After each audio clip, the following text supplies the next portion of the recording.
Chapter 1. Rebirth on the day of nuclear-contaminated water discharge. Aya, a piercing, horrifying female scream shattered the stillness of the night. The midnight cry provoked a flurry of curses from those nearby. The protagonist, Ye, jolted upright in bed, gasping for breath. The soft glow of the nightlight illuminated her surroundings, revealing a warm and pristine environment.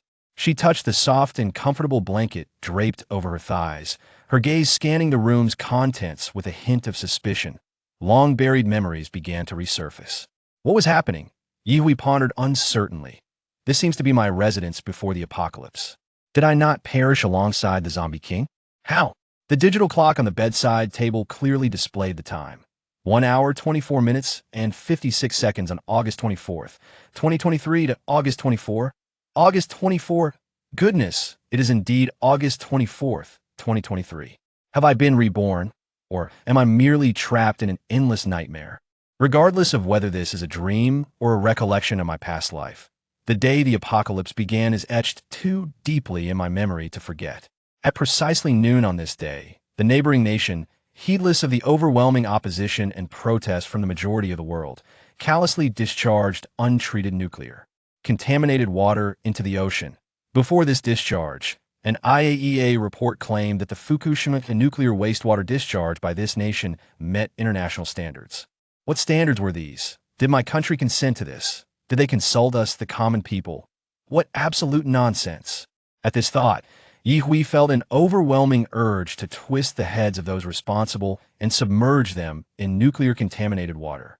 If they believe it is safe, they should bathe in it and drink to their heart's content. Moreover, across the ocean, the so-called beautiful nation has long been enacting a plan for human eradication. Before the apocalypse, it incessantly instigated wars among nations and even established various virus laboratories worldwide. The nuclear-contaminated water was merely one of their many research projects. This neighboring nation has always regarded the beautiful nation as its patron, acting in accordance with its wishes. Therefore, the more my country opposes it, the more determined they become. In this grim context, the nuclear-contaminated water was carelessly discharged, accompanied by apologies, as the entire humanity bore the brunt of this nation's folly. The very next day after the discharge, 2 typhoons approached, and they likely did not anticipate that rather than swiftly heading toward my nation's waters as predicted, the typhoons would make a sharp turn and sweep toward theirs, inundating coastal cities and nuclear power plants. What they could not foresee was that on the same day as the wastewater discharge, an explosion occurred at a laboratory in their patron nation, leading to catastrophic consequences. Truly, they have accomplished the remarkable feat of making the entire world experience the meaning of simultaneous fortune and disaster. First, a multitude of marine life perished, infected, and mutated due to the contaminated water. Then, a virus leaked from the laboratory, swiftly spreading with the wind, infecting and mutating both land-dwelling creatures and humans, leading to death and evolution. The duo effectively orchestrated a dual assault on land and sea. The calamity of the beautiful nation even spread globally before that of the neighboring nation, which faced immediate disaster without time to react. On August 26th, an ominous wind swept across the entirety of my nation, originating from the East China Sea. The wind carried an invisible, odorless, and insidious virus, and after the beautiful nation fell, my country soon followed suit. No matter how strong the nation's organizational and leadership capabilities, they were utterly powerless against a virus capable of transforming individuals into zombies within seconds. After all, even the upper echelons suffered severe casualties. Additionally, coastal areas faced not only the threat of the virus, but also the onslaught of mutated marine creatures, rendering them disaster zones. Yet, the virus was not devoid of utility. In fact, it possessed formidable capabilities that IT could genuinely allow both humans and other organisms to evolve. However, the number of evolved individuals remained a minority. The majority were merely ordinary people with slightly enhanced strength and speed, alongside countless zombies. Once transformed into zombies, unless ordinary individuals possess the resilience to survive the toxins and mutate into evolved beings, they too would meet a grim fate. August 26th marked the day when the existing peace and stability were utterly upended plunging society into chaos for an extended period. So, I have merely 2 days left. This rebirth time is far too brief. What should I do now? There was little to contemplate. Sleep was no longer an option. She hastily got up. Upon rising, Yihui first opened the small refrigerator at her room and downed a can of carbonated beverage, refreshing herself completely. Ah, delightful. The late August night in Jiangnan had grown slightly cool. Yihui attempted to sense any latent powers within her, yet found none. The only palpable sensation was her frailness compared to her former self. Clenching her fists, she struck out, only to feel as though she had fractured her fingers while her opponent remained unfazed. Her parents divorced when she was very young and remarried, leaving her as the unwanted burden for both sides. Her grandparents, adhering to a traditional preference for male heirs, treated her with disdain, lacking warmth or affection. Fortunately, her grandmother took her in and, before passing, used her entire savings to purchase this apartment for Yihui. Thus, Yihui was alone. The lives of others were inconsequential to her. She merely needed to fulfill her grandmother's wish to live well. Space was not an issue. Her current apartment could accommodate a fair amount of items. She resolved to spend the money in her bank account over the next 2 days, for she had regretted not doing so in her previous life, a sentiment that had nearly become an obsession. After locating her phone, she opened the banking app, relieved that all the passwords were her grandmother's birthday and her own, making them easy to remember. Although her savings were not extensive, for an ordinary person who had worked hard to live and study, having 170,000 yuan was not insignificant. Even if she incurred some loss in fixed-term interest, she promptly transferred it into a demand deposit account. Online shopping for longer-distance deliveries would be impractical, but same-day delivery within the city was still an option. It was the early hours of the morning when she opened the app for a large supermarket and began placing orders in a frenzy. Everything seemed irresistible to buy. Daily necessities, household cleaning products, clothing, grains, oils, snacks, seasonal vegetables, fresh fruits, meats, eggs, poultry, seafood. She left no category untouched. Chapter 2. Shopping Frenzy and Jealous Neighbors. With no need for deliberation, Yihui spent over an hour finalizing her purchases from the supermarket, selecting the earliest delivery time between 7 and 8 a.m. One supermarket was not enough. It was the middle of the night, and physical stores were closed, so she switched to another app to continue shopping. Subsequently, she ordered from all the supermarkets and specialty shops she could recall, spending just under 90,000 yuan.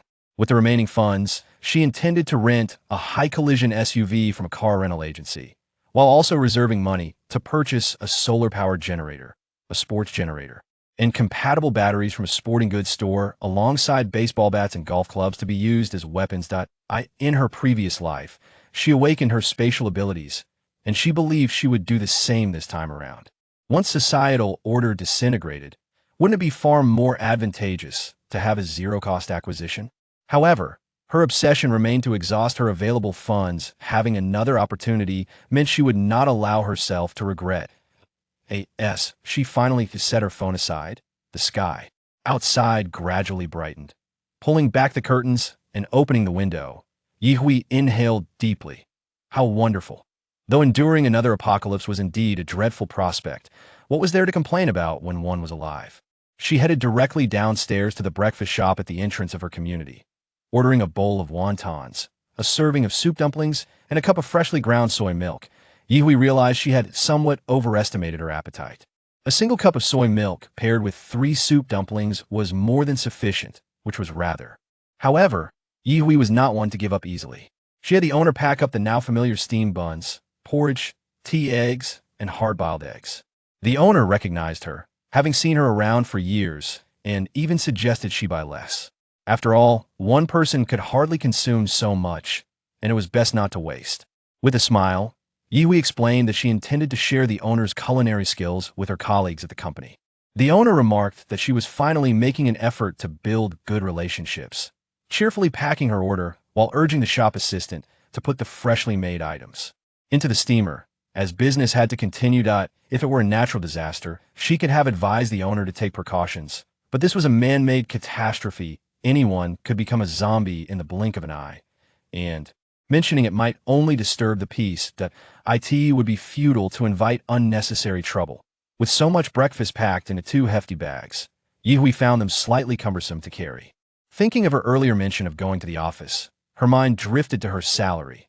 Was it a pity to lose her income? Regrettably, she had forgotten where she even worked. Yihui, good morning. Why did you buy so many buns? Are you treating someone? Then please share a portion with me. A petite girl emerged from the community just as Yihui was returning. Who was this? Why did she have such a large face? Unable to recall, Yihui dismissed her with a roll of her eyes. What business is it of yours? If you want to eat, why don't you buy it yourself? Why are you being like this? You bought so much, at least we're colleagues living in the same community. Is it too much to share one bun? Yihui could hardly be bothered to give her any more attention, striding past her and back into the community. Shenyulan was infuriated. The usually quiet and compliant Yihui had today acted as if she had lost her mind, even daring to confront and ignore her. Well, she wouldn't be surprised if Shenyulan had something to say about her at the office that Yihui, however, was oblivious to Shenyulan's intentions, having forgotten even her name. Upon returning home, she placed the 2 large bags of breakfast onto the dining table and glanced at the time. It was nearly 7 o'clock. It was too late to go out now. She had to wait for her deliveries. The delivery from the large supermarket was surprisingly punctual. Just as Yihui was placing her takeout order, the doorbell rang. Opening the door, the delivery person confirmed her identity and mentioned, "There's quite a lot. I can't deliver it all in one go. Please wait, and it'll be as quick as possible." "All right, thank you." "No rush. Take your time," as others spoke courteously. Yihui naturally reciprocated with kindness. For the next while, Yihui incessantly received various morning orders. Placing orders on her phone didn't seem overwhelming, but upon seeing the actual deliveries, she realized just how much she had purchased. With the door ajar, she categorized the items as the delivery person brought them to her doorstep. By the time the final deliveries arrived, Yihui felt utterly drained. She could only ask the delivery person to bring the items inside and stack them in the living room, while later deliveries were left piled in the hallway by the door. Her apartment was located at the far right end of the hallway, slightly larger than the middle units, where a family of 5 resided across from her. In a building with 2 staircases and 13 households, the elevator was centrally positioned. Her unit was at one end, making for 6 households on her side and 7 on the opposite. With a standard ceiling height of just under 3 meters, living alone was more than sufficient for her, unlike her neighbors who had managed to carve out an extra room. From the moment the first batch of goods arrived, she hadn't paused until 9:30. Aside from the night owls who slept in, all the other residents knew Yihui had bought a substantial amount of items, boxes, and bags filled with unknown goods. Long-term residents were aware she lived alone, but couldn't fathom why she would buy so much. Even if it were the apocalypse, surely she wouldn't need to overindulge. The elderly couple across the hall left early in the morning, missing the delivery. When they returned with rice, flour, meat, and eggs from a nearby supermarket promotion, they noticed a considerable pile outside Yihui's door, where the young girl was busy moving things inside. As they approached, Mr. Li chuckled. "Little Yi, why did you buy so much? Need a hand?" Mrs. Li was even more direct, trying to peer over the stacked boxes at her home, envious of the abundant items she could see within. "Little Yi, do you know where things are on sale? Do share with your grandmother, so we can buy some too." Yihui, too tired to respond, had merely left the last delivery at the door due to time constraints, inadvertently blocking the entrance of her neighbors. Reluctantly, she moved some items to her side of the entrance before replying, "Thank you, but I don't need help." "Ma'am, is that a big bag of promotional goods you have from the supermarket?" Mrs. Li pouted, knowing full well there were no good bargains to be found. Watching the couple enter their home, Yihui overheard Mrs. Li's envious remarks. TSK. Little Yi seemed to manage her life well before now. It appears she's just a spendthrift. Buying so much, she won't be able to afford to live afterward. Mind your words. With that, the door slammed shut, cutting off their murmurs that Yihui paid no mind to what others thought or said. They would have to survive until tomorrow to speak again. If it didn't make it, who would bother arguing with a zombie? She could simply take them out with a swift blow, honing her own skills in the process. Chapter 3. It was indeed timely. Finally managing to move all the items inside, before she could catch her breath, her takeout began to arrive in succession. Each delivery of food, beverages, and medicines came one after another. Opening a cup of milk tea, Yihui sat at the door, sipping while accepting her deliveries. At 11:20, she finally received the last order.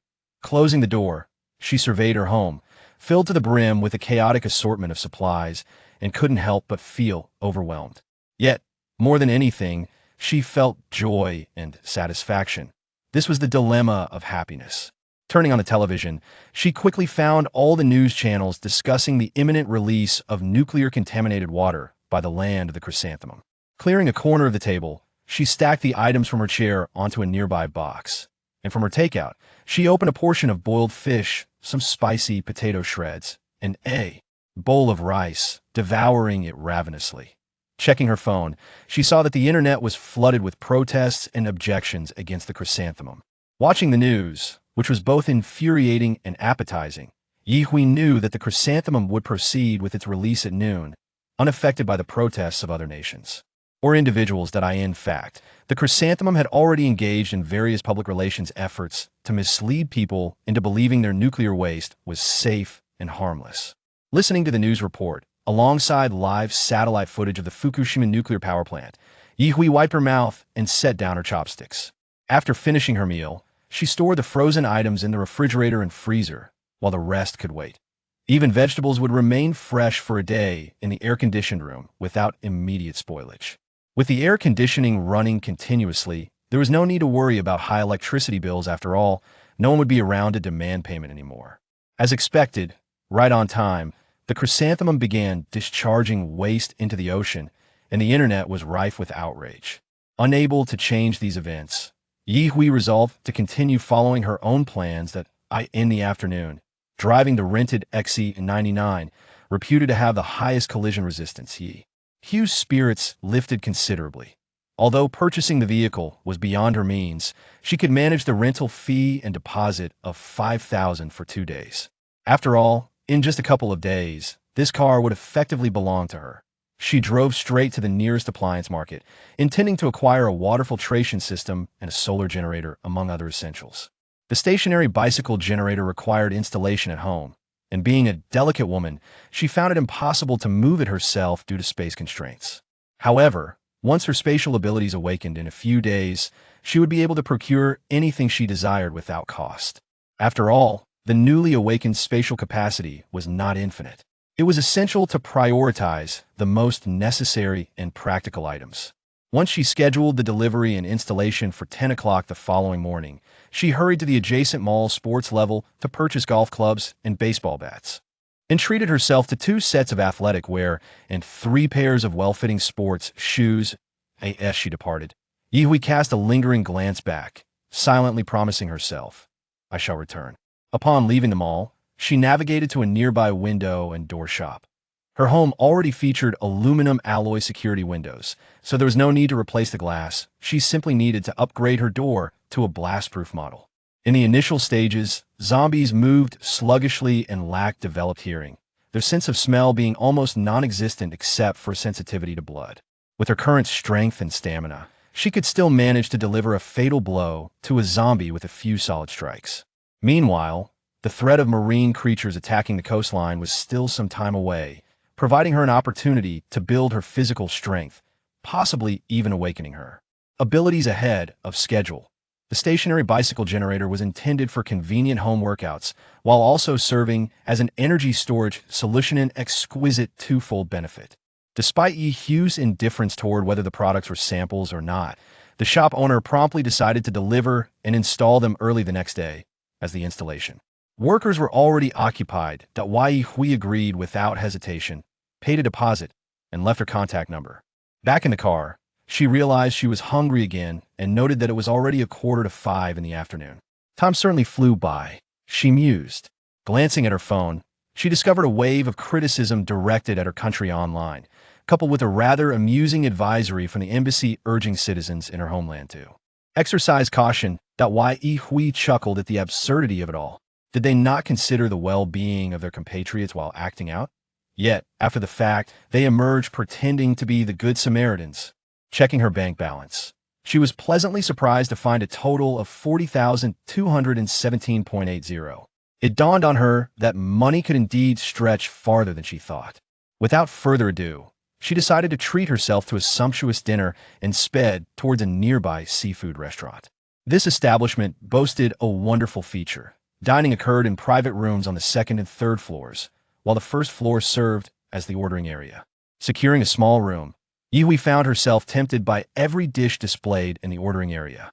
Ultimately, guided by the server's recommendation, she opted for a seafood medley, adding a lobster as a side, along with snow peas and lily sufficient for her appetite. Ye was not one to disregard good advice. She resolved to return the next evening for more delicious fare to take home. After relishing her seafood feast, she felt no inclination to waste even a morsel and found herself quite full by the end. As she exited the small room, rubbing her stomach and looking down, she inadvertently collided with Jiang Zheng, who had just stepped out from the adjacent room. "My apologies, are you all right?" Ye immediately offered her apologies, catching a faint whiff of alcohol on him and preferring to preempt any potential confrontation. With the impending apocalypse looming, she wished to await its arrival in peace. Rather than get embroiled in trivial disputes, if any grievances arose, she could address them once the chaos began. Jiang Zheng brushed off the incident, advising gently, "No worries, just be careful where you walk to avoid bumping into someone else." Upon hearing his kind words, Ye lifted her gaze to meet his. He was quite tall at 166 centimeters. She had to look up to see him clearly. He bore a pleasant appearance, and she silently hoped his face would remain intact in the days to come.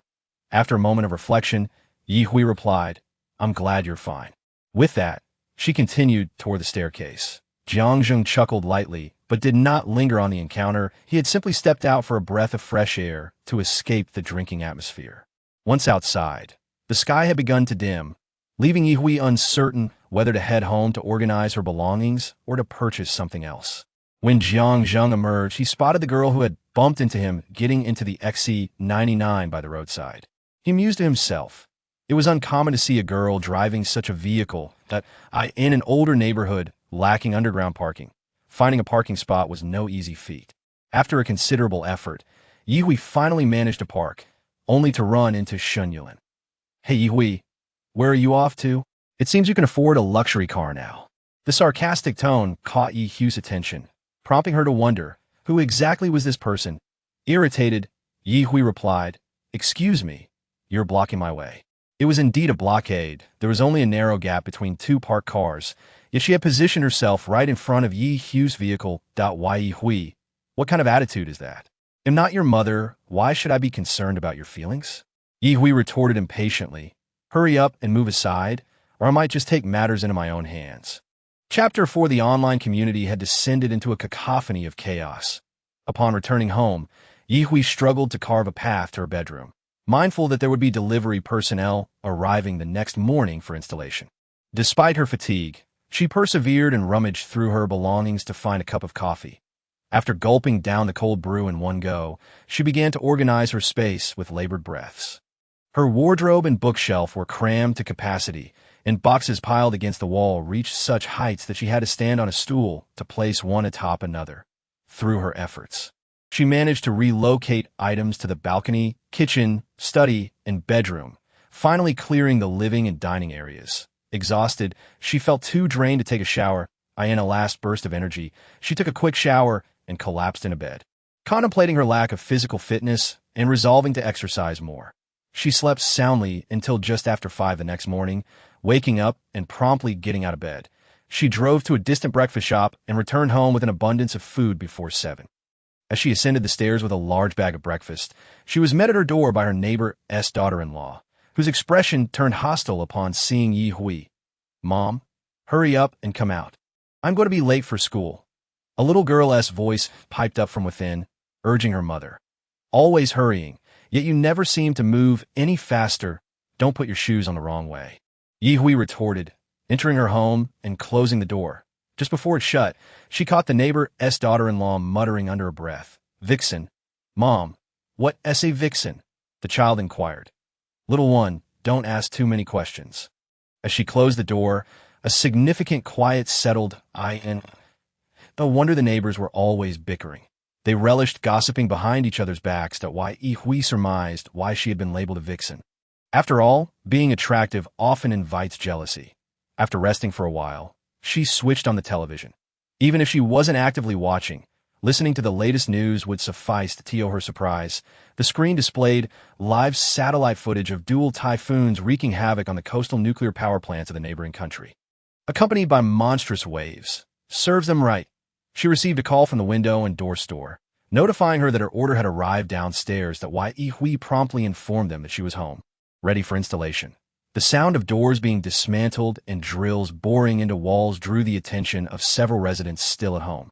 Upon realizing it was Ye's residence, they exchanged curious glances before returning inside. Except for Mrs.Li from across the hall, who remained wide-eyed, seemingly fascinated. "Little Ye, everything was fine. Why are you changing your door? There have never been any thefts in our community," she continued her barrage of questions. And Ye casually replied, "Oh, I'm just being cautious against perverts," Mrs.Li scoffed, her discomfort palpable as she scrutinized Ye's delicate features, knowing her own son often praised her beauty. "Who exactly are you guarding against?" She peered into the now empty room and asked, "Little Ye, you bought so much yesterday. Where's it all today? Surely you can't eat that much in a single day. I can manage. Little Ye, eating like this will only ruin your health," as the installation technician worked. He chuckled at their exchange. Even as the door was being fitted and the lock calibrated, Mrs. Li lingered nearby, prompting Ye to shoo her away. "Auntie, do I need you watching while I set the password?" The technician cast a perplexed glance her way, while Mrs.Li huffed and slowly walked away, occasionally glancing back, as if Ye withholding her door code was a grave offense. "Technician, would you like my old door for $150? I'm practically giving it away," Ye offered with a playful smirk. The technician inspected the door and, finding it in decent condition, readily agreed, pleased to make a little profit. Once the door was installed, the delivery of the solar generator arrived, which was set up on the balcony. The solar panels were designed to be removable, minimizing the risk of damage. A stationary bike was placed beside the sofa, and the technician instructed Ye on battery replacements, while water purifiers were installed in both the kitchen and bathroom, with detailed explanations on filter replacements. By the end of the morning, everything was in place. While she busied herself, discussions online about the neighboring country's nuclear wastewater crisis escalated into a frenzy, a mixture of schadenfreude regarding the oncoming dual typhoons. With only half a day left, Ye stared blankly at her bank balance. Contemplating what else to purchase, it was imperative to spend it all. In moments of indecision, she turned to her online friends. "I've read my fair share of apocalyptic literature, and with yesterday's nuclear wastewater discharge, I'm concerned about facing an end-of-the-world scenario. What should I stockpile at home? My budget is limited, under 40,000. I seek your wisdom."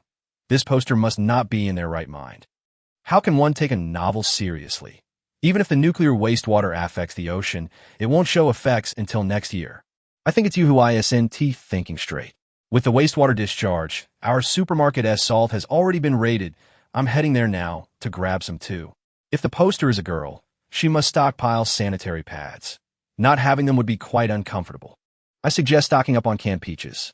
Buy salt, get all the oil, rice, flour, and whatever seasonings you can from the market. It's the apocalypse, and you're not going to enjoy yourself? Hit up a high-end club. Buy more medicine. In an apocalypse, a simple cold could be fatal. Also, don't forget protective clothing and radioprotective supplements that if you need medication, feel free to contact me. I offer bulk pricing. Fair for all. Weapons are the most essential supplies to stockpile. Otherwise, no matter how much food or drink you gather, you'll just become someone else's storage facility. As if you can casually buy weapons. If your budget is tight, just bulk buy instant noodles, chocolate, and biscuits and get some vegetable seeds to grow on your balcony. Honestly, I suggest you quickly replace your door with a steel one and get bulletproof windows. Along with a boning knife for self-defense and cooking. It's practical and 1T break the bank. Outdoor gear is also a good idea. The poster is utterly delusional. Instead of spending that money, just give it to me. The nuclear wastewater was supposedly treated and met standards before being released. Talk about delusions of persecution. Confirmed, the above is a troll. Ye felt the fervor of her online peers. But she couldn't concern herself with why the conversation had spiraled into chaos. She had successfully replaced her door, purchased food and supplies, and even acquired some weapons. Vegetable seeds? She could buy a few. After all, if she found herself battling zombies daily, a little gardening could provide some variety to her life. Time to indulge herself a bit. Outdoor gear store, she grabbed her car keys and headed out. Resigned to carry the bags of breakfast upstairs, upon arriving at the outdoor equipment store, she was struck by the realization that her funds were dwindling. Even decent items bore hefty price tags. Military-grade binoculars, high-intensity flashlights, headlamps, army canteens, Swiss Army knives, survival knives, metal lunchboxes, windproof lighters, tourniquets, first aid kits, water purification tablets, compasses, maps, and large backpacks. Beyond these, she also sought tactical boots, quick-dry thermal base layers, quick-dry outerwear, ski suits, and waterproof jackets. After streamlining her choices, she was left with just over 1,000 remaining. After loading her car, she headed to the farmer's market, where she purchased over 300 fruit and vegetable seeds. Finally, she treated herself to an all-you-can-eat buffet for $198 per person, indulging to her heart's content before visiting a beauty salon for a final pampering. Chapter 5. As the last of her cash dwindled, she bought roasted sweet potatoes and scallion pancakes from a street vendor, leaving her with nothing but satisfaction as she returned home, ready to await the impending storm. Once back, she was momentarily jolted by the cool air inside the house, quickly changing shoes before sinking into the sofa. Wrapping herself in a light blanket, she switched on the television, where the news continued to cover the wastewater incident, but abruptly cut to a report of an explosion at a laboratory in the United States that had occurred the previous evening at 8 o'clock. Taking a bite of the sweet potato, she savored its sweetness. The report transitioned into late-night news, with a stunning female anchor delivering the update in flawless Mandarin. She announced that the virus released from the laboratory explosion was spreading globally, urging citizens to take personal protective measures. As she spoke, the screen suddenly morphed into a nightmarish scene, filled with screams and cries for help. The anchor, however, appeared unfazed. Just then, a figure emerged behind her, a stiff-limbed man in a suit. His gait twisted and grotesque, drool spilling from his mouth, blood staining his lips. He moved slowly, but with a predatory intent, just as Ye anticipated that the anchor would fall victim to the zombie. She displayed remarkable composure, retrieving an electric baton from beneath her desk and striking the approaching figure with a swift, forceful blow. The impact crushed his skull, splattering red fluid and white matter across the set. To Ye's astonishment, the live broadcast continued. After dispatching the zombie, the anchor adjusted her fitted jacket, smiling at the camera as she addressed her audience. Dear viewers, it is with great regret that I must inform you that the virus seems to have made its way into our country. The individual I just dispatched was a former colleague who succumbed to the virus, and I sincerely mourn his loss, as he has now become a mindless zombie, faced with newly mutated zombies. There is no need for fear. By grasping a suitable stick, we can safeguard our own well-being. To our friends along the coastal regions, it is advisable to distance yourselves from the shoreline to prevent mutated marine creatures from launching attacks on humanity. Let us muster our courage and resilience to survive together. Suddenly, the scene is interrupted by static. After finishing a large sweet potato, Ye licked the corner of her mouth and murmured, "So it has already begun since the night of the 25th. Was I sleeping too soundly in my past life? Does that mean my supernatural abilities are about to return?" Ye tossed the sweet potato peel into the trash can at her feet, her excitement palpable. "Oh my, supernatural powers, come to me. I've been waiting for you for so long right? I must prepare myself in advance. Delicious food and drinks within easy reach, and fever medication and a thermometer at hand." Just as she grasped the thermometer, a wave of dizziness washed over her, and with a loud thud, she collapsed onto the floor, unconscious. When she awoke again, the cacophony of screams, cries, and pleas for mercy reached her from the open window. She rubbed her slightly congested nose and unsteadily made her way to the balcony. Peering through the security bars, she saw someone below, frantically screaming while evading a zombie. Such vigor, perhaps hearing her voice. A head popped up from the neighboring balcony window, exclaiming as if seeing a savior. Xiao Yi, it's wonderful that you haven't turned into a monster. Can you help me? My boyfriend has become one of those creatures." And I escaped to the balcony. Although I locked the door, I'm afraid he will smash the glass door, and then I will be doomed. Ye blinked her slightly confused large eyes and innocently replied, But I feel so weak just watching down there. Besides, your door should be locked, right? I can't pick locks. How can I assist you? Who is this neighbor anyway? What was her name? Apologies, she had completely forgotten. Moreover, she had no desire to rescue anyone. Who knows if the one saved would turn out to be an ungrateful wretch. After all, in her previous life, she had saved a little girl from across the hall, painstakingly protecting her for over half a year, only for the girl to betray her with a ridiculous excuse that she had killed her parents and grandparents. Naturally, Ye Hui would not condone such behavior. She promptly sent the girl down to reunite with her family. Thus, she had no intention of getting involved. Besides, what she had just said was the truth. After being invaded by the virus, she lay on the cold ground all night. Perhaps it was because she had the air conditioning set to cold that she hadn't succumbed to a fever. Even now, she was swaying as she walked. How could she muster the strength to help the girl next door deal with zombies? Wu Xuelan also realized Ye Hui was right. Her panic had made her muddled. However, the balcony offered little more than a washing machine, some plastic pots with plants, and a lone broom. Was she to use the broom to fend off her boyfriend-turned-monster? She was both too afraid and unable to act, tears streaming down her face in distress. Seeing Ye Hui glance outside and prepare to leave, Wu Xuelan hurriedly called out, "Xiao Yi, do you have a steel pipe or something I could borrow?" "I don't want to eat." Why Ye Hui halted, turning to look at her. For someone making an effort to save herself, she was willing to extend a helping hand within her means, smiling brightly. "Sure." The word "sure" rang like celestial music in Wu Xuelan's ears. Ye Hui retrieved a specially purchased 1.2-meter steel pipe and passed it through the gap in the security bars. "Thank you. Thank you."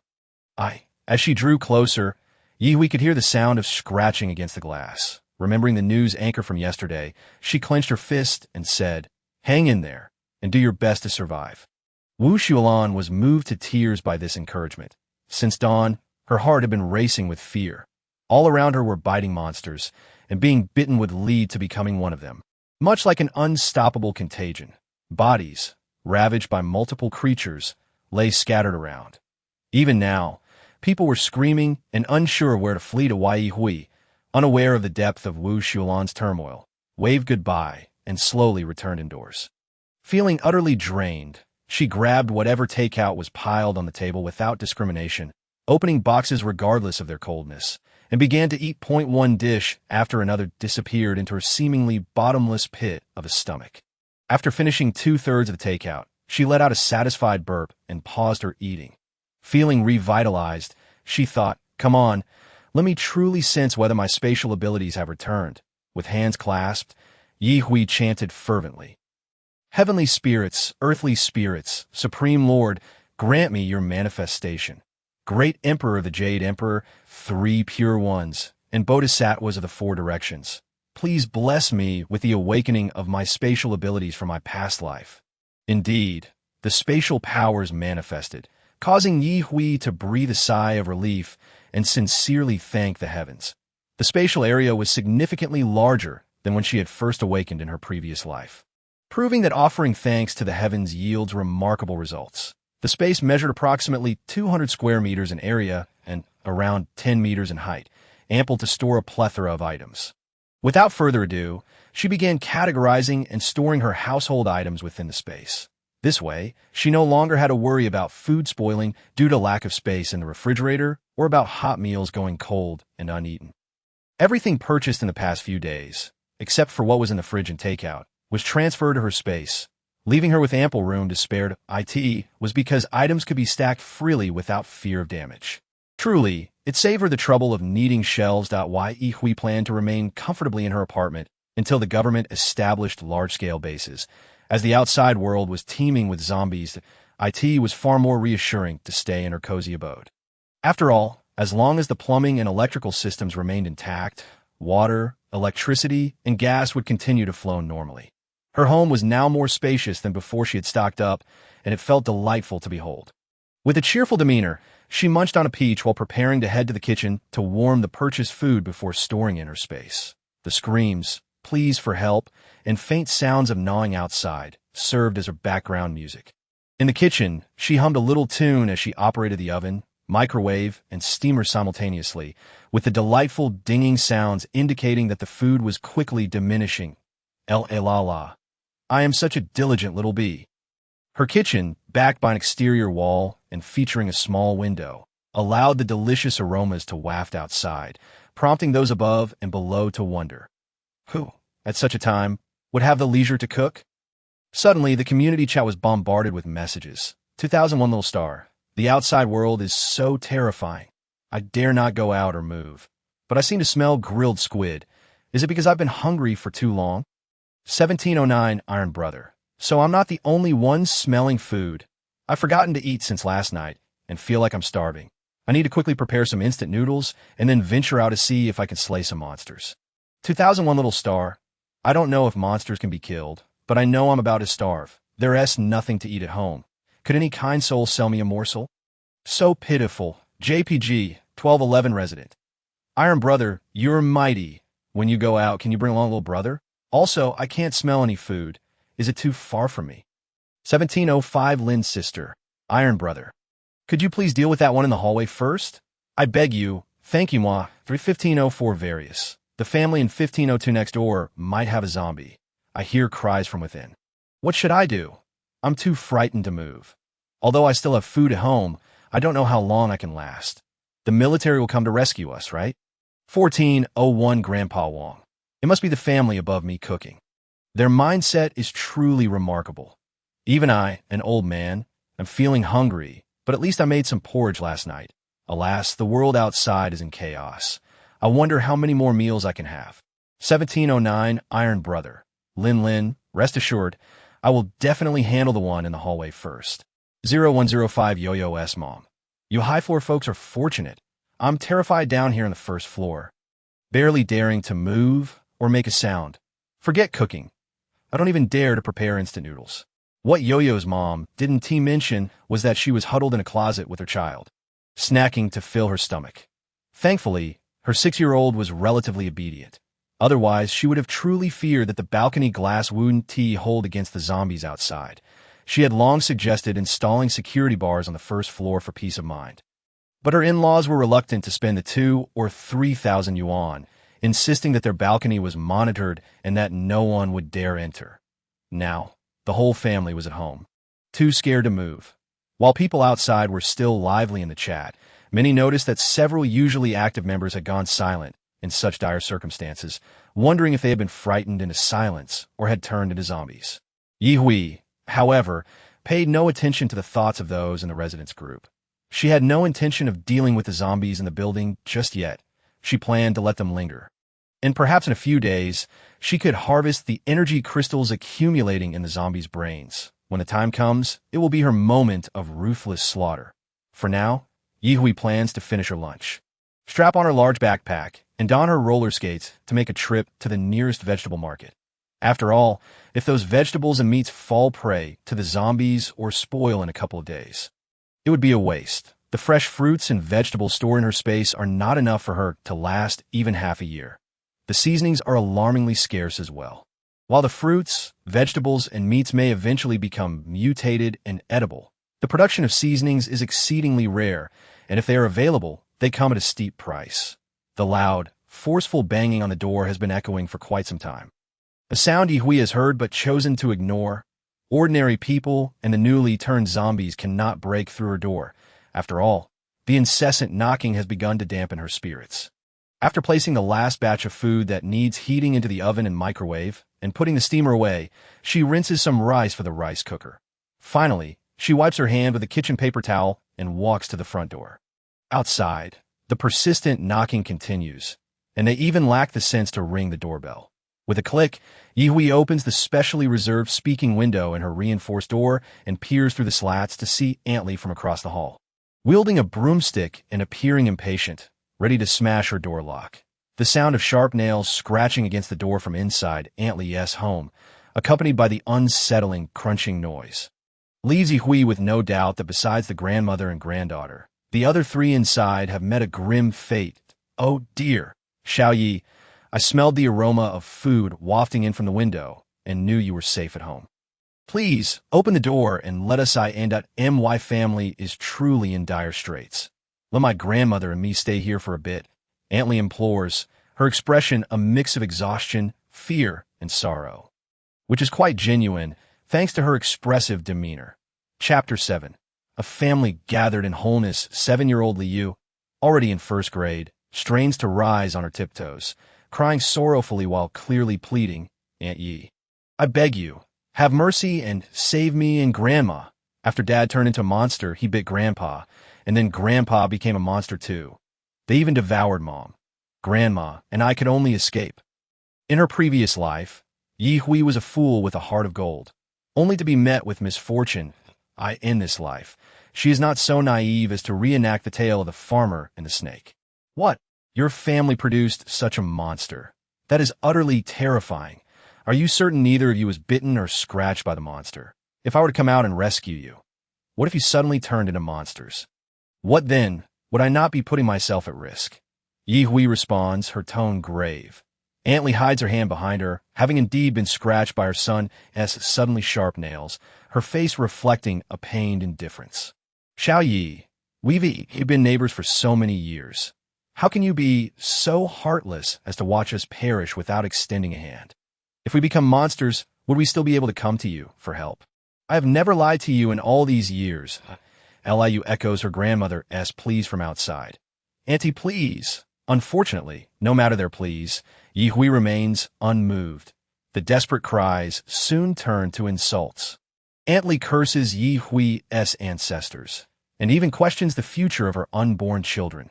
Terrified, Liu, witnessing her grandmother's anger, refuses to back down despite her tender age. Auntie, how can you be so cruel? No wonder Mom always called you a wicked woman, a seductress, always wanting to ensnare my father. I don't want you to be my stepmother. Yi Hui's hand, poised to close the small window, freezes. Not retaliating would be an injustice to herself. With your family's misfortunes, do you think I would lower myself to help? You accuse me of wanting to seduce your father. You must be dreaming. It serves you right for becoming a foul, repugnant zombie. With the things you say, it would be an injustice if you didn't turn into zombies. Upon hearing her response, it is clear that there is no room for negotiation. Aunt Lee takes the broomstick and strikes fiercely at Yi Hui's door lock, again and again. The broomstick snaps, yet the lock remains intact. Yi Hui, unwilling to tolerate such behavior, retrieves a steel pipe from the cabinet beside the door and quickly opens it.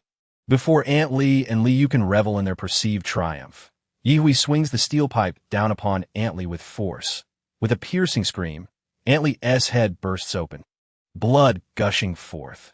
Seeing this, Liu, who initially intended to slip into Yi Hui's home while she was distracted, is horrified and retreats against her own door, falling to the ground in fright as the pounding continues from behind her. Such an ungrateful old hag. Not only do you ruin my good mood for the day, but you also attempt to damage my door lock. You really think you can get away with that? Yi Hui exclaims, striking Aunt Lee repeatedly on the legs with the steel pipe. After delivering over a dozen blows, Aunt Lee collapses to the ground, crying for mercy. Yi Hui glances at the now petrified Liu and scoffs, a smile creeping onto her lips. A family should be whole and undivided. Wouldn't you agree? As she speaks, she uses a Swiss Army knife to effortlessly pry open the opposite door, releasing a wave of fetid air as the zombies inside surge forth.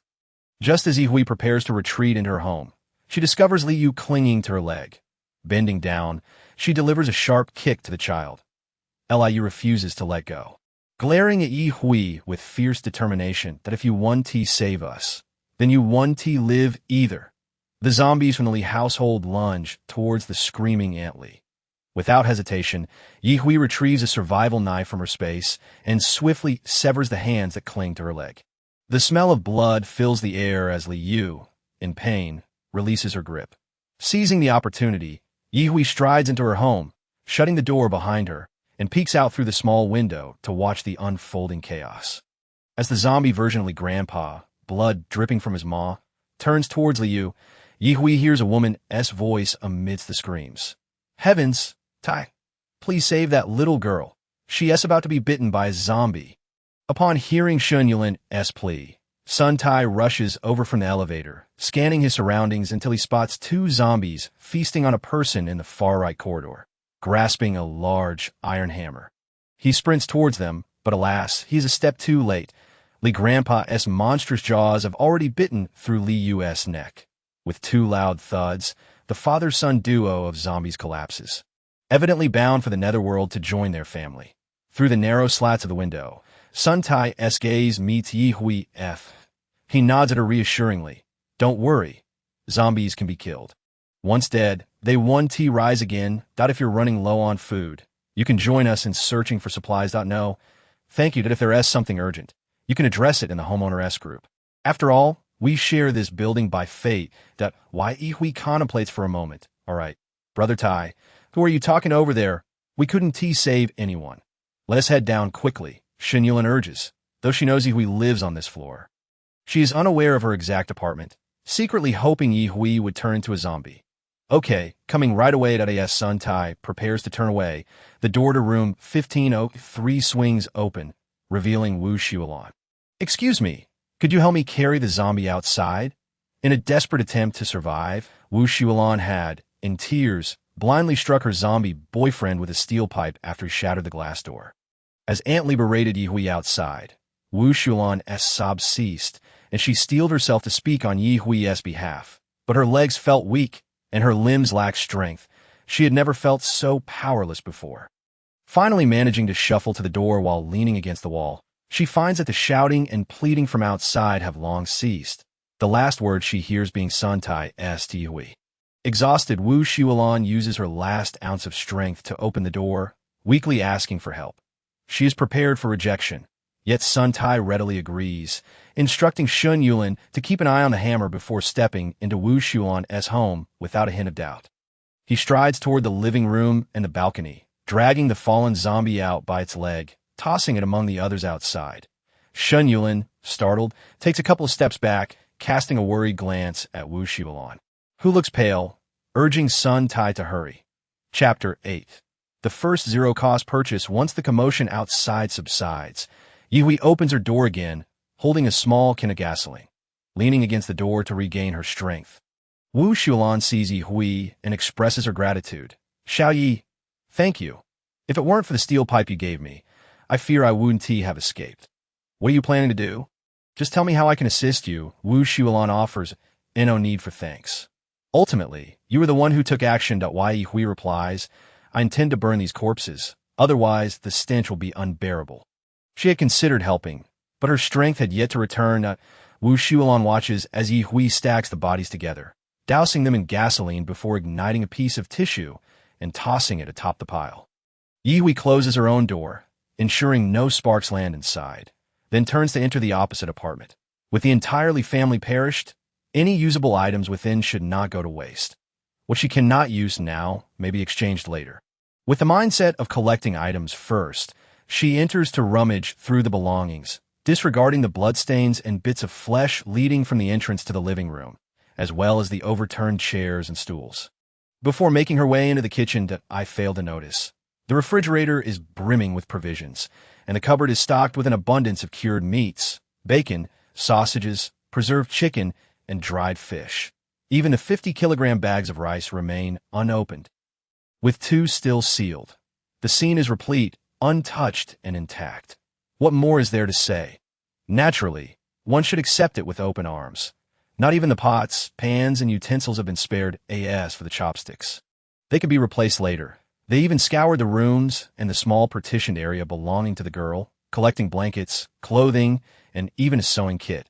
When Ye Hui was raiding room 1502, Wu Shulan remained fixated on the flames before her.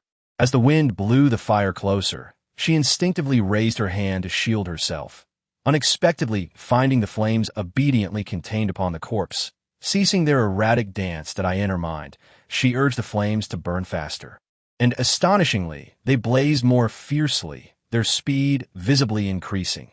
The occupants of room 1504, curious to see what was happening, peered through the peephole only to be met with the sight of raging fire outside.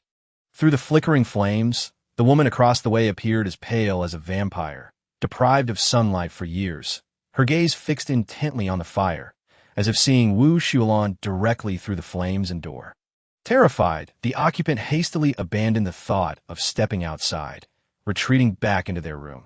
The external scene was too horrifying. The woman across had taken on an abnormal demeanor, even setting zombies ablaze. Was the one burning at the top her boyfriend? The elderly lady from room 1502 had been pounding on the door, but her frantic attempts to get in had only ended in her demise. Perhaps it was best not to dwell on such matters. There was ample food at home, enough for one person to remain sheltered for a month, and with a little moderation, it could last even two.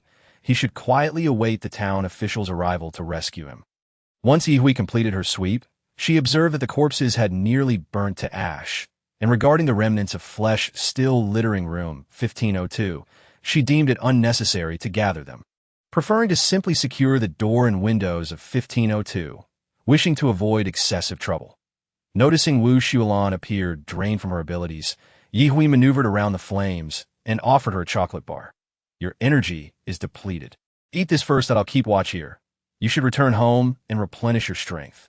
Running out of abilities is no trivial matter. Wu Shulan accepted the chocolate, tearing it open and devouring it in mere moments. Only after finishing did she exclaim, "So, controlling flames is an ability. It's reminiscent of the powers I've read about in novels. Thank you. I'll go replenish my energy now." Feeling she could contribute no further, as the corpses were almost entirely reduced to bones, she turned and headed to her kitchen, leaving the door ajar. She felt her life was essentially granted by Ye Hui, if she truly wished to take it. So be it. After all, with her boyfriend now a zombie, intent on consuming her, and having dispatched him in self-defense, Wu Shulan's entire worldview had crumbled while Ye Hui focused on the flames for 5 or 6 minutes as they gradually diminished. She prodded through the pile of bones with a steel pipe, pursing her lips in disappointment. Indeed, the time had been too short for any energy cores to form. Such a waste. With a few more days, they might have developed. Perhaps the presence of fire abilities contributed to the thoroughness of the burning, as the bones crumbled into dust with little effort. Once the flames were extinguished, Ye Hui returned home. Whether Wu Shulan's door was left open or shut was of no concern to her. Upon her return, she retrieved the food heating in the oven, and upon checking the rice cooker, found the rice perfectly cooked. Elated, she washed her hands, filled a bowl with rice, and retrieved a generous portion of chicken from the microwave to accompany her meal. As she ate, she felt a slight choking sensation and fetched a drink from her space to quench her thirst. Once satiated, she took a brief rest, donned a disposable raincoat and rain pants, laced up her roller skates, and slung on a large backpack before heading out.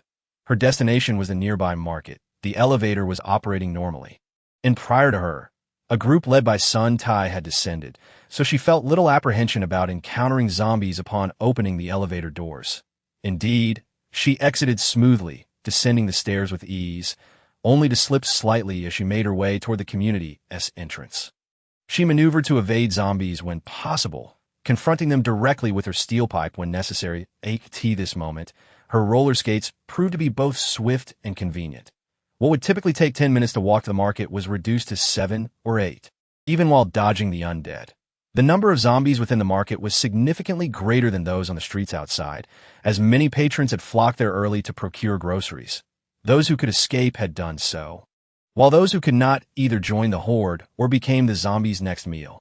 Aside from a few stragglers who, like her, sought sustenance in the market, there were but a handful. They attempted to greet Ye Hui, but she chose to ignore them. Most others preferred to remain hidden at home as much as possible. Outside the market, a row of shops specialized in ready-to-eat meals. One shop's owner poked their head out and called to Ye Hui. Young lady, are there many of those monsters outside? Can you take me with you? I'm trapped here and too afraid to move." Ye Hui gestured toward a few young men not far behind her, then continued on without breaking her stride, gliding into the market. She kept her voice low, careful not to disturb the zombies busy forging connections with one another, and smoothly arrived at the first shop on her right. Another ready-to-eat establishment. There were no zombies inside, likely because the owner had bravely fled, and through the glass, the food remained pristine. What more need be said? Naturally, she began to collect supplies, even seizing disposable takeout containers and gloves. Not to mention the pre-mix sauces. It was a fortuitous opening. She was sure today would yield a bountiful harvest. Chapter 9, Companions. Goodness, there are quite a few zombies inside. Keep your voices down. Bro, was there a woman who just went in? Did the zombies not notice her? I didn't see her. She might be hiding. As they spoke, the four of them pressed against the wall and entered the market. It was uncertain whether it was due to the influx of newcomers or the richer aura they exuded, but the zombies within the market began to stir with excitement, howling and converging towards the entrance from all directions. The cacophony was enough to unsettle anyone, with the sound alone conveying an air of madness. Wang Chang's voice trembled slightly as he asked, "Lego, should we proceed?" "Of course. Now is the best time to eliminate zombies. The food we have can't sustain us for more than 2 days," Lei Ding replied. "Didn't you confidently claim that the current situation resembles the apocalyptic tales you read online? Newly formed zombies lack any special abilities, and they're easy to dispatch." He patted Wang Chang on the shoulder in encouragement. Truth be told, he felt anxious himself, but as the leader, he could not show it. The only woman among them. Zhang Mingming seized a steel pipe and charged toward the zombies. Lei Ding immediately followed, fearful that she might be overwhelmed. Wang Chang and Zhang Xiaoyang exchanged glances, tightening their grips on their iron pipes. Emboldened and shouted as they charged in, resembling ancient warriors charging into battle.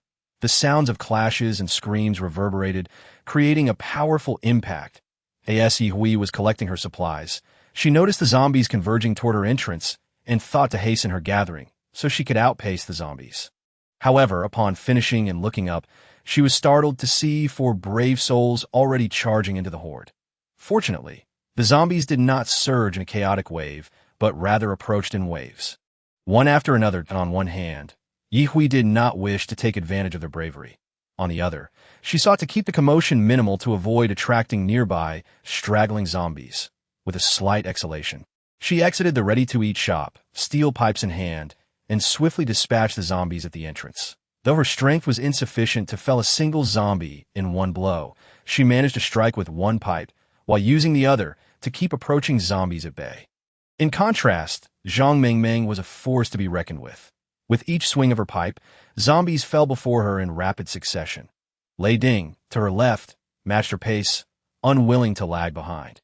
However, Zhang Mingming was so formidable that she cleaved through the zombies in her path and leapt to close the metal gate at the entrance. By the time Lei Ding caught up, she had already turned toward another door. As the zombies had previously chased after the first door, closing the third door, they made their way to the second door. Zhang Mingming encountered only a few scattered zombies, dispatching one while Lei Ding assisted her with the rest. After closing the second door, Zhang Mingming remarked, "Couldn't you have closed the fourth door first? What if the zombies outside managed to enter through the entrance? It would create unnecessary trouble, and the food might spoil." Lei Ding chuckled, not bothering to argue. Once they had secured the doors, they turned to pursue the remaining zombies. Appearing rather relaxed in their efforts, as they neared the end of their battle, several individuals suddenly burst forth from the first door, disregarding the group of zombie hunters and scattering toward the stalls. Wang Chang was incensed. After all their hard work, others were swooping in to reap the rewards. Noticing the dwindling number of zombies, Ye Hui, still in her roller skates, propelled herself swiftly toward the seafood section. She effortlessly leapt over fruits and vegetables discarded on the ground, even dead zombies, maintaining her speed without a hitch, easily surpassing the fastest individual who sought to scavenge. In every endeavor, she promptly collected anything that appeared to have suffered little loss in her spatial realm, displaying a remarkable fearlessness about her identity as a spatial ability user. Not only did she gather items displayed on the stalls, but she also ventured directly into the stalls to retrieve entire phone boxes. Her passage through the market resembled the relentless march of locusts. Zhang Mingming had tasked Lei Ding with guarding the stall near gate number 1, while she and Wang Chang moved crates one by one to the stall area. With Zhang Xiaoyang driving the pickup truck straight, I ended as for the cries for help that could be heard. Both Zhang Mingming's group of 4 and Ye Hui chose to ignore them, opting instead for the benefits of stealth. Rushing into a stall without greeting anyone only led to inadvertently delivering provisions to a zombie that had ensnared its leg inside. Both parties preferred not to waste their time on trifles. Ye Hui had collected quite a bounty from the seafood section, though she hadn't finished entirely and proceeded directly to the aquatic section, which was primarily stocked with large tanks housing various river fish and shrimp. Without regard for whether there were boxes to contain them, she simply stored 2/3 of the fish and shrimp into her spatial realm, intending to sort them out later at home. After securing the fish, she moved on to the meat stall, relieved that those around her lacked spatial abilities and thus had limited options. Some of the dirted items were overlooked by Ye Hui, as she considered it an act of daily kindness. She then made her way to a shop near gate number 2 that sold an assortment of seasonings, oils, rice, noodles, snacks, and sundries. There, she collected whatever she could find, halting only after raiding 2 stores to leave something for those who would come after her. As for the stall selling pickled vegetables, garlic, and sugar, while she left the items on display untouched, she did gather entire barrels from beneath the stall. She also managed to collect a considerable number of chicken, duck, century, and salted eggs. Naturally, she didn't neglect vegetables, clearing the stock of 3 stalls before heading to the fruit section. Ye Hui's sweeping collection left Lei Ding and his companions envious, while they admired Ye Hui. Several others who had taken notice of her were filled with envy towards them, if it weren't for the knowledge that they were not to be trifled with and the fact that they were not a united front. They might have acted instead of merely watching. Once the pickup truck arrived, Wang Chong immediately began loading the gathered goods onto the vehicle, with Zhang Xiaoyang jumping down from the driver's seat to assist. With the 2 of them present, other individuals were likely deterred from causing trouble, allowing Lei Ding to charge directly towards the sundry seller. They needed flour and oil, suddenly feeling that a single pickup truck was insufficient. Ye Hui felt she had gathered enough and prepared to leave the entrance of gate number 1. Wang Chong, familiar and casual, remarked, "Beauty, are you leaving already? Why not leave a contact number? We might collaborate in the future." Chapter 10. A minor trouble beneath her large face mask. Ye Hui smiled gently and shook her head, swiftly departing. What a pity, Wang Chong thought to himself as he moved items, turning to Zhang Xiaoyang to say, "She must be the kind of character from a novel that has." Zhang Xiaoyang interrupted, "Sometimes knowing is enough. No need to shout it everywhere. Are you looking to make a friend or an enemy?" Wang Chong, taken aback, thought he was merely making a humorous remark. However, upon seeing someone emerge laden with bags and pushing a fully loaded cart, he grumbled, "Understood. I want to speak next time we're out." At that moment, Zhang Mingming approached, pushing and pulling 2 fully loaded carts towards them. "Da Chong, go fetch another vehicle.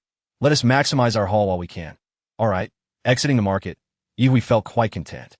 Surrounding the market were numerous shops selling food, including those offering flowers, small fish, and turtles that Ye Hui planned to take a leisurely stroll around the perimeter, hoping to gather more if suitable items presented themselves.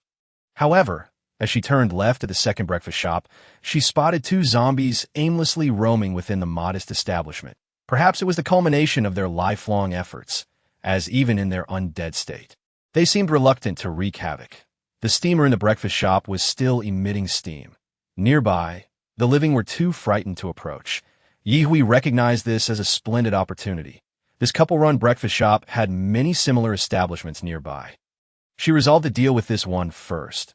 The exhilaration of her spoils somewhat mitigated her fatigue as she produced a new steel pipe. The 2 she had used in the market were slightly bent and stepped inside. Her entrance triggered a response from the zombie couple, who, with drooling mouths, welcomed her with open arms. Their warm reception was met with the cold steel of Ye Hui's pipe.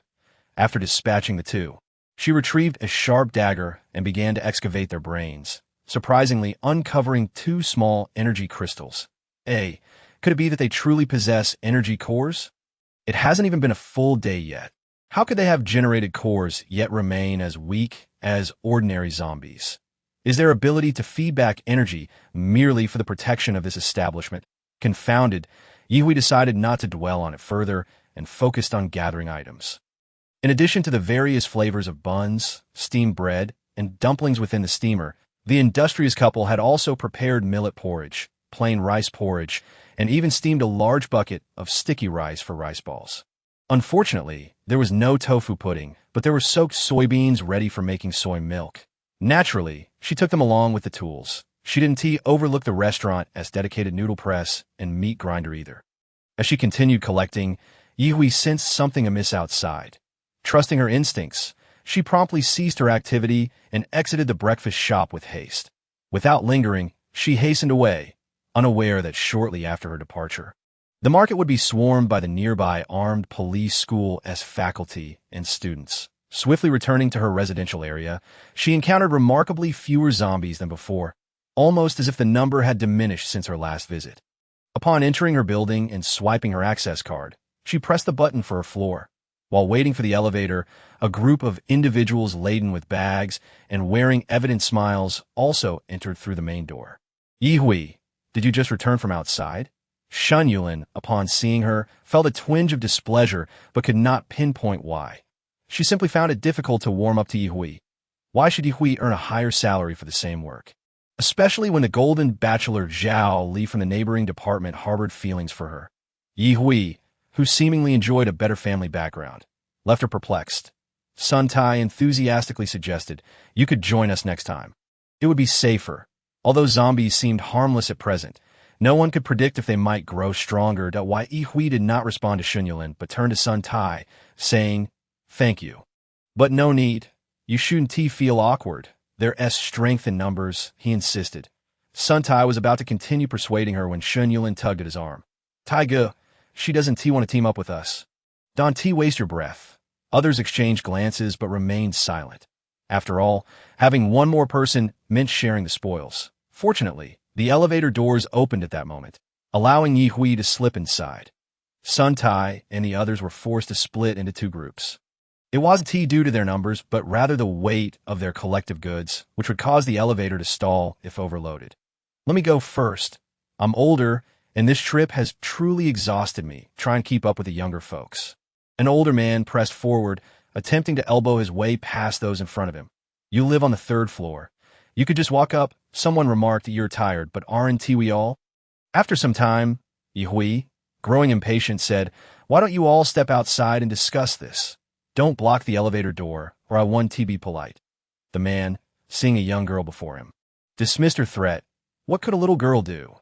Once I'm in, the door will close naturally." Shun Yulin stood aside, not pushing her way in, and instead said, "Yi, wait a moment. The elevator hasn't just for you." Exactly. Lin's making sense.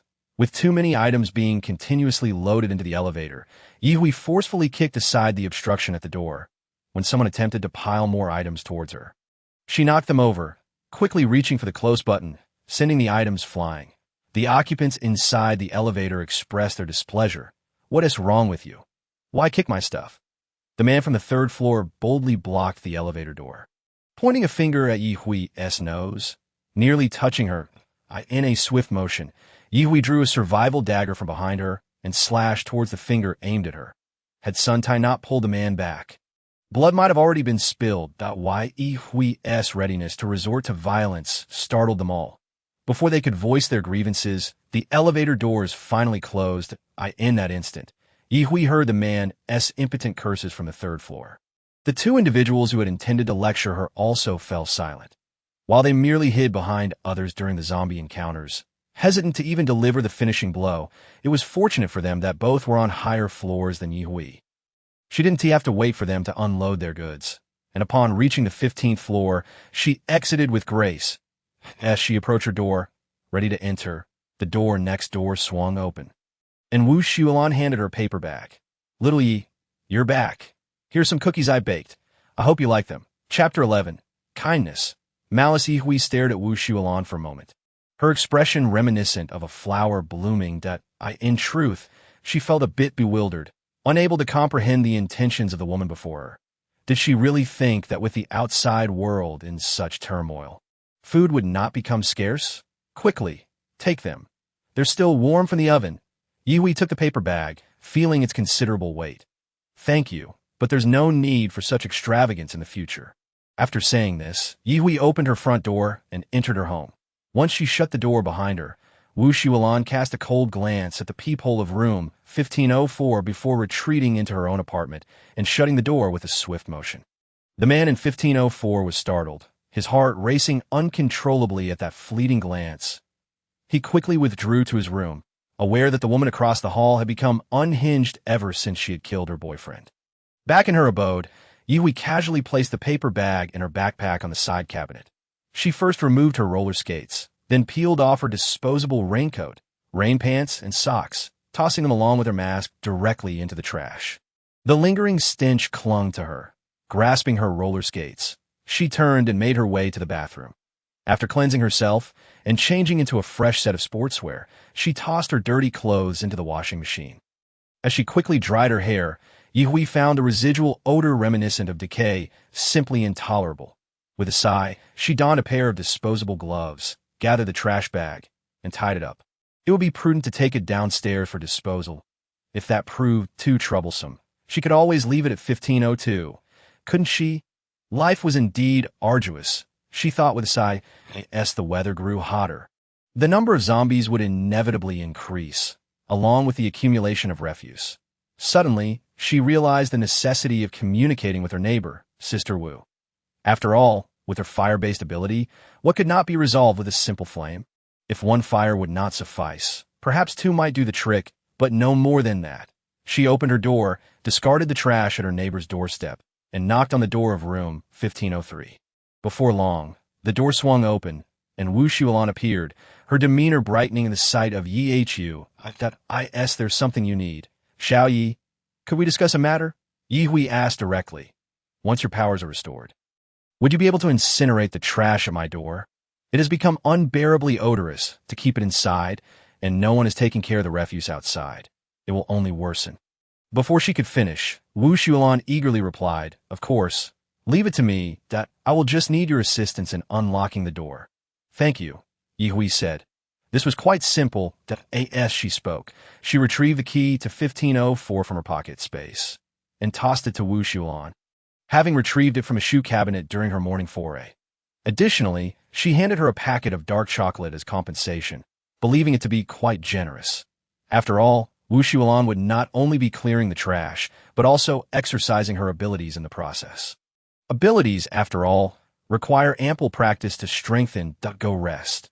I will handle the rest, Wu Shulan insisted with enthusiasm, and Yi, appreciating her zealousness, turned to return home. Once inside, she closed all the windows and activated the fresh air system before sinking down onto the couch. To her surprise, she discovered that television stations were still airing dramas, advertisements, and even news reruns. She retrieved a bag of apple yogurt from a breakfast shop, along with a cup of red date and snow fungus soup, and devoured 4 xiaomai, feeling significantly more comfortable afterward. Now in a mood to sort through her recent acquisitions, Yi meticulously categorized and arranged her finds. To her astonishment, she uncovered 23 boxes of 550 milliliters bottled mineral water and 15 boxes containing 4 5L bottles of the same brand. How splendid! She had initially planned to collect purified water from the supermarket's warehouse in a few days. There always seemed to be unexpected treasures surfacing in her space, as she reclined on the couch. Listening to the melodrama of romantic conflicts on screen, the corners of her mouth turned upward as she continued to organize her bounty. Oh, how I wish I could venture out again, she mused. Flipping onto her side, she noticed the sky had darkened outside, and her energy was waning. However, she knew she could not afford to remain idle. Zombies would not take a break simply because night had fallen. Although their vision had deteriorated significantly, they typically remained within a confined area during darkness. Hui earnestly contemplated, perhaps I should prepare to venture out after midnight, equipped with infrared glasses, to explore the surroundings. With streetlights still illuminating the path, visibility was not entirely compromised. Having made up her mind, Yi began to rise when the doorbell rang. She approached and opened the small window, revealing Wu Shulan on the other side. Without waiting for Yi to unlock the door, she stated, the trash has been dealt with. I'm planning to find a large iron barrel to use for disposal in the future. Can you take me with you the next time you go out? A large barrel? I will bring one back if I see as for your desire to join me. You can team up with others from the Owner S group. Even though she had prepared herself for rejection, Wu Shulan felt a twinge of disappointment at the lack of acceptance. However, she quickly adjusted her demeanor. All right, noted. Xiao-Yi, may we add each other as friends? She waved her phone in the air. After a brief silence, Yi acquiesced. They quickly exchanged friend requests, and the connection was established almost instantaneously. I won't disturb you further. I'll message you if anything arises. Yi replied, closing the small window as she turned back. Her eyes fell upon the paper bag on the side cabinet. She stepped closer and opened it, inhaling the delightful aroma of cookies to eat or not to eat. This time, she did not hesitate, taking a piece and savoring it. The sandwich cookies were likely filled with homemade strawberry and blueberry jams crafted by Wu Xiulan. Finding them delicious, Yihui indulged in a few more before storing the remainder in her space. As the alarm rang, Yihui opened her eyes to find it was 2 a.m. Perfect timing. Even in April, the night air in the city was brisk. She donned a dark, form-fitting outfit, layered with a thin, velvety black sports jacket. Her hair was swept up into a high bun, and she equipped herself with a black mask and gloves, along with dark infrared glasses. After slipping on white sneakers, she covered them with stretchy black socks for added protection. Once fully prepared, Yihui spritzed herself with a grass-scented perfume to delay the mindless zombies from detecting her presence. Perfect, she opened the door, finding the hallway devoid of other souls, though not entirely silent. Yihui proceeded cautiously towards the rooms from which zombie growls emanated. Chapter 12. Misfortune and deceit within the darkness. The zombies confined to their abodes continued to howl, possibly from hunger. Why Yihui pressed herself against the door, listening intently. 3 rooms were producing sounds. Taking note, she turned to leave. It was said that one should take good care of them, and she certainly would not dispose of them in the dead of night. Whether they would grow thin was inconsequential. As long as they cultivated valuable thoughts within their minds, they would be considered good zombies. There was no need to let the elevator expire, so she opted to descend via it. However, upon reaching the first floor, the elevator chime attracted the wandering zombies loitering near the exit. To make matters worse, the hallway door had been left ajar by some careless individual, Tiske, who was trying to set him up for disaster.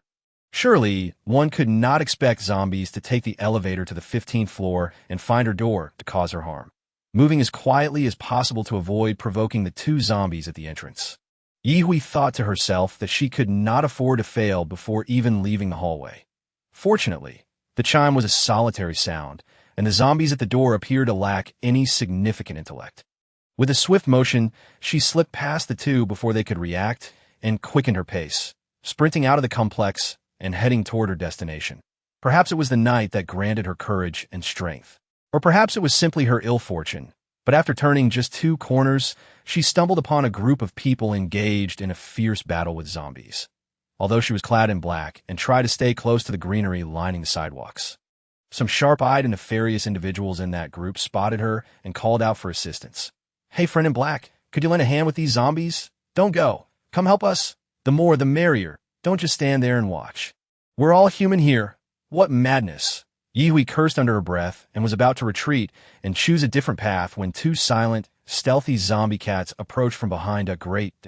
It was impossible to avoid confrontation, as the zombie cats had clearly noticed her.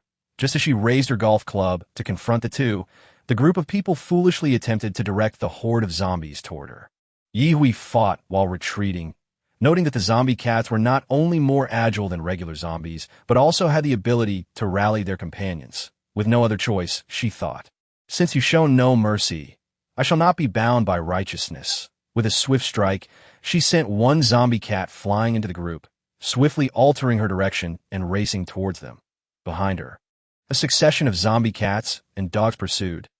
"Aw, don't lead those cats and dogs over here. Run." The man's face turned pale, realizing that his plan to divert the undead had backfired spectacularly. Why Yihui chuckled coldly, raising her voice in a mockingly shrill tone. "Dear brothers, do remember to save this little sister. Unity and cooperation, as you just advocated." As she shouted, she was nearly upon the zombies, just as she was about to collide with one. She vanished from sight before the astonished gazes of several men. With a swift flash, she had nearly exhausted her powers, realizing that hiding within their blind spot was not entirely safe. Yet, a sense of emptiness enveloped her, and with gritted teeth, she dashed into an open roadside shop. That if she were to be trapped here, her situation would indeed be dire. Moreover, most of the shops that remain open are far from secure. However, the circumstances do not permit her to dwell on such thoughts. The store is enveloped in an eerie silence, leaving her uncertain whether the zombies have wandered off in search of fresh prey. In any case, Yihui crouches behind the cash register at the entrance, completely concealed from view. The high-calorie, albeit not particularly fragrant, dark chocolate has become her primary source of sustenance in this moment. She dares not chew it too much, opting instead to let it dissolve in her mouth before swallowing. After consuming 2 pieces, she slowly turns to survey her surroundings, only to meet the gaze of a pair of glowing green eyes.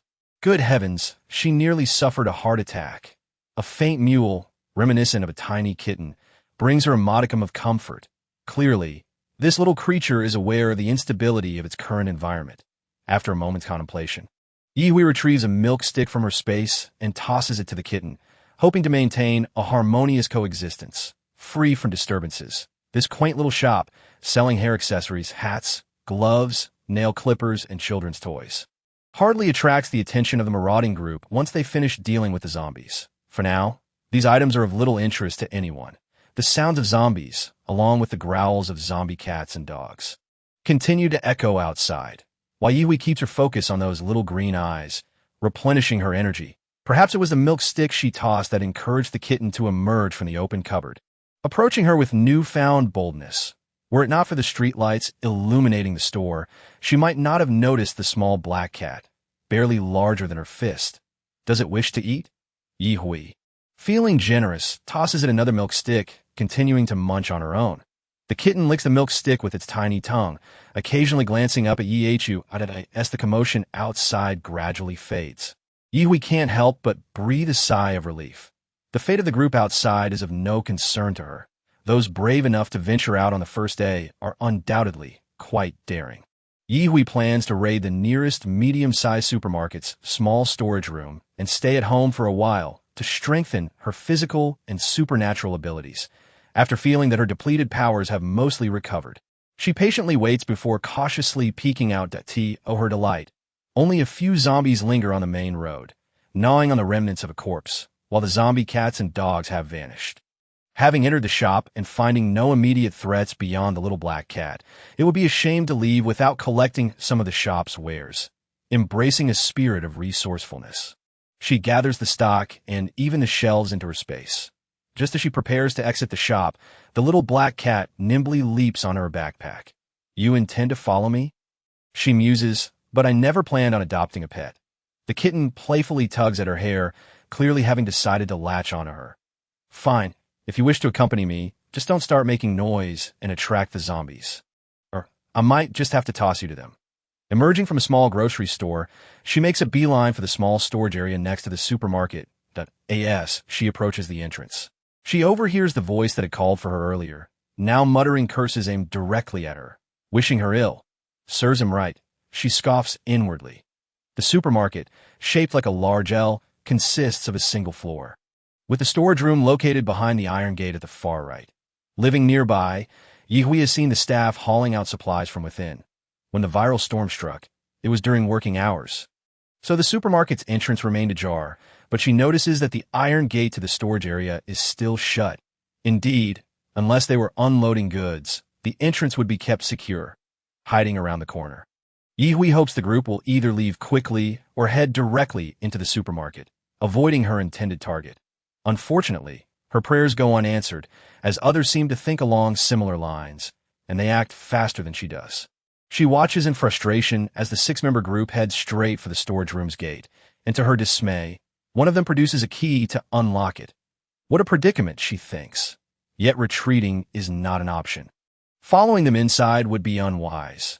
She has no knowledge of the layout or size of the storage area, and they're clearly more familiar with the territory, with numbers on their side. How infuriating! To the far left of the supermarket entrance stands a tall building, home to a hot pot restaurant and a hotel. As she observes the group entering the storage room, Ye decides to dart towards the hot pot restaurant.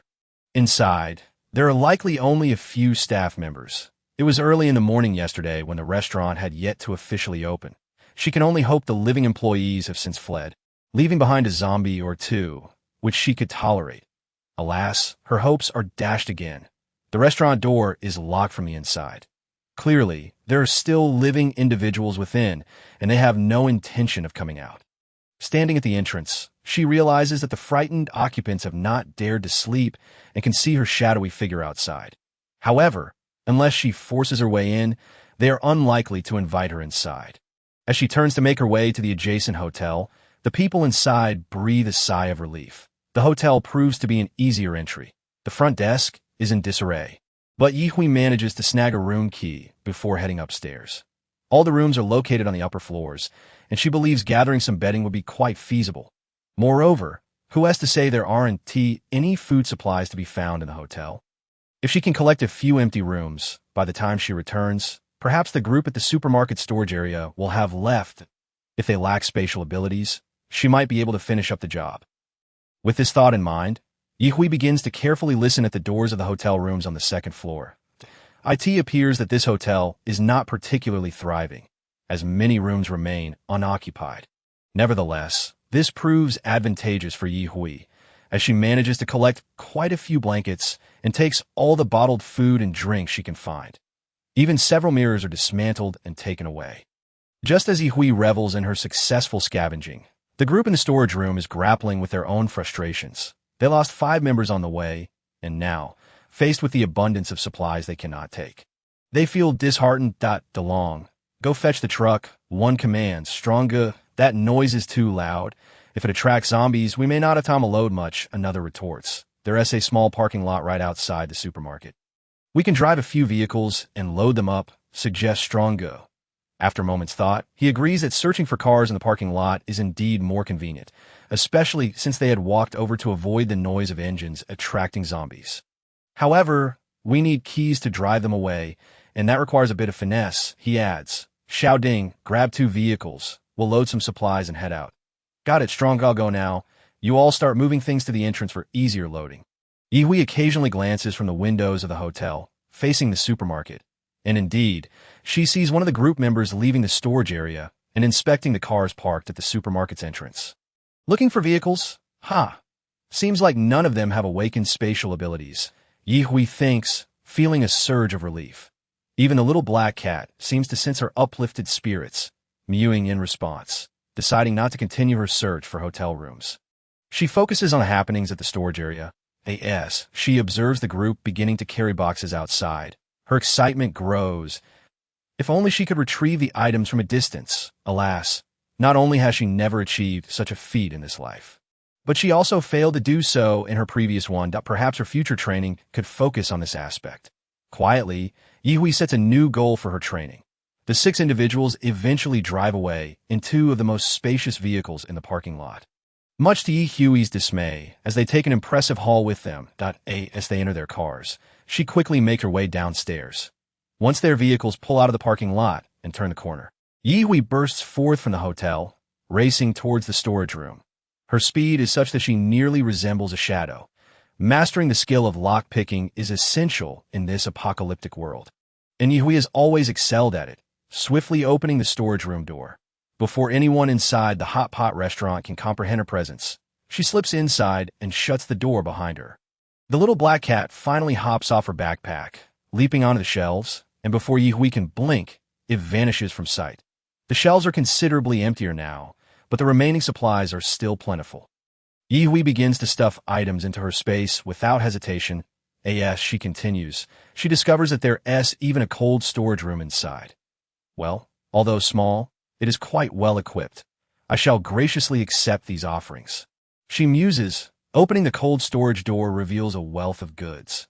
Dairy products, various meats, seafood, fruits and vegetables, flowers, plants, tea, tobacco, alcoholic beverages, and even a tank full of live fish. The sight nearly causes her to drool. With these supplies, she could easily sustain herself for an extended period. Unbeknownst to her, the little black cat has returned to perch on her shoulder. In high spirits, Ye affectionately pats the kitten's head, and to her surprise, it nuzzles against her palm, displaying a charming familiarity.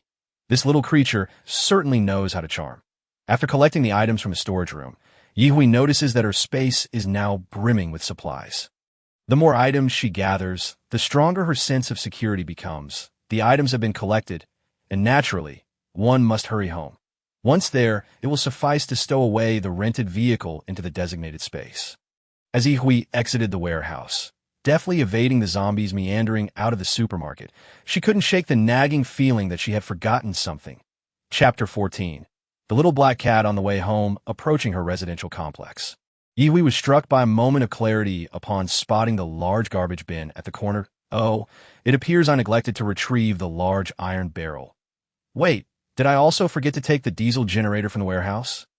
Surely, it should be in the supermarket's backup power room, right? Never mind. I shall set aside uncertain matters for now. Where might I find a large garbage bin? Yi Hui's gaze swept across the roadside shops. Huimin Diner. Yes, that will do. Not to mention the large soup pot there, which is substantial enough to contain a zombie if it were to be halved.As for the breakfast items displayed outside. They have likely long been rendered inedible by the zombies, stealthily approaching the diner.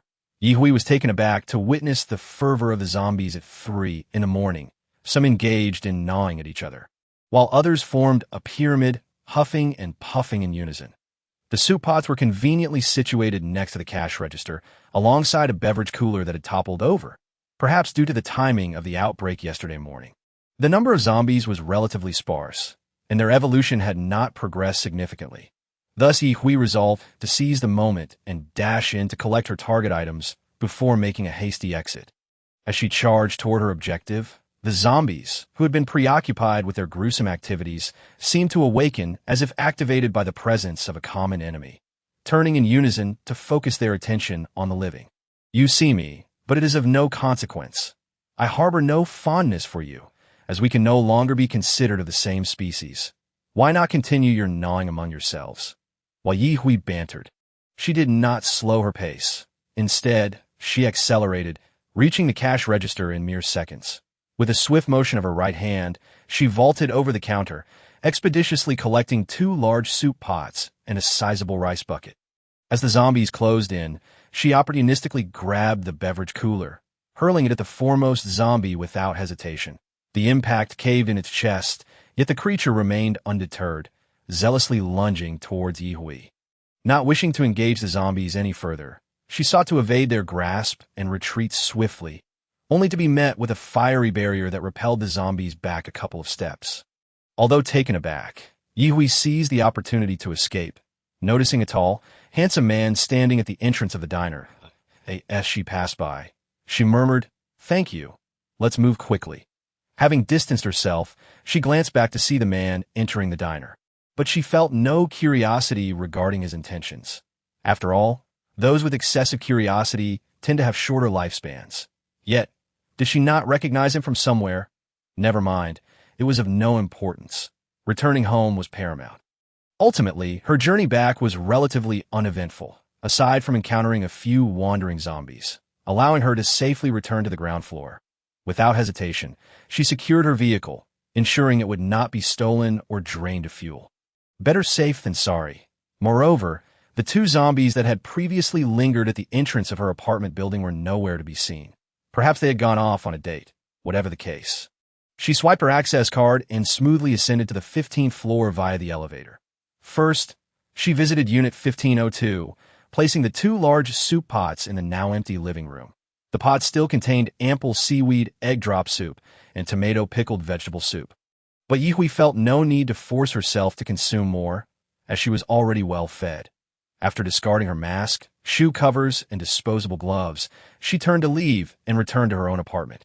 Upon entering her home and removing her backpack, she was pleasantly surprised to find the little black cat still there, having remained silent, leading her to believe it had departed long ago. "Little fellow, do you intend to follow me home and keep me company?" The small black cat promptly sprawled atop the shoe cabinet, swayed its tail a couple of times, let out a soft meow, and promptly fell asleep. "How unceremonious of you. Well then, feel free to sleep here." Yi Hui found the little fur ball to be quite low maintenance. Keeping it around posed no issue for her. If it decided to leave one day, she would be indifferent. Embracing this mindset, she resolved to treat it a bit better while they were together. She retrieved a large towel from her space, folded it neatly, and placed the little cat atop it, covering it with another towel while the kitten gazed at her in confusion. Then, she headed to the bathroom to take a shower. After her refreshing shower and changing into comfortable loungewear, she felt a wave of relaxation wash over her. She retrieved the clothes she had tossed into the washing machine earlier and hung them out to dry on the balcony, tossing in her freshly changed garments afterward. By the time she completed these tasks, the sun had risen brightly outside. 1 by 1. She arranged the greenery she had procured from the cold storage on the balcony, even placing several pots on the exterior security window. The atmosphere felt invigorated. Humming a melody that lacked rhythm, Ye paid no mind to the commotion outside, focusing intently on arranging her balcony.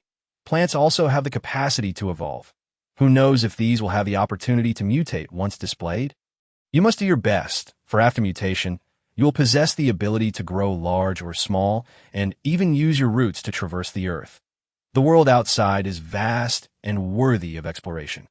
Perhaps her activities had attracted some attention, as Wu Shualan from Unit 1503 leaned over her balcony to greet her amicably. Hi. Xiaoyi, good morning. I just visited the unit across from yours. Were those 2 large soup pots left by you? Your speed is truly impressive. Feel free to dispose of any trash there. I have almost finished tidying up that area to... Okay, Ye was a loss for words, feeling there was little else to say. However, Wu Shualan seemed undeterred by her somewhat aloof demeanor, believing Ye Hui to be a person of warmth beneath her cool exterior. Noticing her request was promptly fulfilled, Wu Shualan continued, Have you had breakfast yet? I plan to make some. If you haven't eaten, you're welcome to join me. Ye Hui shook her head, having already consumed enough, and saw no need to mooch off someone else's meal. Observing Wu Shualan's enthusiasm, she kindly advised, in this current situation, it's best to keep your food and drink hidden from others. That Wu Shualan's face lit up with a wide smile, clearly pleased. Rest assured, aside from you, I have not invited anyone else. I want to invite others. Seeing that Ye Hui had ceased to engage, Wu Shualan wisely withdrew to attend to her own matters. After arranging the greenery on her balcony, Ye Hui glanced at the solar panel's battery. It was still a bit short of full capacity.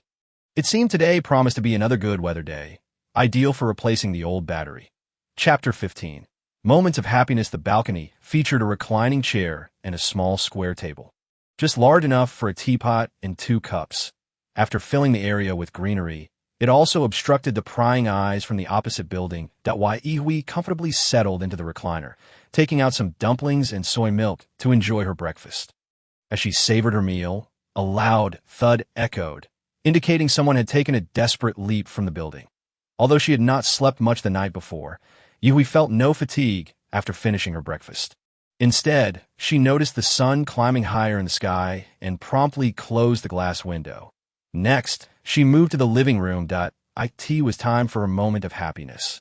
Ye Hui cleared the coffee table and other items from the living room, bringing forth her vehicle to organize her supplies better. The space required thoughtful planning to accommodate more items. As she reclined on the sofa, sorting through her supplies, the outside world grew even more chaotic and perilous than the previous day. Zhenggu, the zombie cleanup in the villa area is nearly complete, but today, the zombies exhibit greater strength and speed than yesterday, and their claws are sharper. Our men nearly fell victim to their attacks. Luo Xiaobao reported, wiping sweat from his brow as he spoke to Jiang Zheng, who had just returned. Jiang Zheng tossed him a bottle of mineral water. Good work. Is everyone else all right? Our team is fine. But at Villa number 3, a child was scratched on the back by a zombie, leaving a long bloody mark.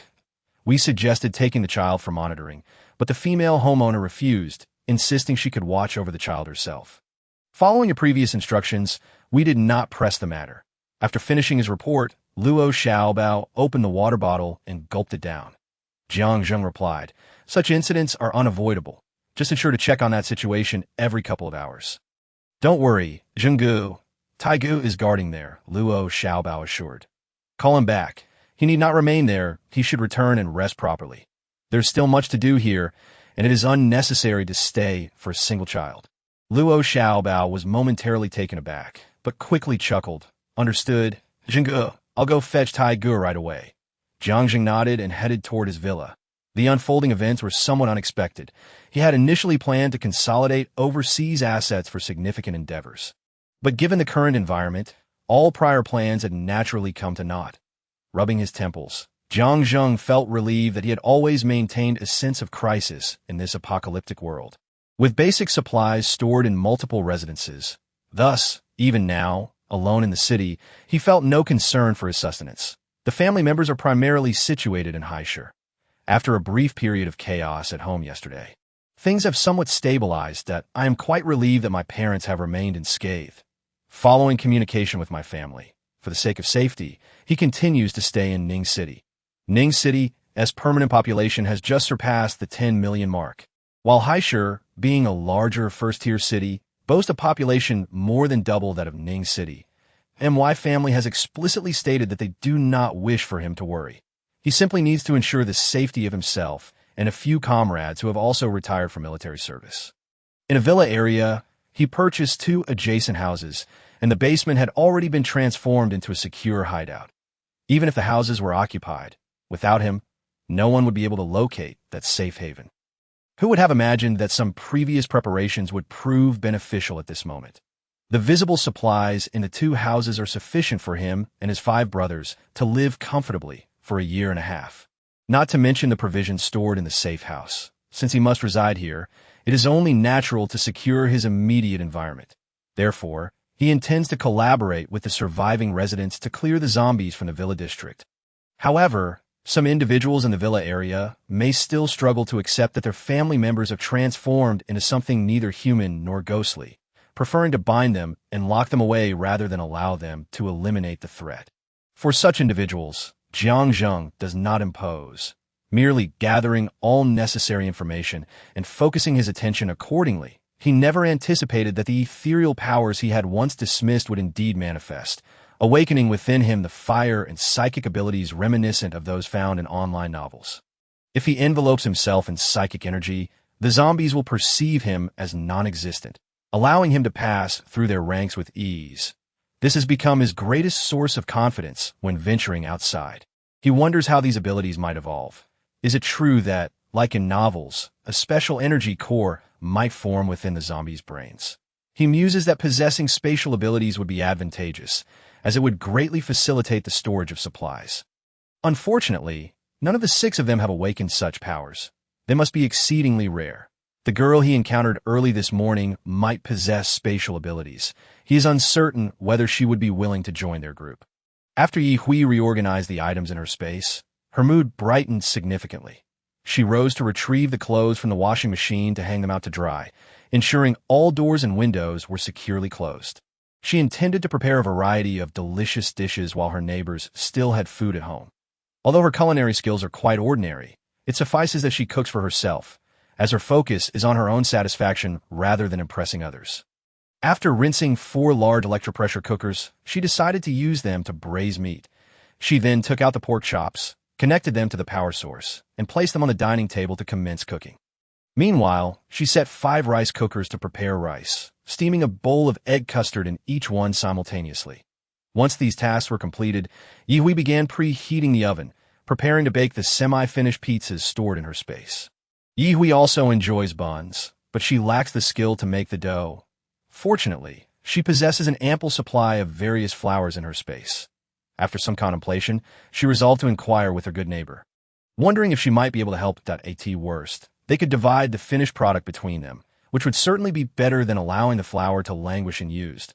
With that thought, she took out her phone and sent a voice message to Wu Xiulan, who promptly replied that she would be happy to assist without any expectation of payment, that Ye Hui insisted that she was not the type to take advantage of others. She would provide the flour, and naturally, she would expect her share of the finished product. How much would be left over was beyond her control, as she was unaware of how many buns could be made from a bag of flour.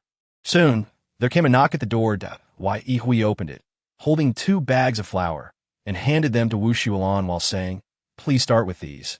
I will prepare the filling and bring it to you shortly." "Great, we can assemble the buns at my place and steam them there. I have a large steamer and oven, perfect for steaming buns," Wu Xiulan replied. Ye Hui nodded. "That works out if you need anything else. Just let me know that I'm not very experienced in cooking, so if you find something missing, don't blame me." Chapter 16. Envy from the whining monster. Throughout that entire day, Ye Hui and Wu Xiulan busily prepared buns, steamed bread, and baked egg tarts without pause. Ye Hui became so preoccupied that she nearly forgot about the small kitten at home. It was only when she returned from next door with the buns, and the kitten leaped onto her head, that she remembered there was another living creature in her home. Wu Xiulan, noticing the little black cat on her head, exclaimed with delight, "How adorable! I had no idea you had a kitten. Xiaoyi, I have some milk powder. Let me prepare a little for it." Thank you, but that's unnecessary. I have milk powder at home, Yi Hui replied, not feeling particularly close to her despite their day spent together. Wu Xuelan, undeterred by her somewhat aloof demeanor, helped carry Huey's share of buns, steamed bread, and egg tarts to her door, being careful not to intrude into Yi Hui's private space. The aroma of the food attracted the resident of Unit 1504 across the hall, who cautiously opened the door a crack and asked, "Can I buy a few buns and egg tarts?" "You must be joking," Yi Hui retorted bluntly, and after ushering in the last batch of food, she shut the door with a decisive slam. Wu Xuelan turned back to her doorway, chuckling derisively. Ugly as he is, he sure has a vivid imagination. With that, she returned to her own home, closing the door behind her. Li Dali swallowed hard and retreated, muttering to himself, "Honestly, what's the harm in asking a neighbor for a few buns? It's a pity I don't have any flour at home. Otherwise, I could make some myself." He decided to take out some squid and make grilled squid instead, thinking, "Just wait, I'll make you all drool." Once inside, Yi Hui stored the buns and egg tarts in her space, which she had intended to do all along. However, after Wu Xuelan mentioned that she lived next door, it became a quick task. She placed the small black cat down from her head onto the shoe rack where its towel nest was, saying, "All right, I know you're hungry. I'll prepare some milk for you. TSK, you sure know how to keep me busy." Despite her words of disdain, Yi Hui carefully measured the appropriate amount of milk from the canister to prepare a warm serving in a shallow dish for the kitten. She gently scratched its head, saying, "You're so dark. I'll call you Xiao Lv, and my surname is Yi. So from now on, you'll be Yizilv. Remember your name, okay? If you don't respond when I call, you won't get anything to eat." "Meow, meow. It seems you're quite pleased with the name I've given you. That's wonderful. Now hurry up and eat. Aren't you hungry?" As Yi Hui spoke, she took a large meat bun and bit into it. She cleared the 5 pots of braised meat from the dining table, then continued to add new ingredients to keep braising. Once in the kitchen, she took out the rice and steamed eggs from the rice cooker, transferring the rice into a large container she had casually acquired from the cafeteria. The large vat of porridge inside was still clean due to its lid, so Yi Hui didn't waste anything and divided it into disposable containers. Don T asked why she went through such trouble. It's simply that Yi Hui had a peculiar habit. She believed that large containers should be used for rice. She retrieved the pizza from the oven and put in a new one to bake. A whole chicken was immersed in the prepared marinade, ready for roasting later. After enjoying a bowl of steamed eggs, Yi Hui continued to cook rice, this time topping it with minced meat and steamed egg. I should really make some boiled eggs or tea eggs. Those are essential for when I go out to eat. In the following days, Yi Hui immersed herself in the kitchen, preparing various delectable dishes, and even indulged in a full day of spicy hot pot.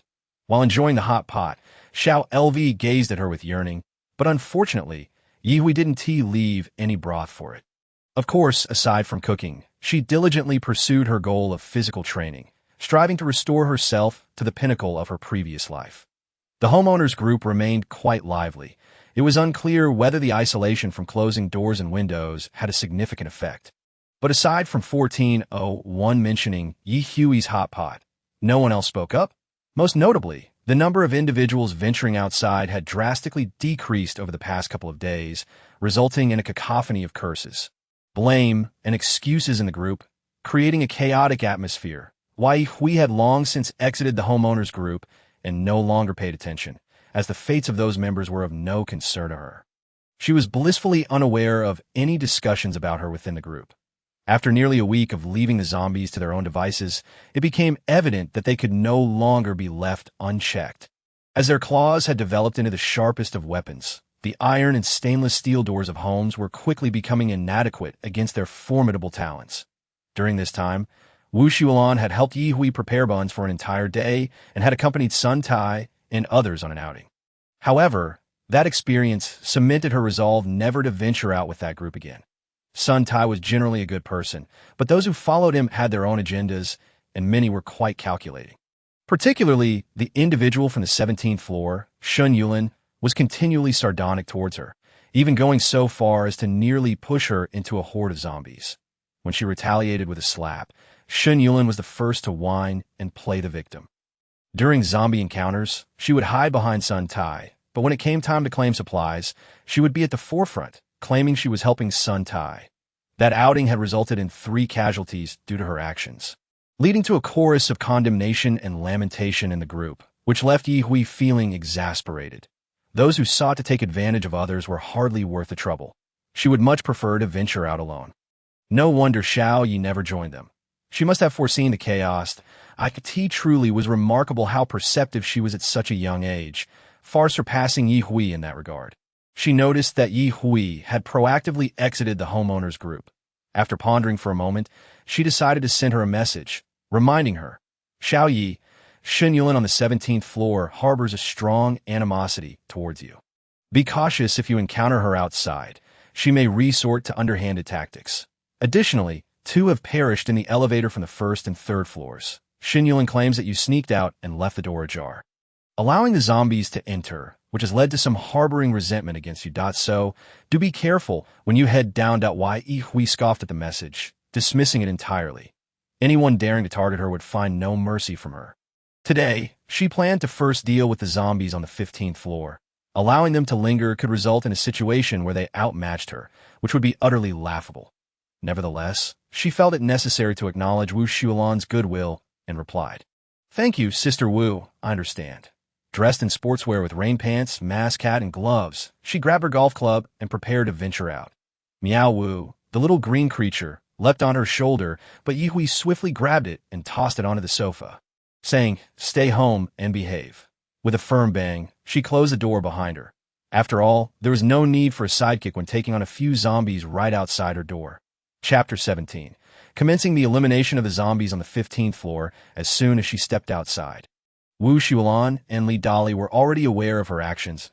Dali crouched by the peephole, peering out, and saw Ye Hui extend 2 fingers, first pointing at her own eyes and then dramatically gesturing downwards towards him.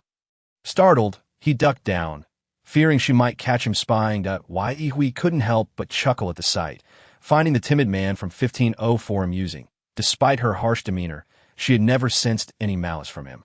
She turned and opened the door to 1505, and, as the zombies lunged towards her, she swung her club, sending one flying like a ball. While she focused on dispatching the male zombie, a smaller zombie leaped from the wall, aiming to bite her neck from above.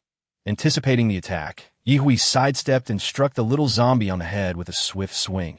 The male zombie howled in response, its arm, which Ye Hui had broken, stretching out in a desperate attempt to claw at her face. Unyielding, Ye Hui continued her assault. Her specially modified shoes were equipped with sharp blades at the toes, and while she swung her club at the little zombie, she executed a spinning kick that severed the zombie's neck.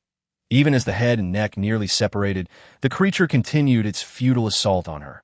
After delivering a few more decisive blows, the male zombie's head finally detached, collapsing after a couple of futile thrashes at the threshold.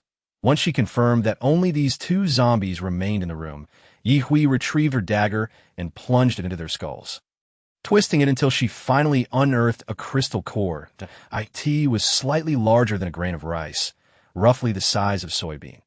What is this? She wondered aloud, raising it for Wu Xuelan, who stood at the door, holding a somewhat bent steel pipe. To see this? Ye Hui asked, lifting the crystal core higher for clarity. I dug it out of zombie's brain. It resembles something from the apocalyptic novels online. It might be a core that can enhance abilities. Wu Xuelan, somewhat confused, replied, I had no idea such things existed, that I've never read those novels online, but I'll look for some later. Xiao-Yi, you really know a lot. She had initially intended to help, but upon arriving to find Ye Hui had already finished, she felt a tinge of regret. While abilities were useful, having a physical weapon brought a greater sense of security. Glancing at the colorful mess of remains strewn across the floor, Wu Xuelan suggested, Shall I clean this up? Not yet. Let's finish off all the zombies on this floor first, and then handle the cleanup together. Ye Hui replied that we should also search the apartment for anything useful. Yes, she spoke. She began to rummage through the modest 1-bedroom unit. In the kitchen's upper cabinet, she discovered several unopened packets of instant noodles and pickled vegetables, while the rest was quite dismal. The refrigerator had long been rendered useless by the zombie duo's rampage, and after a week without power, its contents had spoiled. However, Wu Xuelan overturned a dilapidated mattress to find winter clothing and blankets in the bedside cabinet. Xiao-Yi, do you want these? You should take them home. We don't know how long the water and electricity will last. These will come in handy if the power goes out in winter. Wu Shulan was receptive to advice, and since her own home was similar in size, but meticulously designed with ample storage, she could easily accommodate more items. Thank you. I won't hold back. Yi Hui replied, planning to repay Wu Shulan's kindness by helping her elsewhere. But there was no rush to move the items just yet. She asked, should we clear out the other apartment's zombies before moving? Yi Hui shook her head. No, it's better to move sooner. Some people are adept at reaping the benefits without contributing. After all, they weren't the only 3 residents left alive on this floor. Others were still around. Moreover, she had seen a few of them peek out earlier. Although they hadn't spoken, Yi Hui suspected they were eyeing the now zombie-free apartment with interest. Apartment 1502 had been cleared by both Yi Hui and Wu Shulan, who knew there was nothing of value left inside, especially since they hadn't lacked food just a week ago. The situation had certainly changed. Outside, people were too afraid to venture out alone to hunt zombies or lacked the skills to do so, but they might resort to morally coercing others to gain an advantage. Yet, some had thicker skin than others, having perfected the art of manipulation, Yi Hui had no intention of allowing unrelated individuals to benefit from her efforts. So she meticulously searched the area. First, in a corner of the balcony, she found 2 pots of green onions still thriving, which she unceremoniously took home. As she prepared to leave again, she spotted a woman in her 50s tugging at the edge of the blanket Wu Shulan was carrying, pleading for some food. Fortunately, water was still being supplied normally. Let go. I told you I have no food left. This household has long since run out. If I had food, I wouldn't need to use a blanket to barter. Yi Hui brandished a sharp knife, twirling it in her hand as she silently stared at the woman, exuding an intimidating aura that suggested she might act if the woman persisted. The older woman felt the chill in Yi Hui's gaze. A mere blanket was hardly worth the risk, and she quickly withdrew her hand, though she muttered defiantly, "What's wrong with wanting a little food? We're all neighbors. You can't just watch us starve." "Then I won't give you anything. Let me just go inside and see if there's anything to eat." Yi Hui considered refusing, but when Wu Shulan glanced at her, she nodded in agreement. "They say there's nothing left inside, and if you don't believe it, go see for yourself. If you find something, it's your luck." The woman immediately dashed into 1505, rummaging around without concern for cleanliness. Wu Shulan approached Yi Hui and whispered, "There's no need to clash over something that likely doesn't exist." If the woman proved obstinate, Wu Shulan assured her, "I'm not defenseless." Yi Hui merely observed, having already opposed Wu Shulan's approach. She knew the other residents were covertly watching her actions, but she was indifferent.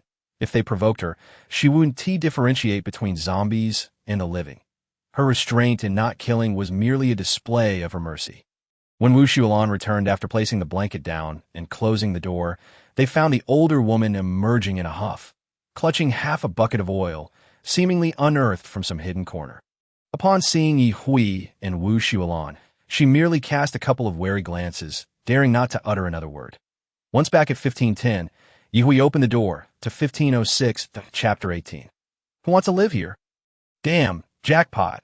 This zombie has somehow evolved." The creature's growl was more vigorous than that of a typical zombie, its speed akin to that of Sprinter. "Retreat," Yi Hui commanded Wu Shulan as she braced herself for confrontation. Wielding her golf club, Wu Shulan was quite obedient. While Yi Hui engaged the zombie, she stood at the door, seeking an opportunity to unleash her fireball technique. Whether it would be effective was uncertain, but she concentrated intensely, channeling her powers into her right palm. As Yi Hui leapt onto the table and then toward the sofa, the zombie relentlessly pursued her, intent on avenging the blows it had received. Wu Shulan quickly followed, launching a fireball toward the zombie's back. The small fireball struck, initially seeming inconsequential, but the flames exhibited remarkable adhesion, igniting the tattered clothing and hair of the zombie. "Roar!" As the zombie turned to attack Wu Shulan, Yi Hui seized the moment, swinging her club and knocking it down from the dining table. Seizing the opportunity, she rained blows upon the creature's head as if the club were worth no money at all. Wu Shulan, now fully engaged, struck the zombie with her steel pipe in a frenzy. In an instant, the zombie was rendered incapable of retaliating. Fortunately, it was the only one in the room. after a flurry of blows. It fell lifeless to the ground, and Wu Shuolan collapsed, panting heavily. Noticing her gasping for breath while two onlookers stood at the door of 1506, Yi Hui looked up and smirked at them. "Miss, do you need your brother's help?"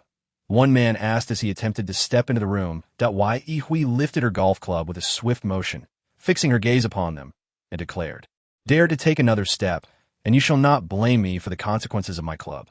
"Why be so heartless, my dear? I only wish to offer my assistance," a man protested. "If another wave comes and no one is around to help, you might find yourselves in grave danger. Leave." As he attempted to continue, his companion, with bleached hair, immediately pulled him back. "Don't pull me. I meant well.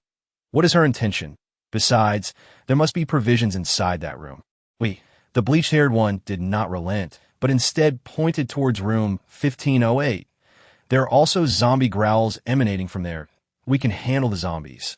Let's break the door and go in." The man shoved the bleached-haired one aside. "Have you lost your mind?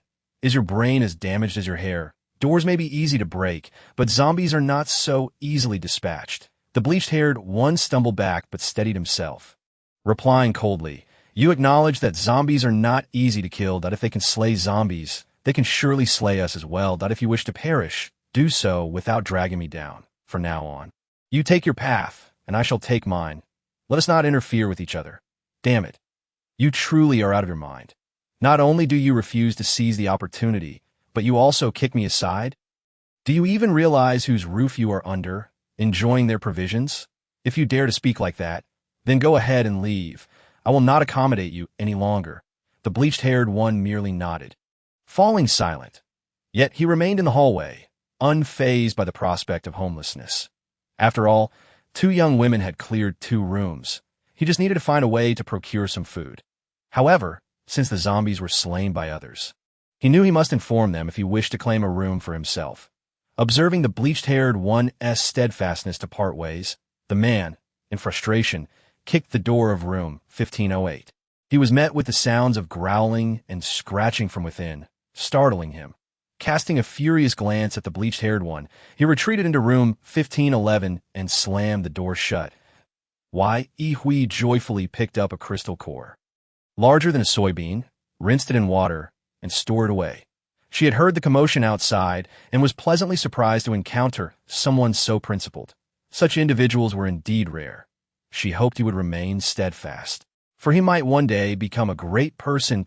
Wu Shuolan, propped against the wall, rose sheepishly, saying, "I feel utterly useless. I haven't been able to assist you much and my legs are trembling, but we simply need to slay a few more zombies."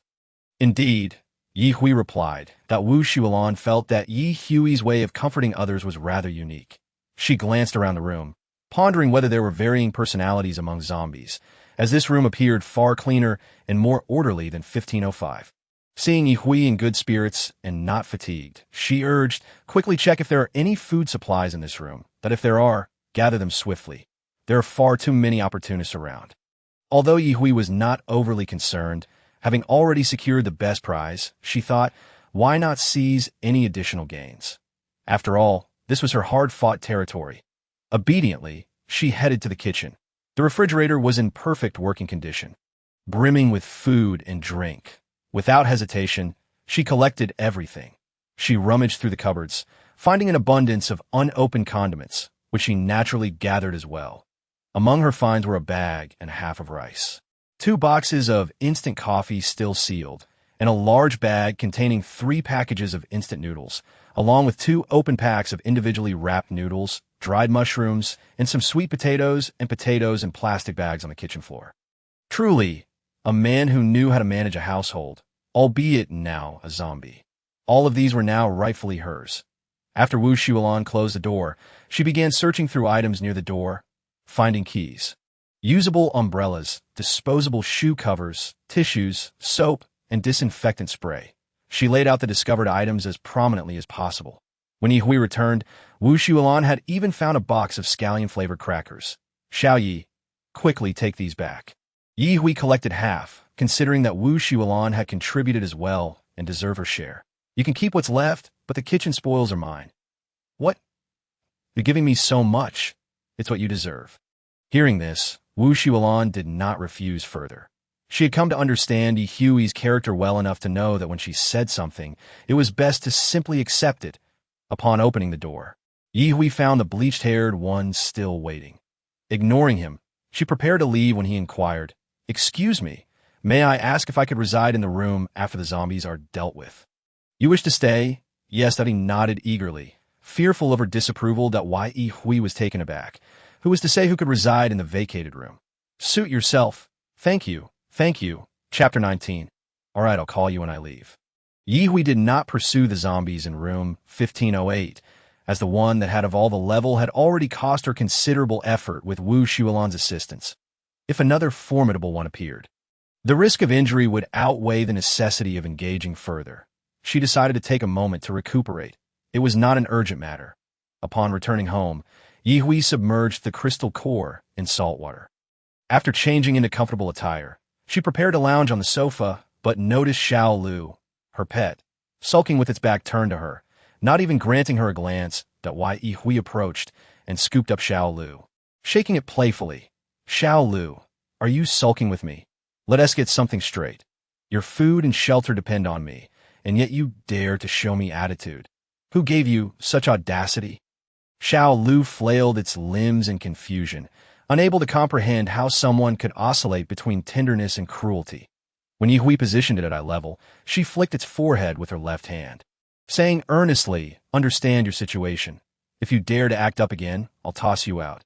Remaining motionless, Xiao Lu let out a pitiful meow. "So, you agree now. We can coexist harmoniously." With that, she tossed Xiao Lu into the air, catching it repeatedly, enjoying the playful exchange until it seemed dizzy, at which point she placed it on the back of the sofa. Unfortunately, Xiao Lu rolled off and nearly got squished beneath her. In a good mood, Yi Hui prepared some milk powder for Xiao Lu and tossed it a milk stick while she munched on some chips. After half an hour, she eagerly retrieved the crystal core from the salt water, marveling at how it sparkled even more than when she had first unearthed it. Contemplating, she took the core in her room and closed the door. Sitting cross-legged on the floor, she held the core in her hands and began to meditate. Absorbing its energy, threads of energy flowed from the core through her hands and meridians, gradually merging with her own abilities.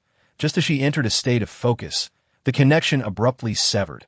Opening her eyes, she spread her hands to find them empty. That was far too brief. "I barely had 5 minutes."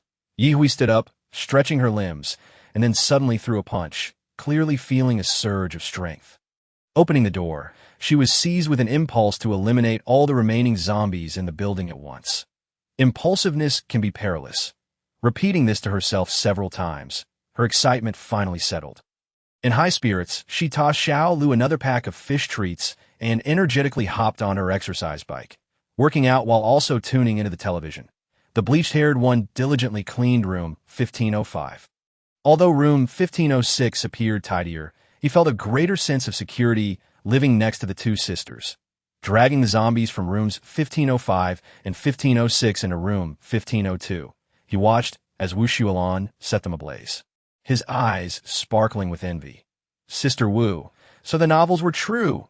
You're incredible." Zhao Yuqian exclaimed excitedly, as if he were the one with powers. Had he not fallen out with that man who sought to take advantage? And if Yi Hui had not allowed him to stay, Wu Xuelan would hardly spare him a glance. Novels again. She must hurry home to search online for a few, eat something to recover, and casually asked Xiao Yi if she would continue hunting zombies. While moving things in room 1506, she could hear the scratching from the neighboring room 1508. "Sister Wu, if you're going to slay zombies, I can help. Just leave me a bite to eat." Wu Xuelan appraised him coolly, sneering. What a novel approach to benefiting from others, that if you want food, go kill some zombies yourself. Who is stopping you? After pointing to room 1508, she added, "There's zombies in there. How close is that? If you want food, slaying the ones inside might yield some, but if not, you can always check upstairs or downstairs. You'll surely find something." Zhao Yuqian. Initially, he thought it was reasonable for a man to exert himself for just a little food. However, Wu Xuelan's retort made him feel embarrassed. It seemed she and Yi Hui could easily deal with the zombies without him, making his presence appear as though he was merely trying to take advantage. His face flushed, and he quickly mumbled, "I'm sorry. I was thinking too much. Wu Shualan cast a glance at him, sighed after returning home and closing the door. She had always taken advantage of Ye Hui, so it was impossible for her to bring along another person. She needed to muster her strength. Only by doing so could she better care for herself and assist Xiaoyi. After exercising for a while, Ye Hui received a text from her neighbor, Wu Sulan.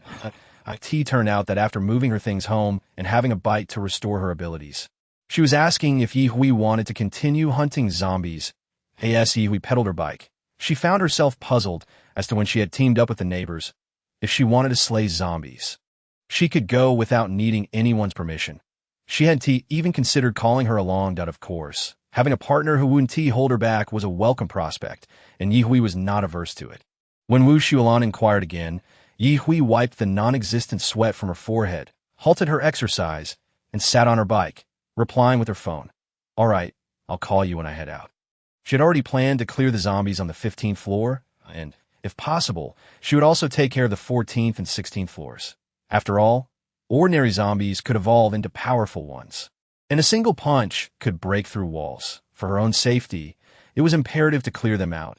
Moreover, she was looking forward to the cores within their brains. The only trouble with heading out was that she needed to change into her workout clothes and then don her special rain gear for hunting zombies. Otherwise, her current outfits wouldn't suffice for the backdash and dash forth. That seemed high time to accelerate the clearing of zombies within the building, enhance her strength, and then scour the mall or roadside clothing shops for some garments and shoes. The weather wouldn't remain sunny forever. If she prepared and it rained continuously, she would be reluctant to venture outside. "Comrades, victory is within reach. Charge forth."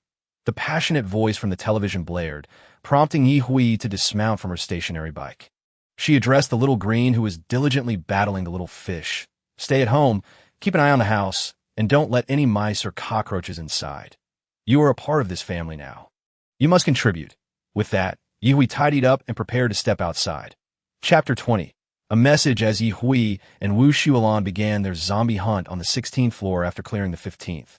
Discussions emerged in the owner-s group about whether they should also deal with the zombies in the building. Gao Feng, the man who had tried to exploit the situation with the blonde but ended up falling out with him, spoke ill of Ye Hui and Wu Shualan in the group, claiming they lacked any spirit of mutual assistance as humans.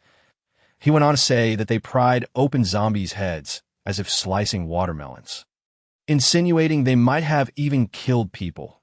Otherwise, how could normal girls be so unafraid? Noticing that few in the group echoed his sentiments, he tagged Sun Tai. "Hey son, are you planning to come out and help clear the zombies in the building? If you're heading out, just let me know, and I'll join you." Xin Yulin watched her phone with a cold smile. She knew exactly what Gao Feng was up to. However, her own supplies were running low, and dealing with the zombies in her building seemed simpler than battling outside.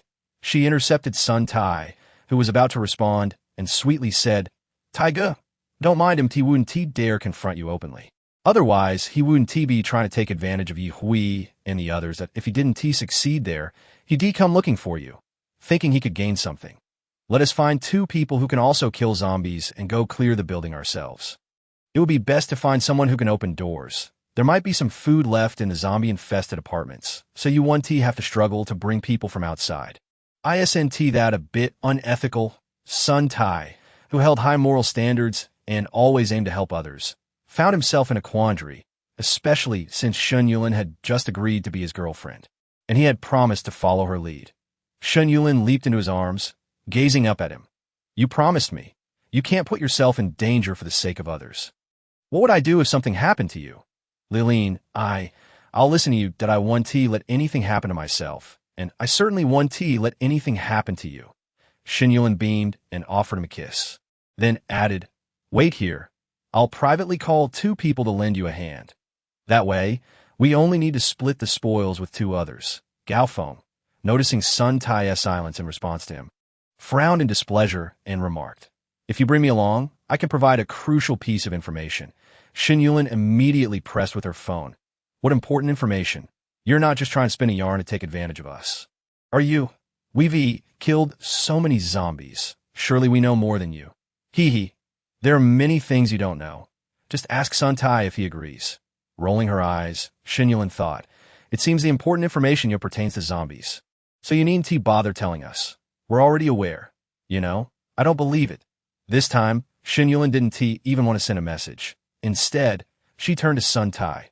Look at him, hoarding information while expecting others to help him, yet he offers nothing in return. Humph, what is so great about it? Who doesn't he know that zombies can evolve? Don't say that. He might genuinely have information we are unaware of. So you want to take him along? If we bring him this time, we can first clear out the zombies on our 17th floor, allowing us to sleep more soundly at night, that I was even wondering if we could starve the zombies at home. Alas, I should have acted sooner.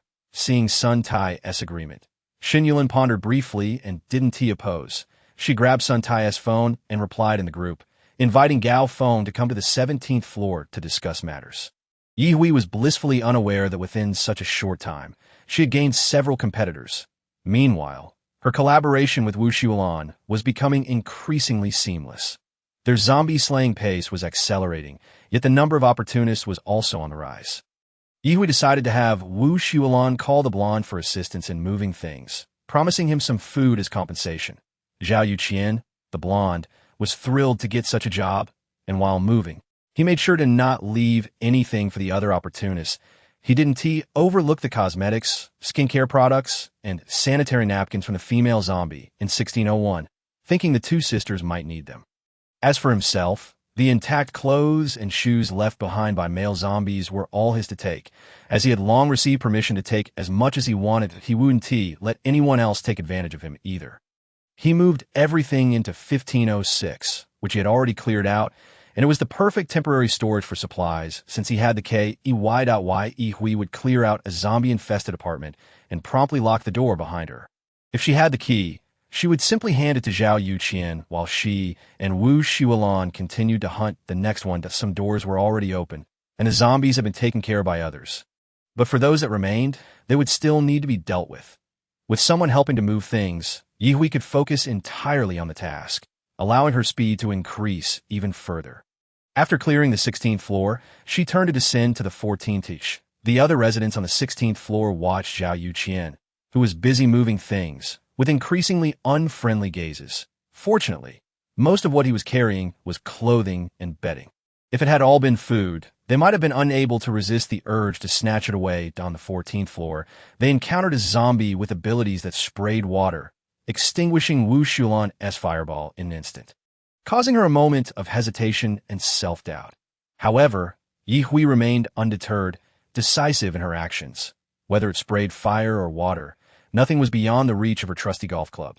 The increase in her strength and speed made her even more adept at dispatching zombies. Not only did she show no mercy when slaying zombies, but she was also unyielding to those who harbored ill intentions toward her. The vast majority of residents in Ye Hui's building were independent tenants who had little to worry about. So overall, it remained relatively stable in some areas. However, chaos reigned as the desperation for food magnified the darkness within hearts. The infectious nature of the zombie virus was alarming. After being scratched, there was only a 1% chance of surviving to become an ability user, and the turmoil persisted. Even if some semblance of order had been established, those who had been scratched often remained silent, and by the time they transformed into zombies, numerous others had already been infected. Consequently, the town government was still unable to spare any resources to organize an effective counterattack or rescue operation. For ordinary people without special abilities, the government's stance was currently one of self-rescue. Broadcasts and television channels encouraged residents to stay home. Those without food were urged to pair up and venture out in search of sustenance, attempting to save themselves. The government assured that after stabilizing the situation, they would begin preparing to establish a base, at which point the military would come to protect the citizens. Chapter 21. No one will ever complain of too much. Ordinary citizens, who had been closely following the government's developments, began to feel a swell of hope. Of course, many who wished to declare themselves rulers could not help but momentarily suppress their ambitions. Once the location of the base was confirmed, there would undoubtedly be ample opportunities for them to establish themselves. After all, the outside world was teeming with zombies, and the government could hardly manage the situation. Establishing a small base and living like a local emperor would surely be more enjoyable, regardless of how others thought or acted. Ye Hui was fervently engaged in her zombie-slaying endeavors. She even cleared out the 13th floor in one go. The harvest of cores was quite satisfactory. Aside from one worthless zombie, she had collected cores from all the others, including one water attribute core.I. In total, she gathered 13 cores, distributing 4 to Wu Xiulan, while planning to wait for Zhao Yuqian to finish collecting everything before dividing the remaining supplies. Upon her return to the 15th floor, Li Dali of room 1504 opened the door slightly and addressed Yi Hui, saying, beautiful lady, I can assist with moving things as well." Yi Hui glanced at him, responded with a slight "oh," and continued on her way home to "Don't go. I can truly help." He insisted, "Inquire with Sister Wu and Huang Mao. If they agree, then it's settled." Thank you. Li Dali understood that as long as she did not object, his chances were significantly boosted. When Zhao Yuqian returned once more, burdened with a large pile of clothing, Li Dali eagerly dashed out to lend a hand. "What are you doing? Trying to snatch something?" "In a fight, I might not necessarily lose to you," Zhao Yuqian retorted, brandishing a specially sharpened fruit knife from beneath his clothing. His words were not mere bravado. Li Dali quickly clarified, "What you said isn't true. Miss Yi consented to my helping you all with the move." Miss Yi agreed? Wu Xiulan, pushing 2 hefty suitcases behind Huang Mao, asked with surprise that Li Dali, wearing a broad smile, explained, "I inquire with Miss Yi." And she did not object. However, she mentioned she would check with you all for consent. Zhao Yuqian cast a glance at him before shifting his gaze to Wu Xin. That moment, he was unsure whether to agree or oppose. He felt he lacked the authority to object. Since Yi Hui did not oppose, neither would Wu Xiulan. Thus, she said, "You can go move things with Xiao Zhao. Once you're done, let me know." With that, she set down her belongings and returned home. She harbored no fear of their potential dishonesty. After all, if they truly embezzled, there would be no future left for them. But Yi Hui, unconcerned with how they managed their affairs, hurried home, eagerly rushing into the bathroom for a refreshing shower. After changing clothes and hastily tossing her dirty laundry into the washing machine, she dashed back to her room, disregarding the plaintive meows of Xiao Lu in the living room. Absorb, and absorb some more. To her astonishment, it took merely an additional hour to completely absorb the 9 cores. While consuming the water attribute cores, Yi Hui experienced a sensation of unparalleled comfort, noting a slight shift in her spatial abilities. Reluctant to halt her progress, once the absorption was complete, she took a moment to relish the changes. The space had expanded just a tad more, indicating that even if her abilities had not yet advanced, she was on the brink of an upgrade. Clenching her fist, she felt a renewed surge of strength, amplifying her joy manifold. After performing a few simple stretching exercises, she was intoxicated by the invigorating sensation coursing through her body. This was far superior to the physical intimacy between couples. After an afternoon of activity, she felt even more refreshed than she had upon waking. Truly a delightful day. Stepping out of her bedroom, she heard the familiar ringtone of her phone emanating from the bathroom. The only person likely to call was Sister Wu from next door. Yi Hui remained calm as she walked over and picked up the phone.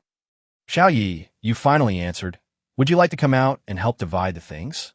"All right," she replied succinctly before hanging up, slipping on her shoes and stepping outside, where she spotted Li Dali waving at her from the entrance of room 1506.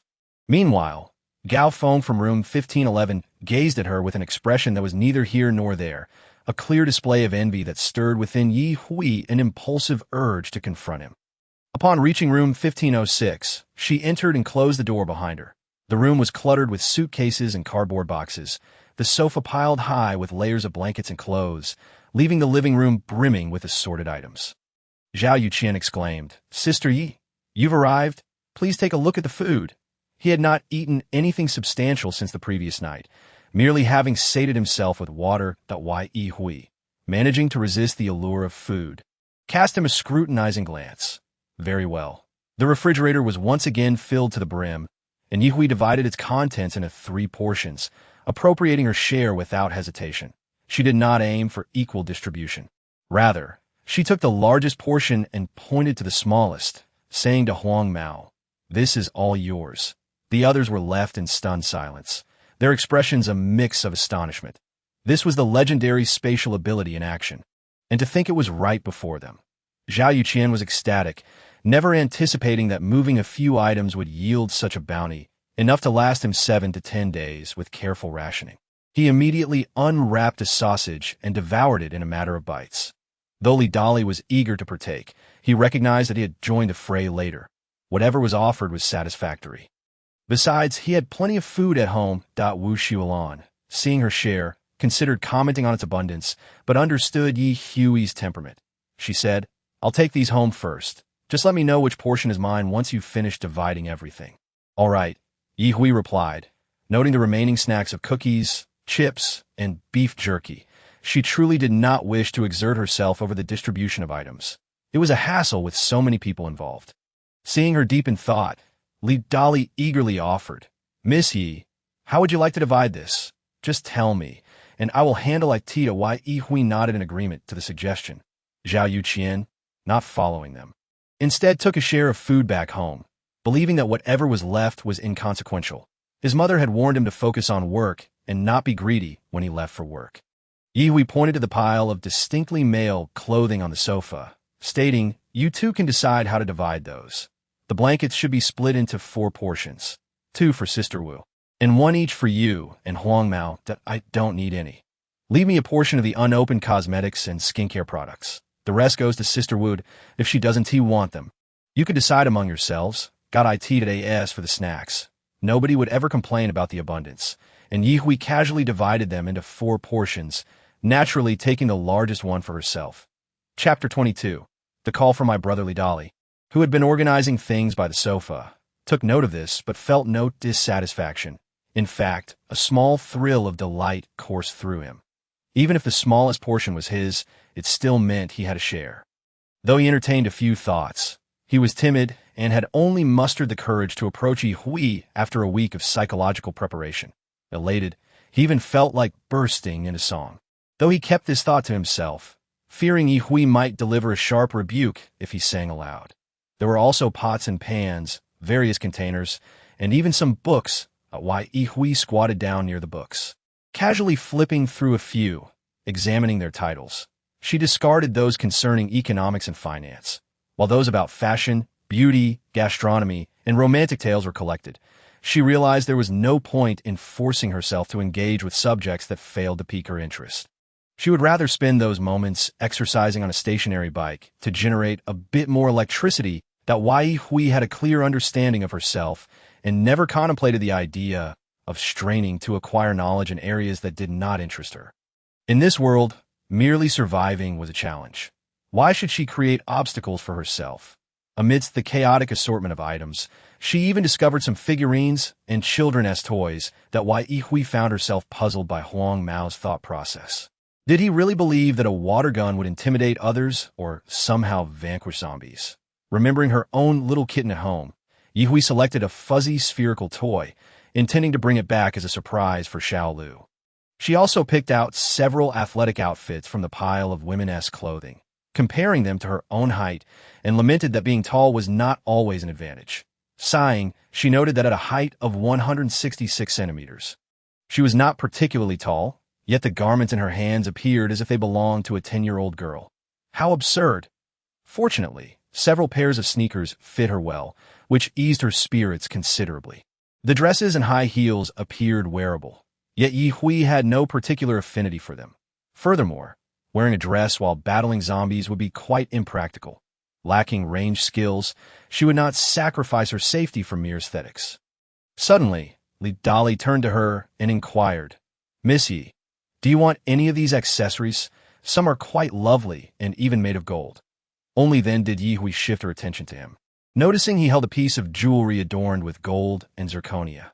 Without hesitation, she reached out to accept it and said, "If you find more, continue to bring them to me." "Sure thing, I in the base." Gold could still serve as a form of currency. Yi Hui's thoughts were suddenly ignited. Perhaps she should visit some jewelry stores to collect gold, silver, and jade. Wu Xiulan made 3 trips to transport her share of food back home, while Zhao Yuqian made 2 trips. Meanwhile, Gao Feng's eyes were nearly bloodshot from watching. Previously, he had accompanied Sun Tai to the 17th floor to combat zombies, but due to his reluctance to engage, he had only exchanged information about the contents in a zombie's brain for 2 boxes of instant noodles. leaving him without any other share. Comparing himself to Huang Mao, he felt an overwhelming sense of jealousy. Just as Huang Mao emerged from room 1505, he was confronted by Gao Feng, who blocked his path. Zhao Yuqian stared at him in silence.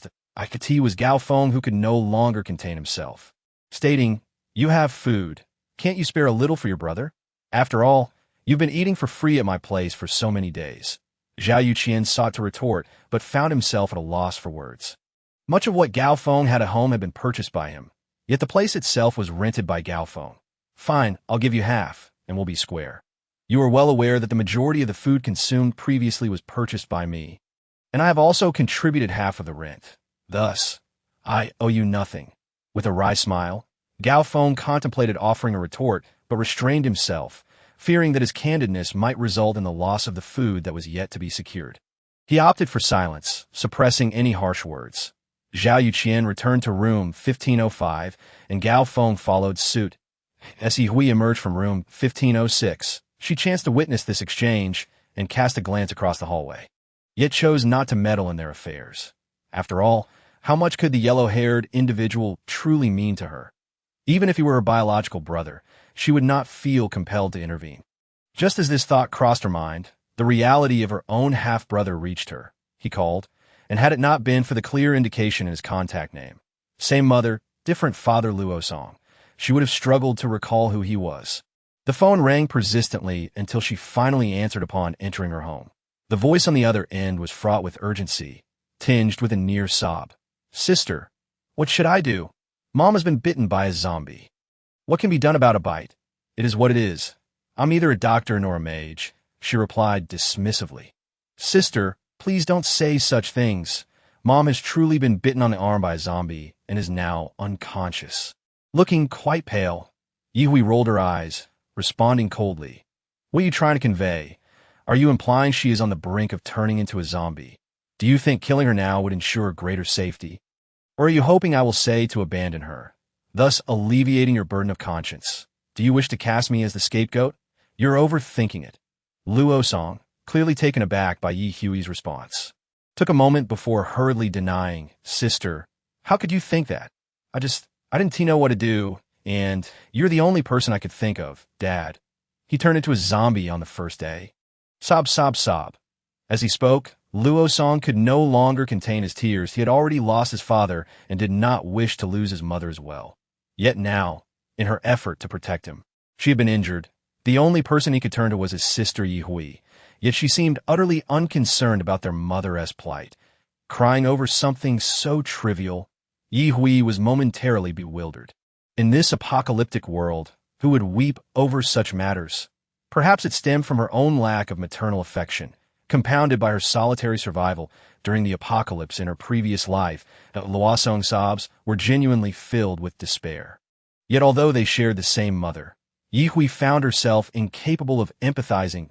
"If you tie her up and rinse her wounds with saline, we shall see by tomorrow if she has turned into a zombie," she suggested. Truly, this was the last remnant of familial affection she could muster, and it was still based on the fact that her mother was her grandmother's biological daughter. With that, she hung up the phone. Luo Song stared blankly at his device, tears streaming down his face as he searched for rope to bind his mother. Indeed, reaching out to his sister had been the right choice. She was not entirely devoid of compassion. Chapter 23. Jiang Zheng awakens. Ye Hui herself was uncertain why she had chosen to say such things to Luo Song, even less so why her words had earned her the label of good sister in his eyes. Perhaps, deep down, she still yearned for familial bonds? Realizing this, her expression darkened.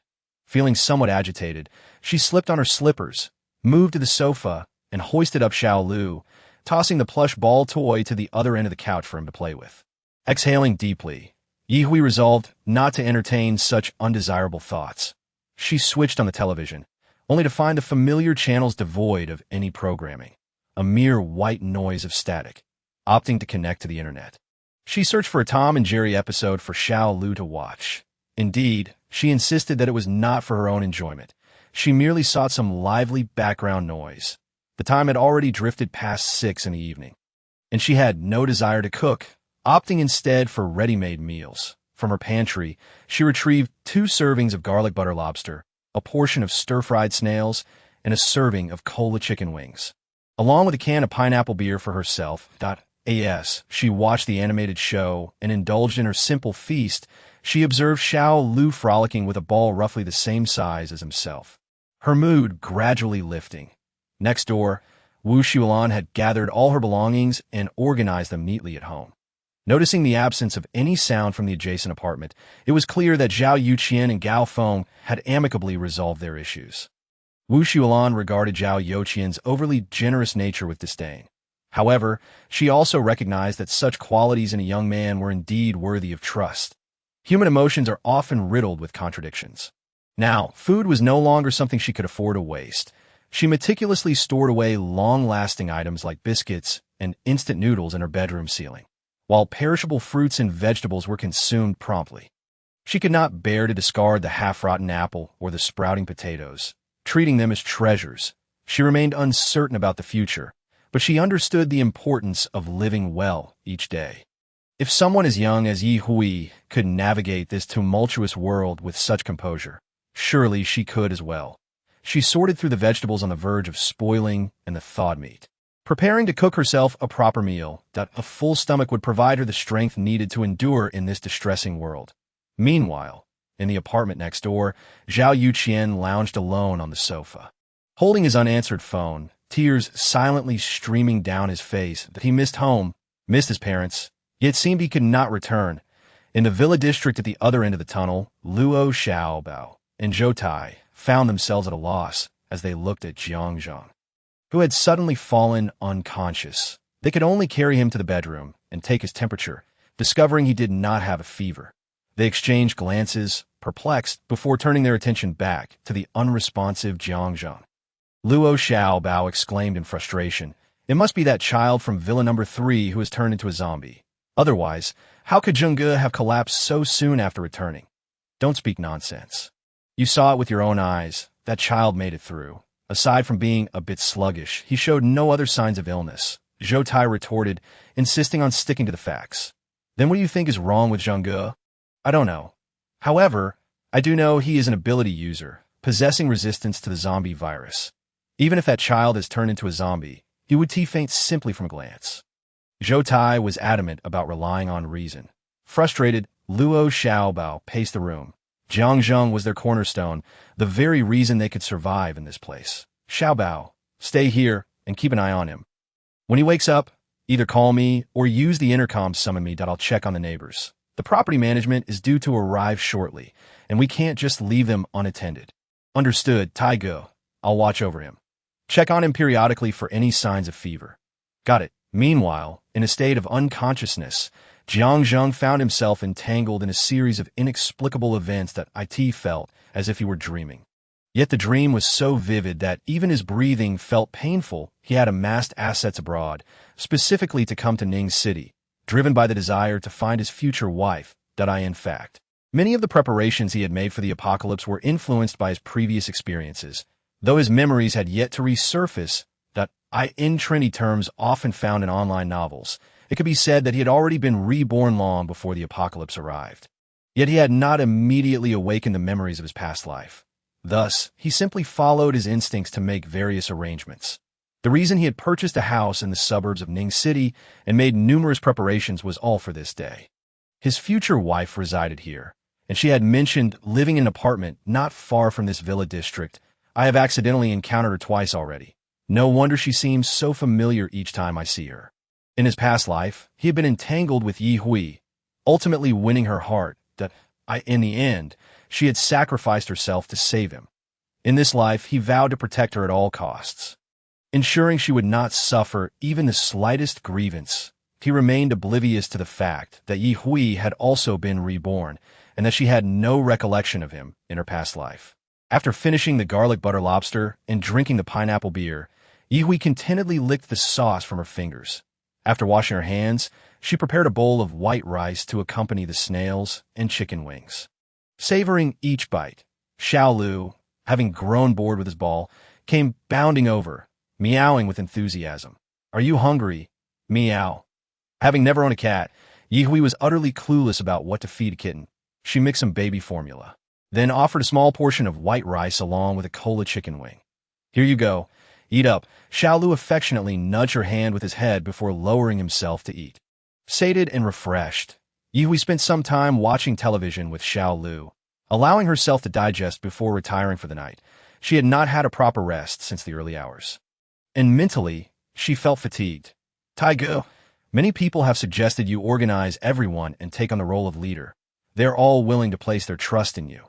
What do you think?" Shen Yulin nestled in Sun Tai's embrace, absent-mindedly scrolling through group messages on her phone. Sun Tai could not deny that he harbored a degree of ambition, but he understood he was not cut out for leadership. If the food from one household ran out, or if another household had a dispute with a neighbor, he would struggle to manage it. He entertained the thought, but his timid nature prevented him from asserting himself. "What do you think? You're in charge at home." Chapter 24. Unity in times of adversity. It is only natural for individuals to seek solace and companionship, initially, when one's household supplies are ample. There exists a comfort in remaining within the confines of one's home, rendering the thought of venturing beyond the familiar realm quite unappealing.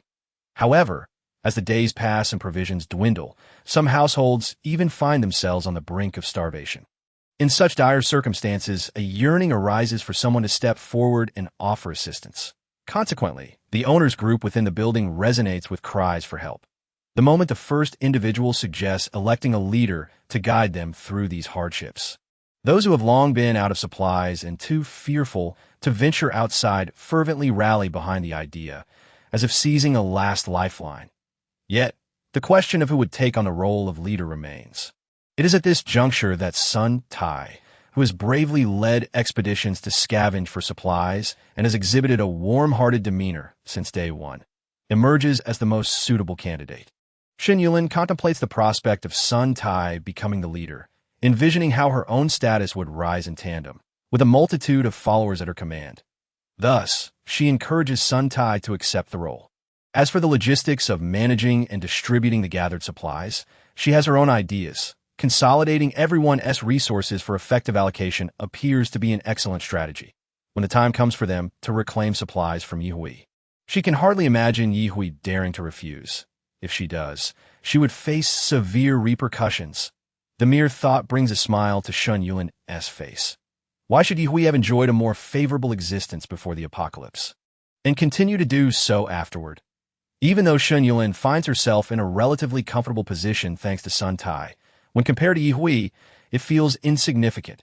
Observing the group chat, while there are some disparaging remarks about Yihui, the overwhelming sentiment is one of admiration for her courage and competence, particularly following her successful eradication of zombies from the 13th to the 16th floors, although many expressed dissatisfaction over her taking supplies after eliminating the zombies. The absence of immediate danger from the undead brings them more relief than anger, allowing them to find joy amidst the chaos. This only deepens Shen Yulin's resentment towards Yihui. Unbeknownst to Yihui, there are those who still harbor thoughts of undermining her in this post-apocalyptic world. Should anyone dare to confront her, she would swiftly quash any potential threat. At that moment, Yihui remains oblivious, for she has no recollection of Shen Yulin, merely a passing figure, not worth her concern. That night, it seems Li Dali is the first to learn of these developments. After a moment as contemplation, he promptly adds Wu Xiulan and Zhao Yuqian as friends in the owners group. Unfortunately, both appear to have already succumbed to slumber and do not respond. As for Yihui, he struggles to even find her name.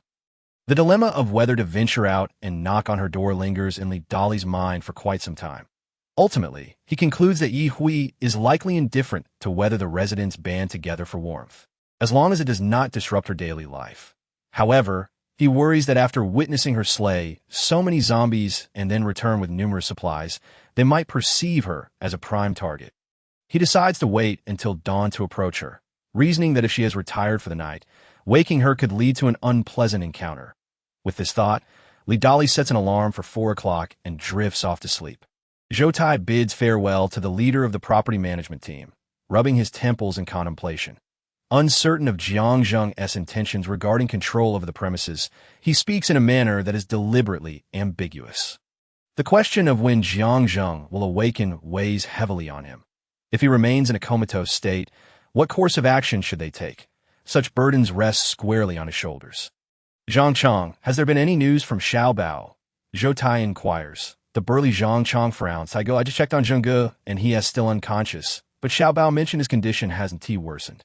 Understood. Let us wait next door. We want to be able to sleep anyway, Zhou Tai replies. They wait until 2 in the morning when Jiang Zheng finally stirs awake. Upon seeing him, Luo Xiaobao jumps up excitedly, exclaiming, Great news, Zheng Ge! You're finally awake. Xiaobao, why are you here? It's dark outside, Jiang Zheng says, rubbing his face as he sits up.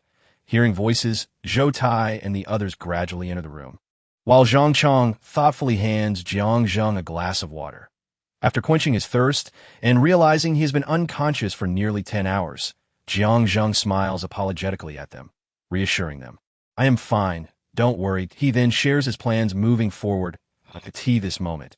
He has no desire to establish a base for himself. Rather, he is eager to locate his future wife, unwilling to let her suffer at the hands of others. However, with their paths not yet crossed, he wonders if pursuing her suddenly might frighten her away. The others express understanding of his lack of ambition to seize territory and create a small base, as none of them are particularly adept at management.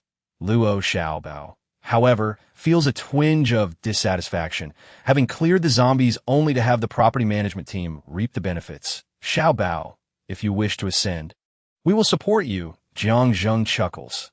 Not in a no-no. That's not my intention, that I'm just unhappy about others taking advantage, Luo Xiaobao retorts. Standing in the corner, Jiang Yongyi interjects, it's not entirely a loss, after all. We reside here, and a safe environment is essential. Indeed, Yongyi makes a valid point. Moreover, we have demonstrated our strength, and they will think twice before antagonizing us. Zhou Tai reassures Luo Xiaobao, having rested for over 10 hours. Jiang Zheng stretches his limbs and advises, you all should get some rest. I'll venture out alone, I'll accompany you. Luo Xiaobao volunteers, you've been on guard for so long.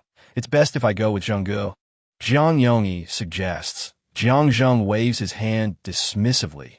No need for concern. I can manage on my own, I'm in good health, and one faint unexpectedly again. Besides, I can cloak myself with my abilities, rendering me invisible to zombies, so there's no danger. Despite lingering concerns for Jiang Zheng, Zhou Tai concedes, very well, just exercise caution while you're out, we'll head to bed. Contact us if anything arises, day or night. Understood, I won't hesitate to reach out if needed. You all should also remain vigilant. There's still zombies on the upper floors that haven't been cleared and could emerge at any moment. Jiang Zheng reminds them before donning a jacket and preparing to leave. His eagerness to get closer to his wife is palpable.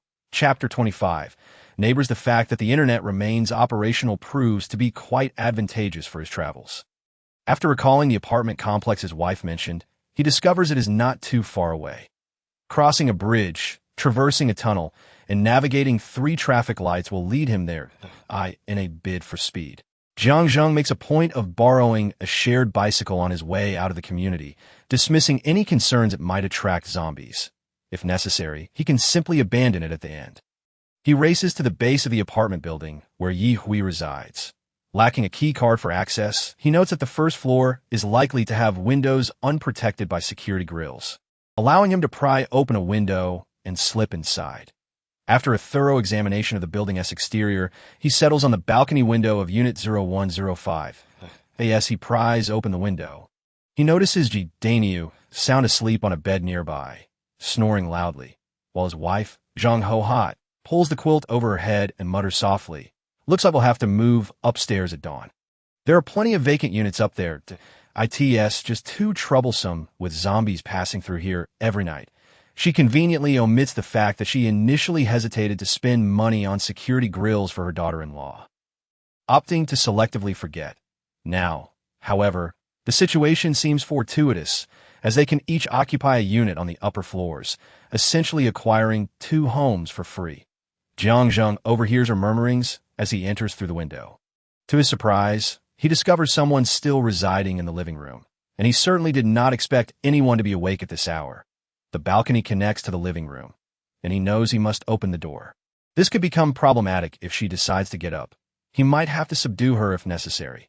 Fortunately, Zhang Ho Hot, being timid, remains huddled under the covers and does not dare to show her face, thus evading a potentially violent confrontation. Jiang Zheng successfully navigates through Unit 0105 and takes the elevator to the 15th floor, quickly locating his wife's residence at 1501. Standing at the entrance, he feels his heart racing, surprised by the intensity of his longing for her. Picking locks is an essential skill in a post-apocalyptic world, and Jiang Zheng possesses this talent. He recalls that the family in Unit 1502 hasn't been particularly kind to her, and remembers hearing her mention that the young girl there was quite ungrateful. He wonders if his wife is still harboring that girl. If so, he wouldn't mind resolving that issue before she notices. With this thought in mind, he opens the door to Unit 1502, only to be greeted by an inexplicable smell of charred remnants.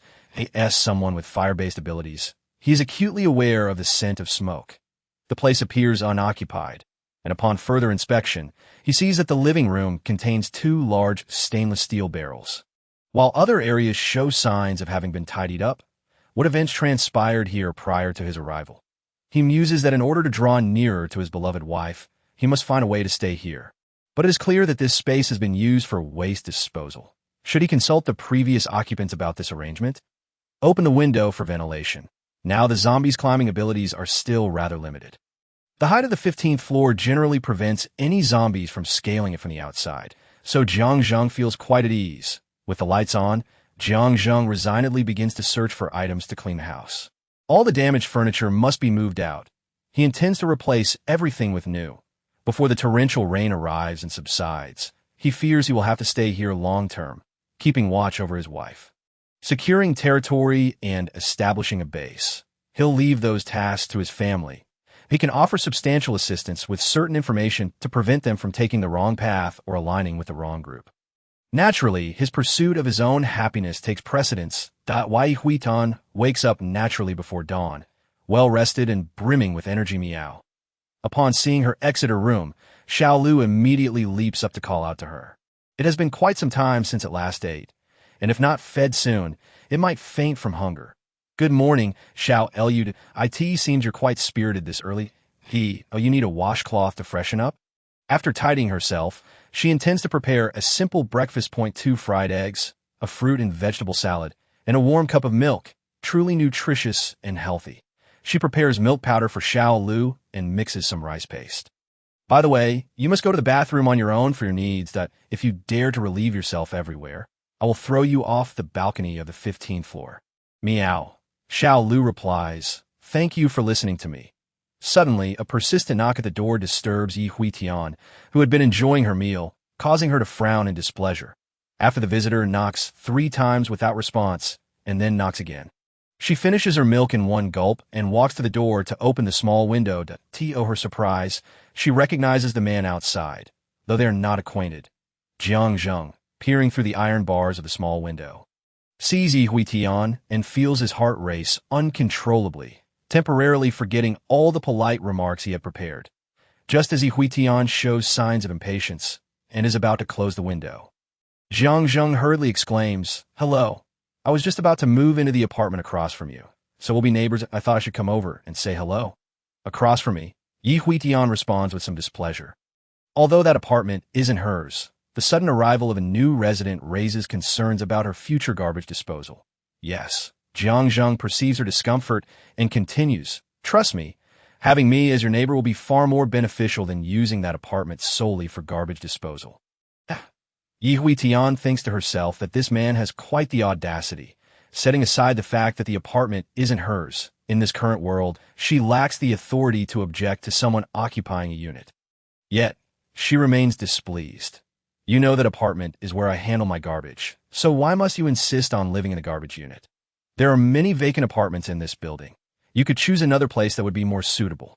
Ye Huitian suddenly remembers that he had once helped her in the cafeteria, even though she didn't require assistance at that time. Just recalling this prompts her to say a bit more. Otherwise, she wouldn't have bothered with him at all. "You can leave your garbage at my door, and I can help you take it to the elevator. I've already moved the 2 stainless steel bins designated for garbage to the window side near the elevator." Jiang Zheng is determined to be her neighbor, unyielding in his resolve. Ye Huitian rolls her eyes and promptly shuts the small window. Outside, Jiang Zheng is quite pleased. knowing that his actions haven't crossed her boundaries. She is someone who dislikes trouble.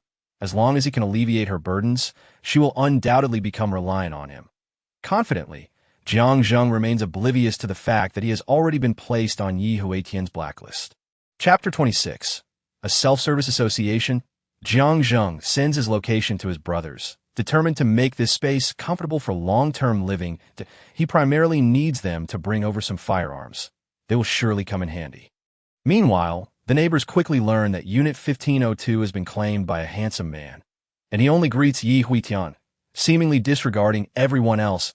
Li Dolly, peering through the peephole, sees Jiang Zheng with a spring-like smile and grumbles indignantly yet quietly. TSK, even in the apocalypse, he still has time to pursue women. He must not be a serious person. In stark contrast, Wu Shualan opens her door, scrutinizing Jiang Zheng from head to toe, before tossing him the key to Unit 1502. Regardless of your motives for moving in across from us, if you dare to have any ill intentions toward Xiao Yi, I won't let you off lightly. Jiang Zheng is no stranger to this girl. She is fiercely protective of his wife, so he tolerates her unfriendly demeanor. Moreover, she is directly assisting him by handing over the key. Catching the key, he merely smiles at her, choosing not to respond to her warning. He aims to tidy up all the vacant rooms on this floor, ensuring there is a place for his brothers to stay if they decide to settle here. Inside, Ye Huitian finds the remaining fruit and vegetable salad unappetizing. Seeing Xiao Lu happily consuming its rice paste after finishing its milk, she abruptly lifts it by the neck, saying, "Xiao Lu, you've eaten enough breakfast. As girls, we must pay attention to maintaining our figures." Xiao Lu flails its limbs in the air, letting out a pitiful whine. "Bad person, I'm still growing. What do I need a figure for?" Perhaps it understood, for Ye Huitian, feeling merciful, loosens her grip. And Xiao Lu lands on the table. "Forget it. Eat up, but remember to finish what's left for me. We need a balanced diet." Xiao Lu really knows how to pin Q. Habitually turning on the television before exercising. She is unexpectedly greeted by the sight of a beautiful, intelligent, and kind-hearted female anchor. Although she missed the preceding content, Ye Huitian hears the anchor smilingly announce in the most authentic official language. Official bases have been established in the Jiahu district of Haiqing and beneath the Dabi Mountains in Anqing.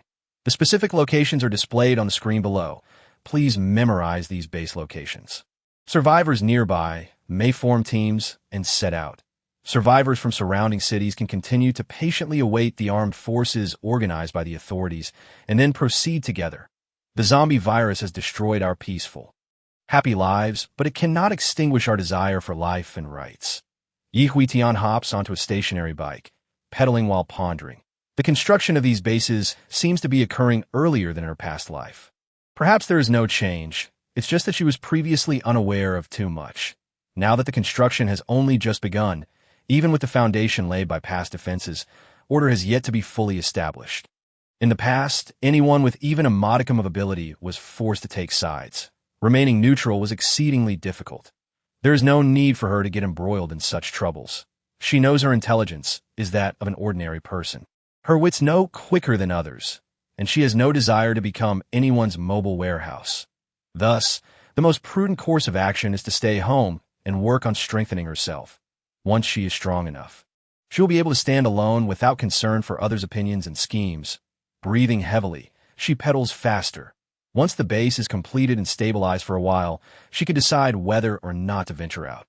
Right now, she hasn't even sorted out her own building, so thinking about those matters feels too distant. The news must be pre-recorded, as this particular announcement has been playing repeatedly. Go for it. Ye Huitian, you are the best. You can do it. Encouraging herself, Ye Huitian pedals for an hour, then performs some simple stretches before starting a boxing workout, followed by 8-section brocade exercises and finally basic physical conditioning. After a morning of high-intensity exercise, the slight annoyance from earlier, triggered by Jiang Zheng, has vanished without a trace. Exhausted, she finds her hands trembling with the chopsticks at lunch, resembling someone with Parkinson's disease, nearly dropping them several times. Ultimately, in the astonished gaze of Xiao Lu, Ye Huitian mimics it by burying her head directly in the bowl to eat her fill. Although her body is weary, her spirit remains high. After finishing, she refrains from lying down, Instead, she slowly paces back and forth in the living room. The doorbell rings again, but Ye Huitian chooses to ignore it, even if zombies are scratching at the door. She wants to spare them a glance until her strength is replenished. After the doorbell ceases, her phone rings, and Ye Huitian slowly walks over to the stationary bike, raising her sore arm to swipe at the phone screen. Xiaoyi, a self-service association has been formed in this building. Sun Tai on the 17th floor is the head of our building. He claims he will gather all food and clean water to distribute. They are already knocking on doors from the top floor, and I suspect they will reach our floor soon. I wanted to inform you first. Don't worry. None of US have joined that self-service association. If they think they can collect our supplies, they're dreaming. We won't agree to that, Wu Shuolan continues, taking a breath before adding. However, units 1510 and 1511 on our floor have explicitly joined. They were quite smug when they left. And Gao Feng even said we regret not joining. Ye Huitian listens in silence, her expression unchanged, while internally she rants. Why are there so many bothersome matters today? Just leave her alone. Or she might resolve each of them with a knife. In a building with just herself and the zombies, that would be sufficient. After waiting for a response that never comes, Wu Shuolan can't help but confirm. Hey, Xiaoyi, are you listening? Yes, I understand. Let them do as they please. As long as they do not disturb me, it suffices that Wu Shuolan was at a loss for how to respond to this statement. For that group of individuals would undoubtedly harass Ye Hui. After all, she had vanquished a multitude of zombies yesterday and acquired a substantial amount of supplies. Those who had long run out of provisions, yet dared not venture out to slay zombies, were likely consumed by their own convoluted thoughts. Thus, they would not spare Ye Hui, nor would they overlook her, and they would not hesitate to target anyone still in possession of food. Contemplating this, Wu Shuolan finally spoke. They are going from door to door, irrespective of whether others consent or not. Is that so? Then we shall see if they dare to come. Upon finishing her words, Ye Hui chose to disregard the matter. She needed to recuperate her strength swiftly. Perhaps a fierce battle awaited her soon. How troublesome it is. If only there were firearms at hand. Chapter 27. Or else? As Ye Hui recuperated and awaited trouble to come knocking, Sun Tai and his cohort were already beaming with satisfaction. Having gathered a bountiful haul, the supplies they collected were concentrated in room 1705, once rented by Shun Yulin on the 17th floor. Under Sun Tai's formidable mutated powers, the group, having received a modicum of rations, dared not request more. Sun Tai was amiable, yet his girlfriend, Shun Yulin, though possessing a sweet tongue, held tightly to her provisions, refusing even a child a single extra packaged bread. Sun Tai, wholly obedient to her, left the group with no choice but to quell their desires, for they still relied on Sun Tai's strength to procure more. Of course, there were many who were unwilling to join their mutual aid society. Yet each household was required to contribute a portion of their food to support them. Otherwise, they would all be left without sustenance, unable to maintain their current joviality. Having gathered so much in just one morning exhilarated their spirits immensely. They had only traversed a few floors, with 151 left to explore. If this continued, it was certain they would manage to endure until the authorities intervened to escort them to the base.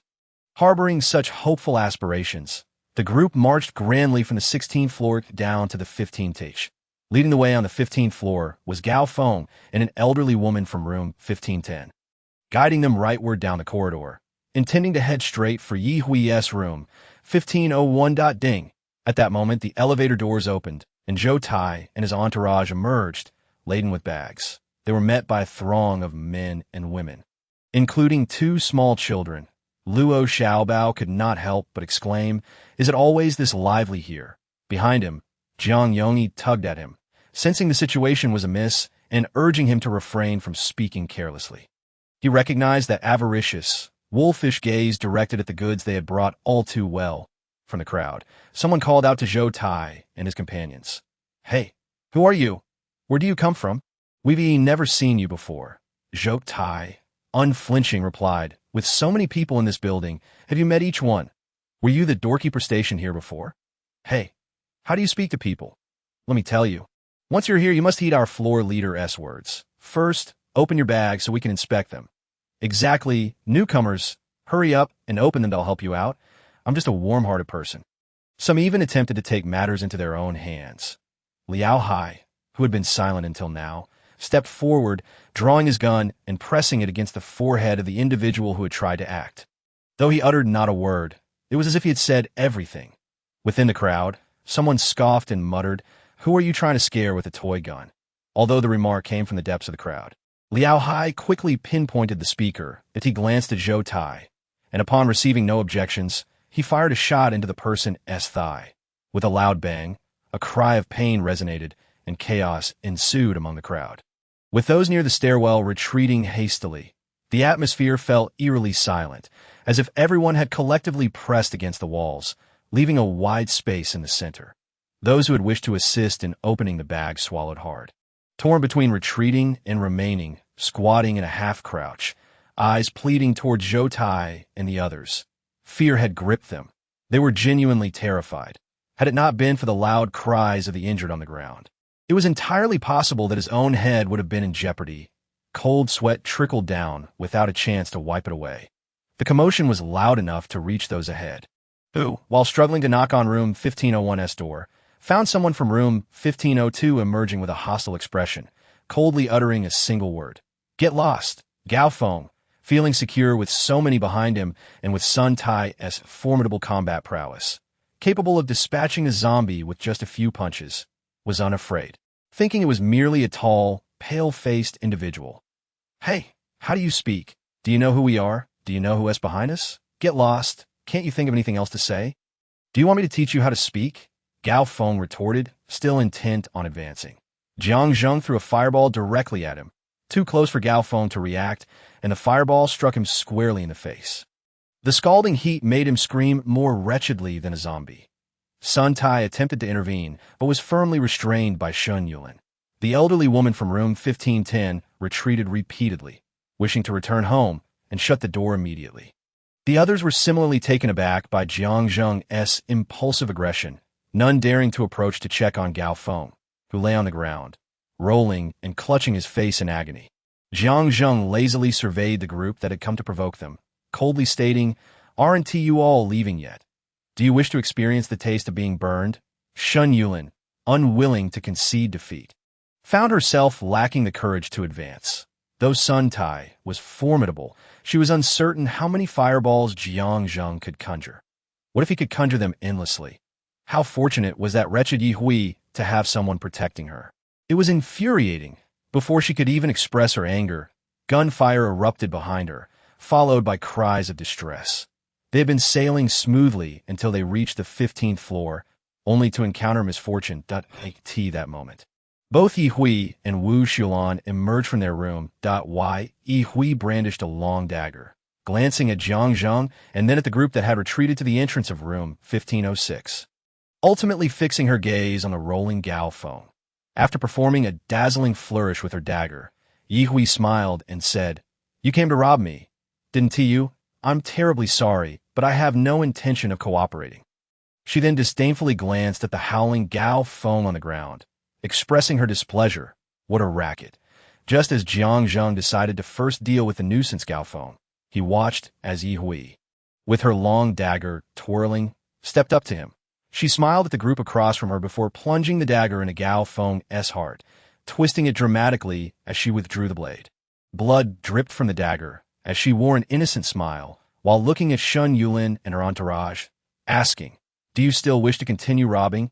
I take great pleasure in helping others resolve their troubles." "You, how can you kill?" Sun Tai could hardly believe his eyes.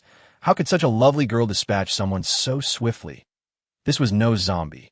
Shun Yulin clung tightly to Sun Tai's arm, astonished that Yi Hui could not only kill zombies but also humans. Yi Hui tilted her head in confusion and asked, "What else should I do?" Chapter 28. Don't overthink it. The group on the 15th floor suffered one casualty and one severely injured, and they could only retreat in frustration.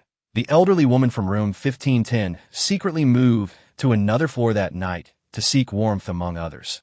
Once the crowd dispersed, Wu Xulan finally grasped the reality that Yi Hui had killed someone in her presence.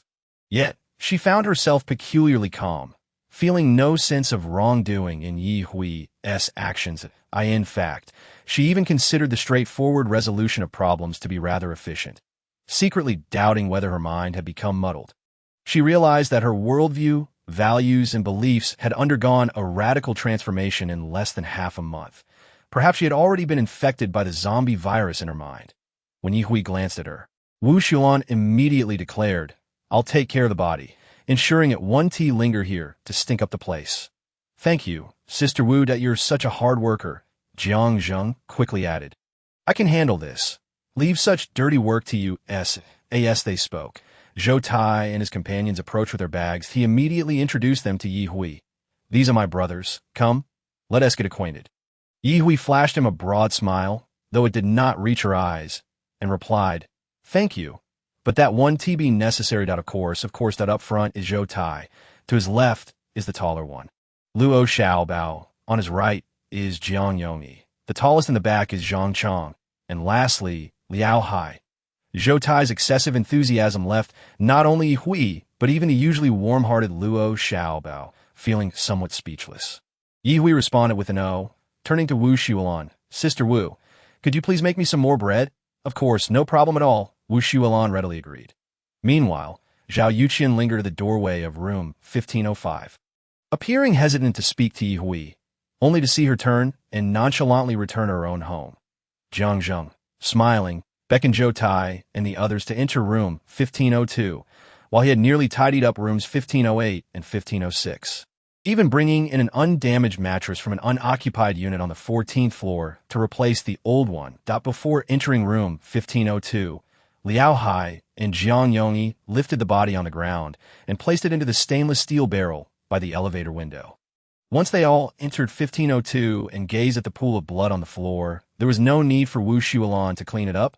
Li Dali, with remarkable perceptiveness, took up a water bucket and mop and stepped outside, cheerfully declaring, "I'll take care of the rest." Goodness, he had already discerned that the newly arrived men were quite formidable, and the usually unassuming Miss Yi was, in fact, rather difficult to deal with. It was rare to have the opportunity to engage with them.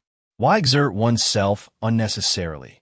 As for the dazed Huang Mao, Li Dali refrained from commenting, recognizing his youth. To thrive, one must cling tightly to the strong.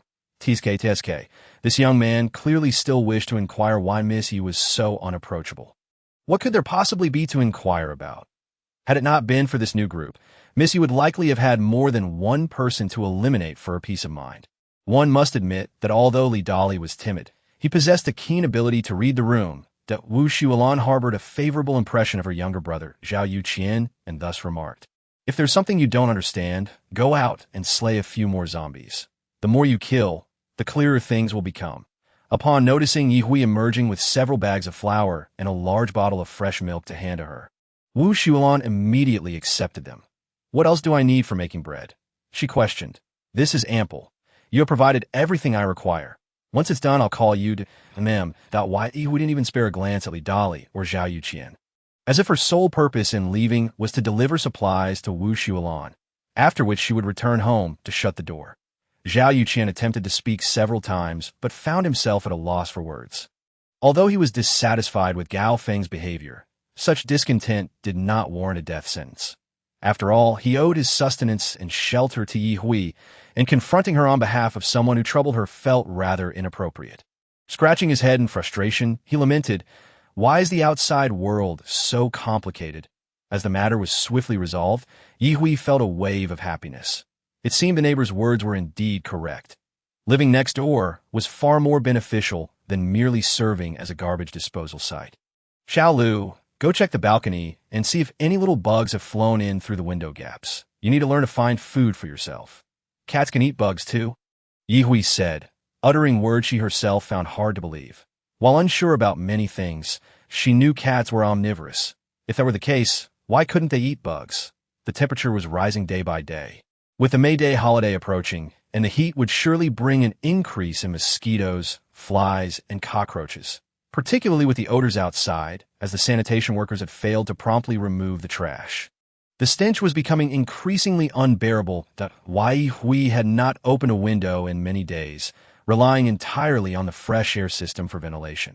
However, This new air system also required air circulation, and she wondered how long the fresh air could last.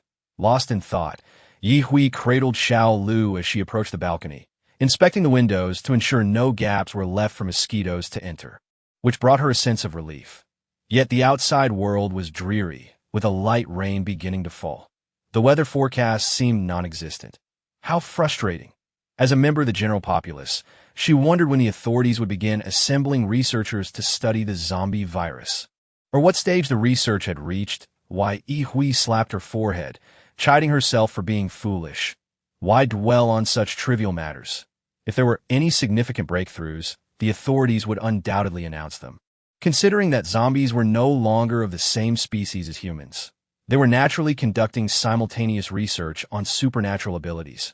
Why waste time fretting over this? It would be far more prudent to contemplate how to swiftly enhance her physical abilities and elevate her supernatural powers. Patting Xiao Lu's head, Yi Hui smiled and remarked, "I am not a savior. The only one I can truly save is myself. Oh, and now I must add you to the list as long as I can ensure a good life for both myself and this little one. That will suffice." After saying this, she casually placed Xiao Lu on the balcony, where 2 pots of green onions flourished in the corner. Why Yi Hui thought a scallion omelet would be perfect for dinner. One must not grow lazy. During the free time in the afternoon, she would meditate and cultivate her inner strength. While Yi Hui organized her tasks, Jiang Zheng and his companions across the hall were also busy. Luo Xiaobao gazed at the freshly renovated house and questioned, "Zhengge, this place pales in comparison to yours. It's even smaller than your bedroom. You don't need to stay here just to pursue a girl." Chapter 29. Want to pursue me? Jiang Zheng found it difficult to explain to Luo Xiaobao, merely tossing him the phrase near water. The platform gets the moon first before suggesting they check the 2 adjacent rooms. Although he had tidied up twice, it was merely for their occasional use, so it was necessary for them to arrange it themselves. Everyone expressed that having a place to sleep was sufficient. The condition of the interior mattered little. Zhou Tai inquired, "Are you going back to the villa? If you don't return for an extended period, many people will likely try to claim it for themselves." Even without mentioning the high-rise residence in front of the villa, those still associated with the property management would not allow the house to sit empty. "That villa is mine. I certainly won't abandon it. However, I might spend more time here in the future," Jiang Zheng replied, feeling somewhat overwhelmed, as both locations required the clearing of zombies that, if possible, he wanted to clear the entire area of zombies first. Yet their supernatural abilities were still at a novice level, and ammunition for their firearms was limited. Moreover, as time passed, zombies would evolve, and ordinary bullets might not pierce their skin. Thus, retaining firearms was more about deterring those with ulterior motives. Jiang Zheng continued, "From now on, you all will have to bear the burden there. It's better if you secure that area. Let's first eliminate the zombies in this building, gather some crystal cores, and after soaking them in saline, we can absorb them to enhance our supernatural abilities. Even those without powers can strengthen their physiques, albeit with lesser effectiveness." Upon hearing that they could enhance their abilities, the eyes of the group brightened. They had previously accumulated some crystal cores from the zombies they had slain, but were uncertain how to utilize them and feared unintended consequences, so they had stored them away. "You can divide the crystal cores from the villa among yourselves. The ones we gather today will belong to me," Jiang Zheng declared. Luo Xiaobao could hardly contain himself. "What are we waiting for, Zhengge? Let's head out and hunt zombies, as long as they're not in large groups." "They'll be easy pickings," Zhou Tai suggested. "You could return to the villa with us to collect the crystal cores before coming back to hunt. It wouldn't be a hassle." "How? Is that not a hassle? It would just waste time. Why should we be so calculative among brothers?" Zhang Chang, who was the best shot among them but had not awakened any powers, wondered where Jiang Zheng had acquired his information. But they all understood he wouldn't joke about such matters. Unable to suppress their eagerness, they asked, "Zhengge, isn't it said in novels that using zombie crystal cores might allow one to awaken supernatural abilities? Do you think that could be true in reality?" Thanks to his regained memories of his past life, Jiang Zheng had some understanding of this and replied affirmatively. "There is a chance, but the probability is extremely low. If you're considering this, it will be best to try various attributes of crystal cores first, then determine which one suits you best. In the future, focus solely on absorbing cores of that specific attribute and forego the others." Zhang Chang exclaimed, "That's fine. As long as there's a chance." Seeing his brothers brimming with enthusiasm to venture out, Jiang Zheng hesitated but eventually asked, would it be all right if I brought Yi Hui from across the hall along to hunt zombies? The group exchanged knowing glances. Although they were uncertain why he suddenly showed such interest in a girl, they had no reason to oppose a brother's affection and nodded in agreement. Luo Xiaobao even directly referred to her as sister-in-law. No, don't call her that in front of her. Otherwise, before I even start pursuing her, you'll ruin it for me, Jiang Zheng said, eliciting laughter from the group and easing the atmosphere.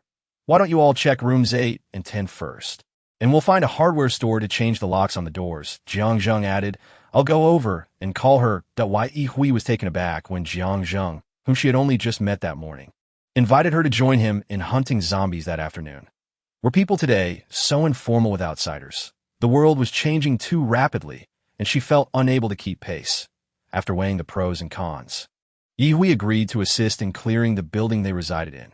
Trust must be built gradually, and her willingness to participate was a promising start. Jiang Zheng was not in a rush. Just as Yi Hui was about to close the door, Jiang Zheng suddenly produced a compact handgun and a box of ammunition, offering them to her. Do you know how to use this? If so, you can borrow it. Naturally, if she accepted, she would owe him a portion of the crystal cores they collected from the zombies they would slay together, since she had agreed to join them in hunting zombies. Yi Hui would not be overly coy, especially given the fact that they possessed firearms, which filled her with excitement. As an ordinary person, she had no idea where to acquire unconventional weapons. She had originally planned to head to a nearby prison in the outskirts of the neighboring district after upgrading her abilities. Accepting the gun and ammunition from him, she swiftly chambered round, disengaged the safety, and aimed the weapon at Jiang Zheng, teasingly saying, "You have quite a bit of confidence in yourself, lending out such a weapon so casually." "No, it's my confidence in you." Yi Hui chuckled lightly a couple of times before directly asking, "Are you trying to pursue me?" She was forthright, and Jiang Zheng, not one to be coy, replied equally straightforwardly, "Yes, would you grant me the opportunity to court you?" Bored, Yi Hui promptly shut the door. Outside, Jiang Zheng chuckled, "I'll call you when we're about to leave." Naturally, Yi Hui needed to make some preparations before heading out. Xiaolu, the little green cat, meowed plaintively, scratching at the glass door between the balcony and the living room. Desperate not to be locked out, as a notification chimed on her phone. Yi Hui picked it up, initially assuming it was a message from her neighbor Wu Xiulan, only to find it was from her long-absent father. She had thought she had blocked them all already, considering there had been no communication for quite some time. The message read, "Hui, how are you doing? Are you with your mother, or are you alone? The town government mentioned establishing a safe base in Anqing, and we will be departing for there today. If you choose to come to Anqing, you can find me." Then Yi Hui tilted her head, pondering whether she had ever received such a message in her past life. She believed not. What, indeed, had changed this time around? Thanks to her steel pipe, Wu Xiulan was still alive and well next door, and now her half-brother was calling, while her biological father had resurfaced with a message. How was it that so many differences arose compared to her previous life? Some changes were her own doing, like dealing with the little girl in room 1502 and aiding Wu Xiulan a bit, but the rest felt rather surreal. Ding dong. Another message arrived. Chapter 30. So it turned out they were interested in her abilities. The new message was indeed from Wu Xiulan, reminding her not to forget to take her along, assuring her she wouldn't be a hindrance. Yi Hui chose not to reply to her father.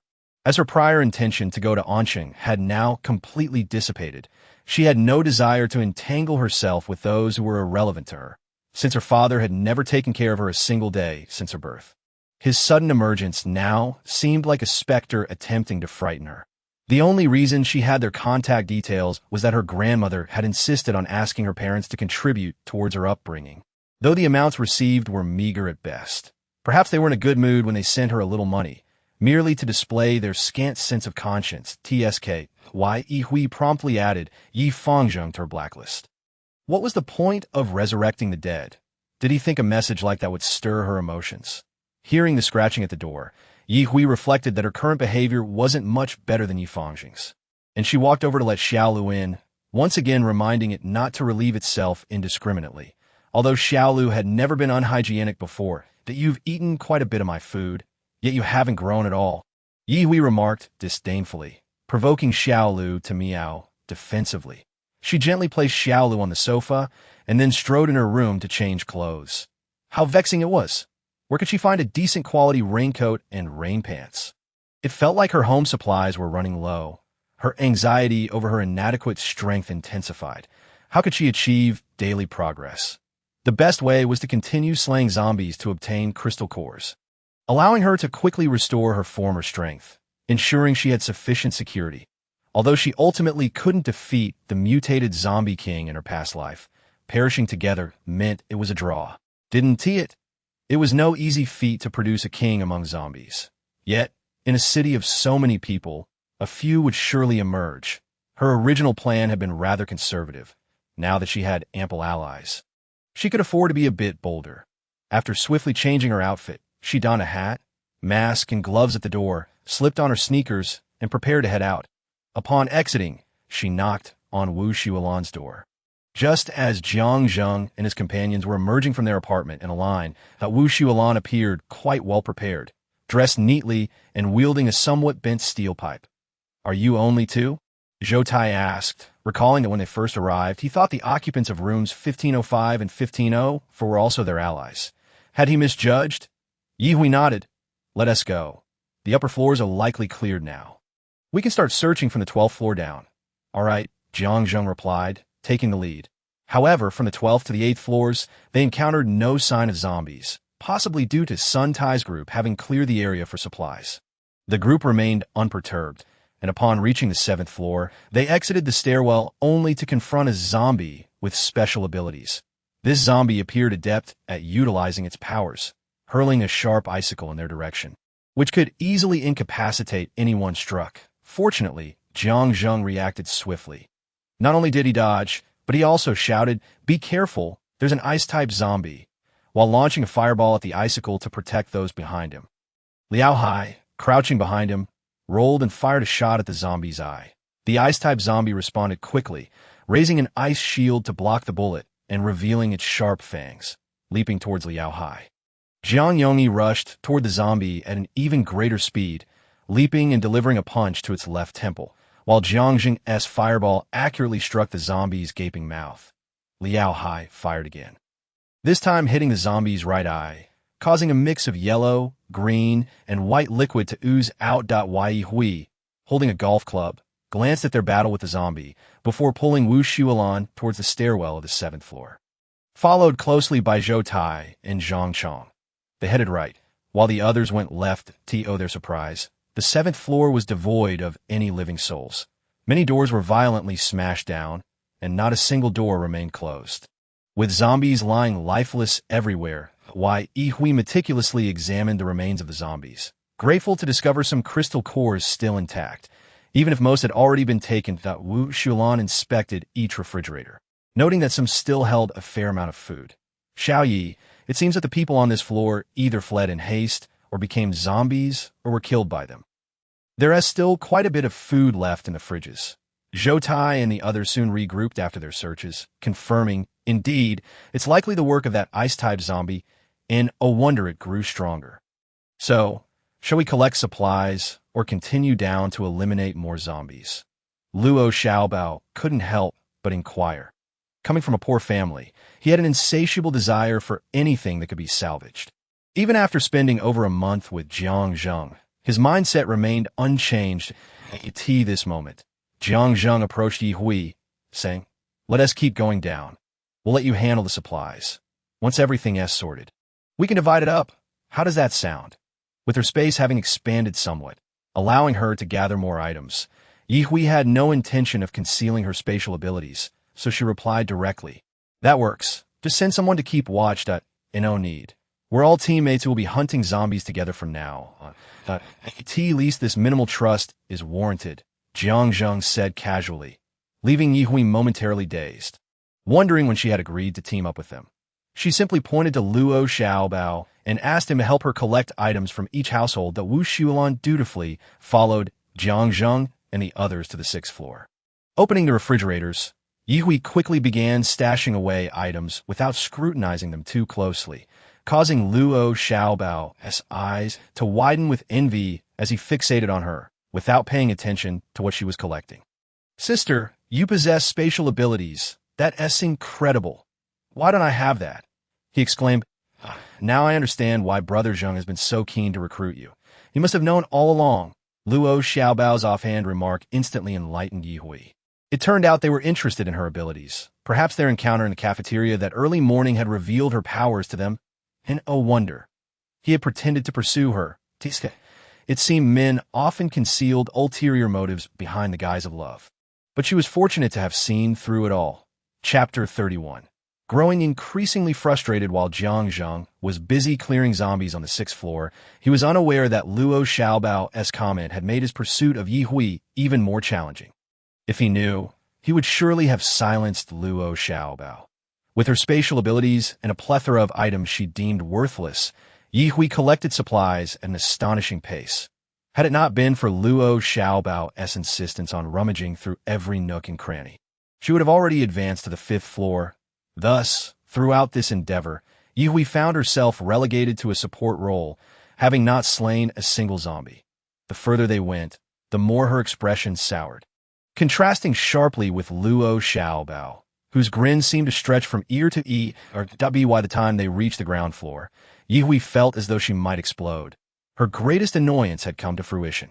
When grouped with others, they instinctively viewed her as mere logistical support due to her spatial abilities. It was her fault for having agreed to help collect supplies in the first place. Thinking it would be a simple task, instead, her choice of partner, the ever-greedy Luo Xiaobao, had turned this into a disaster. The moment Jiang Zheng caught sight of her grim expression, he understood that trouble was brewing. He quickly reassured her, "We've cleared this area. Let us head home and sort through what we've gathered. Don't worry, you'll get your share of the crystal cores, no matter what." Upon hearing that the crystal core was rightfully hers, Yi Hui's expression improved just a fraction, though not significantly. She was already contemplating leaving to hunt zombies on her own after distributing the supplies. Upon returning to the 15th floor, Jiang Zheng warmly invited them to room 1502. Li Dali, upon hearing voices outside, realized they had returned and was tempted to inquire if Yi Hui still needed assistance moving her belongings. But Jiang Zheng's group consisted of robust young men, likely rendering his aid unnecessary. More importantly, Huang Mao had inexplicably isolated himself in his room since Gao Feng's death, showing no signs of emerging. Alone, his courage faltered, preventing him from facing the world outside. Yi Hui was oblivious to Li Dali's internal struggles. To her, he was merely a passerby she had encountered a few times. In fact, Zhao Yuqi in the room was also aware of the laughter and chatter from their group and knew they had cleared the zombies from the building that afternoon, which pleased him. However, he could not shake off the burden of Yi Hui's direct killing of Gao Feng. Sighing, he murmured to himself, "Perhaps I should try what Sister Wu suggested, venturing out alone to slay zombies. The more I kill, the less I'll wallow in sentimentality." Regarding Jiang Zheng's invitation, Wu Xuelan turned her gaze to Yi Hui, who nodded in response. As the group entered room 1502, it surprisingly did not feel cramped. For the living room was devoid of furniture except for a carpet and a few cushions. Even the loft created by the previous owner had vanished. Jiang Zheng directed Jiang Yongyi, "Go fetch a couple of chairs from my room. It's unnecessary to go through so much trouble." Yi Hui thought the emptiness of the space was ideal for sorting out supplies. She tossed all the items they had collected into the room, noticeably carrying a hint of resentment, mostly directed at Luo Xiaobao, with only a smidgen aimed at herself. As for why she didn't simply refused to help. It was clear she had already accepted a gun from Jiang Zheng as remuneration and could not possibly return it. Although she was unaware that Jiang Zheng genuinely intended to gift it to her, even stating he was merely lending it to maintain her dignity, the notion of returning it had never crossed her mind. Nonetheless, she understood that one could not be overly greedy. Having assisted once as a logistics personnel, it would be even. In truth, Jiang Zheng was not overly concerned about the supplies. He instructed Zhou Tai and the others to organize them, then pulled out the crystal cores from his pocket, dividing them into 5 portions, 3 for their side, and 1 each for Yi Hui and Wu Silan. Yi Hui raised an eyebrow, not out of concern for the quantity, But because it was evident she had received more. "Are you certain about this division?" she inquired, though her hands swiftly collected her share. Upon seeing her take it, Wu Shualan did not hesitate to accept her portion as well.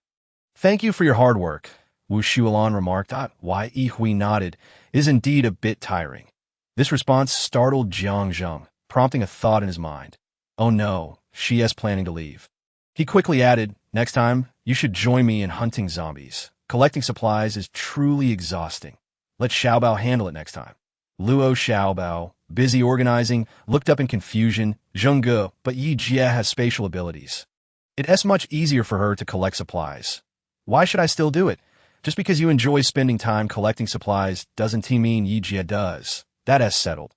Next time, you focus on slaying zombies," Jiang Zheng replied, glaring at Luo Xiaobao, before turning back to Yi Hui with a charming smile.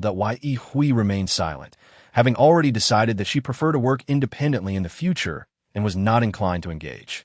This left Jiang Zheng in a state of anxiety. Yet he knew he could not press her, as that would lead to dire consequences, though he regretted having suggested she assist with the supplies. Recognizing that while it was convenient, she clearly did not appreciate it. Zhou Tai and the others quickly organized the supplies, and after collecting her share, Yi Hui returned to her own space. They exhibited gentlemanly conduct, even assisting Wu Shualan in transporting her share back to her home.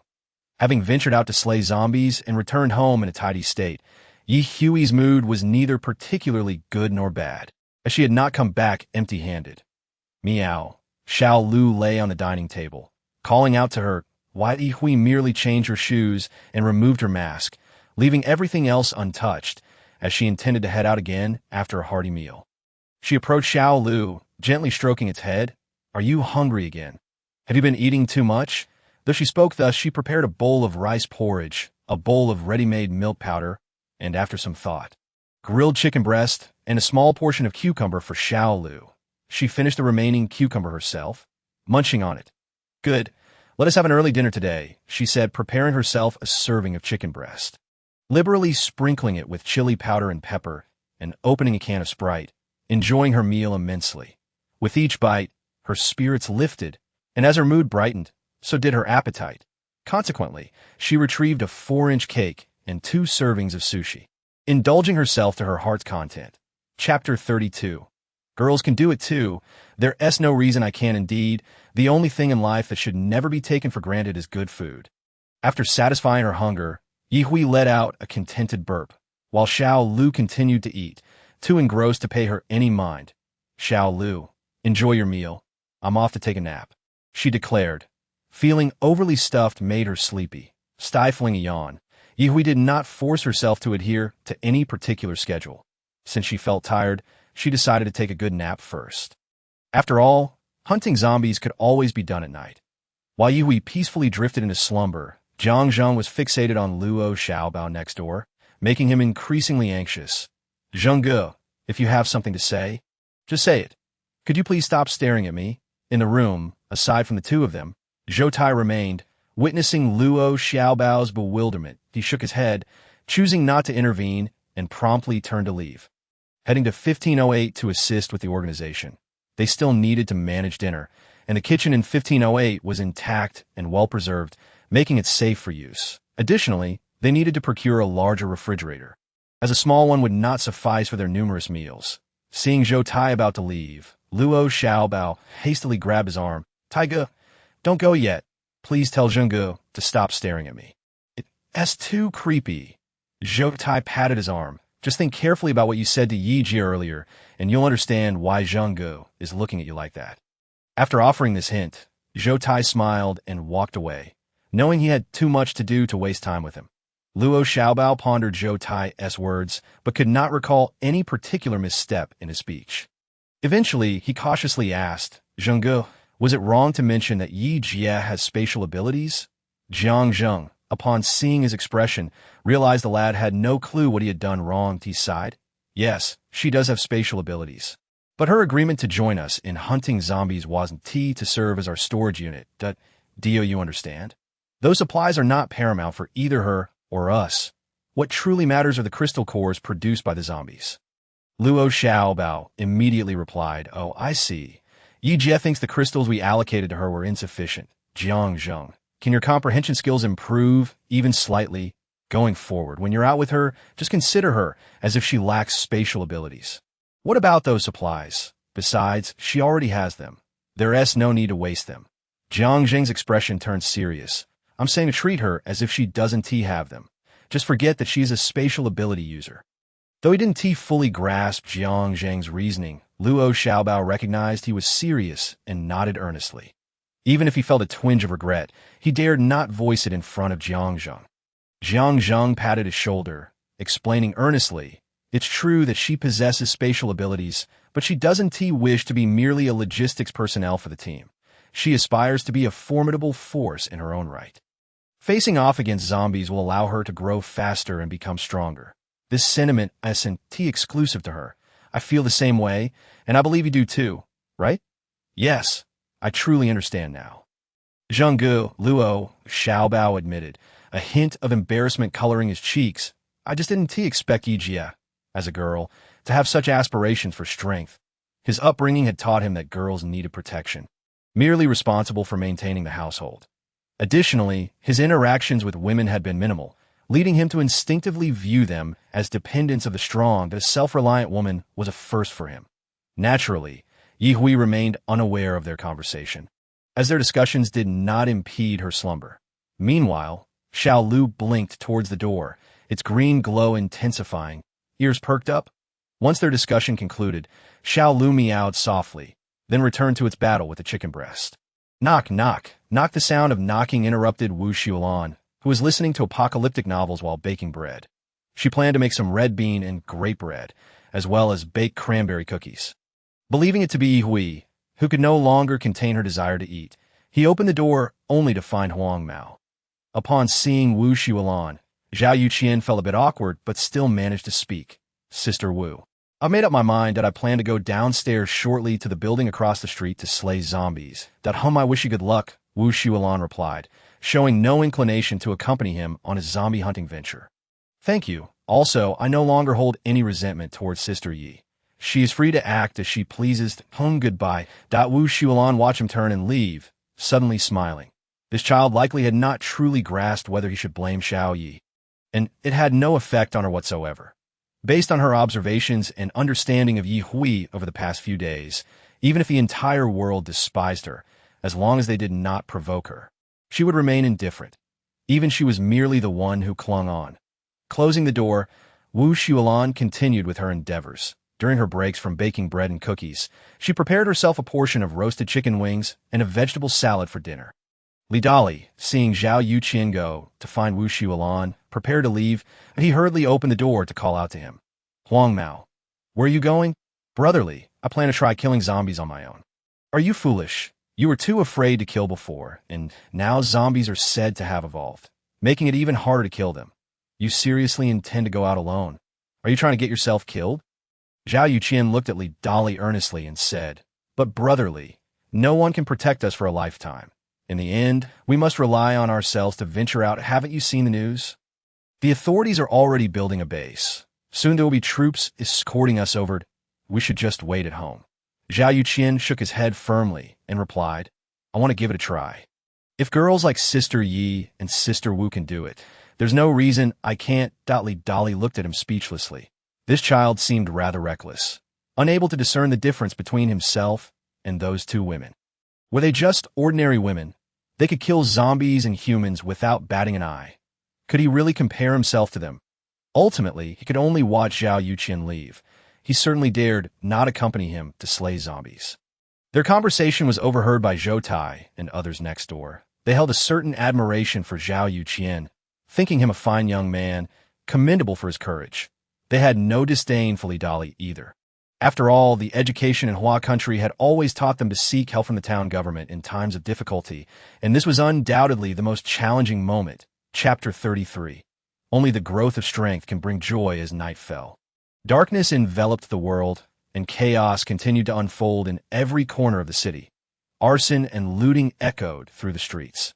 Even with the rain draping the sky, it could not drown out the anguished wails of the people or the roars of the zombies. Not to mention other areas. The building where Yi Hui resided was far from tranquil. Through the sound of the rain, she could hear the dying curses emanating from room 1401 below. Rising from her bed, Yi Hui curled her lip. It would be better to drag the enemy down with her than to waste her energy cursing. The absorption of the crystal core had allowed her powers to advance a step further, simultaneously enhancing her senses. While this was indeed a cause for celebration, it also meant her sleep quality would no longer be guaranteed.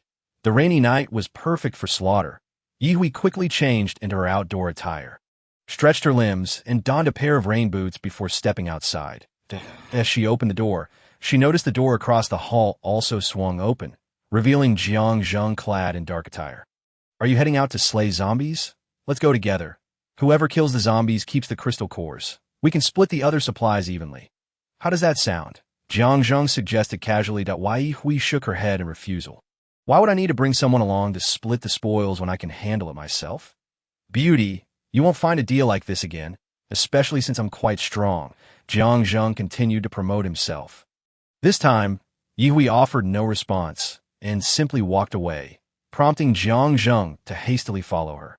After dinner, Zhou Tai and the others had been sent back to the villa area by him, which was his stronghold in the city and needed to remain secure.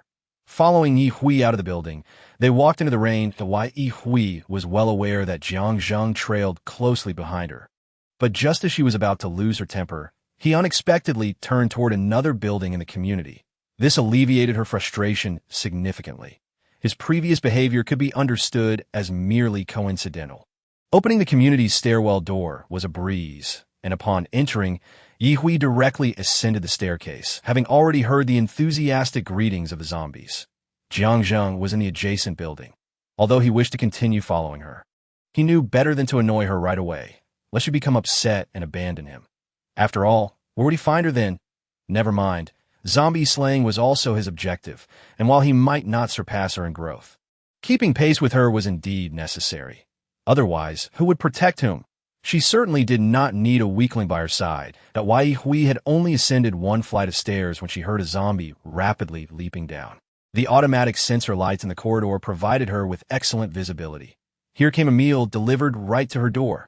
The zombie appeared to think the same, descending the staircase with remarkable speed. Upon spotting Yi Hui, it unleashed a burst of fire. Though the flames were small, its sharp claws followed closely, aimed at her face. Yi Hui had no intention of taking the flames head-on. She sidestepped while swinging her golf club, striking its claws with precision, which it grasped tightly. One must never lose their weapon. Yi Hui did not relinquish her grip, but suddenly a stone block, like those found at pedestrian crossings, appeared above the zombie's head. Having collected quite a few, this was the perfect moment to put them to use. Unexpectedly smashing it onto its head, one after another fell like raindrops, leaving the zombie dazed, even before it could unleash its full strength. Its skull was crushed by the stone. Seizing the opportunity, Yi Hui retrieved her golf club and struck its claws fiercely. Spatial abilities were not solely for storing supplies. They could also be used to hide stones for smashing zombies. For Yi Hui, this was simply fortuitous.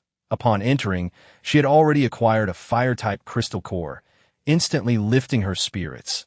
The roar of zombies from above sounded to her ears like a delightful melody. "Here they come, my little treasures. Don't be impatient. Wait for me to indulge in you one by one." After extracting the crystal core, Yi Hui collected the stone blocks without a hint of distaste in her space, which had a designated area for such items. Then, with light footsteps, she ascended the stairs. First floor, second floor, third floor. Yi Hui methodically cleared each level, reaching the top floor, the seventh, without encountering a single enhanced zombie. In fact, the entire building seemed devoid of any living souls. Perhaps the overwhelming number of zombies had caused the remaining survivors to flee long before. With the zombies cleared out, it was time to gather supplies. 2 households shared each corridor, totaling just 14 units in the building. Although the homes were spacious, primarily featuring 3 bedrooms and 2 living rooms, Yi Hui only collected items she could use or might need in the future, disregarding the rest. She did, however, gather a fair amount of gold and silver jewelry, even acquiring many commemorative coins issued by banks annually. My happiness multiplies. Indeed, hunting solo was the most joyous experience. This thought persisted until she reached the second building, where she encountered a Tier 3 strength-type zombie. Her abilities had only just surpassed Tier 2, and her physical prowess was rather weak, yet she possessed abundant experience and combat instincts. Even facing a zombie of a higher tier did not throw her into a panic.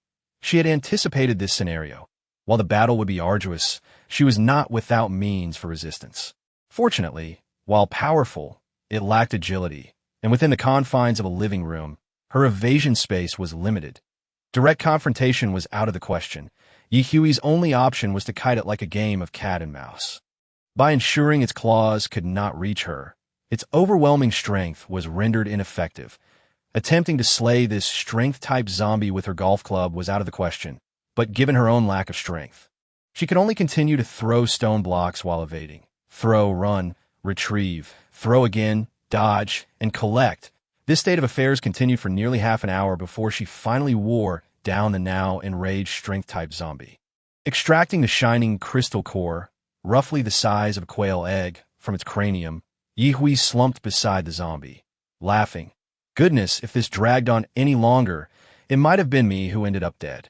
Though she jested about herself, her joy was undeniable. Once she absorbed this crystal core, her strength would see a significant boost. What could possibly bring greater joy than witnessing a tangible increase in one's own power? Chapter 34. The Invisible Monster. Just as Ye felt utterly relaxed, a sharp claw lunged toward the back of her head, silent and stealthy. Another set of hurried footsteps approached rapidly, in an instant. Her hair stood on end. Ye instinctively utilized her powers to evade, glancing back at the spot where she had just knelt to see a ghostly zombie claw, exhausted as she was. Ye had initially contemplated recuperating her strength before hastening home to rest. Little did she anticipate that a stealthy zombie, lurking in the shadows, would seize the opportunity to benefit from the ensuing chaos.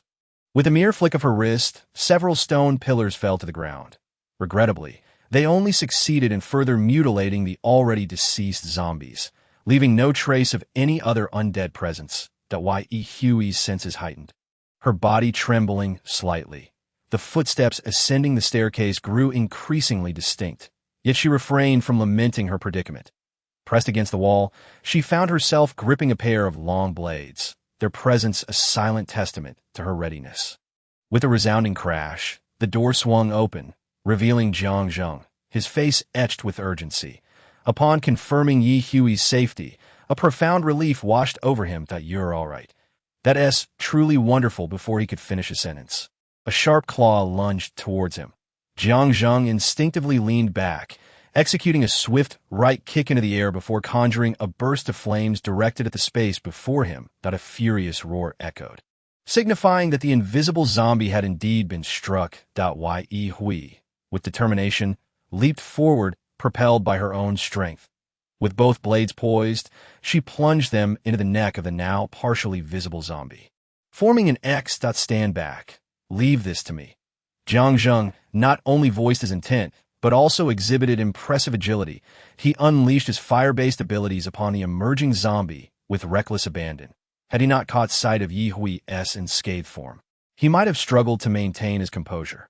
All his prior anxieties for Ye were now vented upon the zombie before him, which, despite its stealthy capabilities, lacked any particularly remarkable skills and soon lay lifeless. After extracting the crystal core, he rinsed it in the kitchen and handed it to Ye. This is yours.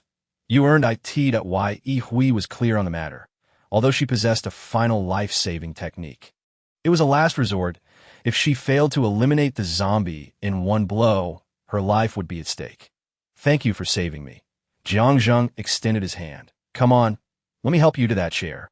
The flames engulfing the zombie continued to blaze, casting a clear light in the darkness. Perhaps due to his adept control, sparing the surrounding area from destruction. Ye, not one to be overly sentimental, accepted Jiang Zheng's support and moved to the only intact chair, her strength utterly depleted.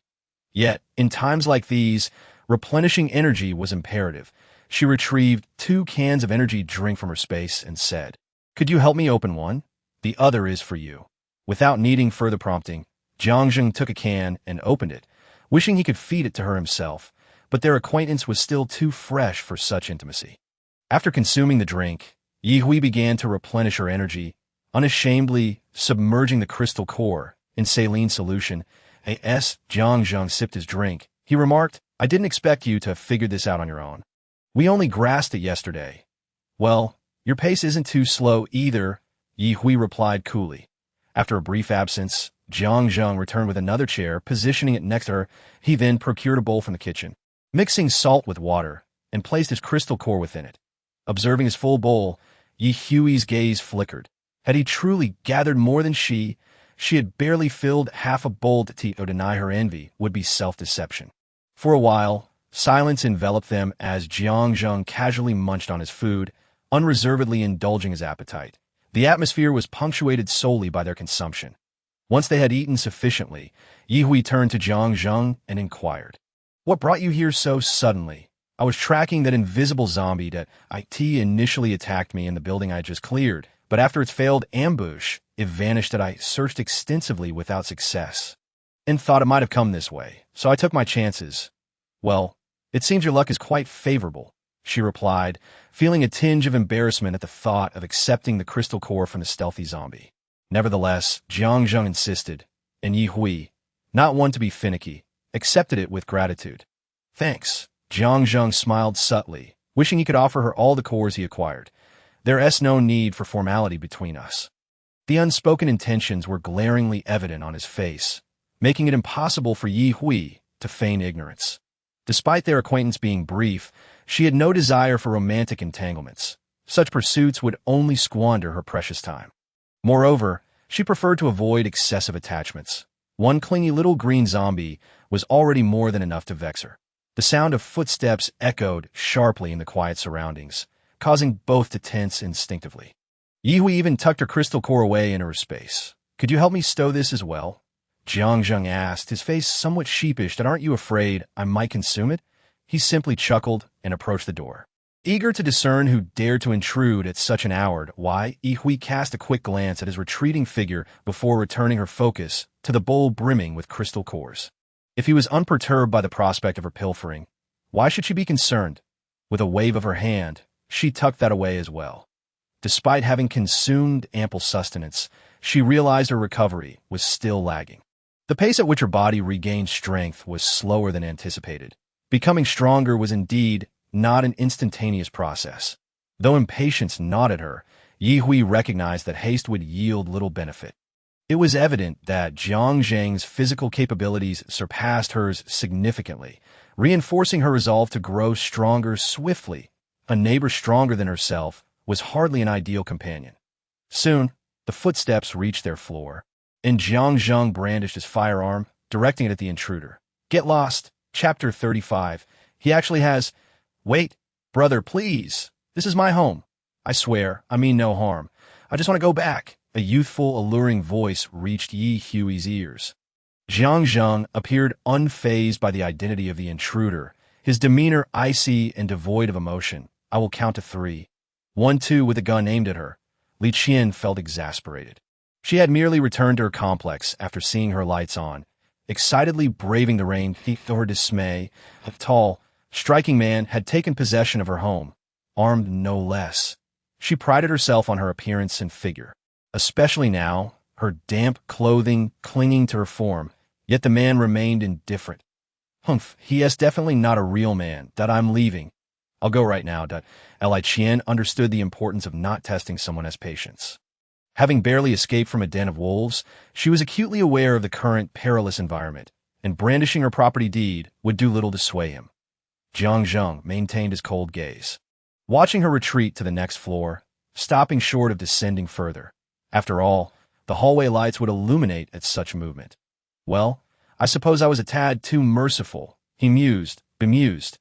Even with the memories of his past life restored, he still found it difficult to regard human life as expendable. He slowly retreated into the room, leaving the door ajar, and settled into a chair at the entrance, prepared for any unforeseen eventualities.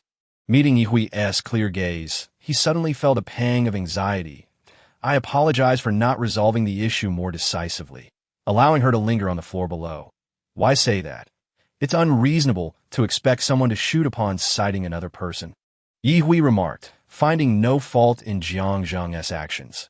After all, it had barely been a month since the end of peaceful times. They were not born villains. However, it does pose a potential risk for us. Annoyed, Jiang Zheng contemplated the implications. The stranger had not exhibited any overtly aggressive behavior that warranted his intervention, yet her presence on the floor below could lead to complications. Shall we wait until we regain our full strength before making our exit? If we still can't handle her then, so be it. Hui agreed, though she harbored no doubts about her ability to confront the intruder in dire straits. She could always use her abilities to teleport outside. With that, she produced her crystal cores once more. After soaking them for over half an hour, the energy was now absorbable.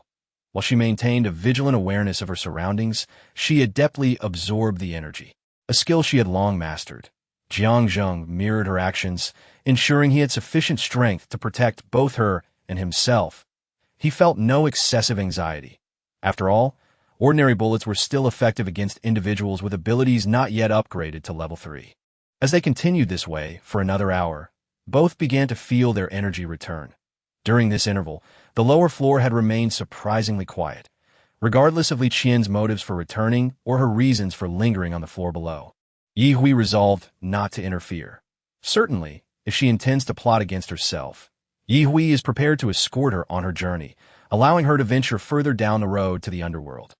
Jiang Zheng, hearing her rise, turned back to inquire, "How is your recovery?" "It's nearly complete. You should be the same, right?" "Indeed." Jiang Zheng also stood up to stretch his limbs slightly, then looked at her questioningly, silently asking if they should depart now. Ye Hui nodded. She too wished to leave this place, as the air was stifling and she felt far less secure than in her own home. Jiang Zheng led the way, treading lightly down the stairs. With Ye Hui following closely behind, her steps light and graceful. The corridor housed 2 households per floor. Upon descending, they noted one door firmly closed, evidently the residence the girl had entered. The other door stood wide open, revealing a chaotic array of furniture within, alongside the motionless corpses of the undead. Jiang Zheng halted, gesturing for Ye Hui to proceed downstairs first.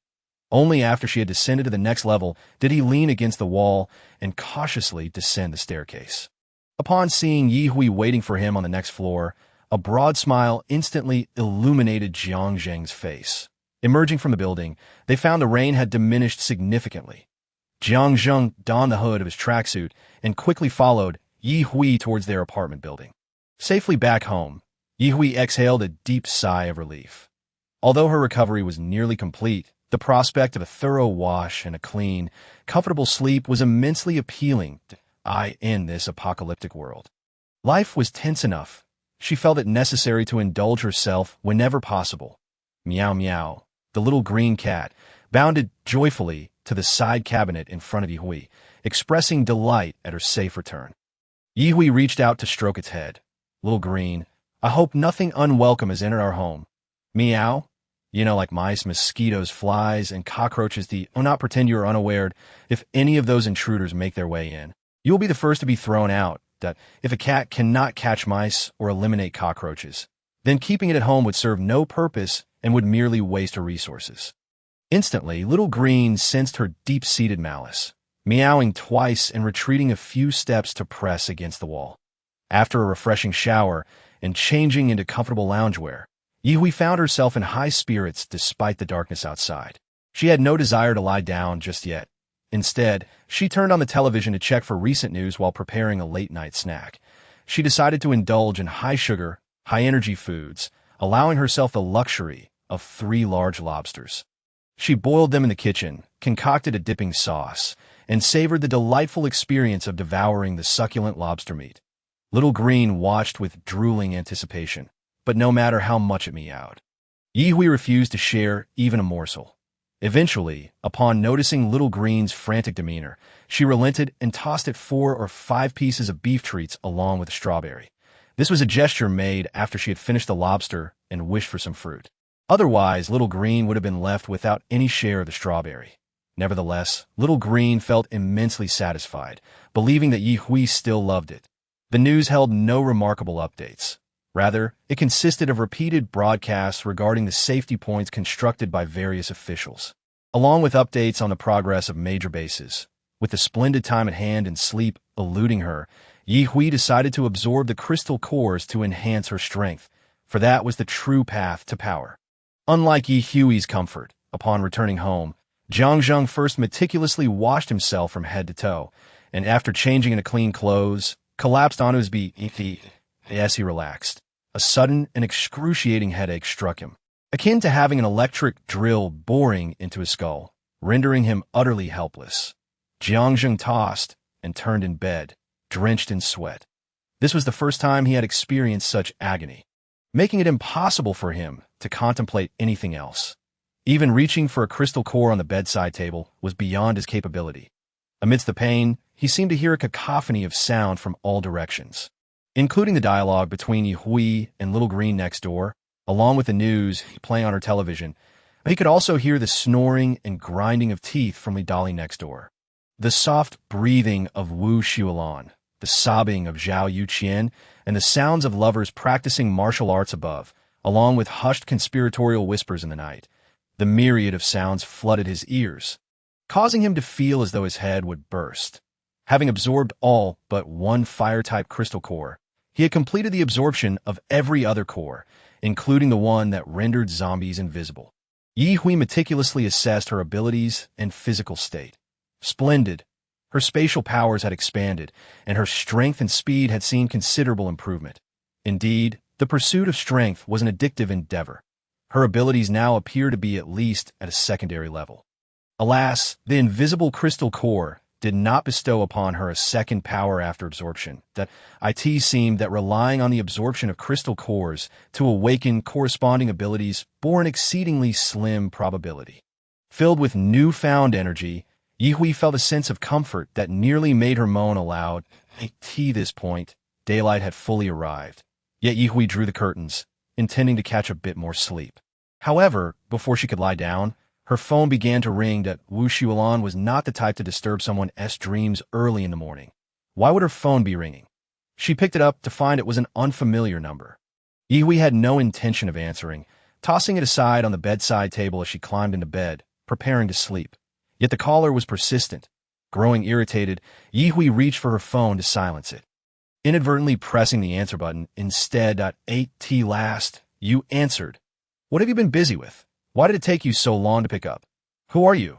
There was a moment of silence before the voice on the other end, filled with indignation, replied, I am your father. Have you blacklisted my number? How could you, ungrateful daughter, be raised this way by your mother? Spare me the theatrics, as if you and your wife raised me with any integrity. If you have business, state it plainly. If not, do not call me. Another silence ensued, clearly indicating that Yi Fangzheng was greatly upset by Ye Hui's words, but he managed to suppress his anger before saying, When do you plan to set off for the Anqing base? Not coming. After stating this, Ye Hui hung up directly, muted the phone, and blocked the number before tossing it aside and pulling the thin blanket over herself. She had expected to struggle with sleep, yet surprisingly, she was fast asleep the moment her head hit the pillow. Dad, what did my sister say? Yi Fangzheng shot an exasperated glance at his son. What could she say? She hung up. What else is there to discuss? Obviously, she rejected the idea. Didn't you see how displeased I looked? Yi Ling remarked with a hint of schadenfreude. She knew she had a half-sister, though she had never met her and had always considered Ye Hui non-existent. Now, her twin brother insisted that their father summon this stranger back, which displeased her greatly. What is the point of having one more person around? To share the limited resources Dad has? She thought to herself that one daughter was more than sufficient. There was no need for another. Why, Enan shot her a disapproving look, saying, She is our sister, and also our father's biological daughter. She is family. If she can come to the Anqing base, it would provide us with someone to look after us. Who has to say who will take care of whom? You expect her to look after you? Yi Ling retorted, growing more irritable. Why, Yi Fangzheng, feeling a headache coming on, interjected, Enough, stop bickering. Go see how your mother is faring with her packing. We need to stick with the main group. Relying on ourselves to get there will be a perilous journey, with obstacles aplenty. Ling, go urge your mother. Understood, Yi Ling replied begrudgingly as she departed. Once she was gone, Yi Fangzheng turned to his son, inquiring now, "Tell me, why do you insist on bringing Yi Hui to the Anqing base? Surely, Yu Haven T suddenly developed sibling affection after 22 years of absence." Yinan chuckled, "Dad, you are astute as always. A classmate of mine happened to encounter her. Oh, you know what ability she awakened? Don't beat around the bush, just tell me. She has spatial abilities. With spatial powers, she can store far more than we could carry ourselves. Wouldn't you agree? How could your classmate possibly know what abilities Yi Hui possesses?" Yinan asserted confidently. "Rest assured, I confirmed with him multiple times he is certain. My sister is quite open about her spatial abilities." "You don't even know your sister. How could your classmate be familiar with her?" Yi Fangzheng remained skeptical. He harbored little affection for Yi Hui, and every mention of her brought to mind the accusations hurled at him by her mother regarding his infidelity. The Yi family line had been passed down solely through him. If he didn't produce a son, the lineage would end with him. What if he strayed? He still had a son and a daughter. Fulfilling his desires. "Dad, you have a photo of my sister, right?" "I've seen it. I sent it to my classmate for confirmation. He even mentioned how lucky our family is. Without a doubt, the government was actively recruiting various ability users, especially those with rare powers. One such individual could easily replace multiple family slots." The more he spoke, the more excited Yinan became, wishing fervently that he himself possessed spatial abilities.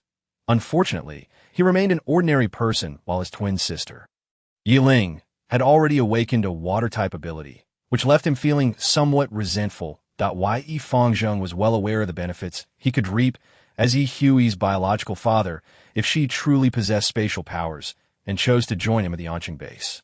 Regrettably, that ungrateful daughter had not only blocked him but was also certain to refuse the invitation. Forget about her.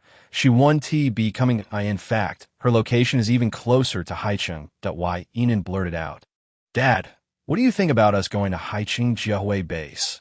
Little did Yi Hui, who was peacefully slumbering, know that her so-called family in the distance was plotting against her. She remained oblivious to whether this day held any significance. Had her phone not been on silent, she would have discovered that someone was persistently trying to reach her. Chapter 37. What does Xiao Lu want? Awakening at 1 o'clock in the afternoon, Yi Hui felt utterly refreshed, even finding the distant sounds of zombie growls oddly melodious. As she reached for her phone, she was astounded to see 17 missed calls. Yi Hui had never realized she was so sought after. Before the apocalypse, aside from a few nuisance calls, she had received no legitimate inquiries. Yet now, in this new world, the number of callers had inexplicably increased. It was utterly absurd. Upon inspection, many of the calls were from unfamiliar numbers, which Yi Hui surmised must be from Yi Fangzheng, who was relentless in his pursuit. What could she possibly possess that was so alluring to them that they would persist even after being rejected and blocked? Wu Xuelan and Luo Song had each called 3 times. After a moment of contemplation, Yi Hui dialed Wu Xuelan's number, tossing her phone onto the bed as she rose to get dressed. The call went unanswered, indicating that she was either out or otherwise occupied. Once dressed, Yi Hui called Luo Song, who answered after only 2 rings. "Sister, you finally picked up?" Luo Song's excited voice rang through the phone.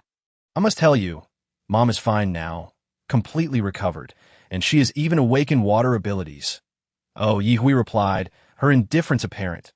Luo Song, undeterred by her cool demeanor, continued, "Sister, I can't thank you enough. If you hadn't taught me how to tend to Mom's wounds, she might not have made it. Now, she's healthier than ever." As she walked into the bathroom, Yi Hui placed her phone on the counter and squeezed some toothpaste on her brush. Unlike her demeanor towards Yi Fangzheng, she was considerably more forgiving with Luo Song. "Sister, are you still there? Are you alone out there? Should I come pick you up to stay with us?" "Don't worry, I can protect Mom and you. I'm quite capable. I awakened my wind abilities on the very first day." Although her offensive capabilities were somewhat lacking, combined with her wind-like speed, dispatching ordinary zombies was as simple as slicing through melons. After rinsing her mouth and spitting out the foamy water, Yi Hui casually acknowledged. "Oh," Luo Song paused momentarily, then inquired, "Sister, you can't be just getting up, can you?" As she turned on the faucet to wash her face. She noted that even the filtered water seemed to contain many impurities, though thankfully it had no foul odor. While washing her face, Yi contemplated the need to stock up on more water. Is there anything else you want to say? If not, I will hang up. Sister, do you not want to come stay with us? Yi candidly admitted, yes. Luo Song was left momentarily speechless by her forthrightness. After brushing her teeth and finishing her skincare routine, Yi picked up her phone, bid farewell, and hung up for real. Through the floor-to-ceiling window, she observed that the sky had cleared after the rain. Xiao Lu anxiously paced around her, prompting Yi to lift it by the scruff of its neck. Perplexed, what is it? Meow. Hungry. Surprisingly, Xiao Lu, despite being hoisted by its neck, managed to shake its head while Yi was at a loss as to what it wanted. She provided food, yet aside from that, she had largely allowed it to roam free. Xiao Lu had never caused her concern before, so what was the matter today? Eventually, she set Xiao Lu down and turned to look back at her 3 times as it walked ahead, only proceeding when it noticed her following. You want me to go out with you? Meow. Yi patted her stomach and asked, are you in a hurry? If not, shall we eat something first? Meow, meow, meow. It seemed quite urgent. Grateful that she had dressed in sportswear after waking, she changed her shoes and opened the door. She hastily grabbed a small piece of bread to nibble on as she followed Xiao Lu across the hall. Standing before the closed door, Yi questioned, you want me to knock? Xiao Lu nodded emphatically and nudged her foot as if to urge her on. After knocking and receiving no response, Yi, seeing Xiao Lu's anxious demeanor, pulled out her phone to find Jiang Zheng's contact information and attempted a voice call, but no one answered. Perhaps he is not home. You wouldn't have me break down his door. Would you? Observing Xiao Lu's intense eagerness, Yi resolved to act. With a few swift motions, she unlocked the door and pushed it open. Xiao Lu dashed inside, and without hesitation, she followed. The door closed behind them. Upon entering room 1502, Li Dali's heart raced. It was terrifying. This beautiful woman, Yi had opened the door without a key. If he inadvertently offended her, would he even have a chance to survive the night? He could easily be silenced without knowing it. Had he ever spoken or done anything ill towards her, Li Dali felt his sense of security plummeting while Yi and Xiao Lu approached Jiang Zheng's bedside, where she found his breathing faint to the point of being nearly imperceptible. Had it not been for the occasional rise and fall of his chest, she might have thought Xiao Lu had brought her here to collect a corpse. What happened to him? Xiao Lu, I'm not a doctor. How can I save him? As she pondered, she noticed Xiao Lu had jumped onto the bedside table, pawing at a crystal core. After a moment's deliberation, she picked up a core and placed it in Jiang Zheng's mouth that emitted a faint groan, prompting Yi to consider that perhaps one core would not suffice. She grabbed 2 or 3 more and fed them to him, then thoughtfully opened a bottle of mineral water to help him swallow, though most of it dribbled from the corners of his mouth. After he swallowed the cores, his complexion transformed from a ghastly white to a rosy hue, as if he had been touched by blush. Both Yi and Xiao Lu watched him in silence. To be honest, Jiang Zheng was extraordinarily handsome. Had he entered the entertainment industry, he would have garnered a legion of admirers simply on the basis of his appearance, irrespective of his acting skills. Alas, in this world, zombies outnumbered humans, and they had no concept of human aesthetics. In this apocalyptic reality, there were still those who relied on their looks or physique to survive. Water, a faint voice, emerged from Jiang Zheng's lips. Given that he had saved her the previous night and harbored no malicious intent, Yi decided to sit beside him, lifting his head with one hand while using the other to pour water into his mouth. This method was far more effective than simply pouring it down his throat while he lay down. Perhaps it was the water or the effects of the cores he had swallowed. But Jiang Zheng soon opened his eyes. Upon seeing Yi, he initially thought he was hallucinating. However, he was quite fond of this illusion and wished to prolong it. How do you feel now? Is it due to the rapid advancement of your abilities, resulting in insufficient energy supply? You're really here? Yi replied. Am I not real? Chapter 38. Envy. After conversing with Jiang Zheng, Yi confirmed her earlier hypothesis. He had indeed advanced his abilities and was experiencing a dual system upgrade, with the psychic abilities being particularly pronounced.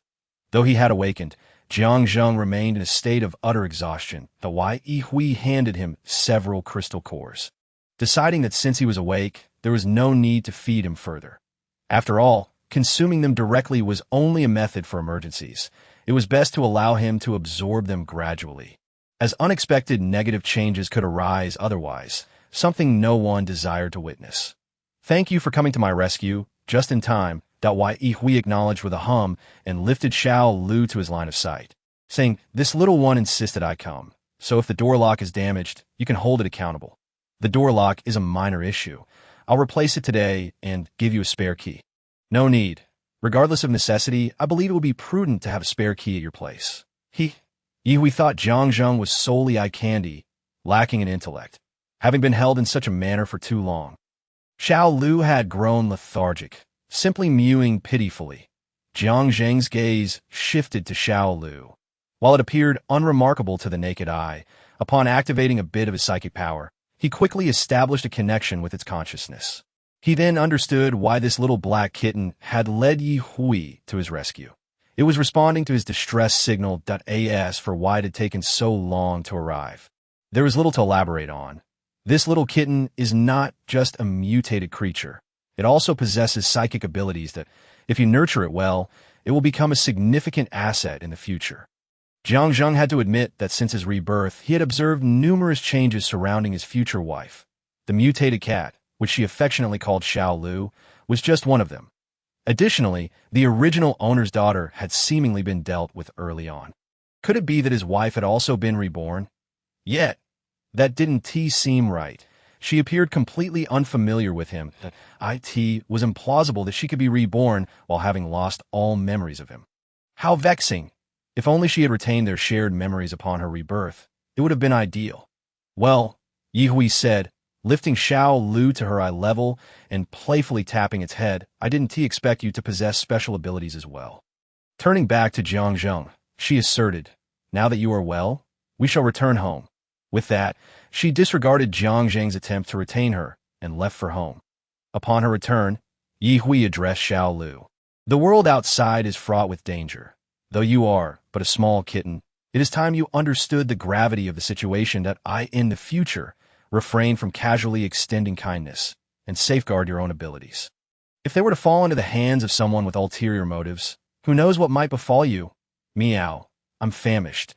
I only nibbled on a small piece of bread earlier, and now I must prepare something delightful for myself." After speaking, Yui glanced pitifully at her little green companion and added, "All right then, this time I'll whip up something tasty for you as well." Alas, the large container of purified water at home is running low. If only you could awaken a water or ice-related ability, how splendid that would be.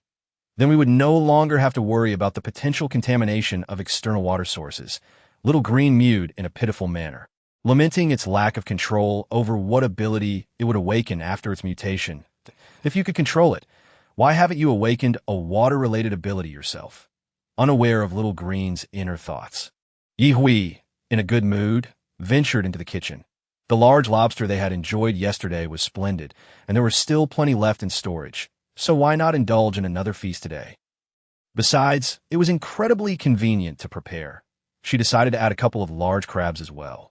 There was no need to cook rice again, as she had steamed a considerable amount previously. All kept warm in storage. Since she planned to go out after eating, she opted against drinking alcohol, finding a refreshing herbal tea or beverage quite satisfactory. After relishing her meal, her phone chimed with a text message alert. It was from her neighbor, Wu Xuelan. Upon opening the voice message, she heard the gentle tone of her neighbor. "Xiao Yi, are you home?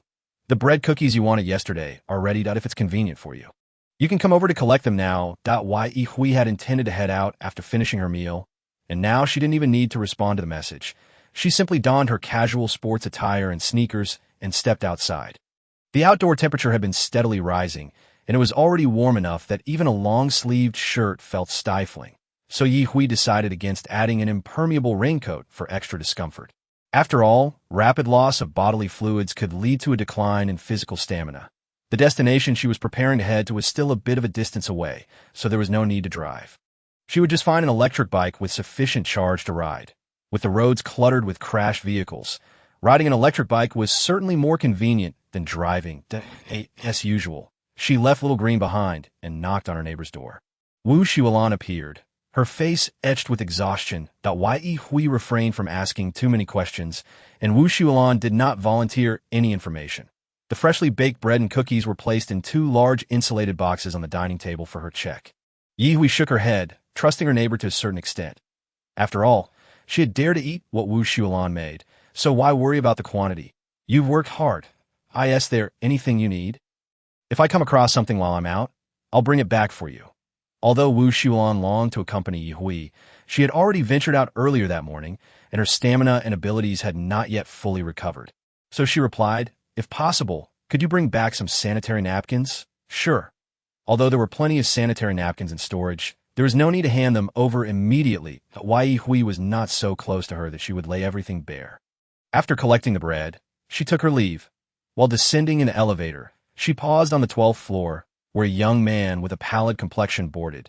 They exchanged no words and silently descended to the ground floor. Exiting the building one after the other, Zhou Qianyu watched Ye Hui walk towards the community gate, a flicker of envy in his eyes. Her vibrant demeanor indicated that she was undoubtedly among those who thrived in these dire times. Regardless of what enabled her to navigate this apocalypse with such ease, it was her own prowess. Surely, a grown man like him couldn't be faring worse than a girl. Last night, he had seen several units in the lower residential buildings being cleared through his window. And now he was headed in that direction. Although Sun Tai's group had already swept through that morning, the items he sought were not food, so he hoped there would still be something left. Ye Hui left the community and soon found an abandoned electric bike with ample charge parked by the roadside, the key still in its ignition. What a stroke of luck! The objective this time was a water station located just over 2 kilometers from home. The nearest one, according to the map.It, was also situated within a residential area, but it was uncertain how many barrels of water remained. Nevertheless, there was still hope, as tap water was still operational, albeit not entirely pure. Previously, Ye Hui had not been in a rush, and she still wasn't overly anxious. She had enough water for herself, but to enjoy the freedom of using water for washing vegetables. Cooking, bathing, and laundry every day, that was definitely insufficient. Considering the long term, perhaps she could assemble a small team, one that must include a water-related ability user to AS for her biological mother and half-brother. She had never entertained thoughts of involving them. Her small team did not need to be large. Each member needed to be useful, and not being a burden was the minimum requirement. She could take her time with this. In the end, if she ended up as a lone wolf with no teammates, Ye Hui would be fine with that. In fact, she inherently preferred solitude. Mounting the electric bike, she maneuvered left and right, deftly avoiding the wrecked cars. Electric bikes and bicycles strewn across the road, as well as the vehicles that had crashed into barriers, the remnants of humanity, dead zombies, and the lifeless bodies of various cats and dogs, if she encountered any living people. Unless they clearly attempted to block her path for robbery, Ye Hui would try to evade them, minimizing unnecessary complications on her journey. However, often, avoidance was not entirely feasible, just as she was within 500 meters of her destination. A group of men wielding various weapons suddenly obstructed her path, inciting her displeasure. While she pondered how to deal with them swiftly, one of the men whistled at her, saying, "Hey, this little lady looks tender and delicate even with a mask on. I can't wait to have a taste." Ugh, I'm tired of those types from the community. Yes, they exchanged crude banter. The group began encircling her. There were only 8 of them, and she still had 10 bullets left in the handgun Jiang Zheng had given her. There was no need for further contemplation. Ye Hui dismounted from the electric bike before she could even draw her weapon. The group erupted into laughter, praising her for being perceptive and agreeable, asserting that they would treat her well. "Oh, really?" Ye Hui retorted before drawing her gun from storage and firing a shot at the man closest to her, striking him squarely in the temple. He fell to the ground, his expression still bearing a hint of a smirk. Without missing a beat, she fired 3 more shots in quick succession, dropping 3 additional men. "What the hell? This woman has a gun. Quickly, take cover behind the car." As the words left his mouth, one man was shot in the shoulder. The men who had originally contemplated various lewd intentions towards Ye Hui now scrambled for their lives, seeking refuge wherever possible, with cries for mercy and surrender echoing from 1 or 2 of them. Yet, Ye Hui offered them no mercy. Only one managed to escape into the nearby community, while the rest fell one by one. The sole survivor was the one who had been shot in the shoulder. Ye Hui stowed her gun and replaced it with a gleaming knife, striding towards the injured man. "Please, beautiful, Spare me this time, and I'll do whatever you say. Just let me go. Didn't you say you would take good care of me?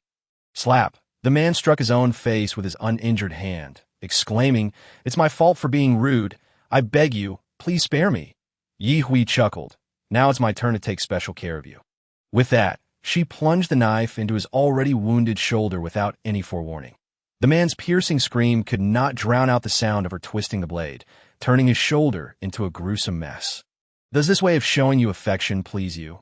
I was just trying to help you extract the bullet, but I can't seem to find it." After a cold huff, disapproving of his cries being too loud and potentially attracting a horde of zombies that would disrupt her subsequent actions, she swiftly slit his throat. There was still time, and for the moment, she was not in danger, so she took the opportunity to make a few cuts on the bodies of the fallen men. Discovering several pea-sized crystal nuclei and collecting a few large gold chains hanging from their necks. Was this not the perfect start to her outing? Spotting a few approaching zombie dogs in the distance, she decided to gather the water first, then return to deal with them if there were only one or two. With that in mind, Ye Hui dashed past the obstructing vehicles towards the water station. The water station was modest, with only two storefronts, the main door wide open, revealing a chaotic array of empty barrels inside. After a brief glance, Ye Hui entered the shop. There were not many barrels of bottled water remaining inside, perhaps around 20 or 30, but she showed no hesitation in taking them all. It seemed that nearby residents were still coming to collect water daily, or perhaps a batch had been organized and taken away that very morning. Upon opening the back door of the shop, she was surprised to find that it led directly to the community's greenery, with garages across the way. To her astonishment, one of the garages was filled with barrels of bottled water. Just as she was about to step over to collect them, a massive dog, resembling a small calf, drooled excessively while staring at her with eager eyes. Oh no, a good dog shouldn't block the way. If there was only one mutated dog, Ye Hui believed she could still muster the courage to confront it. However, what if there were a pack? There was nothing left to say. She immediately retreated to the back door of the water station, shutting it behind her as she hastily departed. Before she had even left the water station, she heard the resounding thuds of the door being slammed against the wall. Cursing her own two legs, she fled the water station without a moment to search for nearby shops. She was determined to return from whence she came. Just as her legs cleared the hood of a parked car, the sound of barking dogs echoed behind her. Ahead, two zombie dogs were gnawing on a corpse. Upon noticing her, they lifted their heads, their gazes no softer than those of the mutated dogs pursuing her. Ye Hui did not pause her stride, making a beeline for the electric scooter that had been abandoned in the middle of the road. With dogs chasing from both directions, she wished they would first settle their own disputes before turning their attention to her. She thought this, yet reality did not align with her wishes. TSK, is it that the flesh of a beautiful girl is particularly delectable, leading you to be so reluctant to let me go? In that moment, Ye Hui surprisingly found herself making light of her dire situation. Chapter 40. Surrounded by mutated and zombie dogs, just as her hand grasped the handle of the electric scooter. The zombie dogs abandoned their meal and charged towards her. The fastest of the mutated dogs leaped over the car and sprinted in her direction. Hey! Ye Hui did not wish to engage in a life-and-death struggle with them. Thus she did not release her grip. Instead, she forcefully pushed the scooter forward, propelling herself onto it. Just as she was about to mount the scooter, the mutated dog outpaced her, its drooling maw close enough for her to catch a whiff of its foul breath. The zombie dogs, displeased that one prey had been intercepted by another, quickened their pace, their hissing breaths aimed directly at her legs. How audacious of you! Ye Hui was left with no choice but to abandon the scooter. With a sharp knife in hand and blades protruding from her shoes, she simultaneously aimed for the heads of the mutated dogs. Her left foot, with its blade, lunged towards the eyes of one of the mutated dogs. The mutated dog, surprisingly agile, could only retreat backwards, but had no safe haven, with zombie dogs hot on its tail. Though it was as bulky as a calf, it executed a backflip, landing squarely on the back of one of the zombie dogs, crushing it to the ground. Before Ye Hui could revel in this turn of events, another zombie dog lunged directly at her.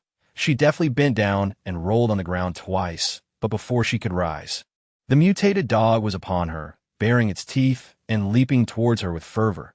Its enthusiasm was overwhelming, but such fervor was more than she could bear.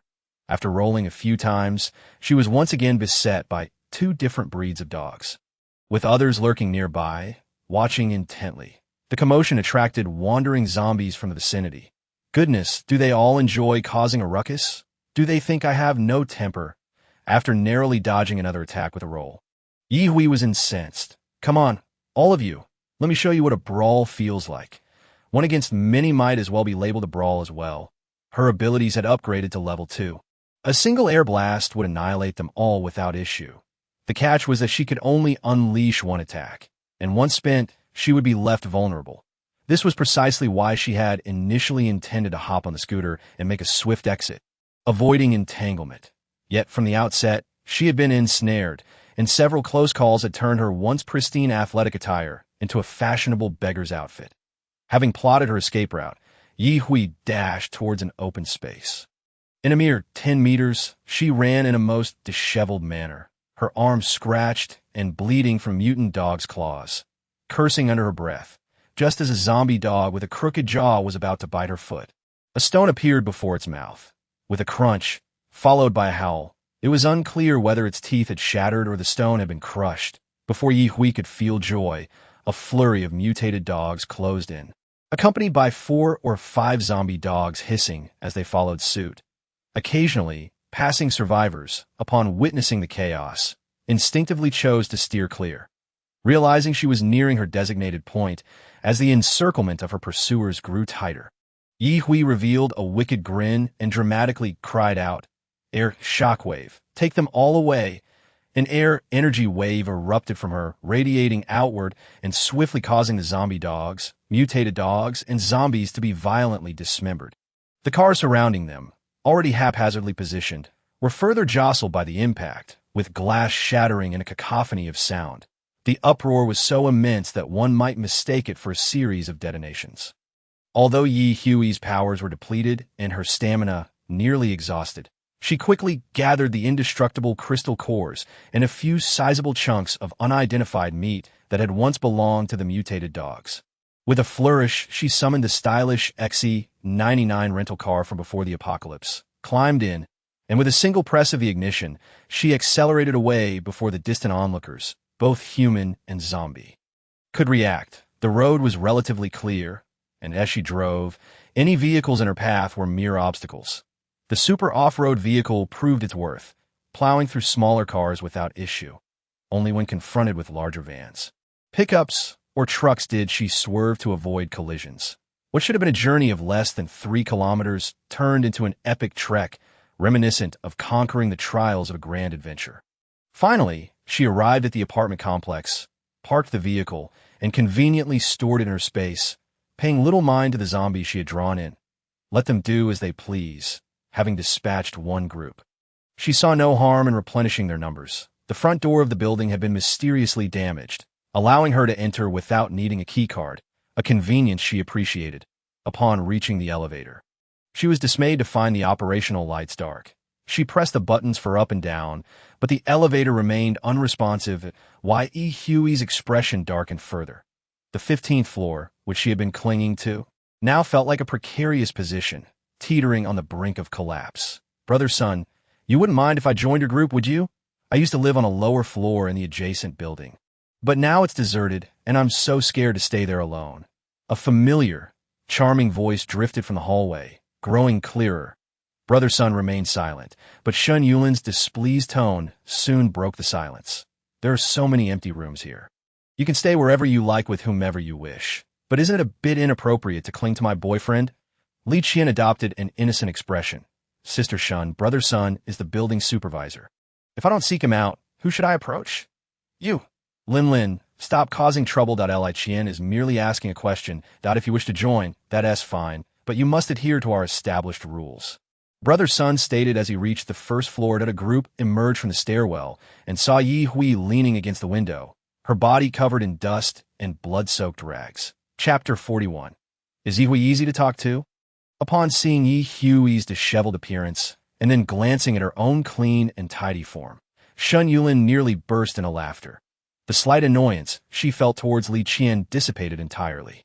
Others regarded Ye Hui with equal disdain, some openly mocking her that, "Oh, Isn't this the capable woman from the 15th floor? Looks like she's not so impressive after all. Indeed, she struts around here like she's all that. Yet outside, she's just another prey running from zombies. Look at her. She must have been clawed by zombies. She seems well now, but come tomorrow, she might just turn into one herself. They spoke amongst themselves. But none dared to approach Ye, for she was visibly brandishing a gun. Although everyone knew bullets were limited, who could guarantee that the next target would not be themselves? The thought of being unlucky enough to get shot, like the previous individual who had been hit in the thigh, was enough to send shivers down their spines. It was Li Qian's first encounter with Ye, and upon seeing the gun in her hand, her eyes sparkled with admiration. She genuinely envied this girl, who commanded respect while others dared not provoke her. Before the apocalypse, she had been the belle of the class, and at work, she was among the most striking. Throughout her life, she had never lacked admirers. Yet, with the onset of the apocalypse, those advantages had transformed into liabilities. Trapped in her company, she had endured humiliation from greasy old men she had never wanted to acknowledge.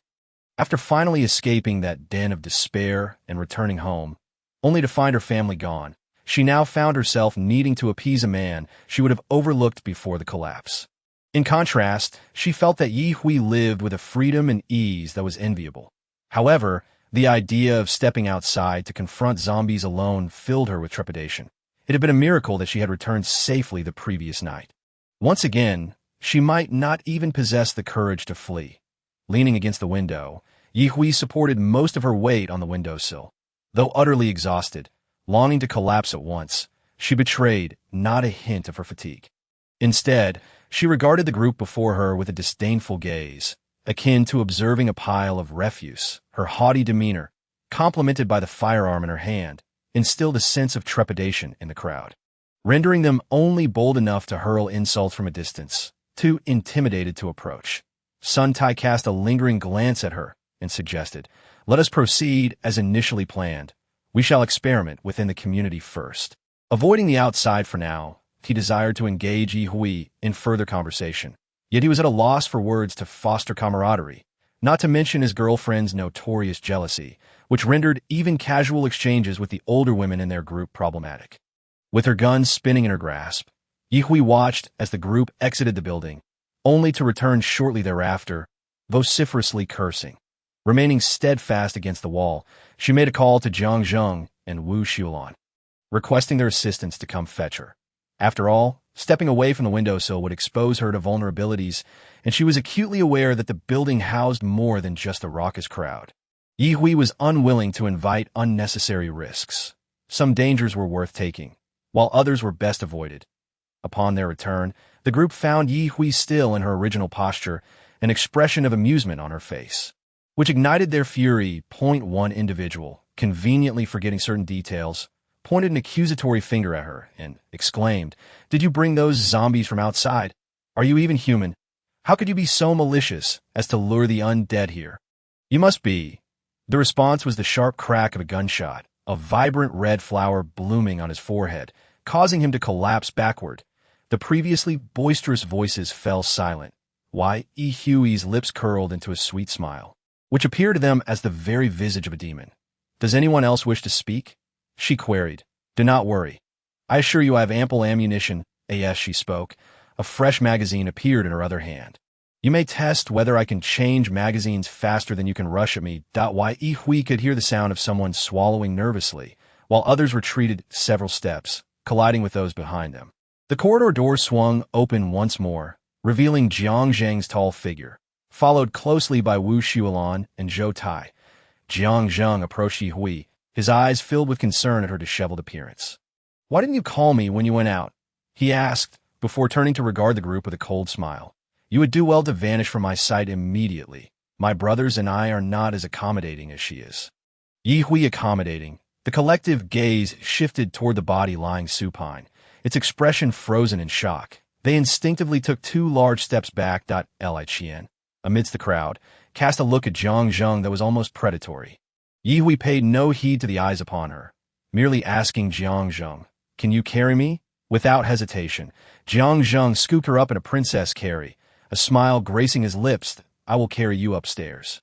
He swiftly navigated the corridor, ascending the stairs with her in his arms, while Zhou Tai and the others maintained a cautious distance, weapons pointed at the crowd. Upon reaching the 15th floor, Ye Hui gestured for Jiang Zheng to set her down. Do you not need me to escort you inside? You've done enough. This will suffice. Jiang Zheng, content merely to have received her call for help, did not press further, especially considering he had the pleasure of carrying her upstairs. As she prepared to enter her home, he quickly added, Next time you go out, call me to join you. Regardless of the situation, I promise not to be a burden and may even be of assistance. After contemplating his words for a moment, Ye Hui nodded thoughtfully.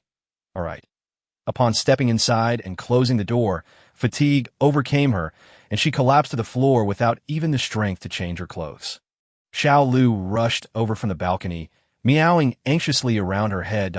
Ye Hui, lying on the ground, reassured Xiao Lu, I'm fine, just a bit drained. I'll be all right after a moment.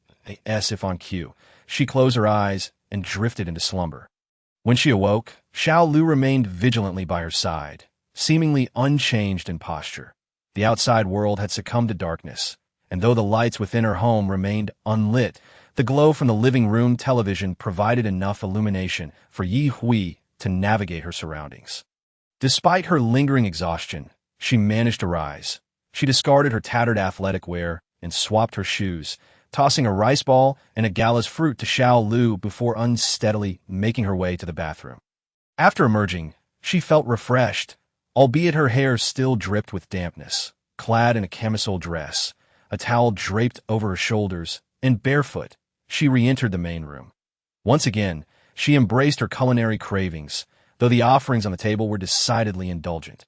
Mousse cake, strawberry cake, durian millefeuille, black forest cake, macarons, donuts, and a myriad of sweet beverages that she selected a channel on the television that was capable of playing.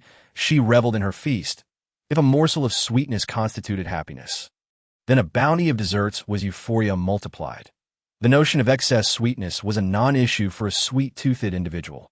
Midway through her indulgence, Ye Hui realized that the electricity in her home was supplied by a backup battery. As the surrounding buildings lay shrouded in darkness, her abode was indeed the brightest beacon amidst the night. Thus, it seemed she would need to connect her generator to the elevator circuitry if she wished to use it.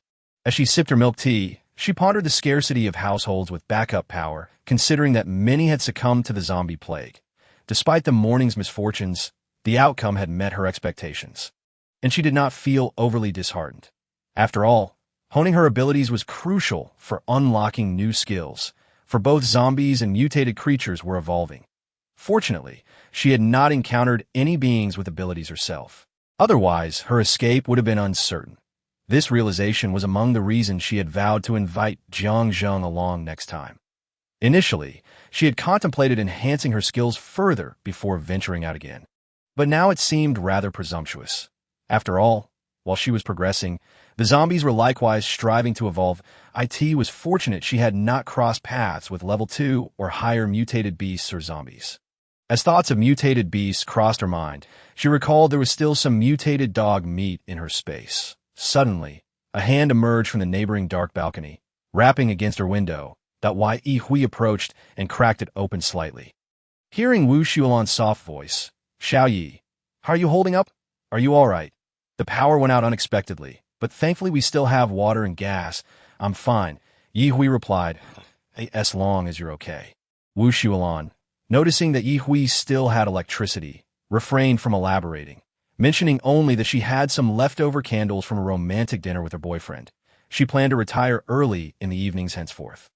Once assured Wu Xuelan was unharmed, Ye Hui closed the window and drew the curtains before heading to the kitchen. While others faced a power outage, her home remained lit, allowing her to prepare both dog stew and roasted dog meat. Xiao Lu, would you care for some dog meat? She inquired. Xiao Lu's fur bristled in response, leaving Ye Hui perplexed as to whether it was excitement or aversion to the mutated dog meat. If you wish to partake, I'll boil a piece for you. If not, I shall stew and roast it all. Xiao Lu mewed and shook its head, while Ye Hui clicked her tongue in disappointment but continued to advocate. Mutated beast meat is consumable and particularly beneficial for you. It can enhance your constitution. It would be ashamed to miss out. Nevertheless, she mused, more for me. after stewing the mutated dog meat and ensuring the roasted portions were cooked to perfection. She seasoned them with chili powder, cumin, and a blend of spices, unleashing an irresistible aroma. She set aside a small bowl and a larger soup bowl of the stew and neatly divided the roasted portions before placing them into her space. Then, she ventured out to knock on the doors of her neighbors, Wu Shuolan and Jiang Zheng. They both emerged swiftly, and without further ado, Yi Hui handed them the mutated dog meat. Jiang Zheng received a larger portion, given his greater assistance. "Thank you," Wu Shuolan said happily as she accepted her share. Although she hadn't been fond of meat in the past, the fact that Yi Hui had thought of her made her determined to finish it, no matter how it tasted. After receiving their portions, they departed, and Jiang Zheng, grinning from ear to ear, remarked, "You are too kind. The aroma suggests your culinary skills are quite impressive." He refrained from mentioning the lights spilling from her home. Had he not been in a hurry and pressed for time, he would have ensured his own generator was prepared. He planned to return to his villa the following morning, where backup generators abounded. Yi Hui nodded in agreement, acknowledging her culinary prowess, albeit tailored to her own preferences. Once her neighbors had left, she felt no desire to linger in conversation, returning home to satiate her own appetite. After sampling both the stew and the roast, she discovered a newfound love for the roasted meat, especially when paired with a light cocktail or beer, enhancing the flavor even further. As for the hungry souls on the floors above and below, who salivated at the delicious scent wafting through the air, Yi Hui paid them no mind. If she were to concern herself with others' perceptions, she would hardly find solace in her own existence. Having indulged in a hearty meal, her spirits instantly lifted, especially after a previous nap on the cold ground. Yet, sleep eluded her now, as the streetlights had vanished, plunging the world outside into an impenetrable darkness. A satisfying burp escaped her lips as she retracted the unfinished cake and milk tea into her spatial realm. Tossing the 4 newly acquired crystal nuclei into a saline solution, Yi Hui reclined on the sofa, allowing her mind to drift. Suddenly, the ping of a text message broke the silence. Glancing lazily at her phone, she felt disinclined to move, maintaining her position. Unbeknownst to her, a fierce argument regarding her fate was erupting between her biological father and others, debating whether to send her to Anqing or Haicheng Base. Had she been aware of his scheming, Yi Hui would have resolutely refused to visit either place, content to remain in Ning City alone, even opting for a more distant official base to avoid unnecessary complications. However, this knowledge eluded her. "Mom, let us go visit my sister," Luo Song suggested, biting into a slightly moldy piece of bread. Song wanting shot her son a disapproving glance. "Do you think she would accept either of us? Besides, the little food we have would dwindle further with her presence. We might as well starve." Luo Song vehemently disagreed, for he knew his sister had saved their mother-s life. "Mom, how can you say that? Sister isn't one to merely enjoy life without contributing. Besides, how much can she eat alone? How do you know she can't eat? You've never even spent time with her. Do you know her temperament?" Song wanting interjected. "Enough of this discussion. Tomorrow, I'll take you to meet M.Li and the others. Sticking with them will ensure we have something to eat." Luo Song yearned to protest, but his mother's assertiveness left him at a loss for words. He possessed special abilities, yet his mother, fearing the dangers outside, had always prevented him from venturing out.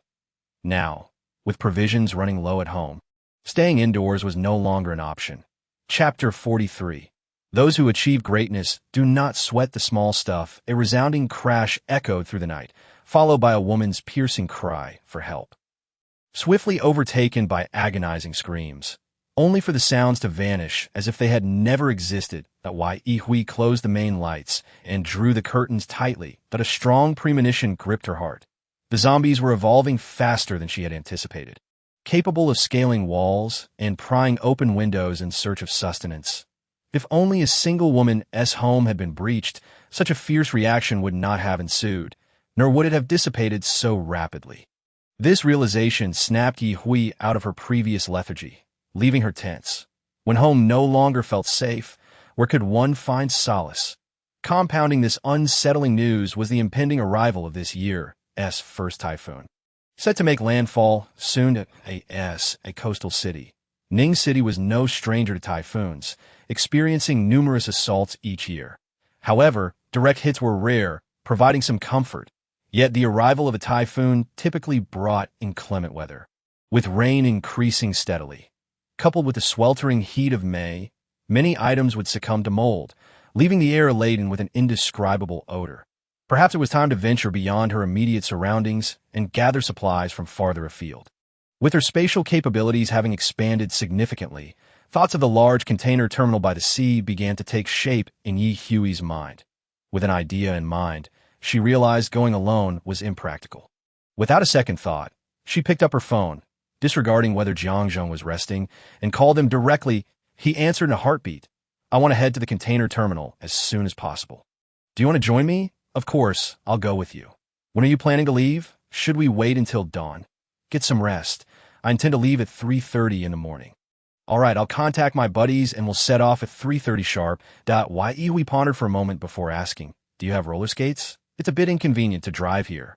"Don't worry, we have skateboards, roller skates, bicycles, electric bikes, and motorcycles that, if it suits you, I'll take you to the villa area by the tunnel entrance tomorrow morning. Everything is there. Why would anyone forsake such a fine house to run to her doorstep?" "That is quite mad," agreed. It's settled then. After hanging up, Ye thought better of it and called her neighbor, Wu Xuelan. She too picked up immediately, agreeing without hesitation, though she lacked any mode of transportation since she had always relied on the subway for work. Ye quickly inquired about her shoe size, and to her delight, they matched perfectly, allowing her to gift Wu Xuelan a pair of roller skates. Grateful, Wu Xuelan expressed her intention to come over right away to practice at home, as she had previously skated on ice but had yet to try rollerblading. Without further ado, Ye retrieved a pair of roller skates from her spatial wardrobe. Upon opening the door, she found Wu Xuelan waiting at her doorstep. Handing over the skates, Wu Xuelan smiled and said, "Thank you.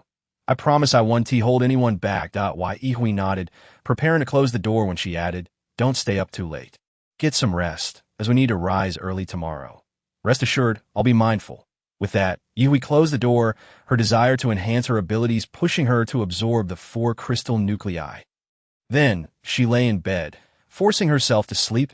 At 3:20 in the morning, Ye awoke on time, donned her pre-prepared black athletic attire, a black cap, infrared glasses, a black mask, and even black disposable rubber gloves.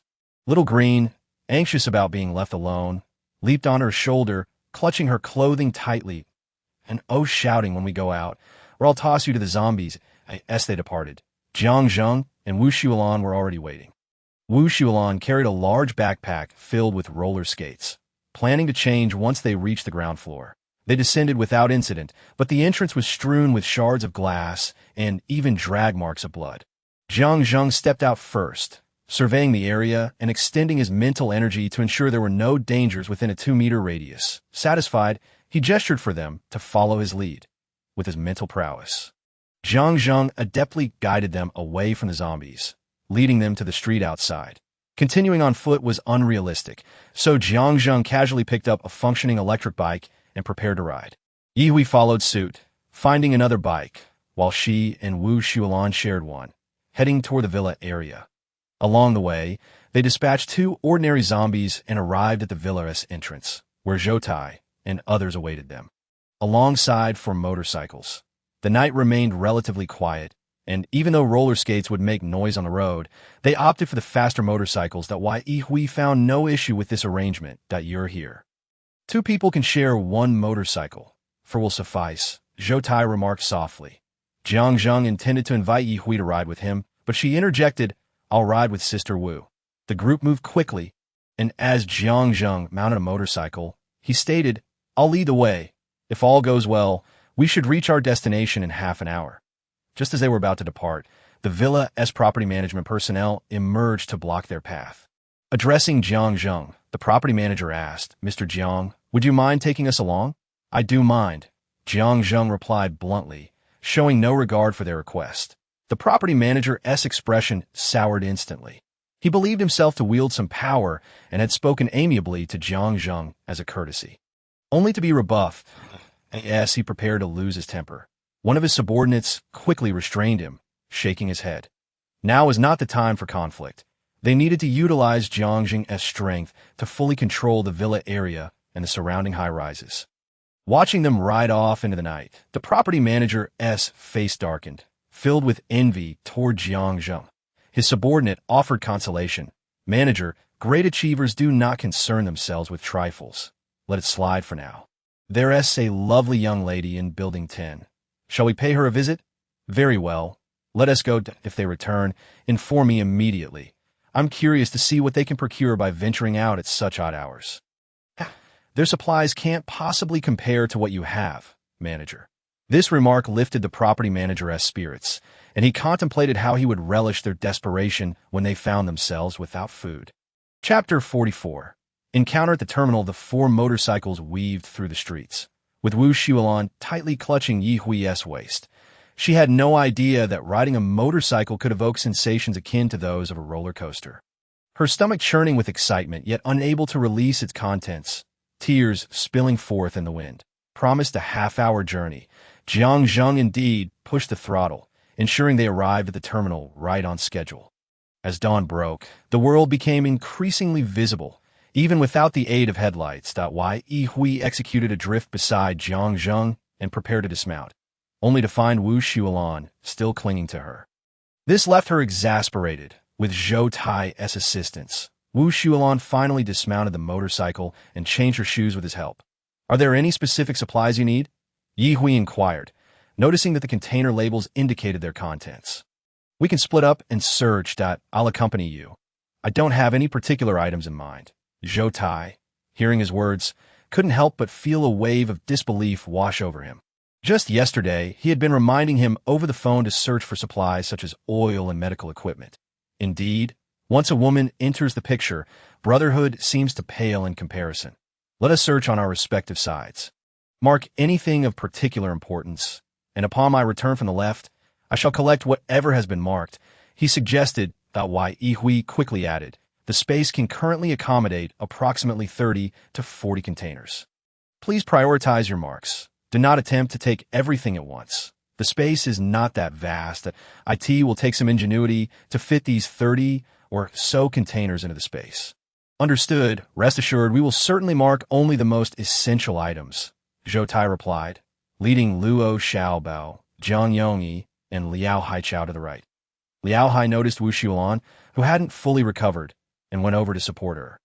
Everyone was equipped with roller skates, so he confidently helped her keep pace with Jiang Zheng and the others. Yi Hui slipped and set off, directly bypassing the container trucks to reach the stacking area. Jiang Zheng closely followed her, launching fireballs at any wandering zombies before Yi Hui even approached them. Wu Xuelan, being pulled along by Liao Hai, gritted her teeth. She felt a bit powerless to unleash fireballs herself. Feeling somewhat disappointed, she silently encouraged herself. She heard Liao Hai's deep voice. There's no need to rush. You'll have plenty to do later. Yi Hui's eyes sparkled as she gazed at the neatly stacked containers, wishing she could collect them all. However, her space was limited, forcing her to make some simple selections. What do you need most? A precise search might expedite things. Food and drink would be acceptable, but medicine, oil, and vehicles would be even better. If we could also acquire some outdoor supplies, that would be ideal. Jiang Zheng nodded. Got it. Medicine and oil are typically stored in specialized refrigerated and tank containers. We should first make a complete circuit. Just as they prepared to set off, icicles suddenly fell from atop the towering containers, followed by 1, 2, 3 zombies leaping down in rapid succession. Were they being encircled? The four of them formed a small circle, back to back, with Liao Hai firing the first shot at the descending zombie. The bullet struck its target, but aside from momentarily halting its movements, the zombie showed no significant damage. Liao Hai fired again, this time hitting the same zombie in the temple, yet it appeared hardly affected. This caused both Liao Hai and Jiang Zheng to furrow their brows. The small handgun was ineffective. They needed stronger firearms. Yi Hui unsheathed her dual daggers, sharpened to a fine edge, pondering how much more effective they would be with the enhancement of a metal-based ability. Abilities could empower objects, but in her previous life, she had never discovered how to attach spatial abilities to tangible items, creating spatial artifacts. Numerous research avenues had been pursued, yet no breakthroughs had emerged. As her thoughts wandered, a sudden noise snapped her back to reality. Little Green, who had previously been unnoticed, stood on Yi Hui's shoulder, fur bristled, issuing warning meows at the zombies. They were currently surrounded by containers on all sides, with zombies blocking their path. However, the zombies did not rush to attack, deepening Jiang Zheng and Yi Hui's trepidation. Clearly, a leader among the zombies had emerged, and none of those in sight were below level 2. Soon, they heard gunfire from another direction. Among their group of 4, 3 possessed abilities, while only Zhou Tai among the 4 on the other side had earth abilities. Luo Xiaobao, though an ability user, had merely speed abilities, sufficient for his escape, while the other 2 were ordinary people. Jiang Zheng decisively declared, "They're not attacking. Let us move." "All right," Yi Hui replied, advancing toward the nearest zombie clad in dockworker attire, just as she anticipated a counterattack or evasive maneuver. The zombie stood motionless. She then heard Little Green's meow once more. Could Little Green's psychic abilities control zombies? This revelation filled Yi Hui with delight, yet her actions did not pause, with her abilities enhancing the daggers. She easily sliced through the resilient skin of the zombie, striking its head and neck. Was there a zombie easier to dispatch than this? Little Green was magnificent. Why Yi Hui lavished praise upon the little creature.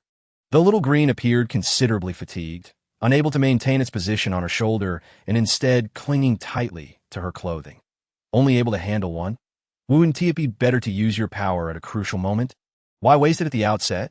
Yi Hui resolved to practice coordination with Little Green once this mission concluded and to feed it more, hoping the little kitten would grow stronger naturally.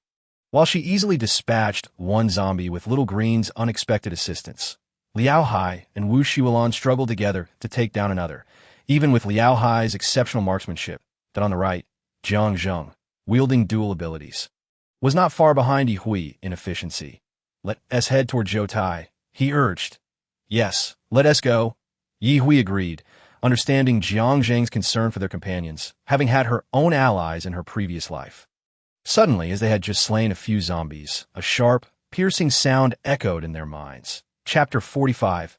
Little Green, scratch it to death. To their shock, the zombie leader unleashed a massive psychic attack. Among them, only Jiang Zheng and Little Green remained unaffected. In the instant the sound reverberated, Jiang Zheng locked onto the source, spotting a male zombie in gray work attire standing atop the highest container. Looking down upon them with disdain, Jiang Zheng met its gaze. He could distinctly sense the contempt emanating from its eyes. That why Yi Hui's resistance proved stronger than Liao Hai's.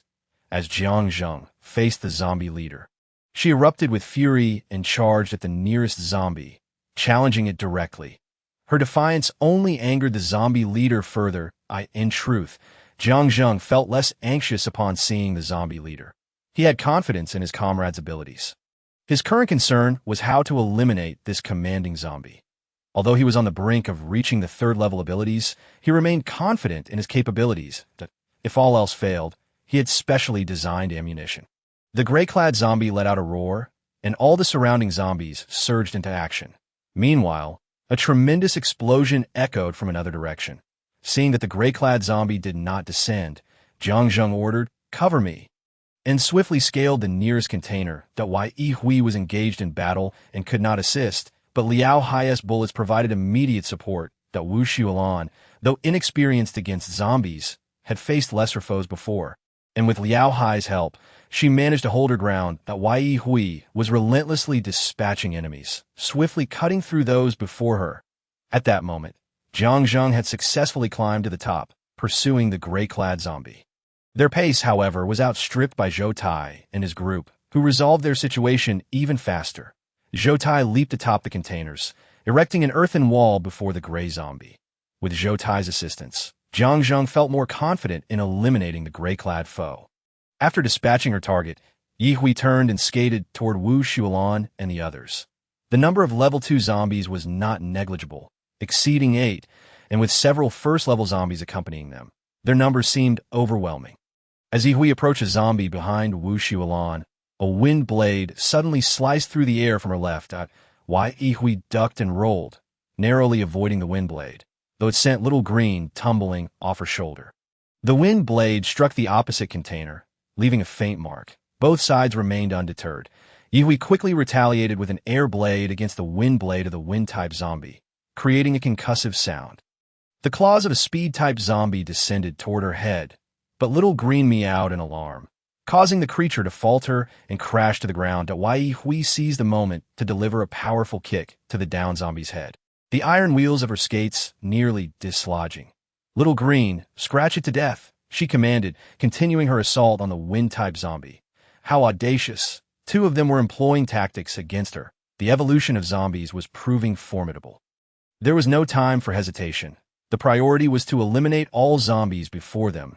Ye swiftly dispatched the wind-type zombie and its minions. A piercing roar echoed, indicating that some zombies were reluctant to continue the fight. Seizing the opportunity, Ye shouted, "Everyone, take advantage of this moment to intensify your attacks. Liao Hai, don't hold back on your bullets. Fire away." It was evident that Jiang Zheng and Zhou Tai, who had been battling against the gray workers atop the containers, were on the verge of success. Otherwise, they would not have summoned their subordinates for rescue. This realization only heightened Yihui's excitement in her fight. One could say that the 2 had already dealt with their greatest troubles.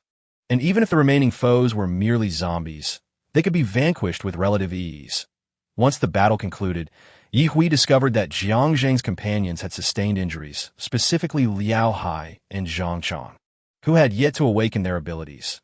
Their failure to transform into zombies immediately indicated a certain level of immunity to the zombie virus within their bodies, perhaps due to their inherently robust constitutions. However, the distinction between the virus entering the body directly and being transmitted through the air was still significant. Yihui instructed the remaining capable individuals to extract crystal cores while she retrieved warm water and salt from her spatial storage to concoct a simple saline solution. She then urged Liao Hai and Zhang Chang to remove their clothing around the wounds. Bear with it. Rinsing the wounds may sting a bit. Jiang Yongyi took the basin from her and inquired, "Should I pour it directly over them?" "Yes," she replied.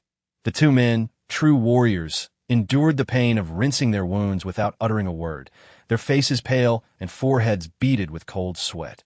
Crouching beside them, Jiang Zheng looked up at Yihui and asked, "Do you have any household medical supplies?" While she may lack other resources, having been an ordinary person before the apocalypse, she did possess a wealth of useful medical supplies. Drawing from her past life's memories, she knew how to concoct various remedies. Although she could not be bothered with others, she could not neglect her brothers who had fought alongside her.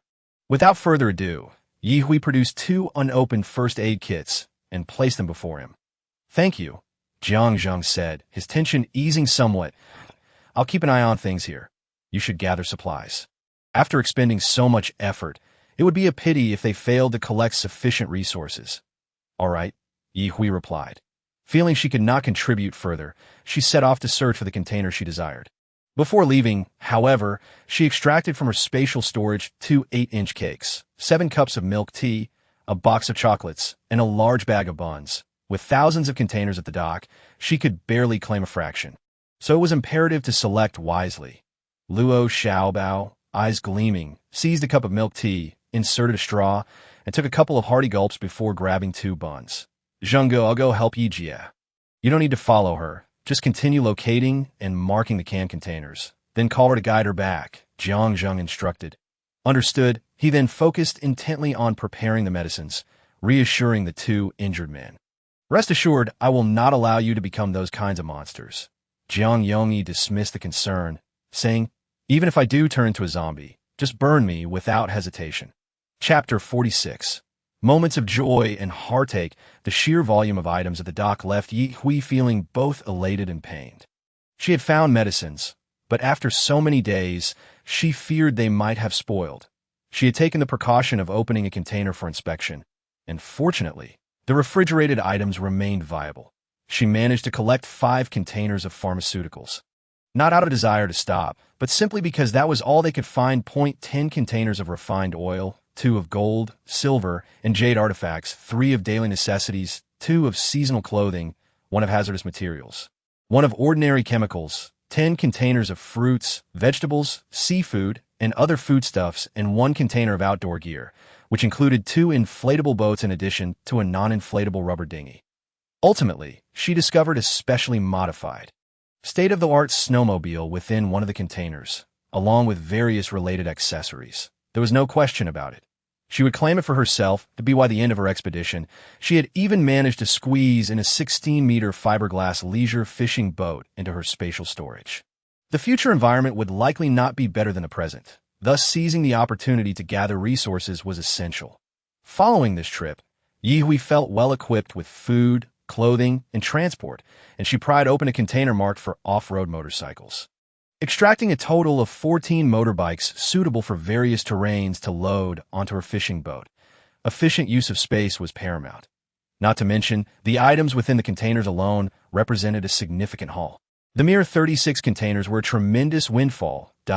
In due time, she could arrange them as a comfortable and secure refuge in the outdoors. Moreover, she also gathered a batch of pet food and supplies for the storage compartment beneath the fishing boat. For Little Green had been exceptionally helpful, and it deserved some comfort. Perhaps having cat litter would facilitate a more pleasant experience for Little Green in the future, if not for the injuries sustained by the two men. The overall atmosphere might have been entirely jubilant, as this venture had proven fruitful. Besides Huey's acquisitions, everyone else had likewise managed to gather a variety of items, each carrying their own share of spoils. Due to the presence of the injured, Hui decided to take out her XE99 off-road vehicle to ensure Liao Hai and Jiang Yongyi could rest comfortably on the journey back. "Sister Wu, can you drive?" Hui turned to ask Wu Xiulan, who was diligently packing supplies. Wu Xiulan looked up immediately. "I can, but my driving skills are quite basic. I haven't driven much before." "That is sufficient.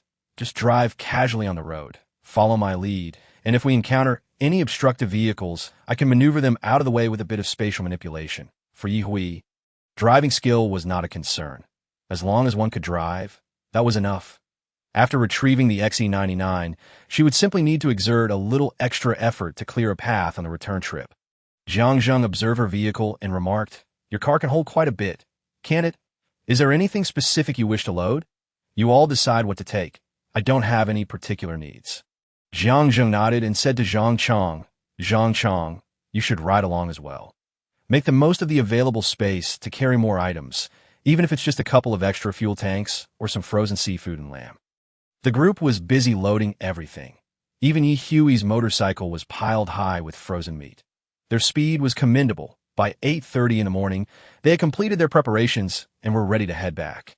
Aside from their group, many others had also targeted the dock, but those who had come earlier were unfortunate enough to be wiped out by the gray workers and zombies as they exited the dock. A convoy was approaching from the opposite direction. Jiang Zheng and Hui had no intention of engaging with anyone else. They simply rode their motorcycles onward, showing no inclination to stop in truth. The drivers in the vehicles had already spotted them, but upon seeing only 4 motorcycles and 1 off-road vehicle, all heavily laden, they concluded that there were no spatial abilities among Hui's group. Even if they were fully loaded, what could they possibly take away? Moreover, in this era, human resources were precious, and, as officials, they naturally hoped that the surviving populace could be self-sufficient. They had come with a mission, intending to gather as many supplies as possible before departing with willing civilians to Haiqing Base. Despite their large contingent, only one individual had awakened a spatial ability, reportedly a rather limited one, which necessitated their convoy's presence. Initially, Hui had expected the other group to intercept them, but they smoothly overtook the convoy, demonstrating that officials indeed operated with a level of confidence. The arrival of the convoy made their journey remarkably uneventful, saving her a great deal of effort. They arrived at the villa area without incident, clearly a more suitable place for recuperation. When Jiang Zheng and his companions returned, laden with supplies, the property management staff observed with resentment, knowing that Jiang Zheng's group was armed. After all, Liao Hai had threatened them with a gun. They were not the sort to be trifled with, and it was possible they had committed acts of violence even before the apocalypse. So they could only watch as the group carried their goods back to their villa. Hearing the commotion outside, a woman from one of the 3 villas clutched her child tightly, standing before the floor-to-ceiling window, cautioning him against making noise. "Be good. We want to provoke those people. There's so many of them. They can handle it," she whispered.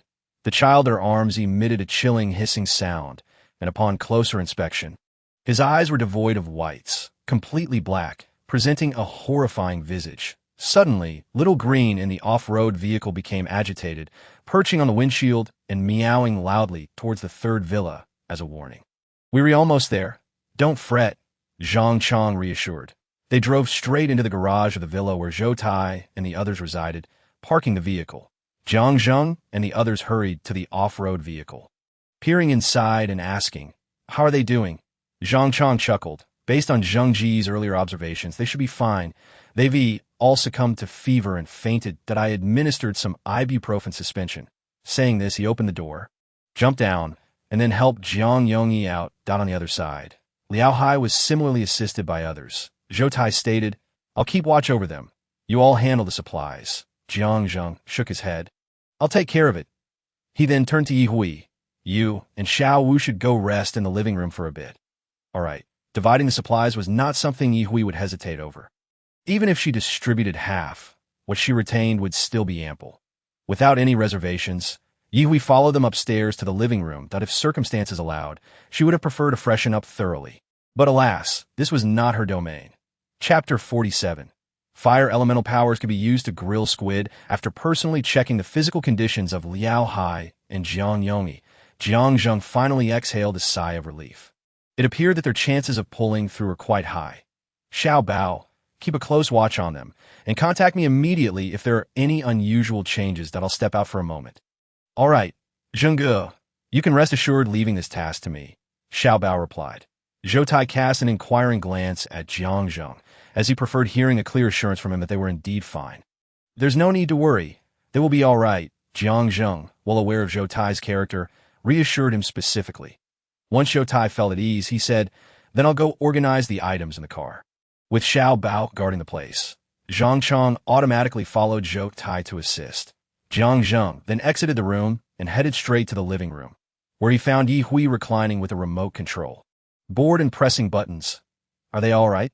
"Fortunately," Wu Shuolan replied, seated on a single sofa, sipping from a bottle of mineral water that Yi Hui had just given her, remaining quiet otherwise. Hearing that the injured were safe brought Yi Hui a sense of happiness. After all, this journey had been her suggestion, and they could have opted out. Although they had prepared themselves for the possibility of injuries and losses after agreeing to go, it was undoubtedly best if nothing went amiss. Jiang Zheng took the initiative to ask, "Are you hungry? We brought back so much food. How about we whip up something delicious?" "Sure, I'm indeed a bit hungry." Seeing that Yi Hui did not object to staying for a meal, Wu Shuolan offered, "I can help with the cooking." Dividing the food was not something to rush. Everyone was aware of what was needed. Jiang Zheng was eager to place his portion directly into Yi Hui's space, providing him an excuse to linger by her side. "Thank you. What do you want to eat?" Yi Hui, still reclining, replied, "We've got so much seafood. I see plenty of king crabs and bread crabs. Let us boil a couple of those first, and no need to fetch them from the space. They are tied to the motorcycle's back seat," Wu Shuolan stated, finishing her water and standing up. "I'll go help." "It's quite simple. You can sit back and rest," Jiang Zheng insisted. However, Wu Shuolan proceeded towards the garage regardless why Yi Hui stifled a yawn. Although this was not her territory, she felt remarkably relaxed. Perhaps it was the amiable demeanor of Jiang Zheng and his companions that made them appear to be inherently good people. Moreover, their previous collaborations had been quite pleasant, with Jiang Zheng saving her on several occasions. This fostered a positive impression of him and his group, allowing for a measure of trust as temporary partners. Even if they were not close friends, to avoid dozing off, she retrieved a cup of black coffee from her space. After just a sip, her brow furrowed. Indeed, black coffee was not something a normal person would relish. As they busily transported items, Yi Hui heard the commotion and noticed them, yet she simply did not wish to move. Sipping slowly was akin to taking traditional medicine. It would be far more satisfying to gulp it down all at once. Her earlier fatigue was swiftly dispelled. "Meow. Xiao Lu, come here. Would you like some coffee?" When Xiao Lu leaped in her lap, Yi Hui affectionately rubbed its head. "Where did you run off to just now?" "Meow," Xiao Lu replied, pointing its little paw outside. "You certainly have some nerve. You ventured out without knowing the surroundings. What if you got lost?" "That would be quite embarrassing," Yi Hui scolded lightly while skillfully preparing milk powder and warm water for Xiao Lu.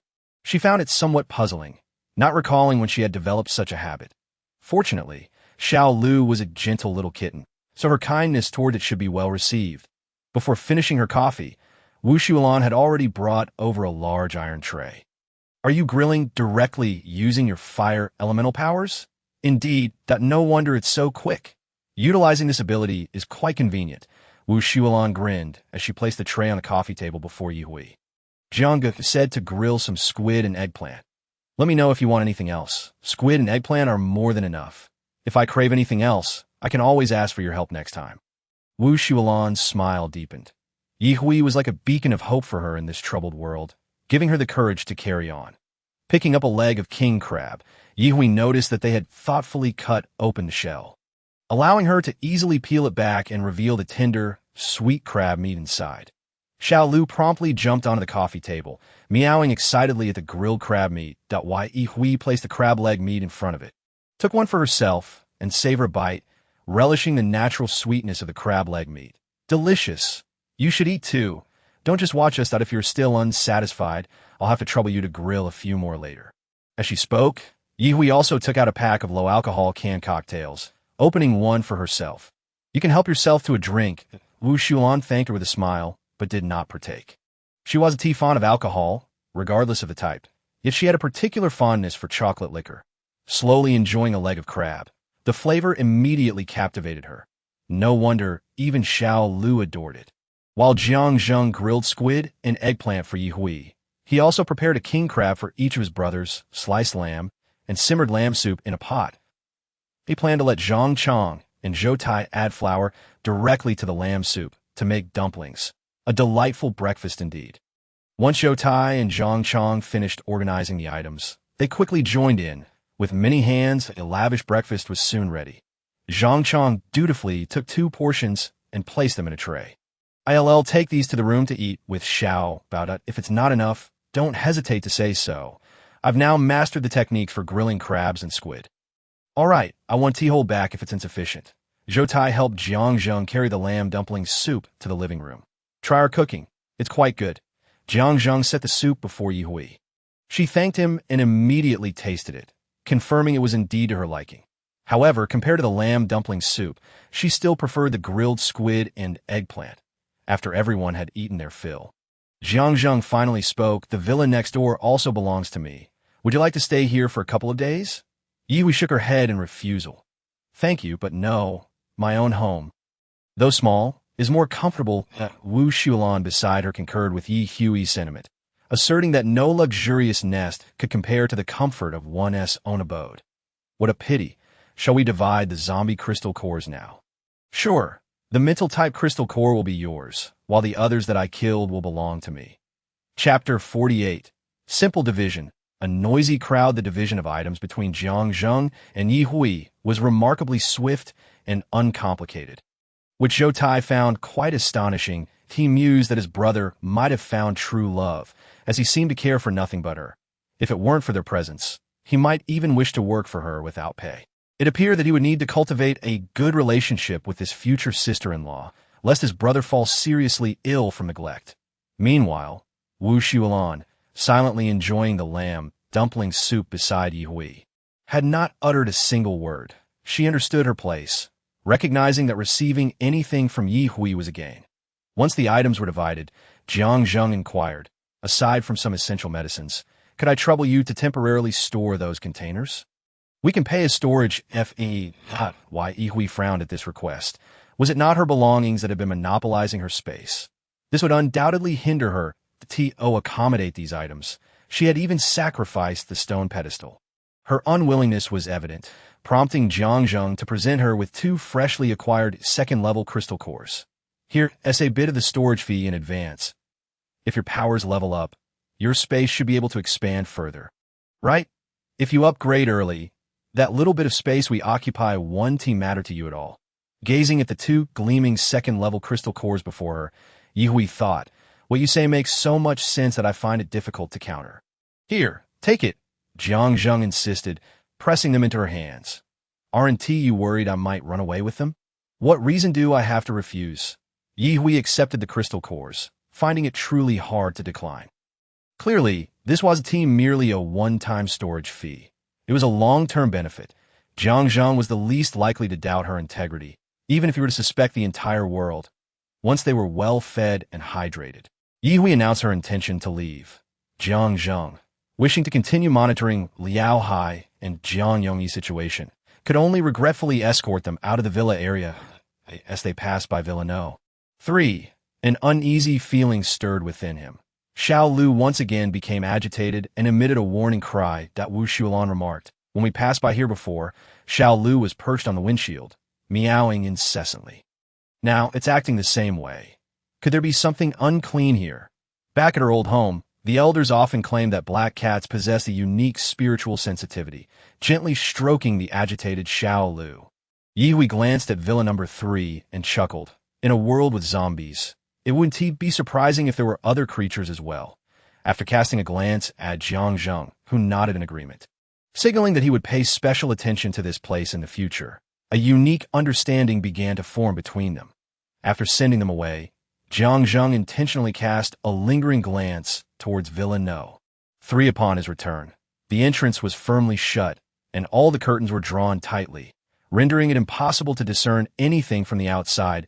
It is indeed prudent to address any potential threats while they are still in their infancy, rather than waiting for them to mature into full-blown calamities that necessitate a cumbersome cleanup.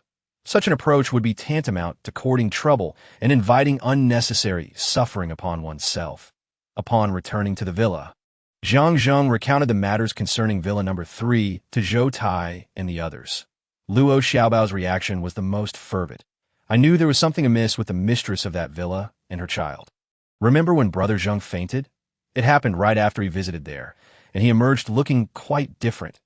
Zhang Chong scratched his head, muttering with a furrowed brow, "Surely it can't be that serious. After you mentioned it, I took a closer look, and that woman appeared quite normal with her child.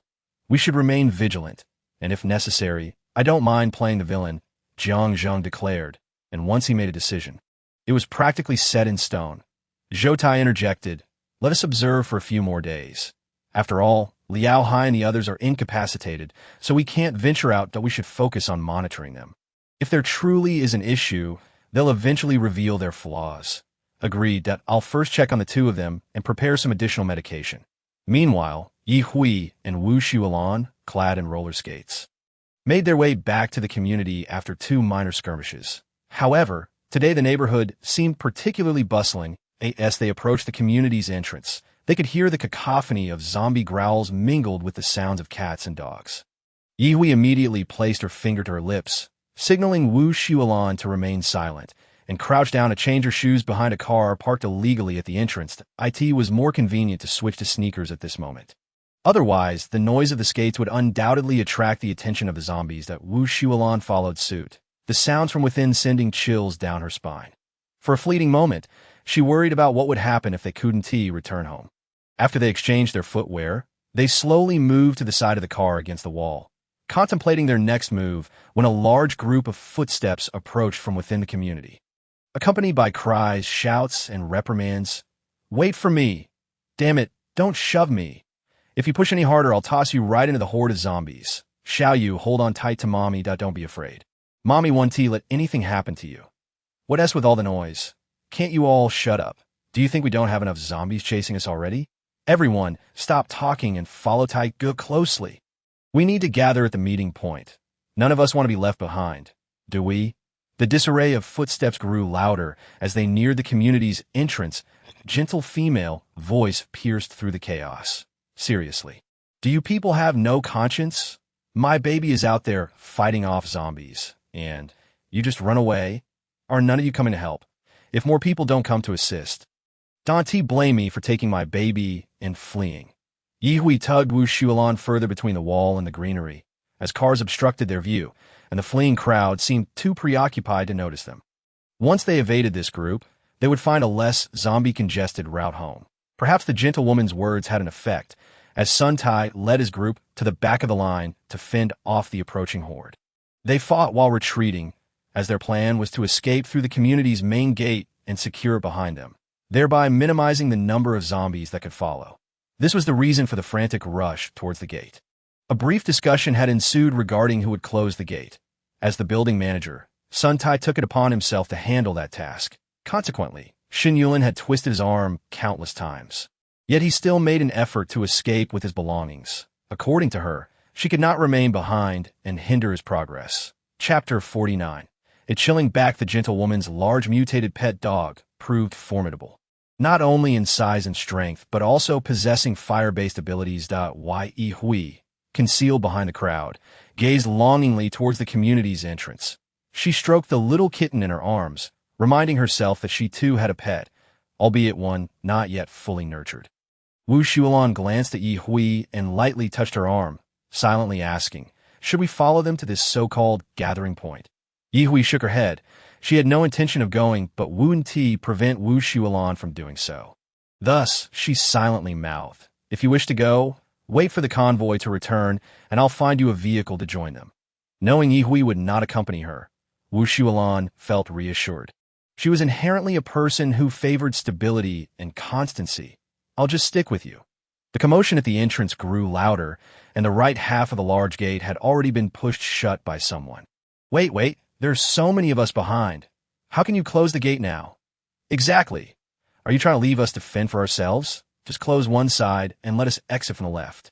It won't affect much, but it'll make it easier for those behind to shut the gate later. The raucous narrative from that direction made Yi Hui furrow her brow. Close the gate? The gate was indeed a tall aluminum alloy structure, typically opened during the day and only closed at night, allowing access through a smaller side door for entry and exit if one was familiar with the property management and security. They might even go to the trouble of opening the main gate for you at night. Due to the community being an older establishment without an underground parking lot and the limited space between buildings, parking was quite constrained, leading most vehicles to remain outside. If the gate were to close, Yi Hui felt it would considerably inconvenience her return home. The sound of the gate opening and closing was quite loud. Yet, at that moment, she could not stop others from closing it.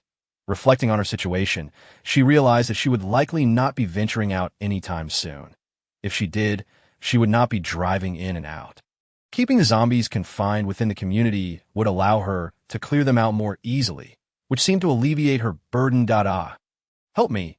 Please, someone save me. The plea for help was abruptly cut off. As casualties began to occur, an inevitable outcome that only heightened the anxiety of those still lagging behind, while the advance of the zombies remained unchecked. Wu Shulan listened to the screams and accusation from that direction. Intermingled with encouragement and shouts of motivation, her heart constricted with fear. How terrifying. They must not discover her and Yi Hui. Just as she feared, the chaos of so many people led to some being pushed against the parked cars along the wall. Some even attempted to pull open car doors, hoping to escape inside. From her mother's back, Jiyu spotted Yi Hui and her friend, her wide eyes filled with curiosity, though she remained silent. When their gazes met, she beamed a radiant smile at Yi Hui. Zhang Jingyi, burdened with her daughter, felt the pressure of the crowd pushing from behind and urged her husband, who was unsuccessfully trying to open a car door. Enough. If this one doesn't work, let us try another. There must be one that can start it. We need to move quickly and find a way out. With aging parents and a young child, could they really afford to walk all the way to Haicheng? I know. Stop hurrying me. Am I not anxious too? Walking wasn't an option. Surely there would be vehicles to transport them. But she dreaded the thought of being crammed into a truck with a mass of people. Just the idea made her scalp prickle.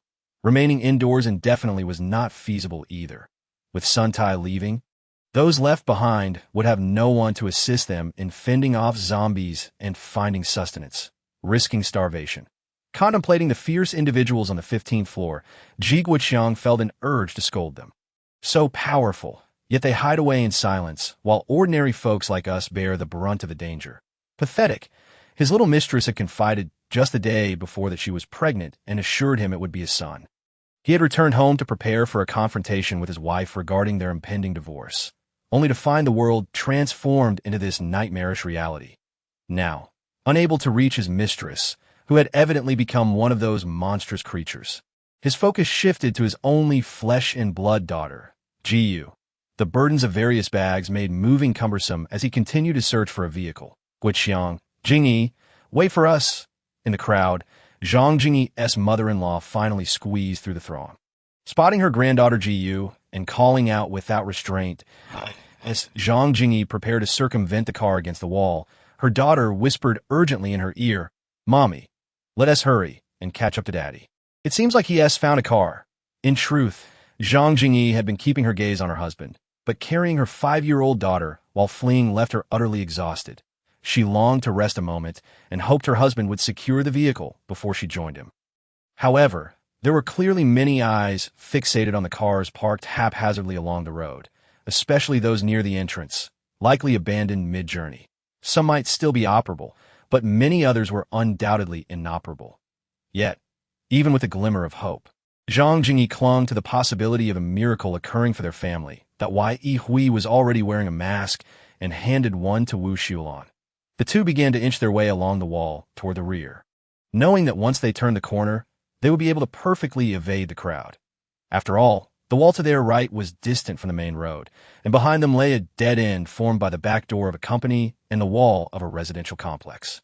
The throngs of people ahead were jostling and clamoring, while the cries of those being chased by zombies behind were louder than the undead themselves. It was truly too chaotic. Ye had not paid attention to the town's announcements yesterday, and she was genuinely unaware that a group was scheduled to be taken away today. She felt fortunate to have arrived at the dock ahead of the official team. Otherwise, she might have missed out on many opportunities. The two moved with great stealth, shielded by obstacles, and apart from a little girl, they went unnoticed. Just as they retreated to the corner, Ye felt a chill run down her spine, and the little green creature in her arms trembled. "What on earth is lurking behind us? Run!" With that exclamation, Ye immediately tugged Wu Xiulan to her feet and dashed toward the crowd ahead, that a substantial icicle had formed where they had been crouching. Though Wu Xiulan was somewhat bewildered by the sudden urgency and the swift pace, she assumed that if not for Ye's grip, Ye could have leapt onto a car roof and traversed the tops of the vehicles effortlessly.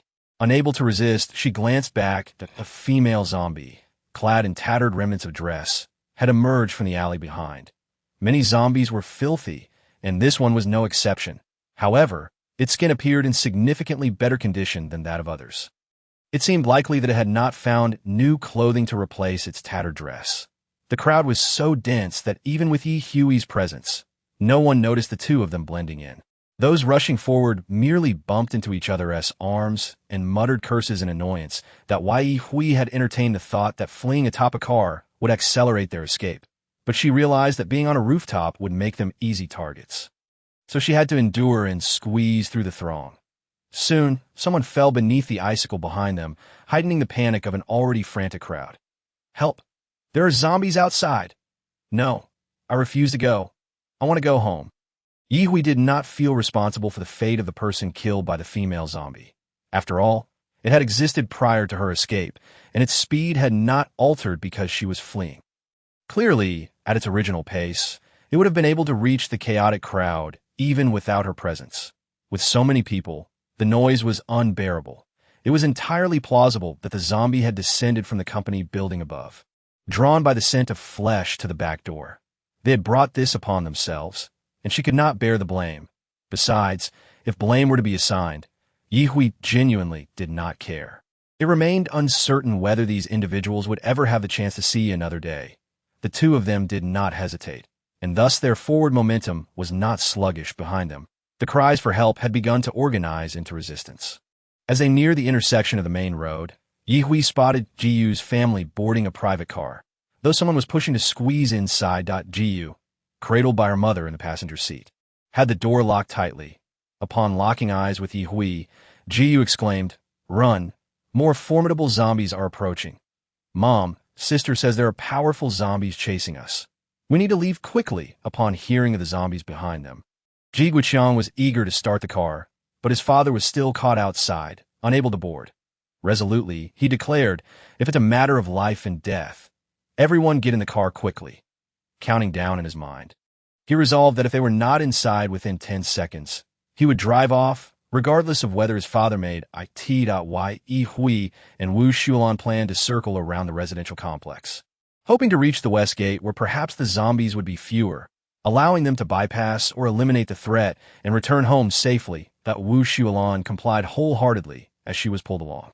Eventually, they reached the front of the line and continued running toward the shops at the entrance of the complex. That moment, entering the shops was not an option, especially since they lacked back doors. There was no way to enter the complex through the rear of the shops. Ye paid no mind to the followers behind her, although she knew that some were foolishly trailing her. She felt no responsibility for them. Perhaps those trailing her merely wished to return home one last time. They were all adults, after all, and should have understood that no one could truly be responsible for anyone else. Wu Xuelan, closely following Ye, soon reached the end of the shops in the complex. Just as they were about to turn the corner, a breathless voice called from behind, "Are you running in the wrong direction? We need to keep going forward to gather." Wu Xuelan saw that Ye had no intention of responding, but she turned back to reply, "We plan to return to the complex." "What the hell? You want to go back to the complex after all that effort to squeeze out? Are you out of your mind?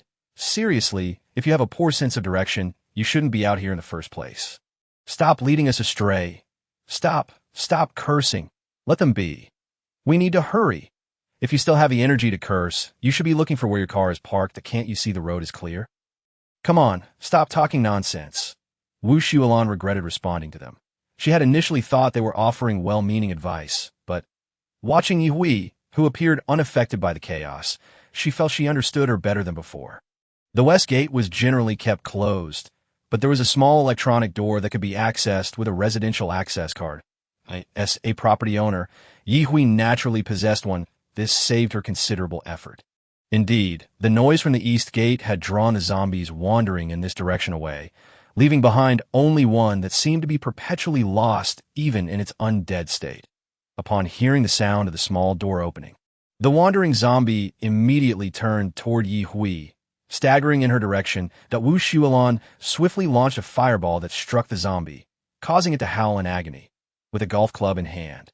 She took a running start and struck the zombie's head with a powerful swing, sending it crashing to the ground. They swiftly eliminated the threat without giving the zombie a chance to retaliate and expertly extracted the crystal core from its brain. After that, they made their way back to the apartment building without incident. Upon returning home, Ye visibly relaxed. She retrieved a freshly caught large lobster and handed Wu Xuelan a portion of garlic-flavored small lobsters, saying, "You've worked hard today. Have a little something to eat for lunch, and then get some good rest. I'll divide your portion for dinner later." All right, that Wu Xuelan accepted the items, though she secretly preferred Jiang Zheng's approach. Keeping the food in Ye space was undoubtedly more secure. She had enough supplies in her own home to last 2 to 3 months, so there was no need to rush. However, this was not the time to discuss such matters. Everyone was tired, and it was best to rest before delving deeper into conversation. That Ye entered her home and casually shut the door behind her. She began changing clothes and washing up, not feeling particularly exhausted. Despite facing some troubles during the outing, the outcome had been quite favorable.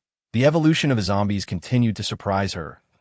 In her past life, she had been unaware that a zombie with ice abilities lurked in the company building across the street. Perhaps it had been eliminated by the military before it could develop further. If only she had left the main road sooner, she might have avoided the military altogether. That would not have been good news for her. After drying her hair, Ye grabbed the little green creature, ignoring its protests, and gave it a quick wash and dry. "Little green, you must strive to grow strong." Chapter 51.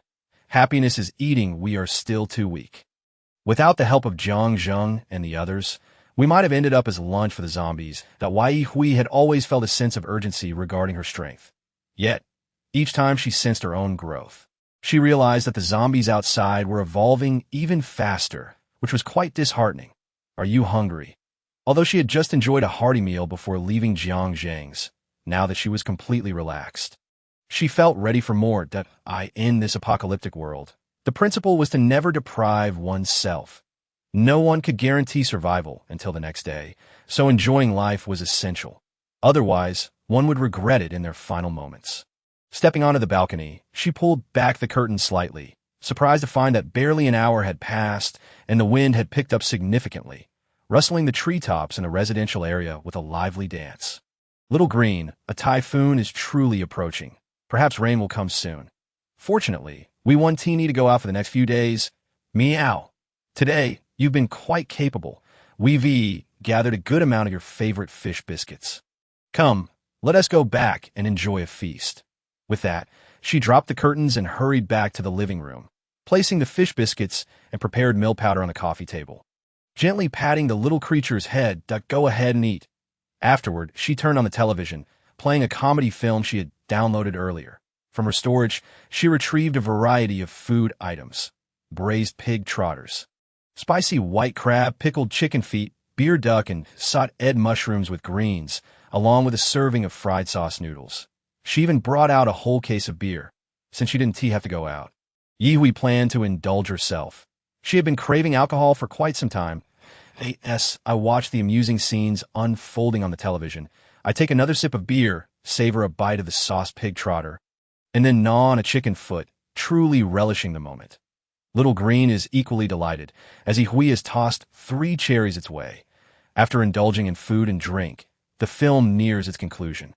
Hui, too lazy to clean up the remnants, wipes her mouth and stretches before heading straight to her room. Setting the alarm for 6 o'clock, she sinks into sleep the moment her head touches the pillow. "Mom, perhaps we should call my sister," urging her to join the troops heading to the Haiching base for better safety. Song Wanting is baffled by her son's concern for his half-sister. Does he not comprehend that she, as a mother, wishes to avoid any premature discussions? Yi Hui is an indelible reminder of the mistakes she made in her youth, a subject she wishes to avoid, yet her son prods at her heart daily. She is not oblivious to such significant news. After all, did he not send her countless messages and voicemails? What is there to worry about? Come departure time, he might catch a glimpse of her. Luo Song contemplates this. "Mom, you are right, but my sister hasn't answered my calls or messages, and I fear something might have happened to her. Worry less for her. She has always had a strong constitution." This assertion is more than mere words for Song Wanting. It is her genuine belief.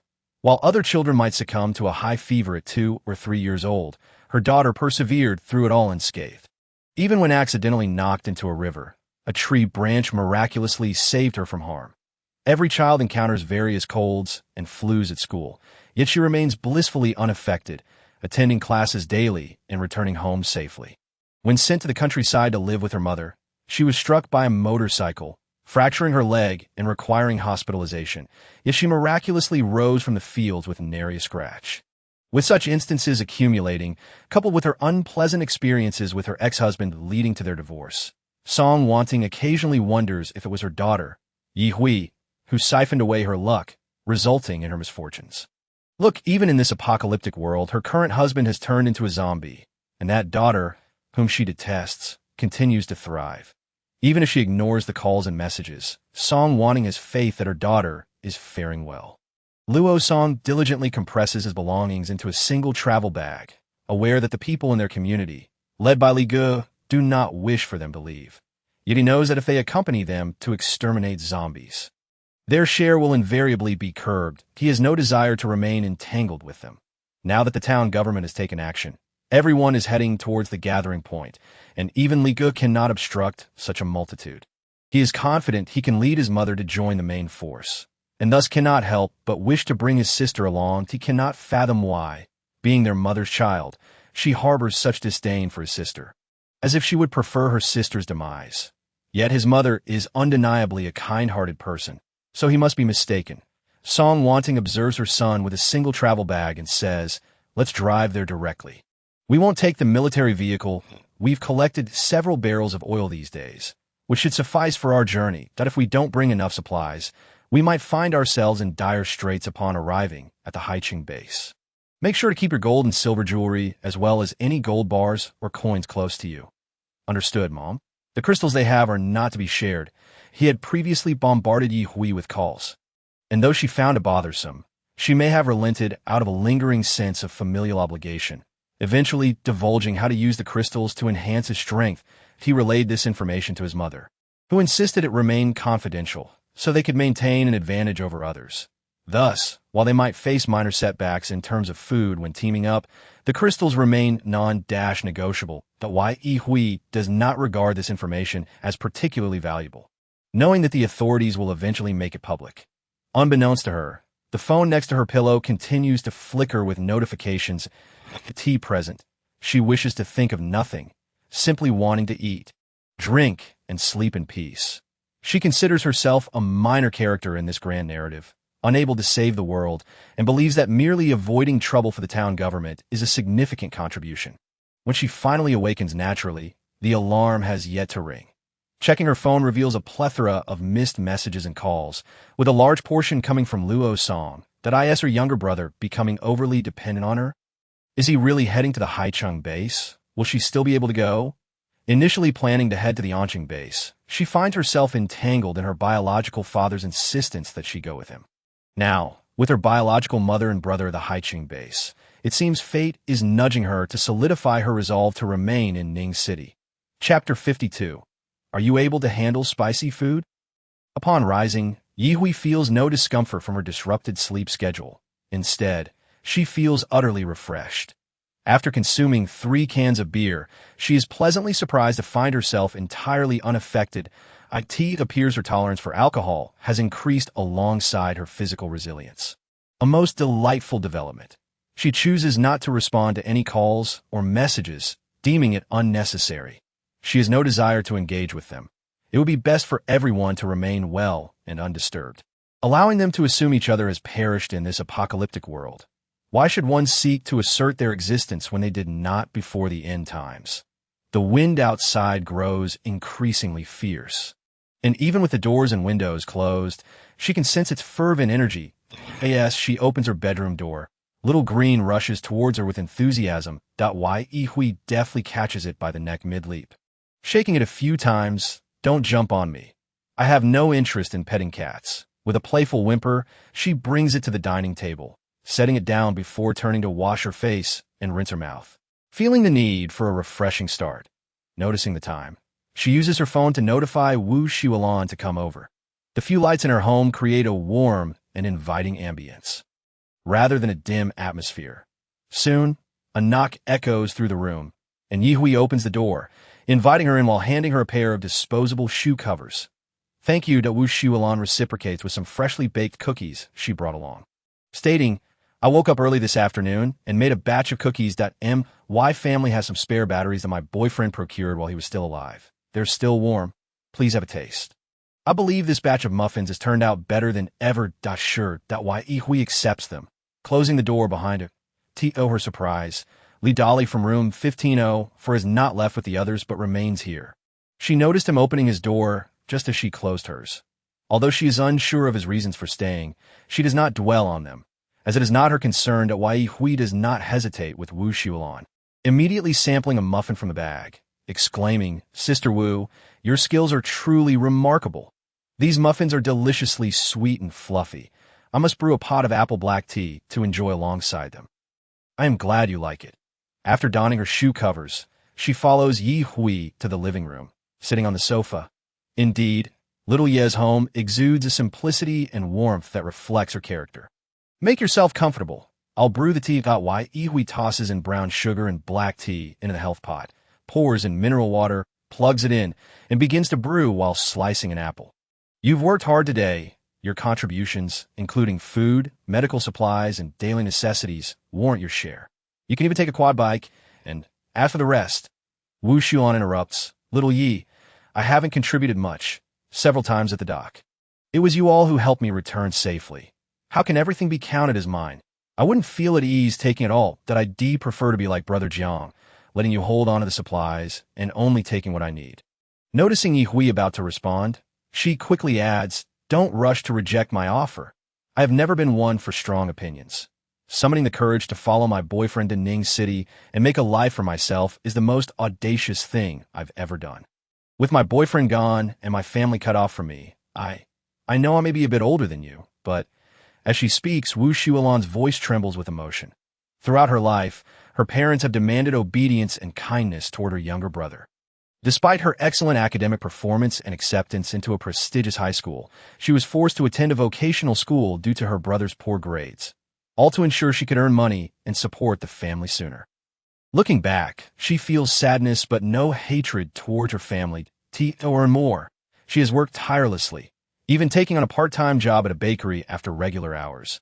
Perhaps she possesses a natural talent for baking, as her life has gradually improved, allowing her to save a little money after sending home her share.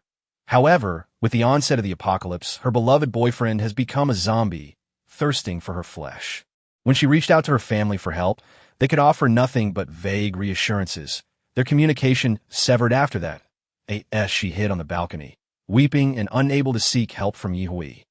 She never anticipated that not only would Ye provide her with a steel pipe, but she would also flash a sweet smile and encourage her to persevere in life. That moment truly became a ray of light during the darkest hour of her existence. She cared little for the division of resources. What she truly desired was to remain by Ye's side. Why Ye remained silent, instead busily chopping apples before tossing the pieces into the health pot. For what is apple black tea without apples?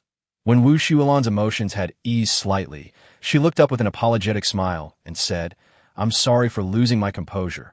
May I stay by your side? Rest assured, I won't be a burden. I will strive to become stronger." Why Ye watched her intently, remaining silent. Just as Wu Shuolan feared Ye would decline her request, Ye suddenly smiled and replied, "Sure, Sister Wu, you possess fire-based abilities. There's no need to belittle yourself. Furthermore, when we share, it should be equitable. Even close brothers keep clear accounts. Thank you. However, it should always be based on effort. Just give me a small portion. That would suffice. Honestly, I can provide for my family on my own." Ye poured the muffins she had brought into a beautiful plate, then retrieved 2 glass cups, filling each with apple tea. When someone proactively and strongly requested a smaller share, Ye found herself somewhat puzzled by the other's intentions.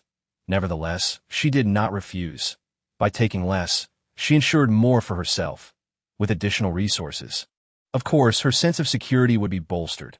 Unexpectedly gaining an advantage brought a sense of joy. Ye nodded in agreement and, after taking a sip of tea, asked, "Have you eaten dinner?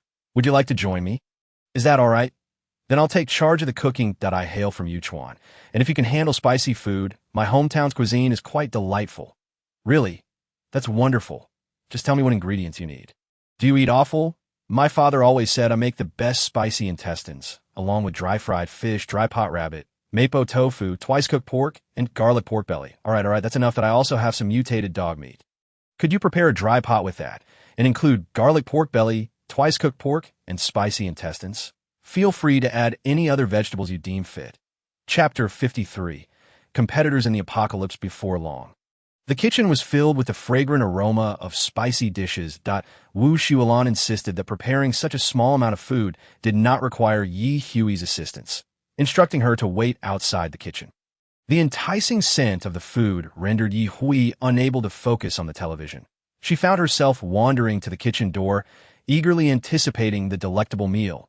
Not wishing to disturb Wu Shuolan, who was diligently busy in the kitchen, she decided to check on the potted plants she had nurtured, along with 2 pots of green onions she had brought back from next door. The vitality of the plants was impressive, particularly the 2 pots of green onions, their color so vibrant it was nearly ink black.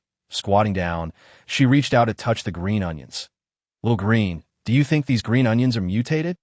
Would they enhance the flavor of dishes?" As she spoke, her hands were already in action, fervently pinching off 2 stalks, ultimately resorting to scissors for ease. The aroma of the green onions was intense. She imagined that a scallion omelet would be absolutely delightful. Meow, meow.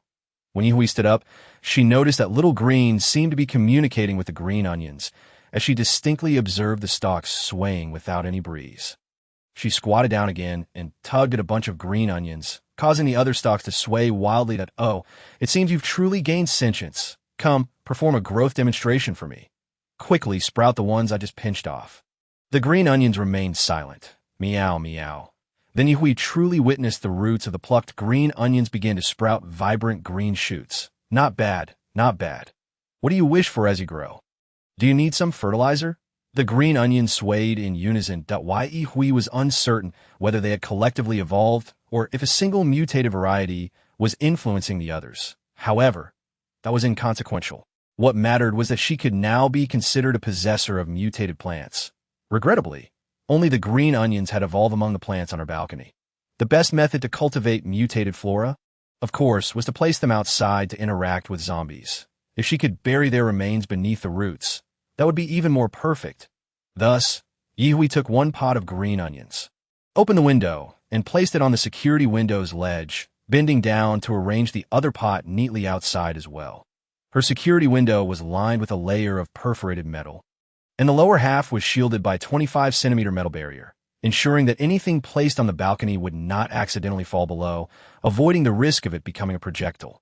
Even if a typhoon lifted the entire pot, it wouldn't escape, as the pot's gaps were far larger than those of the stainless steel pillars. At most, the 2 pots of green onions would merely sway on the security ledge. One cannot grow into a towering tree without experiencing storms. Even if you are merely a green onion, you must learn to face the winds and rains on your own. Outside, the winds howled mercilessly. Although it had yet to rain, the ominous clouds above clearly indicated that a downpour was imminent. Swiftly, Ye shut the window and locked it, drawing the curtains in a single fluid motion. The entire action took less than a minute, leaving little green wide-eyed and trembling, fearing that this woman might whimsically toss it outside to fend for itself. After completing everything, Ye happily held the bunch of scallions she had just clipped and headed to the kitchen, declaring her intention to add more scallions to the omelet. "Leave it to me. In half an hour, we can eat."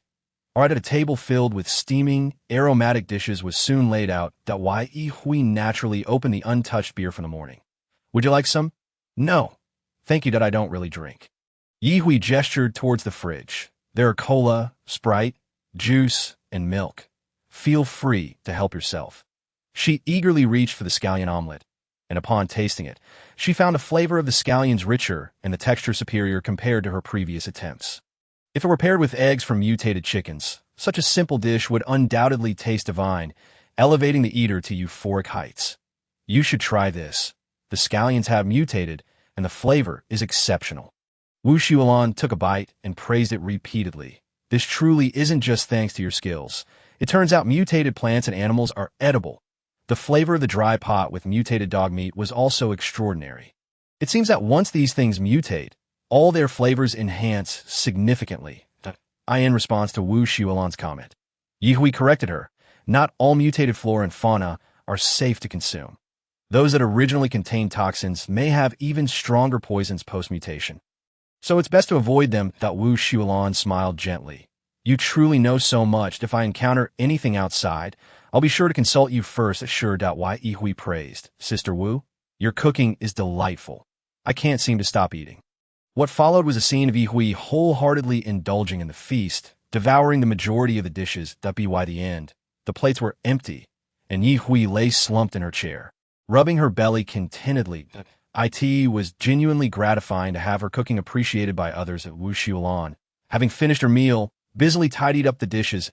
As she exited, she conveniently took the trash out, which was ultimately disposed of in a fire. Leaving everything clean. Ye, stroking her belly, earnestly contemplated Wu Xiaolan's suggestion from earlier. Perhaps she could share a meal with her every day. Her culinary skills were indeed remarkable. However, after much deliberation, she ultimately decided against it. It wasn't that she was concerned about the ingredients. It was more about the time it would consume. That everyone's time is precious, and occasionally wanting to cook for herself was a personal choice. Dedicating time to cooking each day could be better spent on exercise and enhancing her own abilities. This would be the optimal solution for the team. That a small team does not require a cook, but undoubtedly needs a powerful fire-based ability user. She must not slacken her own growth. In a team she formed, Ye firmly believed that she must be the strongest one to maintain her voice and authority. Her team did not require any other opinions. "Little Green, you also had the scallion omelet today. Wasn't it delicious? In the future, if you want some, just go pluck a handful of scallions." Little Green tilted its head. "Meow." The other dishes were spiced with chili, leaving Little Green without a chance to indulge. Whether mutated beasts or plants, to grow stronger, they, like humans, needed energy, and zombie crystal cores were essential for them. Conversely, for zombies to continue evolving, they also required ample energy. In this post-apocalyptic world, everyone was a competitor. Ultimately, who would emerge victorious on this planet, becoming the dominant force, remained uncertain for Ye, as it was undeniably challenging for humanity. Chapter 54. Li Dali's unique ability is... In the following days, the weather outside was tempestuous, rendering it utterly unsuitable for venturing outdoors. Even the zombies, typically howling in the open, seemed to have gained some semblance of intelligence and sought shelter from the rain. The community grew considerably quieter, save for the sounds of the wind and rain. Upon seeing Jiang Zheng emerge from the house, Luo Xiaobao quickly inquired, "Brother Zheng, how are Haigu and Jiangge faring?" Jiang Zheng patted his shoulder and smiled reassuringly. "Don't worry. They'll pull through. In the initial days, Luo Xiaobao undoubtedly placed complete faith in Jiang Zheng's words. However, as the days progressed, with 4 to 5 days having passed, they remained in an unresponsive state, occasionally plagued by high fevers and even seizures. Thus, it was not merely Luo Xiaobao who was concerned. The others shared in the worry as well. Yet, Jiang Zheng remained as composed as ever. From his perspective, their condition was remarkably stable, even suggesting a significant likelihood of awakening their latent abilities. Nonetheless, such sentiments were best left unspoken, particularly in the presence of Zhang Chong. Lacking any abilities himself, yearned for them fervently. Should he voice these thoughts now, this single-minded individual might become fixated on the idea, and they could find themselves ill-prepared for the consequences. Perceiving their apprehension, Jiang Zheng reassured them. "I assure you, I am not deceiving you. If all goes well, they should awaken within the next hour or two. Therefore, I suggest you prepare some nourishing food and drink for them. They will likely awaken not only famished, but also in dire need of energy." "Excellent. That sounds wonderful. I'll head to the kitchen to prepare a pot of congee and roast 2 suckling pigs," Luo Xiaobao exclaimed, darting off before pausing momentarily. Zhangge, I wasn't doubting you earlier." With that, he dashed away once again. Zhang Chong, equally exhilarated, chimed in, "I'll lend a hand." The remaining Zhou Tai, rarely seen smiling, was about to join them when Jiang Zheng called him to a halt. "What is it? Is there something amiss with them?" Zhou Tai inquired. Jiang Zheng shook his head, gesturing towards the adjacent activity room, and the two entered in succession. "What is going on? If it's not about them, then what is it? Are you really considering heading to the apartment in this weather?" Zhou Tai jested as the conversation progressed. "I genuinely wish to go." Jiang Zheng openly expressed his fondness for Yi Hui, before shifting back to the matter at hand. "I have concerns regarding Min Chong. Once Liao Hai and Jiang Yongyi awaken, there is a high probability, perhaps 70 to 80%, that they will possess abilities. The reason for their prolonged slumber likely indicates they are on the verge of awakening their powers." "Really? That would be fantastic." Zhou Tai's excitement quickly morphed into understanding Jiang Zheng's worries regarding Min Chong, as he realized that among their group of 6, should Liao Hai and Jiang Yongyi gain powers, he would be the sole individual without abilities. Previously, he had struggled to absorb crystal cores due to his lack of powers, yet he persisted, as this might also lead to the awakening of corresponding abilities. Now, Zhou Tai met Jiang Zheng's gaze, and both felt a sense of foreboding. They were well aware of Min Chong's nature. Despite his seemingly indifferent demeanor, he was particularly stubborn about matters he cared for. The two were at a loss for effective solutions, as this was not a matter that could simply be approached recklessly. Jiang Zheng meticulously recalled the progress of previous experiments in his past life, realizing there was no guarantee of success. Moreover, entering a laboratory as a test subject was a dire fate. Even if there was a high probability of success, meddling in others' experimental outcomes was inherently risky. Jiang Zheng decided against voicing these concerns, knowing that if he did, Min Chong would undoubtedly take them to heart and might even venture to Haicheng to investigate the laboratory himself. Ultimately, the two could not devise a viable plan. Exiting the activity room, they found Luo Xiaobao and Zhang Chong bustling energetically in the kitchen. For the past few days, they had been preoccupied with worrying about Liao Hai and Jiang Yongyi. Thus, their vigilance regarding Villa No. 3 had waned. Jiang Zheng contemplated checking on them once they awakened. He also remained concerned about Yi Hui, fearing that she might impulsively join the group heading to Haicheng. Although he could ascertain her situation through his family, he preferred not to reveal her existence to them just yet, given that their family dynamics were far from harmonious. Even in a post-apocalyptic world, intrigue and rivalry persisted. Meanwhile, Yi Hui was vigorously pedaling on a stationary bike, having maintained a high-intensity workout for an hour. She continued to push herself, even compelling Xiao Lu to join her in the exercise. After placing the small creature on a children's treadmill and setting it up, she watched as Xiao Lu, utterly exhausted, lay down without the energy to even lift its head to observe her efforts. Occasionally, Xiao Lu questioned the purpose of its existence, pondering why it, as a mere kitten, had to exert itself so diligently like a human. Next door, Wu Xuan had been diligently training herself ever since receiving Ye Hui's endorsement, refusing to allow herself a moment's respite. The storm outside had intensified, far surpassing the previous days, indicating that the typhoon had made landfall, while Ye Hui even witnessed a slender zombie being swept into the air by the wind. Clinging to an advertising billboard, feeling grateful for not wandering outside, in apartment 1504, Li Dali had wandered aimlessly for quite some time before summoning the courage to step outside and arrive at Ye Hui's door. He hesitated, lifting his hand to knock, but ultimately rapped on the door of apartment 1503 instead. After a considerable wait, Wu Xuan approached the peephole to ascertain who was outside, confirming it was just Li Dali before opening the door. "Is there something you need?" she inquired. "Miss Wu?" Wu Xuan frowned, realizing she preferred straightforward communication.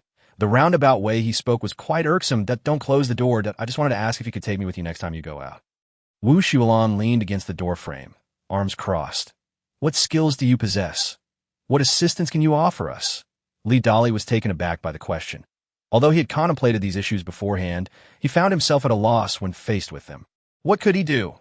His primary skill was simply surviving without drawing attention to himself. How would that benefit them? It would only serve as an additional burden. "Think it over before you come to us again," she concluded, slamming the door shut. Dali stared at the closed door, frustration causing him to thump his head in annoyance. He had previously resolved to prepare a response. Yet here he was, floundering. He considered knocking again, but decided it best to return home and ensure he possessed the necessary skills before approaching them again. Chapter 55. Every cause must have an effect. After maintaining a high-intensity workout on the stationary bike for 2 hours, Ye Hui finally dismounted, her legs wobbling as she walked like a tea that moment. Xiao Lu had recovered somewhat and meowed, hopping onto the coffee table to mock her. "If you continue to look at me like that, I might just send you out to keep company with Xiaocong." Meow. Xiao Lu covered its eyes with its paws, as if in understanding that why Ye Hui did not allow herself to collapse, but instead sat on the floor, attempting to cross her legs and relax her mind. Striving to enter a meditative state as swiftly as possible, in this state, she sought to sense the flow of her abilities within her body and the existence of space.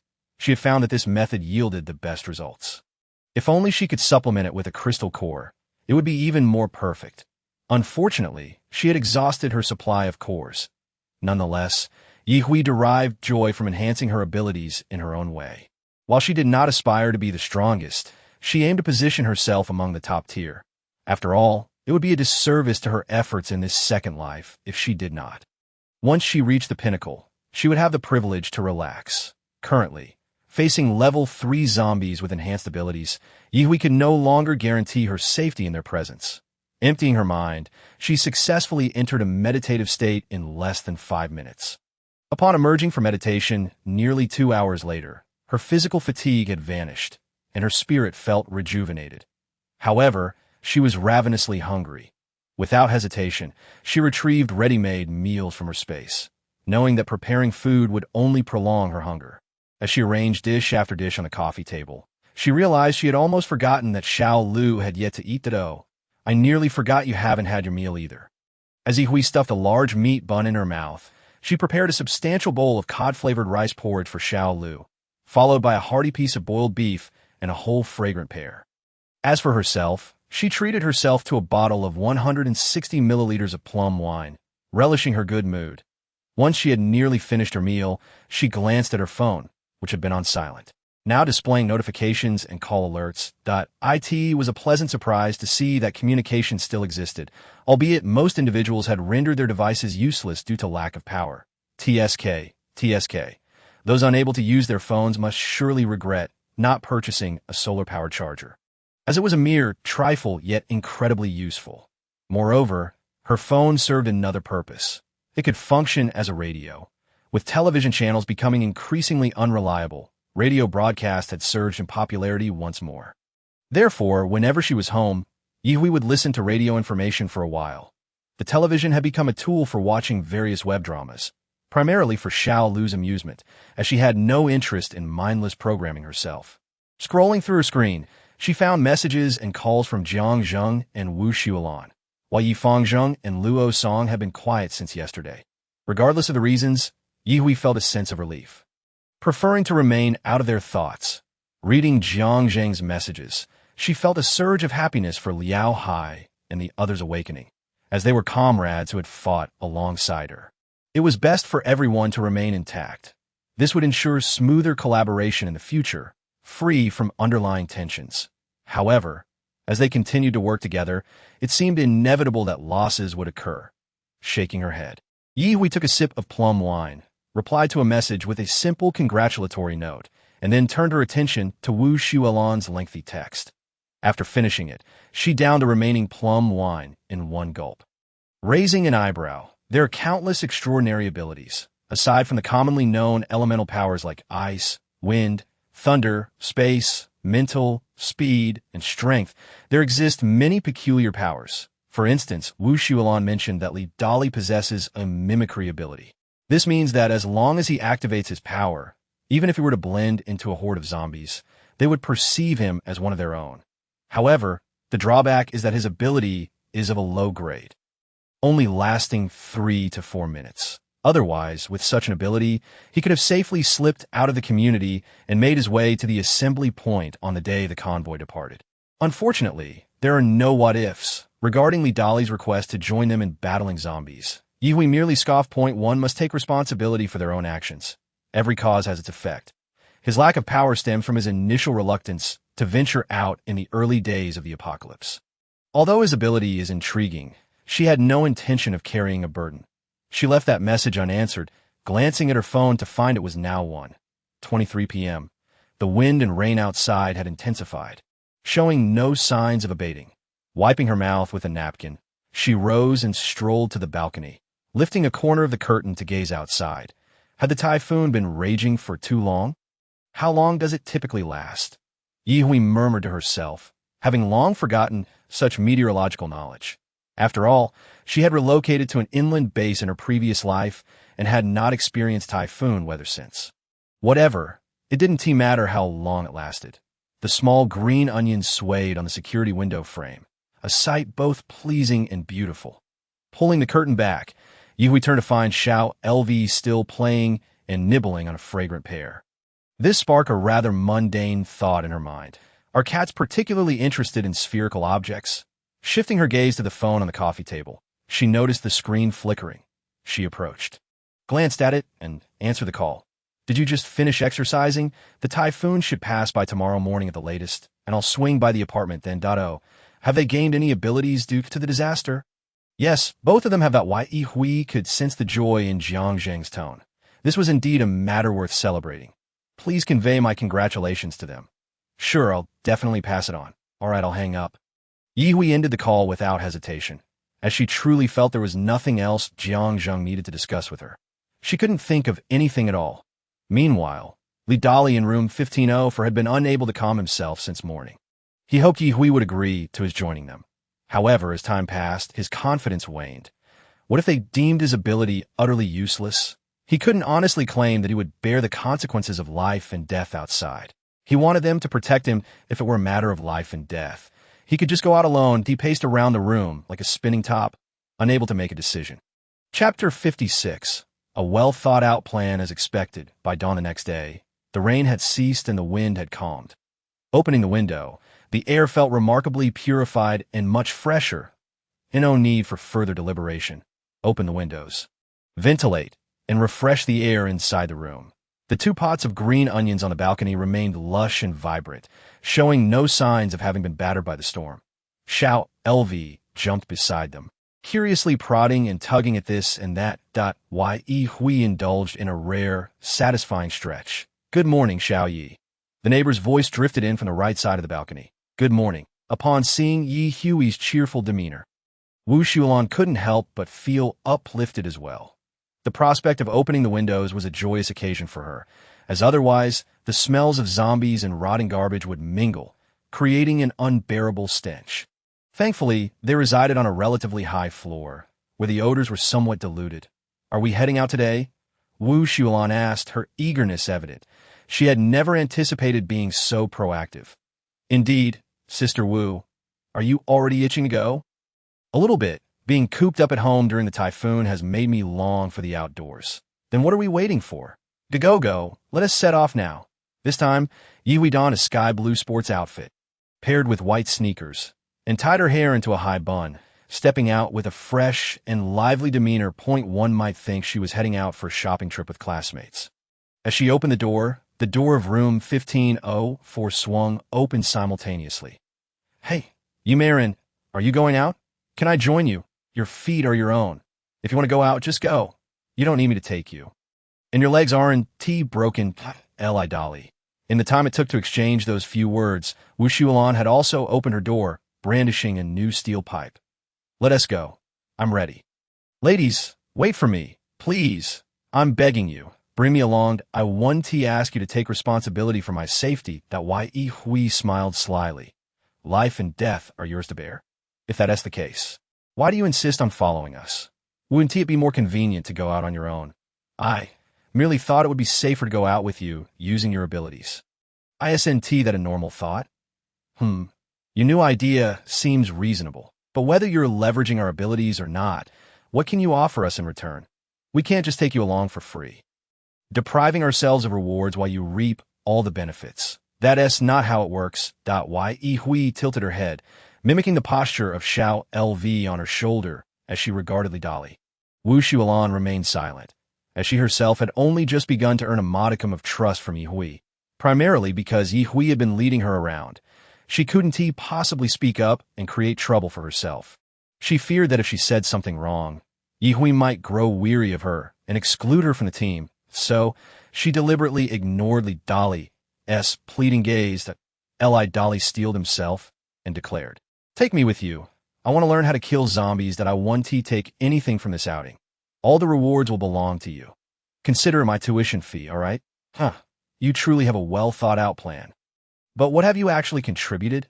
Nothing at all, am I right? As Yi Hui spoke, she disregarded Li Dolly and motioned for Wu Xuelan to follow her out. Watching their retreating figures, Li Dolly's expression was complex. Finally, gritting his teeth, he grabbed the prepared bone saw and followed after them. Just as Yi Hui had initially stated, his feet belonged to him. In the end, he was merely accompanying them along the way. They would surely not have any objections, right? Descending the stairs, Yi Hui soon realized that aside from the footsteps of the two of them, there were other sounds. With a forced smile that barely concealed her amusement, she thought, just as Li Dolly had surmised, that while he wanted to follow, Yi Hui wouldn't actively stop him.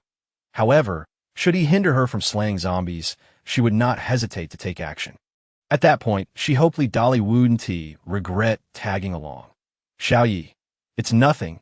The rapid sound of footsteps continued as they hurried down the stairs. They encountered no zombies on their way down, which left Yi Hui feeling somewhat disappointed. Was the apartment building so unappealing to zombies? After several days of the typhoon, not a single one had sought refuge from the storm. They exited smoothly, and Yi Hui pivoted to head towards the lower residential building on the left. Although the typhoon had swept through prior, there was still work to be done. This time, her primary objective was to collect the crystal cores from the zombies' brains, as she had grown indifferent to minor supplies. Upon reaching the ground floor, she paused to listen carefully before shifting her steps to the front of the neighboring building. The hallway door was ajar, twisted beyond recognition, as though it had been forcibly contorted into a helix. Be cautious. We're going in. Understood. Yi Hui and Wu Xuelan entered the building in succession, while Li Dolly hesitated at the entrance, feeling a pang of fear at the thought of being alone outside. Finally, gritting his teeth, he followed them inside. The moment he stepped into the hallway, he heard sounds of struggle coming from a unit on the left. Li Dolly's legs began to tremble uncontrollably. Yi Hui realized that her training at home had indeed paid off. Facing a power-type zombie, she was able to subdue it effortlessly, with Wu Xuelan's assistance through fire attacks. They dispatched the creature in less than 2 minutes. Extracting the crystal core, Wu Xuelan dragged out the now-charred zombie, rolling her eyes at Li Dolly, who leaned against the stairs, too scared to move. Yi Hui completely ignored him, entering the opposite unit to confirm the absence of zombies before heading back upstairs that Wu Shuolan intended to toss the zombie outside the hallway and later incinerate all the slain zombies collectively to minimize sources of contamination. She recalled Ye Hui mentioning that rats and cockroaches would feast on zombies, leading to unpredictable mutations. She kept this firmly in mind, always hoping to eliminate just one more. Fortunately, they had yet to encounter swarms of rats, which was a stroke of luck for them. As the two individuals ascended the stairs one after the other, Li Dali's gaze shifted towards the two households on the first floor. There were no zombies on the second floor. 3 had been eliminated on the third, 1 on the fourth, and the 5th floor was utterly absurd, housing 3 living beings, 2 men and 1 woman. The woman's vitality was completely drained, her attire revealing and her body marred with bruises. The 2 men regarded Ye Hui with expressions of astonished delight, their lecherous gazes eliciting a frown from her without uttering a word. Chapter 57. Cockroach meat is high in protein, sister. Since you're here, please come in without hesitation. One of the men beckoned, chuckling as he extended his hand towards her. Ye Hui unceremoniously swung her golf club, delivering a forceful strike to his head, causing a grotesque explosion of crimson and white fluids. The man beside him stumbled back in terror, his eyes wide with fear. What do you want? Get out. My home does not welcome you. Ye Hui smiled mischievously. Didn't my dear brother just warmly invite me in? Here I am. Why send me away? That would truly sadden me. While Ye Hui spoke, Wu Shuolan offered the man a gentle smile. Initially, she had considered incinerating the corpse, but upon reflection, she decided it was more efficient to discard it downstairs to deal with the zombies, thus conserving her abilities. The woman, previously devoid of expression, suddenly sparkled with a glimmer of life in her eyes. Ye Hui had no intention of becoming a savior, yet she certainly did not wish for scum to linger in this world. Having resolved one threat, she smiled as she dealt with the second. These 2 scoundrels only preyed upon women weaker than themselves. How vile! The frail woman wielded a knife, frantically stabbing at the corpse beneath her. Why Ye Hui frowned. Her thoughts mirrored those of Wu Shuolan. It would be best to dispose of the corpses downstairs to avoid inadvertently feeding them to cockroaches or rats, lest they attract even more monstrous creatures. Now that they are dead, should we throw them down? The woman appeared oblivious. Wu Shuolan quickly suggested, Xiao Yi, let us clear out the 6th floor too, we can discuss it with her when we come down. All right. Why Ye Hui perceived that the woman's mental state was quite unstable. Previously paralyzed by fear, she was now venting her emotions after death. Regardless, they would ultimately dispose of the corpses, whether she liked it or not. In this apocalypse, Ye Hui believed there was no one more virtuous than herself. The door opposite this household had long been vacant. Perhaps the 2 men were originally neighbors. The 6th floor was equally deserted, devoid of any zombies, the remnants of past searches evident in the disarray. The ascent had been swift, and the descent equally, so that on the 5th floor, the woman continued her mechanical stabbing motion, seemingly tireless, the body beneath her already a bloody mess. Though not a paragon of virtue herself, Ye Hui found her actions to be increasingly deranged. She approached and delivered a sharp blow to the back of the woman's neck, rendering her unconscious. Wu Shuolan, ever diligent, promptly disposed of the 2 mangled male corpses from the window. As they descended, they encountered Li Dali, who was just about to ascend to the 3rd floor. Upon seeing them, he exhaled in relief. Excuse me. Ye Hui swiftly bypassed him, descending rapidly, followed closely by Wu Shuolan. Li Dali leaned over the handrail, calling down, Ye beauty, may I take anything from those houses? Help yourself. Thank you. Thank you. Not far from the apartment complex, he intended to scour thoroughly, hoping to uncover something valuable. His plans did not affect Ye Hui. She was solely focused on eliminating more threats. However, upon exiting, she noted that the neighboring building yielded even less. Only a single zombie remained on each floor. She couldn't help but grumble. Honestly, the occupancy rate in the lower levels isn't this low. Of course, she understood that the previous living inhabitants might have cleared out some of the zombies, only to have them lured back out after leaving. The remaining zombies truly were dedicated homebodies. They traversed several buildings with meager results, unexpectedly encountering 2 zombie cats.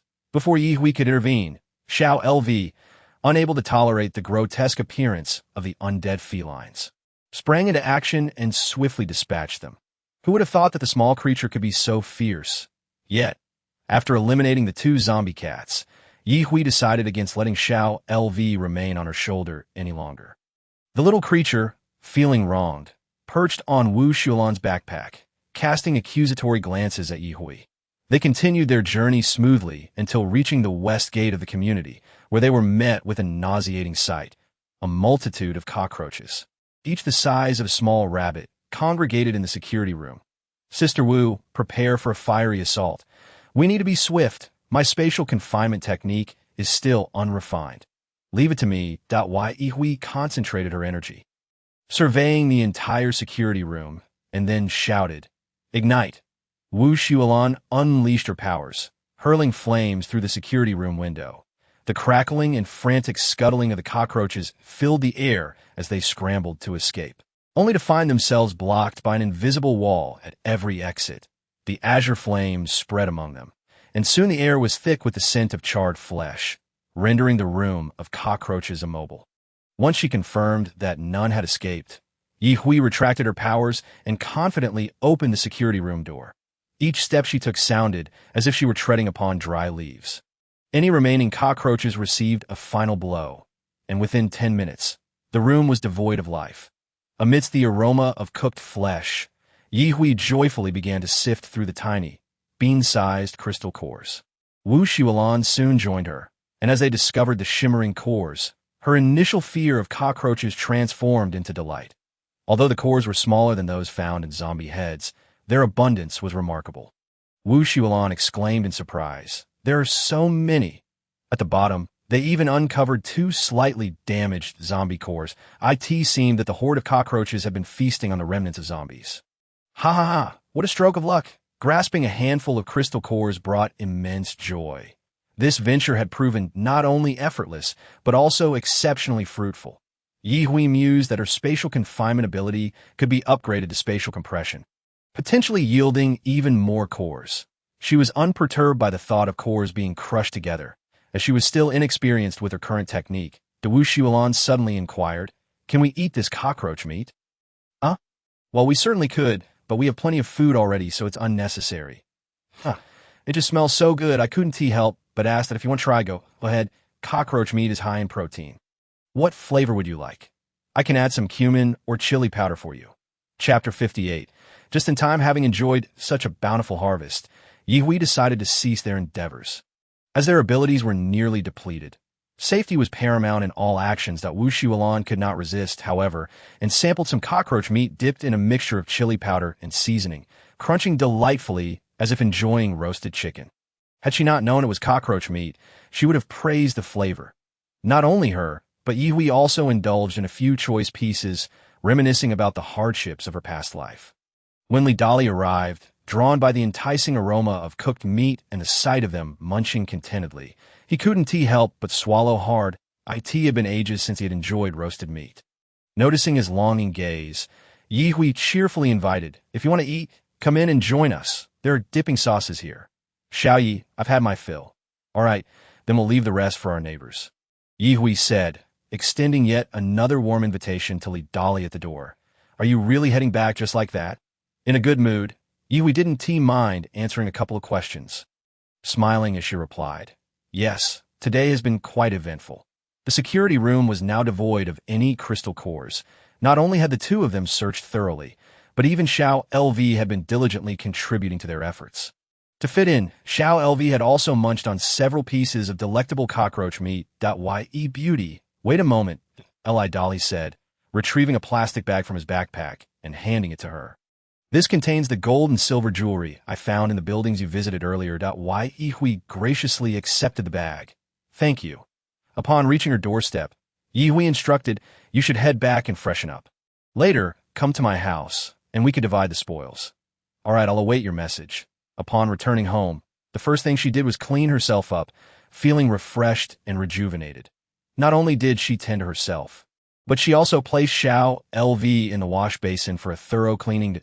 As she dried her hair, she also took care to dry Xiao LV's fur.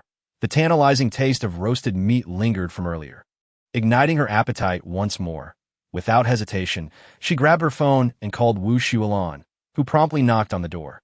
Coming quickly.Ye Hui gazed at her attire, a pure green dress complemented by a pair of casual sandals, clearly indicating her intention to relax at home without venturing out alone again. Ate tea that moment. She herself donned a comfortable, sleeveless loungewear. Come, let us sit by the sofa and divide the crystal cores. You've contributed quite a bit this time, so let us split them evenly. Meow. Upon hearing this, Xiao Lu immediately recognized that it was excluded from the share, which was simply unacceptable. After all, it had exerted some effort too. Wu Shualan picked up Xiao Lu and gently stroked its fur. Let us include Xiao Lu in the distribution that I know it has also contributed significantly. It cannot possibly count as a share. Let us divide them into 5 parts. 1 for Xiao Lu, and 2 for each of us, Ye Hui stated decisively. Wu Shualan, after soothing Xiao Lu for a moment, nodded with a smile. Once the crystal cores were divided, Ye Hui retrieved a bag of gold and silver jewelry. Wu Shualan immediately shook her head in refusal. You need not divide this with me. I have no use for it. How could you say that? Choose 2 pieces in your favorite style, and the rest shall be mine. Really, I have but 1 neck. How many can I wear? Wu Shualan replied, gesturing to the necklace around her neck, a token of love from her boyfriend, who was no longer present. Yet, over the years, she had grown accustomed to it and had never contemplated removing it. With a shrug, Ye Hui declared, I've offered it to you. If you refuse, then so be it, and waved her hand, putting the jewelry away. Then, with renewed enthusiasm, Ye Hui exclaimed, Sister Wu, let us have barbecue for lunch today. How about you use your abilities to cook? Sounds good. I can still conjure the flames for grilling. Great. You start by grilling 2 ducks while I prepare some pork belly, lamb, dipping sauces, and some lettuce, and let us whip up a simple cucumber salad. As she spoke, Ye Hui produced a barbecue grill, bamboo charcoal, and ducks from her space, laying out the other ingredients on the coffee table. The 2 collaborated seamlessly, and within 10 minutes, the ducks were perfectly grilled and ready to eat. The pork belly and lamb skewers could be placed on the grill to cook while they enjoyed their meal. Ye Hui encouraged Wu Shualan to fetch drink from the refrigerator while she habitually opened a can of beer. Cheers, cheers! As she took a hearty sip of the chilled beer, Ye Hui bit into a piece of roasted duck. Wu Shualan had brushed it with seasoning while grilling, so even without dipping it, the flavor was delightful, certainly to Ye Hui's taste. Delicious! Receiving praise for her grilled duck brought joy to Wu Shualan, who maintained a more refined demeanor, delicately slicing the meat and taking small bites. The sizzling pork belly caught Ye Hui's attention as she grabbed a piece of lettuce, placed the pork on it, dipped it in sauce, rolled it up, and devoured it. The refreshing crunch of the lettuce combined with the rich flavor of the pork was utterly satisfying, especially with another sip of icy beer. Xiaoyi, do you want to grill some seafood, big squid, crabs, and the like? Absolutely, Ye Hui readily agreed. Life in this post-apocalyptic world was remarkably pleasant. I just had an idea. While enjoying their meal, Ye Hui suddenly declared, standing up to head to the balcony, where she quickly plucked a handful of scallions. How could we have barbecue without some fragrant scallions? After a quick rinse in the kitchen, she returned and placed them on the dining table, keeping a few in hand to enjoy with the grilled lamb skewers. Taking a bite of the meat followed by a nibble of scallion was simply exquisite. You must try this. It tastes divine. As she spoke, Ye Hui continued to indulge in 2 more hearty bites before remembering to place the big squid and crabs on the grill beside them, but a series of knocks echoed at the door. Raising Ye Hui's eyebrows, Wu Shualan stood up. I'll go see who it is. She approached the door and soon announced, it's Brother Jiang. After a brief contemplation, Ye Hui replied, then let him in, with the door opening and closing. Jiang Zheng bent down to put on shoe covers while attempting to look up, exclaiming, you 2 are living quite comfortably, enjoying the air conditioning, barbecue, and sipping drinks. Seems I arrived just in time. I reckon you were drawn by the aroma. Ye Hui teased. Ha! Implies I'm a fortunate person, Jiang Zheng replied. Having successfully donned his shoe covers, he did not rush to the dining table, but instead washed his hands first, demonstrating his meticulous nature. I had some free time and thought I'd come over check on you, he added. Feel free to help yourself to anything you desire. Chapter 59, Twice in one day, exhausted. Their barbecue feast stretched over an hour, aided by Jiang Zheng's abilities in grilling. After tidying up, he inquired, Do you both wish to go out and take down some zombies this afternoon? Ye Hui pondered. Her abilities had nearly fully recovered. Yet she held a significant number of crystal cores. The thought of not using them made her uneasy, but the notion of not hunting zombies felt like a loss of valuable cores. Thus, she found herself in a quandary. What's the matter? Have you lost your motivation after taking down a wave of zombies this morning? Wu Shualan remained silent, having already resolved to follow Yi Hui's lead without the need for her own deliberations. Yi Hui sighed, gazing innocently at Jiang Zheng. Of course we should hunt zombies. It's best to clear out this area as soon as possible. After all, I still live here. Then perhaps you should rest for a while to digest. Shall we set out in half an hour? All right. In that half hour, Yi Hui diligently absorbed the crystal cores provided by 3 cockroaches the size of soybeans. Not to mention, her internal abilities were now brimming. Meanwhile, Xiao Lu had treated the crystal cores as candy and had overindulged, leaving it feeling dizzy and sprawled out. Yi Hui placed it in its dedicated cat house. Smirking, TSK. This afternoon, S Hall, 1 tea, include your share.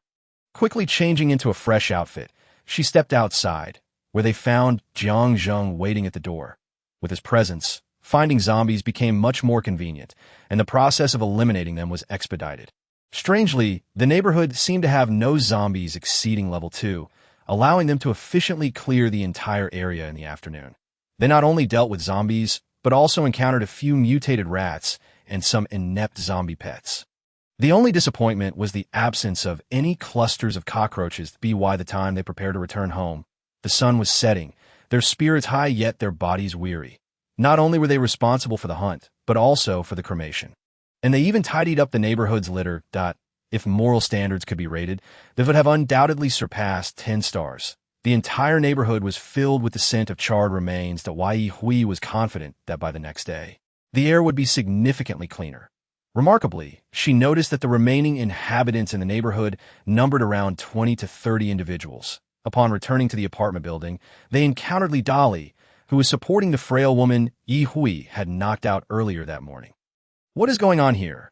With so many women, why did Li Dali choose this one? Yi Hui's curiosity flickered momentarily, yet she opted not to voice it. Li Dali explained. She had no one to look after her. So, I thought it best to bring her along to— Oh, you may do as you wish, Yi Hui responded, immediately realizing her words were unnecessary. Jiang Zheng could easily discern that the woman had endured much. Yet he naturally positioned himself beside Yi Hui without further commentary, quietly suggesting, "Shall we head upstairs?" Yi Hui nodded, pulling Wu Shulan along as they entered the apartment building. As they walked down the corridor, she could not help but exclaim, "I need to find a backup power source to restore the elevator. Climbing up and down is such a waste of energy, especially after their strenuous zombie-slaying session." Returning to the 15th floor in exhaustion felt quite burdensome. "I'll take care of that. I promise you'll have it ready for use by tomorrow." Yi Hui turned to Jiang Zheng. "Thank you so much that there's no need for such formality. It's just as beneficial for me," he replied. Having hunted zombies twice in one day left them drained of energy. Nevertheless, the trio first went to Jiang Zheng's home to divide the crystal cores before each returning to their own residences. Had Yi Hui not been committed to maintaining cleanliness at home, she might have succumbed to sleep right then and there. After a quick wash, she felt too fatigued to even toss her dirty clothes into the washing machine, let alone retrieve the clean laundry. Am I missing a dryer? That would certainly save me the trouble and time of air drying my clothes. This thought suddenly struck Yi Hui, prompting her to decide that her next outing should be to the appliance market to select a dryer. Perhaps she had one stowed away in the container she had collected in her space, but she was too lazy to rummage through them all. Before heading to her room, she took a moment to check on Xiao Lu, which lay stiffly, and if it weren't for the faint sound of its breathing, Yi Hui might have suspected it had overindulged and passed out. Next time, be sure to pace yourself with those crystal cores. With that, she entered her room and flopped onto the bed, falling asleep within seconds. Outside the Haicheng base, tents dotted the periphery, with trucks lined up outside, while soldiers patrolled intermittently. The rumbling of machinery persisted from dawn till dusk, and throughout the night until morning, it never ceased. The concrete walls, standing 10 meters high, were nearing completion, but within them, an additional layer of thick steel walls, measuring 30 centimeters, was still under construction. The roar of machinery had become a daily routine for the residents in this vicinity. Luo Song emerged from a tent, casting his gaze around in search of his mother, who had seemingly wandered off yet again. This place was not entirely secure, at least until they settled within the confines of the walls. They could not afford to let their guard down, and it was imperative that at least one person remain vigilant within the tent. Otherwise, should anything go missing, the soldiers would show no concern. For in the ensuing disputes, no one could definitively claim ownership of the lost items. Thus, it was simpler to adopt a policy of indifference. Each person was responsible for their own belongings. As Luo Song was about to return to the tent after failing to locate anyone, a short-haired girl from the adjacent tent called out to him, "Little Luo, are you looking for your aunt? I saw her leave with the group that came with you. You might be moving into the walled city soon, and I heard the first batch of communal buildings has been completed. In truth, there already existed a villa district and high-rise apartments in this area, all of which had been cleared of zombies before the construction of the base began. However, those residences were insufficient for the local populace, let alone for outsiders like them. Rumor had it that not all of the buildings were allocated for habitation. Several entire blocks remained vacant, purportedly reserved for high-end talent or those who had made significant contributions. Luo Song was uncertain as to what constituted high-end talent, though he had a vague understanding of what significant contributions entailed, as a point system had begun to circulate as a form of currency. Knowing his mother's whereabouts alleviated some of Luo Song's worries, and he broke into a radiant smile. "Thank you, Sister Xiaoshun." Chapter 60. No way. He locked it down. Ye Hui slept soundly until just past 9 the following morning. Although she had not felt particularly fatigued, she had succumbed to the enchantment of deep slumber, making it difficult to awaken. However, upon finally rousing, she felt invigorated and full of vitality. As she stepped out of her room, she was met with the sight of Lil Green, who looked at her with a pitiful and helpless expression. "Meow. Are you hungry?" "Meow." Ye Hui placed both Little Green and a gala apple on the dining table before turning to enter the bathroom. It was then that she caught a whiff of a pungent odor reminiscent of zombies, causing her to stumble back in shock. Ye Hui's expression darkened. Had a mere moment of laziness the previous day led to such a state? This was her home, a place she intended to inhabit long-term. Thus, she grit her teeth and began the arduous task of cleaning up. After an hour and a half of tidying up, she finally stepped out onto the balcony to bask in the sun. Rubbing her nearly famished stomach, she retrieved a fried dough stick from her supplies and took a bite. Freshly fried, crispy on the outside and warm within, it was utterly delectable. Outside the window, the green onions had all drooped in submission, none daring to stand upright in her presence. Ye Hui playfully tugged at one. "You're not going to stand up today, either? Who are you trying to impress? Stand tall." No sooner had she spoken than the onions straightened in unison, fearing that any bending might result in their collective fate as a side dish in a pot. Exactly. Much more pleasing to the eye.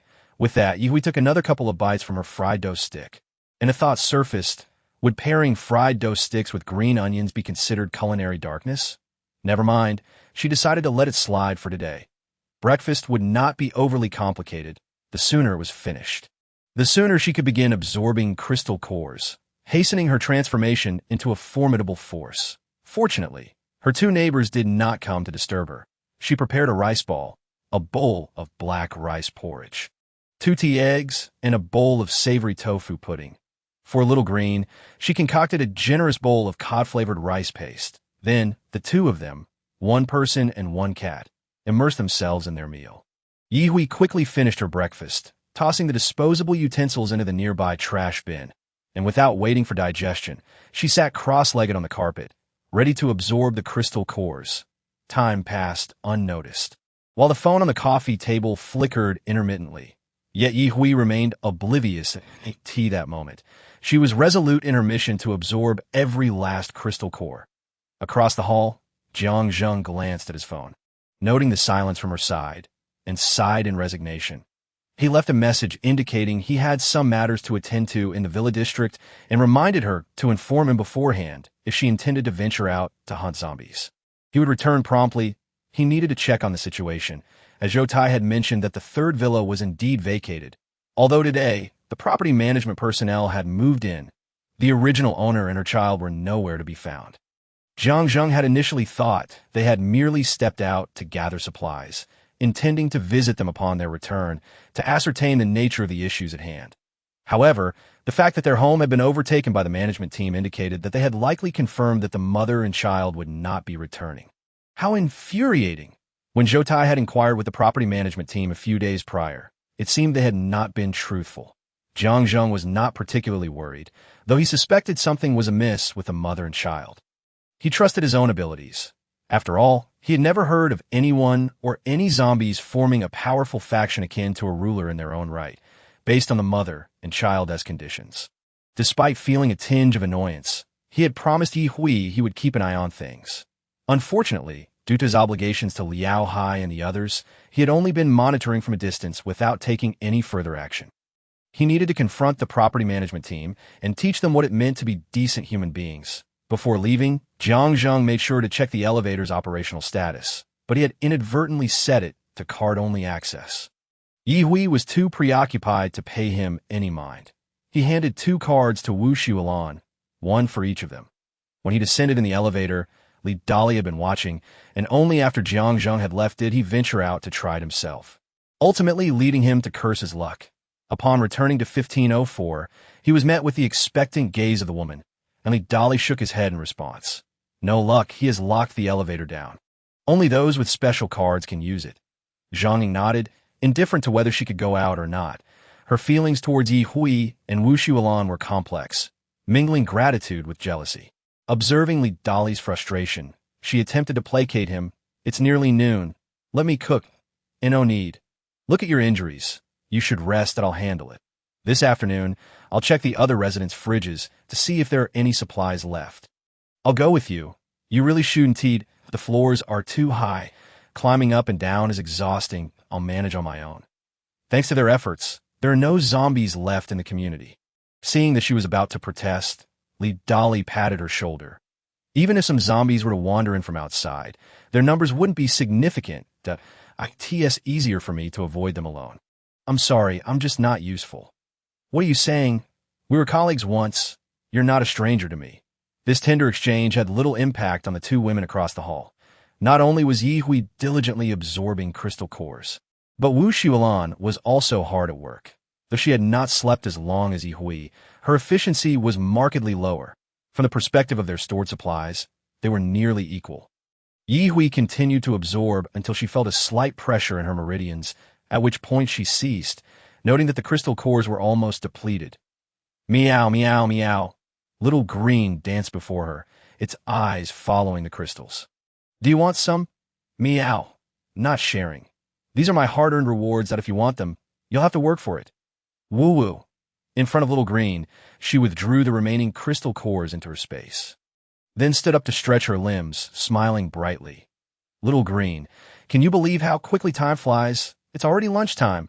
Come, let us treat you to some cat food. After opening a can of cat food and pouring it into Little Green's bowl, Ye Hui pondered, I can't keep you hungry while waiting for me. How about I leave some cat treats next to your little nest? When you're hungry, you can tear open the packaging yourself. Little Green, initially feeling a bit down, immediately perked up, circling around Ye Hui in delight. Having not eaten properly in the morning and with it nearing 1 in the afternoon, it was essential to have a good meal. Right, Little Green? One should never shortchange oneself. Chapter 61. It's all about synergy. After enjoying a delightful lunch, Ye Hui remembered to check her phone. She was thrilled to see Jiang Zheng's message indicating that the elevator was now operational, as this meant she would no longer need to climb stairs every day. While she appreciated physical exercise, climbing stairs was not her favorite activity. Then she noticed his mention of the mother and child from the 3rd villa, whom Little Green had sensed trouble with, had vanished, and the property management team had moved INVINCIBLE. Ye Hui made sure to share this update with Little Green, who lay belly up on the sofa, meowing twice, seemingly oblivious to the implications. Wu Xuelan had mentioned that the elevator access cards were with her, and she would bring them when she had a chance. Contemplating whether there was an immediate need to clear out the zombies in the area, Ye Hui realized that aside from her craving for the crystal cores in their heads, there was no pressing urgency. Nevertheless, she resolved to venture out in the afternoon. One could easily become addicted to leisure. If she postponed her outing until the evening, she would likely be even less inclined to go out the following day. or the day after that, potentially falling into a pattern of laziness. That simply wouldn't do. It would be ideal to gather an abundance of crystal cores, ensuring she would have more than enough for future transactions, whether at the base or when encountering small clusters. She picked up her phone and called next door, which was answered almost immediately. Oh, you want to go out this afternoon? Sure. Let us meet in 10 minutes at the door. After a brief moment, Ye Hui, having changed in her outdoor attire, called out to the lethargic Xiao Lu. Xiao Lu, we're heading out to earn some crystal cores. With a graceful leap, Xiao Lu somersaulted and landed on Ye Hui's shoulder. After consuming the crystal core, Xiao Lu felt significantly more powerful and craved more. Unfortunately, Ye Hui was never one to offer them freely, as she stated. At this stage, she barely had enough crystal cores for herself, let alone be extravagant enough to give them away. Thus, upon hearing the prospect of earning crystal cores, Xiao Lu immediately perked up, even meowing insistently for Ye Hui to hurry. After all, Xiao Lu was quite capable of being self-sufficient. They smoothly descended via the elevator and exited through the eastern gate of the community. Ye Hui's destination was decidedly clear. The office building across the street. She surmised that the ice-type zombie had likely already vacated the premises. If it hadn't, that would be even better. Previously, Ye Hui had been wary of causing trouble, particularly fearing being backstabbed by others while combating zombies. Now, she had grown stronger, and with no strangers around, she could boldly engage in battle. Easily entering through the open back door of the office building, they found the interior surprisingly quiet, exuding a somewhat eerie atmosphere despite being midday. Both Ye Hui and Xiao Lu felt their nerves tighten. Either the feng shui of this office building was truly poor, or there were formidable adversaries lurking within. As they traversed the dimly lit corridor, the light brightened as they approached the front. Yet the silence persisted, and Ye Hui dared not relax her vigilance. Xiao Lu leapt from Wu Xiulan's shoulder to Ye Hui's, gently meowing in her ear. Instantly, Ye Hui visualized a three-dimensional map of the office building. Aside from the 3 green dots representing themselves on the first floor, there was nothing else. However, the second floor revealed several scattered red dots of varying sizes within some rooms. Ye Hui glanced at Xiao Lu. Realizing that after consuming the crystal core and taking a nap, it had evolved its abilities. She gave Xiao Lu a thumbs up. Xiao Lu, you're amazing. If you keep getting more crystal cores, wouldn't it be like having a living map to identify foes? Moreover, judging by the size and brightness of the red dots, they might even discern the strength of the zombies. With an approving glance at Xiao Lu, Ye Hui waved to Wu Xiulan and swiftly ascended the stairs to the second floor. As soon as they set foot on the second floor, Xiao Lu naturally began sharing information about the third floor. The number of red dots on the third floor was significantly fewer than on the second. The zombies in the office building were surprisingly well-mannered, maintaining their silence during the lunch hour, only occasionally letting out low growls. Heading towards the nearest room indicated by the red dots on the second floor, Ye Hui was reluctant to let Xiao Lu exhaust its powers, so she quietly instructed it to stay still and not move around. Knowing there was a zombie lurking just behind the door, Ye Hui abruptly pushed it open and utilized her spatial confinement ability to crush the already damaged head of the zombie. All without a sound. It simply collapsed to the ground. Ye Hui was pleasantly surprised to find that the spatial confinement ability proved exceptionally effective against a single zombie's head, while rapidly constricting the area of confinement. The zombie's head would burst like fireworks. The crystal core even popped out, and Xiao Lu swiftly snatched it up with a claw, proudly returning to Ye Hui's shoulder in less than 2 seconds. Well done, Xiao Lu. As she spoke, Ye Hui not only attacked the next zombie, but also collected the crystal core. There were only 3 zombies in total in the room, and within a mere 5 minutes, they had all been silently dispatched, leaving Wu Xiulan with no chance to intervene. Exiting, they turned towards a larger room next door, where the number of working zombies was notably higher, including 2 level 2 speed zombies. Unfortunately, there were no ability-wielding zombies to be found. Strangely, the zombies seemed to coexist harmoniously, with no inclination to bite or devour one another. This left Ye Hui pondering. Could there be a social order among zombies? Could zombies marry each other? Would they give birth to little zombies? Despite these chaotic thoughts swirling in her mind, they did not hinder her speed in dispatching zombies. ever since she discovered the efficacy of the spatial confinement technique on zombie heads. She found it both convenient and satisfying. The speed of killing zombies was not only swift, but also kept her clean from splattering zombie bodily fluids. The sounds of zombies roaring and objects clattering to the floor created a lively atmosphere in the large office space. Ye Hui felt a sense of liveliness in the chaos.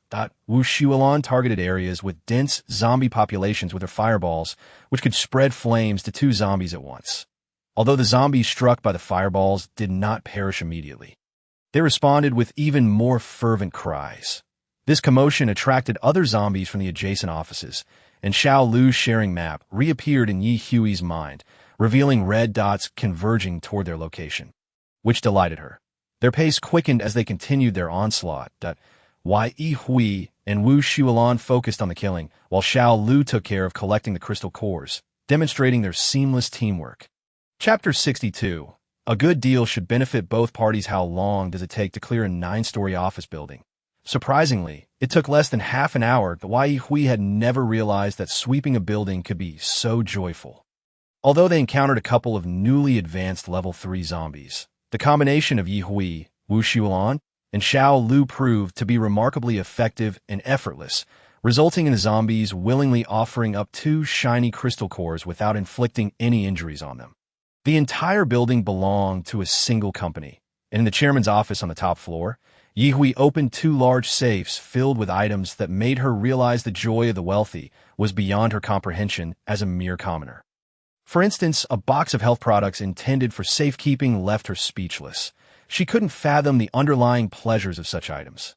Outrageously, some condoms were even encrusted with diamonds. Did that enhance the experience of lovemaking? It seemed absurd. Fortunately, the contents of the other safe were more normal. Aside from a large stack of cash and contracts that were no longer useful, there were several charming little goldfish. One emerald jade bracelet captivated Ye Hui so much that she couldn't bear to part with it after just one glance. Indeed, women are drawn to superficial and straightforward treasures. Wu Shualan, on the other hand, discovered a treasure trove of fine wines, cigars, tea leaves, and coffee beans in a cabinet adjacent to the chairman's office. Without hesitation, Ye Hui collected everything. She also claimed the luxurious office chair, though its leather was marred by a zombie's claw, slightly diminishing its pristine condition. Hui, should we search through all the offices? After all, there are no zombies left in the building now. Absolutely, one mustn't be wasteful. Yesterday, in the residential building, they focused solely on killing and collecting crystal cores, neglecting to search for anything else that on one hand. They feared wasting time. On the other, they looked down upon the meager offerings. However, the items in the office building seemed to differ greatly from those in the residential complex. For instance, the haul from this office was quite satisfying. Let us check the logistics warehouse. Perhaps we'll find even more delightful treasures, as for the personal items in the chairman's and general manager's rest areas. Both Ye Hui and Wu Shualan could hardly be bothered. They methodically swept through the office building floor by floor and discovered a surprising amount of valuable items. They paid special attention to the tea bar, leisure room, and various meeting rooms while casually rummaging through the finance, legal, and human resources departments. Occasionally, they would toss zombies out the windows toward the front entrance of the office building. When they joyfully descended to the first floor and stepped outside, they were astonished by the sight before them. Where had all the zombies gone? How could there be not a single corpse left? The two exchanged wary glances, the previously cheerful atmosphere evaporating in an instant. Meow. Xiao Lu suddenly darted out, then paused to look back, meowing twice before continuing forward, urging them to follow. Let us keep up with Xiao Lu. Following Xiao Lu, they arrived at a large willow tree in the northeastern corner of the parking lot. Beneath the tree lay a heap of the zombies they had previously discarded. Xiao Lu meowed at the tree for quite some time, and the branches swayed in response to its calls. Finally, to Ye Hui's astonishment, Xiao Lu leapt onto her shoulder and purred, seemingly conveying that this mutated willow tree bore them no ill will. In fact, it appeared to hold them in high regard due to the large pile of zombie corpses they had provided. Its branches could only extend slightly towards the entrance of the office building, unable to reach the main door. Now that so many zombie bodies had suddenly appeared, it was overjoyed. Once it buried them beneath its roots, it would feel secure. Xiao Lu meowed discontentedly at the willow tree, and the tree extended 2 branches towards Yi Hui and Wu Xuelan. Naturally, Yi Hui reached out, and a vibrant green willow leaf fell into her palm. Wu Xuelan mimicked her, receiving a leaf as well. Yi Hui tentatively inquired, "Is this your token of gratitude for us?" The willow tree's branches swayed, producing a rustling sound. Exchange a pile of refuse for such a fine gift. If this leads to a long-term partnership, I could potentially reap immense rewards. Yi Hui gazed at the willow tree with starry eyes. Next time, if I bring you zombies, will you reward me with another one of these? She couldn't resist shaking the green willow leaf in her hand. The willow's branches stood upright, waving like hands, while its verdant leaves were no trivial matter, requiring considerable energy to sustain. With such a plethora of lifeless corpses around, it would likely take several days for it to fully digest them. Would you not consider such a lucrative deal? When once again met with refusal, Yi Hui remained unperturbed. Instead, she smiled and produced a crystal core. Placing it in her palm, the willow went into a frenzy. It was clearly a being of high moral standing. Even though it yearned desperately for the core, it merely thrashed its branches violently, showing no inclination to act against her. Observing this, Yi Hui felt a wave of assurance wash over her, and with a flick of her wrist, she stowed the crystal core away. How about we strike a deal? Would you be willing to share a bit? The initial offer of a 1-to-1 exchange was naturally out of the question. Ultimately, the terms evolved into a 3-for-1 exchange, and Yi Hui felt a surge of delight, presenting a fa of having made a significant concession. After a moment of contemplation, she resolutely declared, "Very well, let us consider this a friendship. I agree to the terms of our trade. However, let it be known that once you trade with me, you cannot barter with others." The willow expressed its joy and exuberantly consented. Such an inexperienced willow was indeed easy to deceive. The willow found this human to be quite amicable. All it truly desired were those corpses to replenish its energy. Furthermore, the zombie crystal cores would enhance its wisdom significantly. Upon absorbing a single core, it could at least condense 6 or 7 verdant leaves. Truly a remarkable profit. Indeed, both parties believed they had struck a beneficial bargain.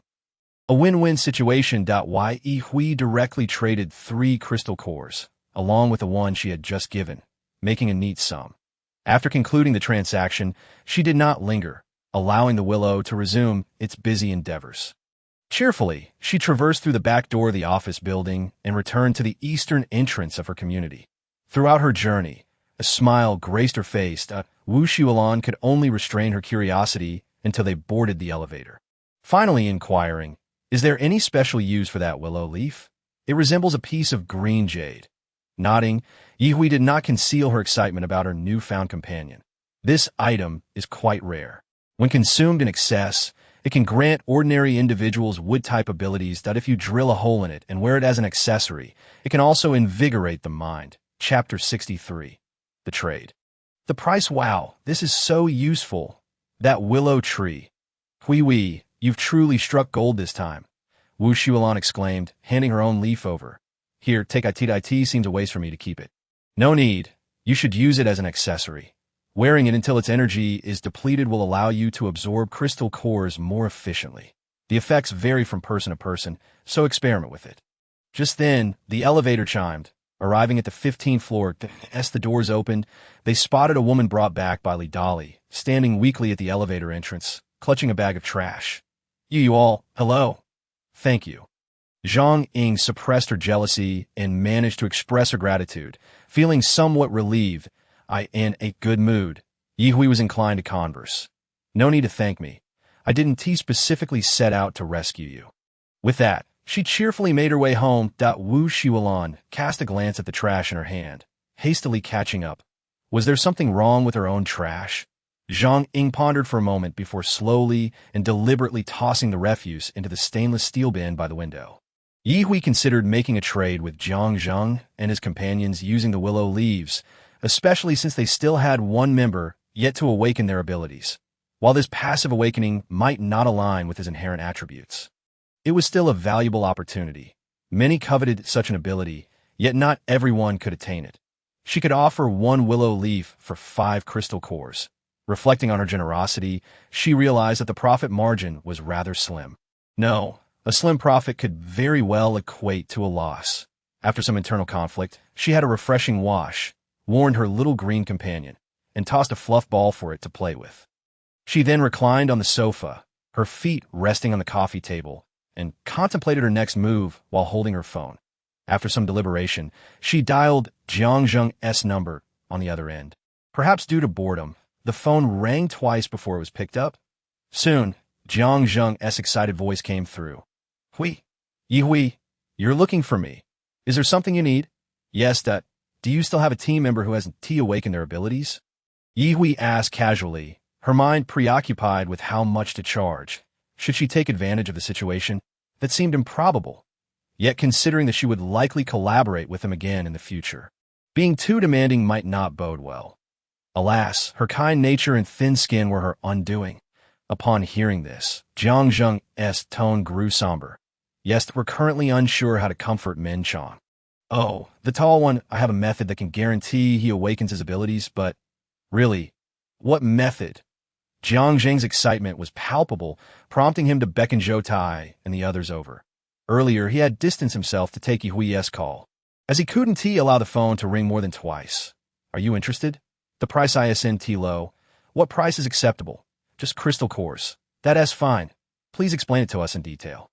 I'll discuss it with Min Chong and the others, but we must agree to whatever terms you negotiate. No matter what, just commit to it. Agree to any terms? Yihui fell silent, contemplating whether she should reveal that she was the seller. What conditions could she possibly propose? Initially, her request for 5 crystal cores in exchange for 1 willow leaf was exceedingly generous. From Jiang Zheng's words, it seemed even 10 cores was considered meager. Noticing her silence, Jiang Zheng suggested they would come over to the apartment to discuss everything in person. Before hanging up, he was now eager to share this promising news with Min Chong. He began to reflect on his past life, pondering how to ensure an ordinary person could awaken their abilities. After much thought, he recalled a possible method. However, it seemed unlikely. Was there any mutated tree willing to engage in conversation? One that would expend energy to assist others. Directly killing a mutated tree to consume its heart yielded effects akin to those of a zombie crystal core, yet did not grant abilities. In his previous life, that had merely been a legend, perhaps he was simply uninformed. His future partner often possessed knowledge he lacked, knowing things he was oblivious to. Would this render him inept? Zhengge, did you call us over just to watch you daydream? Others were patient, but Luo Xiaobao could no longer contain himself. Jiang Zheng snapped back to reality and glanced at them. Whereas Min Chong? This matter pertains to him. Xiaobao, go fetch him so we can discuss it together. It's good news. It wasn't long before Luo Xiaobao returned with Zhang Chong, though he appeared despondent and lacking energy. Jiang Zheng couldn't help but punch him playfully. Don't be so downcast. Don't think that your brothers would forget about you when good things happen. You want to awaken your abilities? Upon hearing this, everyone's gaze turned toward Jiang Zheng. Zhang Chong's eyes lit up with hope, fearing he might have misheard. I want it. I dream of it. Zhengge, I discharge into a horde of zombies without hesitation. This is what I wanted to tell you. Hui just called me, saying she can ensure you awaken your abilities, but it may require a substantial number of crystal cores. I've already communicated to her that we can accept any price. Jiang Zheng added. Zhou Tai and the others echoed. Indeed. As long as it allows Min Chong to awaken his abilities, we will do everything in our power to meet any demanding conditions. Zhang Chong fell silent, understanding his teammates' good intentions. Yet he could not accept their risking danger for his benefit. He could charge into a horde of zombies himself, but he couldn't allow them to put themselves in peril for him. Just as he contemplated voicing his objections, Jiang Zheng declared, "Let us go find Hui at the apartment. We need to hear what she has to say. Rest assured, if the conditions are too outrageous, she won't even bother asking me." Hearing this, Zhang Chong felt slightly reassured, his heart swelling with hope. Then what are we waiting for? Let us hurry. The group rushed toward the apartment building. Meanwhile, Yihui reached a basic decision amidst her internal conflict. With no established exchange rate between the various levels of crystal cores, she decided to set her own prices. If they found them unreasonable, they They could always negotiate 100 leaves for 5,000 level 1 crystal cores, or 1,000 level 2 cores. For level 3, she would only require 100, and for level 4, merely 50. Chapter 64. A huge loss. Siblings by different fathers and mothers when Ye Hui stated her prices in front of Jiang Zheng and his group. Jiang Zheng agreed without a moment's hesitation, leaving Ye Hui feeling as though she had made a significant loss. Alas, it was her own softness that had led to such a low offer. Otherwise, Jiang Zheng would have surely countered as, "Oh, how many do we have?" Luo Xiaobao, more anxious than Zhang Chong, blurted out that Ye Hui thought for a moment and produced all 10 leaves. "This is all I have at the moment." Luo Xiaobao felt a twinge of disappointment, having anticipated obtaining 100 leaves in one go. Primarily, he remained entirely oblivious to the challenges associated with trading for mutated plants. The fact that he actively condensed such energy-laden leaves for trade was something Jiang Zheng had never encountered before. On the contrary, Jiang Zheng found himself elated. "This is wonderful. We can acquire so much at once that in that case, we will need to provide you with 100 second-level crystal cores. Regrettably, we currently do not possess that many. If you trust us, could you possibly lend us some for now? Of course, we will also make an initial payment." Since the items were already in Ye Hui's possession, she must have compensated someone else, regardless of whether she profited in the process. Jiang Zheng and the others felt this was only fair. After all, to be candid, they were not particularly well acquainted, and for such a fortunate opportunity to arise, it was evident that Ye Hui regarded them with considerable esteem. "Very well. How many do you currently have?" Ye Hui directly handed the willow leaves to Jiang Zheng, seemingly unafraid that they might abscond with her goods. After all, relying solely on awakening this ability was futile without a minimum of 70 or 80 leaves. Those with slightly less luck might require over 100 to achieve full awakening. If this were a world of cultivation, it would be akin to spiritual root seeds, planting them within a human body, allowing them to sprout and take root, thus enabling an ordinary person to develop spiritual roots for cultivation.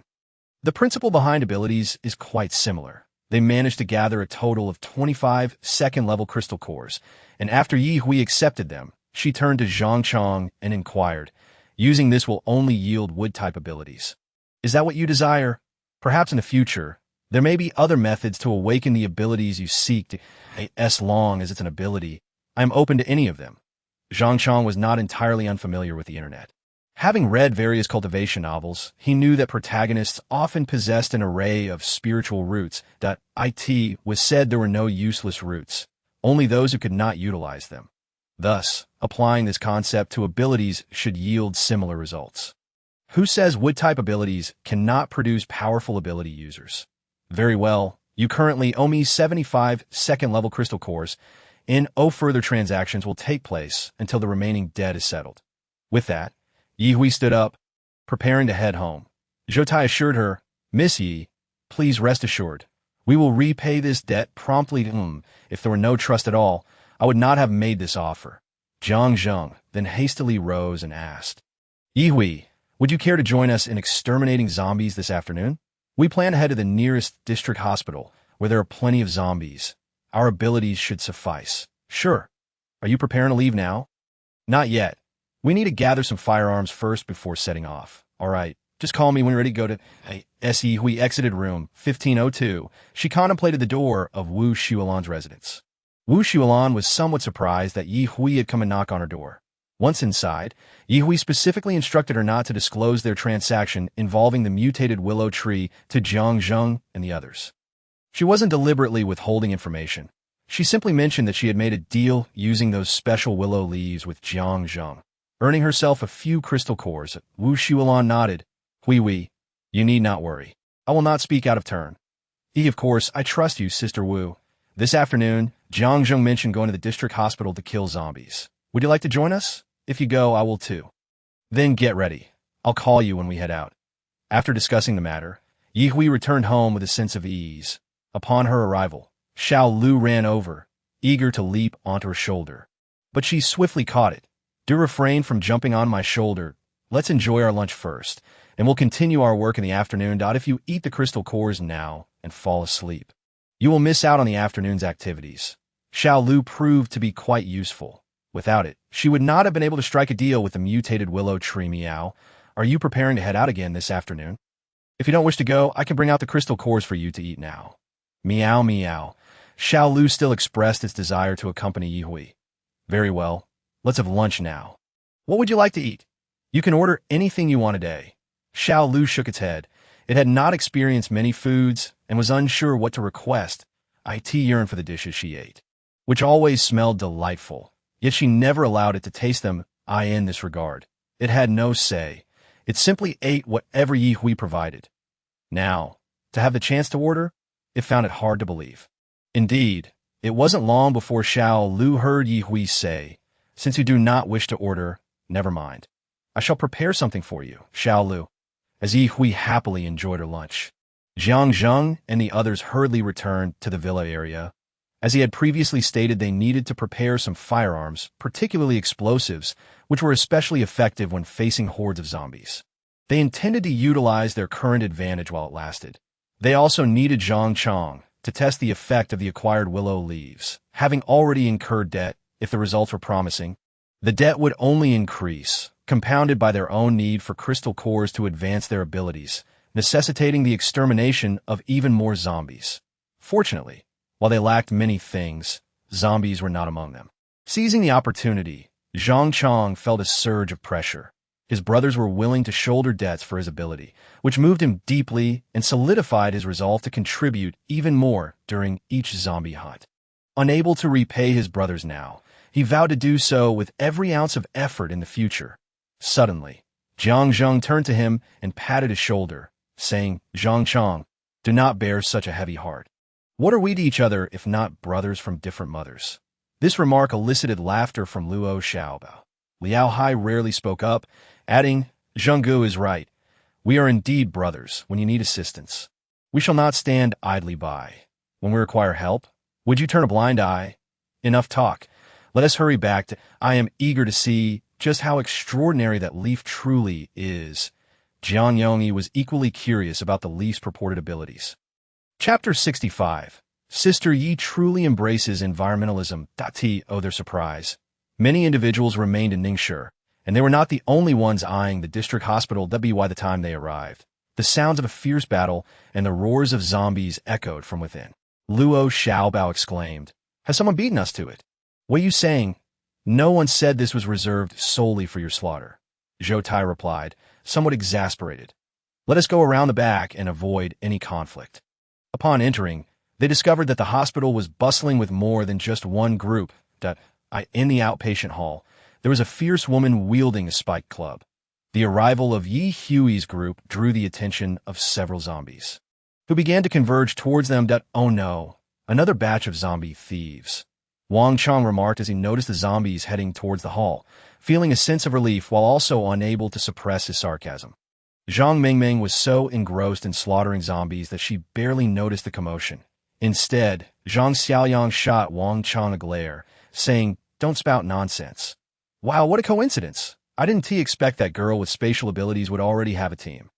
Zhang Xiaoyang turned to glance after killing a zombie, and sure enough, it was the girl he had encountered at the market on the second day of the apocalypse. Given how rare spatial abilities were, it was challenging for them to forget her, especially since Yi Hui was quite striking. Jiang Zheng and the others had no intention of entering the outpatient hall. Instead, they swiftly made their way to the adjacent emergency building. Occasionally, they encountered zombies blocking their path, which they promptly dispatched. Yi Hui acted with remarkable speed, becoming increasingly adept at utilizing her spatial confinement skill to deliver headshots. Likewise, Xiao Lu became more proficient at collecting crystal cores. Their synergy allowed them to operate at an impressive pace. This prompted Luo Xiaobao to consider raising a mutated beast as a pet. Jiang Zheng occasionally cast proud and affectionate glances at Yi Hui, contemplating when he might fully win her heart. The emergency building also echoed with the cries of zombies, and since it was connected to the outpatient building, some zombies had already been drawn away. However, the arrival of Yi Hui and her companions attracted the attention of several zombies that had lagged behind. Yi Hui had not anticipated that upon stepping through the door, she would be greeted by a torrent of water guns spraying at her. Without needing to evade, Zhoutai utilized his earth-based ability to directly block the oncoming water flow, resulting in puddles of cement on the ground. Ye and Wu Shuolan found themselves subtly encircled by Jiang Zheng and the others for protection. Zhang Chang, initially eager to charge in a battle, was held back by several others. Luckily, his height allowed him to shoulder a machine gun, unleashing a barrage of bullets without reserve, with Zhang Chang providing fire support. Yi Hui and her companions focused on eliminating the more formidable zombies. The group of 7, along with one cat, fought as a cohesive unit, avoiding separation and advancing in a triangular formation toward the emergency building. Earth walls, fire dragons, fireballs, and ice spikes mixed with the bullets from their firearms erupted amidst the zombies. Xiaolu even shared a distribution map of the zombies with both Yi Hui and Jiang Zheng. But this left it with insufficient energy to collect crystal cores, so it clung tightly to Yi Hui's shoulder to avoid falling. Although Jiang Zheng possessed mental abilities himself, he realized he had underestimated the small cat raised by Yi Hui. He had not expected that it could utilize its mental abilities to act as a scanning map. He is capable of managing on his own, yet sharing his abilities with others seems temporarily unattainable. The methods of utilizing psychic powers are manifold, and he does not perceive his psychic abilities to be inferior to those of Xiaolu. In fact, Xiaolu's approach has sparked some inspiration within him. Perhaps he could expand the range of his ability to shield against zombie perception, ideally encompassing all his teammates. By doing so, the risks associated with their zombie eradication endeavors would diminish, thus broadening their choices of locations. These thoughts flitted through his mind, yet he remained focused on exerting his fire abilities, fireballs, fire dragons, and chains of flames. Although he refrained from exclaiming in an overly dramatic manner, the lethality of his fire powers was evidently superior to that of Wu Shuolan, which filled him with a sense of pride that he silently rejoiced. Thankfully, he did not disgrace himself in front of his beloved wife. The path to winning her back is already long enough. If she were to perceive him as weak, it would only complicate matters further. After dispatching the zombies in the lobby of the emergency building and several treatment rooms, Yi Hui observed that the other rooms were empty and inquired, "Shall we proceed directly to the second floor or head towards the outpatient department?" The allure of the numerous red dots in the outpatient area was simply too tempting. Otherwise, Yi Hui would not have asked. She had no intention of rescuing Zhang Mengmeng and the others, primarily because she had overheard her teammates stating they were there to seize the monsters. Ha! They truly were. Let's head to the second and third floors. That seems to be the exclusive inpatient wards for the emergency department, Jiang Zheng affirmed. Yi Hui inwardly lamented the lost opportunity, but ascended to the second floor nonetheless. The zombies on this floor were just as enthusiastic as those on the first, even more so in their eagerness to greet visitors. Zhang Chang's fire support was primarily directed at the zombies positioned at the rear and those that suddenly emerged from the surroundings. The zombies at the forefront were not even within his reach. Shooting at the zombies at the front would merely be a waste of ammunition, utterly unnecessary. Occasionally, he would glance over his shoulder, just in case an unwary zombie attempted a surprise attack from behind. Since they had not yet encountered level 3 zombies, even faced with a multitude of zombies, their task remained devoid of difficulty or pressure. They pushed through, efficiently eliminating all the zombies within the 3 floors of the emergency building. Subsequently, Wu Shuolan followed the established protocol, dragging all the zombie corpses out and tossing them down the stairs for a collective cremation. Initially, when they began disposing of the zombie bodies, Jiang Zheng and the others were collectively astonished, thinking it unnecessary to desecrate the corpses. They were already dead, after all. However, upon hearing Yi Hui state that she did not wish to leave food for rats and cockroaches, Jiang Zheng immediately joined in the disposal effort. During the final cremation phase, he contributed his share as well.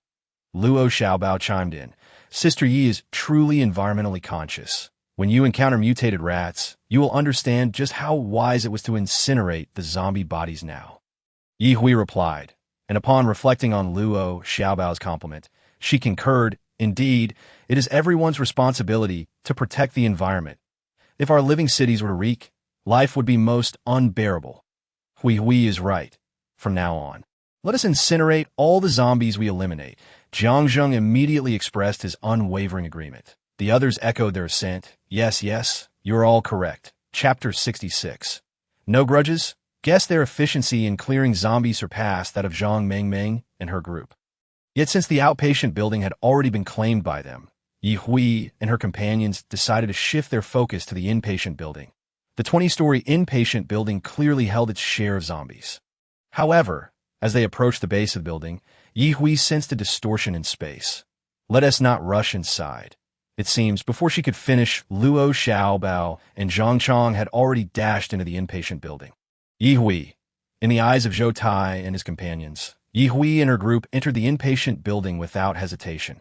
They too wished to follow, but were halted by Jiang Zhang.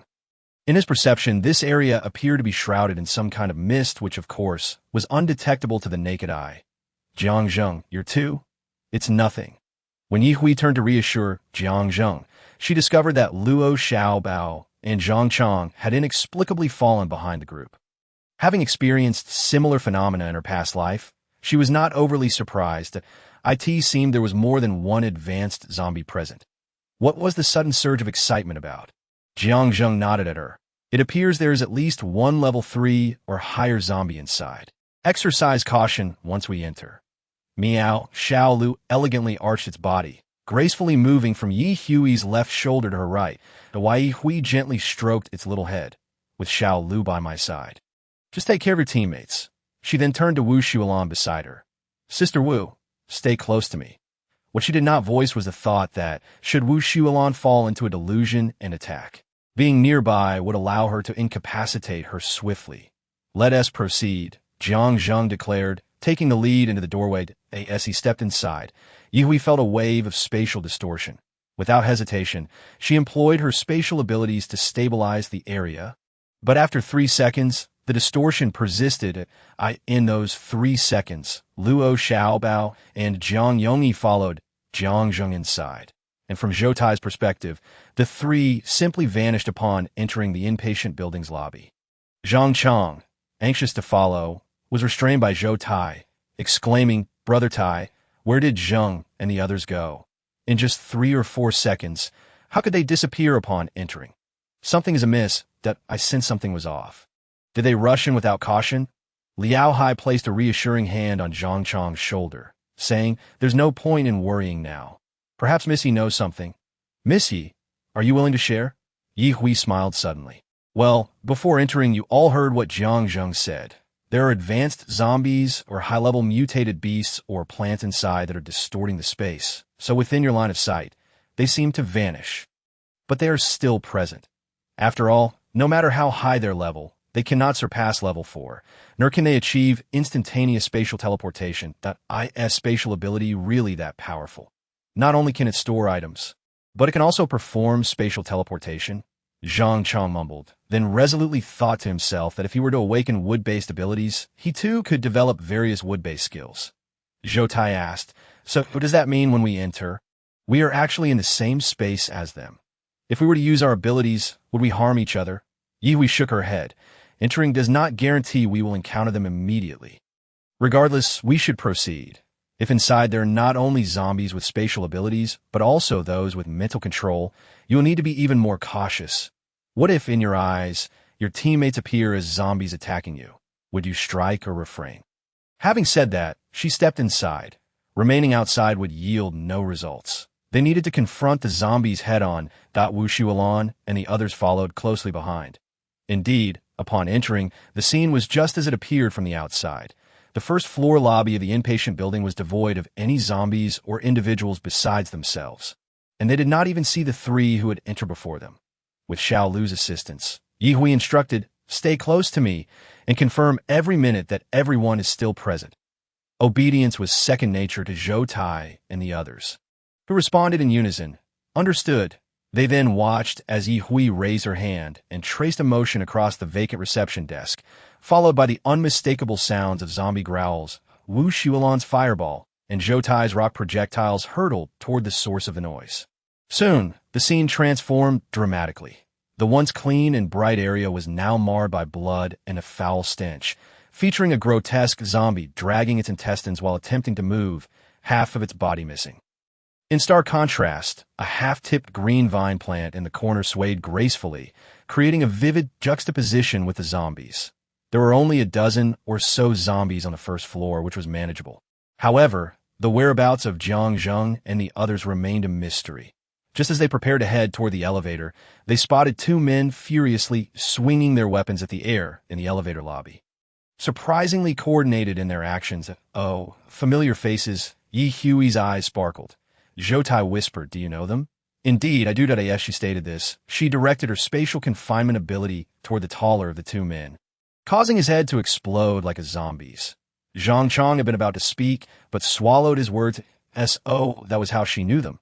He hadn't realized initially that it was uncertain whether the two shared some special connection. But upon the death of one, the other instantly awakened, shouting, "Xiao Ding!" DeLong's gaze shifted to Yi Hui and her companions, filled with dread that he initially assumed they were the ones who had fallen victim to their trap. "Who are you? We have no grudges. Why would you conspire against us? If you attack me again, Brother Daqiang will not spare you."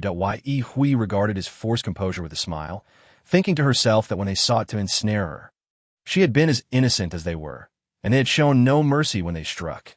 "Hee, can you guess whether we have any grudges?" Perhaps due to the distinctiveness of her voice, combined with the fact that her actions had led to the loss of a portion of their manpower that day, DeLong's recognition was immediate. "ITSU. Ah, you have quite the memory. You remembered. Well then, you can rest easy and accompany him." Yes, as soon as the words left her lips, Yi Hui's ability activated, and DeLong's head bloomed into a vivid red flower. "Ice fruits. Let us proceed." Yi Hui cheerfully made her way towards the stairs adjacent to the elevator. Wu Xuan, ever considerate, had even arranged for the cremation of two headless corpses. Zhou Tai and the others glanced around. Yet their feet faithfully followed Yi Hui as they ascended the staircase. Chapter 67. The power of the bomb. The second floor housed the surgical ward, and the group swiftly made a circuit. Finding no living souls within, perhaps the survivors had long since fled. Those that remained, even if they had initially been alive, would have succumbed to starvation after such a lengthy duration. Thus, Yi Hui was not surprised by the absence of life within the hospital. Zhou Tai expressed a hint of regret, pondering the fate of the medical staff, saying that as long as there were humans, there would always be a need for medical assistance, given the current circumstances.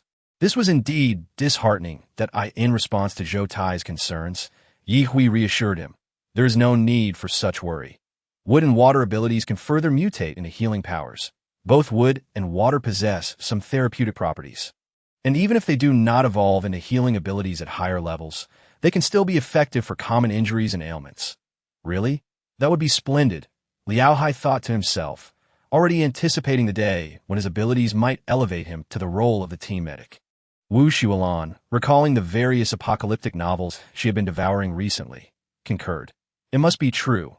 After all, the existence of such peculiar powers in humans is already astonishing. The emergence of healing or light-based abilities would hardly be surprising. As they conversed, Yi Hui suddenly exclaimed with delight, "I found Jiang Zheng and the others. They're on the third floor. Really? That's wonderful. Let us hurry up," they urged, moving quickly. The third floor of the hospital was the obstetrics and gynecology ward, where many infants had barely begun to experience the world before it transformed into a realm of the undead. Yi Hui wondered whether those mothers could accept such a fate. After all, in her 2 lifetimes, she had never been a mother and could not empathize with them. Yet, children represented the future and hope of humanity. So upon seeing those little zombies, even Yi Hui, who often considered herself cold-hearted, felt a pang of sorrow. This was especially true for Wu Xuan, whose compassion overflowed, as well as for Zhou Tai and the others, who had been raised with a strong sense of justice. Xiao Lu, ever vigilant, let out a soft meow. While they felt sympathy for the little zombies, the zombies themselves held no such sentiments towards them. Snapped back to reality by Xiao Lu's meow, Yi Hui wasted no time in taking action, showing no mercy. Suddenly, 2 or 3 small zombies lunged from the ceiling, mouths agape to reveal sharp fangs and claws as swift as lightning, encircling her. How could they possibly grow such terrifying teeth and long nails in less than a week since birth? Yi Hui mused while dodging. Seriously, even at this moment, you still have the presence of mind to think about that, Zhou Tai remarked as he conjured a dirt wall to impede the advance of the zombies. The support from machine gun bullets had long since arrived, but the small zombies were far more agile than their larger counterparts. That it was unclear how they had evolved, but they seemed to exhibit some level of intelligence, capable of communicating with one another. This revelation filled Ye Hui with an indescribable sense of dread. Meanwhile, the trio at the nurse's station, Jiang Zheng and his companions, remained oblivious to the commotion, as if they were trapped in a ghostly loop, unaware that all the zombies were bypassing them, as if they did not exist in the eyes of the undead. As Ye Hui and her group cleared the path from the elevator, they noticed that the zombies were no longer fighting individually.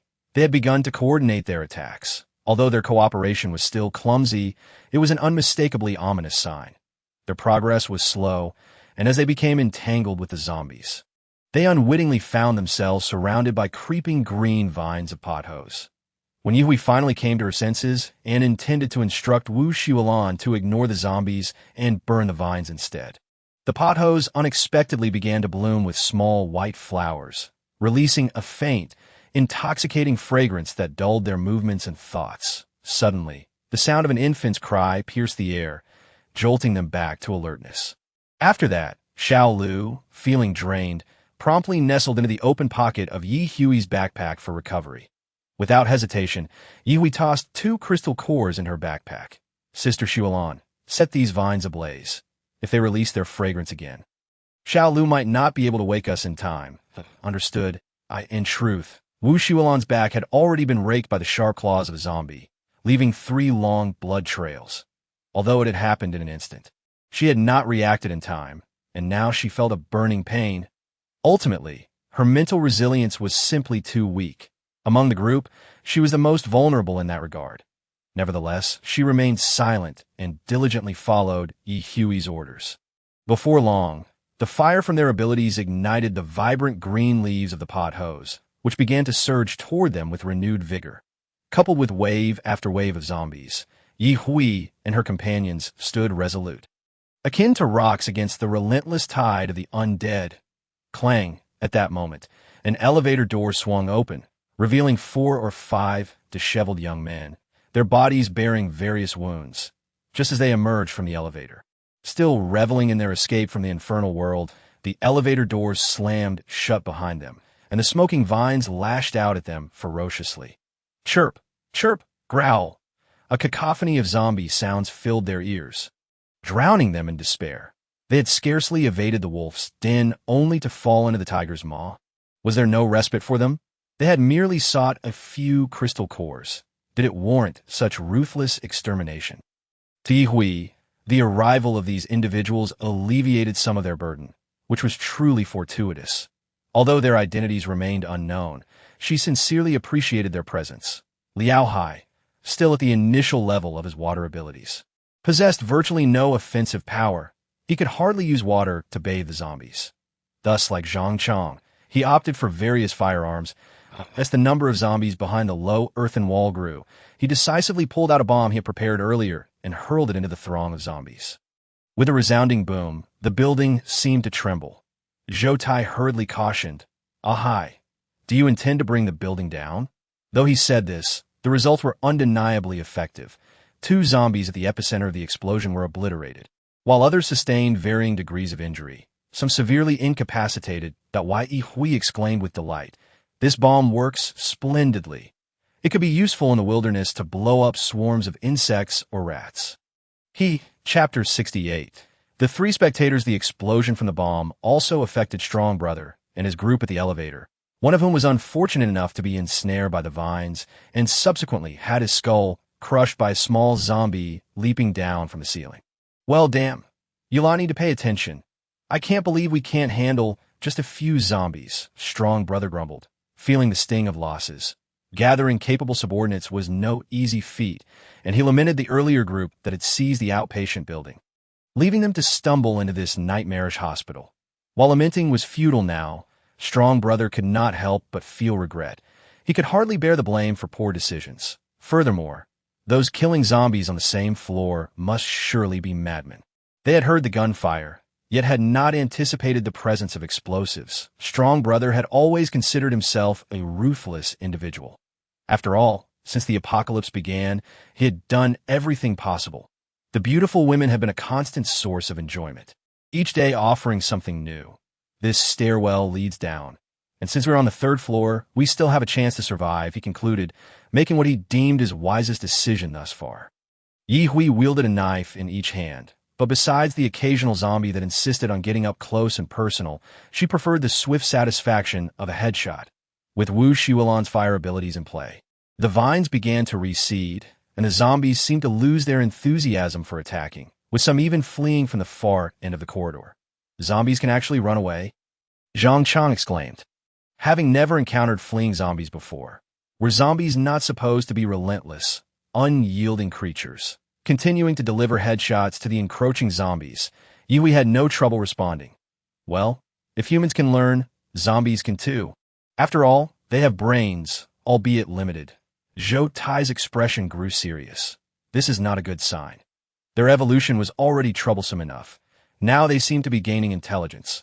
Will they eventually become an entirely new form of intelligent life beyond humanity? Rest assured, as long as humanity acts swiftly and eliminates all the zombies, denying them the opportunity to rise, they will remain inconsequential. As she spoke, Yihui found herself chuckling. Even she did not believe her own words. When had humanity ever been so united? Setting aside the conflicts between nations, individual humans often struggled to maintain consistent thoughts and beliefs among themselves. Each harbors their own thoughts. It is likely that in the end, only 2 or 3 kittens will remain among humanity, and only when forced to unite against external threats will they set aside their internal conflicts. Otherwise, why would they forsake their tranquil lives to study these viruses? If they chose not to investigate, this global calamity would never have arisen. Wu Xiulan, observing the dwindling number of zombies, breathed a great sigh of relief, for she was beginning to feel overwhelmed. After sharing a brief moment of levity, Yi Hui, with rare seriousness, remarked, "We cannot concern ourselves with others. Let us focus on ourselves and refrain from causing trouble for the town government. While there may be villains, there will also be heroes. Every era will inevitably see a tall figure rise to rescue ordinary people from peril." "Indeed, you are right," the sister agreed. Following the extraordinary incident with the miraculous leaf earlier that morning, Zhou Tai had already classified Yi Hui as one of his own, thus no longer addressing her with the polite title of Miss Yi. Liao Hai and Zhang Chang remained intensely focused, as bullets proved less effective against zombies than their abilities. Thus, they often had to fire repeatedly at a single zombie to achieve noticeable results, particularly when targeting the same wound. Naturally, they had no time for idle chatter, acutely aware of the reduction in zombies. After dispatching the last remaining zombie on the 3rd floor, they gathered at the nurse's station. Wu Xiulan, unable to endure any longer, collapsed onto a chair beside the station. "Are you injured?" Yi Hui approached, frowning as she examined her. "This is a hospital. Find any available bed to lie down. I will disinfect your back. Apply some medicine and bandage it. Then I must trouble you," Wu Xiulan replied. "It is my duty. After all, we are teammates now. Why be so polite?" Yi Hui responded, assisting Wu Xiulan to her feet. As she prepared to leave, she noticed the 3 individuals behind the nurse's station suddenly began to perform various bizarre movements, reminiscent of a shamanistic dance. The 5 of them, 10 eyes, stared at the trio engaged in their strange antics. "Be careful, Hui Hui," Jiang Zheng warned, pulling his companion Luo Xiaobao closer. That Yi Hui's face contorted in confusion. "What on earth? Is your psychic ability a sham? Sister Xiulan, please hold on to the nurse's station for a moment," she instructed. Turning to Zhou Tai, she added, "Could you carry Sister Xiulan to the ward behind us to rest?" Then she swiftly retrieved Xiao Lu from her backpack. "Come, wake them up. Hui Hui, dear wife, wait for me." Liao Hai and Zhang Chang exchanged furtive glances at Yi Hui, fearing that if she were to lose her temper, she might just blow Jiang Zheng's head off. Even Zhou Tai, who had picked up Wu Xiulan, hesitated for a moment before hastening away. Wife, don't leave me behind." "Boo-hoo, goodness, a grown man calling for his wife and crying. He truly is weeping," Zhang Chang exclaimed, leaning over the nurse's station, eager to leap into the fray. "Zhenggu, please wake up. Sister, Yi Hui is perfectly fine. However, it was evident that Jiang Zheng could hear nothing, and he continued to weep as if Yi Hui had truly died before his eyes. Yi Hui's expression was one of utter disbelief, even bordering on amusement. Xiao Lu, please hurry and wake them up. Mew. Xiao Lu's targeted awakening technique proved remarkably effective, rousing two of the trio almost instantly. Jiang Zheng, the one who needed to awaken the most, momentarily stunned, soon sank back in a profound sorrow. Luo Xiaobao raised his hands in confusion, glancing around, uncertain whether to comfort Jiang Zheng or interrupt him to inquire about the situation. Then he spotted the trio outside the nurse's station, watching the spectacle. Jiang Yongyi straightened his twisted body, rubbing his swollen head, still bewildered by the recent events. He felt as though he had been transformed into a grotesque creature by a band of demons and trapped in a jar for burial. Realizing he still possessed his limbs, he pondered, so, I am still alive? What is that wailing I hear? Chapter 69. A major social death scene. Wow. Bu Zhangzheng's sorrow was immense, no matter how his brothers called out. He remained unresponsive. Watching him cry, Yi Hui wondered if he might be the first person to weep himself to death. She had never known a man could shed so many tears. Xiao Lu. Call him twice more. I will check on Sister Vlan.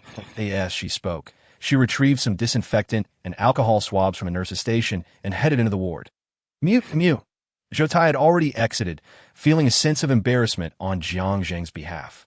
Unable to face Yi Hui, he pondered whether Jiang Zheng would regret his behavior once he woke up. Regardless, Zhoutai felt awkward, knowing his brothers were equally embarrassed. Hai. What are you doing? Liao Hai calmly put away his phone. I am helping Zheng document the beautiful moments of life. The others fell into a collective silence. If this was a beautiful moment, they all shuddered. Under Xiao Lu's persistent calls, Jiang Zheng gradually regained his senses. Wiping away his tears, he asked, Why are you all staring at me? Jiang Yongyi patted his shoulder, urging him to sit down. After crying for so long, you must be exhausted, having been half-siblings for so long. He felt a tinge of brotherly affection. Luo Xiaobao, seeing Jiang Zheng's lack of reaction, suddenly burst into laughter, nearly doubling over. Xiaobao. What is so funny? Is there something on my face? Jiang Zheng felt their behavior was odd. Zhoutai observed Liao Hai sending Jiang Zheng a video, and soon his phone vibrated. You should probably see what happened as time passed. They remained motionless, as if frozen in time. Jiang Zheng's expression grew increasingly vivid, until the video concluded, leaving his face crimson. Luo Xiaobao, too, had ceased laughing, fearing he would be sacrificed by Jiang Zheng if he continued. Zhengge, what on earth did you experience? Luo Xiaobao inquired. How did you vanish as soon as we entered this hospital? Luo Xiaobao glanced at Jiang Zheng, noting his disinterest in speaking, then turned to Zhang Chong.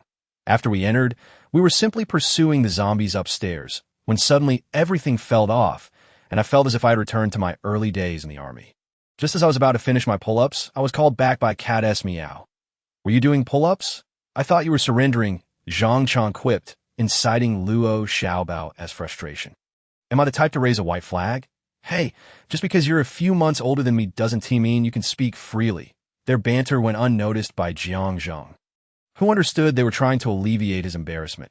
However, knowing it was merely a mirage and that Yi Hui was very much alive filled him with indescribable joy. Looking around and seeing their eyes on him, Jiang Zheng declared, I'm perfectly fine. I willingly immerse myself in that illusion. Why Yi Hui happened to emerge from the ward just in time to hear this and retorted, Impressive, you didn't break the illusion, but instead became ensnared within it. Hui, I'm so relieved you are well, Jiang Zheng replied, unfazed by her teasing. Simply seeing her alive before him was the greatest happiness of his life. I'm perfectly fine. What? Do you wish for me to encounter misfortune? Absolutely not. Why Yi Hui paused, then added, Also, we are not that close. You may call me Xiao Yi or Miss Yi. Very well, Hui. After exchanging a few idle words, Yi Hui inquired, Shall we continue our ascent or return? Of course, let us head back. Continue. I still don't believe we can't finish them all. With only a few individuals, there was already discord among them. Why Yi Hui pouted. Then let us take this opportunity to regain our strength and abilities here. Once we're rested, we can proceed further. You all collected the crystal cores, didn't you? Yes, let us divide the spoils from this point onwards. Otherwise, if the numbers increase later, it will become chaotic. Zhou preferred to clarify matters openly. He believed this was the only way for their team to sustain long-term cooperation. Ye Hui was indifferent to the division. She was confident that by the end, her gains would be the most significant, especially since many debts were already repaid so far. Their haul had been quite satisfactory, with no casualties, and minor injuries were hardly a concern. Eager to continue, they clearly had confidence in their abilities that Ye Hui retrieved some of the firearms and ammunition stored in her space for them to replenish their supplies. Then placed some high-calorie and convenient food like hamburgers and fried chicken legs on the nurse's station. She then returned to the ward, having changed into a fresh set of clothes after receiving treatment and stopping the bleeding. Wu Xiulan was now comfortable. Sister Xiulan, would you like something to eat? No need. I just had lunch not long ago, and am still full. Ye Hui handed her the crystal cores that belonged to her. This is yours. Now is the time for you to swiftly absorb the energy from the crystal core, which will expedite your healing process. With that, Ye Hui promptly lifted the sheets from the adjacent bed and seated herself upon it. She too produced a crystal core and began to absorb its energy. Xiao Lu, the little green creature, mewed softly as it dashed in, effortlessly leaping onto Ye Hui's bed, where it lay motionless at the foot of the bed. Although it was slightly fatigued, it found solace in the inability to absorb the crystal core, choosing instead to rest and rejuvenate. Ye Hui had always adopted a free-range approach with it. Had she been tasked with scientifically nurturing it, she would have faltered, perhaps even tossing Xiao Lu out the door in frustration. Meanwhile, the 6 individuals outside the ward were far from leisurely. Luo Xiaobao and Jiang Yongyi took positions at either end to maintain vigilance. The trio that had accompanied Ye Hui in their previous confrontation had already settled into the resting chairs against the wall, indulging in food and absorbing crystal cores. Jiang Zheng, who had just endured a mortifying experience, began to methodically inspect the ward, the nurse's station, and the doctor's on-call room. He refused to overlook any area, believing that some medications might still be usable, and collected whatever he could, pondering their potential future utility. Items like children's probiotics, unsealed infant formula, diapers, and analgesics. Oh dear, there's quite a bit here. Who knows, it may come in handy for my future child. As Jiang Zheng continued his search, his haul grew steadily, making multiple trips back to the nurse's station. While Zhang Chang, who had nearly recovered, joined him in the quest for supplies. Luo Xiaobao and Jiang Yongyi also thoroughly searched their respective wards, with Jiang Yongyi meticulously inspecting the public restrooms and laundry area. Like Liao Hai, he had only awakened his powers 2 days prior, and he was more familiar with wielding firearms than anything else. Zhou Tai, observing Zhang Chang bringing back supplies, remarked, I recall that each bed is equipped with a kettle. If they remain intact, they may still be useful.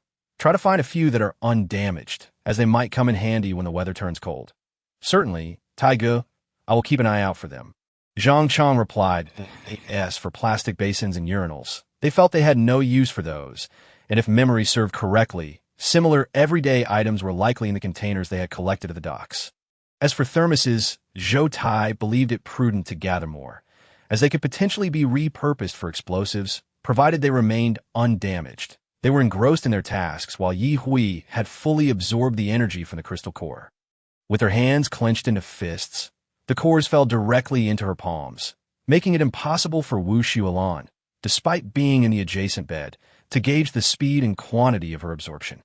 Had she known, envy would surely have consumed her. The disparity between them seemed to widen. At the foot of the bed, Xiao Lu appeared to be in a deep slumber, utterly motionless, after absorbing the crystal core. Wu Xiulan felt the wound on her back beginning to scab and itch. This itch was far more intolerable than pain, provoking an impulse to rub her back against the wall.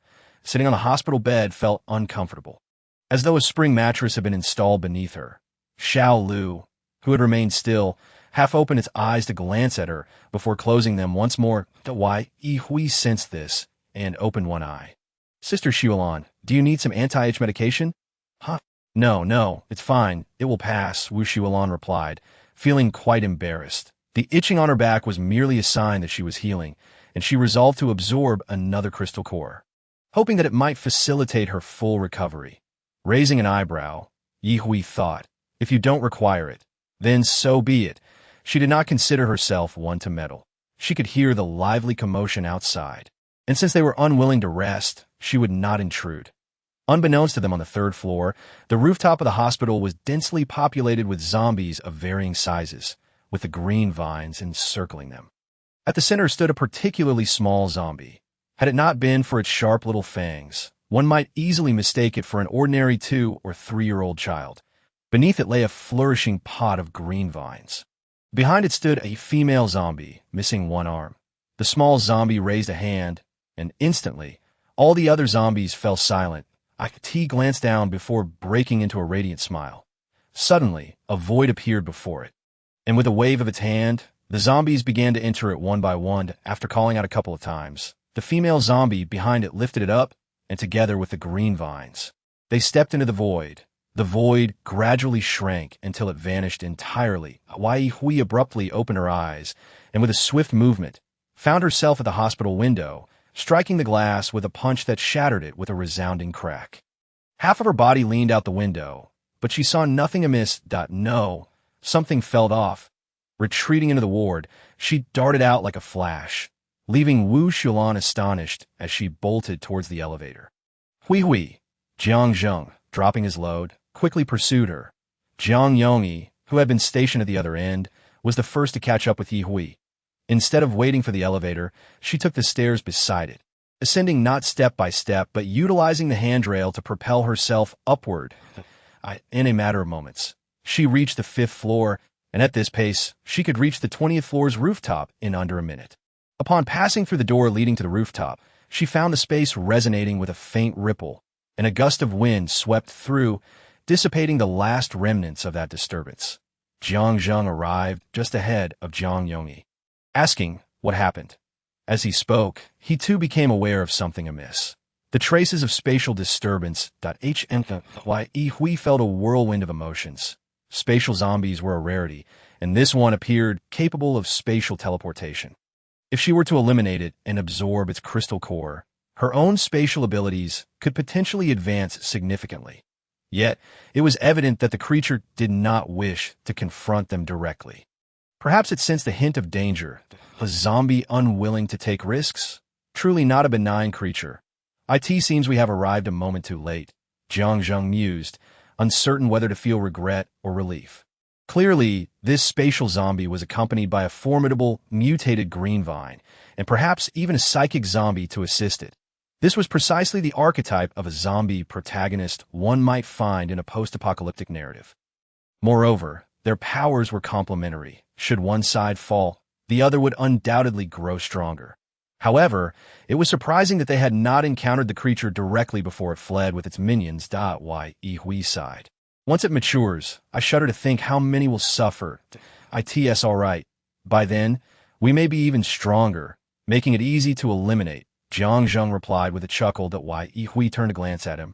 The young man is quite confident. Of course, protecting Hui is a duty I cannot shirk. Ye Hui thought to herself. Such juvenile flattery would not deceive her. He could dream on, aside from some scattered footprints. There was nothing left above. Let us start our search from the 20th floor down. Very well. Jiang Yongyi, who had been standing at the door, felt somewhat bewildered by the hurried arrival. What was the purpose of this haste? Were they merely here to enjoy the view from the rooftop? As Ye Hui and Jiang Zheng made their way back, the others gradually arrived as well. Luo Xiaobao and Wu Shulan had taken the elevator. As the hospital had ample backup power, Jiang Zheng informed them a minor incident occurred. Barring any unforeseen circumstances, we should only encounter low-level zombies, easily dispatched. That is excellent news, Luo Xiaobao replied, clearly unconcerned about the absence of major zombies. Even appearing pleased, Wu Shulan shared a similar sentiment. Ye Hui took the initiative to head downstairs. Let us go. Let us sweep down from the 20th floor. As anticipated, the subsequent encounters with zombies were sparse and inconsequential. They collected a considerable amount of medication, including a variety of anesthetics from the anesthesiology office. Their efforts yielded bountiful rewards as they descended to the 7th floor, where Zhang Mengmeng and her group had just finished dealing with the emergency department. After a brief rest, They too planned to explore the inpatient building. They had observed some members of Strong Gu's group fleeing the hospital in disarray, and someone had mentioned it. Zhang Mingming took note, harboring hopes of awakening her own nature-based powers. Yet despite her efforts, her strength only seemed to grow increasingly monstrous. Currently, none of her teammates dared to shake her hand, fearing they might be incapacitated if she lost control. The weapons in her grasp felt increasingly unwieldy. This was the heaviest weapon they had found, yet it still felt insubstantial in her hands. She had heard tales of Strong Gu's gang's misdeeds, but had never encountered them directly, thus refraining from acting as a vigilante. Many had joined the main group heading to Haiqing Base, and their delay stemmed from Zhang Mingming being out seeking a doctor friend, while others had family members who were injured and dared not move. This time, they aimed to procure suitable medications, as the first floor of the outpatient building typically housed a pharmacy, making it their primary target. If only that girl with spatial abilities could join their ranks, perhaps the remaining medications would vanish after they departed. Let us venture towards the inpatient building, since Chang and his group have departed. It is likely that the individuals present are those from the previous girl's team. Zhang Mingming's words elicited a positive response from her teammates. Wang Chang could not resist bringing up an old issue. Can we invite her to join us? However, that would depend on others' willingness. Personally, I would be exceedingly delighted to have her join us. Zhang Mingming stated first, as the de facto leader of their team. Her agreement meant that there would naturally be no objections from the others. Lei Ding had extracted all the crystal cores and gathered them, lifting the boxed medicines. I shall place our items in the vehicle first. If we can assist over there, we shall. If not, there is little we can do. Indeed, they believed that going to the inpatient building was to offer assistance to Ye Hui and her group. After all, even Chang's group had been repelled. They would surely require support, no matter how formidable they might be. Zhang Xiaoyang also lifted a box of medicines, following Lei Ding outside. Upon arriving at the foot of the inpatient building, they observed the occasional corpse of a zombie being hurled from above, and fell into a collective silence. Perhaps they did not need our help after all. The question remained, why were they tossing down the zombies? You ask me. Who am I to ask? While they conversed, a loud thud resounded as yet another zombie body plummeted down. Zhang Mingming stepped back a couple of paces and craned her neck to look up, saying, "Let us return. We wouldn't want them to think we're here to steal their kills." Sister Mingming, are we really just going back without attempting to recruit anyone? Haha, you are the most eloquent among us. Why not you go and speak to them? Wang Chang waved his hands repeatedly. No, without Sister Mingming, I cannot possibly manage. Let us go. We are all in the same district. We will certainly encounter them again in the future. The group turned back with a sense of regret and boarded their vehicle, driving away. After discarding the zombie corpse, Luo Xiaobao spotted their group and noticed them leaving in their car, turning to Ye Hui and the others to inform them. However, Ye Hui and her companions showed no reaction, as they were not familiar faces that warranted a special greeting. Just as Zhang Mingming had surmised, after Ye Hui's group cleared the inpatient building, they made a special trip to the large pharmacy in the outpatient building. And indeed, the remaining supplies were collected by Ye Hui as she had anticipated.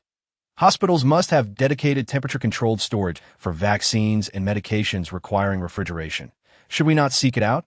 Liao Hai suddenly suggested. Ye Hui's eyes brightened. You are right. I had not considered that. What about the corpses in the morgue? Do you think they might undergo reanimation? Jiang Zheng glanced at her. Let us first locate the medicine storage room, and then check the morgue. After all, there are very few zombies left in the hospital. The pile of corpses before the inpatient building was still ablaze. Luo Xiaobao, holding a zombie by the foot, grimaced. Dealing with these bodies is quite a hassle. Can't you just burn them in a confined space indoors? No, you possess speed abilities, just act swiftly. Understood. Zhang Chang chuckled. Xiaobao, pick up the pace. The third floor is yours. I will handle the remainder on the second floor. Let us go. I cannot manage alone on the third floor. The second floor was filled with urine tests, blood tests, ultrasounds, and electrocardiograms, and a number of zombies. There was certainly more than in the obstetrics and pediatrics on the third floor. Zhang Chang spoke thus, but his body obediently followed Luo Xiaobao up to the third floor at Ye Hui's side, observing the multitude of zombies within the hospital. It was evident how dire the situation had been when the apocalypse struck. and how few had managed to escape unscathed. Jiang Zheng waved to her. Come, let us find the cold storage and then check the morgue. We shall leave this to them for now. They will gather anything useful and pile it together. You can collect it all upon our return. All right, Ye Hui had never quite understood the layout of hospitals, and this particular district hospital was quite expansive. Having never visited a morgue, she was utterly clueless about how to find it. Do all hospitals have morgues? Or is it just large hospitals that do? This was a question she had never clarified. So she directly asked Jiang Zheng. Jiang Zheng shook his head. I'm not entirely certain. Perhaps every hospital has one, that some are located in the basement levels, while others are simply in small buildings on the outskirts of the hospital. Oh, I see. Should we also search for the power distribution room? There must surely be generators and diesel stored there, but if we can create a bit more space, we might need it later. You decide. We shall follow your lead. By the time they exited the hospital, night had already fallen. Aside from the crystal cores, they had also collected a substantial amount of medicines and other supplies. Ye Hui mused that she might even be able to bring home an entire operating room. Perhaps their team required a formidable doctor. Currently, her team consisted solely of her and Wu Xiulan. Along with a little green creature, Her, Jiang Zheng and his companions appeared to be collaborating as two separate teams. Thus far, their cooperation had been quite pleasant, laying a solid foundation for continued collaboration and mutual benefit. Chapter 72. One must seize opportunities upon returning home. The routine of washing up and changing clothes ensued. While waiting for the laundry to finish, Ye Hui fell into silence, the dryer whirring to life. Perhaps a trip to the home appliance market tomorrow would be in order. There were also small shops nearby selling appliances, though she was unsure if they had any stock left. What was on the agenda for tomorrow? Ye Hui pondered, retrieving the washed clothes from a machine to hang them out to dry, tossing the dirty garments into the washer. Drying clothes is such a hassle. Why must we always wash them? I suppose I am indeed too frugal. Little Green had long since gotten used to being washed squeaky clean by Ye Hui before scampering off to play with the fluff ball in the living room. Meow. After hanging the clothes on the balcony, Ye Hui glanced at the little scallions on the security window and contemplated how delightful scallion pancakes could be. Come on, I'll take some scallions for my egg. The scallion, then, in a suicidal fashion, a large bunch of scallions snapped off, and the severed scallions curled themselves into a bundle, extending their green leaves towards Ye Hui. How adorable, after gathering a handful of scallions. Ye Hui's mood lifted considerably. She closed the window and drew the curtains. Although it was already evening, the temperature remained high, and to enjoy a comfortable evening at home, turning on the air conditioning was necessary. In a cheerful mood, Ye Hui headed to the kitchen to prepare herself a scallion pancake, roasting a plate of peepa shrimp and setting a pot of red date and tremella soup to simmer for later. She prepared a large bowl of fruit and vegetable-flavored rice porridge for Little Green, slicing a plate of beef and half a cucumber for it.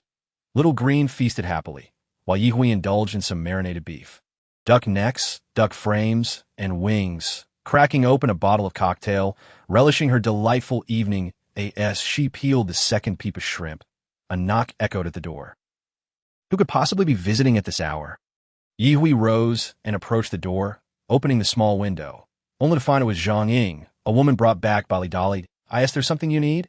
May I borrow your car to take the elevator? Ye Hui chuckled lightly, then smiled sweetly, saying, I'm terribly sorry, but that's not possible.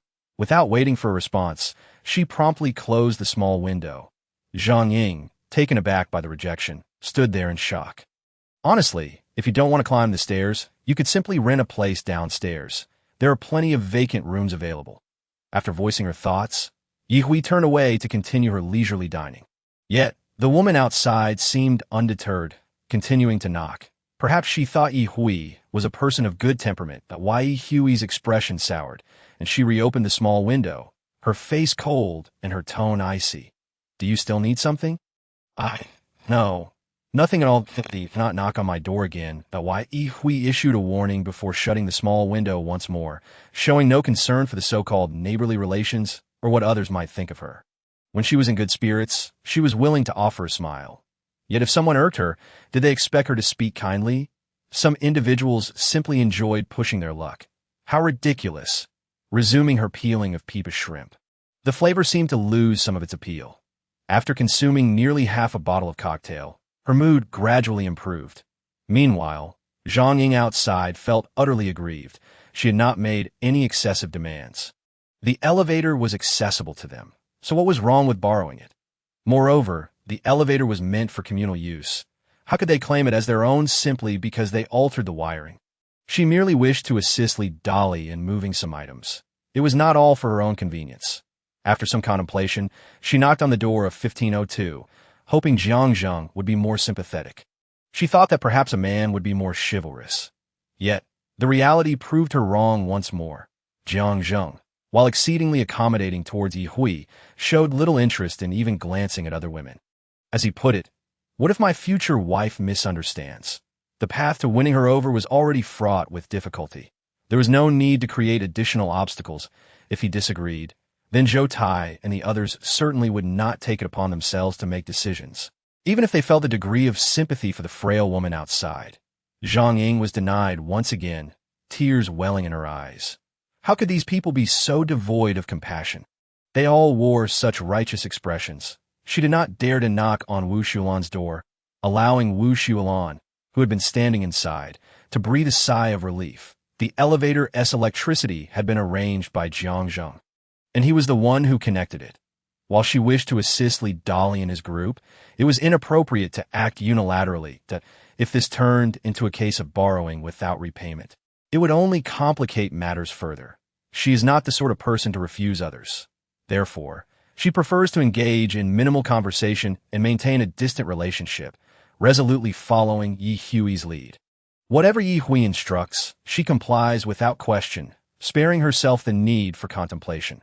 With Yi Hui's cold demeanor, she simply mirrors her expressions, which suffices. She absent-mindedly touches her stomach, feeling a hint of hunger. Without hesitation, she retrieves some bread and sandwiches she had previously prepared from the refrigerator to satisfy her dinner needs. Meanwhile, in the neighboring apartment, as Yi Hui gnaws on duck necks, her phone screen flickers to life, indicating an incoming call. She glances at the caller's name, puzzled as to why he has begun reaching out to her again. After a moment's thought, she decides to answer the call. Soon, an excited voice bursts through the phone. "Sister, you finally picked up? Mom and I will be moving to the outskirts of Haiqing Base in a few days. Luckily, I found a solar charger while out today, or I wouldn't have been able to turn my phone on. Thankfully, there's still a network signal. Otherwise, having a charged phone would be of no use." It seems Luo Song has an abundance of words, chattering endlessly and providing her with a detailed account of their current situation. Yi Hui responds with casual ahas and ohs, finishing her duck neck and occasionally sipping a cocktail while continuing to listen to Luo Song's ramblings. "Sister, the construction at Haiqing Base is impressive. The outer walls are 2 stories high, made of 10-meter-tall concrete. The inner layer is even more formidable, crafted entirely from thick steel that I reckon it would take quite a long time for cannon fire to breach it. Living inside enhances our sense of security, allowing us to sleep soundly at night. When are you coming over? You're still in Ning City, right? Well, we'll discuss that later. Don't say later. Housing is scarce here. Although many have turned into zombies, there are still plenty of survivors that, if you wait too long, you might not find a place to stay. But don't worry, with Mom and me around, you'll have a place with us once you arrive." "Oh, sister, are you really coming? I heard the military plans to organize another large-scale migration to Ning City soon. You must seize that opportunity." Chapter 73. Footsteps and hesitation. It's not only Yi Hui who has learned that the Haiqing Base will send people to Ning City again. Jiang Zheng has received the same news from his family. "You little rascal, since you didn't return to Haiqing with the military last time, this might be your last chance. Make sure you take it." "Understood." Jiang Ting has not received a straightforward response from Jiang Zheng, and his tone grows more serious. "Jiang Zheng, you're no longer a child. Why do you still act so recklessly? These times are not like the peaceful days of the past. Back then, your mischief would not have drawn a word from the family. Brother, is everything all right with the family at the base?" Jiang Zheng wishes to give a direct answer, but his actions hinge on Yi Hui's decisions. If she wants to stay here indefinitely, how could he abandon her to rush back to the Haiqing Base? However, he cannot voice this to his brother, who would not understand, despite being full-blooded siblings. Their emotional perspectives vastly differ. His brother seems the type devoted to family and country, regarding personal sentiments as trivial. If he were to express reluctance to return home for a woman, his brother might well take his head off. Hearing this, Jiang Ting furrows his brow. While there have been some minor complications due to your insistence on siding with the Jiang family, we can manage. Just tell me whether you can return next time. Brother, I still have my own matters to attend to here, that, if it's convenient, could you ensure that reliable individuals bring me 10 of those new satellite communication wristbands next time? More would be even better. Jiang Zheng's request causes Jiang Ting to scowl. Your team seems to be growing larger. Jiang Ting is aware that Jiang Zheng originally had just a few companions, and his current demand is noticeably inflated. Of course, your younger brother is making an effort. Jiang Zheng interjects before his brother can continue. Brother, you mentioned I'm no longer a child. I'm well aware of my responsibilities when it's time to return. I will. After exchanging a few more words, the brothers hang up. Jiang Zheng finds dealing with his brother more taxing than managing his mother. At least if his mother knew he was staying in Ning City for the sake of pursuing his future wife. She would neither support nor oppose him. After the call, Jiang Zheng informed Zhou Tai and the others that the military will pass through Ning City in about half a month to 20 days. Will you all join the military to Haicheng Base when the time comes? Zhou Tai shakes his head. We'll leave when you do. Yes, Taiji's sentiment reflects our own. Luo Xiaobao immediately chimes in. The others agree as well. Jiang Zheng does not press them to leave. He knows his brothers well. Zhang Chong chuckles. Zhengge, I still need to rely on my sister-in-law to trade for those magical leaves. Until I gain abilities, I'm not going anywhere. All right, you little rascal. Quite clever, aren't you?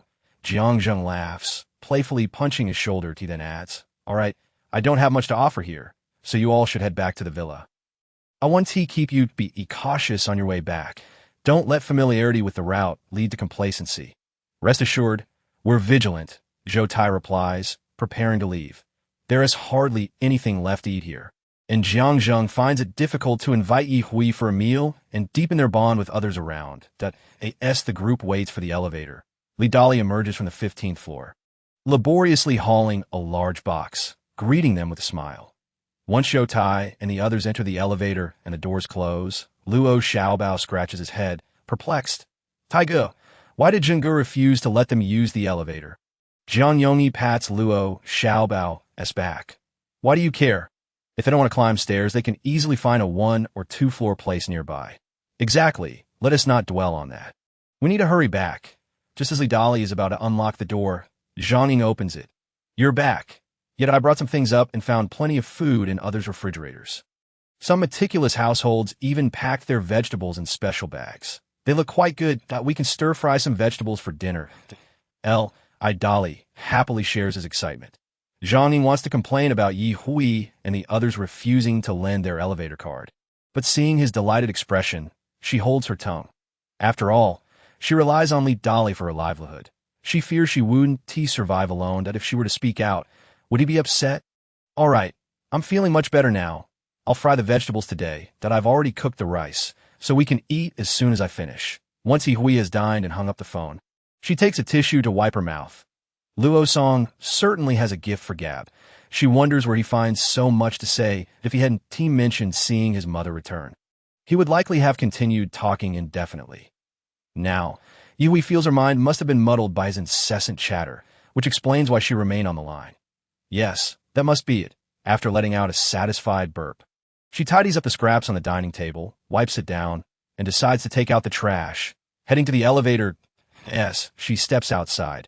She notices Li Dali's door ajar and soon sees him carrying a large box from the stairwell. Hi, beautiful Yi. Have you had dinner? Yes, by the way, I found some gold and silver jewelry. Do you want it? Yi Hui smiles gently. No, you keep it for yourself. All right, thank you. I'll want to be polite then. Zhang Ying hears the commotion and comes out, noticing Yi Hui's complex expression but refraining from comment. Rushing over to help Li Dali lift the cardboard box, Yi Hui heads off to dispose of the trash. Thinking that if Li Dali weren't so well-mannered and unprovocative, she would have long since asked him to leave. As it stands, this floor is devoid of other residents apart from them. The conspicuous absence of the wealthy Zhao with the yellow hair suggests he likely left with the main group last time. After disposing of the trash, Yi Hui pauses, not immediately returning because she seems to hear footsteps lingering above. Are there still people upstairs? Or Are they new zombies? She glances at the somewhat charred ceiling, deep in thought, hesitating between heading up immediately or fetching Little Green to assess whether the presence is a red dot or Chapter 74. The one who cannot see this world is you after 3 seconds of hesitation. Ye ultimately decides to return and bring Little Green along to her surprise. Another zombie has emerged. This one on the 16th floor is a newly transformed one, and she wonders how it suddenly became a zombie. With a swift strike to its head, she acquires a minuscule crystal core, lacking the thrill of a significant reward. She proceeds to traverse her apartment building layer by layer with Little Green in tow, unexpectedly encountering 4 scattered zombies. Though not many, it proves rather laborious. Fortunately, summer nights are longer. Otherwise, in the dark, she would be reluctant to exert herself. Originally, zombies were fond of making sounds, growling and howling. Why is it that the zombies I've encountered in my own apartment building are now so eerily silent? Could it be that the latter generations of zombies have developed some semblance of intelligence? The zombies I've been dealing with lately seem to exhibit a marked increase in cunning compared to their predecessors. And that is certainly not a welcome development. Just a month has passed, and already zombies are beginning to show signs of sentience. How could one possibly feel optimistic about that? After taking the elevator straight from the 1st floor to the 15th, I removed my disposable rubber gloves and tossed them into a nearby large bee. INVINCIBLE maintained her silence throughout. Upon returning home and closing the door, she gently took Little Green from her shoulder and patted its head. Well, the sky may be falling, but at least there's someone to bear the weight. It's just that the zombies have become a tad smarter. It's not the end of the world, right, Little Green? Meow, it replied obediently. UVE worked hard today. Go enjoy your crystal core in your cozy little nest. She spoke. Ye carried Little Green to its cat bed and tossed a handful of crystal cores into it. She felt relatively clean, yet an uncomfortable urge to change clothes nagged at her. After changing into a workout outfit, she turned on the television, selecting an animated series she thought she might enjoy, before hopping onto the stationary bike to begin her exercise routine. After 2 hours of huffing and puffing, she finally dismounted, drenched in sweat, and rushed to take a refreshing shower. Once she changed into comfortable loungewear, she finally felt at ease. The white fungus and red date soup she had simmered earlier was ready. She served herself a generous bowl and took a sip, sweetened with rock sugar. It was just the way she liked it. Settling comfortably on the sofa, she savored the soup while watching television. Glancing at her phone, she noticed a message from Jiang Zheng, sent an hour prior. It was about a military unit scheduled to arrive in Ning City in half a month to carry out a mission, followed by taking survivors to the Haiqing base. That he inquired if she would like to accompany the troops. Without a second thought, Ye replied with 2 simple words. Not going? What a joke. She had no intention of going to the Haiqing base to get entangled with Luo Song and Ms. Song. Although she was biologically related to Ms. Song as mother and daughter, their emotional connection was more distant than that of strangers. Only her amiable brother, Luo Song, seemed oblivious to her cold demeanor towards them. Practicing military boxing in his living room, Jiang Zheng finished a full set of punches before noticing Yi Hui's reply on his phone. I knew it would be like this, he mused. He had no particular expectations for Yi Hui. His thoughts were simple and pure: to be by her side, to watch over her, and to ensure her safety. Gradually, he hoped she would come to accept his affections and become his wife. Though he wished for a swift resolution, he considered himself quite patient. After all, she was right under his nose. No one else would have the chance to steal her away. He was confident in his height, looks, abilities, and even his financial status. What man could possibly compare? He was uncertain whether Yi Hui valued these traits, but he possessed them nonetheless. With him as her protector, it was unlikely anyone would dare approach her. How self-assured he felt. Yet he still replied, "All right, then we won't go." Upon receiving his response, Yi Hui raised an eyebrow, wondering if he was becoming attached to her. She held a fair degree of confidence in her appearance, but in this apocalyptic world, people placed far more importance on capability. Without the ability to back up one's looks, one could easily find themselves in dire straits in this unforgiving reality. How could the world possibly consist solely of light without darkness? She was no naive fool, oblivious to everything around her. Though she recognized Jiang Zheng's keen interest in her, she truly had no desire to rely on anyone. Relying on oneself was far more reliable than depending on others. What she possessed was genuinely hers. What others had, no matter how much they loved her, could never truly belong to her. Taking a hearty sip, she felt satisfied. See, this is mine. I can eat as I please. After finishing her meal, she turned off the television and lay down in bed. Yet sleep eluded her. Turning over, she murmured to herself, "Did I forget to do something today? I shouldn't have, right?" Flipping over again, nothing came to mind. Perhaps it was simply a case of insomnia. Unable to sleep, she decided to sit up, turned on her bedside lamp, and picked up a physical book to peruse. After just 2 pages, her eyelids grew heavy. Before long, she slid down, placing the book carelessly beside her pillow, too lazy to turn off the light before drifting off. "Ye Nan, let go of me. Why are you pulling me out in the middle of the night?" Yiling tugged at her twin sister's grip, but couldn't break free from Yinan's hold. Yinan looked at her sister, her expression somewhat cold. "What are you throwing a tantrum for? Can't you see the situation we're in? Do you really want to leave the base and venture into the outside world, living in constant fear?" "Humph, so what if I do? Aren't you all planning to go to the Haicheng base?" "Then go ahead," Yiling retorted. "You think I want to rely on you, selling myself to stay in Anqing? Not a chance. I wouldn't willingly place myself on that pig-s bed." "Watch your words. What do you mean by selling? Li Xiao genuinely wants to marry you." Yiling scoffed. "Oh, Yinan, can you be any more hypocritical? You better start understanding things, or if anything happens, don't say I didn't warn you." Yinan's expression shifted, feeling utterly exasperated at her sister's lack of comprehension. "I may have low-level water-based abilities, but the base is recruiting ability users, and I won't starve over there. What about you? An ordinary person without any abilities? On what grounds do you keep ordering me around? Is this how you treat your brother?" Yinan exclaimed. "It seems you're the one who can't see the reality of this world. Are you two done quarreling?" Yi Fangzheng had been following them closely, wary of their careless words attracting unwanted attention. Thankfully, both had the sense to speak softly in the open air. Chapter 75. Great Fortune. Lunchtime feast. The plan was to head to the home appliance market at dawn, but when Yui finally awoke, she was greeted by the sound of torrential rain outside. Is it just me? Or am I doomed to never find a dryer? Yihui thought, not overly concerned. She believed she could certainly put in a bit of effort to search for a dryer among the fishing boats and daily necessities containers. If all else failed, she could offer a small reward to Li Dali to check each apartment in the building. Surely one of them had a dryer. There was no need for excessive effort. The second option would suffice. Yihui gave Little Green a large piece of bread, prepared a bowl of milk powder, and added a piece of white meat for its breakfast and for herself. She took out 2 baskets of steamed dumplings and paired them with sweet soybean milk, enjoying a delightful breakfast. Afterward, she went to knock on door 1504. Jiang Zheng opened the door and looked at her. "I thought I heard my doorbell. Are you looking for something from next door?"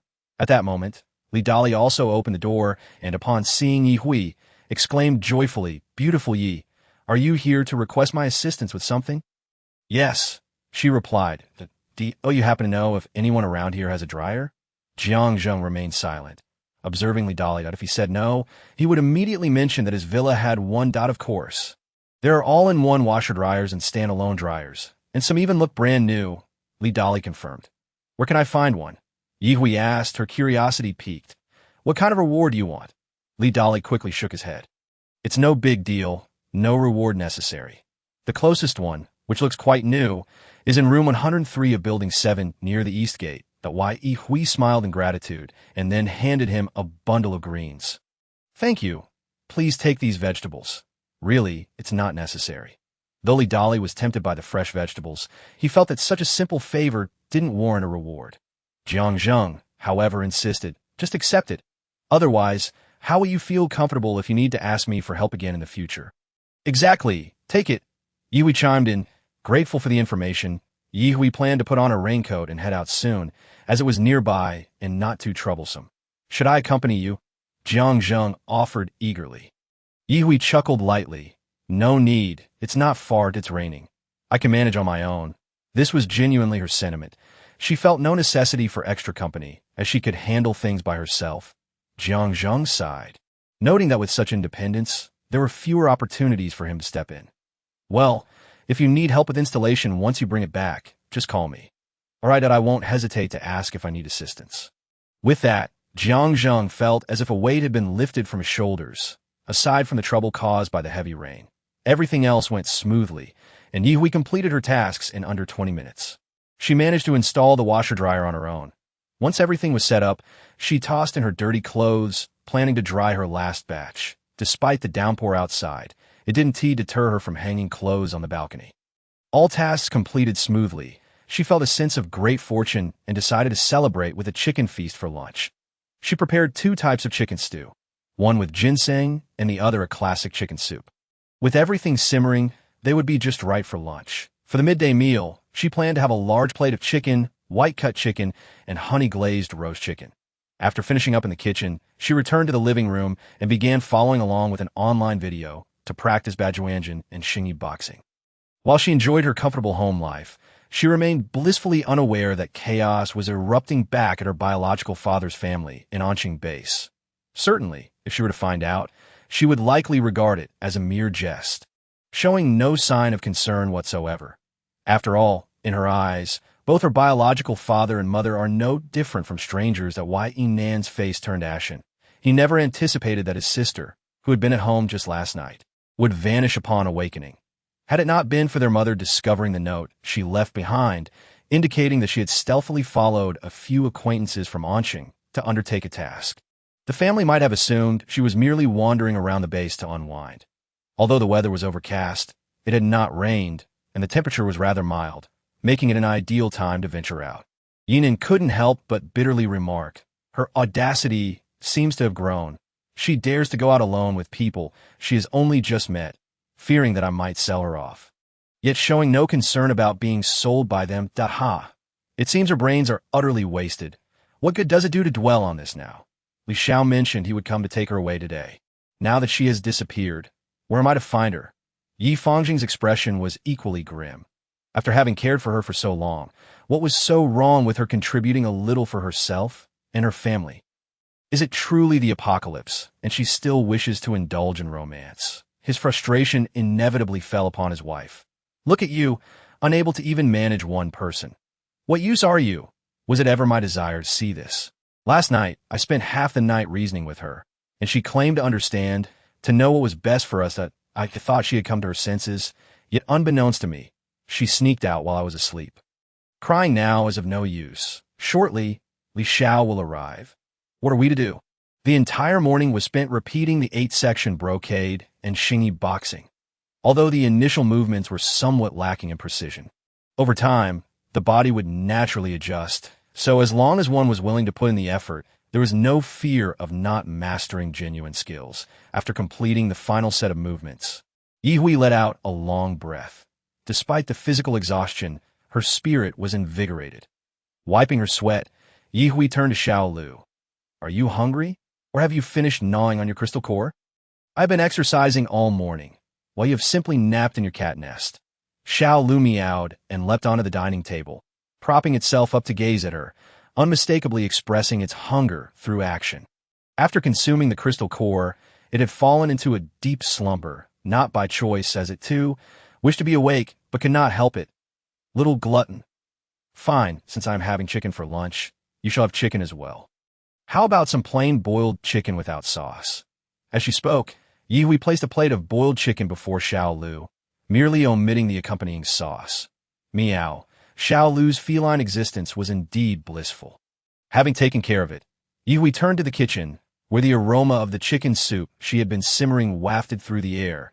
She had steadfastly endured until the completion of her exercise, and now she was nearly unable to resist the temptation to taste it first.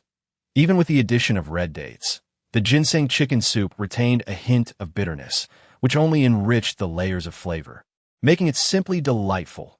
Chapter 76. Zombies. As the greatest treasure, the morning was still marked by torrential rain, but by noon, the rain had ceased, revealing a clear sky adorned with a rainbow arching across it. Ultimately, Ye Hui shared a small bowl of chicken soup with Jiang Zheng and Wu Xiulan, not for any other reason, but to receive a compliment about her culinary skills. She mused that if they were to encounter mutated chickens on the farm in the future, the broth from their meat would surely be even more fragrant. TSK, the apocalypse has its silver linings, At least the quality of ingredients has significantly improved. Of course, this assumes one possesses the ability to procure such ingredients. On this point, Ye Hui remained confident, believing she would indeed be able to savor the taste of mutated chicken that would require the assistance of Jiang Zheng, Wu Xuelan, and others. After all, even a small farm would yield quantities starting from hundreds. A bowl of chicken soup, and her next goal was directly altered. After happily finishing her chicken feast, Ye Hui stretched, consuming a few crystal cores to aid her digestion. Suddenly, a knock at the door interrupted her. She opened a small window to find Jiang Zheng's beaming face outside. "Shall we take a stroll around the neighboring community, just to aid digestion after our meal?" "Now, do you still need to prepare?" Ye Hui shook her head, realizing she didn't need any preparation. She felt splendid. "Shall we go then?" "All right, give me 5 minutes." Initially intending to lounge a bit, she found herself spurred on by someone even more diligent than herself. If she continued to be lazy, it would hardly be appropriate.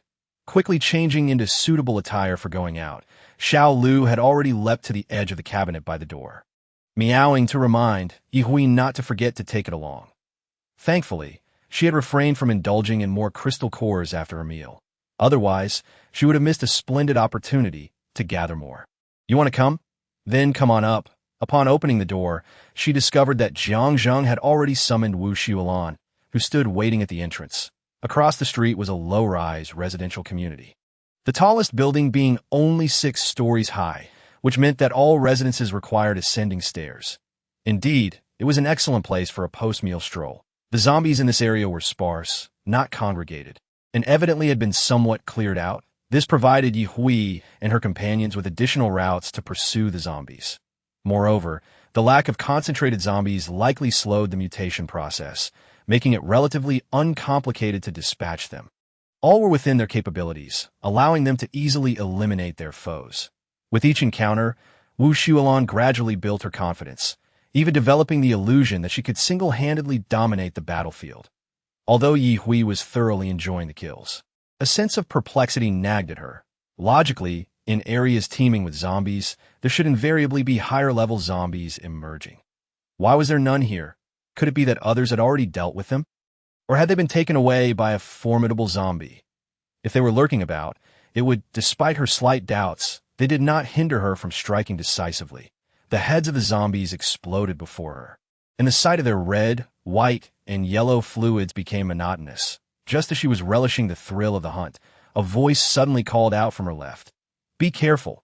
She felt an invisible barrier enveloping her, and soon witnessed a tall, grotesque zombie with prominent bones and a distinctive crooked face viciously clawing at the barrier, producing a grating sound. "It's here.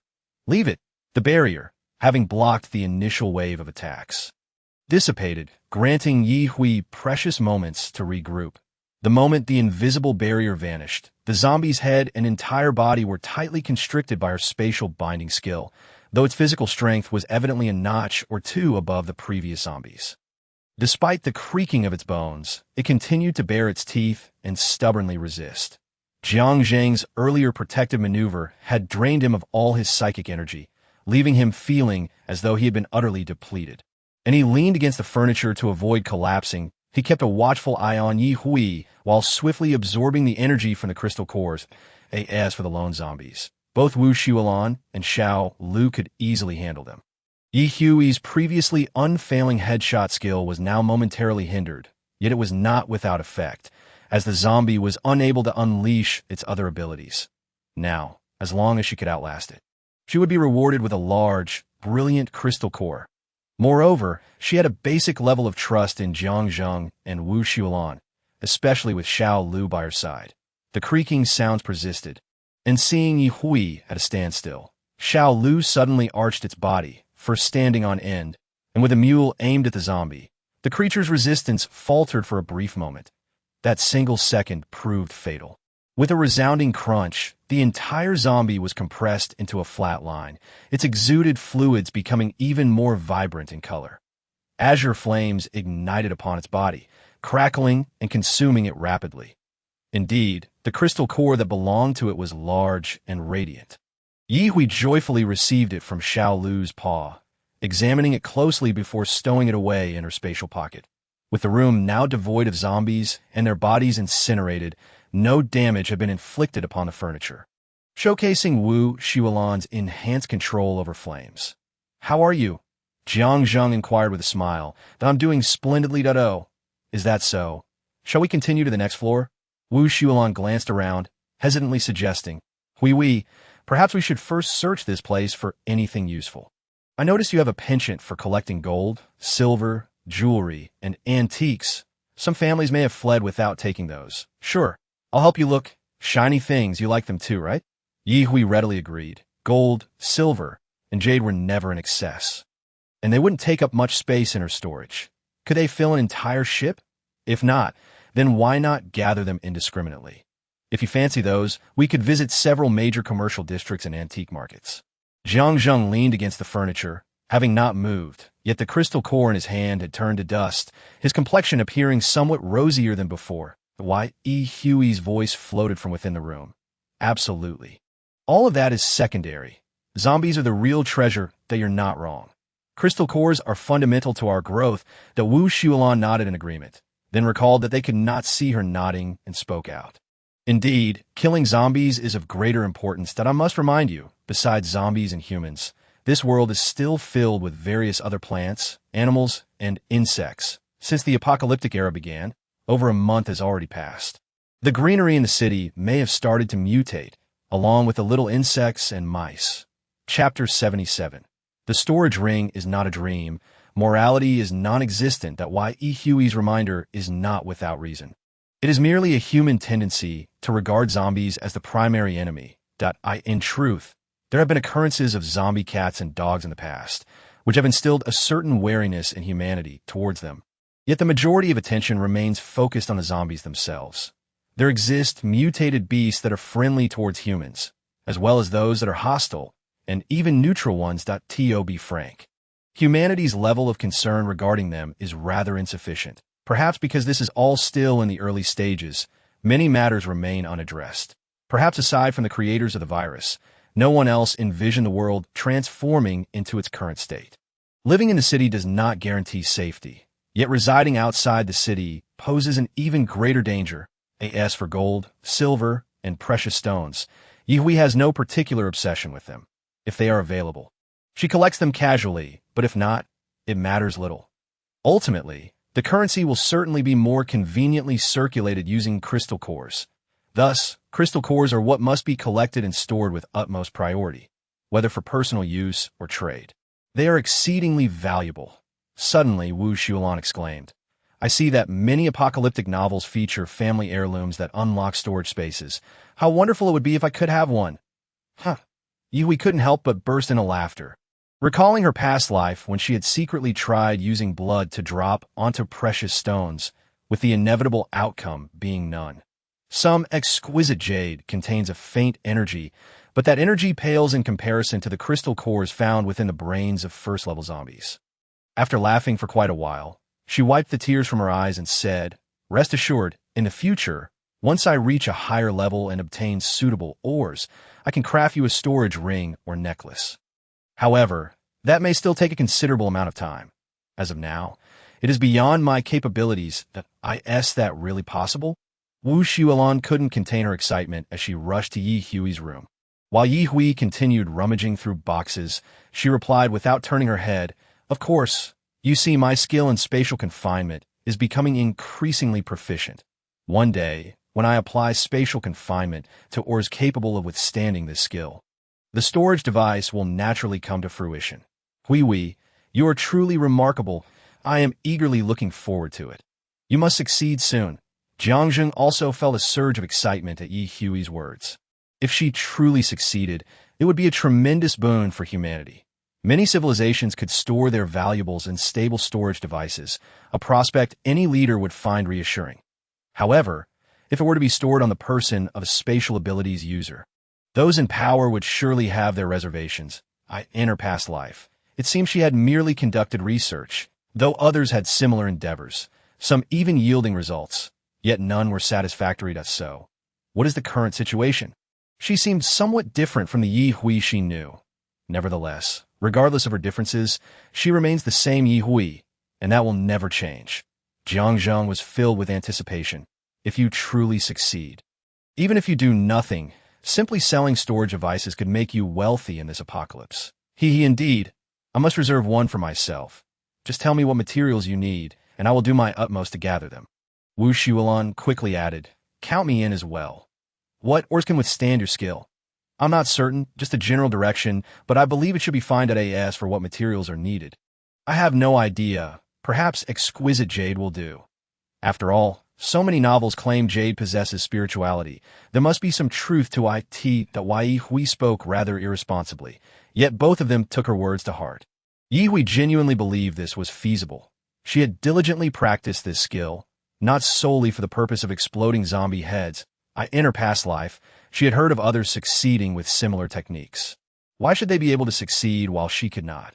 As a spatial abilities user, if others could do it, so could she. Moreover, she must surpass them. Consequently, not only did she focus on killing zombies for crystal cores, but she also became proactive in searching through various collections. Most, they encountered a third-level zombie and a group seeking to take advantage of them. Ultimately, Ye Hui and her companions dealt with the most arrogant and obnoxious one as a warning to the rest. The others quickly understood, and anyone who dared to complain was left behind to accompany the fallen. They also casually rescued a group of women and children. However, while Ye Hui saved people, she had no intention of taking care of them. It was merely a matter of convenience.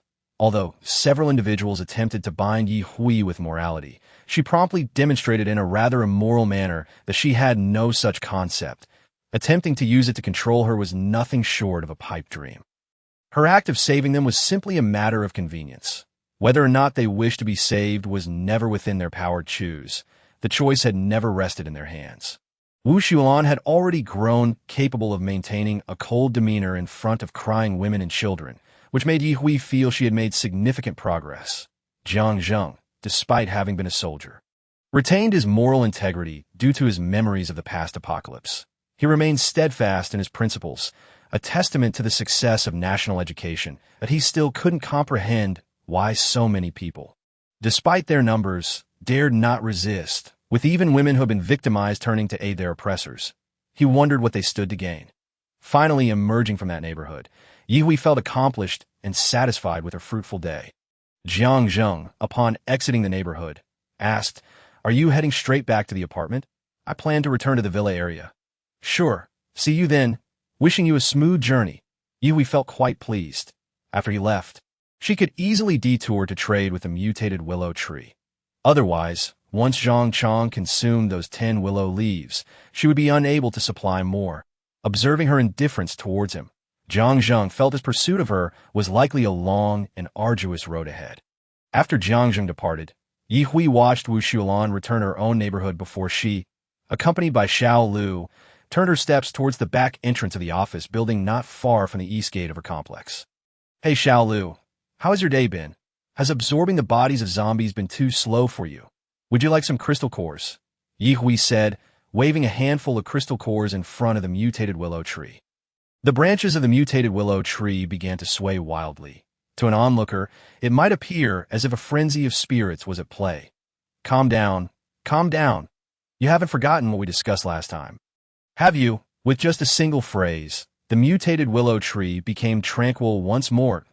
It seemed to contemplate before gathering 10 willow leaves and presenting them to Ye Hui's heart blossomed with joy. Yet she feigned disappointment, saying, "Oh dear, don't be so stingy. Give me a few more leaves. You needn't worry about me not being able to pay." Chapter 78. Soon we will be a loving family. Humming a little tune, Ye Hui stepped through the apartment door, only to unexpectedly encounter Zhang Ying by the elevator. "Hello." Ye Hui nodded and swiped her card, causing the elevator doors to open with a chime. "Wait, may I ride along?" Seeing Ye Hui not refuse, Zhang Ying quickly entered the elevator with her large package. "Thank you." Ye Hui remained silent. She felt that their conversation would yield little, and this woman had a rather complex demeanor. Her gaze always peculiar. She found it hard to tolerate her unsettling presence. Had she not been constantly reminding herself not to act violently without cause, she might have resorted to bloodshed. Little did Zhang Ying know, she was treading the edge of death. Ding! The elevator reached the 15th floor, and Yi Hui exited first.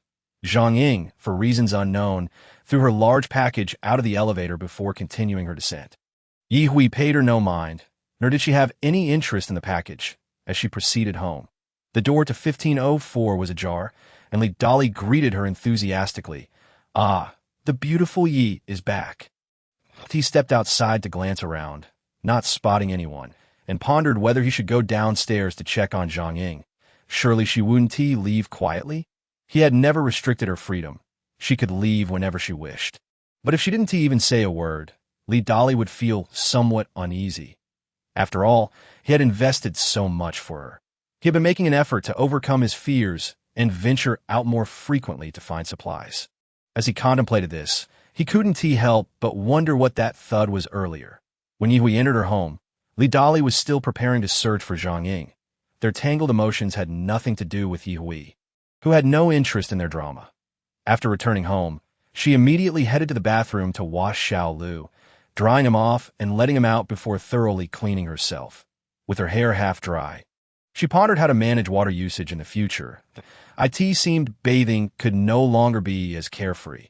Even the water that flowed today, despite passing through the apartment's filter, retained a faint odor, which was quite uncomfortable.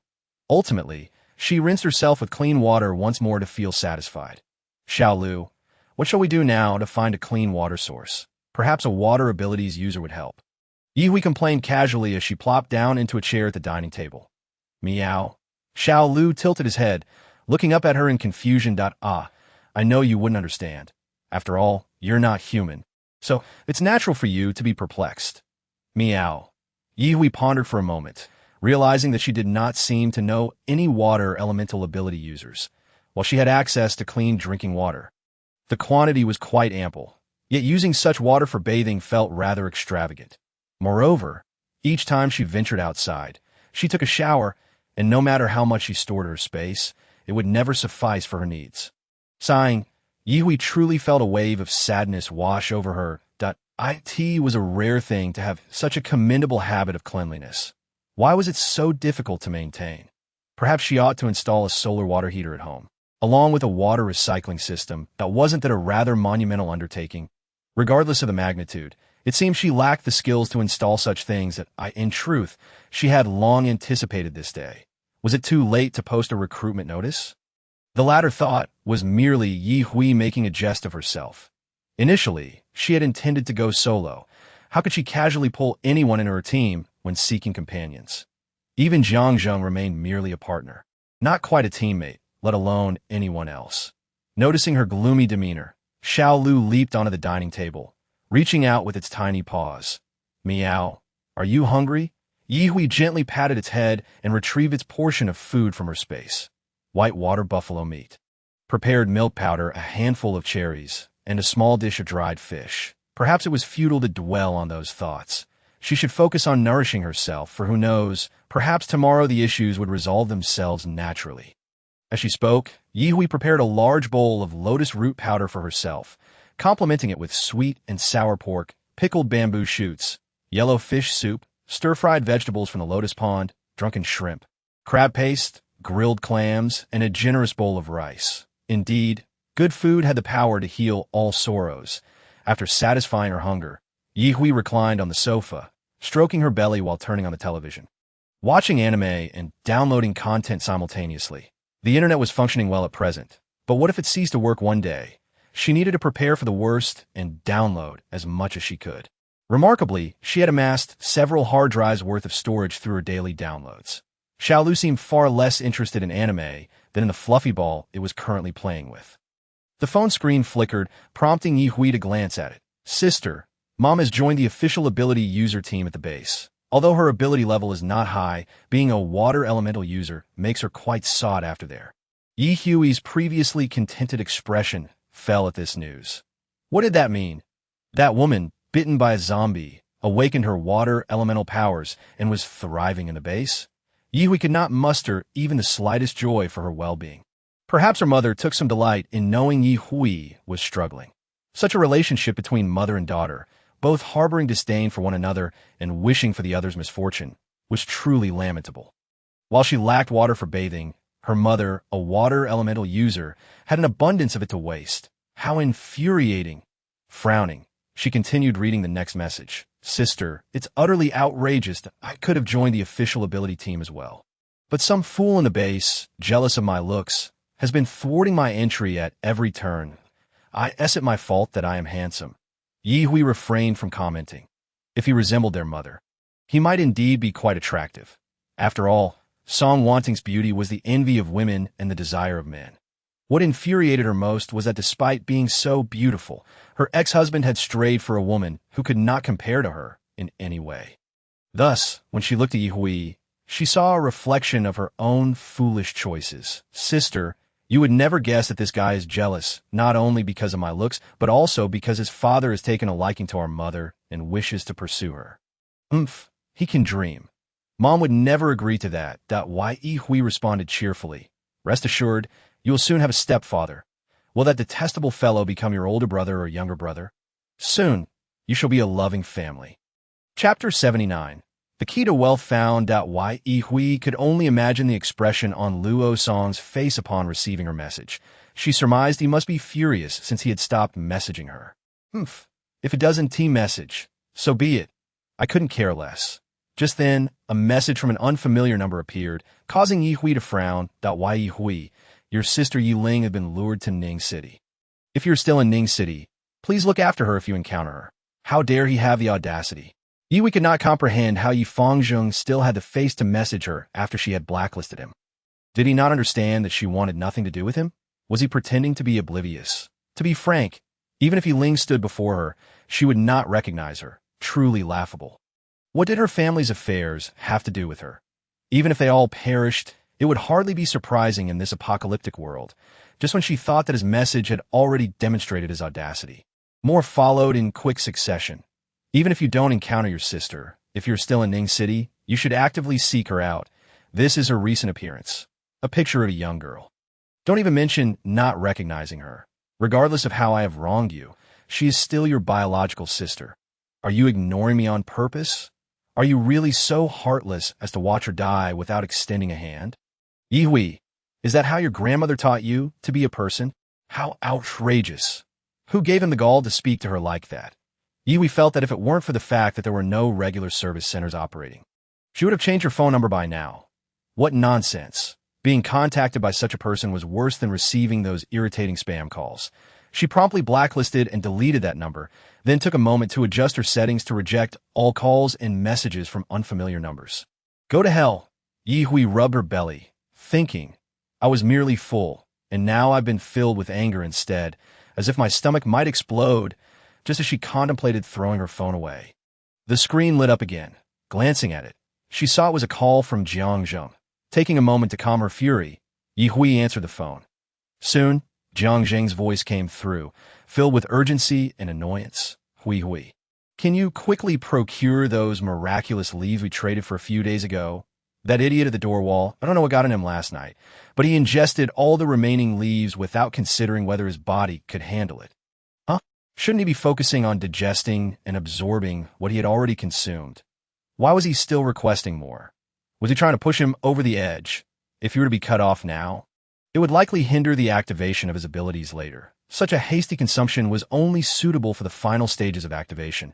He had completely reversed the process I see. Well, no matter, I'll ask if they're willing to trade some more. And I'll get back to you with any updates. Thank you so much. I appreciate it. I'm sorry for the trouble. No problem. I'm merely handling crystal cores. After hanging up, Ye Hui fell into a brief contemplation. She certainly needed to continue providing the willow leaves, but was there an opportunity to make additional requests? Perhaps they could help her locate a clean water source. If she could connect a large water tank to her house and fill it up, wouldn't that allow her to enjoy a blissful bathing experience once again? Just then, a series of knocks at the door interrupted her thoughts. Who could be visiting now? Was it that foolish woman again? She had no desire to move, let alone see the strange mixture of gratitude, jealousy, and barely concealed animosity in that woman's eyes. Perhaps due to her prolonged inactivity, the knocking persisted. Ye Hui remained still, even turning her head away from the door, for what was there to see? Eventually, the persistent visitor seemed to give up and departed. However, Yi Hui soon heard another round of knocking, this time at the neighboring Wu Xiulan's door. Wu Xiulan opened the door to find Li Dali wearing a fawning smile, furrowing her brow slightly in displeasure as she regarded him, remaining silent. She knew her gentle nature often made her a target for others' bullying. So the best strategy was to say as little as possible and maintain a cold demeanor to Wu Beauty. Here, take a look at this. Li Dali said, producing a completely white jade bracelet. This should be a sheep fat jade bracelet. And I wanted to ask if you have any fruits or vegetables to trade for it. The bracelet was exquisite, and since Yi Hui had mentioned earlier that she wanted to explore various materials for potential storage device bases, Wu Xiulan, who had plenty of fruits and vegetables, readily agreed. Sure. How would you like to trade? As long as you agree to trade, that's great. Just decide what you think is fair. You can take the bracelet for now. Wu Xiulan accepted the jade bracelet and casually remarked, then just wait a moment, before shutting the door with a bang. Opening her fridge, she took out 2 apples, 3 oranges, and after a moment's pause, added a slightly wilted cabbage into a plastic bag. She opened the door and handed it out, saying, "Here, is this okay? If not, it's fine." Yes, very good. Thank you, Wu Beauty. Li Dali was genuinely surprised. The bracelet had originally been scavenged from someone else's place. And while it would have been valuable before the apocalypse, being able to exchange it for food now was quite the bargain. That he had collected quite a few of these items, having previously surrendered a portion to Yi Hui, who later lost interest and left the remainder in his possession. Now, being able to trade these seemingly useless objects for a meal is truly wonderful. He even contemplated uprooting the current greenery in the community to plant some vegetables himself, as it seemed others had already taken that initiative. Adding one more should not make much difference. After all, with Yi Hui and her group around, safety should not be a concern. Indeed, residing on the 15th floor, he could easily cultivate a garden on a rooftop. The disparity between the 5th and 15th floors is significant. Moreover, once he reaps the harvest, he could use the vegetables to forge good relations with those influential individuals. Suddenly, he smacked his forehead, realizing how foolish he had been to think of this only now. In this apartment complex, which stands alone as a high-rise, the number of zombies capable of climbing up is exceedingly limited, making it far safer than planting in the lower green belt. In that moment, Li Dali felt he had stumbled upon a path to wealth, with Yi Hui and her companions ensuring the safety of life in the apartment building. Growing vegetables on the rooftop would lead to a rather idyllic existence. Chapter 80. The oblivious little citizen Jiang Zheng exchanged a bag of secondary crystal nuclei for 6 willow leaves from Yi Hui. Nevertheless, the debts continued to accumulate. However, the brothers were not idle. They diligently cleared the zombies from the small high-rise adjacent to their villa area. Otherwise, they would not have been able to procure even this bag of crystal nuclei, especially since the previous debts had yet to be settled. For Yi Hui, trading simply meant earning more or less. There was no risk of loss. But what if they defaulted?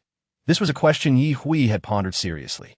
Ultimately, she concluded that for the time being, it was best to remain indifferent and, in the future, eliminate any who crossed her path when her abilities improved. With this understanding, the issues seemed minor. That's why Yi Hui was able to converse with them cheerfully, even more so than before. After all, those in debt were her benefactors. Treating them with kindness posed no problem. Now, more than anyone, Yi Hui wished for their long-lasting survival, at least until her debts were repaid. Hui, don't you plan on going out today? Wu Xiulan inquired as she brought over a platter of blueberry tarts. Yi Hui smiled and picked up a still warm tart, saying, "Let's take a break first. There's no rush to head out. They've gone out to hunt zombies today. So what's the hurry for the two of us?" After taking a bite of the tart, she confirmed that Wu Xiulan's culinary skills were indeed remarkable. With such talent, she could comfortably sustain herself by opening a tart shop. After finishing one tart, she picked up another. Seeing her enjoyment, Wu Xiulan's smile deepened, though she lamented the dwindling supplies of ingredients. Otherwise, she could make even more.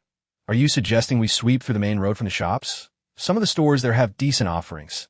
The road to the north of the community is filled with aluminum alloy window and door shops, as well as hardware stores. If you have any needs, we could check that area first. That sounds good. By the way, have you been in contact with the other survivors in the community? How are they managing to survive? Have they ventured out? Wu Xiulan indeed knew. I haven't directly interacted with them, but but I've learned through Li Dali that they seem to have cleared the greenery near the northern wall to plant vegetable seeds. Perhaps after a prolonged absence of fresh vegetables, their bodies can no longer endure its for meat. They could still consume frozen or cured varieties, but vegetables were scarce, limited to dehydrated options, and even preserved vegetables were hard to come by in urban households. Among those remaining, not everyone was ordinary. There were still individuals with special abilities. Speaking of which, special abilities were not uncommon, but the strength varied. Li Dali had become quite adept at using his mimicry ability. Occasionally ambushing and eliminating weaker zombies that it was particularly convenient for scavenging supplies, though his ability was of a low level and could only be maintained for a short duration, making long-distance excursions risky. Oh, so someone has already thought of planting vegetables. When the harvest comes, we could trade for some to taste the newly grown produce. All right, I'll keep an eye out for that. Shualon, would you like to have a meat sandwich for breakfast? Well, I want to hold back then. Why be polite? You're entitled to your share. Besides, I've never hesitated to eat your food, Yihui replied, taking another tart and gesturing toward the dining table. There's chili sauce over there. Feel free to add some if you like. After a hearty breakfast and tidying up the remnants, Yihui and Wu Shualon set out, with no specific targets. They were simply clearing out scattered zombies, so Yihui ambled along as if taking a leisurely post-meal stroll. Upon exiting through the west gate, they encountered a few fellow residents. Some greeted them warmly, while others kept their distance. Yihui, puzzled by their odd reactions, couldn't he help but ask, Sister Shualon, do I resemble a bully? Why do some people shrink back when they see us? Perhaps they witnessed what happened yesterday afternoon in the neighboring community, Wu Shualon suggested. Upon hearing this, Yihui understood. It turned out there were individuals present when she had engaged in morally ambiguous actions to intimidate that group of thugs. Were they afraid she might lash out again? Clearly, they were adorable. As long as they behaved, she had no intention of striking them without cause. She was merely overthinking it. Just moments ago, she had contemplated trading with them once their vegetables were ready. Now, it seemed her budding idea was being snuffed out prematurely. Well, she wouldn't have to worry about food, as she had no shortage of vegetables. She merely wished to sample the produce grown in this post-apocalyptic era. Having tasted it before, in the future, she could simply seek out mutated vegetables, which would likely be even more delectable and free of charge. With clarity in her thoughts, Yihui turned her steps toward the northern road. Zombies were not the only concern. There were even mutated rats emerging from the sewers, and to make matters worse, mosquitoes and flies were making an appearance. While killing mosquitoes and flies yielded no crystal nuclei, this was precisely what vexed Yihui. The incessant buzzing was maddening. Killing them brought no rewards, which was utterly irritating. Cockroaches at least dropped small nuclei, while mosquitoes and flies did not. Who could she turn to for justice in this matter? Fortunately, her skill in spatial confinement had become increasingly refined. Although using it to eliminate mosquitoes and flies felt like overkill, it was effective enough for Yihui. She had no particular need for hardware or glass, nor for anti-theft doors or windows. Yet she still collected some items, knowing they could be exchanged with the authorities at any future base. Steel would be even better. Perhaps she could visit a construction materials market? Her list of desired destinations was growing ever longer. She was uncertain about the purpose of the official troops dispatched to Ningxia this time. Were they at the docks, in search of scientific talent or super researchers? As a mere commoner, she truly knew nothing about Ningxia. She would not accompany them to the Haiqing base.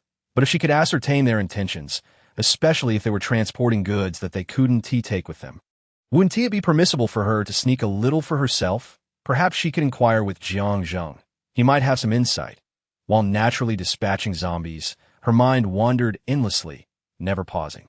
Then she spotted a flaming skewer of grilled food and exclaimed, Sister Shualon, these skewers you've made are quite impressive, though sizzling with the sounds of grilling zombies. The fact that they could be strung together like this was no small feat. Deserving of recognition, Wu Shualon blushed slightly, whispering, I saw Brother Jiang use his fire ability to create a fire dragon, and I decided to try it myself. I didn't expect it to turn out like this. While Jiang Jing's fire dragon was magnificent, how had it become this way in her hands? Chapter 81. Causing trouble for everyone without a clear objective, they continued to slay zombies, unexpectedly battling from dawn until dusk. Skipping lunch altogether, the haul was quite substantial, and they even encountered a few mutated rats that had emerged from the sewers. Fortunately, their numbers were not overwhelming, allowing Ye Hui and Wu Xuelan to reap a bountiful harvest. With a steady stream of gains, just as they considered returning home to rest, another wave of zombies would appear. Who could endure such relentless fortune? Furthermore, Ye Hui noticed that they were not the only ones venturing out to scavenge. Other survivors were also gathering the courage to confront zombies. It seemed that over the past month, everyone had not wasted their time. Even the most timid of survivors were beginning to adapt to the new environment. However, the number of young women engaging in combat remained far fewer than that of them, and Ye Hui had no criticism regarding this. Everyone had the right to choose the life they wished to lead, and how they wished to live was entirely their own business. There was no need to mock those who were willing to compromise or adopt different stances. After all, surviving in this world was already a formidable challenge.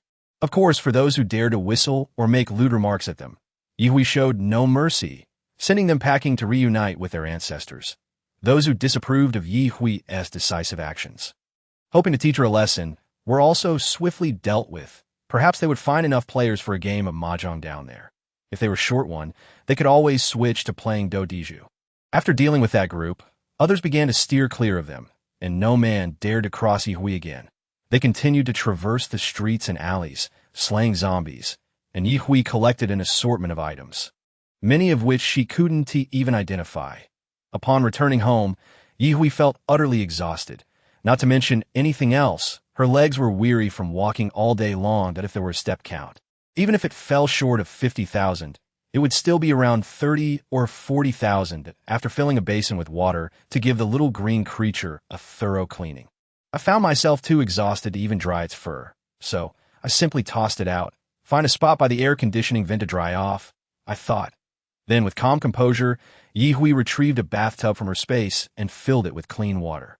As she sank into it, she was pleasantly surprised by the coolness of the water, which she quickly adapted to, feeling so comfortable that she just wanted to close her eyes and drift off to sleep. Immersing herself in a soothing bath, Ye Hui felt as though she had truly come back to life. With a growling stomach, she stayed in the tub and savored a large cup of mango sago milk tea. Feeling too lazy to blow-dry her hair, she simply wrapped it in a towel, changed into a short-sleeved loungewear, tossed her dirty clothes into the washing machine, and added some fragrant beads to ensure that her laundry would emerge smelling delightful, just the way she liked it. Slipping on a pair of cool slippers, Ye Hui patted her now flattened belly, feeling as though she could devour a whole cow. Therefore, she set the dining table with grilled steak, braised beef, pan-seared steak, and a large bowl of tomato beef soup. She also included some vegetables, fava bean casserole, onion and potato, and cold shredded lettuce. Whether it was excessive to eat so much alone was a thought Ye Hui dismissed, especially considering that Wu Xuelan had spent the entire day assisting her with the slaughtering. Given that she was as exhausted as she was, it was likely that Wu Xuelan was not faring much better, so she picked up her phone and called Wu Xuelan to invite her over for dinner. Wu Xuelan, appearing freshly washed and looking quite neat, arrived shortly after. Wow, Hui, you've prepared such a lavish dinner. It's all right. Do you drink cola? Sure, thanks. Too bad I can't hold my liquor. Otherwise, I could join you for a few drinks. Handing her a can of cola, Ye Hui opened a bottle of beer for herself, simply smiling at the comment. She wouldn't impose on others to drink with her. Come on, let us eat. Next time, let us prepare a bit more in advance, so that when we're too tired to cook like today, we can just enjoy ready-made meals. You're absolutely right. Let me know when you plan to cook next time, and I'll come help, or we can split the cooking duties. I'll just store my portion for later. Sounds good. Let us choose a day when the weather isn't great, and just stay in. As they chatted and laughed, the meal turned out to be quite lively. Naturally, the little green creature wasn't left out either. After finishing its share, it darted off to its cat Nessana on a crystal core. At that moment, it was more enthusiastic about chewing on the crystal core than anyone else. After consuming the core, the little green creature felt as though it had grown a size, but Ye Hui didn't pay much attention, merely commenting that it had gotten quite plump and wondered if it should eat a little less to shed some weight. Yet, under the little green creature's resolute protests, Ye Hui decided against reducing its meals. In a villa area Jiang Zheng looked at the slowly awakening Zhang Chong, feeling a significant sense of relief wash over him. Unable to resist, he playfully punched Zhang Chong's shoulder, saying with a hint of exasperation, "Chong, we understand your eagerness to awaken your abilities, but please refrain from such reckless behavior next time. Take it slow and steady. You can't rush perfection, but I'm sorry, Brother Zheng." Zhang Chong glanced at the others by the bedside, who wore similar worried expressions and felt even more guilty. "I'm sorry, everyone, that I won't act so rashly again. All right, just remember this for next time, that we'll let this one slide. You're quite bold, but thankfully there's still crystal cores and willow leaves available. Otherwise, things could have turned out differently." Zhang Chong could only smile awkwardly, realizing he had acted impulsively and too impatiently. "I apologize for worrying you all. What's there to apologize for? We're all brothers here. The important thing is that you're fine," Jiang Zheng said, stretching his arms. He had spent the entire day absorbing crystal cores and hadn't he done much else other than keep an eye on Zhang Chong.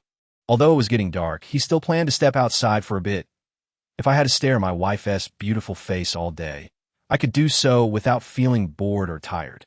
Zhou Tai also approached and patted Zhang Chong on the shoulder, saying nothing but conveying a sense of camaraderie. Once they had left, Luo Xiaobao plopped down on the edge of Zhang Chong's bed and chuckled. "You really outdid yourself this time. To ensure you had crystal cores to use, Tai and the others risked their lives to sweep through this high-rise and the nearby ones." Zhang Chong's expression stiffened. "I've caused trouble for everyone. That don't say such nonsense. What trouble are you talking about? Without you, we'd still have to kill zombies, wouldn't we? It's not like that would change." Luo Xiaobao replied cheerfully, "But because of you, we've been even more motivated to hunt zombies. Haha, if we keep this up, we'll clear the surrounding area." Chapter 82. Borrowing your good fortune. The fox pretends to be a tiger comrade, Xiao Jiang.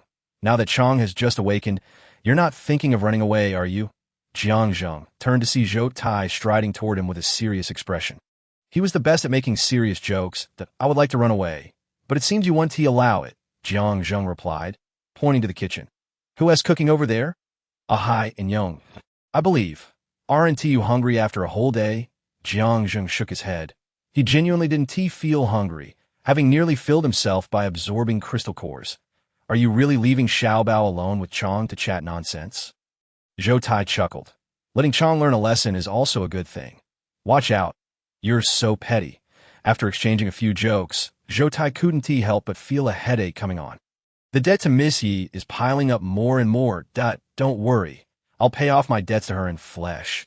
Jiang Zheng replied with a smirk. "Ha ha ha, if you want to pay off your debts in flesh, Miss Ye has to give you the chance." Jiang Zheng scoffed. "You, who lack romantic sensibilities, must be jealous that I found a good woman. Indeed, I envy you for finding a partner you want to spend your life with. Then you should go find one for yourself, but don't even think about competing with me. Otherwise, don't blame me for turning against you. We won't be brothers anymore." Zhou Tai couldn't help but roll his eyes at him. "Miss Yi is indeed wonderful, but you don't have to go that far. After all these years as brothers, you can't even trust me a little. Are you really going to say that? Even the closest brothers can't cross that line.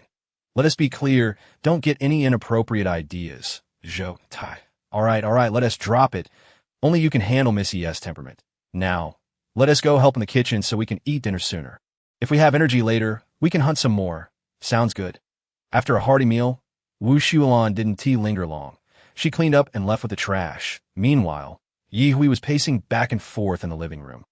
Supporting her waist, it was inevitable. She had accidentally overeaten again. Glancing at the cat nest, she noticed the little green creature had even closed the little door, as if to say, "If you can't see it, then you can't see it." It was just that she was too proud to open the door herself. Household chores. Non-existent. As Yi Hui circled the living room several times, a sudden idea struck her.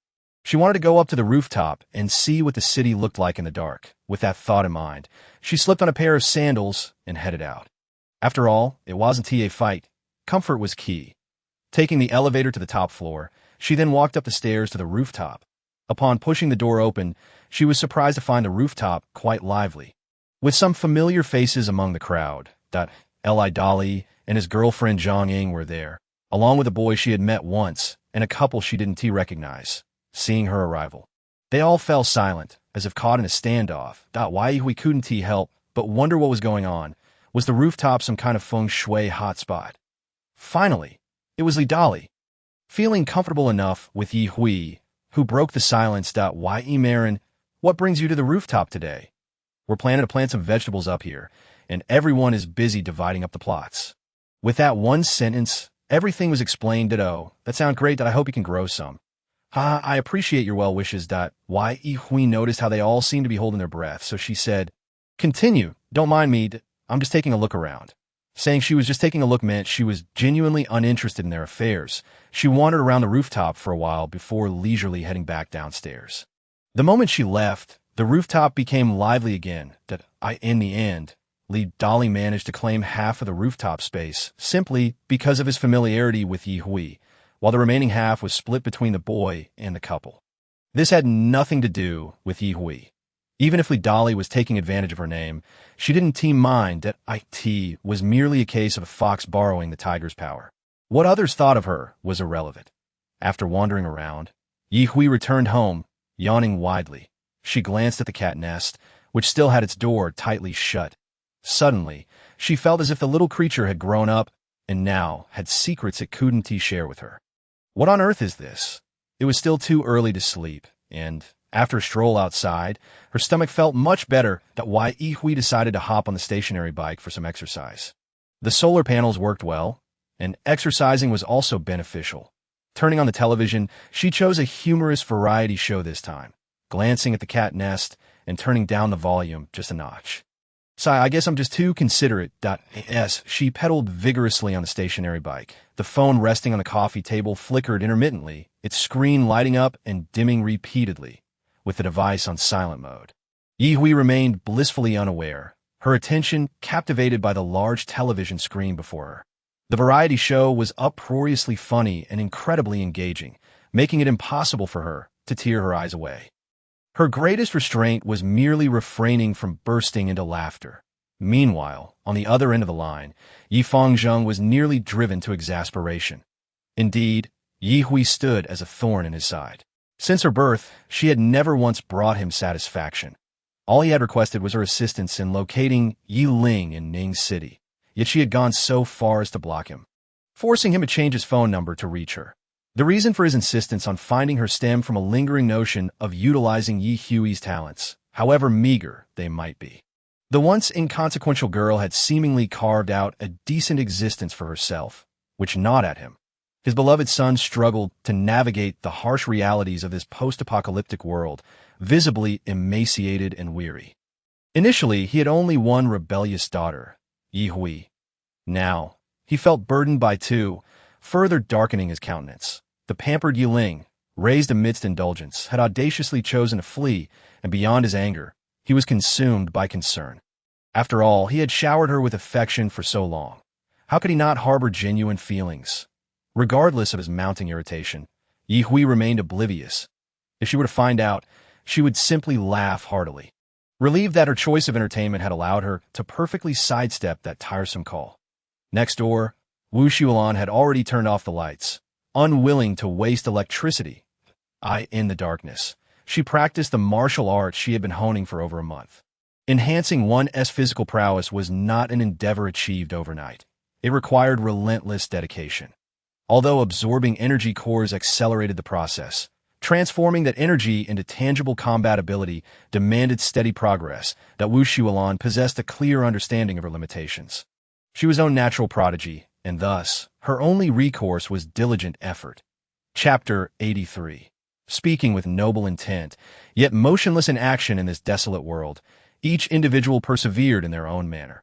Even those at the lowest rungs of the base, as hierarchy toiled diligently, sweat pouring from their brows as they fought for survival. Sun Tai found himself perplexed. He had always been compliant with Shun Yuan, yet upon arriving at the base, she had abandoned him for another. Furthermore, Li Qian, who had once treated him kindly, had swiftly thrown herself into someone else's arms without waiting for him to seek her out.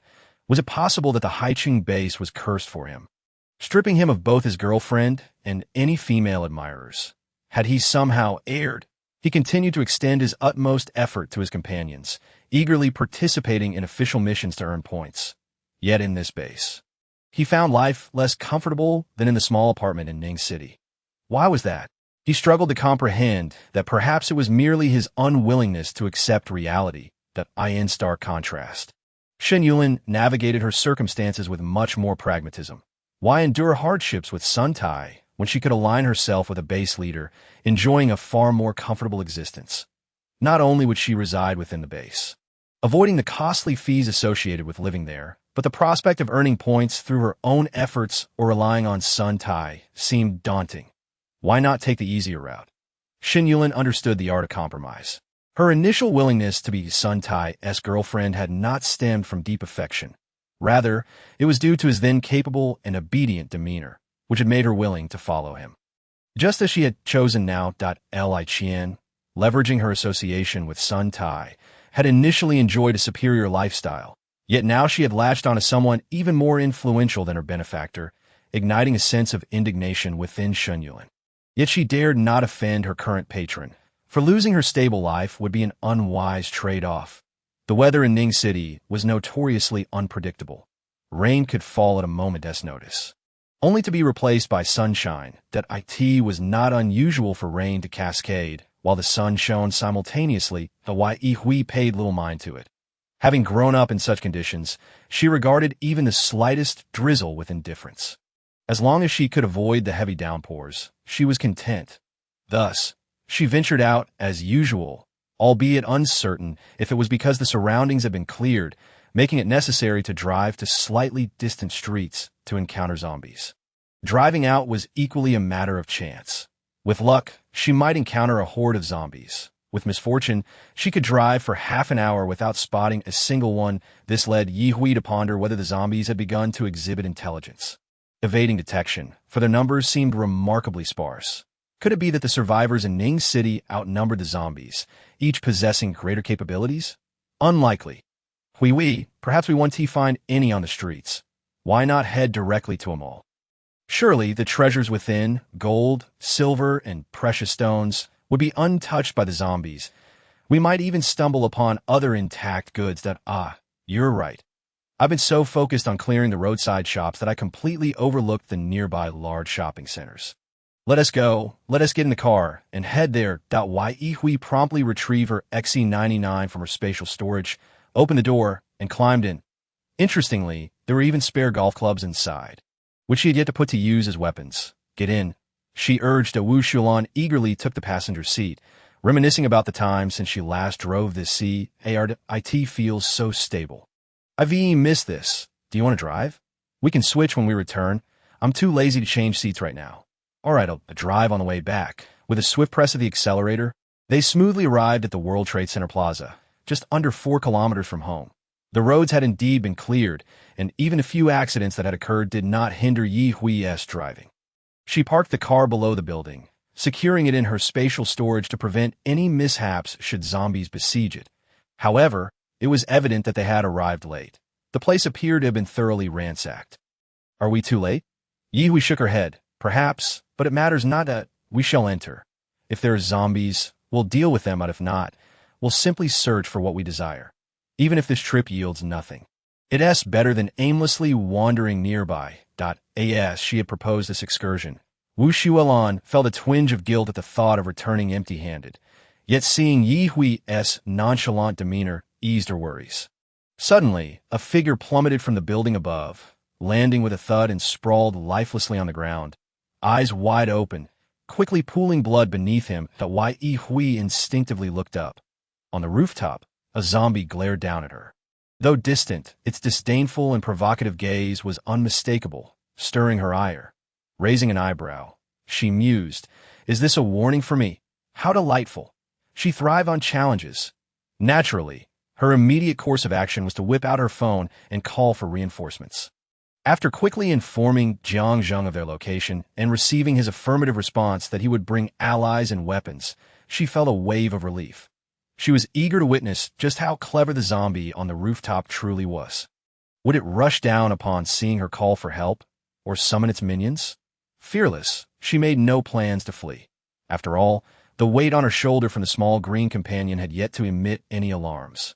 Thus, she remained unperturbed, confident in her abilities that in stark contrast, Wu Shulan was startled by the sudden fall, stumbling back several paces, momentarily forgetting that Yi Hui was on the phone. After a moment, she regained her composure and turned to Yi Hui, exclaiming, Hui, how desperate must that person have been? He didn't leap in despair.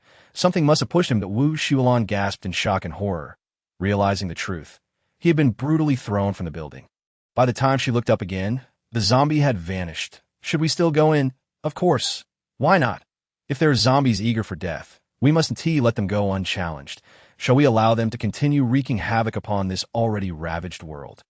Her impassioned words elicited admiration from Wu Shulan, deepening her respect for Yi Hui. Yet despite her fervent rhetoric, her feet remained firmly planted. Chapter 84. A fierce resolve, not for the sake of ease and truth. She needn't move. Zombies began to emerge from the building, descending normally or leaping from the windows like dumplings. Sister Shulan, prepare for battle, Yi Hui declared as she sprang into action. Some zombies met their end mid-descent, their heads bursting open, while the swift little green darted through the throng, returning with several energy cores. Excellent work, little green, Yi Hui praised, promptly collecting the cores. Wu Shulan, opting to hold off on utilizing her powers initially, planned to wait for a larger gathering of zombies before unleashing a fiery onslaught. Instead, she charged toward the nearest zombie with her golf club, using it to warm up as she swung repeatedly at its head, rendering it dazed and incapable of effective defense. Clearly, Yi Hui's methods were far more efficient and rapid. Given Wu Shulan's current condition, she would need to swing her weapon at least a dozen times to bring down a single zombie, all while simultaneously guarding against other zombies that might spring forth to launch a surprise attack. She is not stubbornly clinging to one course of action when a moment calls for it. She utilizes her abilities without hesitation. Soon, the cluster of bicycles, electric bikes, and tricycles parked in front of the mall has been set ablaze by the zombies that are fleeing in all directions, effectively impeding the advance of some fire-averse zombies. Yi Hui is also deliberately targeting the more formidable-looking zombies to alleviate the pressure on the two of them. It has only been 2 minutes since she made the call, and even if Zhang Zheng and the others were to fly over, they would still require time. They would need to withstand at least 10 minutes of pressure to possibly receive support. Time cannot be so rigidly measured, so Yi Hui is simultaneously fighting while retreating toward the outer perimeter. If the situation becomes too dire, she can always use her vehicle to escape. Point 1, must learn to be flexible and adaptable. If she can eliminate a significant number of zombies, she will, but if she cannot, a strategic withdrawal is always an option, returning to battle once her strength has increased. The lesser zombies keep coming. Yet the one that looks down upon humanity has yet to appear. Is it benevolent enough to deliver her crystal cores? Although a flicker of doubt crosses her mind, Yi Hui cannot afford to be distracted at this moment. Sometimes sheer numbers can be a decisive factor. She is acutely aware that the intelligence of that zombie is certainly not low. It might be attempting to exhaust their stamina and abilities, leading to their downfall without it needing to lift a finger. But who doesn't have a competitive spirit and wants to set a trap, yet she covets the glimmering crystal core within its brain, which is undoubtedly larger and more radiant than those of other zombies. Yi Hui is currently busy swinging her golf club, while simultaneously using her abilities to deliver headshots to the zombies. Little Green, besides collecting crystal cores, occasionally relays maps to her, inciting her to become increasingly frantic. As the densely packed red dots within the office building signify more zombies approaching her, it becomes increasingly difficult to remain calm amidst the rising chaos. Is she unwilling to conserve her energy? At this point, Wu Shulan is nearly back-to-back with her, allowing both of them to ignore the horde behind them. Hui, shall we continue slaying? They keep moving toward the main road. However, each time she inches forward, more zombies emerge from either side to block their path. Yi Hui has already discerned the situation. Clearly, that zombie is intent on keeping them there. In the end, who will be left behind is still uncertain, and Yi Hui's resolve intensifies, driving her strikes to become even more forceful. Zhang Zheng and the others arrive much sooner than she anticipated. She doesn't know where they were originally, but they made it in under 5 minutes. Sister Shulan, stay close to me. The support arrived faster than expected, leaving Yi with no further words to say. With such a concentration of zombies, it's time to unleash her explosive abilities. Having been previously cautious, she now unleashes her full power. Boom! The air bomb explodes amid the zombies, causing them to disperse like petals blooming outward, creating a circular void in their midst. Even with a filter mask, the pervasive stench of decay is overwhelming. When a wave of zombies perishes at once, the odor becomes even more pungent. Luo Xiaobao possesses speed abilities and arrives the quickest. Wow, Sister Yi is amazing. Liao Hai provides fire support with explosives that a space opens up around Yi Hui and Wu Xuelan, prompting her to glance up at the upper floors of the office building. Despite the dark green windows, she instinctively knows that the zombie is watching them from behind the glass. Humph, did you not expect that I can rally people too? Zhang Chong strides over with a rocket launcher, while Jiang Zheng rushes to Yi Hui's side, scanning her for injuries before finally sighing in relief. Fortunately, we were just 2 blocks away. Seeing so many zombies, why didn't you all retreat sooner? Jiang Zheng feels both grateful and slightly concerned about Yi Hui's reckless behavior. He dares not leave her side. The area was not originally so infested with zombies. They suddenly emerged from the office building that Wu Xuelan eagerly explains. She never expected so many would appear. When they entered the building, the zombies had each remained on their respective floors, not congregating foolishly. She had thought that upon entering the mall, they would only face the zombies on each floor of the establishment. Who would have thought the zombies would gather for a meeting? They charged forward without fear of death. Have they not begun to think? Wouldn't it be better for them to hide and let her take them down one by one? Yi Hui glances at Jiang Zheng, choosing not to elaborate. Does he really expect her to explain herself? He might as well go wash his dreams away. The look in her eyes conveys her intentions clearly, which Jiang Zheng receives. Feeling both frustrated and compelled to care, you all should focus on collecting crystal cores and recuperating. Leave the fighting to you, as he speaks. Zhou Tai and the others have already begun to lend their strength. Otherwise, why would he have time for idle chatter? Without needing to be told, Yi Hui has already begun to absorb the crystal cores. Moreover, she does not entirely ignore the situation whenever she sees a gap in their defenses. She erects air walls to block for a second or delivers headshots directly. The group stand in the open space before the mall, slaying the zombies that spill out from both the office building and the mall. The commotion grows louder as the sounds of rockets, explosives, and machine guns are anything but subtle. This not only attracts mutated creatures, but also draws in other survivor groups, though the mall is not far from Yi Hui's home. It belongs to a different district now, of course. It makes little difference at this point. The crowd is merely growing larger, with mutated creatures and survivors eager to scavenge. Chapter 85. The disturbing thoughts of disturbing creatures as Yi Hui observes the increasing number of people, mutated beasts, and zombies encircling them. Her brow furrows in concern. You all should hold your attacks for a moment. Little Green, go gather those crystal cores back. We cannot allow others to take advantage. Zhang Chong aims the rocket launcher at those eager to approach, ready to fire without hesitation if they dare to come closer. A mutated teddy bear, thinking it could leverage its small size and agility to dash into their territory and snatch some crystal cores, finds itself swiftly turned into a lifeless dog. This action serves to deter some of the onlookers and mutated animals, while the zombies continue to roar, seemingly excited as they rush into the melee to offer up their heads. How absurd! Attempting to take advantage of the sister, they are truly deluded in their ugly ambitions. Jiang Zheng and the others share Yi Hui's sentiments.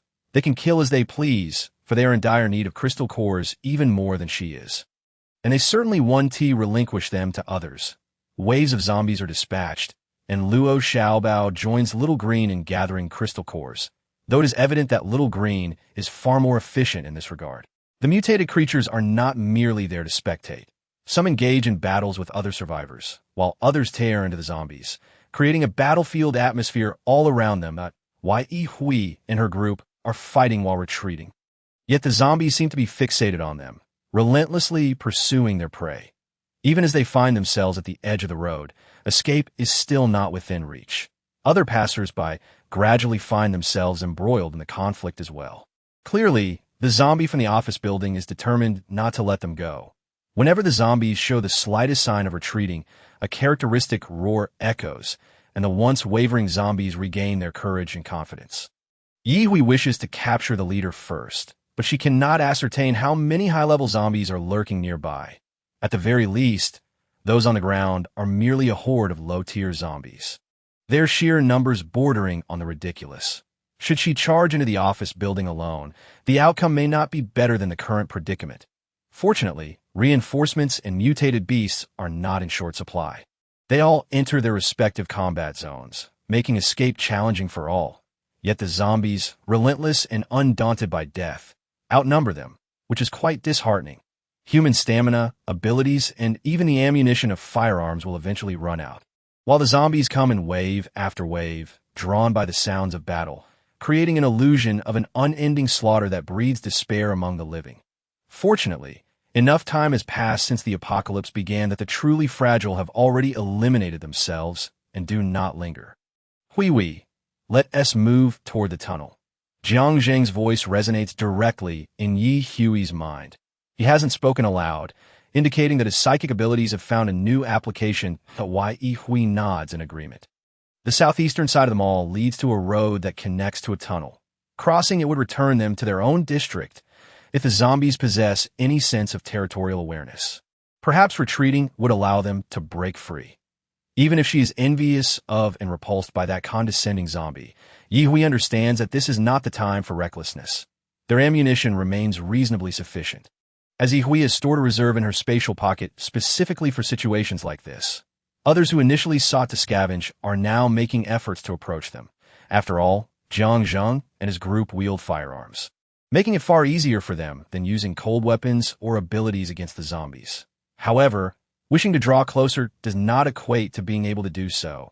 They must contend not only with the zombies, but also with erratic mutated creatures. One can never be certain that a creature that was just fighting zombies a moment ago, suddenly turns attention to you. Countless survivors have perished due to such unforeseen circumstances. As they gradually move towards the east-west road, a furious roar echoed from the office building above, intensifying the zombie assault into a relentless frenzy.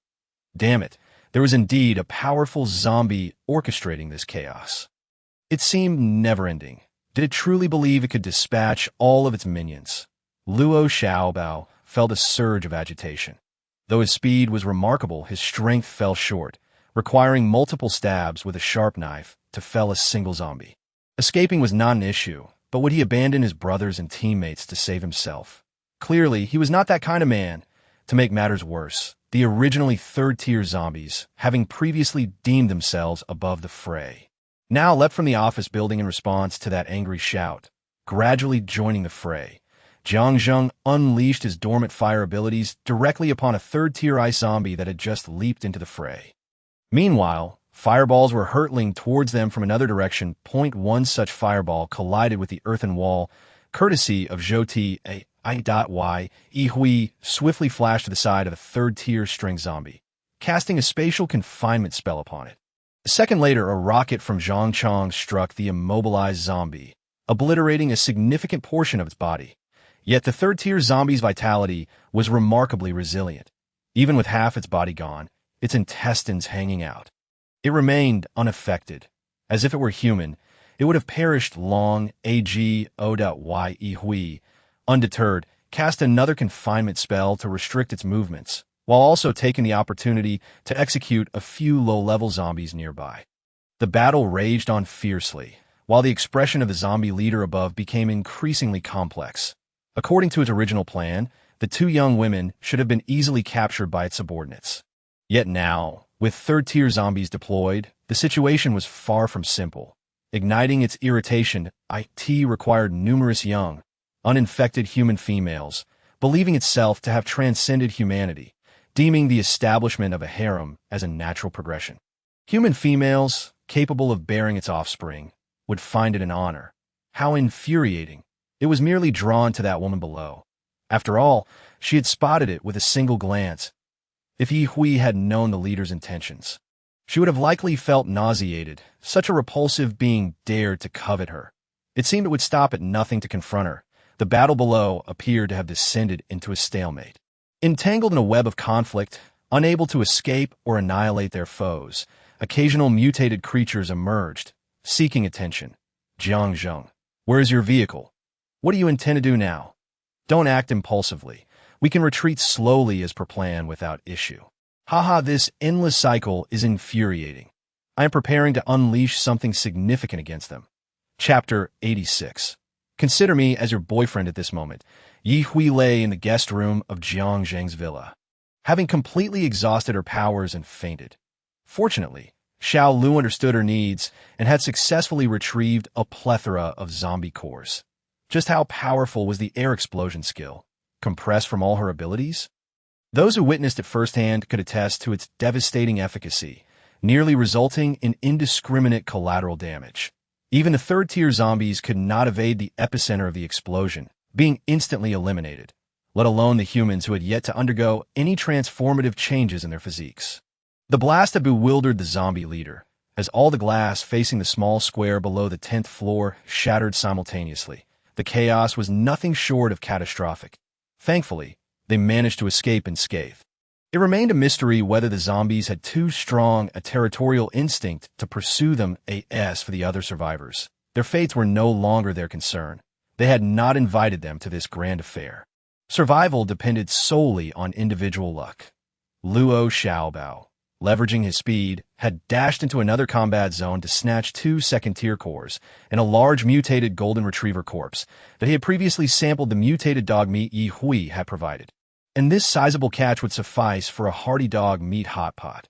Fortunately, no mutated plants had engaged in the battle. Otherwise, a complete escape would have been far more challenging. Manager Zhang, should we check out those 2 villas over there? I noticed they returned in quite a rush, bringing several large dogs with them. They must have ample meat, one speaker suggested, unable to suppress a gulp at the thought. It had been ages since he had enjoyed fresh meat. And given his skill level, even battling low-level zombies was a struggle, let alone taking on mutated beasts. However, he knew how to speak in a way that pleased Manager Zhang, which helped him maintain a good standing. You can go if you wish. I have no intentions of joining that lot. Let's not discuss them. It's likely to raise my ire. Manager Zhang, the girl you brought over from the high-rise yesterday was quite something. Wasn't she just the right remedy for your frustrations? The speaker's expression grew increasingly lewd. That girl was all right, but if you prefer, you can keep her. She's not as exciting as the higher-ups on her side. That's why they say Brother Zhang knows how to enjoy himself. As the two continued their increasingly inappropriate banter, they failed to notice a small black cat leap past their window and into the adjacent room. Shortly thereafter, the cat exited through the window of the neighboring room. Zhengge, is Yi all right? Luo Xiaobao inquired as Jiang Zheng emerged from the guest room. That she's fine, just exhausted and fainted, that a good sleep will do her well. That's a relief. Speaking of which, Yi is truly impressive. If you have time to chat. It seems you have nothing better to do. Of course. I'll check if lunch is ready. I'll call you when it's done. With that, Luo Xiaobao quickly departed. Jiang Zheng glanced back at the guest room, his emotions akin to a roller coaster. He should feel elated at her trust in him, yet he couldn't shake the worry that she might not see him as a suitor. Although he had made his intentions abundantly clear, her demeanor towards him seemed little different from that of Luo Xiaobao and the others, leaving him in a state of uncertainty. When Yi Hui finally awoke, it was already the following morning. Upon opening her eyes, she was startled to find Jiang Zheng's concerned gaze fixed upon her. Why are you so close? You scare me to death? I'm just glad you're awake. Are you feeling unwell? Wu Xuelan's head popped up from behind him, beaming with a broad smile at the sight of her awakening. Hui Hui is awake. Are you hungry? I'm perfectly fine, but could you please back off a bit? You're blocking my breathing. Jiang Zheng. Yi Hui, upon regaining consciousness, was put off by the unpleasant odor clinging to her. She looked at Jiang Zheng with longing. The water here still clean? I'd like to take a shower first. Rest assured, the water we're using now is not the tap water from outside. That is good to hear. We'll discuss everything once I'm done washing. Yi Hui jumped off the bed. Continuing, by the way, I'm really hungry. Could you prepare something delicious for me?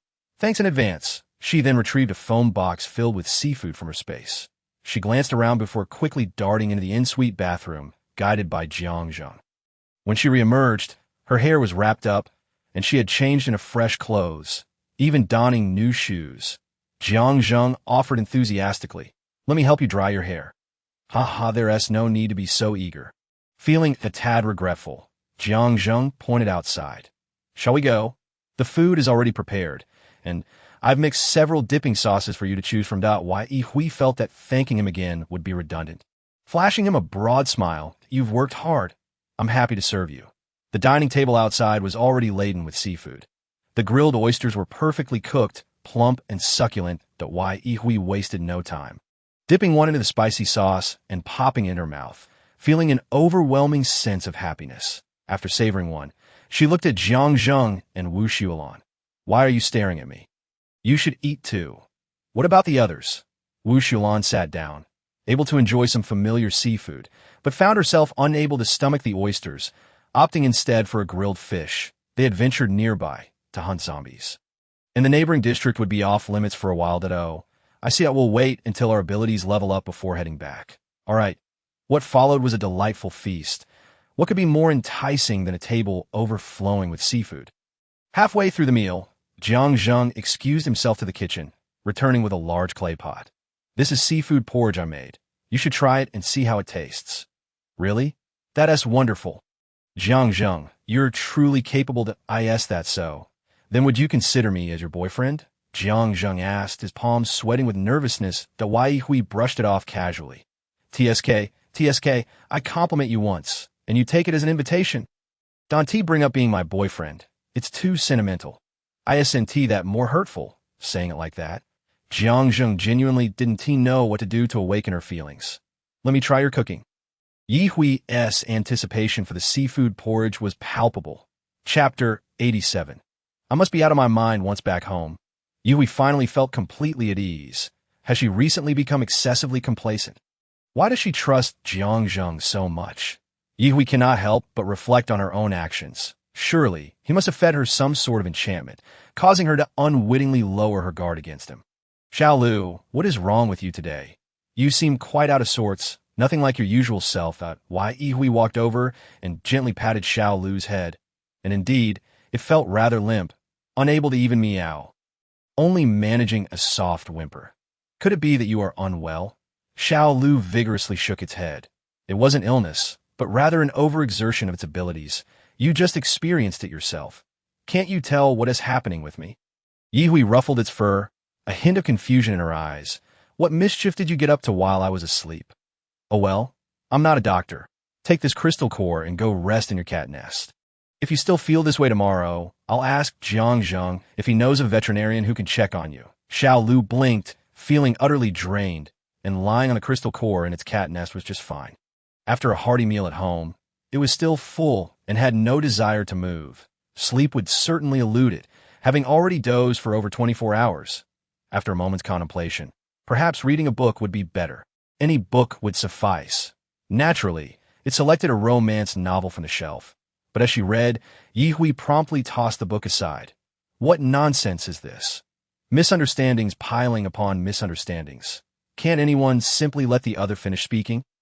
Always interrupting explanations. What a flaw. Moreover, believing every trivial remark from inconsequential individuals. Has one's brain been devoured by a dog? Can't they use their brains at all? Yi Hui's complaints were unending. This was the most tedious and vexing romance novel she had ever encountered, leaving her utterly speechless. Could the author not pen something more exhilarating? How frustrating. She had taken care to select it, and had already read a good portion. It was clear that this tale of love triangles was not suited for her. Next time, she ought to choose something more adventurous, perhaps a tale of sword-wielding wanderers in the martial world. Yi Hui turned on the television and resumed watching a variety show she had previously seen. At least it could elicit a laugh, even if afterward her mind felt as empty as if she hadn't watched anything at all. Boredom often breeds irrational thoughts, and at this moment, Yi Hui suddenly recalled that ever since she mentioned to Luo Song that his mother would soon find him a stepfather, he had ceased all communication. She slapped her forehead and muttered, "I must be losing my mind to wish for news from him. And oh way, I want to take the initiative to message him." Watching the variety show actors tirelessly delivering their comedic lines. Ye couldn't help but chuckle a couple of times. Today had been entirely unproductive, and now, if she were to venture out to slay zombies, she felt a bit lethargic. It seemed she had overexerted herself yesterday. Ah, right. Once Xiao Lu regains its strength, I should take it to inquire with that mutated willow tree if it would consider relocating. This was crucial, as mutated plants grow to a certain stage. Their roots can function like feet, granting them the ability to move rather than remain fixed in one spot, thus allowing for greater flexibility. If the mutated willow tree could accompany her, its branches would prove invaluable during zombie encounters. Moreover, she wouldn't be consuming its crystal core, as mutual cooperation would be beneficial for both parties. The thought sparked an eagerness within her, almost compelling her to rush over and converse with the willow tree. Unfortunately, without Xiao Lu as a translator, she could not communicate effectively with it at the moment. What mischief had that little kitten gotten into while I was in slumber? It looked utterly drained. If it weren't so young, I would suspect it had been off making friends with other mutated cats. For now, she had no choice but to bide her time. What a nuisance. Why can't I master the art of communicating with plants and animals? What had once seemed amusing on a variety show was now unwatchable. So Ye turned it off and began to absorb the crystal core. Instead, I could see this moment. The only thing that could ground her was the feeling of her powers advancing. On the rooftop of the apartment, Zhou Qianyu had set up a series of rectangular wooden boxes, each filled with soil he had already tilled, preparing to sow the vegetable seeds he had discovered. He had found them while rummaging through a neighbor's home across the street, so the variety was limited. Common seeds like cabbage, bok choy, cucumbers, tomatoes, and eggplants, all favored by ordinary families, if it weren't for the packaging.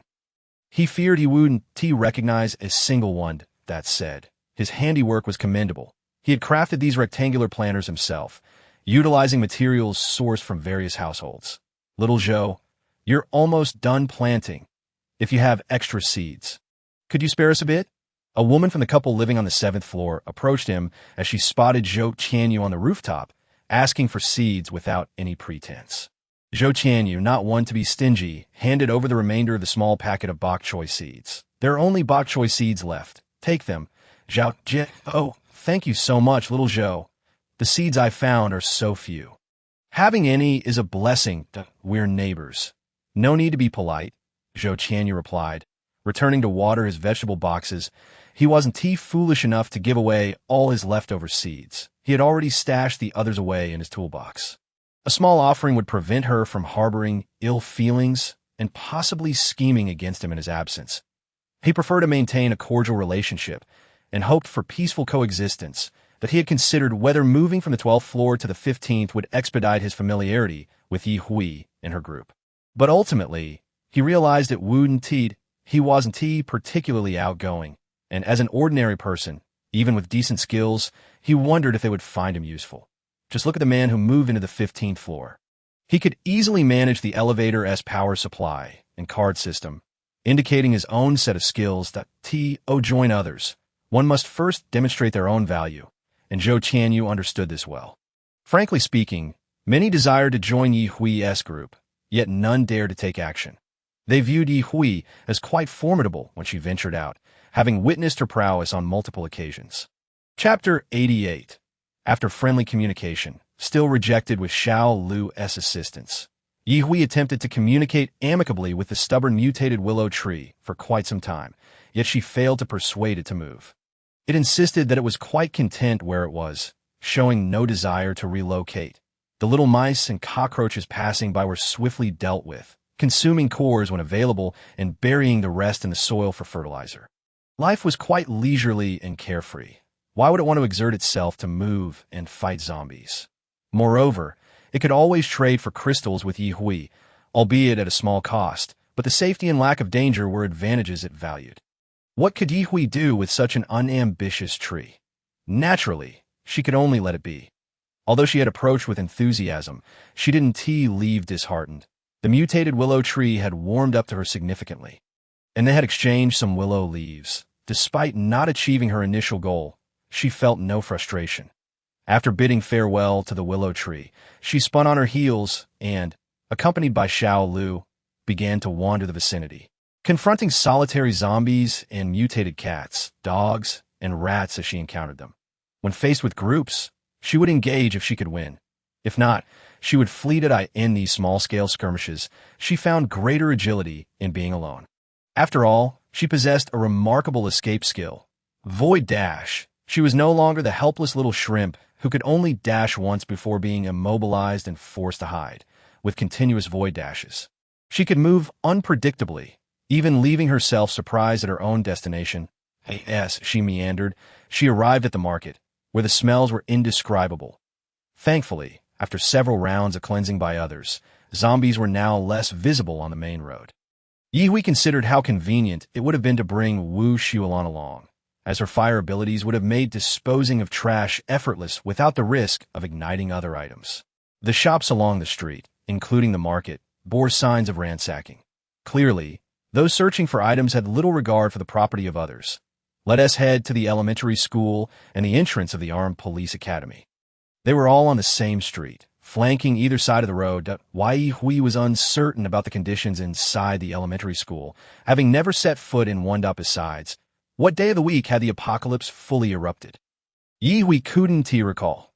Quickly, she retrieved her phone from her space and checked the calendar. Thankfully, it had been a Monday, and any children who had arrived early for school would have already entered, meaning the elementary school would likely be filled with students, most of whom had become separated from their families.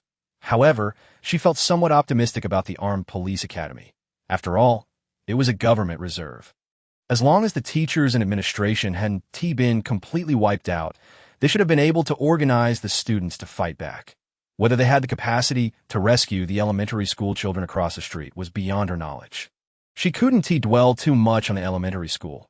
The more she thought, the more her mind spiraled into countless scenarios. Surely, those parents who were alive at that moment rushed to the school as quickly as they could. As she approached the school, the first sight was a chaotic entrance, with various liquids staining the electronic gates and walls. Taking a fleeting glance inside, Ye noted that from the school gate to the front of the teaching building, the area was devoid of any presence, save for some recently discarded remnants and a few pieces of litter that had lingered for an unknown duration. What flourished the most in the elementary school? The towering cypress trees on either side provided the answer. That Ye gently reached up to touch the small green creature perched on her right shoulder, and there she stood at the entrance, silent and desolate for a full minute, before letting out a sigh and continuing forward, crossing the road. The last time a large group had come through, they surely saved as many as they could. And thus, when Ye arrived at the entrance of the Armed Police Academy, she surveyed the now unguarded entrance before stepping inside. The expansive front square was a scene of disarray. Oh no. There was also a massive rat, unafraid, staring directly at Ye and baring its teeth. Before Ye could take action, the small green creature sprang into action with a meow. It seemed that the instinct to catch mice was indeed ingrained in its very being. For even though it was not particularly large, its size considerably dwarfed by that of the rat, it displayed commendable bravery. Clearly, the little green creature had its own way of employing its abilities, as it darted out and returned in less than half a minute. Just as it attempted to leap back onto Yehu's shoulder, she swiftly caught it by the neck, lifting it into the air. Having just dispatched a mutated rat, it was rather unsanitary for it to want to leap onto her. All right, I won't hold it against you. I'll help you collect the mutated rat's crystal core and its remains. When we return, I'll have Sue Ellen bake them for you, Yehu said, releasing her grip. The little creature fell freely, and it was evident that it was quite satisfied with Yehu's arrangement, at least. She believed so. Having never entered the Armed Police Academy before, Yehu was pleasantly surprised by its considerable size and numerous buildings. However, along the way, she encountered few zombies, while a fair number of mutated rats crossed her path, all of which were easily dealt with by Yehu and her companion, presenting no real challenge. Perhaps the scarcity of their numbers and their lack of pack behavior prevented them from mounting an effective counterattack. Instead of heading to the teaching building or the indoor gymnasium, Yehu ventured into a 3-story independent library. The books she had previously collected were rather uninspiring, which she attributed to her inadequate method of acquiring them. Now, she found herself in a library brimming with knowledge, surely devoid of the nonsensical plots she had previously encountered. The mere thought of being able to amass the entire library's collection filled Waihu with joy. She would no longer have to endure tedious idle moments. With pleasant imaginings in her mind, Waihu stepped into the library with a smile, and the little green creature hurriedly followed soon. A three-dimensional map of the library materialized in her mind. How splendid! There were numerous red dots hidden within, undoubtedly zombies. "Little Green, your abilities are growing ever stronger," she remarked. "Let us first take care of those red dots." With that said, Waihu proceeded to do just that, all the while casually collecting an assortment of books and even entire bookshelves. Ascending from the first to the third floor via the circular staircase, Waihu realized that the library was not solely dedicated to books. It contained more than just literature. How naive of me to underestimate it, she mused, before gathering all the untainted printed books she could find. Indeed, she managed to sort through the ones that were defiled or damaged. But she had yet to thoroughly explore other areas that, to her surprise, she had spent the better part of the day in the library. By the time she emerged, the sun was preparing to retire. Making way for the moon. Chapter 89. Storms and curiosity. After thoroughly scavenging the library, Waihu decided to return home, planning to revisit the school the following morning. She had discovered that the school harbored many unexpected treasures, items that were not readily found elsewhere. However, that night, rather than being graced by the bright moonlight, the city was once again besieged by typhoon. Must the typhoon come so frequently? Waihu lamented. Feeling utterly disheartened, with wind and rain prevailing, there was little reason to venture outside. Staying quietly at home could also be a form of happiness. Even in the apocalypse, a good life necessitated a balance of work and leisure. One could not simply engage in combat. It was also essential to enjoy music, read books, and sip tea, much like Waihu was doing at that moment. In fact, she had even ignited an incense burner filled with her handcrafted incense. Of course, this incense was acquired with no cost to her. The notion of blending her own scents was far too ambitious. Yet, she pondered why the contents of political theory diverged from her expectations. She had assumed it would solely focus on patriotic education, but it was not so. What was the significance of placing the history of firearms alongside what is so interesting about birds? After taking a sip of steaming fruit tea, Waihu resolved to dispel the distractions cluttering her mind. She would focus on reading without indulging in complaints. Setting her book down on the coffee table, she switched to a soothing piece of music and settled into a cross-legged position on the sofa, entering a meditative state. A series of knocks at the door prompted Waihu to open one eye and glance toward the source. Before closing it again, the little green creature, which had been playing with its ball of fluff in the corner of the sofa, mewed when it noticed Waihu's lack of movement, and she caught sight of a shadow at the door. It was yet another woman brought by LDL. How bothersome! Why did she incessantly knock on her door? It provoked an urge within Waihu to pry open her skull. Fortunately, she chose not to acknowledge it, and Discharged did not persist, as the knock from WLN's home echoed soon after, clearly indicating a shift in her target. Shaking her head to dismiss the images conjured by the little green creature, Waihu settled her mind and resumed her meditation to the gentle music. "What brings you here?" WLN inquired. Feeling equally displeased to see Discharged, perceiving a shadow in the latter's gaze. Before Discharged could respond, WLN interjected, "I advise you not to knock on the door next door unless necessary." She was certain that if Waihu were truly annoyed, she would not hesitate to eliminate the source of trouble. Unfortunately, Discharged did not grasp WLN's good intentions, instead interpreting it as a deep misunderstanding. Perhaps she was judged by her most disheveled self, leading WLN to look down on her. Suppressing her irritation, Discharged took the initiative to state her purpose. "Miss W. I apologize for the intrusion, but I wanted to inquire whether you still desire the bracelets that DL brought last time. Are there alternatives in different materials, such as agate or crystal?" WLN was uncertain which materials Waihu would find useful, but she figured that acquiring various aesthetically pleasing styles would not hurt, and thus she nodded. "Sure, I'm open to any beautiful materials in exchange for fruits and vegetables." "Wonderful! How about this?" Discharged produced a string of pink crystal bracelets and an old silver braided bracelet from her pocket. WLN regarded the silver bracelet with slight disdain, deeming its design too ordinary. yet she still nodded. Both are fine. What do you plan to exchange for them? Fruits and vegetables. Just give me what you think is appropriate.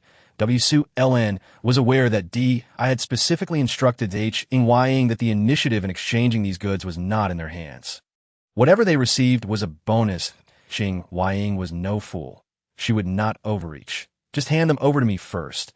Having received the items, WSULN turned toward the kitchen, shortly emerging with a plastic bag containing 5 oranges, which she handed to INVINCIBLE, who was peering inside. Less curiosity is better, WSULN remarked before slamming the door shut. INVINCIBLE's complexion alternated between red and white. She wished to clarify that her curiosity was not excessive, merely a fleeting desire to take a glance. Clearly, WSULN had not afforded her such an opportunity to speak. After a while, calming her emotions, INVINCIBLE lifted the bag in her hand, genuinely pleased to have exchanged for oranges. Life alongside LDI was rather comfortable, despite his average looks, physique, and timid demeanor. He treated her quite well. INVINCIBLE turned her gaze toward room 1502, wishing that the man within could take an interest in her, but alas, his attention remained fixated on that fierce woman. Unbeknownst to who was completely immersed in her meditative state. Outside, INVINCIBLE was lamenting in her heart. Who entered a deeper meditative state. Her abilities began to flow through her meridians like genuine energy. It was a marvelous sensation. Though invisible, she could distinctly feel it. Instinctively, who retrieved a crystal core from her space, and the speed of her abilities accelerated as if fueled by a surge of energy. At a certain juncture, everything felt so natural, so effortless. Who sensed a resounding thud within her body, as if a barrier had been breached. In that moment, she felt as though she was being elevated, her powers coursing more smoothly than ever before, leaving her with an ethereal sensation. It was exhilarating. This feeling was one that could only be understood, not described. When Waihu finally emerged from this state, a wave of disappointment washed over her. She wished to remain in that blissful state for 100 years. The fragrant smoke curling from the incense burner had become faint. Her entire batch of incense had burned away. A glance at the clock revealed that it was now 3:45 a.m. the following day. Having gone a night without sleep, she felt utterly invigorated. The urge to hum was almost overwhelming. The little green creature, noticing her awakening, meowed excitedly, circling around her. All right. I know you're happy for me. Let's celebrate with some buns. Just one session of meditation had propelled her power forward. It would be disingenuous to claim she wasn't elated. As for the buns, she had no particular favorite among the myriad of flavors. She would indulge in whichever was best prepared. Scallion meat buns, tofu buns, vegetable and mushroom buns, fish-flavored shredded pork buns, fresh shrimp buns. Yi Hui and Xiao Lu found it hard to stop eating. The flavors crafted by this breakfast shop were simply delightful. Alas, once consumed, they would never be savored again, as she lacked the culinary skills to recreate them. She offered Xiao Lu a bowl of milk powder to soothe his throat, while she herself indulged in a large cup of sour plum soup. The two of them, one human and one cat, reveled in their feast, and just then, her phone screen lit up once more. Who could be reaching out to her at such an early hour? She glanced at her phone and chuckled. It's you. I knew you couldn't resist contacting me. A smug smile graced Huey's face. Chapter 90. Such wasteful actions are beneath me, Jiang. Sis, Mom really remarried again without even asking for my thoughts. How can she behave like this as a mother? It's outrageous. I absolutely refuse to follow her to that so-called new home. She even accused me of being unreasonable when it's clear that Dad just passed away 2 months ago. And she has already moved on to someone else. How could she place the blame on me? Sis, I don't want to bother with Mom anymore. Living alone in this little space is quite satisfactory. Why is it so difficult, sis? I think I'm starting to understand you a bit more. Yihui stared at the screen in disbelief. Understand me? What could he possibly comprehend? I told him she would certainly find someone else. Yet he, foolishly, chose not to believe it. Now, the truth lay bare before him, and he remained oblivious, still sulking. Tisk, truly a person pampered and spoiled throughout their life. Why Yihui was at a loss for how to respond. Perhaps he didn't even require her reply, merely seeking an ear to confide in. Just as she thought Luo Song had finished messaging her, another text arrived. Sis, can I come back to Ning City with the troops to find you? I regret bringing Mom to this base. Cough, cough, cough.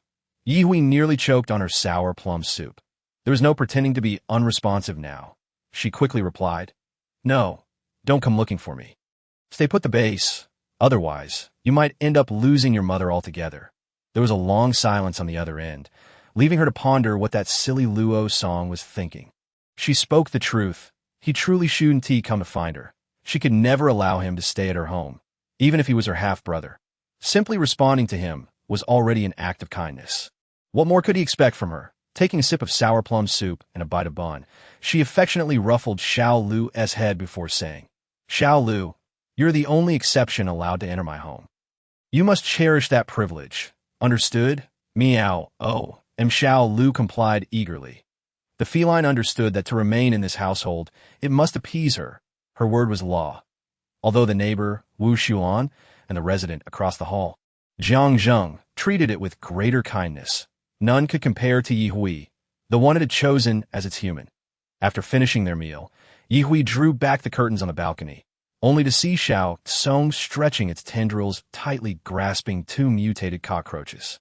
The thought that she had consumed Xiao Tsong multiple times before struck her. Had it used what she had eaten to catch cockroaches? Was she, in essence, consuming cockroaches herself? Her expression darkened immediately. If Xiao Tsong could catch cockroaches, it might also be capable of capturing zombies, flies, mosquitoes, rats, or caterpillars. Stop, stop, stop. She couldn't let her imagination wander any further. Xiao Tsong, sensing the chill emanating from her, greater than the wind outside, promptly dragged the two cockroaches into the pot and buried them beneath the soil. It hadn't meant to steal a meal in her presence. Though a plant, it could survive on air and dew. Its diet had evolved since gaining consciousness. All the scallion leaves drooped. Master, spare me. Did the scallion leaves you fed me also catch these creatures? All the scallion leaves shook their heads in unison. No, Master, the previous menu was not as diverse as it is now. Seeing its denial, Ye Hui felt a wave of relief wash over her. Yet, the realization that she could no longer eat mutated scallions dampened her spirits. Those scallions were not essential at the dining table.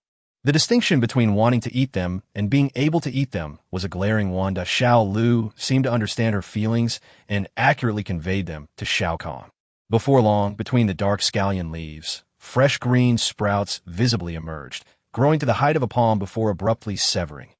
Then, using a scallion leaf that had never encountered a cockroach, they rolled the pests up and presented them to Ye Hui. Oh, so you possess such skills. Quite impressive. Indeed, I had underestimated you.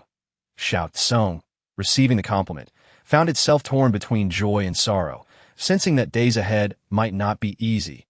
Holding a handful of exceptionally fresh scallions, Ye Hui suddenly had a thought. What if I plant you in pots on every floor? Whenever cockroaches or rats appear in a building, you can take care of them directly.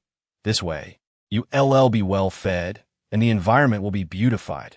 Who knows, as you grow, perhaps the entire community could be graced by your presence. Xiao Tsong shook its leaves even more vigorously. It was impossible. Its capabilities did not allow for division. Not possible? Is it a lack of strength? Well then, let us first secure the home. No unclean things are allowed inside. This time, Xiao Tsong had nothing to say and nodded vigorously. Ye Hui had no idea where its head was. Perhaps it was buried in the soil. As long as she understood its intentions, that was sufficient. Xiao Lu was also quite pleased. This task Ye Hui had assigned to him was now entirely delegated elsewhere. Wonderful. Indeed, as long as one has enough little brothers, life will become increasingly delightful. It was time to gather some capable little helpers that could also be consumed. Who knows, as they grow, they might taste even better and work harder. Having had her fill, Ye Hui felt no desire to cook, so she stored Xiao Tsong in her space. Watching the fierce winds howling outside, she abandoned her plans to go out. Staying home for a few more days had its merits. Look, her abilities had unexpectedly leveled up again last night. If she secluded herself at home, her powers would surely soar, allowing her to cultivate endlessly. Meanwhile, Jiang Zheng was awakened by the clattering of the window. The wind was strong, something he had always known, but for it to rattle the window was excessive, having returned to the Villa district last night to replenish some ammunition for this place. He realized that continuing to sleep was out of the question. Even though it was just past 4 in the morning, he got up to secure the windows tightly, given the dreadful weather outside. Based on Ye Hui's habits, she would undoubtedly have no desire to venture out. So, he needed to find something to do that would naturally lead him to seek her company. Alas, he couldn't go out to hunt zombies.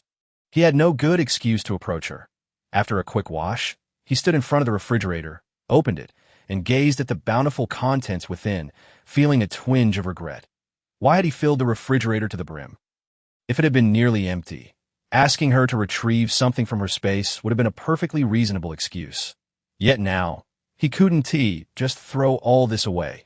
Such wastefulness was not something Jiang could bring himself to do. With that, he began packing all the ingredients from the refrigerator into boxes, then opened the door, glancing left and right like a thief, before swiftly moving the items into room 1508. Now, his refrigerator was half empty, leaving just enough to last for the next couple of days if the storm were to intensify. Chapter 91.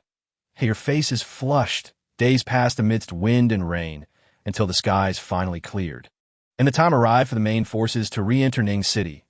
Ye Hui found herself deep in thought as she looked at her phone. That foolish boy, Luo Song, had truly returned to Ning City. Xiao Lu, what do you think he is thinking?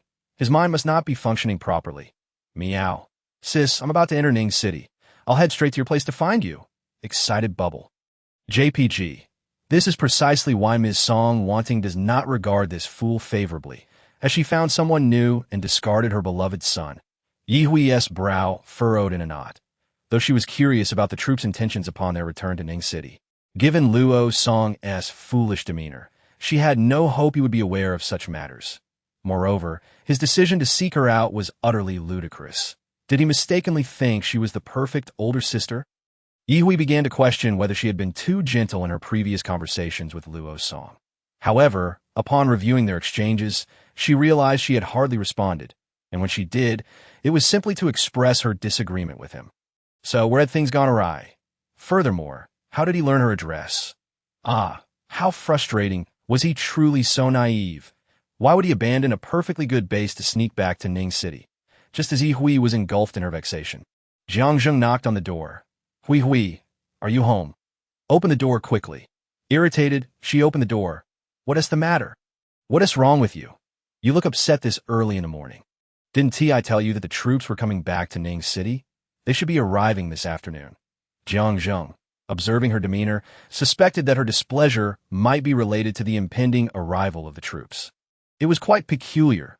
Previously, she had been curious about their arrival, yet now, her attitude seemed entirely different. Ye Hui was aware that she shouldn't take her frustrations out on others, but her emotions were difficult to control.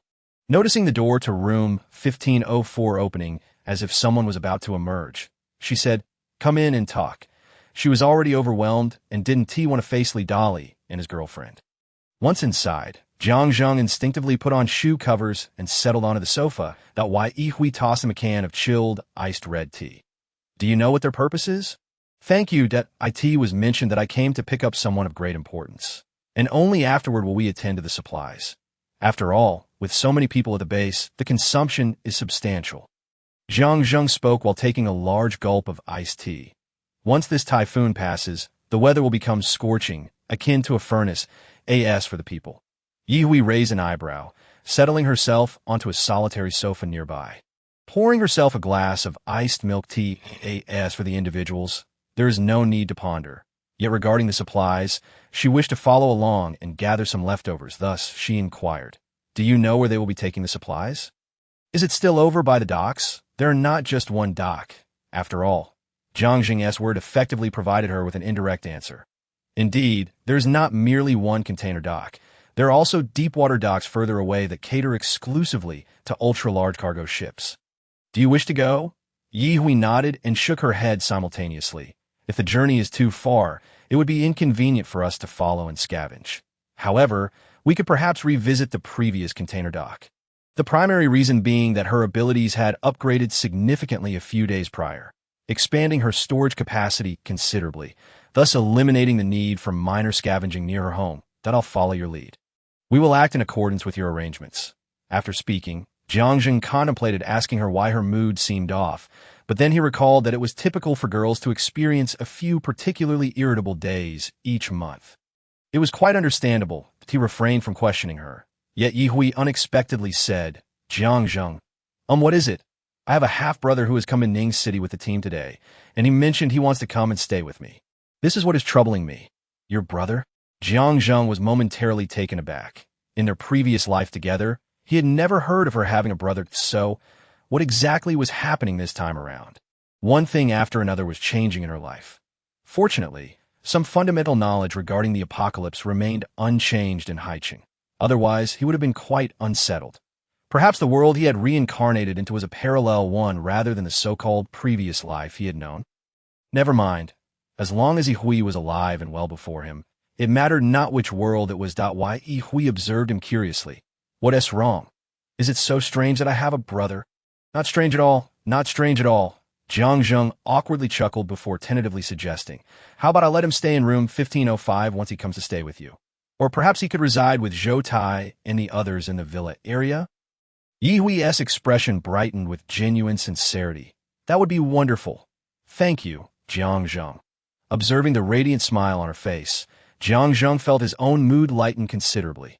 "There's no need to be so polite with me." Suddenly, Ye Hui leaned closer, their faces mere inches apart, allowing Jiangjun to feel her breath. His cheeks visibly flushed. "Have you truly fallen for me at first sight? What is it about me that you find appealing?" Unable to resist, she prodded his cheek with a finger, marveling how his face could redden so dramatically, feeling a touch of warmth. "Hey, you're blushing." Ahem, ahem. Jiangjun instinctively leaned back, fearing that he might lose control, and kiss her. "I am not shy. Why are you?" Ye Hui blinked her bright eyes, her long, thick eyelashes clearly visible to him. He had intended for things to unfold this way. He thought he would be brave once he drew closer to her. Yet when she genuinely approached, his heart raced uncontrollably. As Ye Hui leaned in closer, Jiangjun quickly raised his hand to stop her. "No, don't come any closer." "All right." Once she had truly ceased her advance, Jiangjun could not help but feel a wave of disappointment. Why had she really stopped? Ye Hui touched her own face. Perhaps she was more attractive than she had initially believed. Otherwise, how could such a handsome guy fall for her at first sight? Yet, observing Jiangjun's demeanor, she began to genuinely believe that he might truly have feelings for her. What would it be like to be infatuated with someone? Ye Hui shook her head, realizing that perhaps she had simply been too idle at home these past few days to entertain such trivial thoughts. Cough, cough. Oui, the troops will surely go directly to find people this afternoon. Shall we set out for the container dock tomorrow instead? That sounds fine. Once Luo Song arrives, remember to make arrangements for him. Luo Song? Oh, right, your brother. Jiangjun mentally chastised himself for his foolishness. Why did his mind become so sluggish when he was around Ye Hui? Chapter 92. Perhaps she doesn't need anything at all, Ye Hui imagined. Sister, I'm only joking with you. I'm still at the base. Such a scenario had not occurred. Thus, Luo Song, as he had mentioned, arrived at the doorstep. That it was only when he reached the entrance of the community that he called Ye Hui, presumably aware that she would not make a special trip to fetch him. Xiao Lu, that silly boy, truly came. Did he not fear being turned away? Though she had not intended to bring him home, Ye Hui still took Xiao Lu with her downstairs to bring him up. Afterward, whether he chose to stay in the nearby room or at Jiangjung's villa was entirely up to him. Upon opening the door, Jiangjung promptly followed her out. I'll go with you. Although her mind was filled with questions, Ye Hui replied, all right. Ultimately, she was uncertain how to face Luo Song. Although they were deemed siblings, they were hardly more familiar than strangers. Upon reaching the community entrance, they spotted a tall boy with a large backpack anxiously pacing back and forth, occasionally glancing towards the community. The moment Luo Song saw Ye Hui, he recognized her instantly, excitedly waving his hand. He completely overlooked Jiangjun beside her. Sister, I'm here, Luo Song exclaimed, rushing towards Ye Hui with excitement. He knew his sister had a kind heart and would take him in, and the earlier unease evaporated the moment he laid eyes on her. Just as he was about to leap into her arms, Jiangjun stepped forward to block him, his tone laced with an indescribable sentiment. You must be Luo Song. Who are you? Though he directed his question at Jiang Zheng, Luo Song's gaze remained fixed on Yi Hui. Surely, he couldn't be her brother-in-law. While he appeared to be a decent fellow, he seemed somewhat lacking in compatibility with his sister. In any case, Luo Song found himself inexplicably disliking Jiang Zheng. Similarly, Jiang Zheng felt a twinge of annoyance at the sight of him. Why Yi Hui made no further explanations. He asked my companion, "All right, let us head upstairs. We can discuss everything else later." Thankfully, he wasn't her brother-in-law. Humph! Yet, with that shifty-eyed demeanor, he must harbor ill intentions towards my sister. Luo Song squeezed past Jiang Zheng to get closer to Yi Hui, obediently stating, "All right, sister, I've arrived, and I will listen to everything you say." Upon reaching the upper floor, Yi Hui clearly indicated that he could choose to stay in the adjacent room or opt for the villa, but living under the same roof as her was out of the question. Luo Song believed this awful suggestion had to be Jiang Zheng's idea. Otherwise, how could his sister have so resolutely turned him away? In the end, he gritted his teeth and chose to stay in room 1503. Due to his arrival, Yi Hui even invited Wu Xiulan to join them for dinner, allowing them to become acquainted. During the meal, Luo Song stuffed himself, reminiscing about how long it had been since he had enjoyed a proper meal. Nearly moved to tears, Yi Hui could not fathom the reason behind his tears and had no desire to witness a boy crying in her presence, so she promptly ushered him out afterward. Facing Luo Song's astonishment, Wu Xiulan kindly offered to help him tidy up his new room. As for new bedding, Yi Hui provided him with a fresh set. Once everyone had departed, Yi Hui finally felt a sense of tranquility. This was the environment she was familiar with. With too many people around, she felt a headache coming on. Especially with Luo Song's incessant chatter, he seemed to possess an endless stream of questions and comments, likely surpassing even the most talkative kindergartners. Why did such a person exist? It was terrifying. More terrifying was the fact that he was her brother, someone she could not avoid interacting with. Goodness, how would she manage in the days to come? She wished she could just cast him away. Xiao Lu, you are still so well-behaved and comforting. Yi Hui cherished the rare moment of cuddling Xiao Lu, stroking the cat. People had come and gone. She had even brought him upstairs, a clear indication that her mind had once again faltered. How frightening it was. Having a brother was more troublesome than dealing with zombies. Meow. Xiao Lu felt that during such times, it was best to be endearing. There was no way he would allow that little brat Luo Song to steal his place in the heart of his master. Meow, meow. Just now, he had been thoroughly petted, nearly losing all his fur. Truly, an unlikable fellow.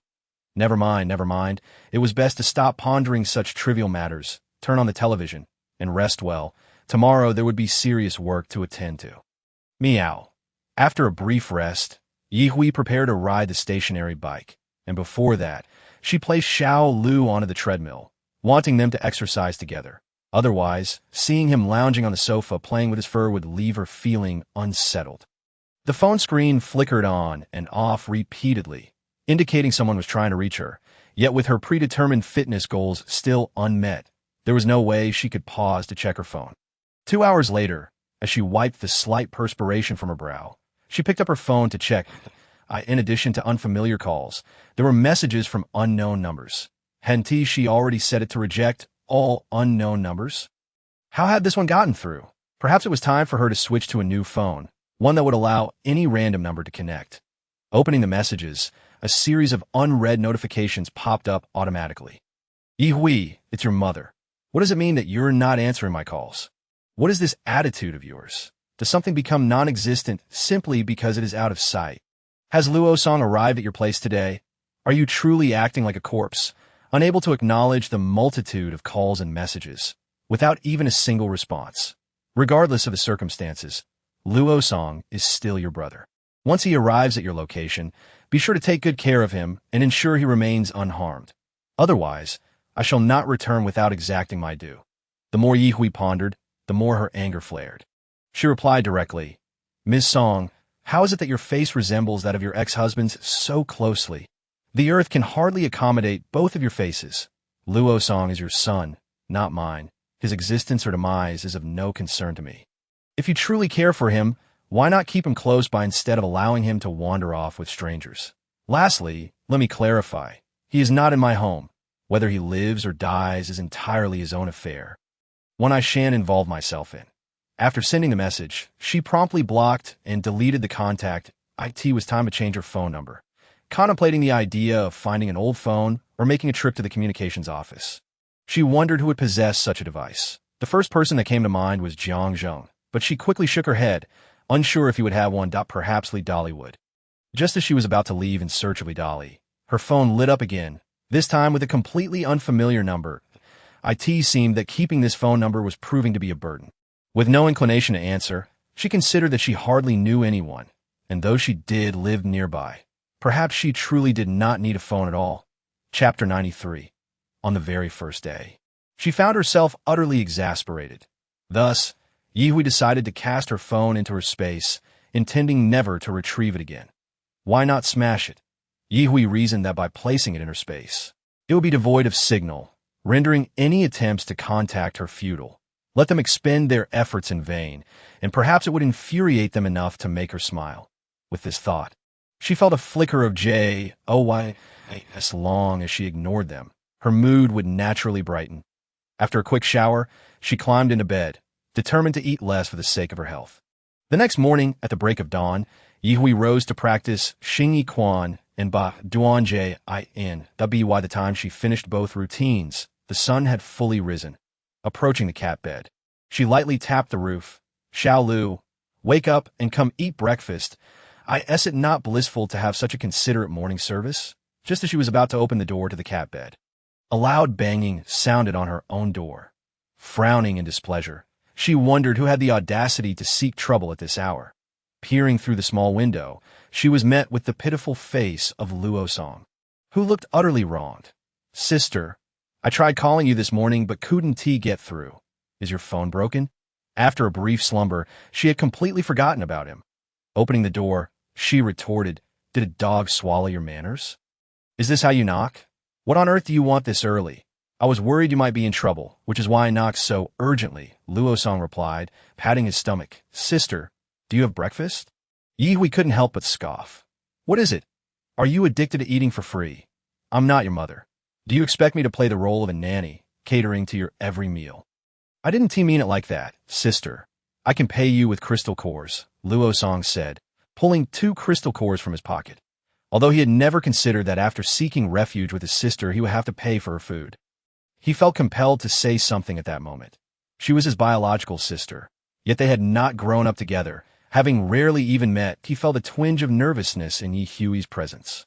Had it not been for how outrageous his mother had been this time, he would not have dared to venture so far to find her. Taking the crystal cores from Luosong's hand with a smile, Ye responded, Since you've already paid, and I'm about to eat breakfast, come in and join me. What would you like? Kanji, buns, or wontons? I'd like wontons and Xilong Bao. Since you've paid, of course. You can have them. Sit down.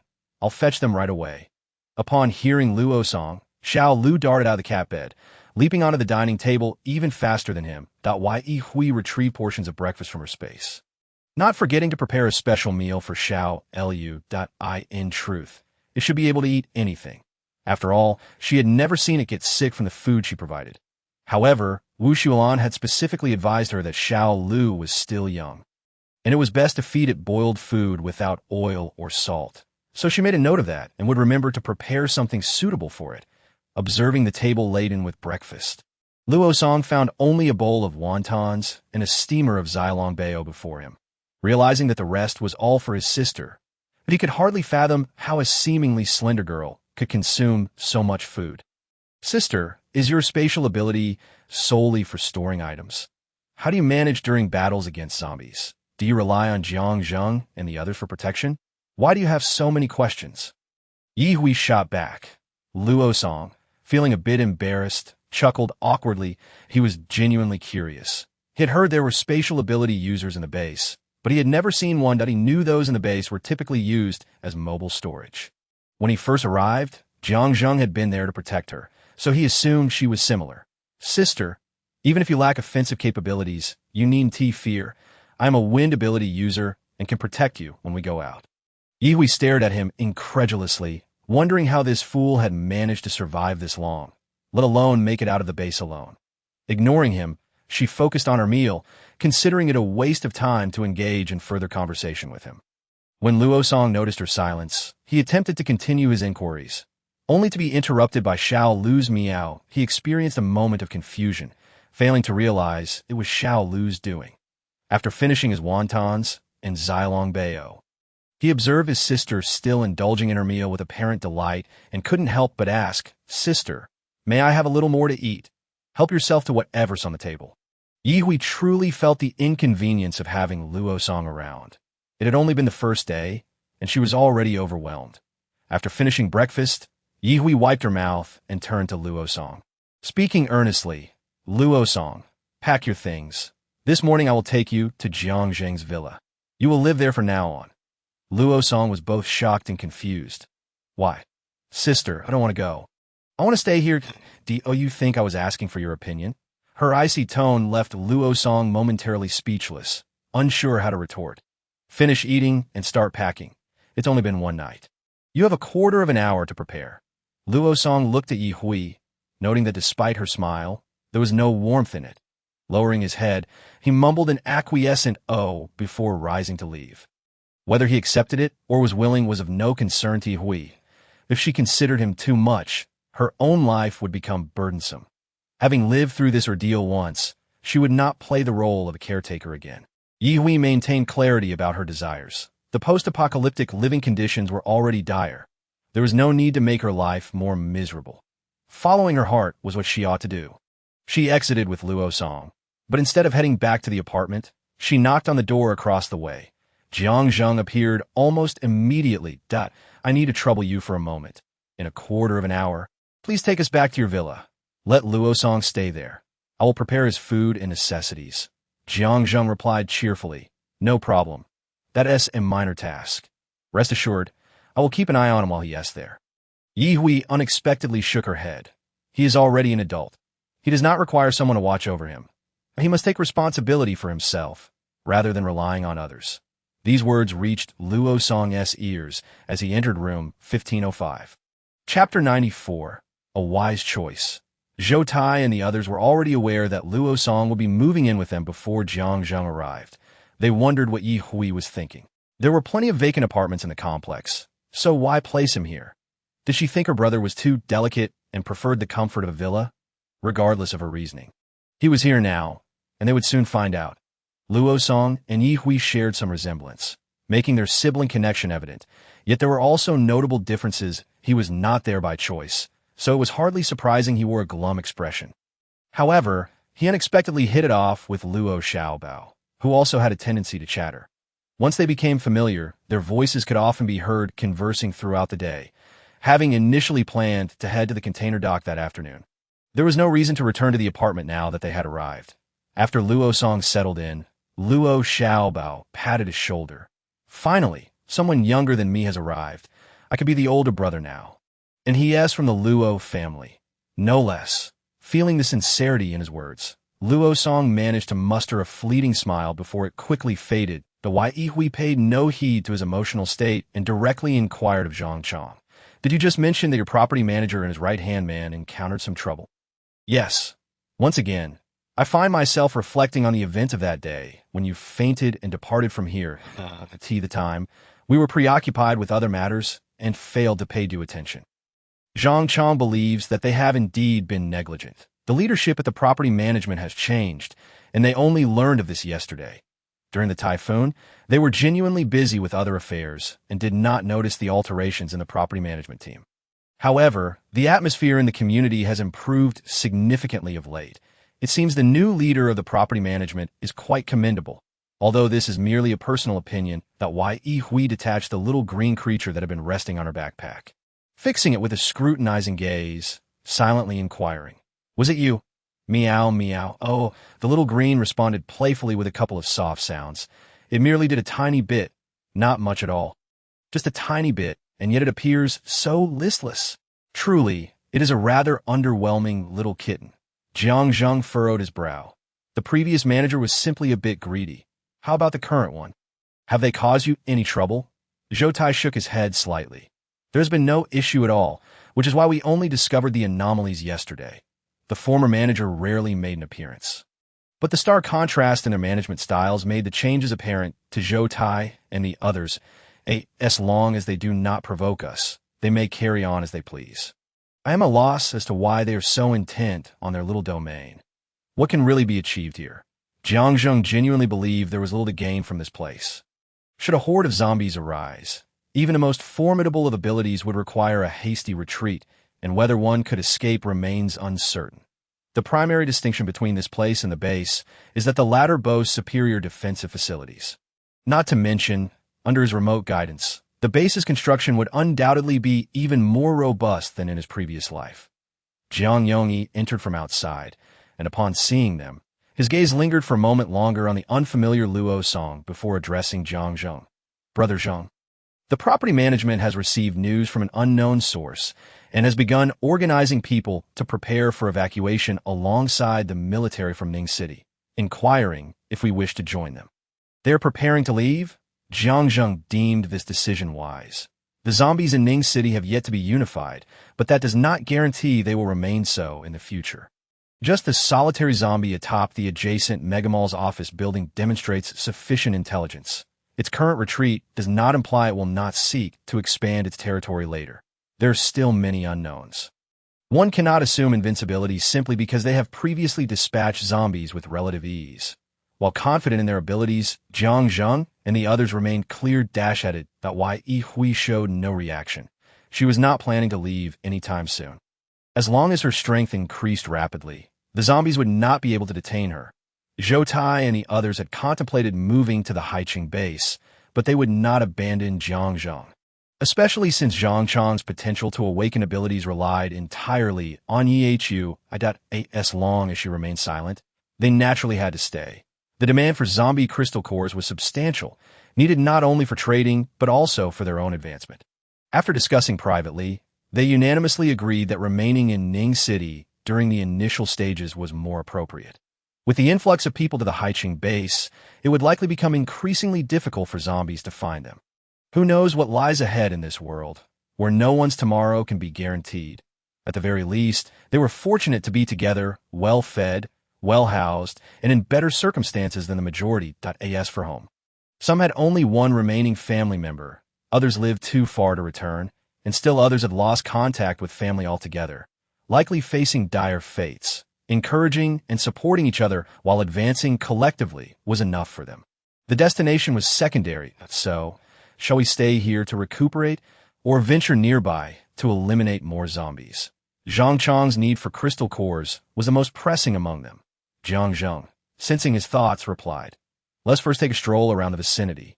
Return by noon for a hearty meal, and then set out once we have rested." He turned to Yi Hui, who nodded in agreement, finding the plan quite satisfactory. Luo Song harbored other thoughts, but presently he dared not voice them. He contemplated demonstrating his abilities to his sister during their outing, hoping to make her regret the decision that led to his relocation. They each checked their firearms and ammunition before departing.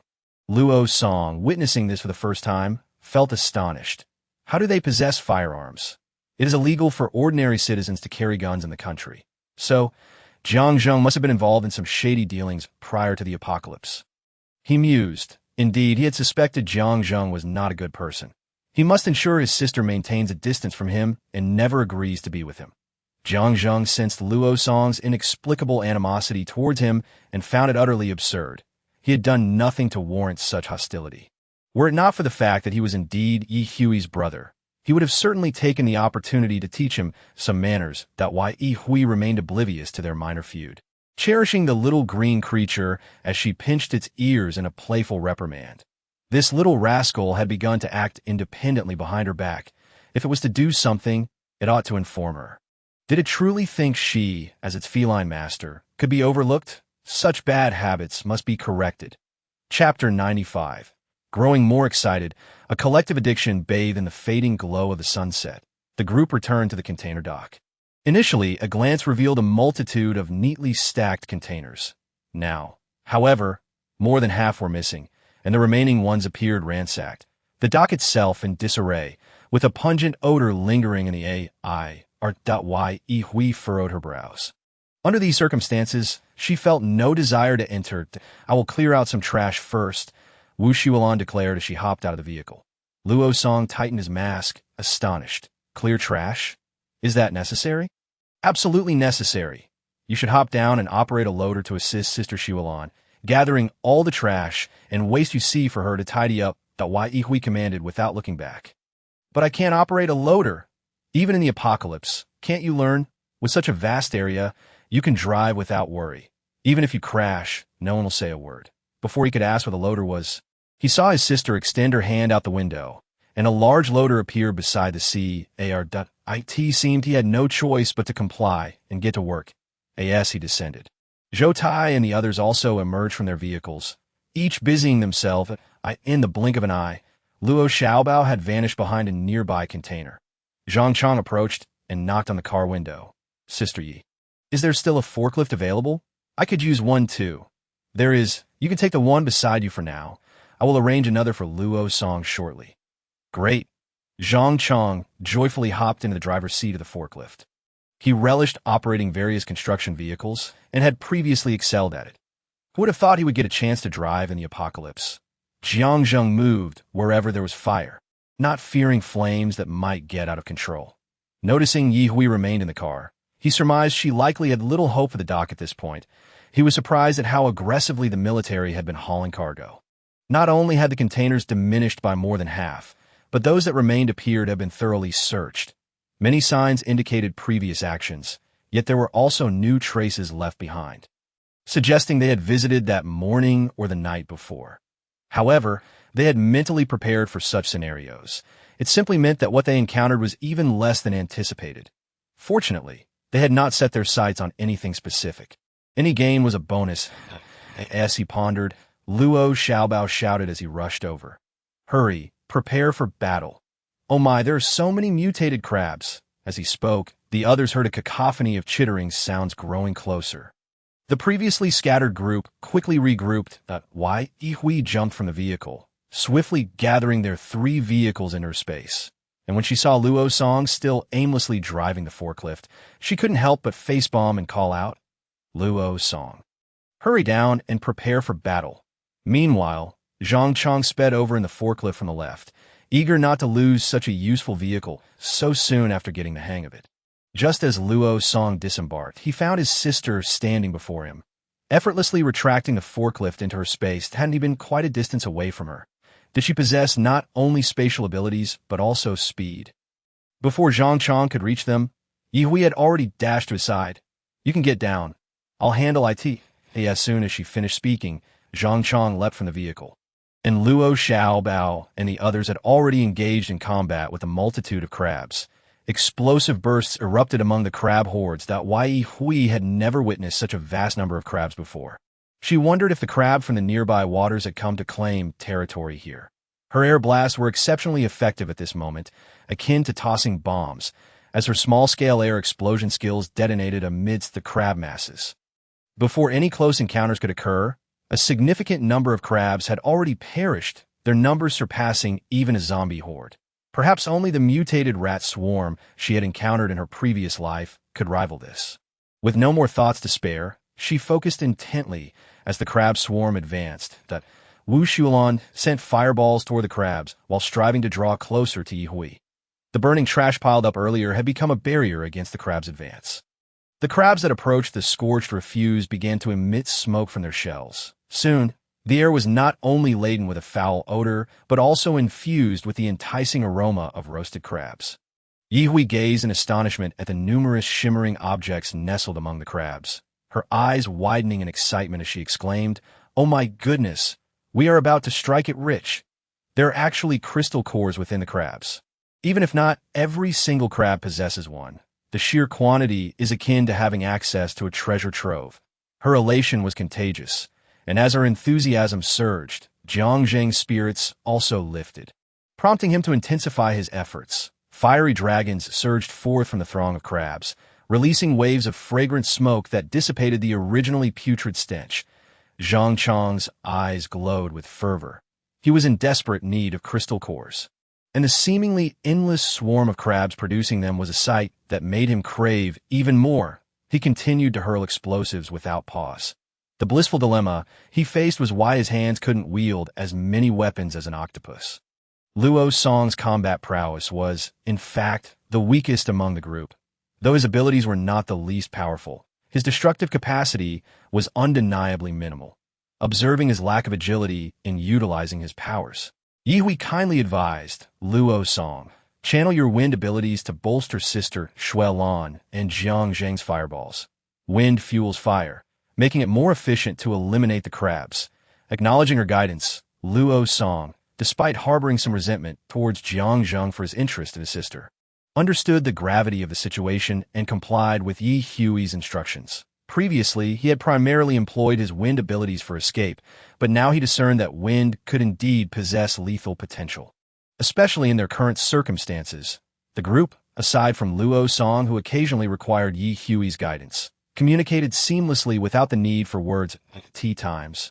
When crabs charged in, Xiao Lu would emit a couple of meows, casting a mental attack to immobilize them before they were swiftly dispatched by the others. They were not merely stagnant spectators. Rather, as the battle raged on, they pressed forward, determined not to waste the crystal cores left scattered on the ground. Advancing was essential to provide time and opportunity for Xiao Lu to collect them, which Ye Hui would gather later. Although the cores were small, their abundance was overwhelming, and the thrill of the hunt only heightened their collective exhilaration, leading to an addictive fervor. Chapter 96. The status within the team: the crabs were not mindless attackers. Evidently, there was a hierarchy among them. After several waves of assault had been repelled, the crabs retreated like a receding tide, leaving behind a glimmering array of crystal cores and the remains of their fallen brethren, still glistening in the last rays of sunlight. In truth, the group, along with a solitary cat, had exerted themselves intensely for an extended period. Had it not been for their heightened spirits, they would have long since succumbed to fatigue. Now, as they watched the retreating crabs, they felt a surge of adrenaline, yearning to capture just a bit more before it all faded away. Once they were certain that danger had passed, Luo Song unceremoniously plopped down onto the ground, disregarding the disheveled state of their surroundings. It wasn't just him.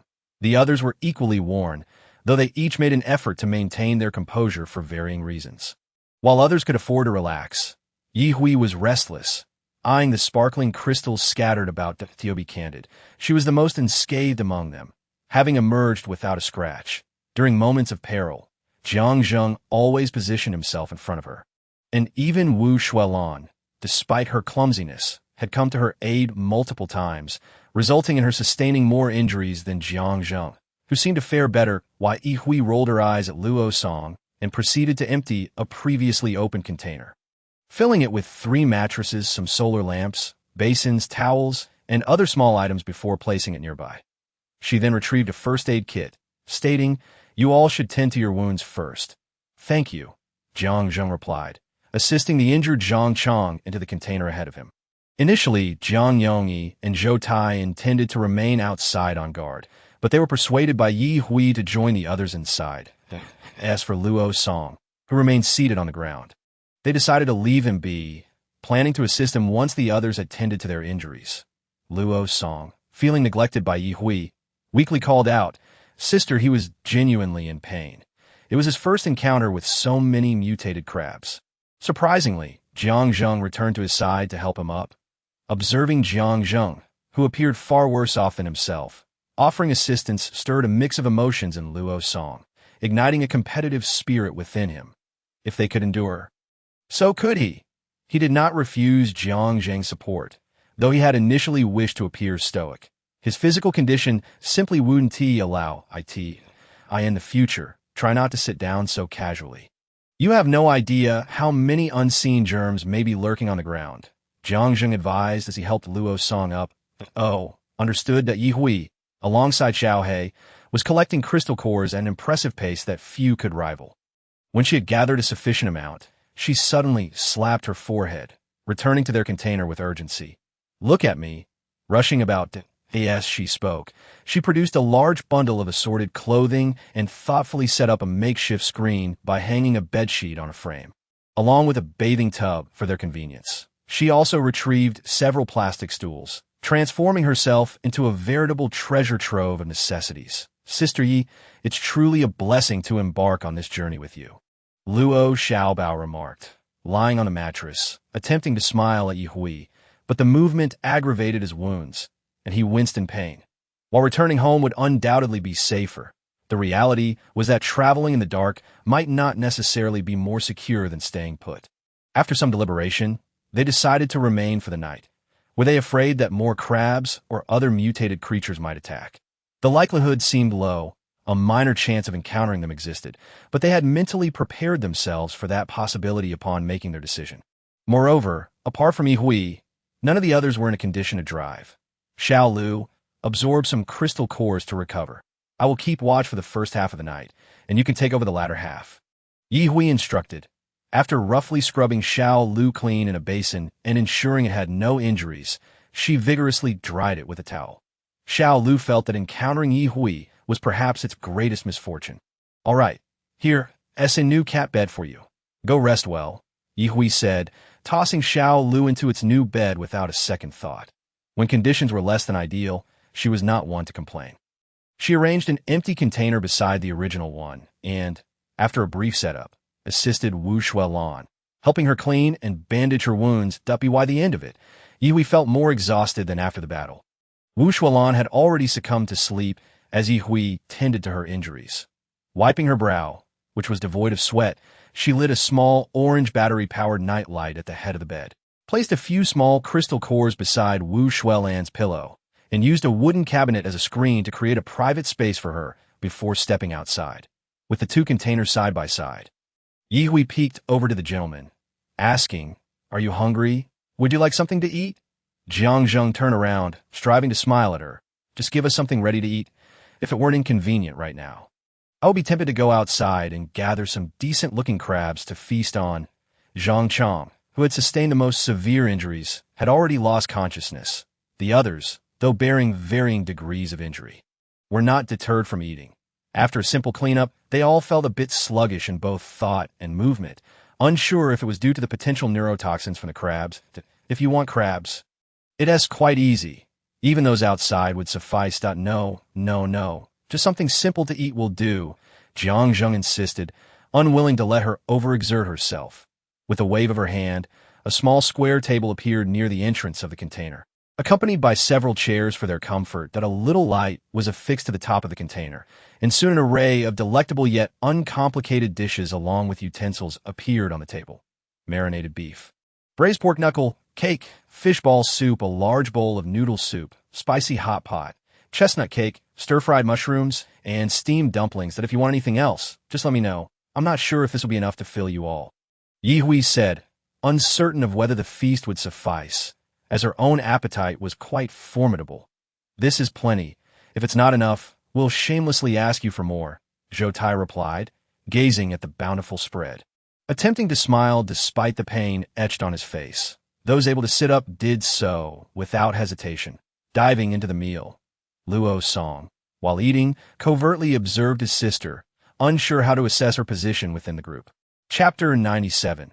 You'll be mine for now. And the night that followed was relatively calm, save for the two zombies Yi Hui dispatched, which had wandered over, and a few ants that appeared from nowhere, gnawing on the metal of their container. After a night of recuperation, the group's spirits had notably improved. Even Zhang Chang, who had been most severely injured, was now able to rise and walk. Many of their minor wounds had healed completely, aided by the energy of the crystal cores. Unless one looked closely, even faint traces were nearly invisible. In the morning, everyone casually enjoyed some buns and soy milk before resuming their initial task of clearing the dock. After night had passed, some of the crabs left from yesterday were still preserved quite well. Jiang Zheng had even taken the liberty to roast them with his supernatural fire, discovering that upon prying open their shells, the flesh inside remained tender and succulent. He instructed the others to collect them while they were disposing of the garbage. Zhang Chang had also resumed operating the forklift.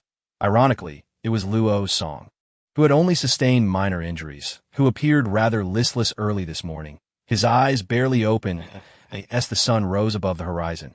Jiang Zheng and his group had already cleared out a substantial area. They had not returned empty-handed. That pile of pristine crabs was indeed a commendable find. The taste of the meat was even better than before the apocalypse. After indulging, it seemed that everyone's physical recovery was hastening. When it was mentioned that they were all experiencing this, it became evident that crab meat indeed possessed restorative properties.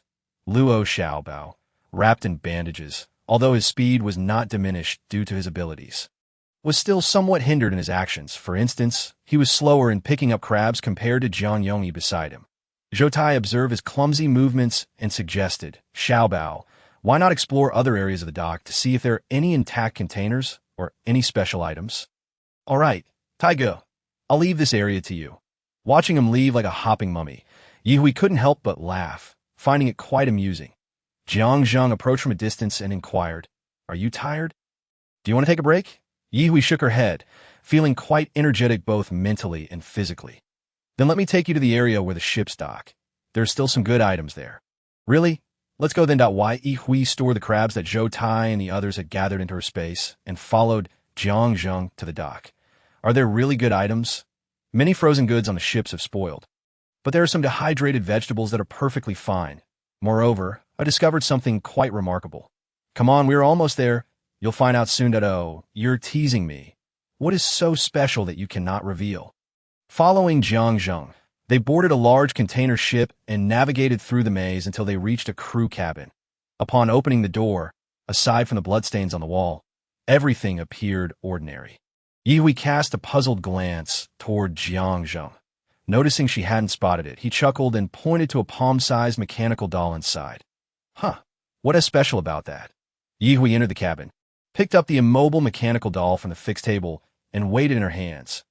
Wow, this is heavier than I expected. Oh, what a surprise. Is it out of power? Jiang Zheng, observing the doll with its eyes tightly shut, laughed. This is actually an artificial intelligence, and quite advanced at that. Likely a product of the latest generation. That ITS not out of power. It's just playing dead. As he finished speaking, the mechanical doll suddenly powered on. Its large, adorable eyes meeting Yihui's curious gaze in that fleeting moment. Yihui realized Jiang Zheng was indeed correct. If you found such a little gadget, just take it back. Why did you have to call me over? Jiang Zheng replied helplessly.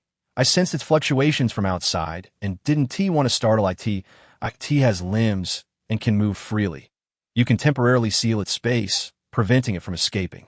Mechanical doll, you humans are truly something. Yihui flicked the doll's forehead, saying, Since you're already an AI, you can talk, right? Speak up. What is your name? Xiaoji. Excellent, Xiaoji. You belong to me now. Well, I'm not sure what your capabilities are. From this moment on, you are my property. Don't even think about escaping, or I'll dismantle you piece by piece. Xiaoji. LLL.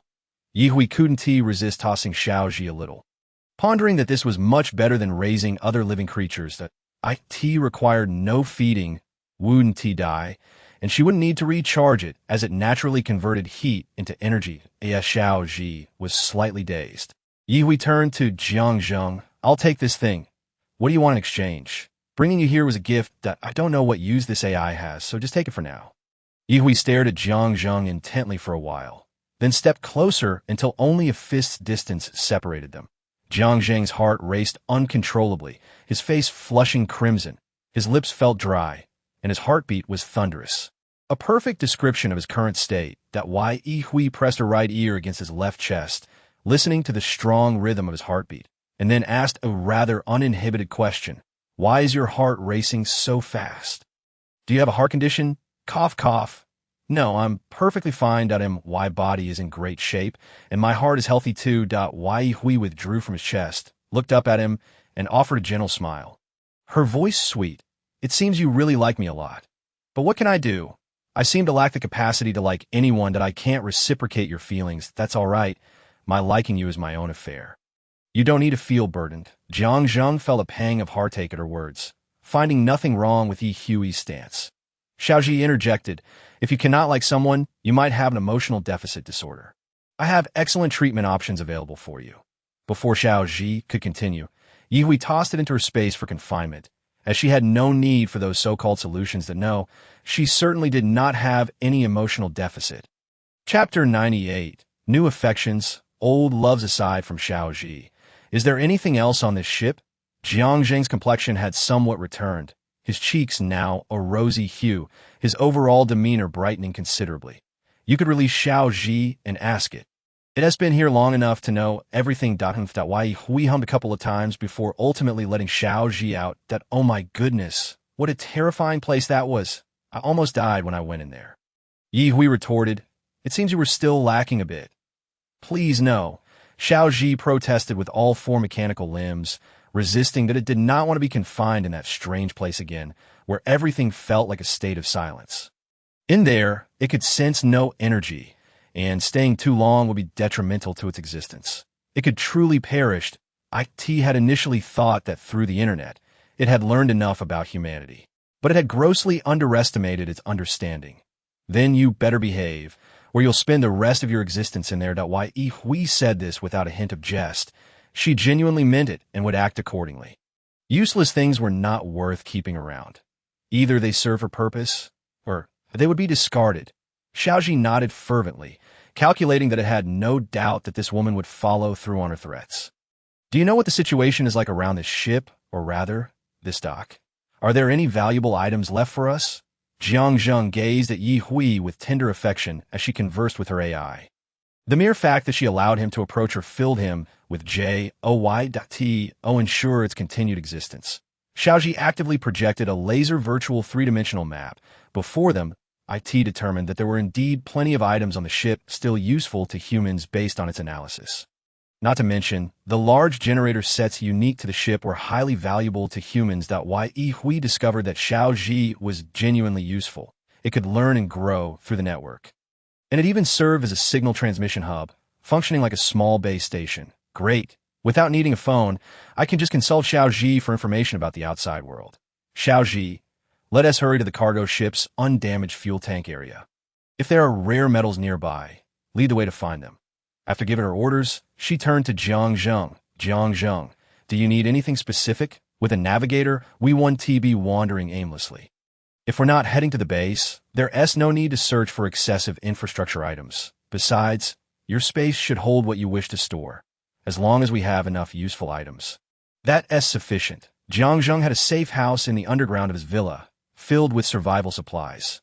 Xiao, are there any smuggled firearms at the dock? The mechanical doll shook its head. Not anymore. A small batch of firearms has already been taken. Wait, there really were? That means there was a huge mistake made in the past. They exchanged glances, both feeling a sense of unease. Finally, Jiang Zheng reassured her, don't worry, we still have some firearms left, and we can also manufacture some ourselves with the raw materials available. Of course, they could not replenish various types of ammunition. Once it was used, it was gone. There was no way they could craft bullets by hand, but they could easily create various types of bombs, which were convenient to use. Jiang Zheng has now conceived the idea of embedding supernatural abilities into a bomb. Perhaps it could be explored further down the line. There is a scarcity of rare metals, though some can be found aboard one of the two cargo ships docked nearby. Whether they are what you require remains uncertain.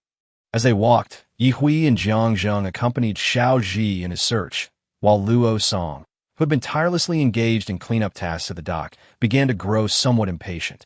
Sister Xuelon, the place is already littered with garbage. Why bother cleaning it up? He complained. Wu Xuelon replied gently. If we can clear away some of it, our living environment will improve. The most important thing is to prevent the proliferation of parasites. Many animals and insects consume this refuse, ultimately mutating, and it is we humans who bear the consequences.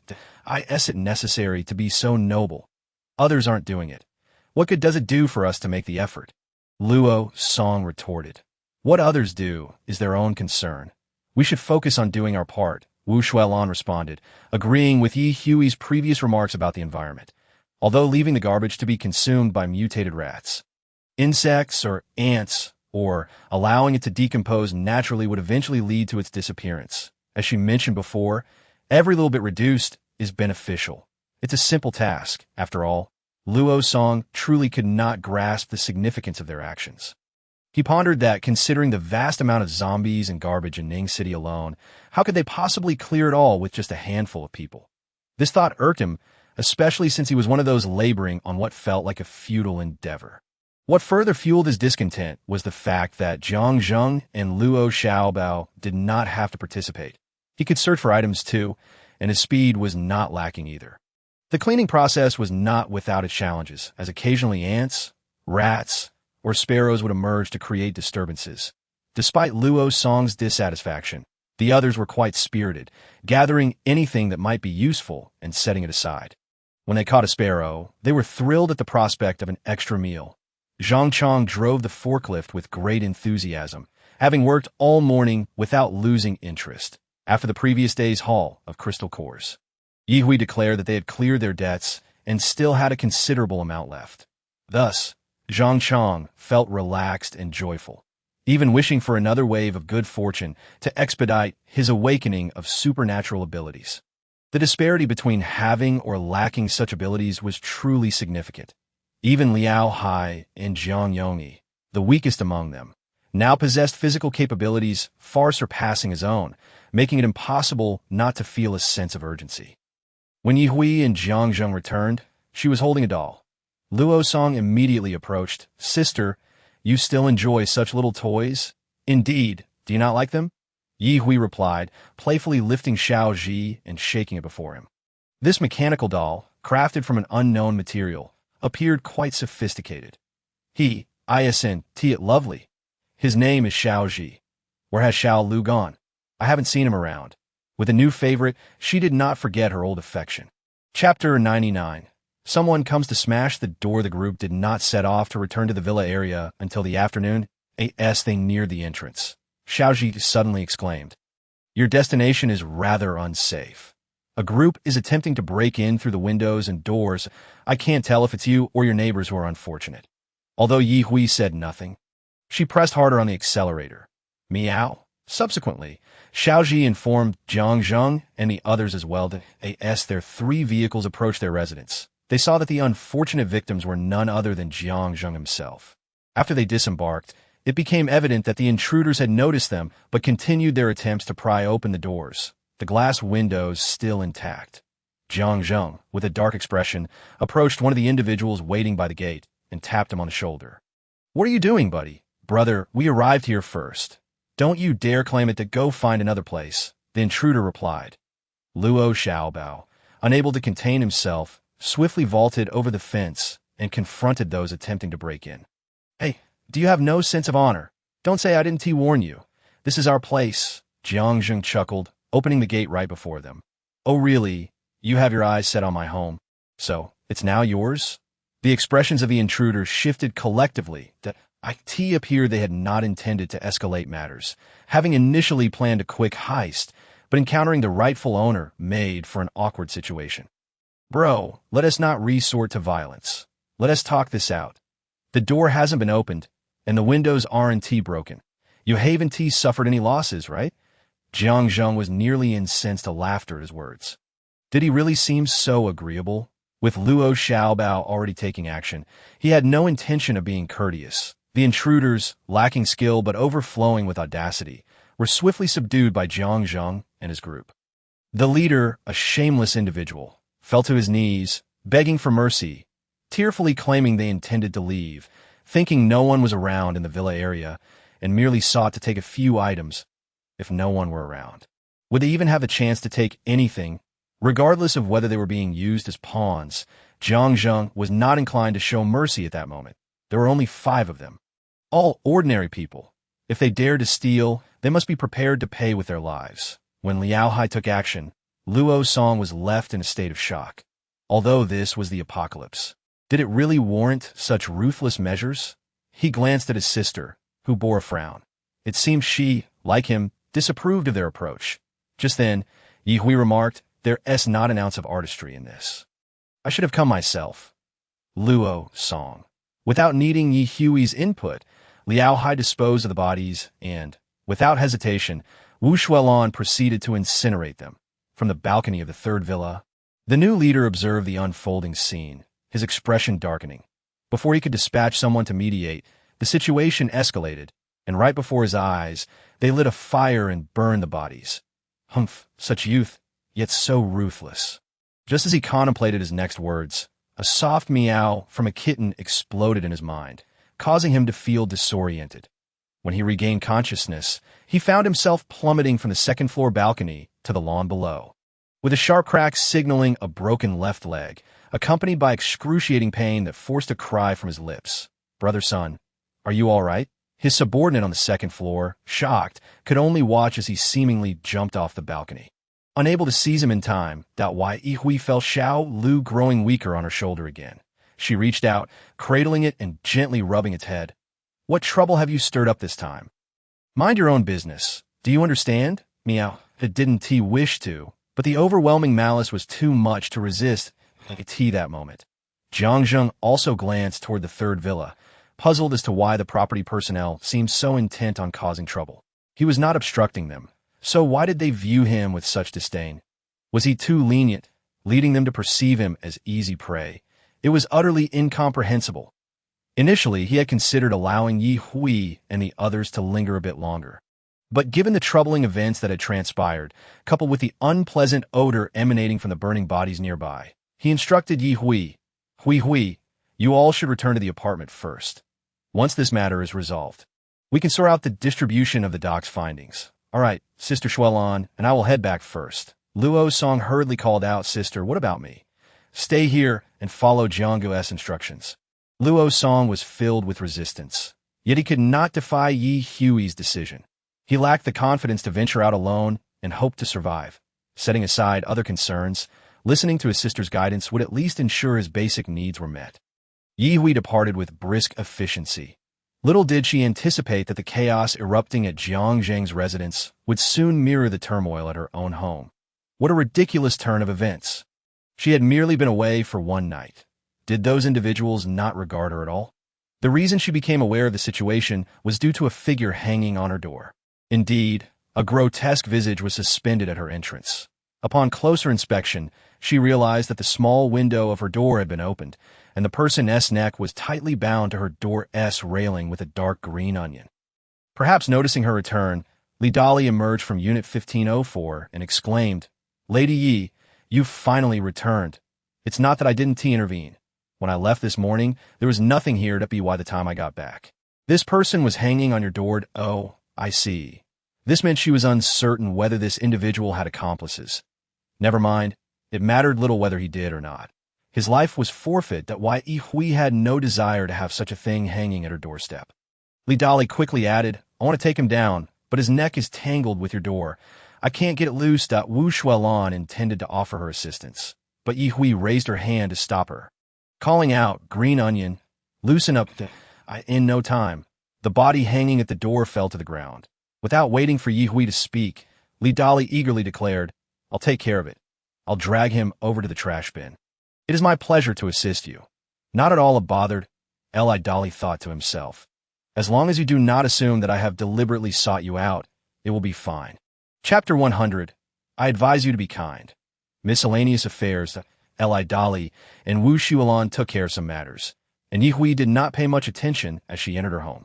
She was not in a hurry to find Xiao Tsong, maintaining her usual rhythm of returning home.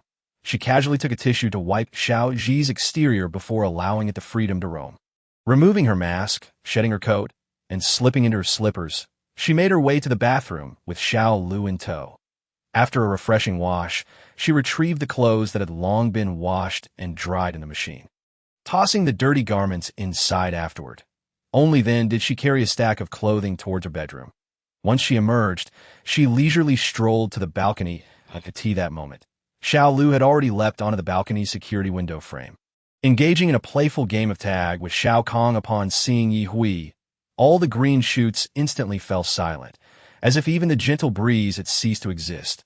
Well, my little one, you certainly have become quite capable, guarding the home so diligently." The moment Yi Hui spoke, Xiao Tsong joyfully waved its green leaves. Not only did it protect this household well, but also kept an eye on Wu Shualan's home next door. Any cockroaches or the like that dared to intrude were swiftly dealt with. Tossing 2 small crystal cores in the flower pot, Yi Hui smiled and said, "You have done splendidly. This is your reward." In the blink of an eye, the crystal cores vanished without a trace, and Xiao Tsong's leaves danced with even greater delight. Xiao Lu, unable to contain itself, mewed adorably, but Yi Hui paid it no heed. After all, it had earned its own sustenance and was not entitled to any additional reward from her dada. By the way, there is a new member in the household, Xiaoji. You must have seen it by now. Speaking of which, where did it hide? I haven't seen it. As Yi Hui spoke, she realized something was amiss. Xiao Tsong pointed with its leaves towards the corner of the living room, while Xiao Lu mewed in a tone of grievance. Oh dear, the number of new favorites of the feline master is increasing. Is its position in jeopardy? Yi Hui returned to the living room, instructing Xiao Lu to return to its cozy nook. As it had been a bit overexerted from its earlier frolics in the villa district, she wondered where it had gotten its newfound energy to play with Xiao Kong Xiaoji. Come out from the corner. Have you tampered with my home's network? Although the mechanical doll had short limbs, it was equipped with wheels underneath, allowing it to glide smoothly when necessary. It glided evenly to the front of Yi Hui's sofa and, climbing up onto the coffee table, replied, "Seeing that the house had power, I conducted a check and even helped enhance your network reception speed, expanding its range as well." Its little face was brimming with a desire for praise. Yet it also conveyed a nonchalant air, as if to say, "This is merely my nature." Yi Hui, true to its wishes, offered a half-hearted compliment. "Quite impressive. Well done. You are not entirely useless after all." Although she did not need to provide sustenance, she had little interest in collecting toys that served no purpose. "Humph. Do not think I am unaware of your thoughts. The intentions of you humans are always driven by self-interest." As Xiaoji spoke, it turned to face the television, which promptly powered on, revealing not the familiar variety shows Yi Hui was accustomed to, but rather an array of bizarre footage captured by various surveillance cameras. The content was strange and at times shocking. Is this something I should be watching? Is this indeed what I wish to see? Has the world truly become this insane? Suddenly, within one of the frames, a pair of eyes, wild and filled with a disdainful gaze, appeared, quickly engulfing the entire screen, as if they were mere inches from Yi Hui's face. After a moment's pause, it stepped back, its voice hoarse and oddly inflected, as if to inquire, "Are you enjoying the show?" As it spoke, it seized the smooth-skinned woman beneath it and began to charge at her, its gaze fixed on the camera. What a pervert. Even more disturbing was the fact that the seemingly normal woman was clearly not in her right mind, as she let out a cry in English, pronouncing it as R-O. Yi Hui's expression hardened. "Turn off that video. Is there truly no limit to what can be viewed? Ah, you do not like it? But there are other clips with gore and violence. I have not seen you react to those. Xiaoji, you surely do not wish to swap bodies just yet, do you?" "Not at all. Everything shall be according to your preferences." Xiaoji swiftly switched the screen to a light-hearted variety show, as analyzing a simple browsing history was a task far beneath its capabilities. Yi Hui, fuming, remained silent. She was genuinely incensed by that zombie, for she recognized it as the very one from the large marketplace office building. Just a slight connection of thoughts ignited her fury, and she felt an overwhelming urge to confront it directly.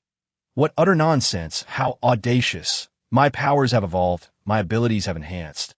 Once I confront you, let's see if you remain so arrogant. Hui, came the voice of Wu Xuelan from outside. Yi Hui, still fuming, went to open the door. "What's wrong? Who has provoked you?" Wu Xuelan had refrained from knocking directly, as her attempt to contact Yi Hui via phone had been futile, her signal non-existent. "It's nothing. I simply encountered some unpleasant thoughts. Please come in. I must trouble you to prepare dinner, as I have some supplies left, but it is insufficient." This had been agreed upon beforehand. Wu Xuelan had come to assist with dinner, so they could eat together. "Whatever you wish to eat, just leave it to me. If you prefer the lighter flavors typical of this region, I can accommodate that as well. And no worries, just cook as you see fit. I have no issues with spicy food." Yi Hui promptly retrieved several large boxes of ingredients and seasonings from her space. "All right, I will take it from here. You can go out and watch some television." With Wu Xuelan shooing her away, Yi Hui did not linger. Returning to the living room, she noticed Xiaoji still feigning death on the coffee table. She approached and began to poke its limbs. "By the way, you ought to get to work. Looking at what the military is searching for in Ning City. Are they finding what they seek? When will they return to the Haiqing base? Then you may let go. I promise to fulfill the task diligently." Yi Hui released her grip, and Xiaoji adjusted its angle and direction mid-fall, landing safely. Lying back on the sofa, Ye Hui inquired out of curiosity, "Can you infiltrate the major bases?" After a moment of silence, Xiaozhi replied, "I advise you to be kind.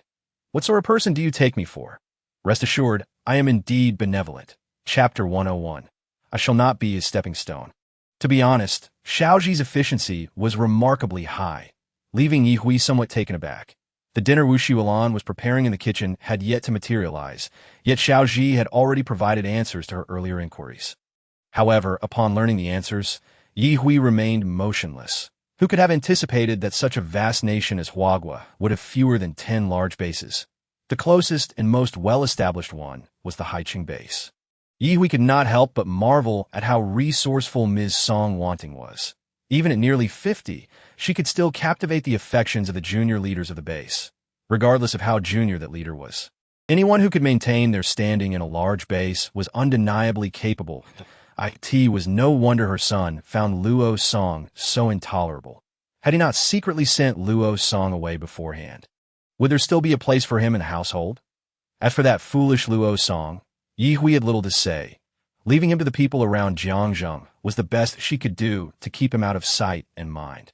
It turned out that the purpose of coming to Ning City was to seek out Professor Dong, who specialized in biology prior to the apocalypse. Upon seeing his photograph, Yi Hui felt a sense of familiarity. Though she could not place it precisely, perhaps they had crossed paths in a past life without ever truly interacting. Why had such an important figure not been picked up the first time, only to require a second visit? As Yi Hui pondered this, Xiaozhi provided an answer. After Professor Dong's initial encounter with the zombie virus, he collected samples for examination and discovered that the virus bore an over 80% similarity to a genetic project he had researched in his early years. Consequently, he became engrossed in his studies, neglecting all else. This oversight led to him missing the initial summons from the government. With many believing he had already been infected, it was only when one of his students came to gather supplies and receive timely news that he embarked on this journey. TSK. Let us hope he possesses the skills to justify the mobilization of so many for his retrieval. Naturally, the military's presence was not solely for Professor Dong. Otherwise, a small team would suffice for greater efficiency.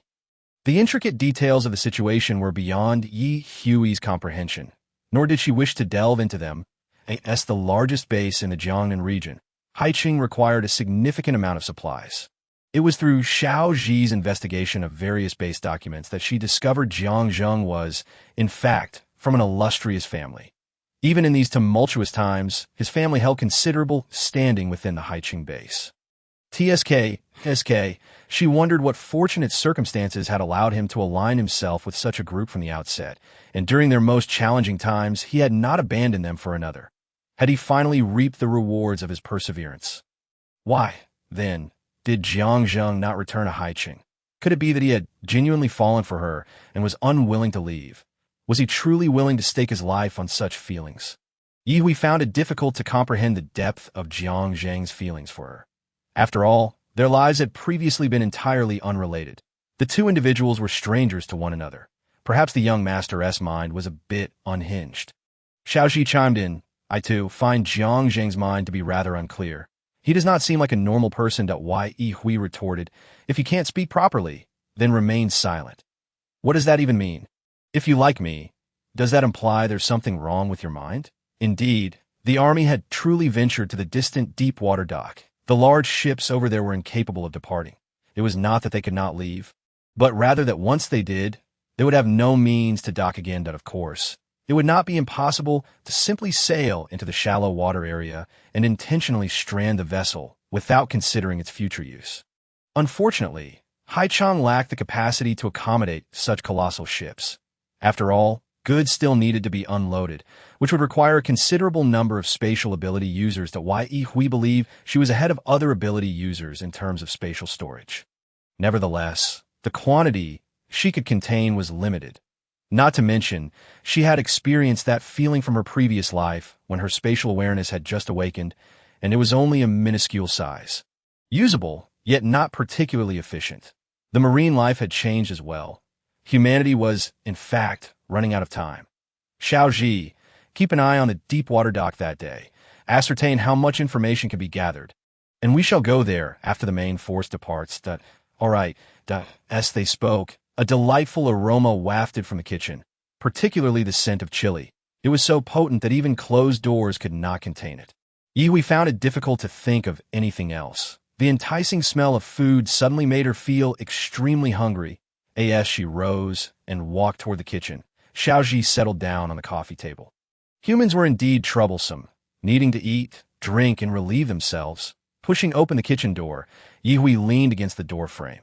Sister Xuelon, it smells so good. What, are you hungry? Just wait half an hour. It'll be ready. I have chicken wings and a whole duck roasting in the oven. And the soup in the pot needs a bit more time, Wu Xuelon replied, skillfully stirring the stir-fried meat with a spatula in hand. Noticing Yihui's longing gaze fixed on the pot, Wu Xuelon pointed to the warming rack at the door. There are already prepared dishes there. You could take some out to eat. Yihui shook her head. Although she was famished, she felt it was unreasonable to eat before others who were busy. She retrieved a bottle of cold beer from the fridge, opened it, and took a sip. It's fine. Just half an hour. I can wait. It's just that what you're cooking smells so heavenly that I couldn't help but come and take a look. With that, Yihui took her beer and left, finding it too difficult to remain any longer lest she succumb to the temptation of eating first. Glancing at the cat nest, she saw Xiao Lu curled up inside, sleeping with a crystal core. It seemed she wouldn't be wanting any food tonight. Yihui happily awaited dinner to be served. Her half-sister had finally endured many hardships to arrive in Ning City. The reason for hurrying to Ning City was due to the news of an army coming for a secondary evacuation. They wished to catch that wave. Despite the rush, they had narrowly escaped danger several times on the way, and upon entering the vicinity of Ning City, the entire group nearly burst into tears from joy. Yiling, do you have anyone you know alive in Ning City? Yiling shook her head. No, we can't find the army. Quickly turn on the radio to confirm the location, and then we can navigate directly there to wait. Wouldn't that be better? Even if there are people we know, their circumstances may not be better than ours. You make a valid point. The world was indeed unfriendly to humanity. Indeed, the group spoke no further. They feared that having arrived in Ning City, they might be hindered by zombies or mutated beasts due to a moment of carelessness. They had embarked from Incheng Base with great hopes. Yiling especially did not wish to become a mere tool for her father and brother to rise in status. She, too, was a living being with independent feelings.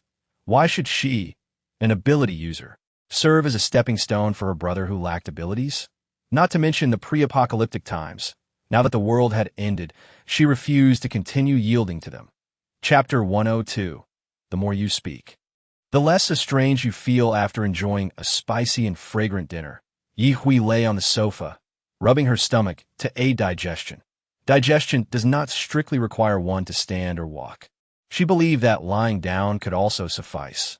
The home was filled only with the sounds of laughter from the television, an almost excessive quietude. That's why Yihui took out a crystal core and tossed it to Xiaoji. This is the new energy source of the apocalypse. See if you can figure out a way to utilize it. Who knows, it might even allow you to evolve again. The suggestion carried a hint of temptation and anticipation. Yihui herself was uncertain of what she was hoping for, but she felt that her words were not misplaced. Perhaps it could truly happen. After all, the world had already become this chaotic. What more could be considered outrageous? Let us give it a try. Xiaoji took the crystal core, its adorable eyes revealing a contemplative expression as it began to scan, calculate, and analyze. Yihui yawned widely, casually pulling a light blanket from the sofa to cover her stomach, and promptly closed her eyes to rest. While Yihui was taking a break, Jiang Zheng and his companions had already dealt with the newly appointed leaders of the property management. Having personal motives was not a problem. After all, who did not harbor their own little schemes? However, as long as they did not overstep their boundaries, Jiang Zheng permitted their existence. Those who crossed the line needed to be prepared for the consequences. The remaining personnel in property management were few, but among the surviving residents of the low-rise buildings, there was still a considerable number. At least they no longer dared to provoke Jiang Zheng and his group. They planned to spend the next few days diligently preparing to gather items for the Haiqing base, taking whatever they could carry. Those looking for vehicles searched for vehicles, and those needing fuel sought out fuel. Once busy, their fear diminished. Luo Song had not participated in their actions. Not even Luo Xiaobao and Zhang Chong, as they stayed behind to help him recuperate. Xiao Song, would you like to try some chicken feet? These with pickled chili flavor are quite delightful, Luo Xiaobao offered, holding one to his mouth and extending another to Luo Song. Luo Song quickly shook his head. Thank you, brother Xiaobao, but I can't eat spicy food and I've rarely had it since childhood. Whenever I sneak a little, I break out in rashes and pimples. I dare not touch anything spicy. What a pity, Luo Xiaobao lamented, then offered him a non-spicy duck frame instead, which was not flavorful enough for him, and he did not particularly enjoy it. Then try this duck frame. It's not spicy and should suit you. Although Luo Song had never eaten such things before, at least his mother had not permitted him to do so. Now, he had no qualms about it besides avoiding spicy food in this environment. Merely having food was already a blessing, so what else could he be picky about? Receiving the entire plate of duck frames, Luo Song quickly expressed his gratitude. Thank you, brother Xiaobao. Zhangge, would you like some? No need. You enjoy it yourself. The three of them ate their food, each with their own thoughts. The most uneasy was Luo Song. He was not familiar with them, and they had no common topics to discuss. Besides eating, what else could he do? Luo Xiaobao was restless, his mouth never pausing even while eating. Xiao Song, didn't you go to the Haicheng base before? Why did you come back to Ning City? Did you specifically come to seek out your sister? What's the situation like at the Haicheng base? Is it not good over there?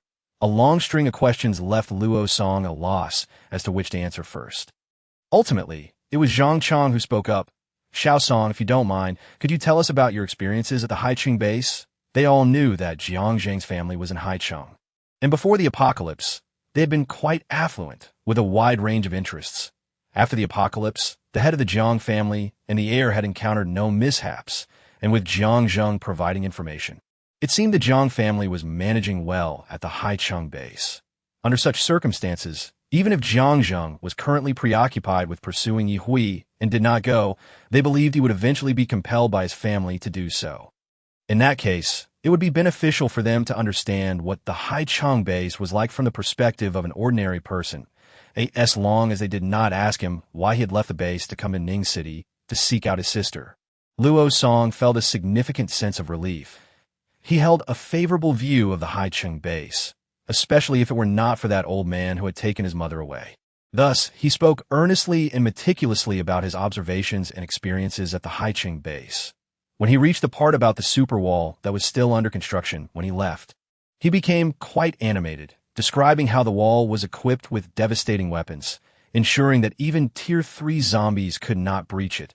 Living within the base significantly enhanced their safety, as he spoke with such enthusiasm. His gestures animated, the distance between them lessened. When Jiang Zhang and the others returned, they found the scene and chose not to interrupt, simply listening to Luo Song excitedly depict the various measures of the Haicheng base. Occasionally interjecting with a question or two that overall, it seemed that the Haicheng base had heeded his suggestions, which Jiang Zhang found quite gratifying. It appeared his family was doing well there, allowing him to feel secure in remaining here to protect Ye Hui.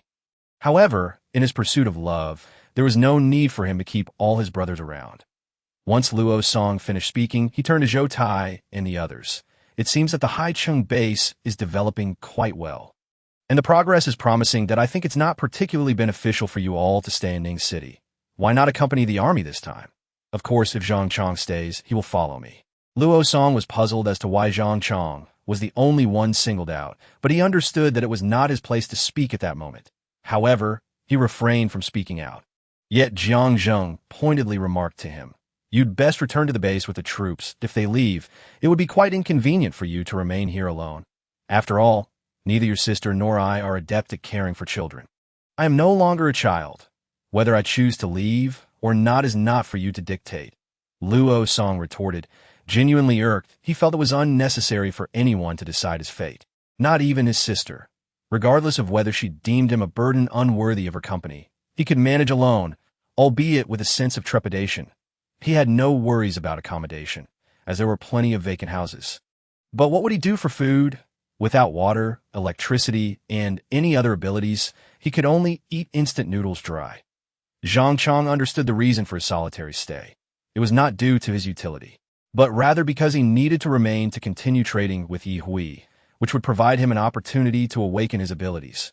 Until he awakened, he was reluctant to leave. The others exchanged glances, having anticipated their journey to the base, yet they had not considered parting ways.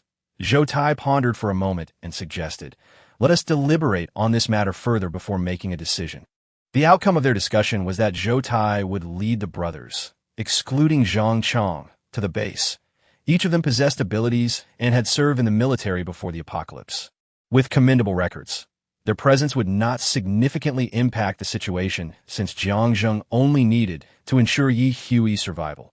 He was confident that, with their current skills, evading any formidable foes would not pose a problem. Sometimes, having too many people around could be a disadvantage.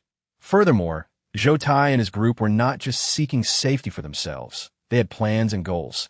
Achieving success at the base would facilitate the well-being of their families, even those who resided far away or in other bases. Not all of their families had perished. Some were simply out of contact, and it was vital to search for them whenever possible. Once the decision was made to follow them, Jiang Zheng prepared to contact his family. He did not need to arrange much, but establishing communication with the team leader would save Zhou Tai and the others unnecessary efforts. As for Luo Song, he bluntly stated that he would not return to the base, even threatening to hold a knife to his own throat if necessary, insisting that if his sister did not care for him, he could find his own way in the city. Luo Xiaobao found his childish tantrum laughable and patted him on the shoulder heartily. "Good lad, you've got spirit." Zhou Tai and the others remained silent. They were not particularly close to him, and his decision not to accompany them was, in truth, a relief. Did he truly believe they would be eager to take him along? Though he possessed abilities, they were not very advanced, and his combat instinct was lacking. He often complained of fatigue. It was hard to believe he was Ye Hui's brother, as she was far more formidable. Jiang Zheng received the information about the team leader's arrival and refrained from interfering. Handing the phone to Zhou Tai to communicate directly, he then took Liao Hai and Jiang Yongyi to find suitable large container trucks. They couldn't go empty-handed. After all, the military had various large vehicles, and it wouldn't be an issue to commandeer one that previously it had been difficult to find, but now it was exceedingly easy, especially since they were not short on fuel. "Yongyi, what do you wish to take to the base? You must bring the crystals that belong to you, and while it may not be feasible to carry many firearms, you can certainly take more homemade bombs and pack them in the truck," Jiang Zheng mentioned, already formulating a plan in his mind. The infrastructure at the base was not yet complete, and the construction materials needed were considerable. If the four of them drove 2 container trucks to the base, one filled with steel to exchange for points and the other with supplies for their own use, they would fare much better at the base. It wasn't that he didn't want the Jiang family to assist. Rather, Zhou Tai felt that since they were a potential fallback, there was no need to entangle themselves with the Jiang family at this juncture. Approaching them now could lead to becoming their subordinates, which was not their desire. Jiang Zheng did not press the issue, merely considering their needs as much as possible. "Brother Zheng, just prepare according to what you discussed with Brother Tai previously. We don't have much. Just prepare fewer fresh items and stock up on more compressed biscuits and dark chocolate. Rest assured I have it all figured out. Fortunately, I stumbled upon a batch of dehydrated vegetables at the dock yesterday. They may not taste as good as fresh ones after rehydration, but it is certainly better than nothing. I've heard that a planting area, hydroponic zone, and breeding area have been established at the base. But one can imagine that the goods will not be cheap. There's no need to exchange crystals for those." Liao Hai and the others had no particular cravings for food. They just needed to be filled. Frankly speaking, following Jiang Zheng after the apocalypse was better than their pre-apocalyptic existence. Thinking about leaving this place, their meals might consist solely of instant noodles and compressed biscuits, causing both Liao Hai and Jiang Yongyi to feel a pang of stomachache. Jiang Zheng's flurry of activity did not disturb Ye Hui, as he had yet to inform her of their arrangements. After all, it was now impossible to contact her directly via phone, that if he mentioned it, Ye Hui might insist on ensuring that Luo Song was knocked out and packed away for the journey, believing he would not dare to leave alone. Moreover, Ye Hui had indeed made such demands after Jiang Zheng informed her. However, Jiang Zheng urged her to reconsider, cautioning her not to provoke the foolish child into a fit. "Why should I care if he gets angry? He's not a toddler anymore. Just ask him how old he is. He should be nearing 20. Jiang Zheng. Though he found Luo's song to be a nuisance, he did not have any intention of forcing him away, especially since the boy seemed particularly resistant to returning to the base. In truth, having him stay was not a problem. He would keep an eye on him, da-ha-ha. He is an adult now. Do you really need to keep watch over him? You shouldn't spoil him like a young master. Ye Hui's feelings toward Luo's song were so complex that she herself could not discern her true attitude toward him. Jiang Zheng was at a loss for words. Why do you refer to me as a young master?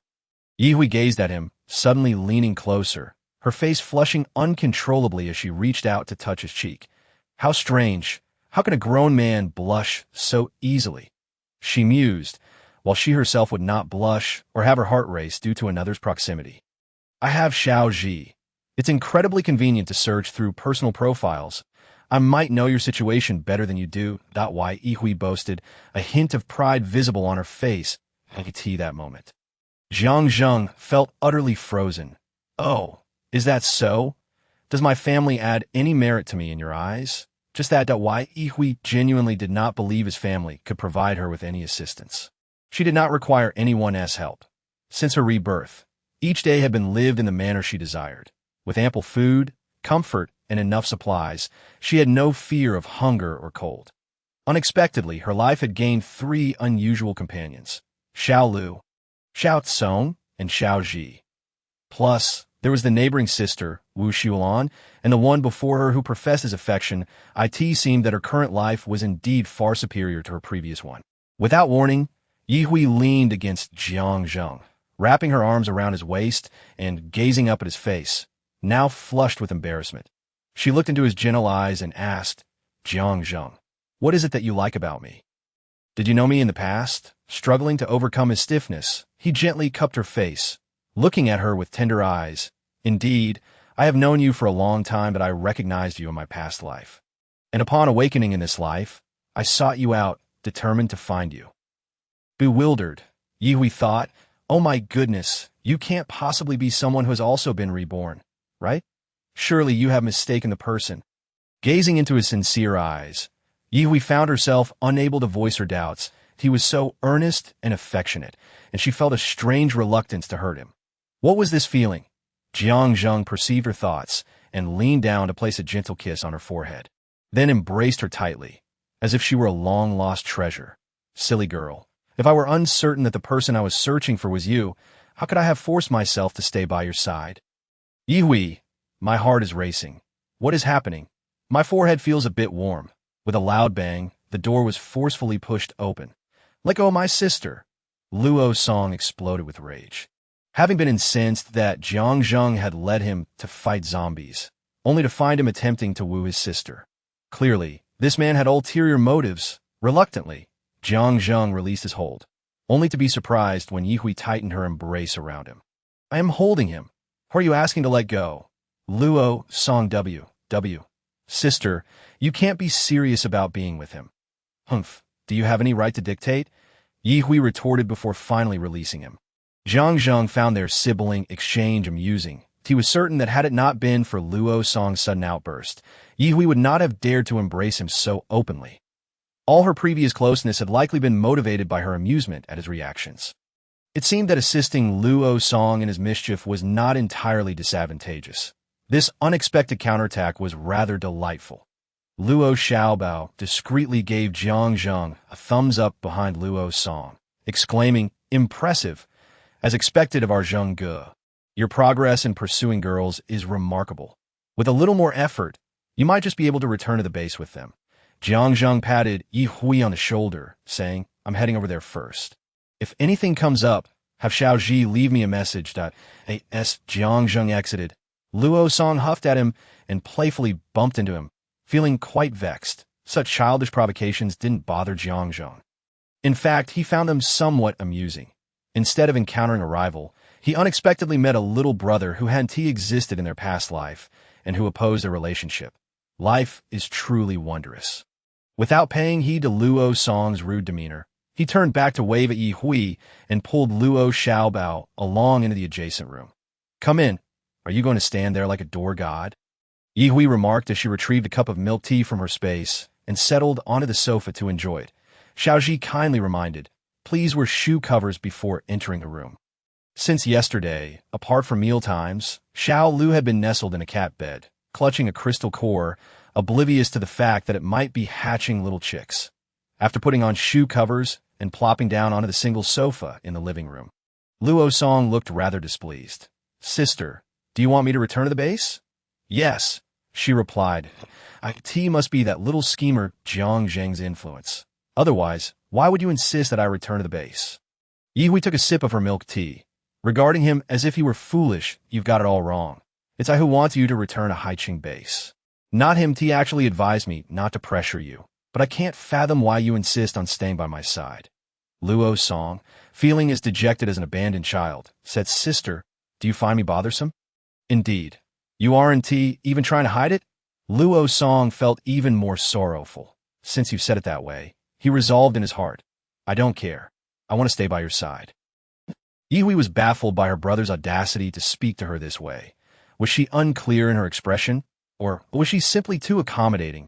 What gave him the impression that she wouldn't chase him away? "You can stay in Ningshi as you wish, but if you don't accompany them to the Haiqing base when they depart with the troops tomorrow morning, you'll have to fend for yourself regarding food and drink.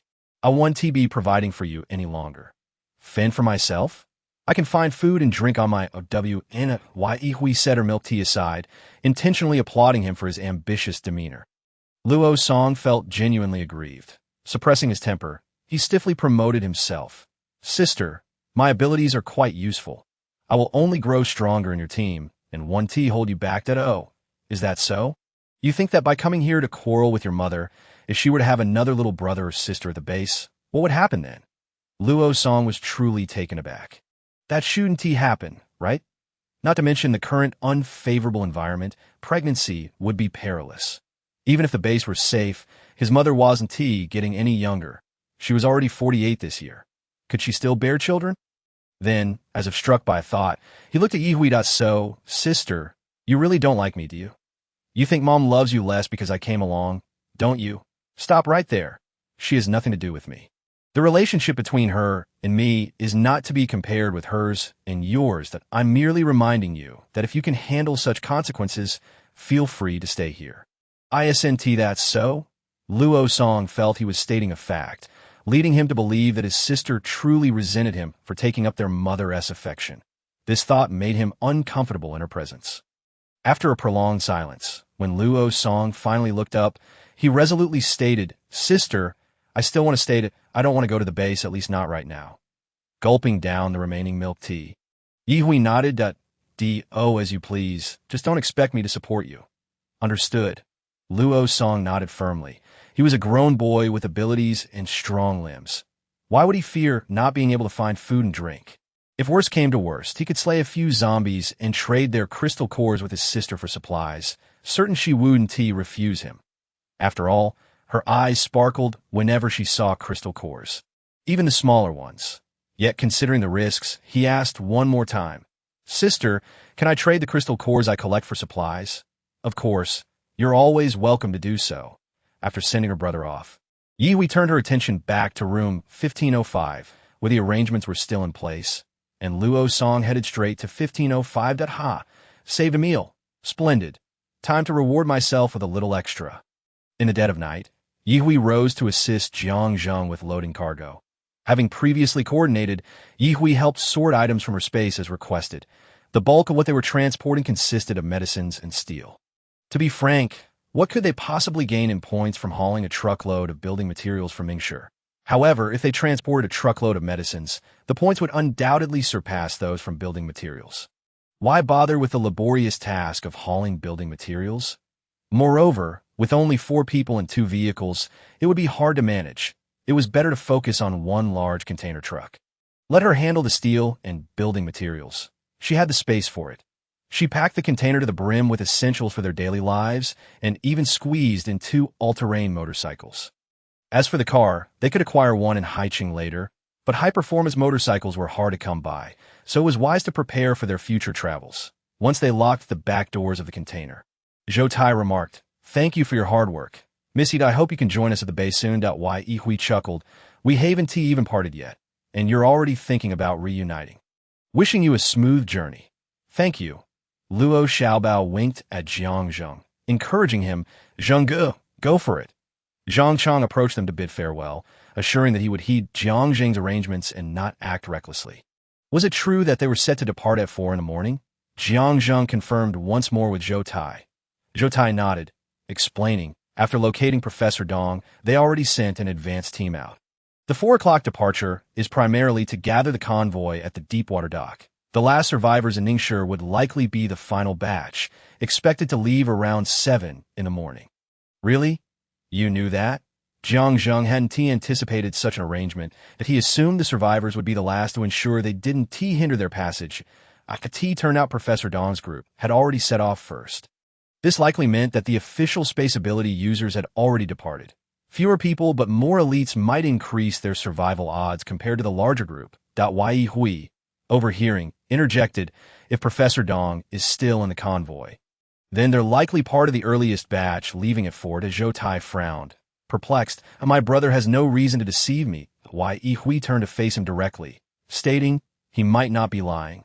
Perhaps he received news that Professor Dong's group left first.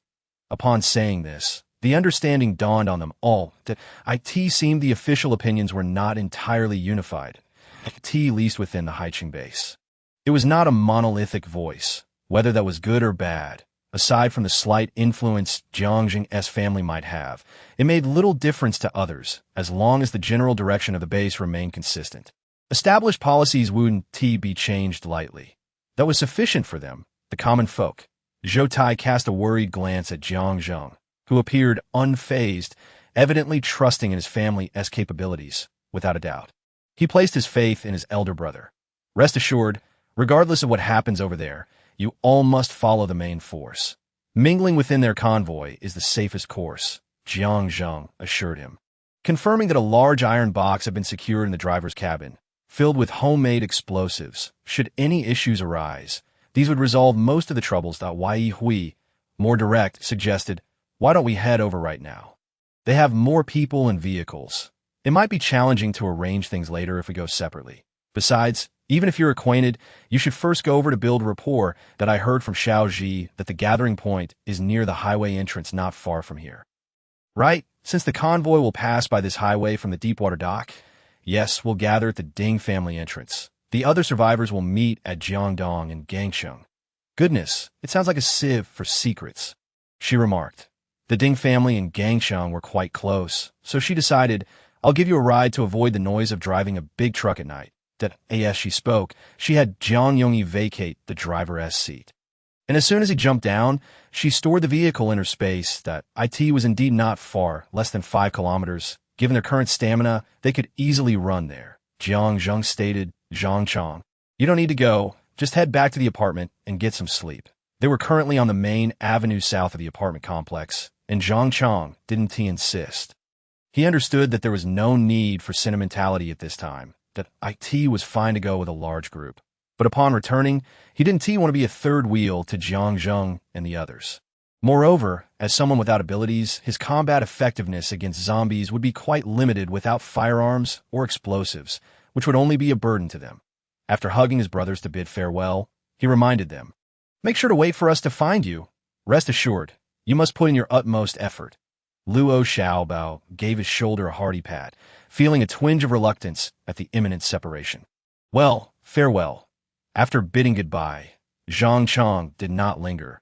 Returning to the community under the watchful gazes of the crowd, Ye Hui retrieved a bicycle from the roadside, although the streetlights had long since extinguished. The summer night was still adorned with twinkling stars and the gentle glow of the moon. Furthermore, due to their extraordinary abilities, even those with nearsightedness regained normal vision, and since they naturally possessed excellent eyesight, there was no need to turn on any lights. Riding the bicycle posed no challenge in navigating the path. Perhaps it was due to the surrounding area being cleared, but silence enveloped them. Not even the chirping of insects could be heard. The sound of their bicycles rolling along the road was strikingly pronounced. Fortunately, their journey proceeded smoothly, encountering only 2 zombie dogs, which were swiftly dealt with, denying them the chance to summon their companions. The mutated dogs still had flesh to consume, while the zombie dogs offered nothing more than a tiny crystal core. Ye Hui initially thought their corpses would be a problem to dispose of. But to her surprise, Jiang Zheng was able to incinerate both with the high temperature of his fire abilities, marking a novel application of fire manipulation. Indeed, extraordinary powers only lack creative usage. There are no unique skills that cannot be employed. As they near the entrance of Dingjia Expressway, Yi Hui and her companions sensed the presence of humans nearby. Despite the absence of lights or fires, the collective energy of humans gathered in darkness emanated a distinct aura. To avoid any misunderstandings, they halted their bicycles several hundred meters away, allowing Zhou Tai to establish contact with the others first. Before long, Zhou Tai had made the necessary arrangements and informed them that they could proceed. Upon approaching, they discovered that the military vehicles had already entered the expressway, one after another coming to a halt in the middle. Before even reaching the toll booth, individuals approached them from a distance to welcome them. Since they were not far from the entrance, Yi Hui parked the container truck by the roadside, preferring not to engage further with the others. Chapter 106. The sound of blossoms. The enormous container truck appeared silently before the onlookers, causing the military personnel to perk up with interest. This was precisely the kind of spatial ability they were in need of. However, before they could approach, they witnessed a man and a woman among them mount their bicycles and depart without so much as a greeting. As they drew closer, Zhou Tai took the initiative to greet the newcomers warmly. They were eager to inquire, but the individuals had already left, and Zhou Tai merely mentioned that they were friends who had offered to escort them. Did they not wish to join the Haiqing base? The tranquility on the Ning City side was deceiving. Who could disagree with that?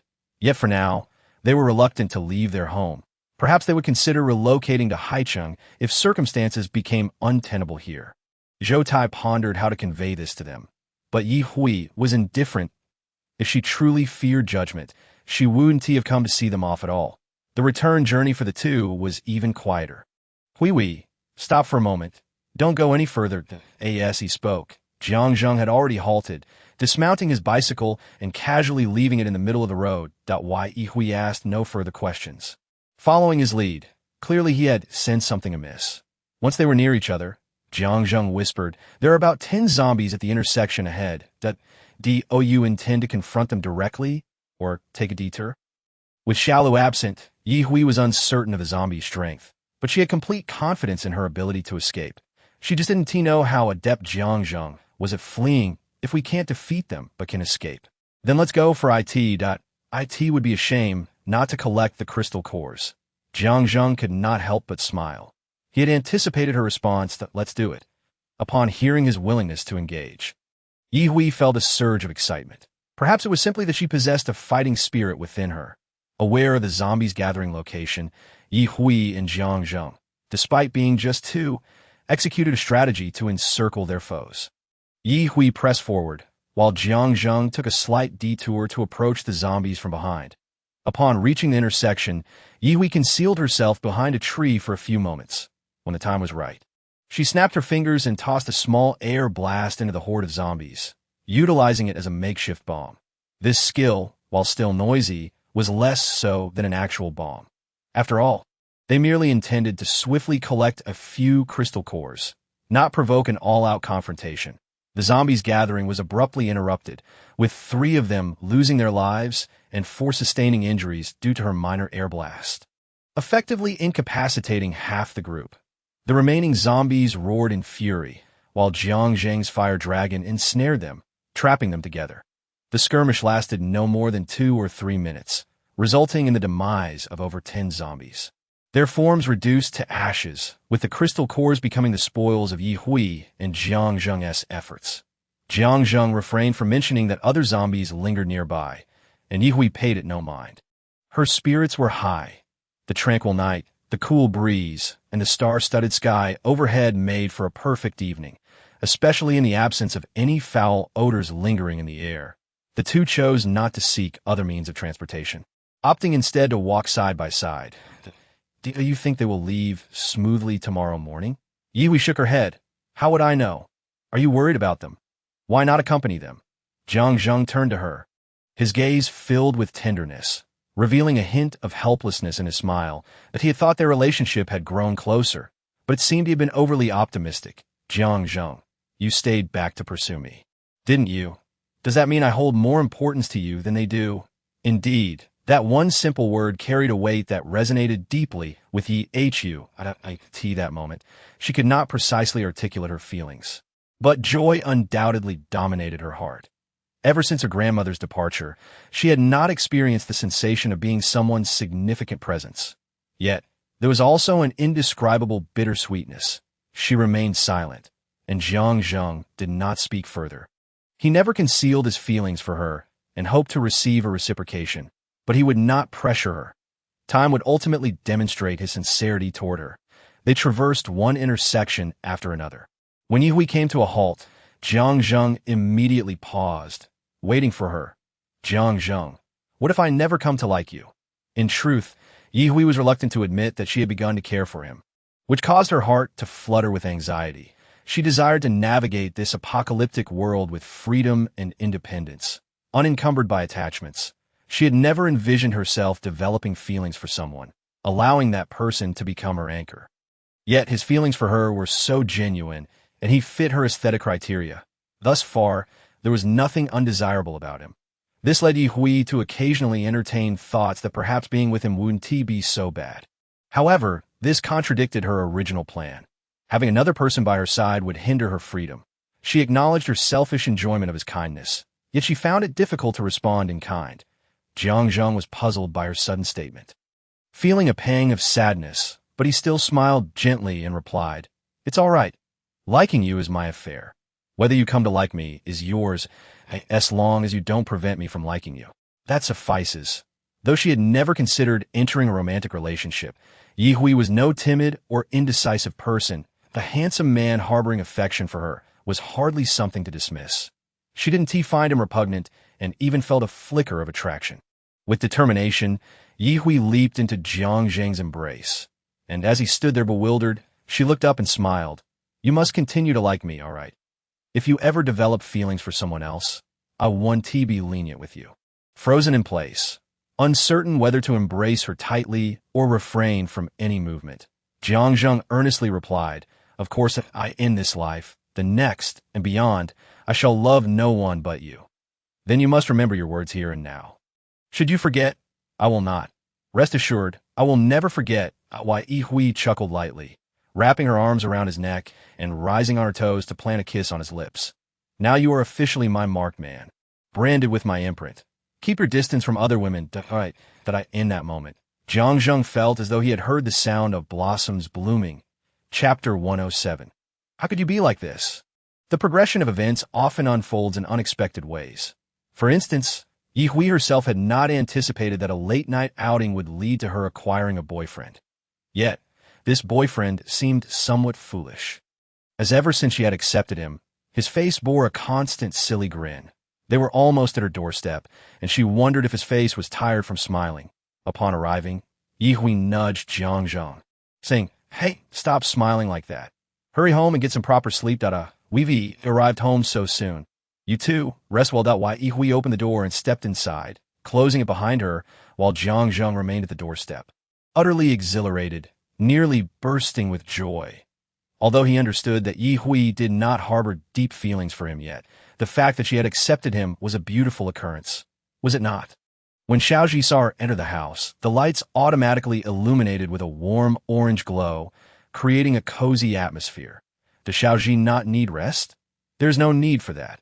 Xiaozhi has always been online. Feel free to call upon me whenever necessary. Quite splendid indeed. I asked there any news during the night. Yihui has changed her shoes and lost her gloves and mask. She initially intended to wash up briefly before returning to her room to sleep. But unexpectedly, Xiaozhi delivered some astonishing news that halted her in her tracks. Is that true? Indeed, there are images and audio. Would you like a copy? Naturally, hurry and turn on the television, connect the signal. Yihui was eager to see the news with visuals and truth as it pertained to Jiang Zheng's friends and the future development of humanity. Indeed, the zombie overlords from various territories in the city had astonishingly gathered together, preparing to stir up trouble.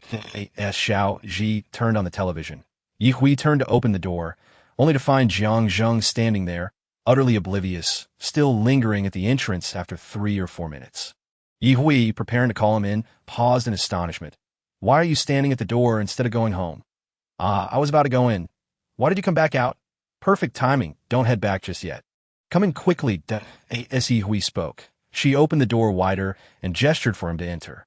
Jiang Zhang's face flushed uncontrollably. Isn't this a bit too fast? What do you mean too fast? Hurry up and come in. Stop dawdling.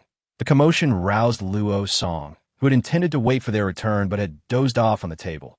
Groggily hearing voices outside, he suddenly lifted his head, thinking they had finally returned. Rubbing his numb arms and slightly stiff neck, he opened the door, only to see Jiang Zhang being pulled into his sister's home. Could it be that it was his sister who was taking the initiative all along? No way. There are so many men in the world. Sister should not rush to a decision. Perhaps the next one would be even better behaved. The sound of the door opening caught Yi Hui's attention, and after pulling Jiang Zhang into the house, she peeked out to see her brother, standing foolishly at the door of room 1505, staring blankly in her direction. Come over together. It's no trouble for you. Right? I senti it unnecessary. I wouldn't want to disturb you guys. What are you children thinking these days? Hurry up and come over.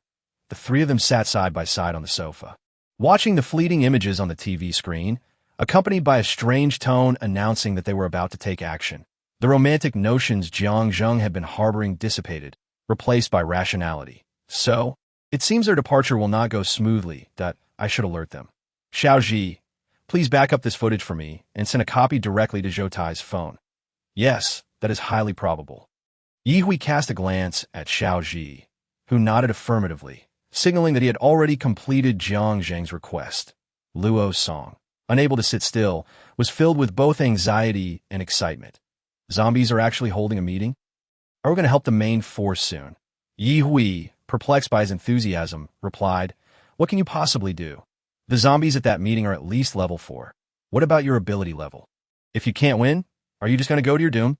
Yi Hui believed her ability level was quite substantial, having risen to level 3 in less than 2 months and nearing level 4's threshold. Her enhancement speed was already commendable. Regardless of how she viewed it, she should be among the first batch of capable individuals.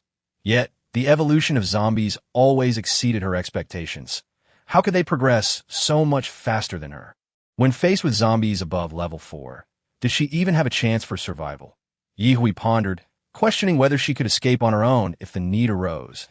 If only she could awaken another ability. Zhou Tai, upon receiving Jiang Zhang's message, dared not delay and sought out his acquaintances to notify the true leaders of this mission. Hui, you all stay safe here. I need to check on Zhou Tai and the others. Yi Hui seized his arm, her large eyes blinking. You just became my man, and you're so eager to leave me. Coughing, Luo Song was utterly astonished. How had Jiang Zhang suddenly become his sister's man? Had their progress been so rapid? How long had it been since he had left his watchful gaze? His look towards Jiang Zhang was tinged with both suspicion and discontent, wondering if this guy was a quick fix. Would his sister still find happiness? Bah, what nonsense was he thinking? Luo Song slapped his own head to dismiss such absurd thoughts.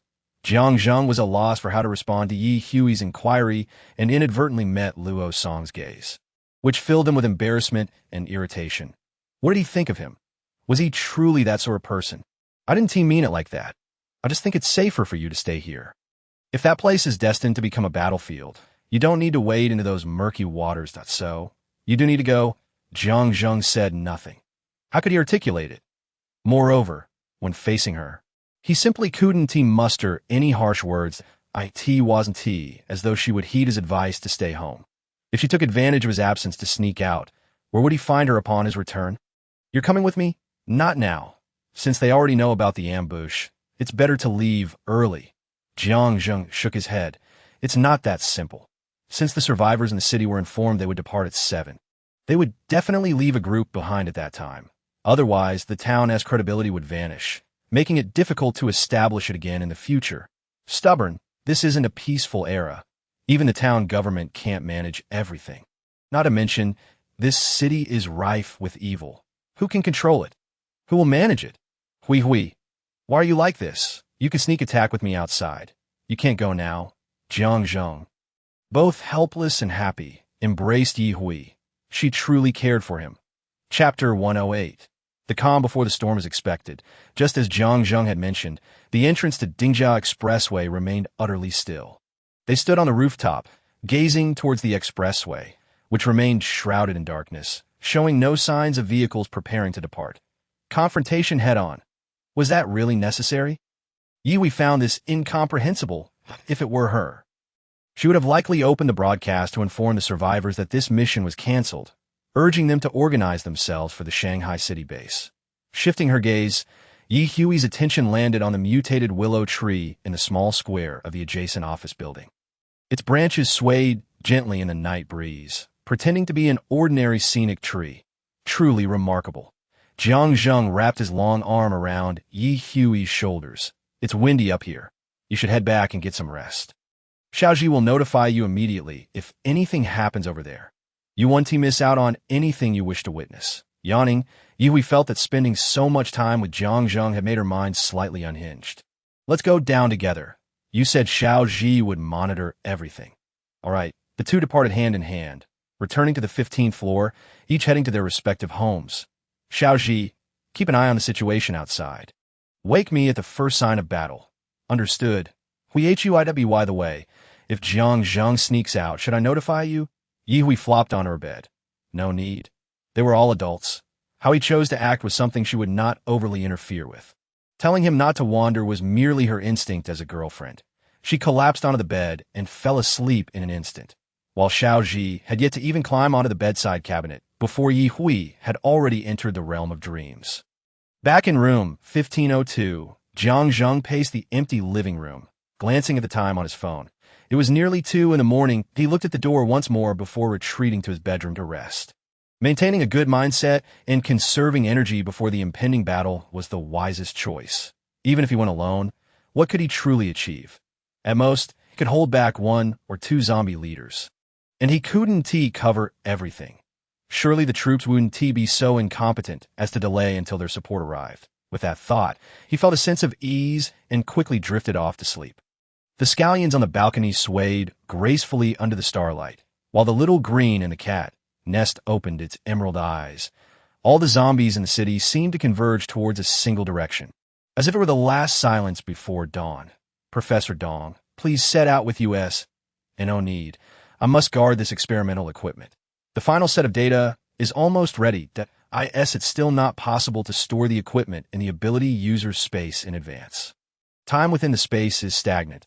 It should be the same once we reach the base. That you've mentioned this before, but who can guarantee that the experiment won't encounter problems? I stand by my decision to guard this equipment until the results are out. Agreeing to move the experimental apparatus is already the limit. The personnel failed to sway Professor Dong. He felt increasingly uneasy. The more tranquil it became, the more unsettled his heart felt. Now, he could only pray for everything to proceed smoothly and safely reach the base. At 3:10 past midnight, the convoy at the Deepwater dock had already entered the expressway. It would take about half an hour for them to reach the Ding Mountain Expressway. With their departure, news spread, and preparations began here as well. Zhou Tai's container truck had also entered the expressway, trailing behind the convoy. The expressway entrance in Port City remained blocked, but numerous private cars were already lined up, waiting. Their semblance of order was not so much a matter of discipline, but rather a consequence of the armed troops patrolling the highway entrance, wielding guns and nuclear weapons. Anyone causing a disturbance, after having been warned once, would swiftly be silenced by a bullet, ensuring a semblance of quietude as they awaited the punctual arrival of 7 o'clock in the morning.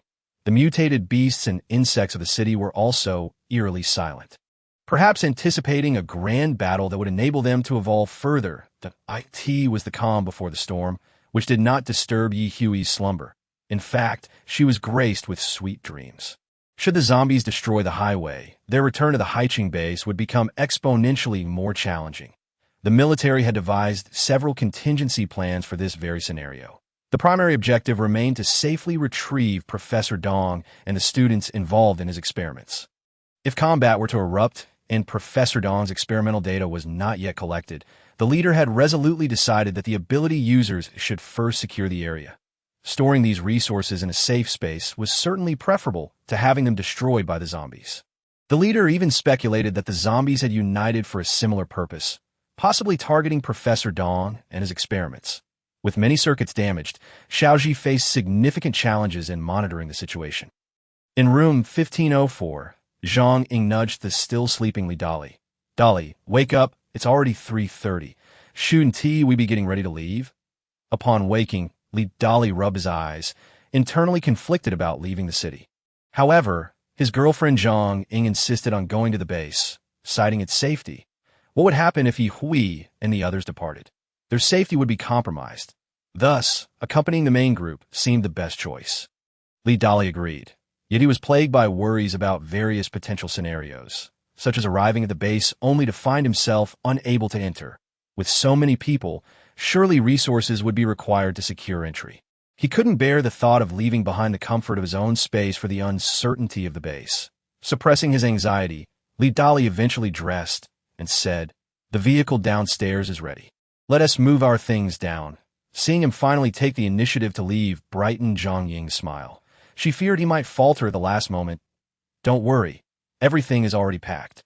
The vehicle we found has ample space. They say a stranger is worthless away from home. The journey there might not be safe either. Once we arrive, everything will need to be arranged anew. I wish I could take everything from home with me. Who doesn't think that way? But we can't prioritize immediate safety over the future. Once in Haicheng, we can venture out to gather what we need. I'll accompany you. We'll find a way to thrive." "Indeed, you're right." Idali leaned in and kissed Zhang Ying. "You are my motivation to step outside. Without you, I might hesitate to leave this door." Suddenly, a deafening noise erupted, startling the couple. Ye Hui and Zhang Zheng awoke from their slumber. The chaos had begun. Not only were there sporadic explosions, but flames also illuminated the sky, although still a distance from the Ding family's highway entrance. It seemed to be near the port city highway. Zhang Zheng and Ye Hui opened their doors simultaneously, meeting face to face. "Are we leaving now?" "Yes." Next door, Wu Shulan hurriedly opened her door and asked, "What is happening? Where are you going?" "Wait for me to change my shoes." As she spoke, she stepped back and bent down to change her footwear. Hearing the commotion outside, Li Dali and Zhang Ying emerged. Their gazes towards Ye Hui and the others tinged with an air of desperation. Luo Song and Zhang Chong also stepped out from their respective rooms, already dressed, with Zhang Chong even armed with a firearm. Zhang Gu, Taigu messaged that it's safer for them to leave first. "So we needn't be worried if things get dire. They will act accordingly." "Understood." In a matter of moments, Wu Shulan finished changing her shoes, grabbed her trusty steel pipe, and closed the door behind her. Without needing further discussion, Ye Hui and Zhang Zheng led the way outside.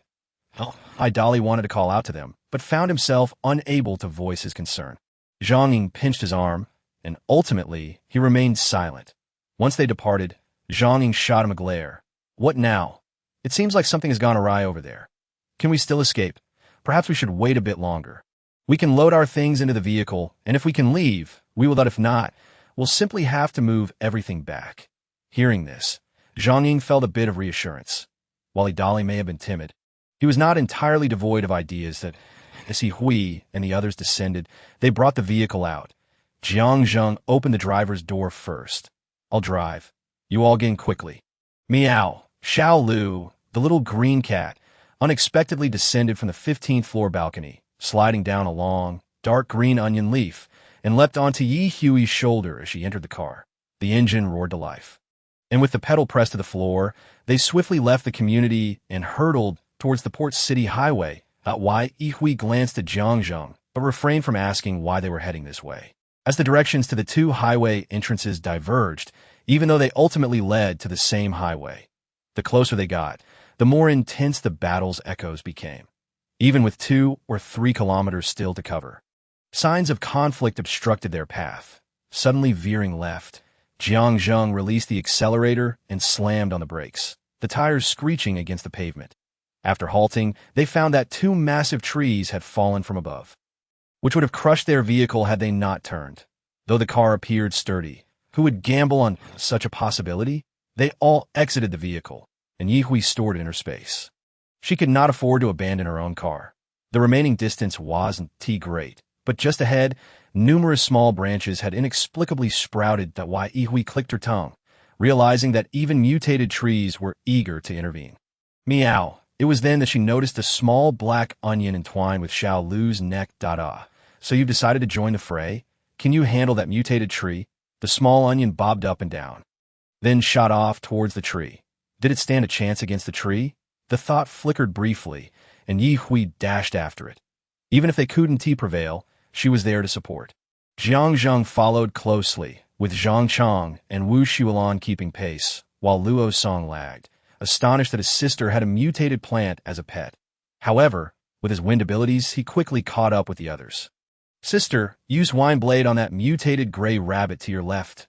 As Ye Hui spoke, she aimed for the protruding white rabbit's head. To her surprise, its skull proved surprisingly resilient, perhaps even tougher than a zombie's.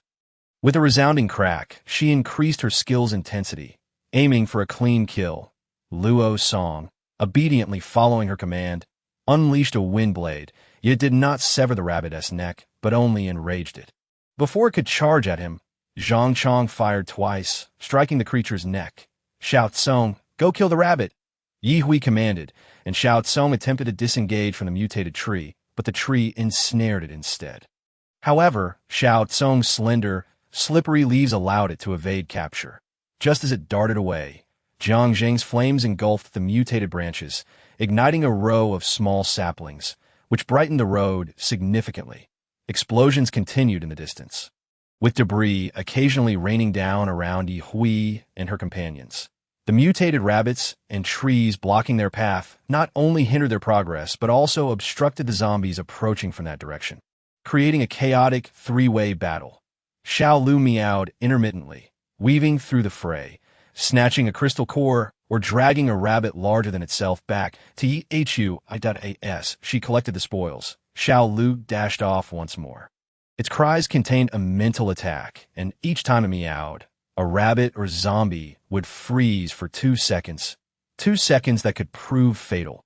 The mutated tree, perhaps overwhelmed by the losses of its counterparts, fled, leaving behind charred remnants. Xiao Tsong, whether targeting mutated rabbits or zombies, chose opponents of comparable or lesser strength, piercing their temples with its sharp leaves. The zombies it dispatched yielded no crystal cores, having already absorbed them into its hollow stalk. Serving as an unconventional storage device, Luo Song realized that his wind abilities were best utilized to whisk away the various debris falling from the distant battlefield, allowing his companions to focus on combat without the distraction of dodging potential hazards. After all, no one could ascertain whether the debris concealed additional threats. They're striving to draw closer to the central battleground. Yet, due to the increasing influx of zombies from all directions and the frenzied, mutated beasts that assault anyone they encounter, Ye Hui and her companions find themselves farther away than when they first disembarked. Chapter 110. It's nothing, just a mere clash between enemies, ignited by rage. The sun rises amidst the sounds of explosions and soaring flames, intermittently illuminated by flashes of lightning, while various creatures plummet from the sky.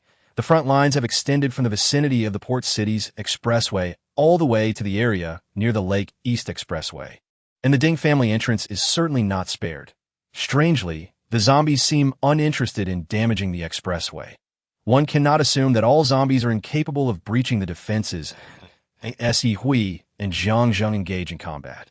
They are thrust into the outer periphery of the fray, while Luo Song, Wu Xuelan, and Zhang Chong find themselves firmly trapped at the very edge, able to turn and flee, yet unable to join the fray.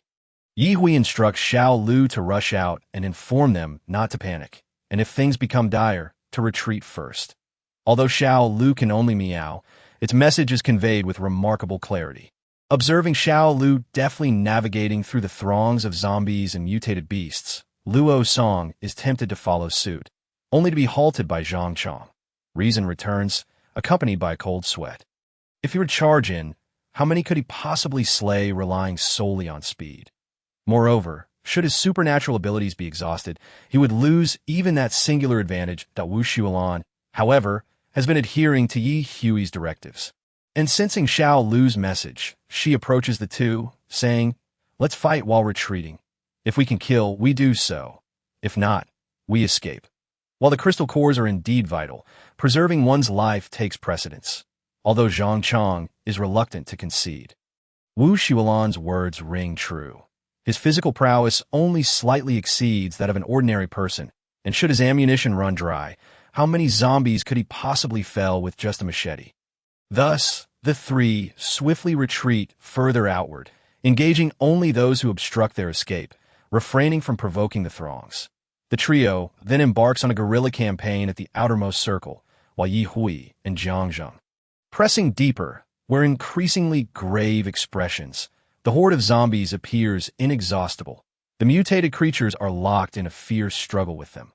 Jiang Zheng, like a dragon of fire, forges a path, while Ye Hui unleashes small bursts of air, detonating amid the multitude of zombies. Yet, they cannot always act without regard for others. There are other humans present. Regardless of their willingness, they must join forces to resist, for only then may they grasp a fragile hope of victory. Mommy, ooh, I'm scared, Mommy. Get these disgusting creatures away from me. Roars, shrieks, and cries of despair echo incessantly.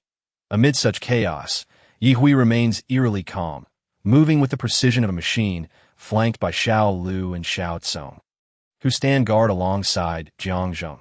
Xiao Tsong, now refraining from reckless combat, has heeded Ye Hui's instructions to stealthily collect crystal cores from the battlefield.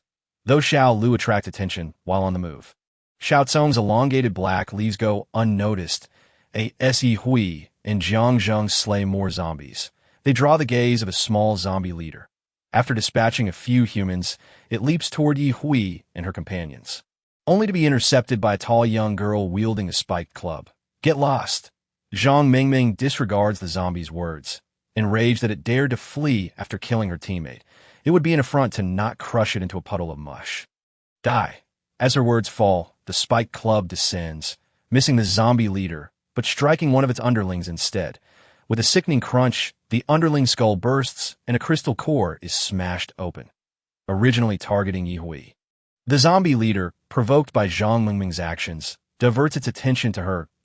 Ye Hui, observing the unfolding drama, ensures that the approaching zombie does not escape unscathed. Spatial confinement. Single target immobilization. The zombie leader is momentarily stunned, and when it regains its mobility, a hefty spiked club crashes down upon its head. With a resounding thud, the leader's skull proves remarkably resilient. What would have obliterated a normal zombie merely leaves it dazed, suffering no greater harm. Zhang Mingming, undeterred, swiftly follows up with another blow, catching the leader off guard, unprepared for the onslaught. With each strike, the leader's attempts to retaliate are thwarted by the immobilizing spell. Realizing assistance is a play, she remains oblivious to the identity of her ally amidst the chaos. What matters is seizing the opportunity to deliver a fatal blow. The spiked club rains down relentlessly upon the leader's head. Despite its formidable resilience, it ultimately crumbles under the barrage. Killing a small leader is hardly a cause for celebration, considering the multitude that remains. Grief for fallen comrades cannot take root in a realm where it is either you or them. Even a moment's distraction can be fatal in comparison to Zhang Mingming's brute force. Ye Hui employs a more refined technique, yet her body count is staggering. Having previously attracted the attention of a small leader, she now inevitably draws the gaze of greater foes. With Jiang Zheng, equally lethal, by her side, the situation grows dire.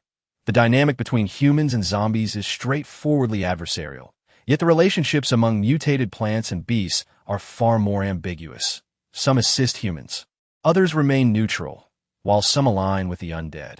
The complexities leave Xiao Lu, with its psychic abilities, unable to discern friend from foe. Nevertheless, it adheres to the principle of not letting any threat escape unpunished. As the battle rages on, Ye Hui's eyes suddenly turn crimson. Jiang Zheng, acutely aware of her emotional shift, inquires, "What's wrong?" "If you're fatigued, I can help you leave." Ye Hui smiles alluringly, imbued with a deadly intent. "No need. I am merely filled with rage at the sight of my enemies. Continue your fight. I shall deal with that insufferable creature first." Chapter 111. Unleashing True Fury. Life and death at stake. The moment her words fall, Ye Hui vanishes from Jiang Zheng's sight without him having a chance to intervene.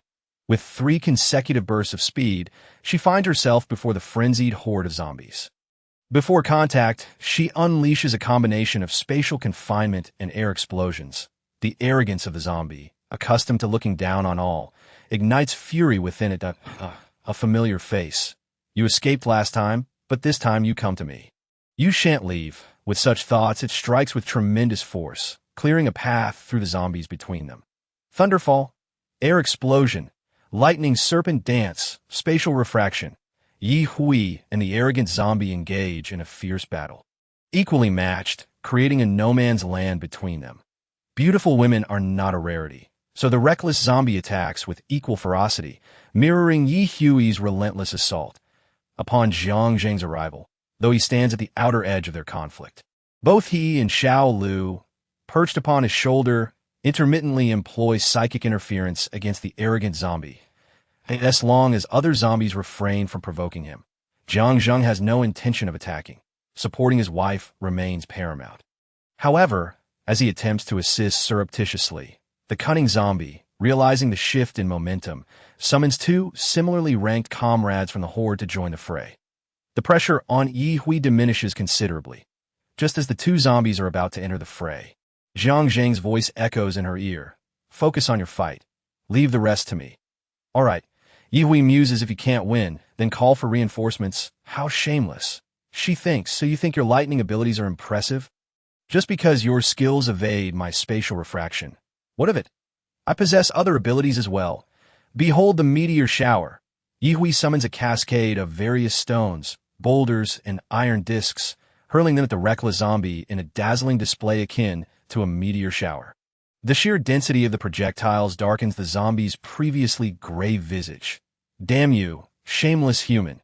In a flurry of chaos, she scrambled to cope with a myriad of objects cascading from above.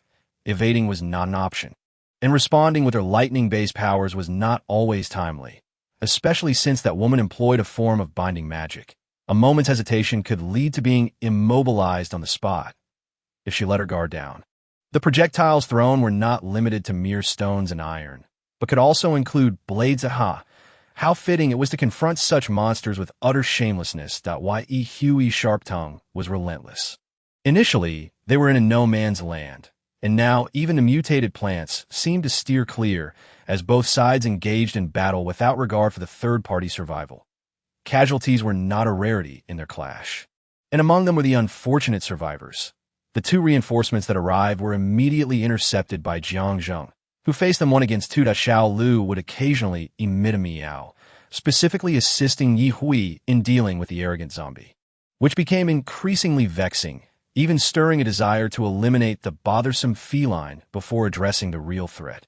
Humans are inherently diverse. Some charge valiantly in a battle, while others sneakily attempt to start their vehicles, hoping to break through to the highway. Jia, let us head toward the highway entrance as well. I saw someone driving onto it, so it must be passable, Wang Chang remarked, having joined Zhang Mengmeng amidst the fray. Zhang Mengmeng, tirelessly wielding her wolf fang club, furrowed her brow upon hearing Wang Chang's words. With so many of us, how many can escape? Those who managed to flee while we were stuck at the highway entrance did so by their own merit. I fear we might not be able to slip away.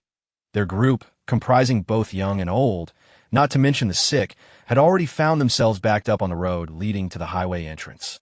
Surely, they could not rely solely on their feet to escape, could they? How far could they travel on foot? Even if they managed to walk, what would they eat? Relying solely on a water-based ability would hardly suffice to keep them nourished. Moreover, what about the children and the sick without vehicles? As long as they could hide behind the others, how long could they expect to be protected? If they dispersed, who would care for them? Just moments ago, one who attempted to sneak away was reduced to charred remains by a grotesque bolt of lightning from a zombie. The battle zones of Ye Hui and the frenzied zombie were perilously close to one another. The sheer lethality of Ye Hui's confrontation with the deranged zombie inadvertently granted Zhang Mengmeng and her group a moment to breathe, instilling in her belief that humanity could indeed triumph over the undead. Especially with the official support of powerful firearms, the explosions had not ceased. Just as Zhang Mengmeng was lost in thought, a cacophony of sharp zombie howls drowned out the sounds of battle, and the undead began to recede like an ebbing tide. The mutated beasts also retreated in unison. Observing the frenzied zombie attempting to flee, Ye Hui would not grant it such an opportunity. unleashing her skills as if they required no supernatural powers at all. Thinking of escaping. "Have you consulted with me, your great-aunt?" she roared. The deranged zombie was provoked by Ye Hui's defiance Ye had previously slaughtered without consequence. Unaware that a human capable of countering its might existed among them that moment. Not only did Ye Hui desire to subdue it, but the zombie equally sought to extinguish Ye Hui as a threat to its ascendants. The urgency to evacuate grew increasingly palpable. Evidently, their objectives had been accomplished, and remaining was of little significance. Jiang Zheng, however, was unwilling to let them go so easily. How could they arrive and depart at will? Yet the two zombies opposing Jiang Zheng lacked the resolve to ensure the other's capture. Their primary instinct was to flee swiftly after achieving their aims. Why linger any longer? They were not foolish. As they sought to retreat, Jiang Zheng wished to detain them. But in a one-on-two scenario, he could not guarantee capturing them all, thus affording them an opportunity that Ye Hui and the frenzied zombie engaged in a genuine fight to the death. Meow. Xiao Lu's anxious mewing prompted Jiang Zheng to relent, redirecting his efforts toward aiding his wife. Slaying one was better than none. The retreat of the zombie horde was beneficial for those under official command. Yet it left the squad leader on the brink of exasperation. But he had not only lost elite personnel, but also misplaced Professor Dong and his students. How could they not heed the warning to stay put? Ye Hui was resolute in her determination to capture the zombie. Her resolve as steadfast as one yearning to retain true love. After Jiang Zheng conceded the idea of leaving the two zombies behind for support, Ye Hui felt emboldened, planning to unleash a significant attack to eradicate the enemy. Any malice directed toward her would be snuffed out in its infancy. She would not allow adversaries to escape and regroup to thwart her later. In the event she found herself outmatched, it would be an unbearable fate. Such a scenario could not be permitted to transpire. Thus, all worthy foes should be eliminated at the earliest opportunity. The two zombies who had once engaged Jiang Zheng attempted to take advantage of his momentary lapse to withdraw. But upon witnessing the frenzied zombie being overwhelmed, a sense of camaraderie stirred within one of them. Should they not lend a helping hand? One, however, did not entertain such thoughts and hastily retreated from the fray. The zombie that momentarily contemplated aiding its companion was ensnared by Xiao Lu's meowing, leading it directly into the chaotic melee between Ye Hui and the deranged zombie. In an instant, it fell victim to a dual onslaught. The deranged zombie, benefiting from the disruption, unexpectedly gained a moment to breathe.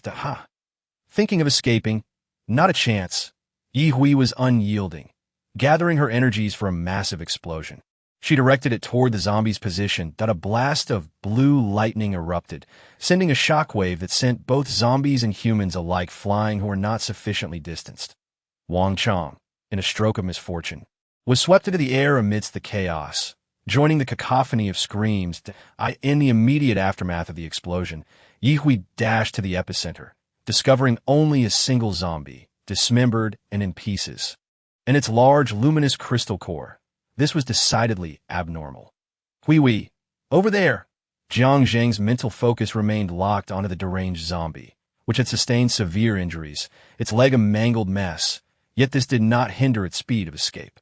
Jiang Zheng called out, propelling himself forward, with the small black scallion that had slid down from Ye Hui's shoulder darting ahead like an arrow, inexplicably managing to shrink itself while collecting crystal cores and the remains of mutated creatures. Knowing where the deranged zombie fled, Ye Hui was unperturbed about losing it. Although fatigue was creeping upon her, as long as she drew breath, her objective would be achieved, just as the deranged zombie plotted its escape. Two Wolf Fong clubs suddenly barred its path that It attempted to dodge, but was too late, bracing itself to absorb a blow and make a hasty retreat. This vendetta could be settled another time. However, neither Ye Hui nor Jiang Zheng intended to grant it this opportunity. With Zhang Mengmeng's intervention, the zombie's fate was sealed, leaving it no chance for return, having extracted the crystal core from its brain. The deranged zombie, once bound for a reign as the Lightning Zombie King, met its premature end. Ye Hui nodded at Zhang Mengmeng, recalling this remarkably strong girl. The military prepared to summon Ye Hui and Jiang Zheng. He had already taken her, along with Xiao Lu and Xiao Tsong, swiftly away. Originally scheduled for departure at 7 o'clock, the ensuing chaos had delayed them, leaving a scene of devastation, and crucially, the town's mission had not been accomplished.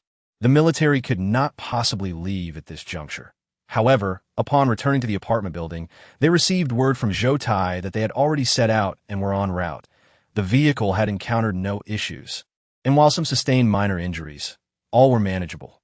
Jiang Zheng was reassured that there was no need for concern. He also mentioned that a squad of elite troops had remained behind, likely due to unfinished tasks.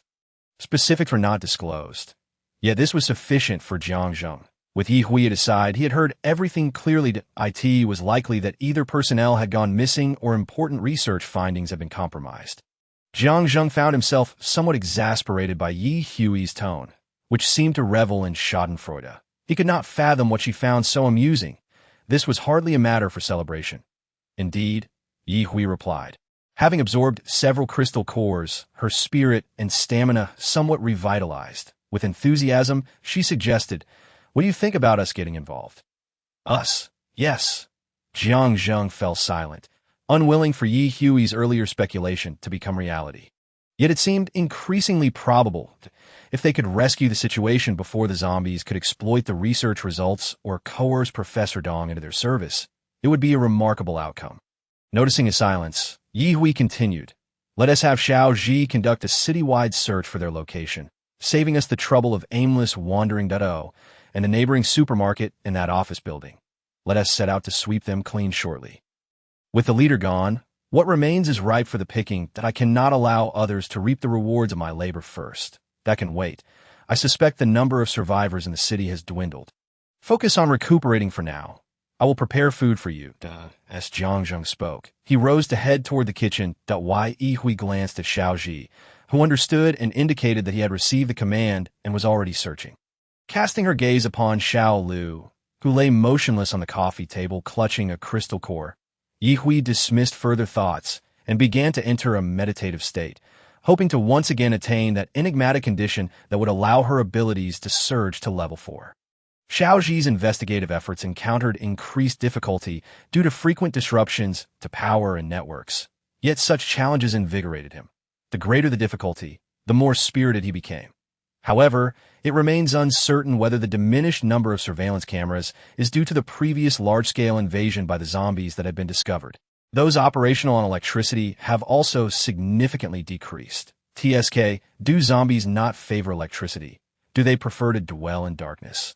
Glancing at the time, oh, my apologies, it is indeed morning, the sun rising in the east.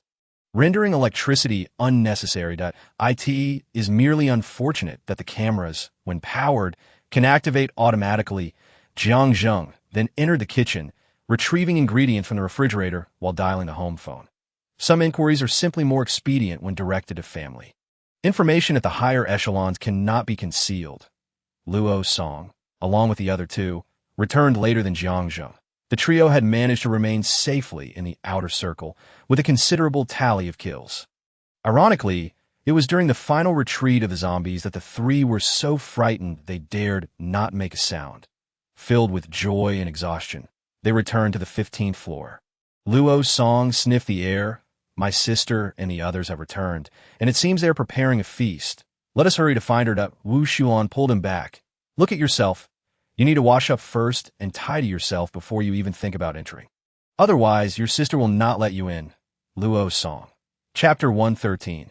Perilous Uncertainty. The five of them gathered around the large table in Jiang Zheng's room, enjoying their meal. Jiang Zheng was peeling shrimp for Ye Hui, completely disregarding the disdainful glances from Luo Song. "It is such a relief to see you all safe. How did you manage to venture so deep?" Wu Xuan remarked, visibly relieved to see that Ye Hui had only suffered minor scratches. Zhang Chang bit into a grilled squid. "Indeed, but we also had quite the haul in the outer circle. Taigu and the others have already set off. They should not encounter such a massive horde of zombies again. Right? Who can say for certain? All they could do was hope for a smooth journey ahead." Jiang Zheng placed the peeled shrimp in the empty bowl before Ye Hui. She preferred to eat in silence, as speaking would require pausing, and who would want to interrupt the enjoyment of delicious food? It was pure bliss to have someone else peel shrimp for her. However, noticing Wu Xuan's gaze, Ye Hui responded after finishing all the shrimp. What can I say? When enemies meet, they inevitably feel a surge of animosity. Luo Song and Wu Shuolan echoed in unison. Enemies, referring to the zombie they had encountered in the last large marketplace. Fortunately, it had been dealt with, much to their relief. Ye Hui's smile was impossible to conceal as she spoke. As for the failure of the town government's mission, what concern was that to her? A mere commoner? Her willingness to send Xiao Ji to scout their location and discreetly relay messages was already the greatest manifestation of her patriotism and care for humanity. Just as she finished her meal, Zhang Zheng replenished his plate with freshly peeled shrimp and took the opportunity to munch on a couple of skewers of grilled squid. Luo Song shot him a look of annoyance. Pretending to be attentive. If you do not eat properly, do not blame me for devouring all the good stuff first. Hui, you are truly remarkable, Wu Shuolan exclaimed sincerely. Ye Hui smiled and nodded. You flatter me. I have always been this capable, you know. Halfway through their meal, Wu Shuolan suddenly brought up Li Dali and his girlfriend next door. I encountered Li Dali and his partner before, but they were keeping their distance. I wonder how they are faring now. It seems I haven't heard anyone return from next door. Zhang Chong remarked. I suspect that if that man lacks any special abilities, he may be facing dire consequences. Collectively astonished, they turned to him. Just as Zhang Chong was about to bite into a lamb chop, he sheepishly moved it away from his mouth, offering an explanation. I saw that woman who was in the same vehicle as him say something to him, and then he got out to lure away the zombies and mutated dogs blocking the road. That woman likely took the opportunity to drive away on her OWN. Ye Hui blinked in surprise. That cowardly Dali would actually brave the zombies for a woman? Wu Shuolan added, I remember Li Dali mentioning he has an ability that makes zombies perceive him as one of their own. If he didn't get killed right away, he might still have a chance to survive. That remains uncertain. Luo Song, chewing on the grilled squid, spoke bluntly that, if nothing else, he would likely return to the apartment. Considering the highway entrance is blocked by various vehicles, unless they abandon their cars and are willing to leave behind their accumulated belongings, they would not be able to keep pace with the main group. Ye Hui, however, was indifferent. Although they were neighbors, their relationship was not particularly close. Merely familiar strangers. He voluntarily got out of the car to give that woman a chance at survival. That was his choice. We are all adults. How they choose is of no concern to me. After all, it did not impede her or them. Hui is right. They are not helpless children, nor are they our companions. So there is no need to worry. Zhang Zheng echoed Ye Hui's sentiment, exhibiting a callous indifference. Wu Shuolan nodded, then remarked, yet, they did plant a batch of vegetables on the rooftop. It's been a while. I wonder if they have sprouted. If they're no longer around, we could take over, right? That must be ours, Ye Hui replied cheerfully. Why pass up a chance to reap free benefits, especially when she had no intention of moving? Zhang Zheng suggested, why not choose a time when you're free to come over and collect some of my things? It would be safer to keep them in your space. Casting a glance at him, Ye Hui contemplated her enhanced strength and expanding space.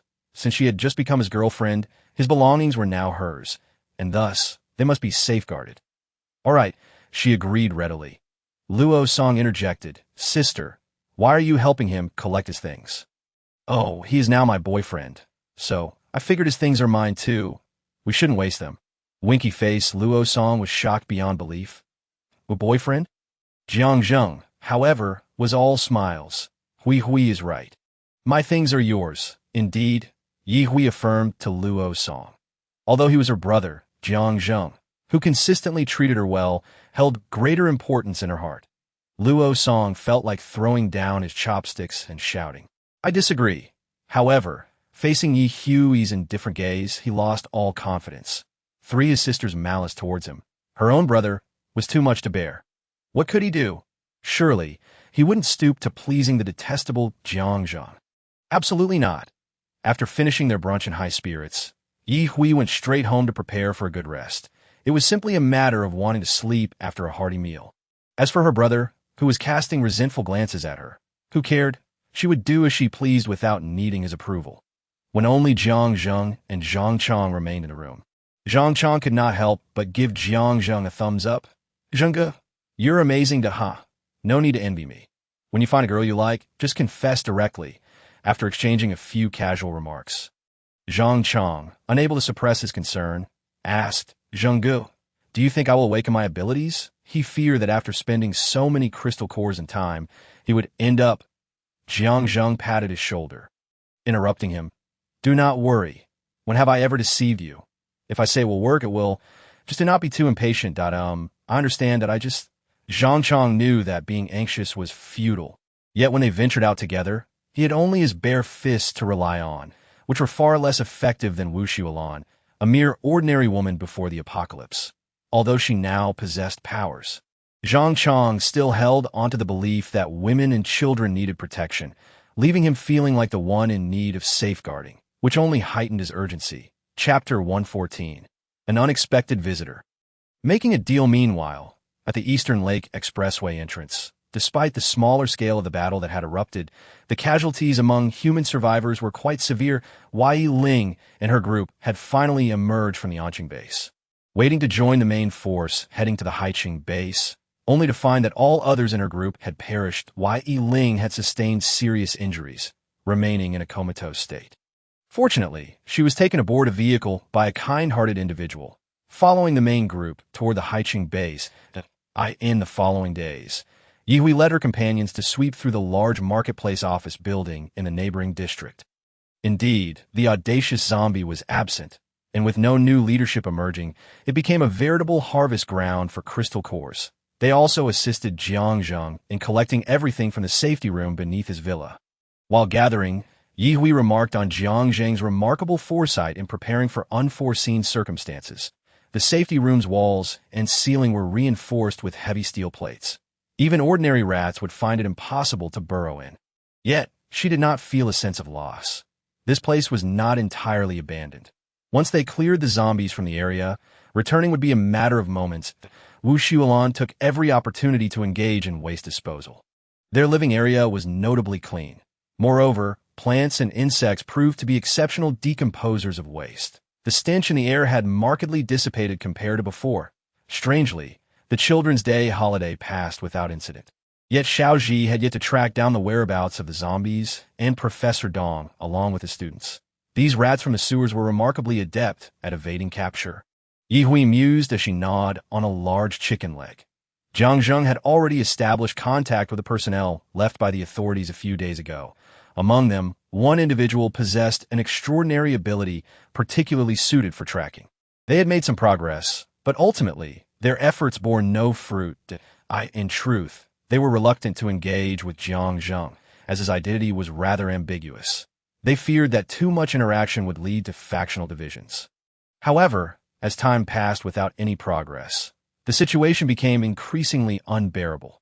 What if by the time they located Professor Dong and his students, they had already been eliminated, and their research findings had fallen into the hands of the zombies? What significance would that hold? Moreover, one should not allow personal sentiments to cloud their professional duties. The small team leader left by the authorities harbored a deep-seated grudge against Jiang Zheng's elder brother, Jiang Tang, over a past romantic rivalry, making it quite a feat for him to even engage in a civil conversation with Jiang Zheng over the phone. Now, both sides found themselves at an impasse, necessitating an exchange of information in hopes of discovering a new path forward.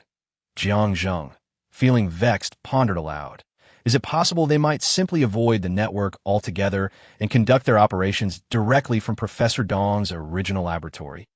After savoring a bite of chicken leg, Yihui interjected, but wasn't that laboratory thoroughly searched several times already? Do you intend to verify that in person? Luo Song had now firmly established his role, remaining a quiet presence before his sister, dutifully following her lead without voicing unnecessary opinions, thus managing to blend in seamlessly even without offering any crystal cores. Yet, such a carefree existence would not endure long, as his sister Yihui was quite the spendthrift, often demanding a supply of crystal cores every few days. Sometimes, Luo Song would secretly muse that if his sister Yihui bore the surname Luo instead, her attitude towards him might differ significantly. Seated beside Luo Song, Wu Xiulan listened quietly, her attention divided as she indulged in petting the cat. She delighted in cradling the little green cat in her arms, gently stroking its fur. Among the five-member team, Only Zhang Chang was absent, currently sequestered in his room, desperately absorbing the unique energy of the special willow leaves. He could faintly sense a new energy burgeoning within him.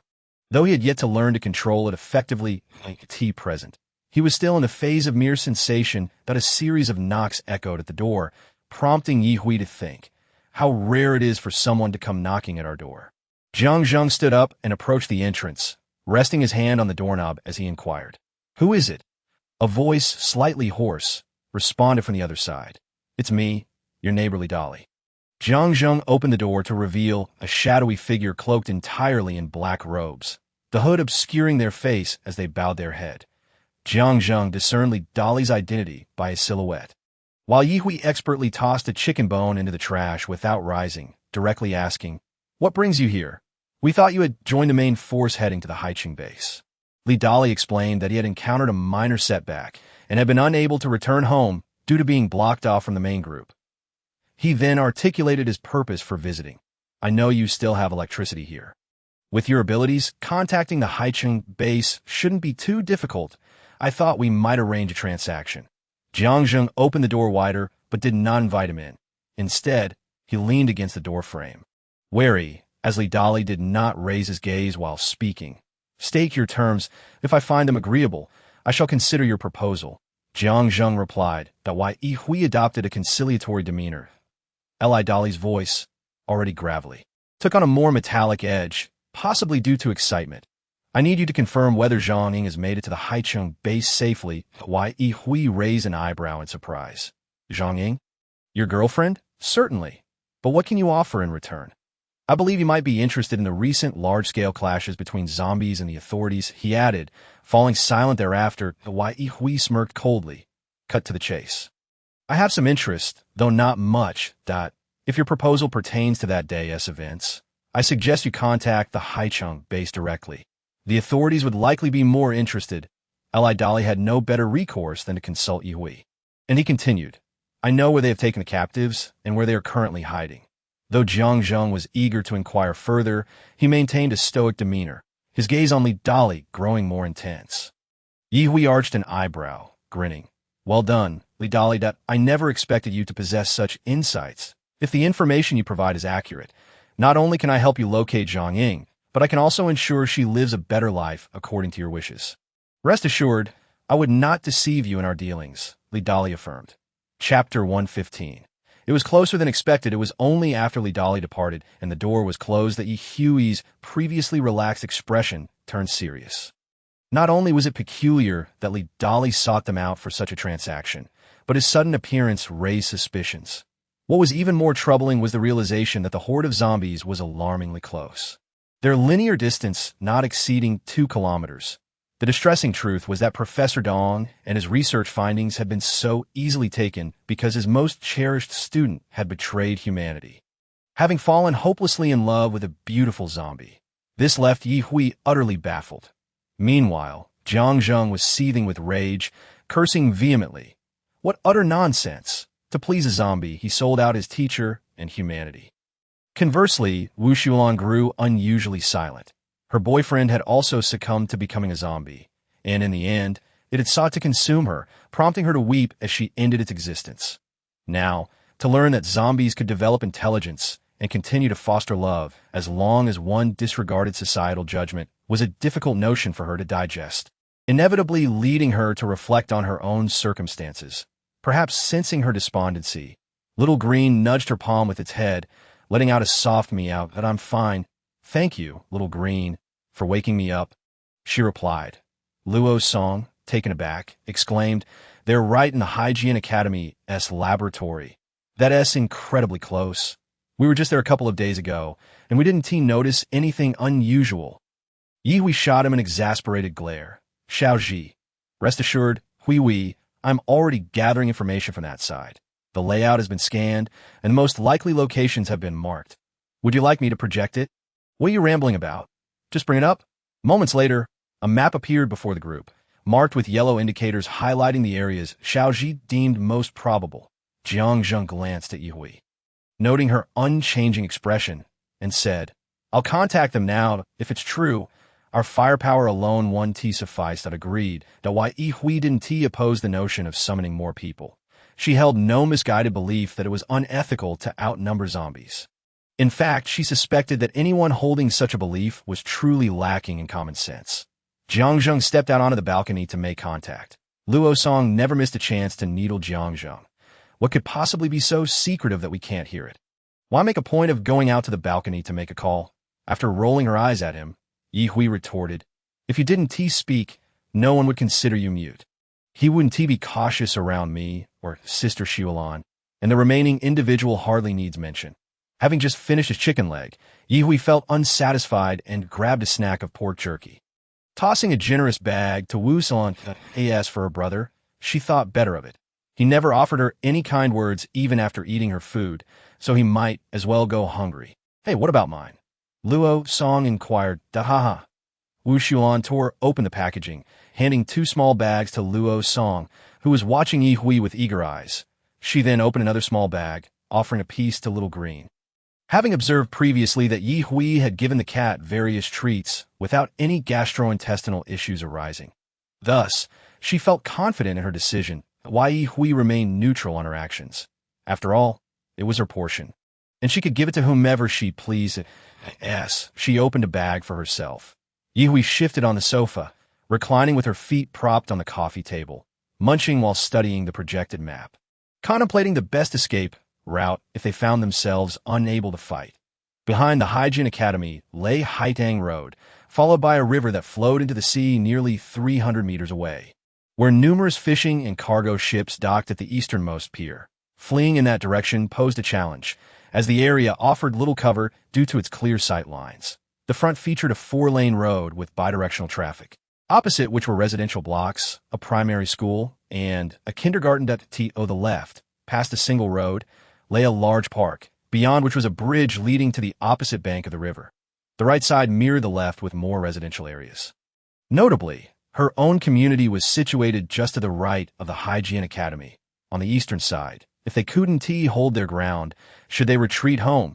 That seemed unwise. What if they inadvertently lured danger into their own residence and jeopardized their haven? She had no intentions of relocating just yet. The geographical layout was indeed exasperating. Where could they possibly escape to? The suburbs possess this singular flaw. There are few towering edifices. Typically, the residential areas consist of mere 6-story buildings. It is exceedingly convenient for those fleeing for their lives to leap onto the rooftops and survey the scene from above. As for seeking refuge in the underground metro lines, Yi Hui fears being trapped inside due to a sudden collapse. Unable to escape, frustrated by her own thoughts, Yi Hui decisively instructed Xiao Ji, devise a suitable evacuation route, avoiding my home at all costs. I cannot allow the zombies to destroy it. Very well. Please observe the red and green routes on the projection map. These will enable you to swiftly elude your pursuers during the evacuation. Excellent work. You two ought to take note and memorize it. Luo Song, while munching on pork jerky, mumbled a question. Sister, which route should we remember? When the time comes to flee, who will care about the direction? Just pick any route. We can sneak back home once it's safe. Luo Song. Oh, that seems to make sense, yet it feels off. Everyone is acting together. What does it mean for one person to run alone? He timidly added, can't we just eliminate all those zombies at once? Clap, clap, clap. Yi Hui applauded him directly. What a splendid idea. What ambition. We shall see just how capable you, Master Luo Song, truly are. Whether we can indulge in sumptuous feasts and ascend to the pinnacle of our powers will depend entirely on you. Luo Song raised both hands earnestly. Sister, I was merely speaking casually. How can it be casual? Such thoughts must be pursued with vigor. At that moment, Jiang Zheng returned from the balcony, followed by a slender black line that darted into the living room. Yi Hui pinched the little green onion that attempted to stealthily climb onto her head with her fingertips, disdainfully tossing it aside. Keep your distance. How many cockroaches and flies have you caught? The stench is unbearable. The little green onion twisted its body, striving to convey that it was quite clean, asserting that exterminating those pests would not taint its essence. Unfortunately, Yi Hui had no intention of hearing its explanation. The other side had already made contact. They would soon be heading this way, with an agreement to strike at 4 o'clock in the afternoon. Excellent. Since we still have time, let us stretch our limbs. Ye declared, intending to exercise, yet she remained reclined, chewing on pork jerky, her gaze fixed on Luo's song, clearly expecting him to use the exercise bike beside the sofa. Chapter 116. The teacher seems a bit off precisely at 4 o'clock. As promised, the two groups arrived at the entrance of the Coast Guard Academy. After exchanging confirming nods, they sped towards the first marked location within. The zombies, however, were already aware of their arrival. Yet, they found themselves at a critical juncture, unable to divert their attention to impede Ye and her companions. The main obstacle lay in traversing multiple layers of security to reach the innermost part of the laboratory, where they were confident they could complete the fusion with the serum before Ye's group arrived. Significantly amplifying their abilities.Ye that time, the newcomers would merely be delivering themselves to their demise. Insignificant in comparison, Professor Dong observed the female zombie that had just consumed the latest experimental serum with a mix of anxiety and excitement, constantly monitoring its condition and physiological data. Originally, this serum was designed for human use, yet he never anticipated such remarkable effects when applied to zombies. It was simply astonishing. His proud prodigy, who had also ingested the serum, was in considerably worse condition than the female zombie before him. Initially, he felt a twinge of irritation over his protege's insubordination and betrayal of humanity, but as the experiment progressed, all ethical considerations were cast aside. After all, what did it matter whom the experiments were conducted on? He only sought the results. Conversely, another unwilling student, Wu Ku, who had been abducted alongside him, remained silent, although he followed the professor's every command. It was evident that he was not merely recording the data from the experiment. He was also acutely aware of the peril surrounding him. He feared that displaying any hint of divergence from the professor or his senior would lead to his gruesome demise at the hands of the ravenous zombies. He silently hoped that the authorities would prove effective in their pursuit. It was fortunate that he had left traces along the way. Otherwise, the officials might have struggled to keep up with the zombies. Yet, he ultimately ran out of opportunities, and the officials lost their direction. As success loomed closer, Wu Ku's anxiety mounted, though his exterior remained as serious as ever. After documenting the latest set of data, he approached Professor Dong. Teacher, it seems both my senior and that creature have reached the final stages of evolution. The senior has undergone 2 fewer evolution cycles than it. Professor Dong's eyes gleamed with uncontainable excitement as he scrutinized the 2 subjects within the glass chamber. This would undoubtedly be his most exceptional experimental specimen. You are correct. The serums I developed are indeed effective for humans, but they prove even more potent for zombies. That I fear that with this serum, that zombie could leap from level 2 directly to levels 4 or even 5. Just imagine how terrifying yet exhilarating that would be. Wu Ku found it hard to grasp the professor's enthusiasm. If the zombies grew stronger, the survival of humanity would surely become even more precarious. This was hardly a positive development. However, noticing the exuberant zombies nearby, he wisely refrained from voicing any dissent. Teacher, you have succeeded. Your research direction has always been correct. Indeed, I have always been right. Those who opposed me were gravely mistaken, Professor Dong declared, his face flushed. As long as I continue my research, perhaps one day zombies might even revert to humanity, though they would undoubtedly be a new breed of humans. They merely seek strength, albeit by different paths. In the end, they will converge. Wu Ku's expression remained unchanged. Yet inside, tumultuous waves of conflict surged. The teacher was indeed an experimental fanatic. For the sake of his work, he could disregard everything else. Was this still the esteemed teacher he once respected? Observing the increasingly fervent zombies in response to the professor's words, Wu Ku thought earnestly, Teacher, you are right. All paths lead to the same destination. Otherwise, it would be inexplicable how powers could manifest concurrently in both humans and zombies. Only then did Professor Dong turn and firmly pat Wu Ku's shoulder, a student he had previously overlooked. Wu Ku, you are absolutely right. Stay close to me, and we shall etch our names into the annals of history, leaving a significant mark. While they basked in excitement, Ye and her group had already navigated past 2 yellow-marked zones, arriving at the entrance of the underground laboratory. Gazing at the thick steel door, Yui glanced at the officials. "Shall we force it open?" Zhang Zheng shook his head. "No need. This area is still powered. We can simply input the code to unlock it.Ye. Hui did not need to inquire further about the source of the code. After all, they were collaborating with the officials, and this small advantage was to be expected. Indeed, the official leader stepped forward, and after a series of taps on the wall, a display screen quickly emerged from the intact surface. He swiftly entered a long string of codes, utilizing a lock mechanism to unlock the door. Though the door opened automatically, the interior revealed an all-transparent glass corridor, and no one rushed to enter. Yihui retrieved a plush doll from her space and tossed it inside. It shattered into fragments upon impact. So formidable. "Can you all pass through?" Yihui felt confident in her own ability to traverse. Yet she could not transport a whole group simultaneously. It would be unwise to conduct a live experiment. Should it fail, there would surely be casualties. Pre-battle attrition was unacceptable. Luo Song and the others turned to their leader, Yuliang Ao, hoping he could once again smoothly remove the obstacles. "Allow me." A slender man stepped forward from their ranks, slowly pressing his hand against the edge of the glass corridor. His complexion shifted from a dull yellow to a deep crimson.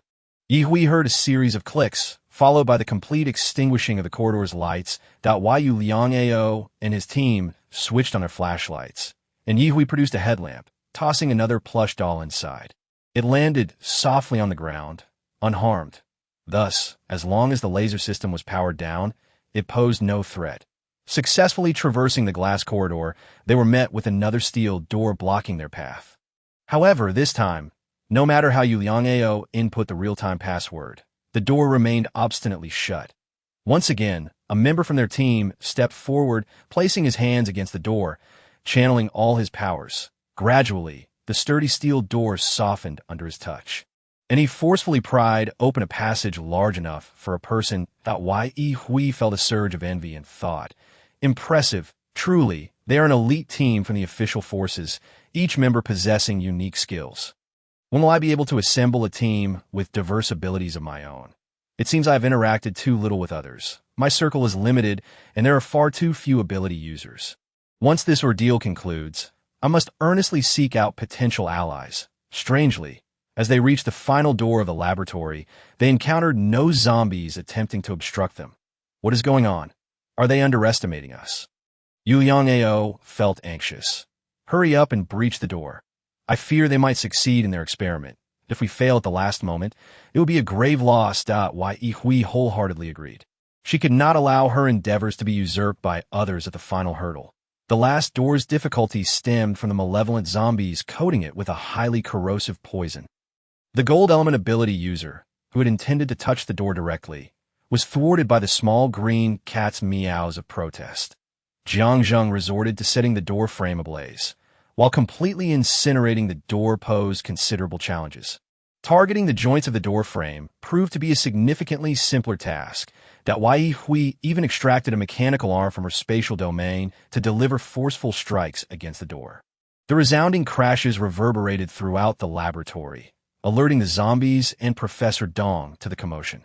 Furrowing his brow, Professor Dong turned to a large zombie and stated, "We have reached a critical juncture in the experiment. We must not be disturbed." "Humph. Rest assured, I care about this outcome even more than you do," replied one of the zombies. Were it not for the urgency of obtaining results and verifying whether Professor Dong could indeed assist them, it would not have foolishly lingered in Ning City. They had already identified their first target for future development. Currently, that area was nearly devoid of human survivors, yet establishing a laboratory there would prove to be quite troublesome, necessitating individuals with exceptional experimental capabilities. Otherwise, why would they orchestrate a wave of zombies to seize people and resources? The zombie casually dispatched two of its kind to block the door. They exchanged no further words. Casting a lingering glance at the female zombie that had evolved to its final reagent stage before turning to their task. These human survivors were truly bothersome. They sought no trouble with the zombies. Yet the latter insisted on intruding that if that reagent were genuinely effective and safe, they could advance even further. The aspiration to dominate the globe was not solely reserved for humans, as former humans. Zombies harbored similar ambitions. Professor Dong, you should leave with us now. There should be no significant issues from here on. One of the zombies articulated fluently. Professor Dong shook his head. No, I must witness the final results. Otherwise, all this data will be wasted.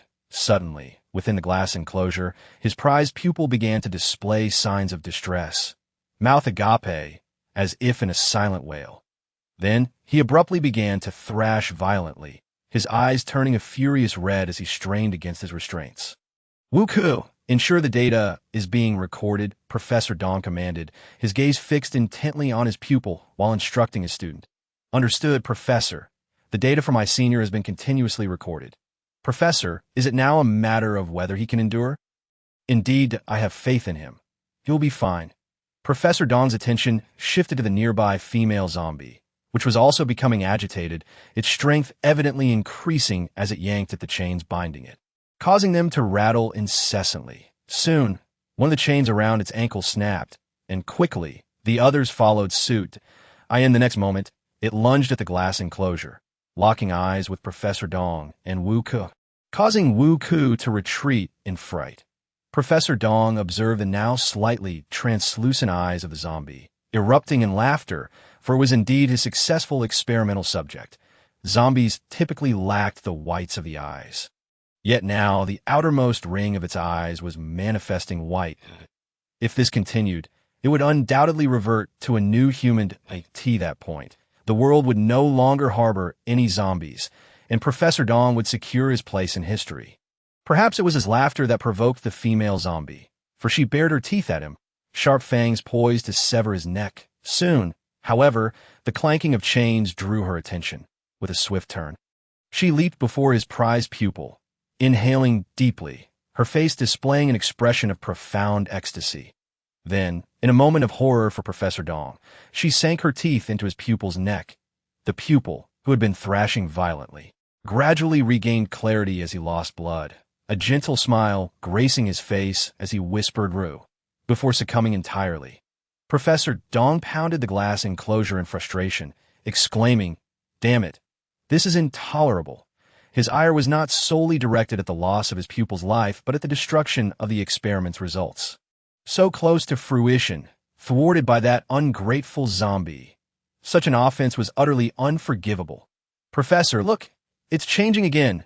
Wu Ku's voice broke through, and indeed, the zombie named Ru lifted her head, a look of confusion washing over her features. Was she beginning to regain her sanity? Unfortunately, she was no longer shackled to the experimental chair, and much data would remain unattainable.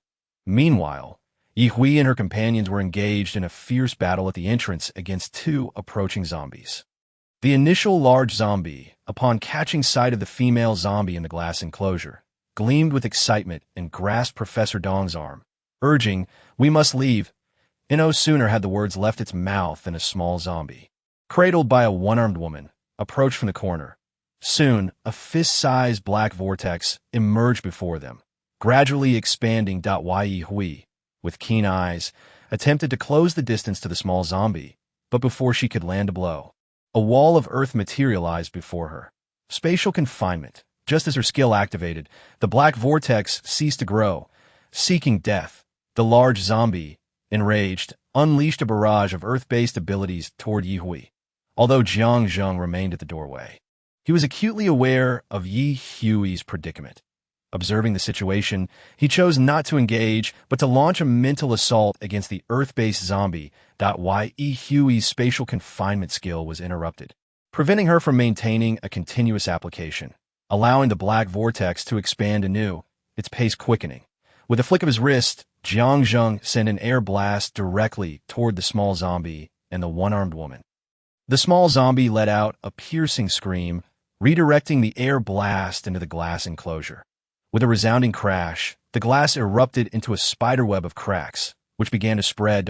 Ye Hui attempted to continue her assault, but the black vortex had fully formed, and each time she sought to draw closer, other zombies obstructed her path.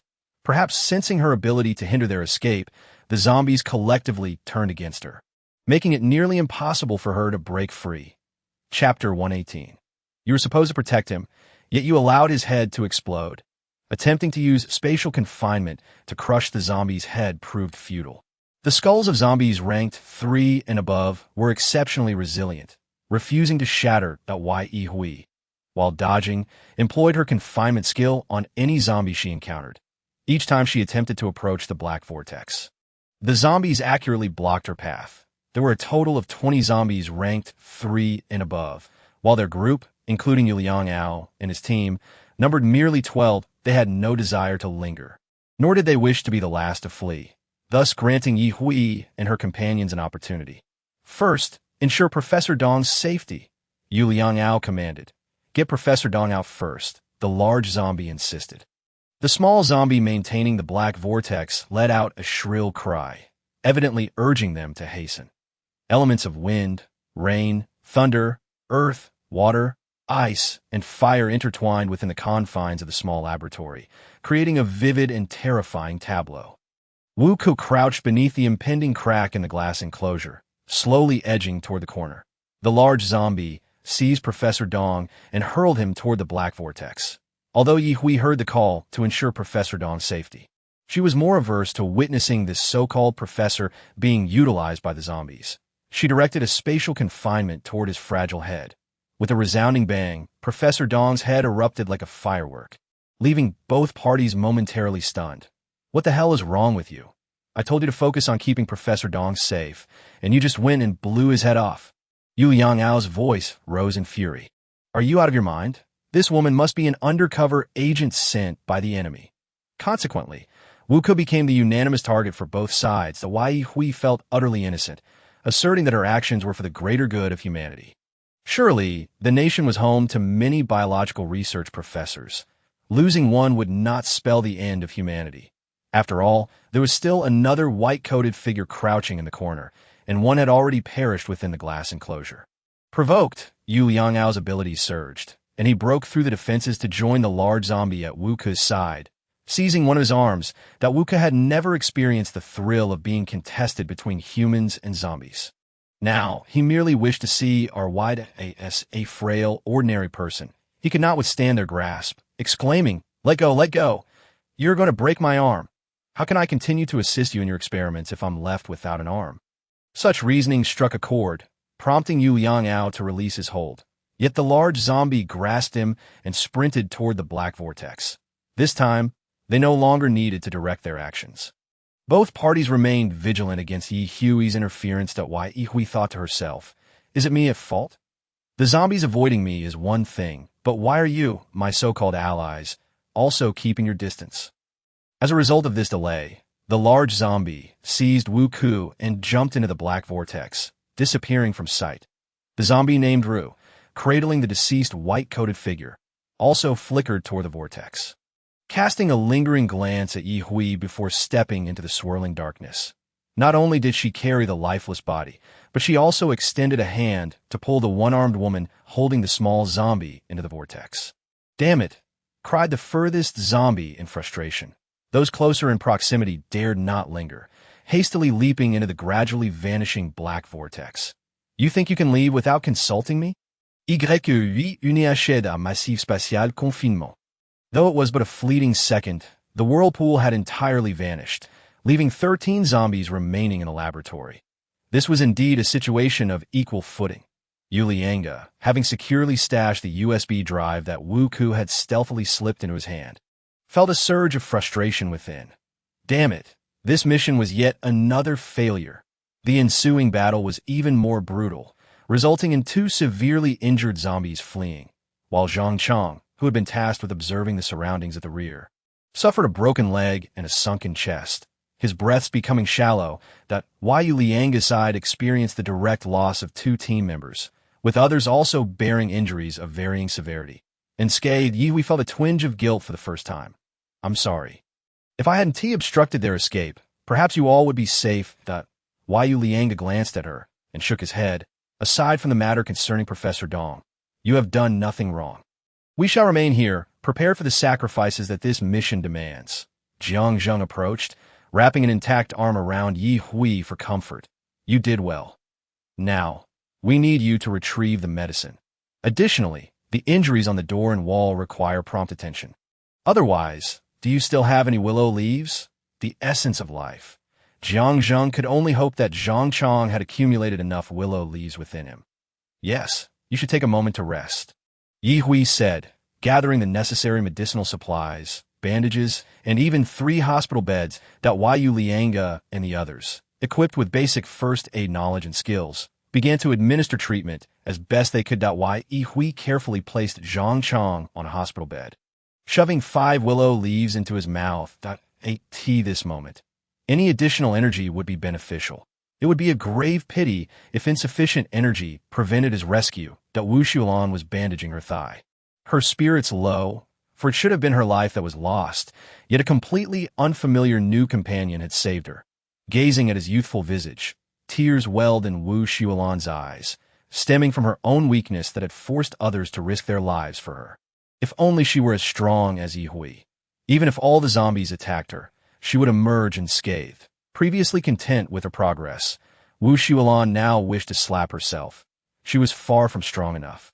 As she bandaged her wounds, silent tears fell. She didn't even know his name and dared not ask, fearing it would only deepen the pain for his comrades. Jiang Zheng rubbed his throbbing temples and asked Yi Hui, "May I call Xiaozhi over? The data here might still be intact before they have a chance to erase it. All right, you can contact him," Yi Hui replied, hoping to provide Yu Lianga and the others with some valuable information. However, she was currently unable to locate where they had gone, leaving her entirely directionless. If there was sufficiently valuable information, Yu Lianga and his team could return to base with something to report. As for the 2 fallen comrades, Yi Hui reflected in silence. All she could offer them were 2 exquisite urns. What were their names? Chapter 119. No need. We are not lacking. Xiaozhi arrived promptly. But by the time he did, Yi Hui and the others had already cremated all the zombies in the laboratory. For the 2 heroes, Yu Lianga and the others decided to hold a simple farewell ceremony before cremating their remains and returning with their ashes. What? Even at this juncture, they were still concerned about a farewell ceremony. Of course, it was to wait for Xiaozhi to arrive and collect data to determine if there was any significant information, so that their sacrifice would not be in vain. When Xiaozhi arrived, indeed, as long as it was powered and connected to the internet, it became an incredibly useful assistant, since Professor Dong had insisted on waiting until the last moment for results. The zombies were unable to destroy the data before Yi Hui and the others arrived. How could they destroy the data without knowing the final results? Consequently, the restoration was swift and even included video footage. When they heard Professor Dong declare that as long as experiments could be conducted, it mattered not who was tested, the expressions of Yu Lianga and his companions shifted dramatically, even Jiang Zheng's face darkening. Jiang Zheng then took Yi Hui's hand, squeezing her palm gently. "You did the right thing. Such individuals should not serve the zombies." Yu Lianga also cast a calm glance at Yi Hui, refraining from reprimanding her. For he himself was uncertain whether Professor Dong's words were meant to deceive the zombies. He wished that his mission target would be someone who loved their country and people above all else. Yet reality seemed quite the opposite. Noticing his gaze, Yi Hui suddenly smiled. "The researcher named Wu Ke might be your hope." For a fleeting moment, Yu Lianga felt an impulse to retrieve the USB drive Wu Ke had given and have Xiaozhi decrypt it. But he ultimately resisted. Approaching the remains of his 2 comrades, he found himself at a loss for words. What could he say? What could he express? In the end, he merely uttered with a hint of a sob, "Let us proceed with the cremation." Early the next morning, the group arrived at the entrance of the Port City Expressway. They had their own vehicle, and Yi Hui provided them with some spare fuel. Waving goodbye as they stood at the toll booth, this chapter of their journey had reached its conclusion. Watching them board their vehicles and set off, Yi Hui sighed. "I hope they won't face any repercussions upon their return." Who could possibly penalize them? Jiang Zheng replied, somewhat displeased, but quickly clarified, "I'm not aiming that at you, Hui. Don't overthink it." Originally unbothered, Yi Hui now felt that, with his words, he indeed seemed to harbor some ill will towards her. No, absolutely not." Jiang Zheng held Yi Hui's hand and pointed at the many damaged vehicles near the entrance. "Should we siphon the fuel from these cars to gather it? We can't let it go to waste." Yi Hui freed herself from his grasp, arms crossed, and let out a cold laugh. "Heh, if you want to do that, Go ahead. Don't expect me to assist you. That won't do. How can I let you do such menial labor? I'll bring Luo Song along to help. Humph. You certainly know how to find labor. Huh. That's nonsense. Luo Song needs to toughen up. If it weren't for him protecting us this time, he would have been in dire straits. Well, you handle it as you see fit. Rest assured, he is still your brother. I'll treat my brother-in-law very well. Jiang Zheng felt at ease due to Zhang Chang's improved condition. He was no longer struggling for breath and could breathe steadily. Though still in a coma, he had entrusted Wu Xiulan to keep a close watch on him, allowing him to come out to see Yu Lianga and his team off. As for the fuel left in those cars, Jiang Zheng didn't dwell on it much. The road conditions would only worsen in the future, and their fuel reserves were already sufficient for their needs. However, he certainly wanted to take Luo Song out for some activity. He couldn't keep relying on his wife to worry about other men. Although she appeared indifferent, her lack of rejection towards Luo Song hinted otherwise. Upon returning to the apartment building and preparing to take the elevator, they heard someone descending from the hallway. Ye Hui decided to wait and see who else dared to remain in the building. A young man emerged. Someone Yi Hui was somewhat familiar with. Wu Tianyu greeted them with a friendly smile. Hi. Older brother and sister from the 15th floor. Good morning. Are you back? The vegetables I planted on the rooftop have sprouted. In a few days, I can bring you some. No need to be so courteous. We're not lacking. Jiang Zheng promptly declined. A pretty boy, although he wasn't as tall or handsome as himself. He still couldn't let him find an excuse to get close to his girlfriend. Wu Tianyu didn't mind, waving his hand. All right, I'll head out first. Yi Hui glanced at Jiang Zheng with amusement. Why did you refuse for me? I want to try the fresh vegetables. Jiang Zheng chuckled. That's easy. I can go nearby to see if there are any undamaged fields to find some fresh produce. Sounds good. Off you go. The elevator dinged, opening its doors. Jiang Zheng hesitated for a moment, but still shamelessly stepped inside. I'll go back to change the dressing before heading out. This moment. Not only was Wu Xiulan caring for Zhang Chang in room 1508, but Luo Song was also hopping around with a crutch, his right arm suspended. Hearing the elevator's ding, Luo Song hopped to the door of room 1508 to take a look outside. Calling to Wu Xiulan inside, Sister Xiulan, my sister, and the others are back. All right, call them in here. Let us have breakfast together. Wu Xiulan had specifically steamed a pot of rice that morning, prepared various flavored rice balls, and made a pot of seaweed egg drop shrimp soup. Simple, yet absolutely delicious and filling. Zhang Chang lay there, and aside from occasionally feeding him water, she didn't have to do much else. Leaving her with plenty of time. Sister, that Jianggu, Sister Xiulan, made a lot of rice balls. Hurry in to eat breakfast. Okay. Jiang Zheng then slapped his forehead, realizing he had completely forgotten to prepare some food for them. Yi Hui blinked. Do they really need us to prepare food for them? Even in the absence of spatial ability users, it seems rather effortless for them to procure something to eat. Moreover, they aren't particularly concerned with whether we have dined or not. You are correct. After all, the individuals have departed, and it is of utmost importance for us to satiate our own hunger first. Chapter 120. How exhilarating. Once we have feasted and quenched our thirst. Those in need of recuperation must indeed tend to their injuries, while those who need to venture out will still do so. Wu Xiulan has injured her leg and currently relies on a wheelchair for mobility, whereas Luo Song is in a slightly better condition, able to use a cane to go outside, and he was dragged out by Jiang Zheng. The vicinity has become devoid of high-level zombies, and even if they encounter mutated beasts, Jiang Zheng can ensure Luo Song's safety.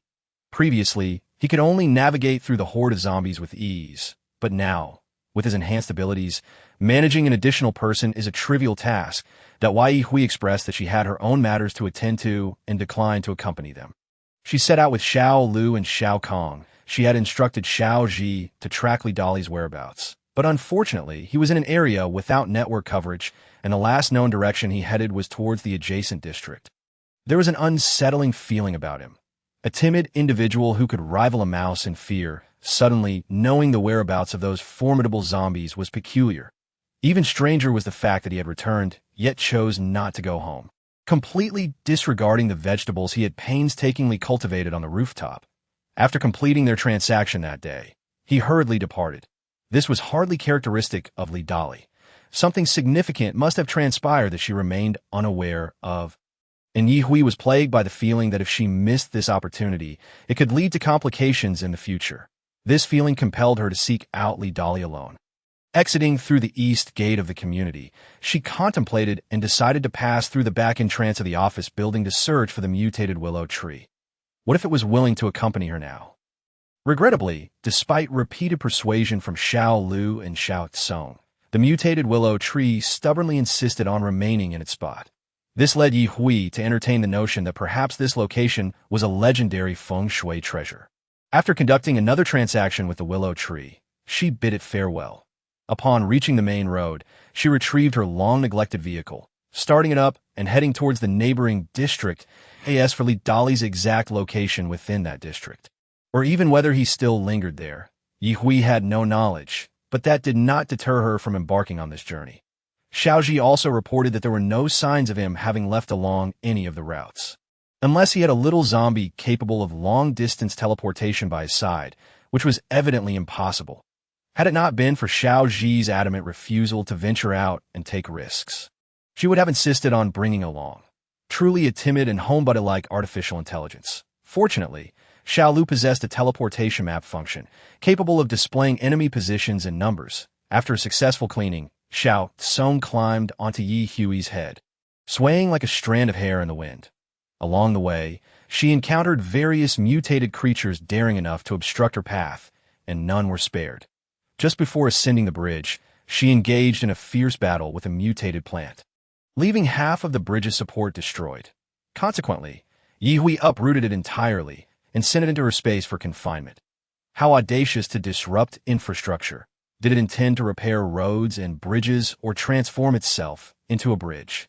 She planned to slice it up later for her pets. After all, it was merely a vine that had evolved slightly but dared to cause trouble. Were it not for its small white flowers emitting a pleasant fragrance, Yi Hui would have had no inclination to keep it. She envisioned soaking in a bath adorned with those petals, their scent warding off mosquitoes and pests. Capturing it would be ideal, as it would yield an endless supply of small white flowers. If not, it mattered little, as Xiao Tsong would prevent insect from approaching her. Meow. There's a situation. Yi Hui drove her car like an arrow released from a bow, zipping across the bridge in the direction indicated by Xiao Lu, zigzagging left and right until she arrived at the entrance of the district hospital. Are you certain he's inside? Meow. All right then, let's get out and head straight in. Xiao Lu jumped on her shoulder, rubbing its head against her neck. Exiting the vehicle and storing it away, Yi Hui surveyed the hospital entrance from top to bottom, left to right, but did not rush in as she had mentioned from the car. She wasn't truly reckless. After a preliminary scan by Xiao Lu confirmed that there were no higher-level zombies or mutated beasts inside, Yi Hui's courage surged. Let us take down this hospital. It seemed that the hospital had been frequented by survivors, as the number of zombies inside was relatively sparse. Instead, mutated rats occasionally appeared, seemingly intent on meeting their doom one by one. These minions required no close combat from Yi Hui. She dispatched them with ease, while Xiao Lu swiftly darted in to extract their crystal cores. Occasionally, when encountering particularly plump mutated rats, Xiao Lu would drag them over for Yi Hui to assist in collecting. Li Dali, are you in the hospital? Don't be afraid. Come out. As she ascended the outpatient building, Yi Hui called out loudly. Whether he responded was beyond her control. What was he hiding here for? Contemplating his meager camouflage abilities, a bold thought struck her. What if, just what if Li Dali had inadvertently turned into a zombie? The ability to camouflage was not limited to humans mimicking zombies. Could it not also mean that in his zombie state, he could mimic a human? This realization sent a thrill through her. How exhilarating! Yi Hui exclaimed. Xiao Tsong had somehow vacated her head and began wandering on the ground. Meow? Xiao Lu, perplexed, stood on the railing. Unable to comprehend her sudden outburst.Ye Yi Hui then mused about the prospect of Li Dali becoming her teammate. The training of a zombie? TSK. Yi Hui excitedly shouted. Li Dali, can you hear me? Are you there? Hurry out to meet me. If you're trapped by zombies, don't be afraid. Your sister will take you home. Meanwhile, Li Dali, cloaked in black robes and hiding in the imaging room, had long heard Yi Hui's voice. But upon hearing her words, he felt utterly speechless. This neighbor, who had previously seemed so cold and indifferent, was now exhibiting such warmth. Had he been misjudging her all along? Was she genuinely a kind-hearted person? However, Li Dali dared not step out to confront her, fearing that she might uncontrollably blow his head off in a fit of rage. Goodness, he had witnessed her brutal treatment of those zombies and mutated rats firsthand. He felt so vulnerable and fearful, silently praying that she would leave him alone. After all, she had already claimed his rooftop vegetables.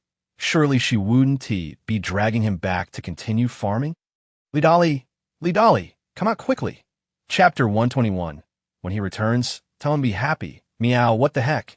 Ye thoroughly searched every floor of the hospital, but could not locate Li Dali.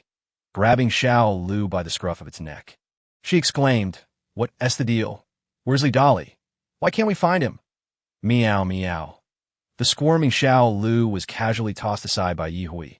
Forget it. This trip was still quite fruitful, that we encountered no real danger and collected a nice batch of crystal cores. Fantastic. Xiao Lu expressed its discontent, feeling quite absurd. If the haul was good, why toss it aside? Unfortunately, Yi Hui was oblivious to its sentiments, and even if she understood, she would likely retort that she disliked carrying dirty cats. Let us go home, if we can't find him. So be it. We can invite him properly when we run into him again. Exiting the district hospital, Yi Hui retrieved her car from storage and glanced back at the building, convinced that Li Dali was indeed inside. However, his evasion skills were exceptional. Even someone with spatial abilities had failed to locate his hiding spot. Oh well, since he was avoiding her, even if Li Dali had turned into a zombie. He posed no threat to her, and he had even assisted them regarding Professor Dong. There was no reason to pursue him relentlessly. Before getting into the car, Yi Hui waved goodbye toward the hospital, bidding farewell to her old neighbor. With a press of the accelerator, she sped away, watching the black car recede into the distance. Li Dali let out a soft sigh beneath his robe. This neighbor was truly unpredictable, and he couldn't fathom what went on in her mind. Clearly, she had come looking for him, yet upon discovering his absence, she merely waved goodbye and departed with such nonchalance. What a free-spirited individual. He couldn't help but feel envious. Upon returning home and completing her evening routine, Yi Hui found that Jiang Zheng and Luo Song had yet to return. She opened a bottle of peach-flavored soda and asked Xiao Ji to find a humorous variety show to play. As for the news, she had no desire to hear it at the moment. After downing a large bowl of milk powder, Xiao Lu returned to its cat nest, clutching crystal cores. Xiao Tsong, too, was diligently roaming around the house.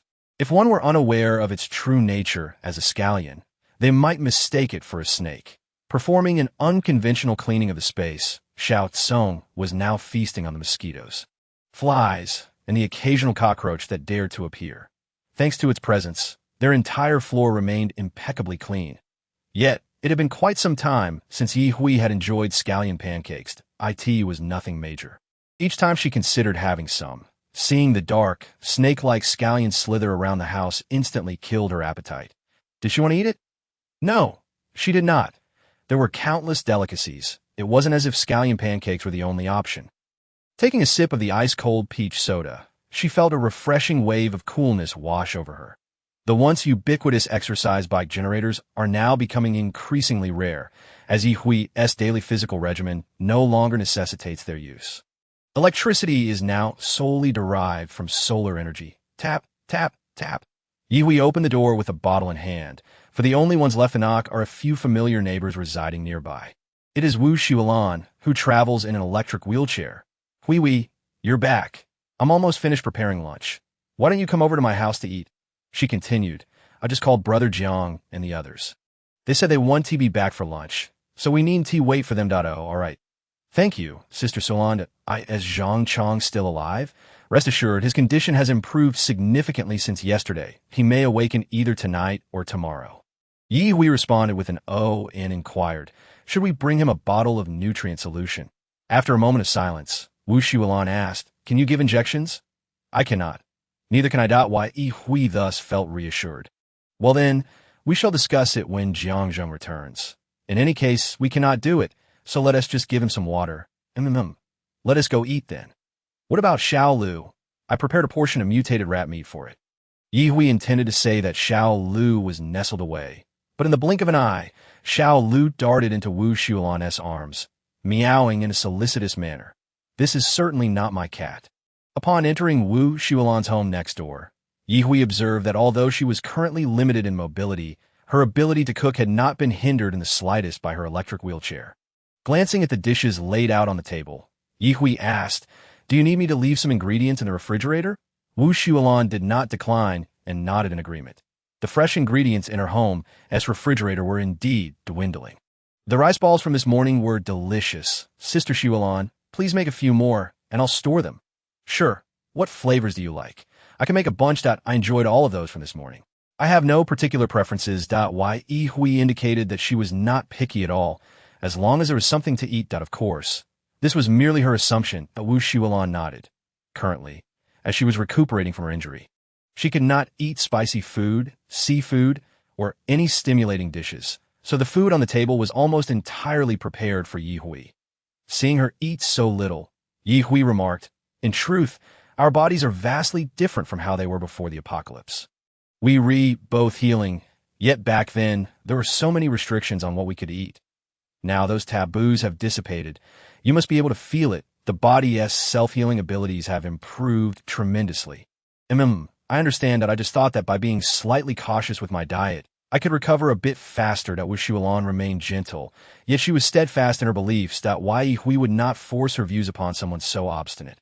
As long as she was content, that was sufficient. With delicious food before her, if one would not partake, then she would not hold back.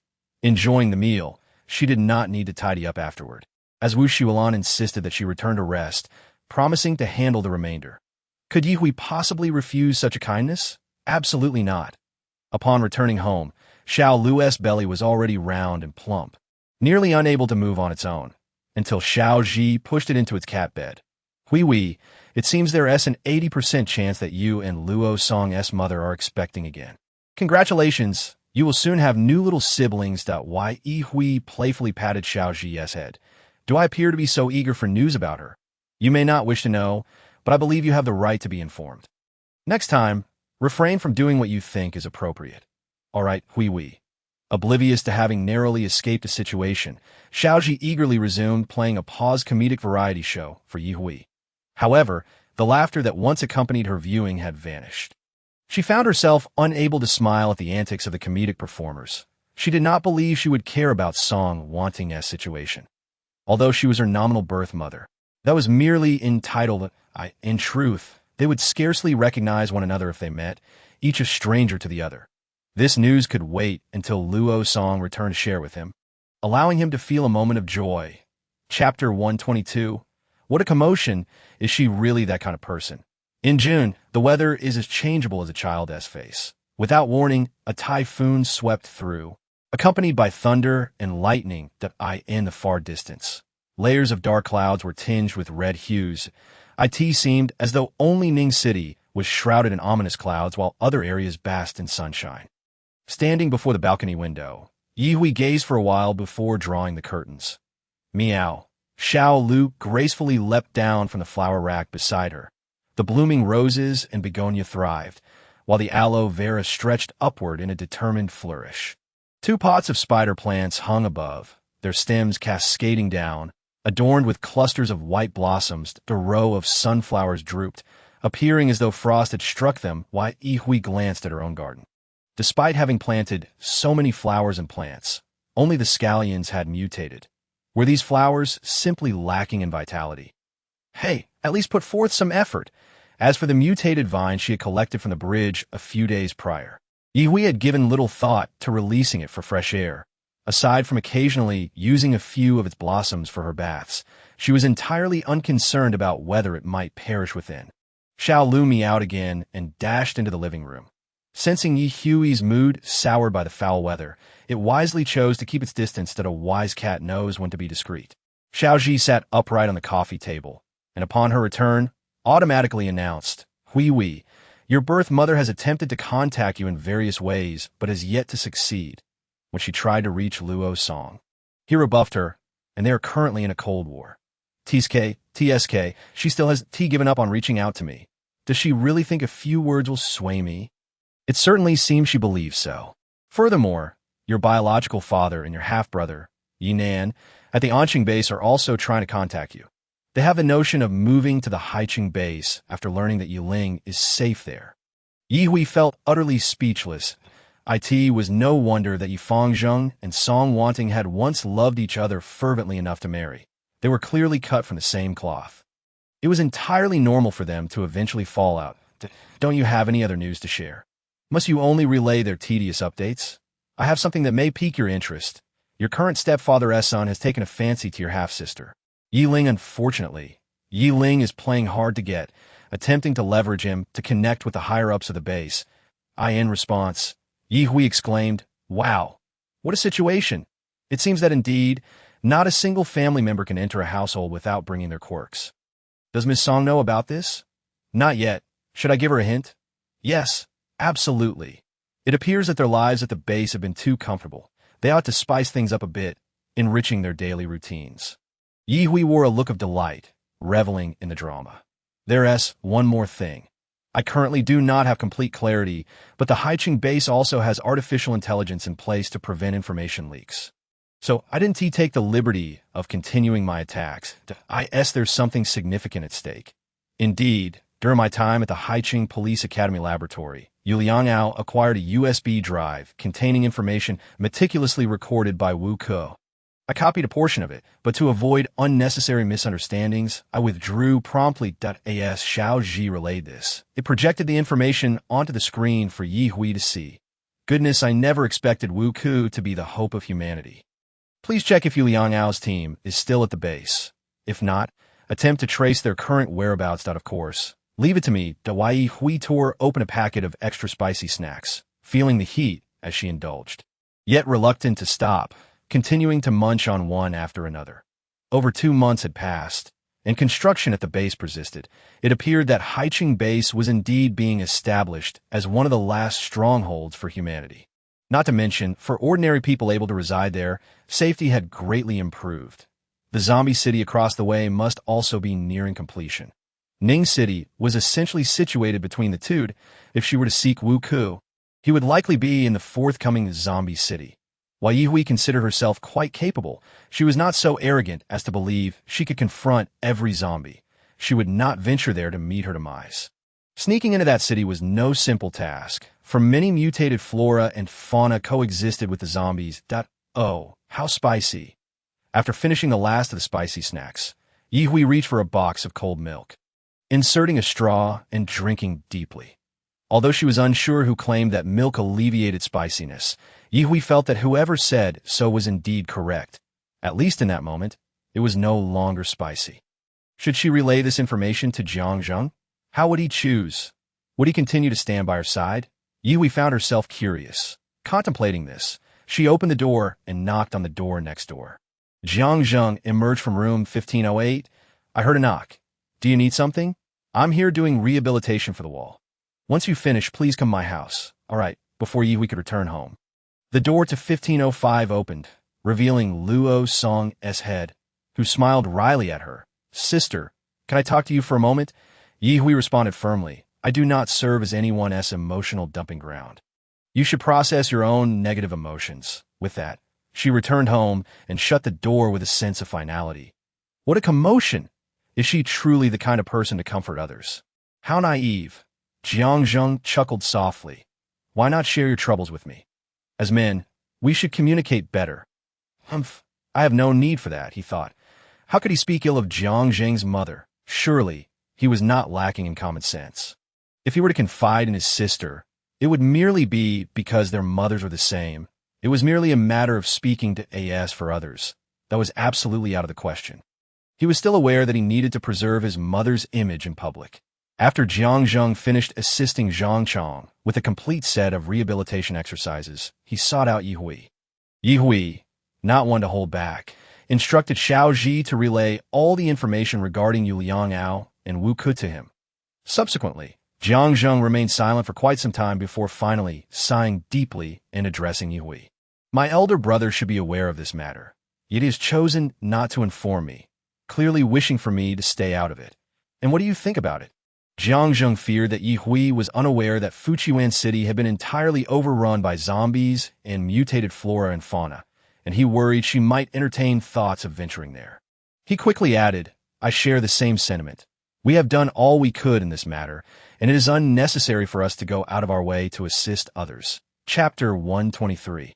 I know your secret, noticing that Jiang seemed to mistakenly believe she had intentions of going. Yi Hui smiled gently. "I have no desire to go there."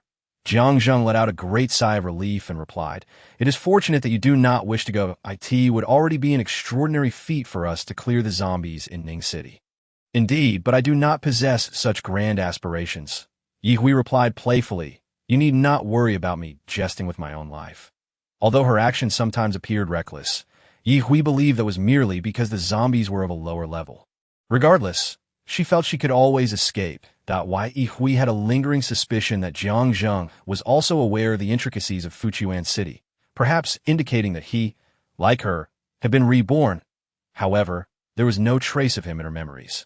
Could it be that he had traversed a parallel world? She decided against pondering such profound questions. This topic touched upon her most hidden secrets, so Yi Hui would not seek confirmation from Jiang. To inquire would be tantamount to exposing herself. Such foolishness was not something she would entertain. The current situation was quite satisfactory. I know your secret, yet you remain oblivious to mine. How exhilarating. Having finished her thoughts, she suggested, "If you have other matters to attend to, you may go about your business." Was she truly ushering him away? Not at all. Yi Hui felt she was being considerate. Jiang likely wished to discuss the issues of Fujian City with his family or other brothers and friends. If she detained him, it would only waste his time. Jiang indeed did as Yi Hui anticipated, offering an apologetic smile before departing. Once Jiang had left, Yi Hui plopped down and pointed at Xiaoji. "Xiaoji, please display the complete overview of Fujian City and its surrounding environment. If you have current images, do share them for comparison." Understood. And no sooner had he spoken than two maps appeared before Yi Hui's eyes. It was undeniable that the choice of Fujian City by the zombies and mutated flora and fauna was not without reason. Like Ning City, Fujian City was also a coastal city, yet was surrounded by mountains on three sides. Unlike Ning City, which had no natural barriers, as long as the zombies secured a few vital transport routes and the coastline, their position would be virtually impregnable. The sea had also become perilous, concealing unknown monsters beneath its surface, thus eliminating the need for coastal defenses. Before the apocalypse, Fujian City boasted a population of 8 to 9 million, raising the question of whether survivors still existed there or if they had succumbed to the circumstances. Yi Hui had never visited Fujian City during the apocalypse. Any memories from her previous life had long since faded. Thus, seeing the two maps, she marveled at how adeptly the zombies had chosen their stronghold. It was a purely commercial and tourist city, easily overtaken due to its lack of military presence, even more so than Ning City, which housed a naval base. Otherwise, the Coast Guard Academy would not have been established in the outskirts of Ning City. Of course, this was merely Yi Hui's personal opinion. Once a city lush with greenery, Fujian City now appeared even more cloaked in verdant hues from a satellite's perspective. Furthermore, the entire city had lost internet connectivity, rendering satellite images incapable of penetrating buildings for surveillance. Yi Hui exclaimed in astonishment. It seems there is still electricity there. How peculiar!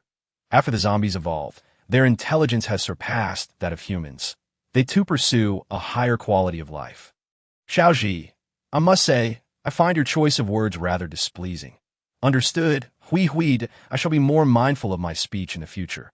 Xiaoji felt that spending too much time with Yi Hui had influenced its thought processes, which was detrimental to its evolution. Outside, the storm raged on, and Yi Hui chose to set aside matters unrelated to her and began practicing Bat Duan Jin and Xingyi Quan. After completing both forms, she still felt invigorated and proceeded to execute a series of Wuxing Quan. Many martial arts may appear unrefined at first, but even without a master to guide her, through repetition, each movement gradually adjusted to her body's optimal state. During her training, thoughts of hunger did not arise. It was only after finishing that the sensation struck her. Yi Hui first cleaned herself up and then indulged in the delectable food she had procured from her space. At that moment, Fujian City was also shrouded in a tempest. The female zombie, known as Ro, placed Wuku's corpse in an ice coffin and, after bestowing a kiss upon his face, rose to close the coffin. Turning to Wuku, her tone was slightly odd yet unexpectedly melodious. You mentioned that he is likely to awaken after using the new reagent, correct? Wuku cursed inwardly, maintaining a facade of his usual stern demeanor. Yes, if the teacher's experimental reagent can elevate your abilities by 2 levels while restoring your consciousness, it should similarly affect the elder brother. After all, he had previously injected a reagent and was on the brink of awakening his powers. Ro's expression turned cold, her voice chilling as she rebuked, "You had better pray that you can replicate Professor Dawn's experimental procedures to produce the final product. Otherwise, wishing to survive will be a mere fantasy." Wuku was no one's pawn. Recognizing that they sought his assistance, he felt it necessary to maintain a degree of arrogance. "Humph, I do not require your reminders. You should focus on safeguarding the elder brother's body. If anything would happen to it, the efficacy of the reagent would be moot." These words only served to deepen Ro's ire, her face turning ashen. This human was insufferable, yet she could not deny the validity of his warning. Zombies had an instinctual craving for human flesh, and there were other creatures, unaltered by mutation, that held a peculiar fondness for corpses. The area was rife with such flesh-eating entities that a knock resounded at the door, and a large zombie strode in, casting a glance at Ro before addressing Wuku. "Mr. Wu, the laboratory has been constructed according to your specifications. You may proceed for inspection." Very well, that Wuku wasted no time in agreeing. Ultimately, whether it met the standards was still contingent upon his word. However, he could not continually use this excuse to delay matters. Here he was, a patriotic youth, compelled to conduct experiments for a different species. What a predicament! Should he deliberately introduce something during the experiments? If the outcome inadvertently advanced the zombie's capabilities, he would find himself branded a traitor to all humanity. Heaven help him! Where was the hero to rescue him from this plight? Chapter 124. Barbecue in the hallway. Tempting the children, Ye had anticipated that Mrs. Song would be furious upon learning that her stepson pursued her ex-husband's daughter, perhaps even causing her to lose the baby. Yet, she had underestimated Mrs. Song's composure. According to the information from Xiaoji, Mrs. Song was acting as if nothing had happened, continuing to enjoy her pampered life. After 2 days of relentless storms, the rain had finally subsided. Though the wind still bent the trees low point, one wondered if the tender seedlings on the rooftop had survived the tempest. Hui's thoughts wandered, and she found herself feeling quite restless. She knocked on the adjacent door, and it opened almost instantly. That moment, Wu Shulan had regained the ability to stand and walk, albeit not for extended periods. "Hui, come in." Hui did not hesitate to enter, remarking, "Sister Shulan, you look much better today than yesterday. Indeed, I believe that once this typhoon passes, I will fully recover." "That's wonderful." That Wu Shulan was delighted that Yi Hui had taken the initiative to visit. She wanted to fetch a drink from the refrigerator, but Yi Hui stopped her, saying, "What do you need? Let me handle it. Then you should grab a bottle for yourself as well." It was lunchtime, and she suggested, "How about we have barbecue? We can invite the others too. We can grill it in the hallway to avoid the smell lingering in the house." Given that the temperature was low due to the typhoon, having barbecue in the hallway would not be uncomfortably hot. "Sounds great. You set up a table and lay out the ingredients you wish to grill. I'll prepare some seasonings." Yi Hui stepped outside and called for the 3 men. Accessing supplies from her space was quite convenient. Zhang Chong has now fully recovered, absorbing the energy from willow leaves daily, even regaining strength more swiftly than Wu Shulan. Luo Song, who had only sustained minor injuries, was already moving about without hindrance. Zhang Chong picked up some vegetables and remarked, "I will take them inside to wash and chop before bringing them out." Though reluctant to work, Luo Song, under the watchful gaze of his sister, picked up a basin of oysters, saying, "I'll rinse them with water." As he lifted the oysters, he cast a resentful glance at Jiang Zheng, questioning why he could do nothing. However, Jiang Zheng was not idle. He was assisting in setting up the barbecue grill and preparing the electric pot, bustling about with great enthusiasm. The skewers of vegetables stored in Yi Hui's space were plentiful, so they decided to barbecue as much as they could. With 2 fire-type ability users present, there was no fear of not indulging sufficiently. They even took out the mutated crabs they had salvaged from the dock last time to roast, breaking open their shells to enjoy the delectable meat. The aroma of the barbecue wafted through the corridor, reaching Zhou Qianyu, who was hiding in his room on the 12th floor. Oh dear, I can hardly fill my stomach, and they are still enjoying a barbecue. How I long to join them.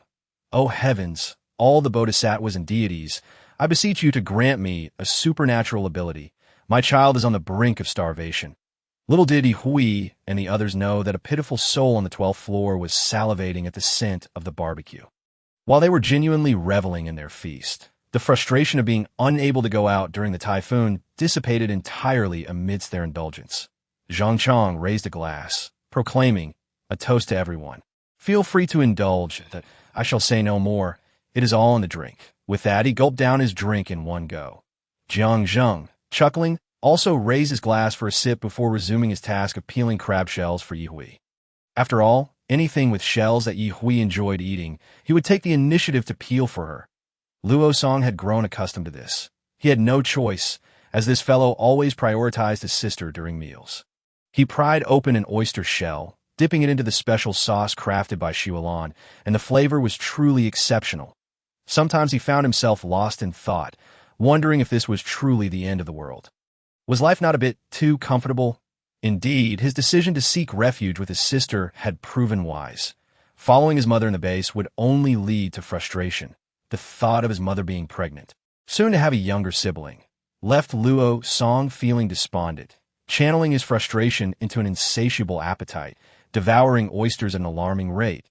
Why Hui couldn't help but remark, could it be that these oysters taste so good that we ought to fetch another box? Luo Song. The morning had been filled with howling winds, yet by afternoon, a gentle breeze graced the Ye Hui gazed outside, feeling the sky was high and the wind was refreshing, with the rare fragrance of grass wafting through the air.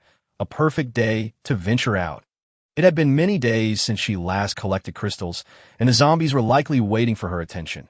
Xiao Lu, we are heading out. Hurry and crawl out of your cat nest. Meow. Little Lu was yanked out her cat nest by Yi Hui. Half awake. Upon opening the door, she found Jiang Zheng preparing to knock. I knew that once the wind and rain settled, you want to go out. Shall we? Yes, I'll call Luo Song and Men Chong. Yi Hui nodded, and at that moment, Wu Xuelan emerged from the room. She had mentioned earlier that once the typhoon passed, she would be well again, yet the storm had subsided more swiftly than she anticipated. Wishing you all smooth sailing, Xuelan, take good care of your injuries. After the four of them descended in the elevator, Wu Xuelan contemplated checking on the tender seedlings on the rooftop, as she had learned from the little brother on the 12th floor to cover the pots with plastic film. She wondered if the wind had swept them away. Upon reaching the rooftop, Zhou Qianyu was already there tending to his plants. After the four of them descended, they quickly retrieved the vehicle and set off. This time, they headed directly towards the city center, as they had no particular supplies in mind, but rather a greater need for crystals, hence their focus on the zombies. After about 10 minutes on the main road, Luo Song pointed to the right and said, Sister, there's a home goods market and a second-hand market over there. Should we take a look? With no specific destination in mind, Yi Hui turned right into that area. The home goods market was not particularly crowded, but the second-hand market was another story. Zombies seemed to have their unique means of communication, and Yi Hui noticed that high-level zombies were becoming increasingly rare. Where do you think they all went after leveling up? I don't know. Perhaps they all went towards Fu Quan.Ye. Hui's dialogue with Jiang Zheng left Luo Song baffled. Sister, why are you looking for high-level zombies? We might not even be able to defeat them. If you don't know how to speak, just learn to keep quiet. Really, there's no need to say everything. Luo Song. Jiang Zheng chuckled and suggested, let us first check out the second-hand market on the left, and then we can head to the home goods market on the right. How does that sound? That works. Thus, the four of them turned their steps towards the left and hurried to the second-hand market. Just as they approached the entrance of the market, Chapter 125, Yi Hui's thoughts are unfathomable sometimes. It is not only humans who chatter endlessly. Zombies do as well. Just as they had discussed the rarity of encountering high-level zombies, they were suddenly assailed by one the moment they entered the second-hand market. Clearly, this was a strength-type zombie, and the force of its punches was beyond what Zhang Chong could withstand. Yi Hui reacted swiftly, using her air explosion to counter its fist. After much combat experience, she had discovered that the air explosion skill could be flexibly applied as a bomb or concentrated to a small point. Jiang Zheng promptly pulled Zhang Chong away from the fray. Take care of yourselves. After saying this, Jiang Zheng stepped forward to assist Yi Hui. Most strength-type zombies possess relatively fragile mental states, and this one was no exception. Jiang Zheng's mental attack caused it to momentarily freeze, allowing Yi Hui to strike its neck with a sharp blade, while Luo Song unleashed wind blades at it. Unfortunately, his wind blades only left faint marks on its skin, failing to inflict significant damage. Just as it was about to regain its composure, Yi Hui cast a spatial confinement, trapping it in a minuscule, immobile space. Then, she and Jiang Zheng took turns to exploit this weakness, effectively dispatching the 4th-level strength-type zombie. When Luo Song extracted its crystal core from its brain, he still couldn't believe that this really a 4th-level zombie. It's just like a game where you exploit a bug. It's absurd. Even more absurd, the truth was unfolding before their eyes. Yi Hui collected the crystal core and tapped its head lightly, saying, "Killing zombies requires some brains too. It may seem simple, but both Yi Hui and Jiang Zheng had exhausted a significant portion of their energy. Moreover, there were no other zombies around to assist it. Otherwise, it wouldn't have appeared so easy. The subsequent journey was rather mundane, and Luo Song, feeling victorious, began to think of himself as a strong person. "Big Sister Wu, do you think I could join your team?" Zhou Qianyu asked, his voice lacking conviction. As he removed the plastic film covering the seedlings, he sighed with relief, finding that the losses were minimal. As an ordinary person, even if he could craft some handmade items, the most powerful crossbow he could make would still be increasingly ineffective against zombies. If the crops failed, he feared he might truly starve. Wu Shuolan shook her head. "I can't say for sure. I'm just a low-tier member of the team and have no authority to make decisions, Sai. I used to think I was capable of many things. But in this world, I feel like I'm becoming useless." Wu Shuolan was at a loss on how to comfort Zhou Tianyu regarding his lament. "Why didn't you join us at the base on both occasions?" Zhou Qianyu shook his head. "It's not that I didn't want to. I was chased away by zombies both times." "Well, your luck does seem rather unfortunate. Big Sister Wu, my luck has been quite good. Look at those pots of vegetables. The couple who used to tend them were supposed to go to the base with us, but ended up perishing on the way to least I managed to escape. If you put it that way, your luck doesn't seem so bad, right? If only I could awaken a supernatural ability." Sigh.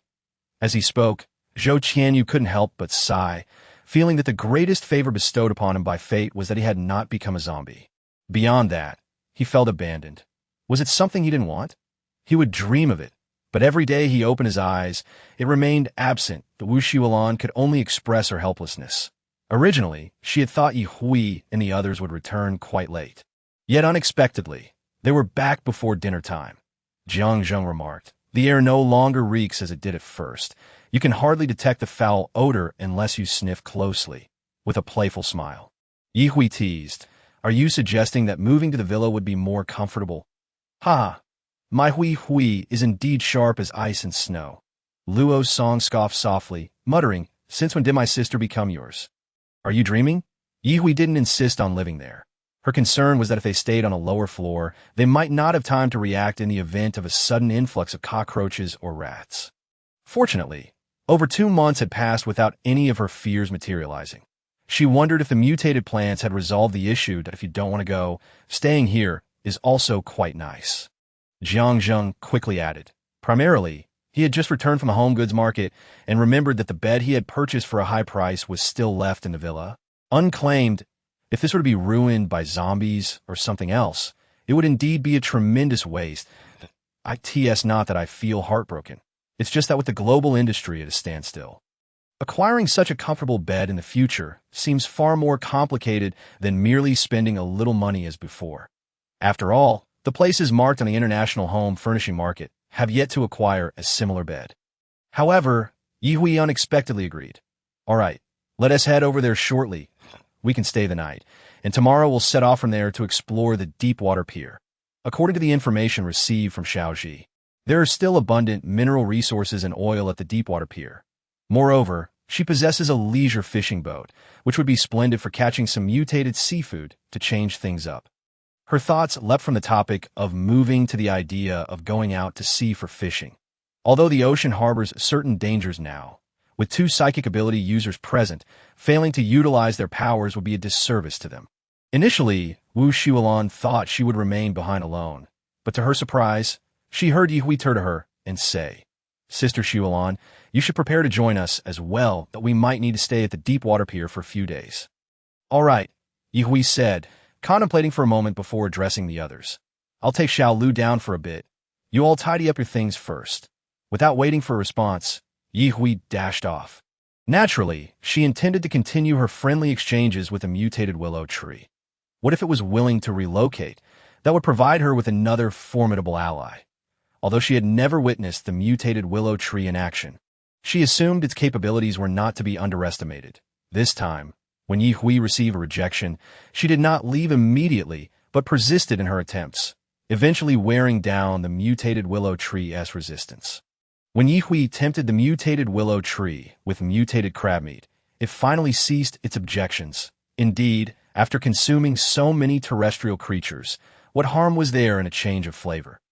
This woman claimed she could take it to the seaside, where it could take root, allowing it to enjoy both land and sea delicacies. Have you ever seen sand crabs larger than king crabs? At that moment, Ye Hui and her companions witnessed them, observing the magnificent display of sand crabs engaging in a fierce struggle with the willow tree. The battle was a spectacle of back and forth, with neither side willing to concede that, of course, Ye Hui and her group did not merely spectate. After all, sand crabs were not solitary, but rather swarm. Zhang Chang and Luo Song formed a trio, with Wu Xiaolan to team up against the sand crabs, while the mudflats occasionally revealed some clams and jumping fish to assist the crabs.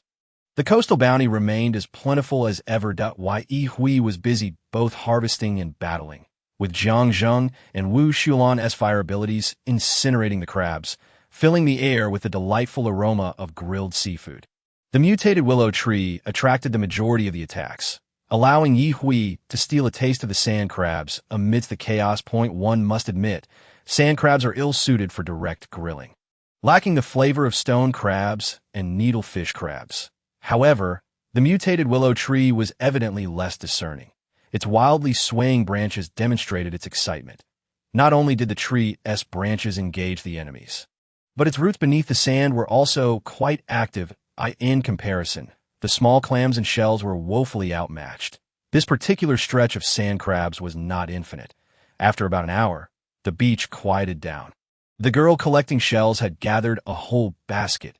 Ye Hui hummed a disjointed tune, sifting through the sand, occasionally popping something in her mouth. Xiao Lu also relished the already grilled jumping fish. Meanwhile, the little onion swam about the beach and mudflats, truly in a frenzy over the crystal cores with the mutated willow tree. Zhang Chang gazed at the willow tree, his eyes shimmering with admiration. Who knew that what abilities could be so powerful? His fists clenched, he felt the seeds of what abilities rooting and sprouting within him. Perhaps it was due to consuming so many mutated willow leaves that the tree felt closer to him than to others. At this moment, Jiang Zheng was grilling oysters on the rocks, multitasking to ensure they were cooked properly, as the mutated oysters were rather unruly and wouldn't yield easily. Eager to prepare more for his girlfriend, he wanted to ensure she had ample to enjoy at her leisure. It seemed that this area rarely saw visitors. Ye Hui had collected plenty, and there were no other signs of life nearby. Looking out at the horizon, waves rolled in, signaling an impending tide. Xiao Lu, go speak with the willow tree and invite it to join us at sea. Meow. Xiao Lu swiftly darted beneath the willow tree to communicate. Before long, the group boarded the leisure fishing boat they had retrieved. Fortunately, Zhang Chang knew how to operate a boat and had unearthed a fishing net to cast, hoping for a unique catch. Seafood is not limited to crabs, clams, and snails. There are also shrimp and a myriad of fish. They did not stray far from the coastline.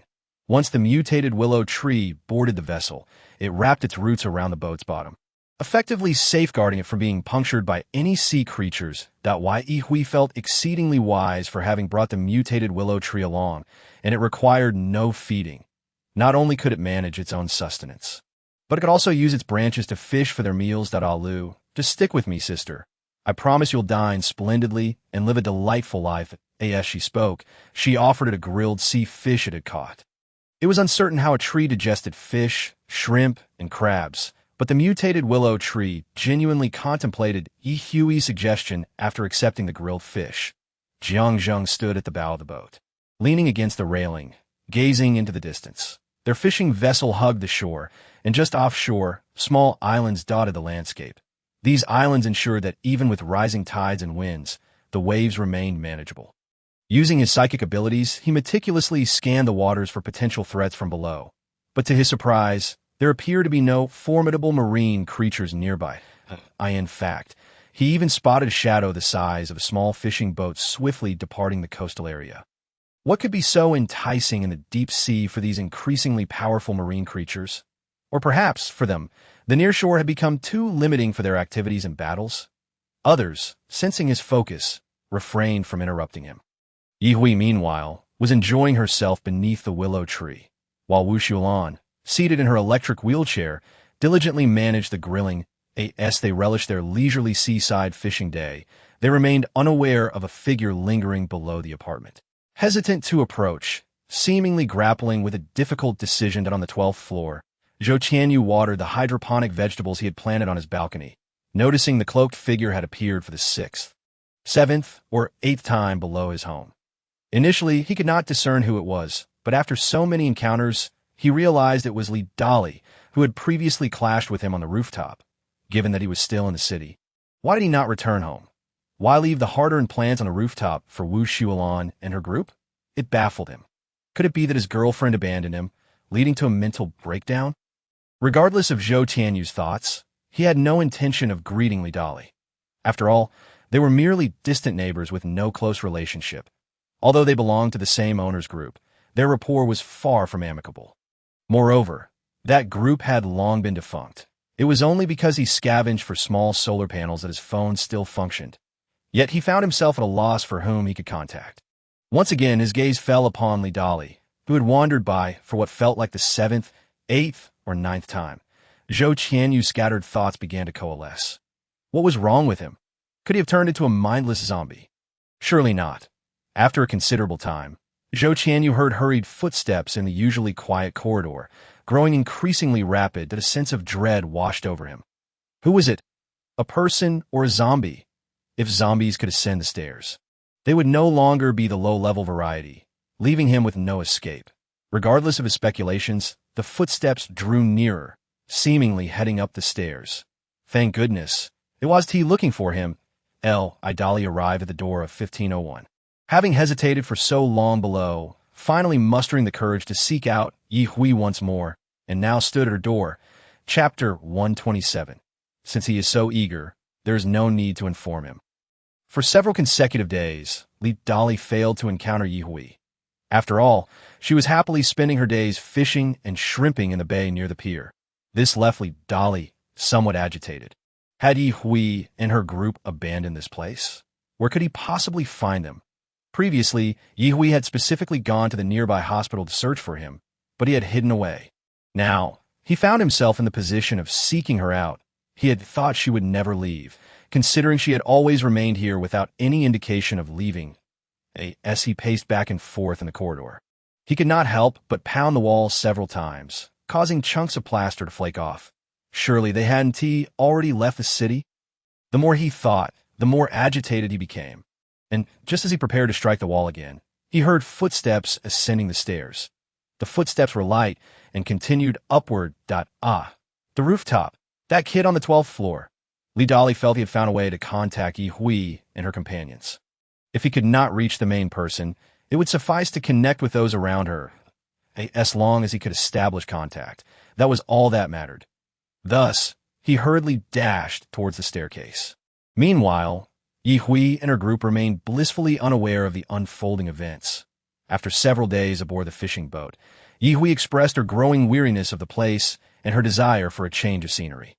However, the mutated willow tree refused to leave, insisting that the sea was simply magnificent, teeming with endless creatures that could enhance its strength, and it found no need to exert effort in searching. Xiao Lu, you should have a word with the Lu. It's time to go. Staying in one place and consuming the same thing can become rather monotonous, she advised. Meow, Xiao Lu retorted, indicating that it had yet to grow tired of the current situation. Questioning why Yi Hui was so quick to change her preferences, beneath the scorching sun, Jiang Zheng approached Yi Hui, suggesting, Hui, it's too hot to linger on the deck. Ditto, I feel fine, Yi Hui replied, adjusting her sun hat and then tapping her forehead. Oh dear, I nearly forgot to mention, last night I experimented with all the materials at hand to create storage containers, and I actually made a rather intriguing discovery. Really? Jiang Zheng exclaimed, filled with excitement. What is it? Did it truly succeed? What material can withstand the establishment of internal voids? Yi Hui shook her head, indicating she was uncertain about the nature of the material, which appeared neither wholly metallic nor entirely stony. That I'm not a mineralogist, after all. However, I did retrieve a piece of stone the size of a fingernail and placed it in Jiang Zheng's hand. This is the item in question. That it seems rather uncommon. That I tried it last night and again this morning, and only this stone could endure my abilities. Yet perhaps due to my insufficient power, I am unable to make my skills expand and persist within it. Jiang Zheng gazed at the small stone in his palm, elated. Regardless, your idea has the potential to be realized, does it not? This is far more substantial than a mere hypothesis. Hui, you are truly remarkable. His praise was heartfelt. Yi Hui, however, felt little J. Oh, why.its alright. But this material doesn't significantly impact me. If this stone is too rare, even if I succeed after much effort, it may ultimately prove of little use. Simply achieving success is a miracle in itself. Besides, there are countless more materials for you to explore.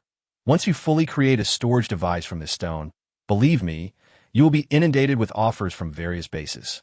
I am not particularly interested, Yi Hui replied nonchalantly. Jiang Zheng understood her attitude towards the matter, yet he remained elated.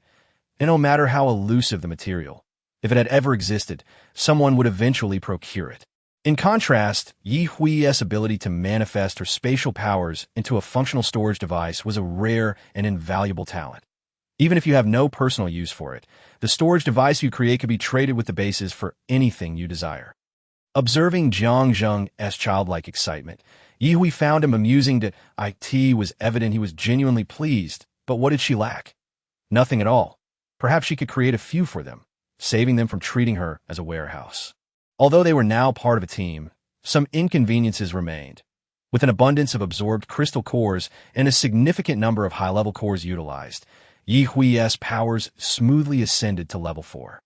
At this rate of advancement, based on memories from her past life, she had already surpassed over 90% of the survivors. Perhaps her expression was too revealing, as Jiang Zheng tempered his smile and, with her consent, took multiple angles of the stone for photographs. He returned it to Yi Hui, stating earnestly, "This may not mean much to you, but for anyone who isn't a spatial ability user, the potential emergence of universally accessible storage space would undoubtedly send humanity into a frenzy. Your ability holds significant implications for human development. Were you a leader before the apocalypse? A brainwasher? Ahem, not at all. Really, you speak so convincingly it seems second nature to you." Regardless of Yi Hui's denials, Jiang Zheng was genuinely invested in the stone, inquiring, "Can I have my family and Zhoutai help search for this stone?" "Of course," Yi Hui replied, thinking he might wish to assist her in acquiring wealth. With all other needs met, more crystal cores would always be beneficial. There was no need for her to reveal that she already possessed a considerable amount of this stone in her space. She merely did not recognize it, not that her supply was dwindling. Meanwhile, Wu Xuelan, fully recovered, held her phone in silence for a while. The younger sibling on the 12th floor was still able to contact her through a long-forgotten owner group. She had completely forgotten she hadn't exited that group, which had remained dormant until this moment. After some contemplation, she decided to accept the call. Soon, a voice call was initiated. Without much hesitation, she answered, surprised to find that Zhou Tianyu was reaching out because Li Dali was looking for Yi Hui and Jiang Zheng. When she inquired about the matter, he insisted on speaking directly with Yi Hui and the others. Good-natured Wu Xuelan did not take offense and assured him she would relay the message, though she could not guarantee whether Yi Hui and Jiang Zheng would agree to converse with him. After a flurry of thanks from the other side, Wu Shuolan reluctantly interrupted Yi Hui and Jiang Zheng's solitude. Upon learning that Li Dali was actively seeking her, Yi Hui's expression became quite animated. So you thought you could hide from me? Why not continue to do so now? Chapter 128. The gift of the mutated willow tree and Yi Hui's awakened new powers and truth. Yi Hui was not genuinely angry. She was merely teasing Li Dali, as her curiosity regarding her earlier speculation was piqued. If it were true, the implications would be fascinating indeed. The ability to seamlessly switch between zombie and human forms would be exhilarating. However, when in human form, his mimicry ability remained relatively low. If he were to become a zombie while retaining his original powers, how long could he maintain his human guise? These were all questions she yearned to explore. So she instructed Wu Shuolan to inform them that they would return in 2 to 3 days. It was indeed about time. She had already made several trips to the dock and collected as much as she could. Currently, her space was nearly at capacity, aside from reserving a leisure fishing boat and 2 vehicles. The reason they remained adrift along the coastline was twofold. First, the mutated willow tree had a peculiar fondness for this arrangement, inexplicably drawn to fishing. And second, the catches could be stored in the ice compartment and kept in the boat's lower hold without taking up extra space. Under the mutated willow tree, a gathering of 5 individuals, 1 cat, 1 AI, and a green onion convened for a meeting. If none of you have any particular desire to stay longer, shall we head back? Yi Hui addressed Jiang Zheng and the others. Ruosong, having grown weary of the situation, nodded in agreement immediately. Wu Shuolan typically held no strong opinions of her own, always following Yi Hui's lead, which she found quite agreeable, as it spared her the effort of decision-making. Similarly, Jiang Zheng naturally deferred to Yi Hui, as his purpose for remaining in the city was solely for her sake. In contrast, Zhang Chong felt a tinge of reluctance to leave, as he had rather grown fond of their current lifestyle. Perhaps even more so for the mutated willow tree, which had explicitly expressed its desire to remain and even wished to keep the fishing boat, while Yi Hui tugged at the branches of the mutated willow tree, exclaiming, "You came here and now refuse to leave, but you also want to take my boat. Have you lost your mind? If you continue like this and drift into the sea, how will I ever find my boat again or locate you?" Initially, Yi Hui expected the mutated willow tree to react with wild flailing of its branches, but instead, it gently brushed its leaves against her face and then opened her mouth with its branches, leaving a tender red willow leaf inside, which melted upon contact. Yi Hui was left speechless, feeling a sudden clarity in her mind. Then she realized she could comprehend the willow tree's speech. Had she awakened some remarkable new ability? Casting a complex glance at the massive trunk of the willow tree, she felt that merely expressing gratitude was insufficient, yet she still managed to say, "Thank you, You're being quite polite all of a sudden. It's rather unusual for you. Now, can I keep the boat? If that young man wishes to stay, he may accompany me. I sense that there is a seed of my energy within him, on the verge of sprouting. Remaining here would facilitate its awakening." A youthful, almost childlike voice resonated in Yi Hui's ears, leaving her utterly stunned. Goodness, despite being an old willow tree, this voice sounded as though it belonged to one no older than 5. "Let me ask him," Yi Hui replied, glancing at Zhang Chong. Although he had previously hesitated to speak, he ultimately refrained from rejecting the notion of staying behind. "Zhang Chong, Lu says that the seed of your ability is close to awakening. You should have realized by now that the miraculous willow leaves you've been consuming come from a It suggests that remaining by its side would enable you to safely awaken your powers. Would you be willing to stay?" Zhang Chong's face lit up with joy, though he cast a shy glance at Jiang Zheng. Jiang Zheng playfully punched him, saying, "You little rascal, if you want to stay. Just say so. Why look at me? Do you think I would stand in the way of your future? Please keep it for yourself. It will make our communication more convenient. The ship already has a diesel generator, and I will set aside a solar one for you later. As long as the network remains functional, there's no need to worry about losing contact. In the near future, I will procure a satellite communication wristband." "Thank you, Zhenggu. And thank you, Yi Jia." Zhang Chong then turned to the mutated willow tree and said, "Thank you, Lu." Upon seeing his resolution, Yi Hui stood up and declared, "Then it's settled. We will gather today's network.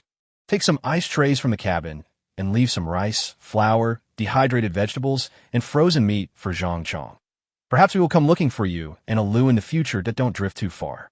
All right. Meow Xiao LV expressed a desire to stay, but Ye Hui pretended not to hear, grasping the back of its neck and shaking it lightly. What can you do by staying? Are you looking to change a master? Meow. I'm not. Don't say such nonsense.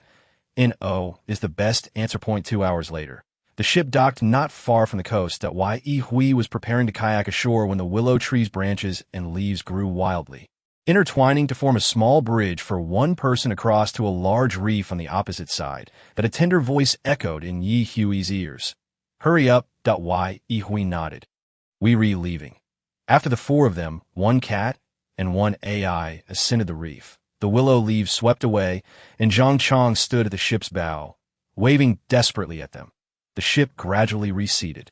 Zhang said, "Let us go as well." Shortly after the four of them landed, they arrived at the coastal road, where Ye Hui naturally took out the car, preparing to set off together. However, before they could board, a cacophony of rustling sounds surged toward them. Ye Hui decisively retracted the car, prepared for battle. That a swarm of insects, large and small, quickly appeared before their eyes, truly a nightmare for those with a phobia of clusters. Accompanying them were green vines, which Ye Hui recognized. She had eaten plenty of them before. They were sweet potato vines. Here come the little helpers with vegetables. Watch me, Luo Song exclaimed, his excitement palpable, having recently gained strength and feeling exceptionally confident. An enormous wind blade swept across the ground, lifting a swarm of insects and sweet potato vines. Zhang and the others were not idle either. A fire dragon surged forth, filling the air with the aroma of roasted meat. What left Ye Hui and the others speechless was the sight of their fallen companions, charred and dismembered by the wind blade, while the remaining insects began to frantically compete for the carcasses. Even the sweet potato vines were not to be outdone, entwining themselves among the corpses to claim their share. Let go of my spoils. Let me through, Ye Hui shouted, detonating air blasts among them. How absurd! I don't care about the insects, but those shiny sesame-sized crystal cores are crossing the line. When they were alive, they were yours. If you provoked them and got killed, then those spoils are mine. Chapter 129. Becoming an unrecognizable entity. The previously unnoticed Xiao Tsong fell from Ye Hui's hair as her words faded, darting like an arrow into the front lines of the insect horde, frantically collecting the sesame-sized crystal cores, essentially snatching food from the mouths of others. As long as there were crystal cores to be gained, who cared whom they fought or killed? Ye Hui was exhilarated. Little by little, grain by grain, she understood the principle. When 2/3 of the insects were slain, they began to retreat en masse. However, Ye Hui felt a twinge of reluctance, just as she was about to chase deeper. Zhang pulled her back. Calm down. We still need to head home. It's getting late. Fine. The tone held an indescribable regret. Xiao Tsong navigated up Ye Hui's pant leg, and she pulled in her hand. How many did you get? So many I can't even count. Ye Hui's smile brightened. Let us go home. Although she felt a bit regretful for not capturing the sweet potato vines themselves, which would have allowed for daily roasted sweet potatoes. In a blink, it was already 5:38 in the afternoon. Once everyone was in the car, they felt a bit fatigued. Zhang, sitting in the driver's seat, turned to Ye Hui, who was in the passenger seat. It seems the wild flora and fauna are gradually evolving. Once we return to the community, we might as well set fire to all the flowers and plants there to save some trouble. That if you don't mind the effort, go ahead. Ye Hui truly didn't care. Burning a few plants would not impact the Earth's oxygen levels, after all. Future plants would only increase, further compressing human living space. The roads were no longer smooth. They became riddled with bumps as unknown plants broke through the pavement, sprouting greens and blooming in a riot of colors. The sight of abandoned vehicles, some overturned by the roadside, became common. The cars were already corroded or gnawed by ants and insects, becoming increasingly dilapidated. Luo Song leaned against the window, lamenting, in the future, finding a good car will be a challenge. Indeed, thankfully we have Hui. Otherwise, leaving our car outside would feel unsafe. Wu Shualon gazed outside, lost in thought. Ye Hui felt she needed to expedite the creation of spatial devices, not to sell, but to provide for her teammates, which would be excellent. This way, they could store their vehicles without burdening her. Though they often ventured out together, it was still necessary to hasten progress. She could also have Zhang facilitate a profitable sale. There was no risk of loss. However, she feared that even if there were cars later, the roads might be gone, rendering driving impossible. Zhang bluntly stated a truth from his past life. Ordinary cars and luxury sports cars would merely become toys for display, no matter how well preserved. Ye Hui laughed heartily. Haha, indeed. By enhancing our abilities, we will inevitably develop a mode of transportation suited to ourselves. After smoothly merging onto the highway, which was elevated and thus in better condition than the roads below, they occasionally encountered abandoned vehicles cleared to the sides. Other than encountering a wave of evolved sparrows, they faced no further obstacles. What was originally a 2-hour journey extended into a 10-hour ordeal. As they set off at 5 and arrived home by 10 upon their return, Li Dali from 1504 and Zhou Qianyu from the 12th floor were already aware of their arrival. They did not rush to disturb them during the night, allowing Ye Hui to sleep soundly. The next morning, while brushing her teeth, she heard a knock at the door. Xiaoji announced, "It's a stranger in a black robe, likely looking for you." Li Dali. After patiently finishing her routine, Ye Hui opened the door, directly addressing Li Dali. "Are you relying on your original mimicry ability to maintain your sanity?" Li Dali, entirely enveloped in black robes, stiffened slightly, then slowly raised his head, revealing a face of dark hues, devoid of any white in his eyes. As expected, "You're not afraid." Li Dali thought of countless scenarios but never anticipated Ye Hui would respond this way. Ye Hui chuckled. "If you're not afraid, why should I be? Do you think I can't handle you? I've always known Missy to be quite brave." Indeed, with a creak, the door opposite was opened, revealing Zhang, who spotted Li Dali's back. "You've arrived. Quite early." Li Dali quickly lowered his head. "I only wish to speak with Miss Ye. Ye Hui nodded.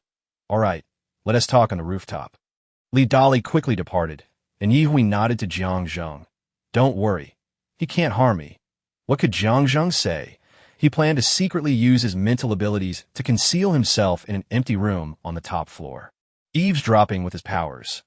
Miao Xiao LV leapt from the house, landing on Ye Hui's shoulder, expressing its desire to accompany her.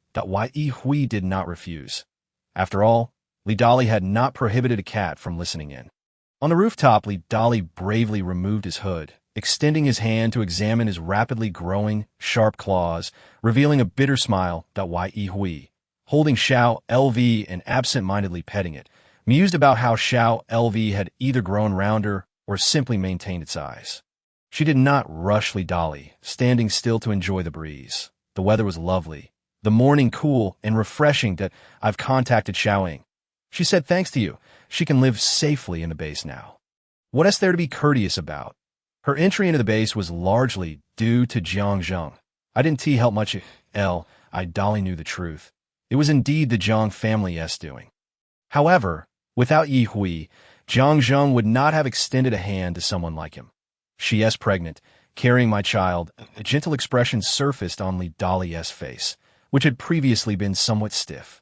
Ye Hui glanced at him curiously, thinking only women typically displayed such tender and affectionate expressions upon realizing their impending motherhood.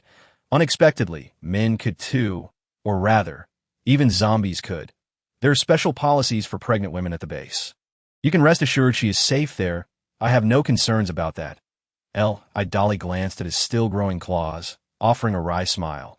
"It's just that I'm afraid to tell her I've become this unrecognizable entity, fearing it might scare her and cause her to choose against having the child." Chapter 130. Collaborating again with Li Dali, employing tactics in order to ensure that Zhang Ying could maintain her composure until the safe arrival of her child. Li Dali found himself compelled to seek assistance from Ye Hui. In truth, Ye Hui believed that it would be more appropriate for him to approach Zhang. After all, he had his own people on that side to assist with matters, whereas she was essentially a solitary figure without influence. What could she possibly offer him? Have you considered discussing it with Zhang? The Zhang family holds a more significant position within the base than you might imagine. They can protect your wife and your unborn child. Ye Hui spoke with genuine sincerity. In the apocalyptic world, The birth rate of infants had become so negligible that it barely warranted statistical analysis. In a large base, a mere single-digit number of births in a year was hardly worth mentioning. Turning to face her, Lidali replied, "I am of no use to him, but I suspect you sought me out because I still hold some value for you. Therefore, through you, it is not out of the question.Ye nodded and then, with a hint of curiosity, inquired, can you maintain this level of rationality consistently, or do you occasionally have moments of outbursts?" Lidali adeptly pulled a pair of scissors from his pocket and began snipping at his nails. Glancing at Ye with a puzzled expression, he responded, "I cannot explain why, but unlike other zombies, I do not have the compulsion to roar and assert my presence. My nails grow too quickly, and it becomes unbearable to avoid revealing any anomalies. I must consistently maintain my ability. Once it depletes, I revert to my current state." "Oh, that is a relief," Ye remarked as she produced a pair of sunglasses from her spatial storage and handed them to him. "You can see with these on, right?" Lidali's expression was one of mixed feelings, but he ultimately accepted them and put them on that I can see. He confirmed that in fact, he wanted to clarify that zombies do not rely solely on their eyes to perceive humans, and their vision was not as sharp as when they were human. However, he reconsidered, realizing that sharing this experience would be of no use to her. "Yes, I indeed require your assistance. You may state it plainly. As long as you can ensure the safety of her and my child, I am willing to do anything within my capabilities to assist you.Ye suddenly chuckled. "Your courage has certainly grown considerably." After a brief pause, she returned to the matter at hand. "Are you aware of Fujian City?" "I have traveled there for business several times in the past." Idali continued. "It seems that a significant number of zombies have gathered there now. If you intend to go, it may not be as simple as you think." Ye nodded. "Yes, exactly. Therefore, I will not go." "You shall doubt me?" Lidali exclaimed, pointing to himself. "You want me to trek to Fujian City?" "Why, yes, that possible?" "It is possible, but I fear I may perish along the way. My combat abilities are rather lacking," Lidali admitted somewhat sheepishly. Ye laughed heartily. "No worries if you're willing to go. I will coordinate with Zhang to map out a safe route for you, perhaps even accompany you part of the way. The reagent developed by Professor Dong is not only effective against zombies, but also beneficial to humans." Ye would be lying if she claimed she was not curious or tempted. Though Professor Dong had been personally dispatched to the depths of hell by her, his students remained, who said students could not surpass their teachers. Even if she could not bring anyone out, sneaking out a few vials of the reagent would suffice, provided she successfully created a spatial storage device. This would significantly increase her chances of discreetly transporting items. Zombies should not be able to access her spatial storage, but Lidali was an exception. He could become a vessel. The notion that zombies could not access such items stemmed from the rarity of mutual items functioning correctly for both parties. Thus, trade between zombies and humans would only be feasible with ordinary items not created by abilities. "All right, shall I await your news?" Ye casually nodded. She understood that Lidali, in his current state, was reluctant to engage directly with others.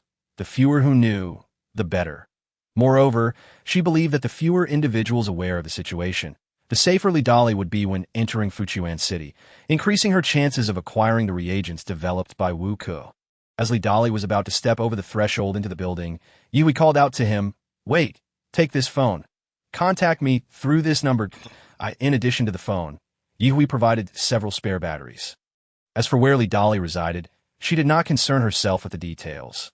Once she had everything sorted, she would be able to find him when needed. In truth, Lidali lived in the same apartment building, but he no longer occupied his previous residence. As being too close would risk exposure of his peculiarities, he had become a good neighbor to Wu Tianyu, who, aside from finding Lidali somewhat strange, had not noticed anything amiss. Upon returning to room 1201, Lidali shrugged off his long black robe, only to discover once more that his shoes had been punctured by his toenails, rendering yet another pair unusable. With a sigh, he plopped down onto the floor, diligently trimming his toenails, thankful that they did not grow as rapidly as his fingernails. Meanwhile, Ye returned to the 15th floor, where Zhang was already waiting for her at the door. Upon seeing her, he smiled sheepishly, baring his teeth in an awkward grin. Humph, how charming that Ye could not be bothered to reprimand him. a grown man still indulging in eavesdropping. After all, she was accompanied by Little Green. And she was not the only one with psychic abilities. As we entered her home, Jiang Zheng inquired, "What would you like to eat? I can prepare something for you." And no need for such trouble. "Let us just have something light today," Ye Hui replied, retrieving an array of breakfast dishes from her spatial storage. "Feel free to pick whatever you like." After consuming a bowl of sweet soy milk, Ye Hui began savoring savory tofu pudding. Jiang Zheng, having swallowed a large meat bun, finally asked, "How do you plan to handle Li Dali? Now that he has become a rational zombie, can he still be trusted when he goes to Fuchuan City? He still possesses normal human emotions, so what is there to distrust? As long as you keep a close watch on his girlfriend and her unborn child, he won't escape," she reasoned. "That is indeed a valid point. Are you harboring thoughts about that researcher, Wu? Is that not the same as you? Are you not both plotting against him?" "Indeed, I share the sentiment. However, there's been little progress on the base S end. All roads leading to Fuchuan City within 100 kilometers have been destroyed. The vegetation is unusually dense, and there are many powerful mutated beasts lurking therein."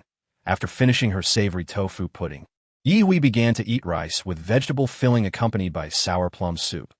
Upon hearing Jiang Zheng's words, she pondered for a moment and then suggested, "Perhaps we should assess the situation later and have a Lu guide us along the coastal route to head south." "That is a feasible plan, traversing directly via the sea. However, the dangers of the ocean are no less than those on land. It matters not. Every route carries its own risks," Ye Hui stated, finishing her rice with vegetable filling and then consuming a basket of soup dumplings before wiping her mouth and declaring, "But there is no rush. If you need to go out in the next few days, please do so. I intend to remain at home and continue my research on creating the spatial storage device. The sooner I can complete it, the more convenient it will be for future actions. All right, I shall not disturb you. Should you need anything, just have Xiaoji call me directly. I will inform Luo Song and Wu Xuelan to refrain from bothering you unless it is urgent." Chapter 131. Progress on creating the spatial storage device in the days that followed. Ye Hui did not step outside at all, dedicating herself to researching how to etch spatial abilities onto minerals without them gradually dissipating. Initially, she believed she had achieved complete success. She managed to leave a 1 cubic meter space on an unidentified mineral. However, before she could celebrate, she discovered that the small space was slowly fading, ultimately vanishing without a trace. The cups and a stool she had casually placed inside fell harmlessly onto the carpet. INT even complained about the space being too small, and now it's utterly useless. Ugh!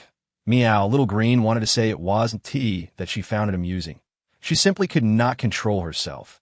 Xiaoji was diligently assisting her in analyzing why she failed, proposing suggestions that lacked substantial help. Little Tsung swayed gracefully on the balcony, helping to eliminate potential pest threats that might exist throughout the building. Even Jiang Zheng and his companions, who lived next door, had not been idle. They were busy coming and going. Yet they all tacitly refrained from disturbing Ye Hui, handling their own meals. None of the three dared to question or rush her about her progress.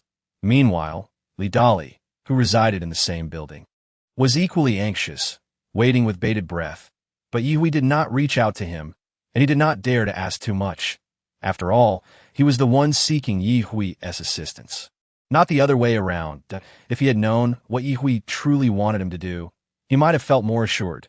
Seeing her lack of progress, Xiaoji once again suggested, "Have you considered incorporating other materials as stabilizers when adding spatial patterns to the minerals?"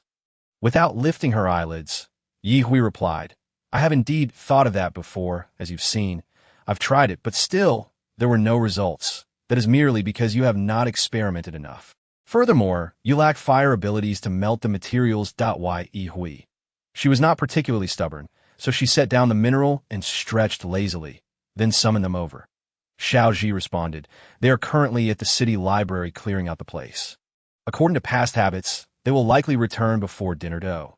Then could you put on some variety shows for me?"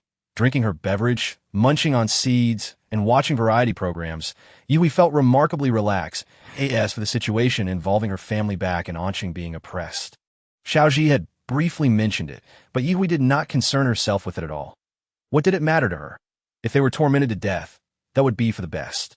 Meanwhile, In the Haichang base, Song Wanting had quietly begun to target Yi Ling. However, she did not take matters into her own hands. She merely mentioned her stepson's affairs in passing before her current husband, allowing her role as a stepmother to appear less enthusiastic yet not entirely indifferent. When Xiaoji recounted this to Yi Hui, she remarked that Mrs. Song was quite adept. Unfortunately, during her first marriage, she had not matured enough. Otherwise, she would have had Yi Fangzheng firmly under her control, while Yi Hui also pondered the scenario of Yi Fangzheng taking his current family to the Haicheng base, contemplating the tumultuous reunion that would ensue between the former couple. Alas, such thoughts could only remain as fleeting musings for the time being. Li Qian, being exceptionally cunning and resourceful, had indeed climbed the social ladder through her relationships with men, and her ex-husband still remembered her fondly. This only fueled the jealousy of Shen Yulin, who was already envious of her.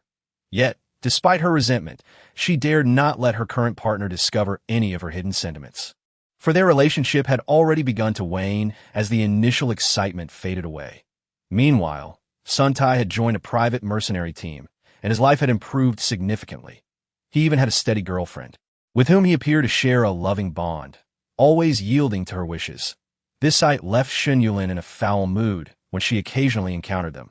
She had believed herself to be a special person in Sun Tai's life, only to find him treating a woman who was less attractive than herself with such fondness. Men, upon their arrival at the base, Zhou Tai and his trio thrived due to their prior military experience and unique abilities. Though they frequently collaborated with the military, they maintained a degree of independence. The only regret they harbored was the absence of a spatial ability user in their team, leading to many treasures being left behind during missions. During such moments, it became difficult not to miss Yehu at that moment.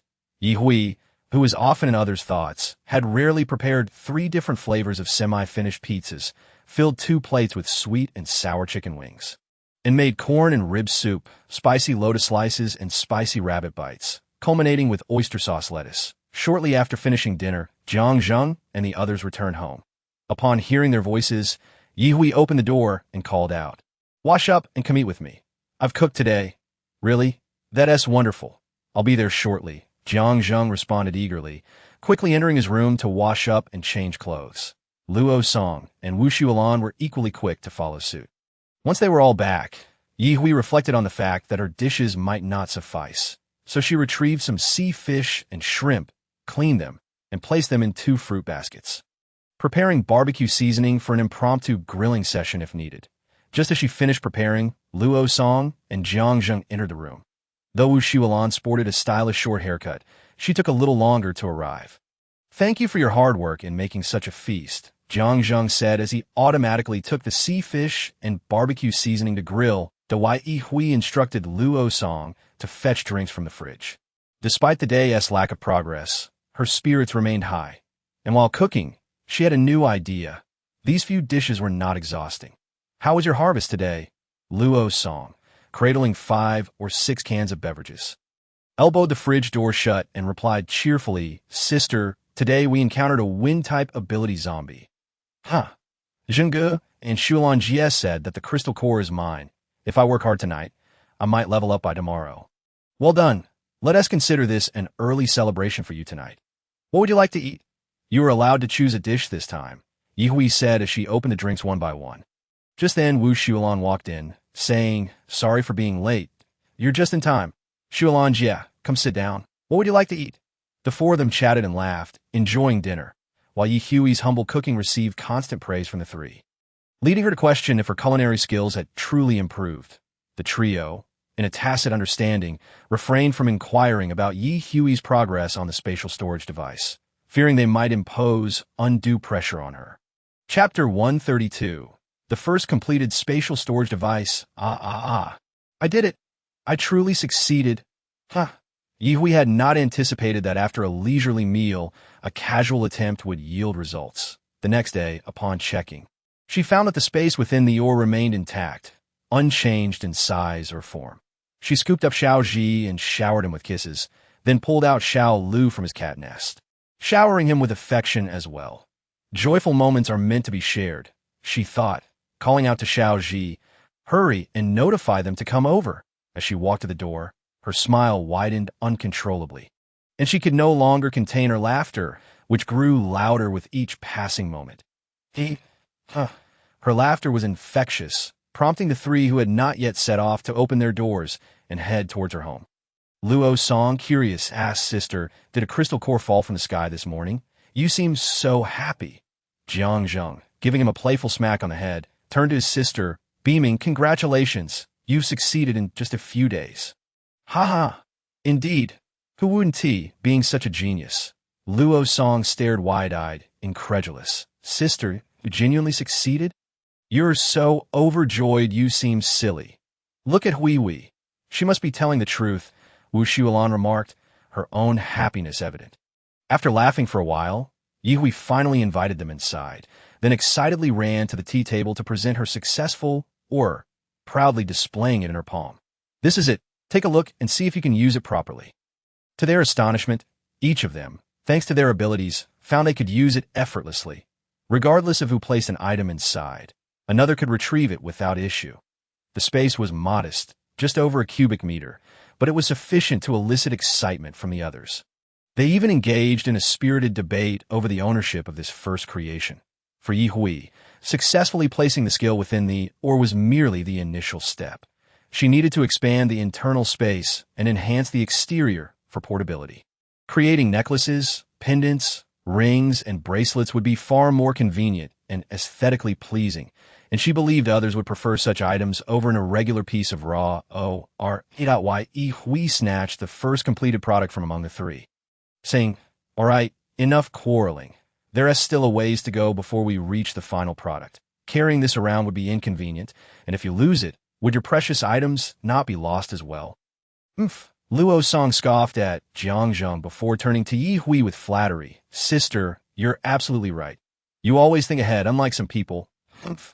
Wu Xuelan immediately aligned with Yi Hui's thoughts. "Are you planning to turn this into a ring for easier carrying?"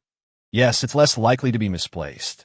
Jiang Zheng examined the closely, noticing some silver patterns, and inquired, "Do you have more of this, or I can use my fire ability to meld it into the shape you want, and then you can try engraving it." "You could try this one first," Luo Song protested. "What if it gets damaged? That would be such a waste." Luo Song made a valid point. It was already a completed product, and damaging it would indeed be a waste. Yi Hui, observing their agreement, felt exasperated and replied, "Come on, I'm still here. If I can make one, I can certainly make more. What is there to fear about breaking it?" "While you make a fair argument, this first successful product holds a different significance. Let us keep it," Jiang Zheng asserted, believing that the item possessed both practical and commemorative value. "Do as you wish," Yi Hui said, retrieving 2 unnamed ores and a piece of silver jewelry from her space, adding, "Now, try melting the ore into your desired shapes and see if you can incorporate the silver." Jiang Zheng and Wu Xuelan each took an ore to melt, initially expecting difficulty. However, Jiang Zheng's fire ability melted his ore in less than 3 minutes, while Wu Xuelan's took no more than 5. Jiang Zheng followed no specific instructions, while Wu Xuelan requested to combine the silver into her design. Jiang Zheng ended up crafting a simple ring, while Wu Xuelan put more effort into creating a uniquely shaped ring. "Let me try them both. I want to see which one works better." After they finished, Yi Hui promptly ushered them out, as she preferred to work without anyone watching, as it made her uncomfortable. Just then, Jiang Zheng swiftly pocketed her first completed product, saying, "Hui, don't rush. Take your time, but I'll take this for now." "Sure, take it," Yi Hui replied. As soon as she spoke, Luo Song glared at Jiang Zheng, seeing the man smile as he snatched the item, feeling cheated. Indeed, he was a cunning man, and Luo Song found himself without a valid excuse to reclaim it at Wu Xuelan, amused, pulled him out the door, closing it behind them to give Yi Hui ample personal space. "All right, do not be so sulky. You must consider that any success that follows will surely surpass the first, and besides, Zhang Ge has already achieved one. So it's only fair that the next one is focused on you." Upon hearing this, Luo Song's eyes sparkled with excitement, his temper dissipating just as swiftly as it had arisen, that he exclaimed, "Sister Xuelan sees things clearly.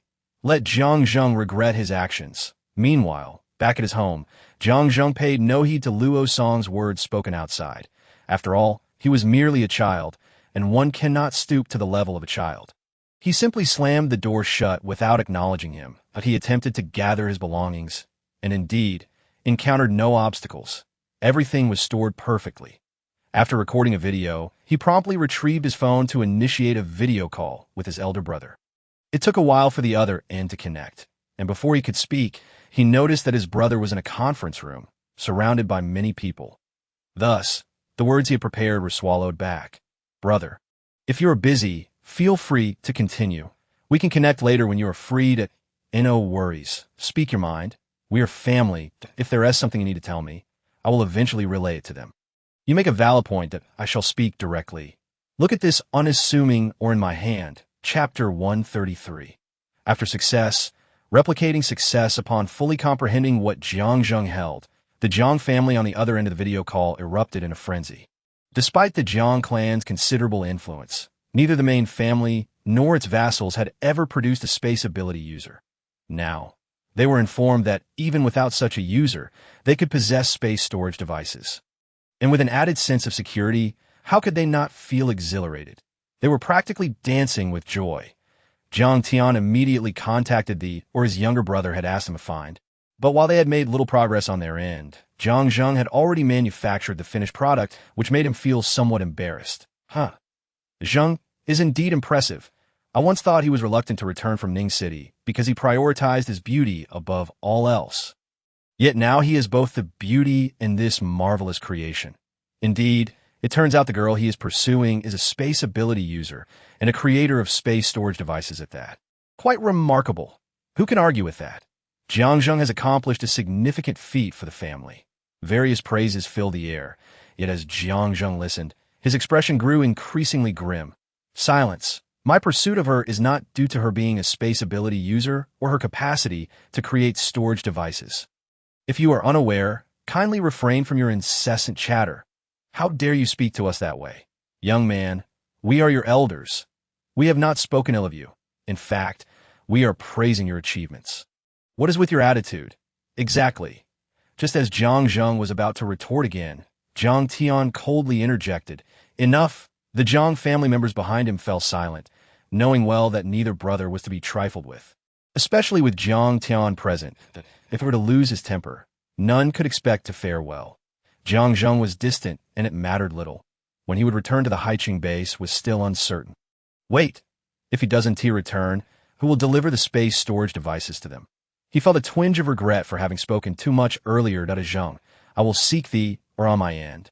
You should discuss the specifics of our collaboration with Missy. If she can still produce them, I can certainly procure some. Understood. Then, brother, I shall hang up.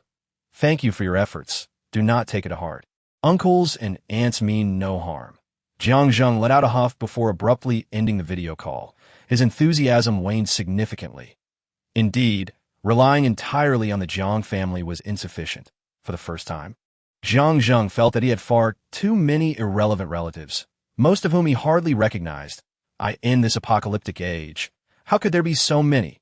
Shaking his head to cast aside such terrifying thoughts, he sent the video to Zhou Tai, leaving him a message. They had formed a mercenary team and frequently took on missions. It was indeed more convenient to leave messages. Setting his phone aside, Jiang sighed, contemplating whether ensuring the Jiang family's greater glory than in his previous life was a blessing or a curse, as for whether Ye Hui would misunderstand. Although he harbored a sliver of concern, it was minimal. After all, he regarded Ye Hui as quite rational and believed she could discern that his presence was not solely for her abilities or her skill in crafting space storage devices. Meanwhile, Ye Hui, who was next door, was indeed receiving a live broadcast of Jiang's call via Xiao Zi.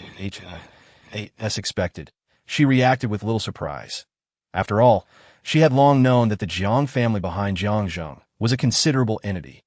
Naturally having their own thoughts, she had no intention of mingling with them. So what did it matter how they perceived things? Moreover, as long as her requirements were met, she cared not about the identity of those with whom she transacted. However, Jiang's furious demeanor was quite amusing to Ye Hui. She had never seen this side of him before. Xiao Ji, closely monitoring her reactions, noted that human responses were truly bizarre and deviated significantly from its expectations. It seemed there was still much for it to learn.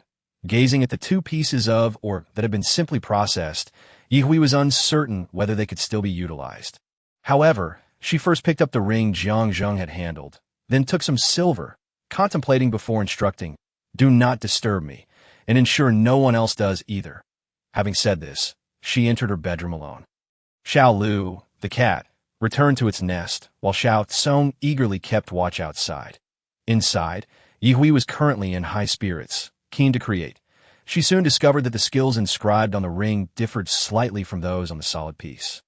Previously, she had not needed to consider the landing points, and the hollow ring had been divided into 5 segments, each skill meticulously inscribed.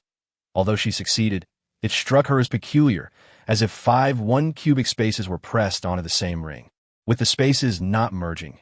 Thus, she had effectively created 4 additional spaces, allowing for a 5-fold increase in storage capacity. Quite successful, indeed. Alas, once transformed into a space storage device, it could no longer be incorporated into the ability space. It was uncertain whether the incompatibility stemmed from the spaces not being able to coexist. Completing one was seemingly effortless, and yet, it was indeed quite easy. However, Yihui felt she could not continue without pause. So after crafting a set of 8-section brocade, she resumed work on the next piece.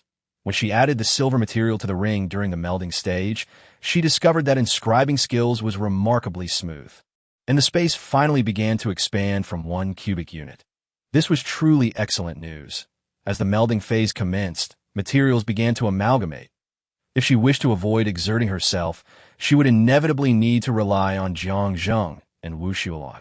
Fortunately, both were more than willing to assist her with the melding of materials. After the completion of the ring, the interior space surprisingly equated to that of a standard bedroom, not small by any means. Holding it in her hand, she examined it closely, murmuring, "What if I were to add some other materials inside?"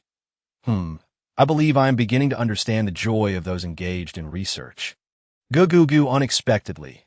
After only crafting 2 pieces, it was already noon. Rubbing her now empty stomach, Yihui never neglected to treat herself well. She poured a cup of richly flavored milk tea to revive her spirits. Only then did she tuck the 2 recently completed pieces into her pocket and exit the room. Xiao Ji summoned them for lunch. Before long, the 3 gathered once more at Yihui's residence. Sitting expectantly around the dining table. Chapter 134. Sisters are indeed closer enveloped in a black robe. Li Dali unconsciously found his right hand reaching for the golden ring adorning the 4th finger of his left hand, where his name was thoughtfully inscribed on the inner band that in Yihui's words. This space storage device, encased in gold as a family heirloom, will be cherished even after becoming a zombie, for it is only natural to reminisce about one's humanity. Even after retaining their intellect as zombies, they would still harbor emotions, and it is only normal to long for the memories of their human past. It would be difficult for one to link this to the space storage devices that might eventually appear on the market. As more zombies don such adornments, who could have anticipated that a zombie could utilize items crafted by humans? Nonetheless, to be prudent, one must maintain basic defenses to avoid a plethora of future troubles. One should not assume that humans would not exist amidst a horde of zombies. There will always be reasons for coexistence between humans and zombies, such as that woman holding the little zombie who had lost an arm. One need not ponder too hard to know that woman must be the little zombie's mother. Can one say it is wrong for her to accompany her child? Should she be condemned for being unable to harm her own offspring? Aside from those who have the choice yet choose to commit heinous acts, Yihui believes such situations are understandable. Seated in the back seat, Li Dali expressed his gratitude to Wu Qianyu, who had willingly driven him, saying, "Thank you for making this trip, and no need for formality, brother Li. You know I have long wished to connect with Jianggu and the others. I am thrilled to finally meet them through you. What if they choose to keep me?" He replied eagerly, "Wouldn't you agree?" Wu Qianyu truly thinks that way. After all, relationships are cultivated through interaction. Although he is still an ordinary person, it is not to say that he is utterly inept. On the contrary, he is capable of accomplishing many tasks. The mere possibility that they might take him along when they leave Ning City for the base is enough to justify his journey today. After all, it is unrealistic for him to remain solely in Ning City. The food available will only dwindle, and even if he could cultivate fruits and vegetables, Ning City is frequently beset by typhoons, and a moment's negligence could render his harvest futile. Moreover, under the current circumstances, if Yi Hui and her companions were to depart, how could he possibly continue to grow crops peacefully in the apartment? It is essential for individuals to recognize the prevailing situation, and thus, when the time comes to strive, one must indeed strive to this moment. He has already placed the important items in the vehicle. Ready to depart, in the front vehicle, Luo Song grumbled. Is Li Dali out of his mind? Surely 3 people can fit comfortably in the back seat, yet he insists on riding in a separate car, claiming he is not accustomed to sharing a seat. Jiang Zheng, who was driving, merely shook his head and chuckled, refraining from explaining the reason to him. If Li Dali were to ride with them, he would have to maintain his human form using his abilities, which would be too strenuous for him, especially since they do not know how long they would need to be sustained. Yi did not even turn her head, casually stating, I won't squeeze in with you. Are you uncomfortable with that? If so, we can stop and let you take the other vehicle. There is no need for that.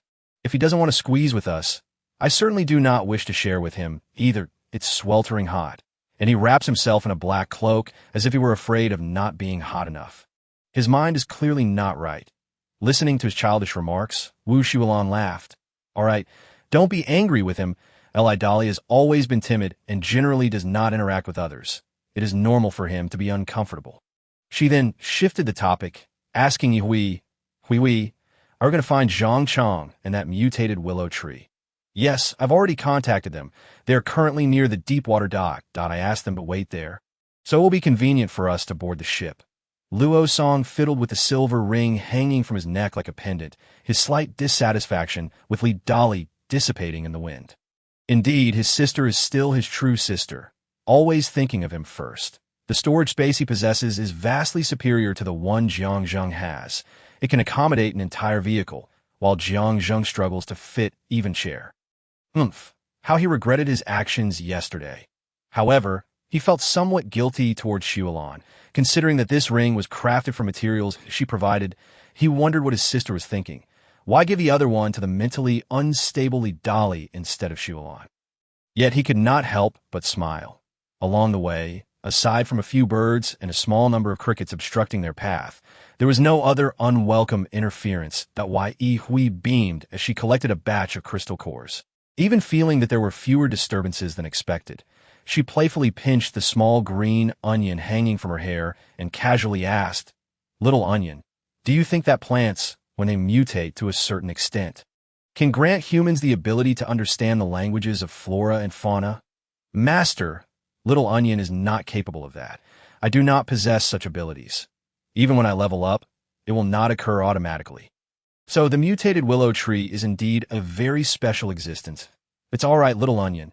You're already remarkable, and your ability to collect crystal cores is growing stronger. Of course, not a single core that the master collects can be missing. The 2 vehicles came to a stop at the deepwater dock's mooring area. After disembarking, Yi Hui effortlessly stored the car away, making Wu Tianyu feel envious. The mutated willow tree did not keep them waiting long. A fishing boat, entwined with the willow's branches and roots, approached the dock at an astonishing speed. Who would have thought that after only a few days apart, we would return? A youthful voice responded to Yi Hui. Yes, I have brought many fresh seafood for you to enjoy.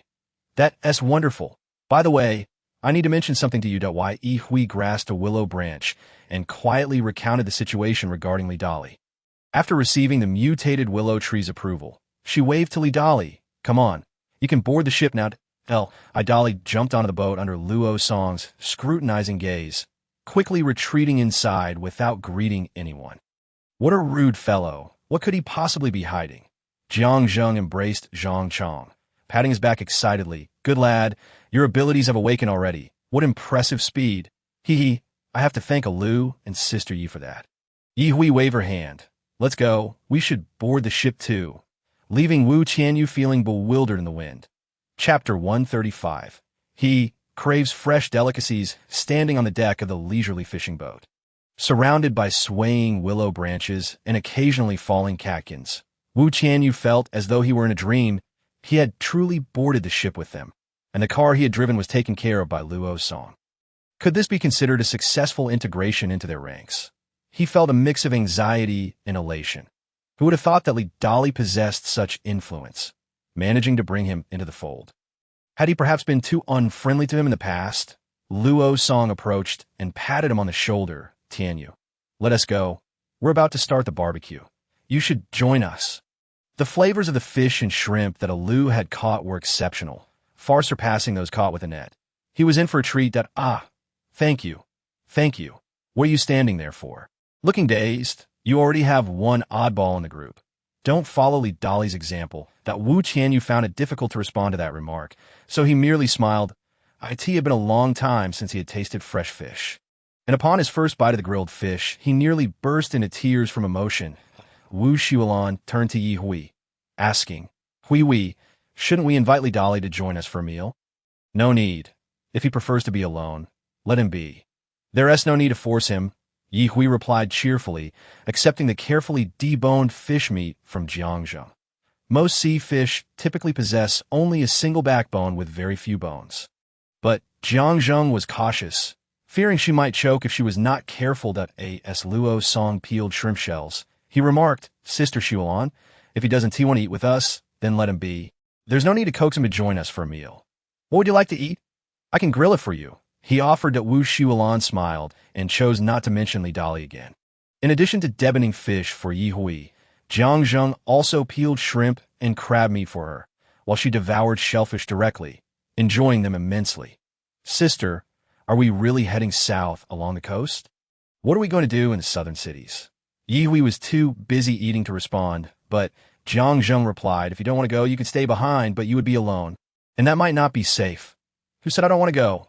Who said I would be scared if I stayed alone?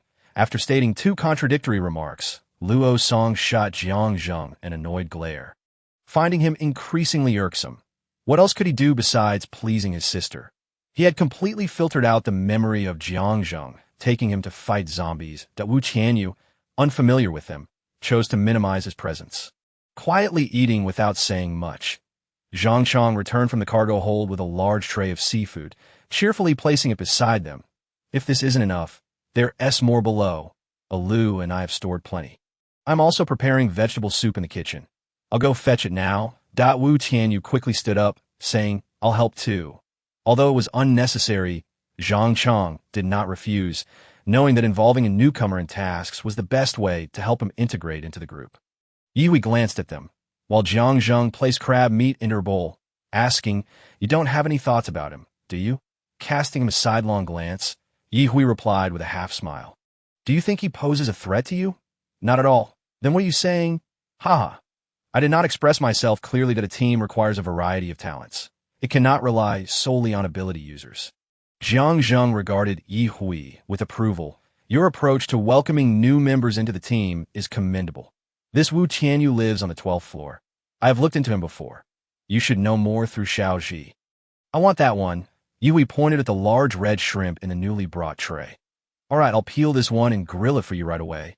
Luo Song had no objections to Wu Tianyu joining, but he had significant grievances against Li Dali. He had originally hoped Jiangzheng would say something, but he didn't even mention Li Dali. What an unreliable man. After finishing the fish in his hand, Luo Song could not help but say, Sister, do we have a target for heading south?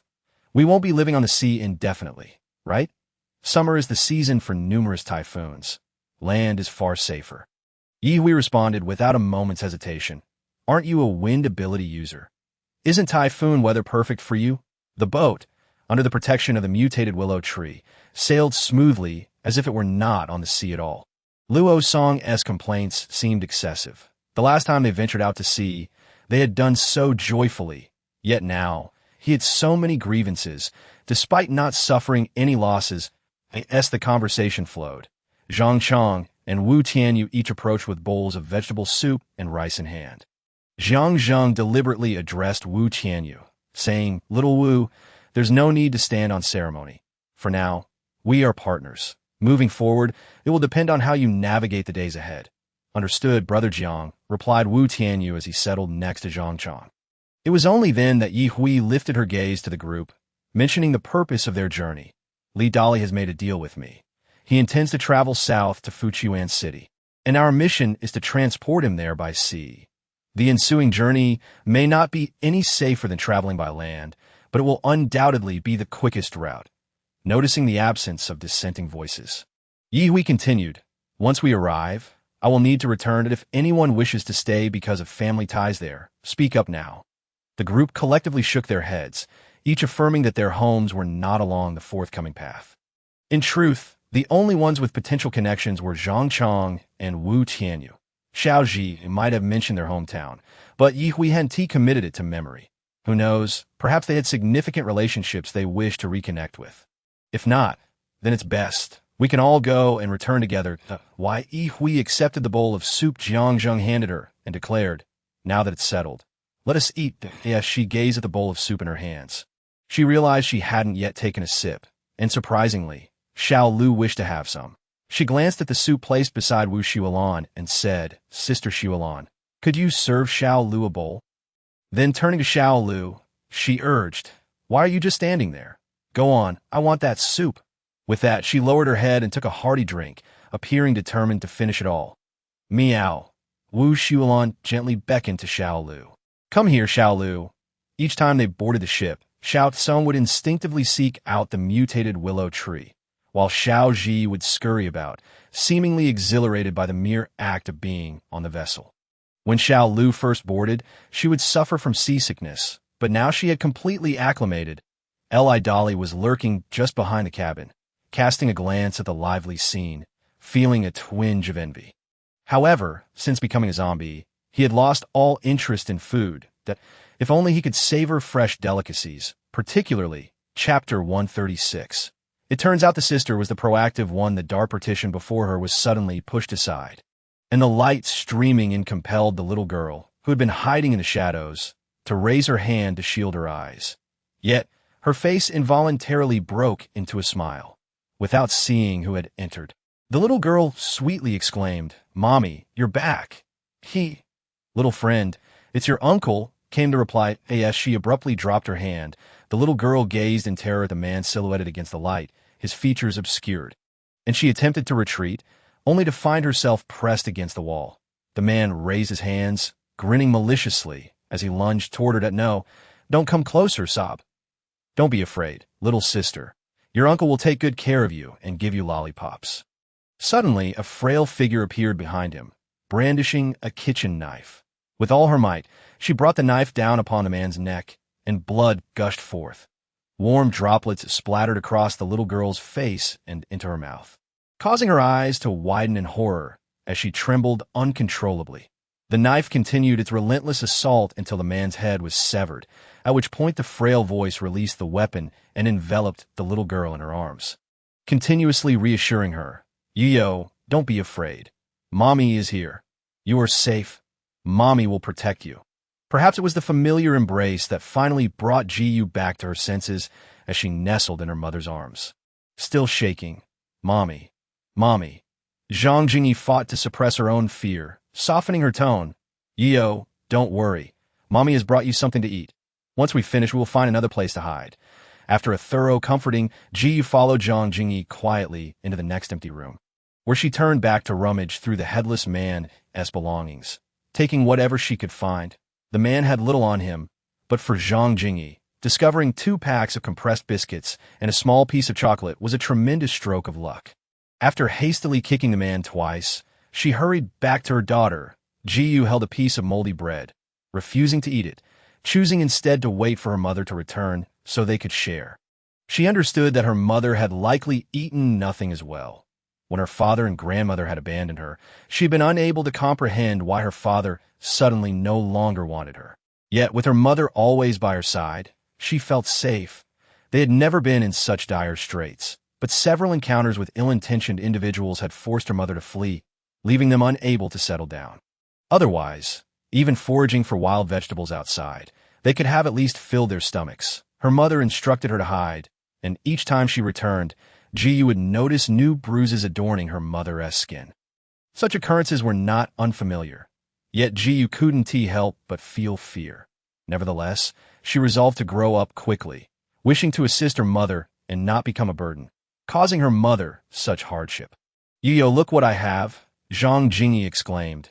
joyfully lifting an item for her daughter to see. Suddenly, a fireball struck her back, the searing heat eliciting a pained scream from her lips, clutching the biscuits tightly. She staggered forward a few steps, expending her last ounce of strength to throw the item toward her daughter. In an instant, flames engulfed her entire being, yet she struggled to call out, "Run, quickly!" Tears streamed down Gu's face as she clutched the biscuit her mother had thrown. Huddling in a corner, her heart aching as she watched her mother consumed by fire. She yearned to step closer, but her mother's steadfast gaze warned her to stay back. G, you could only watch through tear-filled eyes, silently pleading as footsteps approached. "You can't see me. You can't see me." Traveling south along the coastline was not without its challenges. However, it seemed that the mutated willow trees were formidable enough that the usual fish and birds would not actively attack the fishing boats. Wu Tianyu made his first discovery of the post-apocalyptic reality. Life alongside the powerful could be as leisurely as a vacation before the end times, during their days on the ship. His industriousness was evident as he meticulously cleaned the vessel and crafted a makeshift seawater purifier. He even modified the fishing boat to enhance its defensive capabilities. Clearly, even without supernatural abilities, he was a valuable asset. Ye believed she could certainly have him create more aesthetically pleasing designs for storage devices. After all, while practicality was essential, aesthetics also mattered. Although he lacked fire abilities and couldn't easily melt materials, given the right materials, he could still forge them. Wu Shulan partnered with him to create the initial forms of spatial devices, leaving Jiang Zheng uninvolved at this moment. Jiang Zheng and Yi Hui sat side by side on the deck, each with a fishing rod in hand, and they were not entirely unsuccessful, as the mutated willow trees would assist them in hooking fish when they struggled. What they caught depended on what the willows chose to dangle for them. Hui, how do you plan to handle the spatial storage devices in your possession? Jiang Zheng inquired candidly. My family is eager to act as agents. This item is unique to you, with no competitors. And there is a worldwide demand that it is impossible not to sell. Yi Hui turned to meet his gaze, leaning closer with a smile. What do you suggest I do? Her sudden closeness flustered Jiang Zheng, rendering him speechless as he gazed into her clear eyes, his thoughts consumed by her visage. Why do you still blush so easily? Yi Hui teased, placing her left hand on his left chest to feel his racing heart. This scene, witnessed by Luo Song from a distance, was almost unbearable to watch. He had always assumed Jiang Zheng was the one making advances, only to realize it was his sister who consistently took the initiative, leading him to doubt his previous assumptions. Jiang Zheng swallowed hard, his mouth dry, and words escaping him. Yi Hui casually set down her fishing rod, leaning over Jiang Zheng, her eyes locked onto his. Just as he thought she might retreat, as she had in the past, Yi Hui unexpectedly pressed her left cheek against his right. Her lips brushed against his ear, her warm breath sending him into a crimson flush. Selling it myself is too troublesome. I'll leave that to you. Just don't forget to give me one crystal core, she said, planting a kiss on his cheek before pulling away. With a thud, Jiang Zheng collapsed onto the deck, staring up at the sky. The heavens were a brilliant blue, the breeze gentle, and the sun blazed as fiercely as his cheeks. Yi Hui sat beside him, smiling softly as she watched him. A rare tenderness in her heart. Li Dolly, who had remained hidden in the shadows, couldn't help but think of his girlfriend, Zhang Ying, and then of the child she bore, his gaze growing resolute as he began to snip away at his own fingernails with the scissors in hand. During his time aboard the ship, he had not been idle. Once unable to swim, he had now become a zombie adept at navigating the sea and catching fish and shrimp. He harbored a flicker of hope for the future, as Yi Hui had informed him that the serum developed by Wu Ke might allow zombies to revert to humanity, at least to a new kind of human. After all, humanity itself was evolving, and perhaps they would all converge in the end. If that were the case, he could face Zhang Ying and their future child with pride. Thus, he was determined to learn as many skills as possible. The mutated willow continuously ensnares marine creatures with its intricate root system, absorbing them to enhance its own vitality. Its roots grow increasingly robust, its branches and leaves flourish abundantly. Even in the sweltering heat of June, the sunlight is often imperceptible aboard the fishing vessel. Jiang Zheng tilted his head toward Yi Hui, exclaiming with a hint of exasperation, "If you keep tempting me like this, I might lose control and take advantage of you." He chuckled. "Do you really think you can succeed if I am unwilling?" Jiang Zheng felt a sharp sting of mockery, yet he found himself without evidence. Furthermore, he could not bear to harm even a single hair on her head. Consequently, he returned to their previous topic. "Leave it to me. You need not worry. Even if they dare to consume your crystal core, I will ensure they regurgitate it." "I believe in you," she replied. "I will not betray your trust, no matter the circumstances." Jiang Zheng spoke with earnestness, leaving Yi Hui momentarily at a loss for words. Days passed, and they finally ventured into the waters of Fuchuan City. A mere glance from afar revealed the abnormality of the area. Yi Hui turned to Li Dali and remarked, "This is as far as I can take you. Beyond this point, you may encounter unknown dangers." Li Dali looked at her, his eyes filled with disbelief. He had heard rumors that Fuchuan City was a haven for zombies. Yet at this distance, the mutated plants appeared to dance erratically. Could they truly be trusted not to attack the undead? "Why are you looking at me like that? If I could infiltrate Fuchuan City on my own, what need would I have for your assistance?" "You are right. From here on, you shall proceed alone. Elu mentioned you have learned to swim and catch fish, so we will not dock. Find a suitable spot to jump into the S.L." Idali felt Yi Hui was being rather unreasonable. However, he could not resist. With the ship already turning back, he leapt into the water without uttering another word. The splash was deafening, prompting Wu Tianyu to rush out from below deck. What happened? Did someone fall overboard? No. It was just Idali. He said to take him this far, and that he would manage the rest on his own. Yi Hui replied without turning her head. "So now we are preparing to return."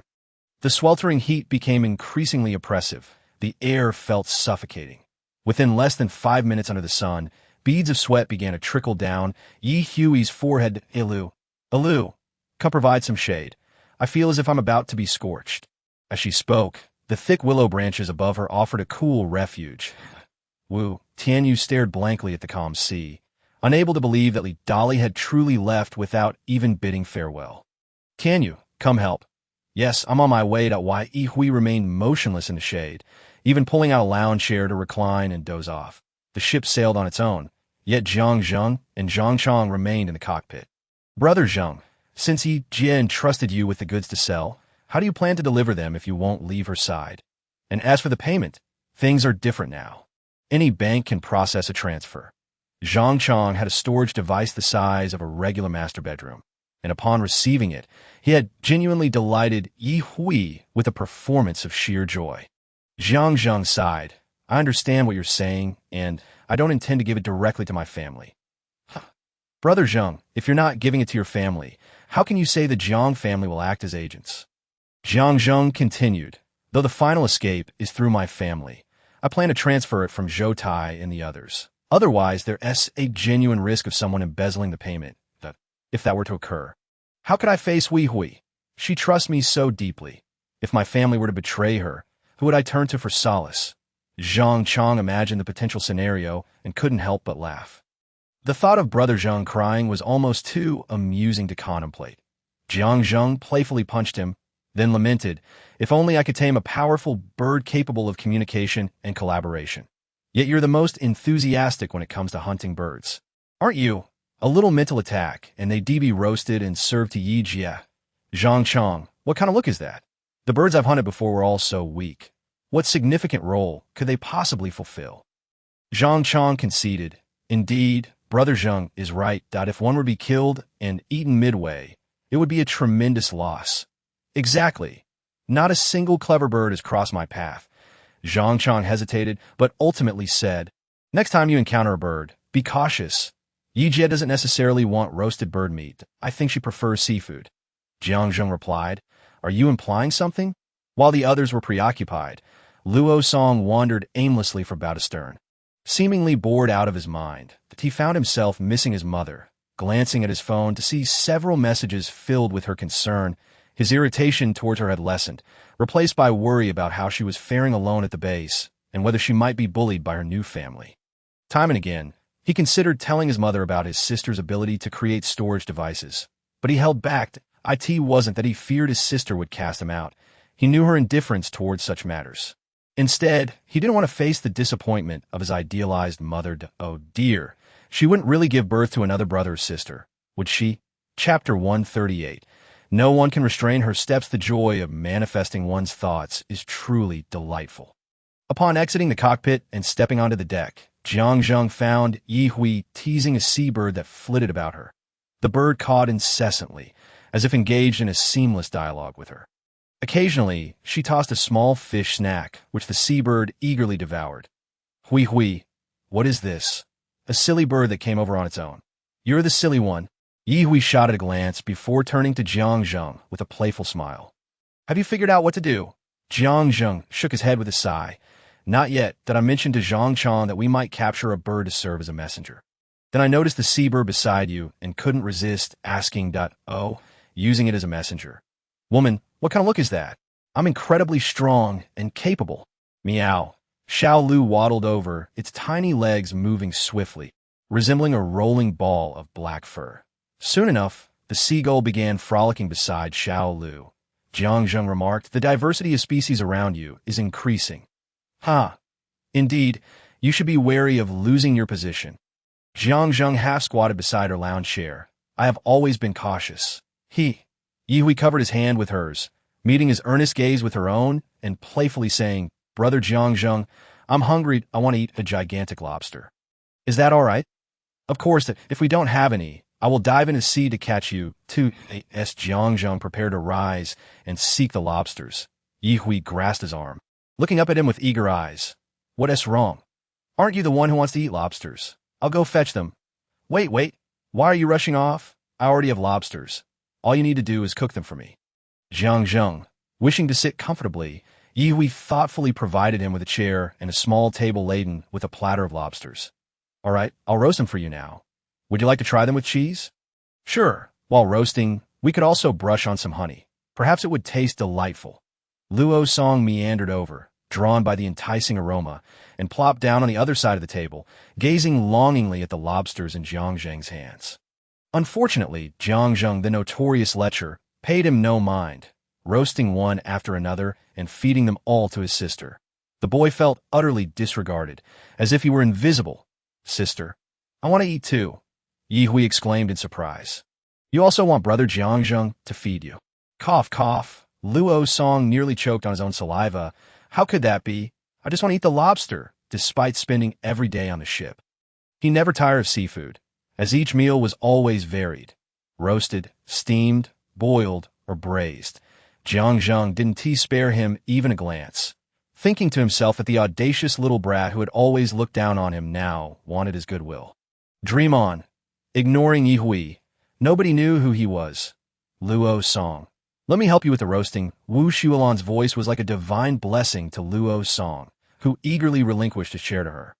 Wu Tianyu then handed a cloth bag to Ye Hui. Yijia, these are the prepared embryos. Thank you. You've worked hard. Please sit down and let me know what you would like to eat. Ye Hui accepted the bag, glancing inside before storing it away. Once transformed into finished products, they could no longer be kept in storage. IT was indeed somewhat inconvenient. Subsequently, 2 crates of chilled beer and a box of ice-cold cola were retrieved. A slender willow branch stealthily pried open the boxes, expertly popping the caps off the beers with remarkable speed. In a mere 10 seconds, 2 bottles had already been consumed. Ye Hui cast a glance at the scene, but refrained from commenting. After all, it was merely a matter of 3 or 4 bottles of beer. Why deny such a simple pleasure? It was truly amusing how one could be both inexperienced and fond of drinking. As long as the shade of the trees remained undisturbed after the revelry, Ye Hui was willing to be understanding. They indulged in yet another feast of food and drink. After wiping her mouth, Ye Hui downed a can of cola and declared, this time, let us head straight to Haicheng, that I'll sell off these space storage devices in my possession and return with the crystal cores. Jiang looked at her in astonishment. You truly intend to go to Haicheng? I'm not tethered to Ningshi. Stepping out to explore other places is hardly a crime. Or is it that you don't wish to return home? Zhang chimed in with enthusiasm. If we're going to Haicheng, that would be fantastic.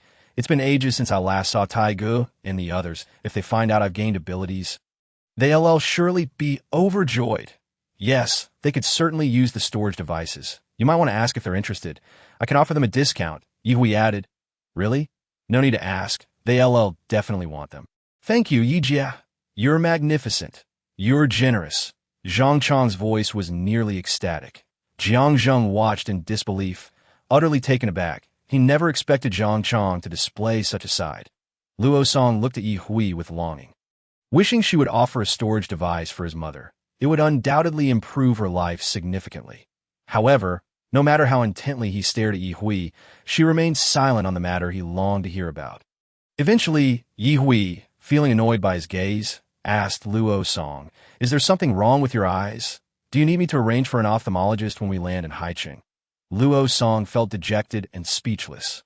"Sister, please don't say things I don't want to hear, or I might just throw you overboard and swim till Idali instead." Luo Song was truly disheartened. It seemed his sister detested any mention of their mother. Although she was aware of his feelings, she outright rejected them without a hint of compassion. Wu Xiulan served him a bowl of freshly prepared fish soup, saying, "Drink some soup. I haven't added any chili, so you can enjoy it without worry." "Thank you, Xiulan Jia," Jiang Zheng replied. "Then it's settled. I'll inform Zhou Tai and the others. If I don't give them a heads up, they might consume all the crystal cores before I can buy the storage devices." It was better to purchase a smaller space storage device for them, as he could not afford a larger one himself. Zhang Chang had already begun texting, his impatience palpable. While being with his brothers was delightful, he also yearned to continue his time with Yilu.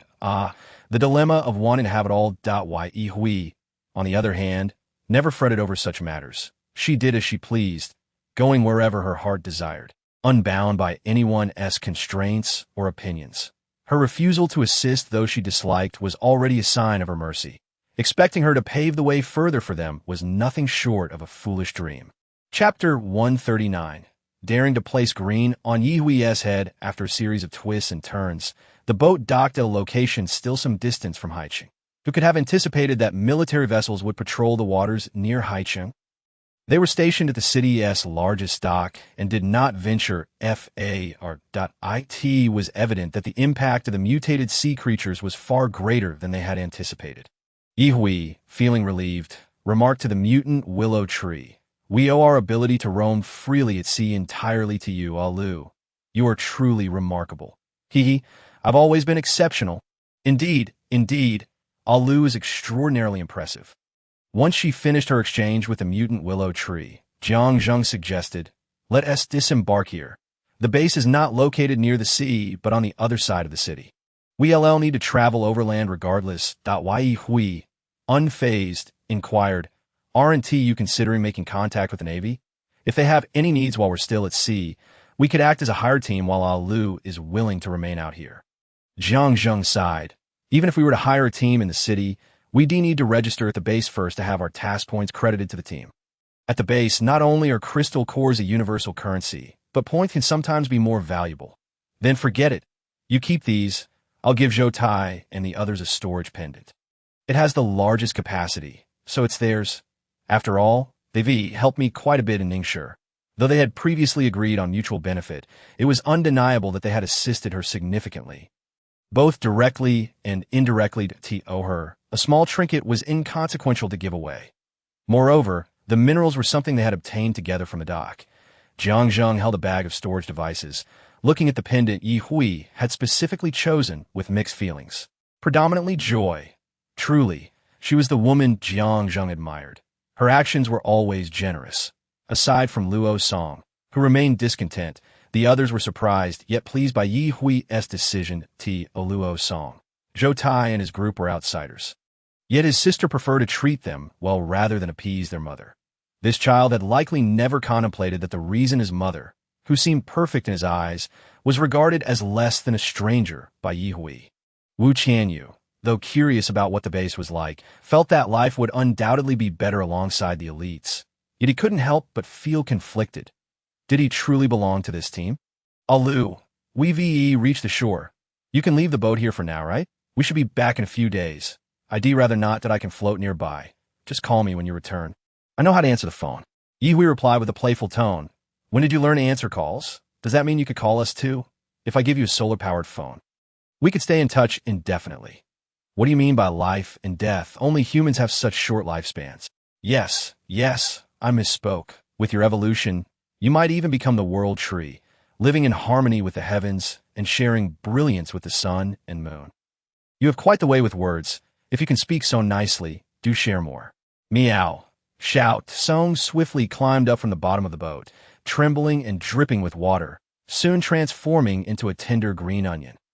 It darted to Ye Hui's side and quickly wrapped itself around her left wrist like a bracelet.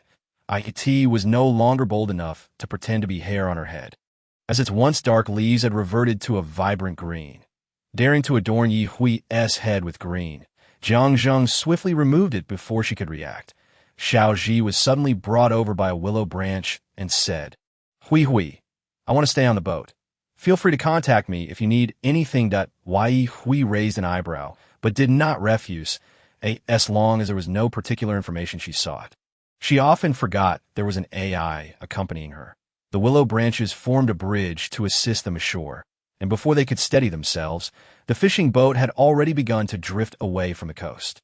How eager it was! Ye Hui felt a surge of irritation. Jiang Zheng took her hand, offering comfort. All right, these past days, Alu has been following your wishes, and now it wants to do as it pleases. Isn't that understandable? Despite her words, Ye Hui retrieved 2 vehicles, one of which was Wu Tianyu's. Zhang Chang automatically hopped in his car, while Wu Xiulan pulled Luo Song into the back seat. Sister Xiulan, why are you making me sit in this car? Wu Xiulan smiled gently but did not respond. Perhaps she feared that stating her intention to create a romantic moment for them would only make him feel out of place. Zhang Chang patted Wu Tianyu on the shoulder, saying, Don't worry so much. Think about it. Staying behind at the base might not be such a bad thing. Yes, Brother Chang is right that Wu Tianyu felt a tinge of sadness at not being able to continue with them.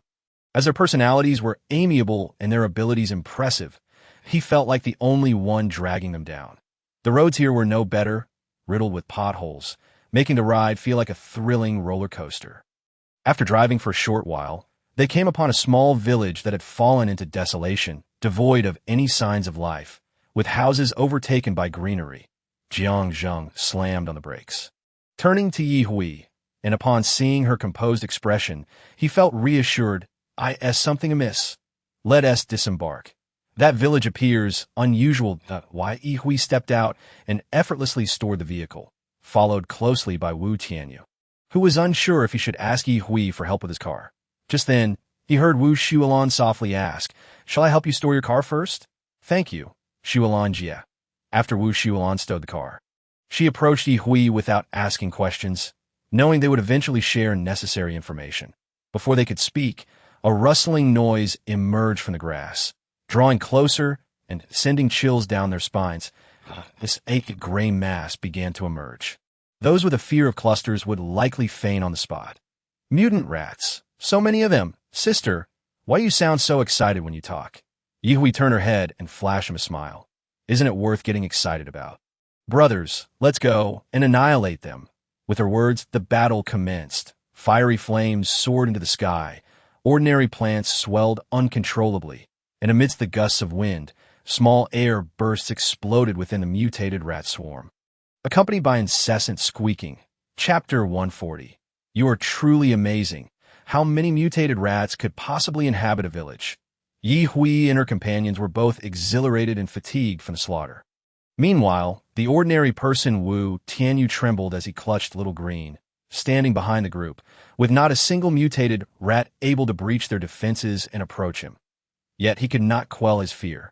This was undoubtedly the most brutal battlefield he had ever witnessed. Previously, he had encountered numerous attacks on the ship, but none were as visceral as this. He had always hidden in the cabin. And even on the rare occasions he found himself on deck, he was shielded by the branches of mutated willow trees. Now, reflecting on his comfortable days in the Ningxia apartment, he realized it was entirely due to the protection offered by the group before him. Ye Hui had no time to ponder Wu Tianyu's thoughts. Her focus was solely on the countless crystal cores before her. In a frenzy of bloodlust, she charged into the horde of rats. Hui, wait for me, Jiang Zheng exclaimed as he swung his fire dragon and followed her into the fray. They fought outside the village, while the mutated rats remained oblivious to the fact that their home had been raided. The vibrant green branches, resembling a chaotic dance, became a nightmare for these mutated rodents. Once Ye and her companions cleared the area outside, there was hardly a living mutated rat left in the village. Save for a few that managed to escape. Alu, what are you doing in the village? Are you out of your mind, stealing monsters? Not far off, Xiaoji mentioned that you all started fighting. So, I came over to join the fun. You are truly amazing. Ha ha ha. I'm still a bit flashier than you. Yi had no desire for mutated rat meat, and neither were the others particularly keen on it. So the corpses of the mutated rats outside the village were all claimed by Alu. However, he did not take them without offering something in return. He selected a few red and blue crystal cores to exchange with Yi. After distributing the fire, wind, and wood elemental cores to Zhang and the others, Yi decided not to continue their journey today. With the village cleared, it would be far more convenient to settle in a room for the night. As for Wu Tianyu, having contributed nothing, it was only natural that Yi would not share even a single crystal core with him. Merely refraining from demanding a protection fee was already her display of generosity. Yi took out 2 prearranged containers and placed them in a relatively clean courtyard, then proceeded to the girls' container to freshen up. Zhang, too occupied to offer comfort, was outside the courtyard answering a call from his family. Luo Song had entered the boys' container and collapsed onto the sofa, too exhausted to move. Upon seeing Wu Tianyu enter, he lacked the strength to speak, yet he felt a surge of excitement, yearning for others to praise him. Soon enough, he was gratified when Zhang Chang, who had just come in, plopped down in the chair beside him and patted his shoulder. Good lad, your ability level must be at least 3 now. Your rate of improvement is truly remarkable. Zhang Chang invited Wu Tianyu to sit casually and reassured him. Tianyu, every man must grow step by step. You possess many talents, just not in combat. Take your time. Eventually, you'll be able to stand on your own. After sitting down, Wu Tianyu lowered his head in shame. He wished to bravely fight against the enemies, but he seemed to lack the aptitude for it. They were not establishing a small base or camp, so his usefulness was minimal. Therefore, he resolved to follow them to the base and find a way to secure his place there, perhaps discovering a realm where he could truly contribute. With this determination, he felt a wave of relief wash over him. There was no need to force himself into an unsuitable circle. Having a bond, however small, was more than sufficient. Wu Xiulan sat at the entrance of the container, tending to her wounds, yet her spirits had never been higher. Since the apocalypse began, she could distinctly sense her growth. That was enough for her. The increase in strength was truly intoxicating. Brother, if you're in a hurry, just send someone over. I can share my location, but it's getting dark, and I don't want to move anymore. I'm exhausted, but on the other end. Jiang Chun was left speechless by his brother's lethargy, but did not press him, indicating that he would come over. Such an important item as the spatial storage device warranted his personal attention. After hanging up, Jiang Zheng rubbed his temples, fully aware of Yi Hui's reluctance to engage with others, thus ensuring not to burden her. Fortunately, the villages here weren't too far apart. He could simply run ahead and wait for his brother to arrive. If his brother couldn't wait to retrieve it today, then Zhou Tai and the others would have to make the effort to come before nightfall. With this thought in mind, he called Zhou Tai again, providing the addresses of the nearby villages, then returned to the small courtyard. As he prepared to leave with Zhang Chang, he suddenly called out to Wu Tianyu, offering him a ride in his vehicle. After all, hearing from Zhang Chang that Wu Tianyu was more inclined to stay at the base, he decided to take him along. Regardless of whether he ended up going with his brother or Zhou Tai, it was far better than entering the base as a lone wanderer, in Jiang Zheng's eyes. Despite Wu Tianyu's youth and ordinary status, his ability to take action was commendable, and he could play a significant role in a stable team. Being with him might obscure his true potential. When Yi Hui emerged from her refreshing wash, feeling revitalized, she found only Wu Xiulan remaining outside. Sister Xiulan, you should go wash up too. I prepared a bucket of clean water for you inside. Thank you, Hui. Brother Jiang took them to the nearby village, saying he would trade the items you made. Really? Then we won't need to go to the base and can return the same way. That saves us a lot of trouble. Wu Xiulan expressed mild surprise, then realized it was indeed something Yi Hui would say to. I could see seemed she had no interest in visiting the base at all. She had never been curious about what it might be like. Yet, when the topic arose, she appeared entirely familiar with the base, perhaps having learned about it from Xiaoji long ago. I'll head in first. Little Green is wandering around the village, though I don't know what it's searching for. Xiaotsung seems to be in that little vegetable patch in the backyard. Go on in. Let them be. They won't get lost. After retrieving a rocking chair and reclining upon it, holding a cup of taro milk tea, Yihui took a deep sip and felt a wave of comfort wash over her. Vitality returned to her being.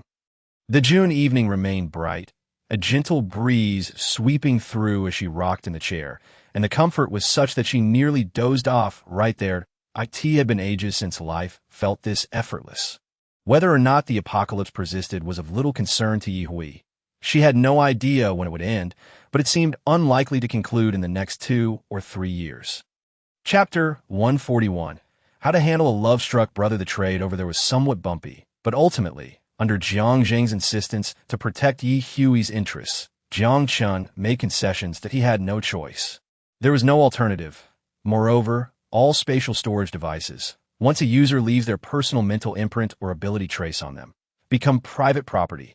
Others attempting to open them must possess significantly greater abilities than the user.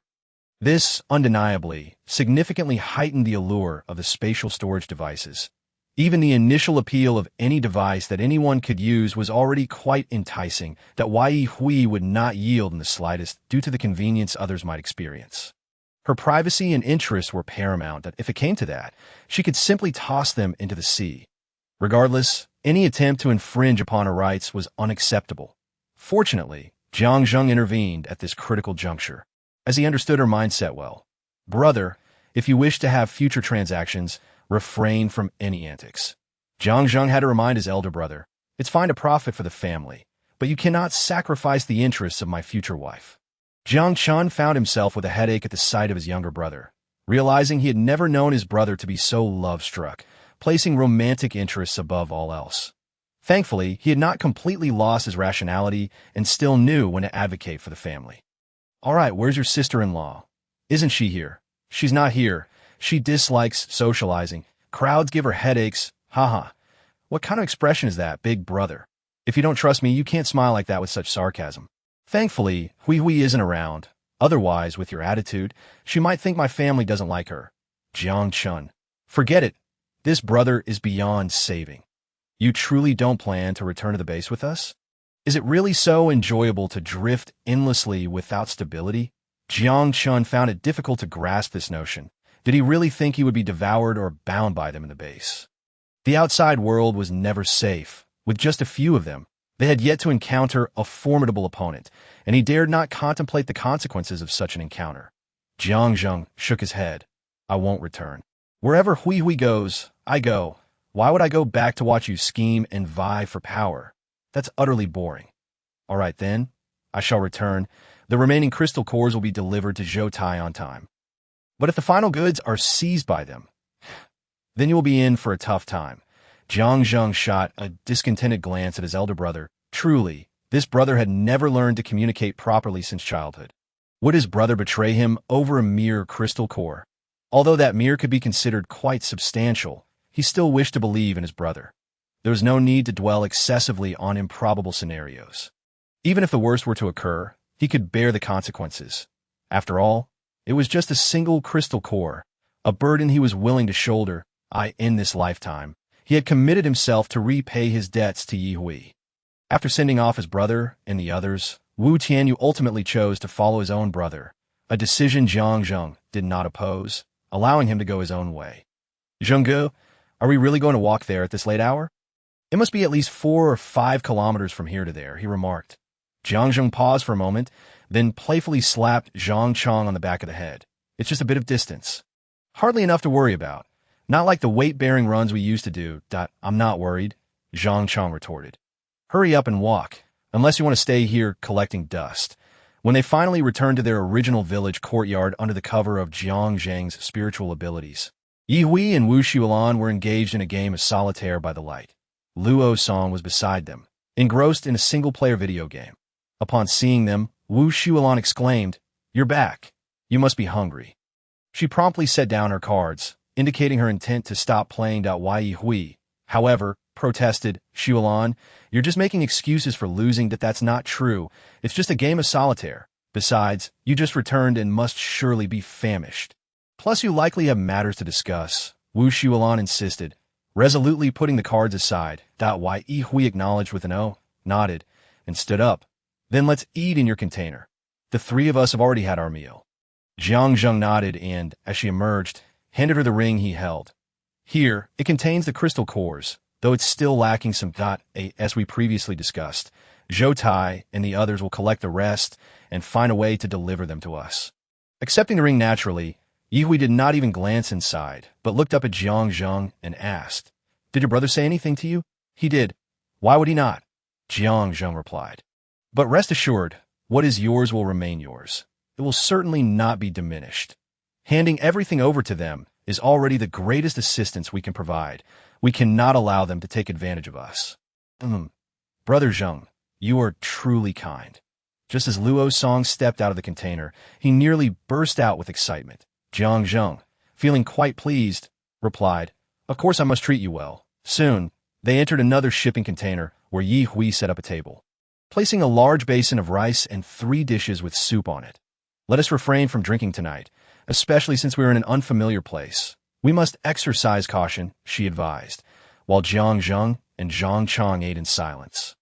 Luo Song could not help but ask once more, "Are we still going to the base tomorrow?" Ye Hui shook her head. "Didn't I say we're not going? If you wish to go, I can drop you off in the morning." The others understood the tension between the siblings. It was not a matter they could interfere with. Even Jiang Zheng felt the same. Regardless, he stood by Ye Hui's side, despising the idea of having an unnecessary mother figure suddenly appear. What a joke! Pursuing a wife would become all the more difficult with a mother-in-law constantly watching over him. Thus, when he heard Luo Song's words, he did not even spare him a glance. "Sister, if you're not going, then neither will I." Dahaha. Ye Hui fixed her gaze on Luo Song, speaking each word with utmost seriousness.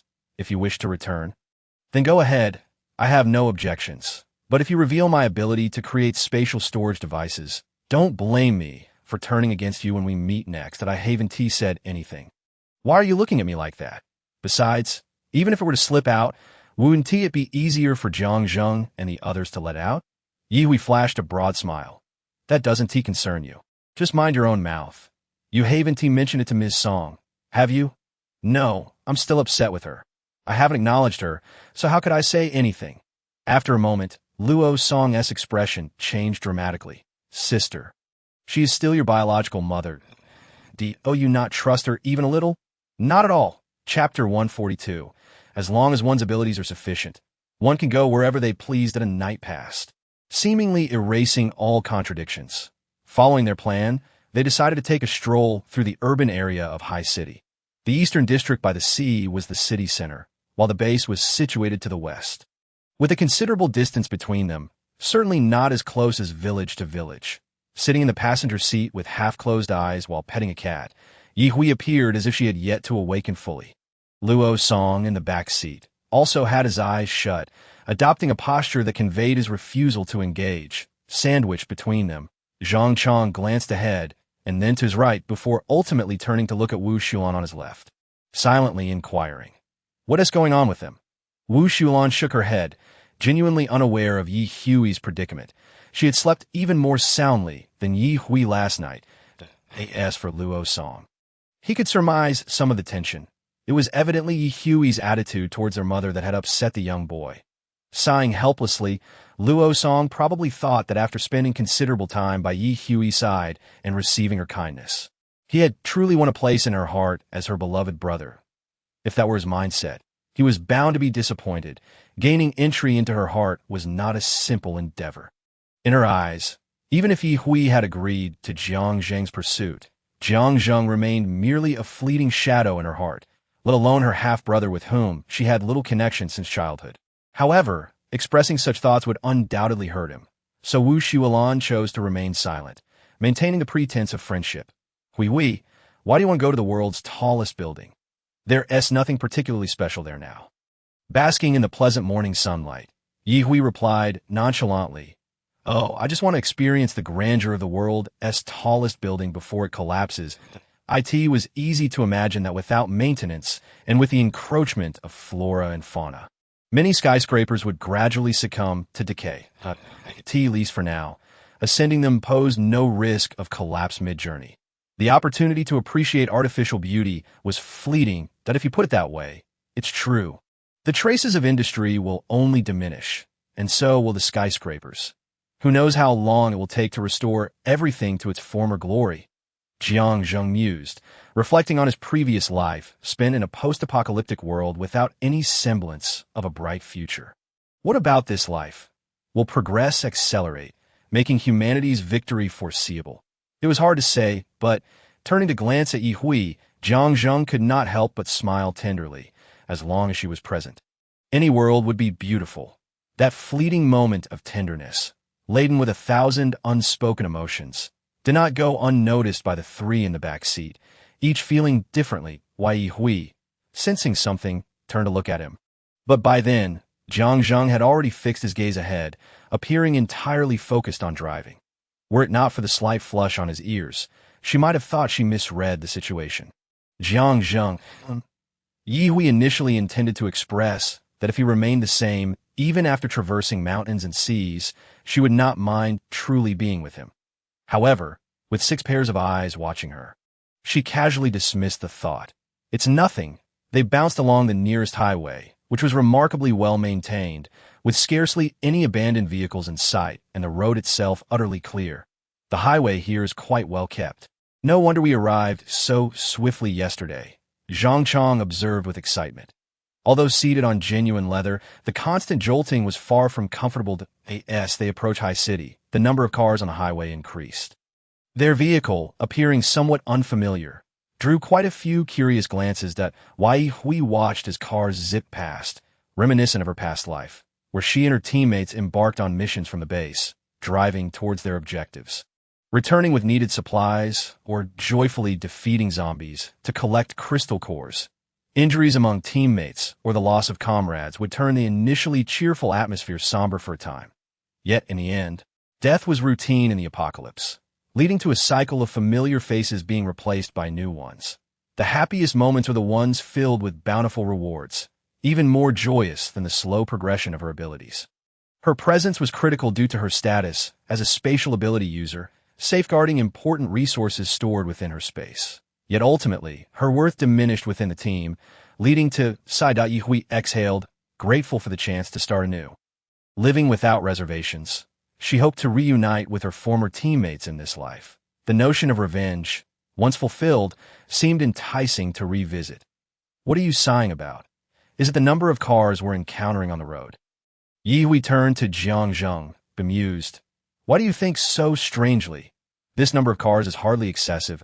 I merely sighed because I was reminded of some unhappy memories. If it's something unpleasant and poses no hindrance now, then do not dwell on it. You make a compelling point. Once we encounter the trouble directly, what further issues can arise? They exchanged knowing smiles, as if sharing a secret only they understood. I in the rear seat. The three individuals fell silent once more, with Luo Song closing his eyes again, exclaiming, I can't bear to look. Turns out my sister is nothing but a love-struck fool. She believes every word that scoundrel utters. Zhang Chong interjected, Zhenggu, the expressway exit we need to take ahead is blocked. That route may have been damaged and remains under repair, the Wu Shualan expressed her surprise. After all, with the increasing number of ability users, whose powers have grown substantially, not only among humans, but also within the horde of zombies, it is exceedingly simple to disrupt road construction. In such a scenario, what purpose does it serve to expend effort in rebuilding? Jiang Zheng nodded. Indeed, it seems we must take a longer detour. Any major road is one that must be maintained. The zombies share this tacit understanding. The general consensus is to avoid damaging the roads whenever possible. His tone carried a hint of sarcasm. The intellectual capacity of the higher echelons of zombies is not inferior to that of humans, and their ambition to construct cannot solely rely on a cluster of high-powered zombies. Ordinary zombies lack the cognitive ability. They can only be forcibly controlled and are incapable of contributing to construction, being suited only for destruction. Hence, the principle of preserving what can be preserved has become fundamental. Wu Shulan pondered, I see. That's somewhat reassuring. At least there are still paths to traverse. Luo Song, without opening his eyes, scoffed. In this world, even if there are paths, where can they lead us? Ye Hui chuckled. As long as one's abilities are formidable enough, one can go wherever one desires. Your words simply reflect your own inadequacy. Standing beneath the tallest building in the world, Ye Hui felt an overwhelming sense of her own insignificance. That it would truly be a shame if such a structure were to collapse. Jiang Zheng, standing beside her, also looked upward and smiled at her comment. Indeed, should we wish to reconstruct in the future, even with high-ranking Earth-type ability users, without architects, it would be futile. Upon hearing him mention Earth-type ability users, Ye Hui recalled various structures built by such abilities in her past life and could not help but smile. The amount of power required to reinforce such a tall building would be staggering, and organizing a sufficient number of ability users would be no simple task. That it would be a thankless endeavor. Better to let it fall. This sentiment was genuinely shared by Ye Hui. Maintaining and improving the base is already a significant challenge. Who has the time to preserve the urban landmarks of the pre-apocalypse? Come, let us enter. If the backup power is depleted and we must ascend the stairs, it will be quite the ordeal. Jiang Zheng gestured towards the height. Upon hearing that they would have to climb the stairs, Luo Song immediately felt his legs turn to lead the Ye Hui.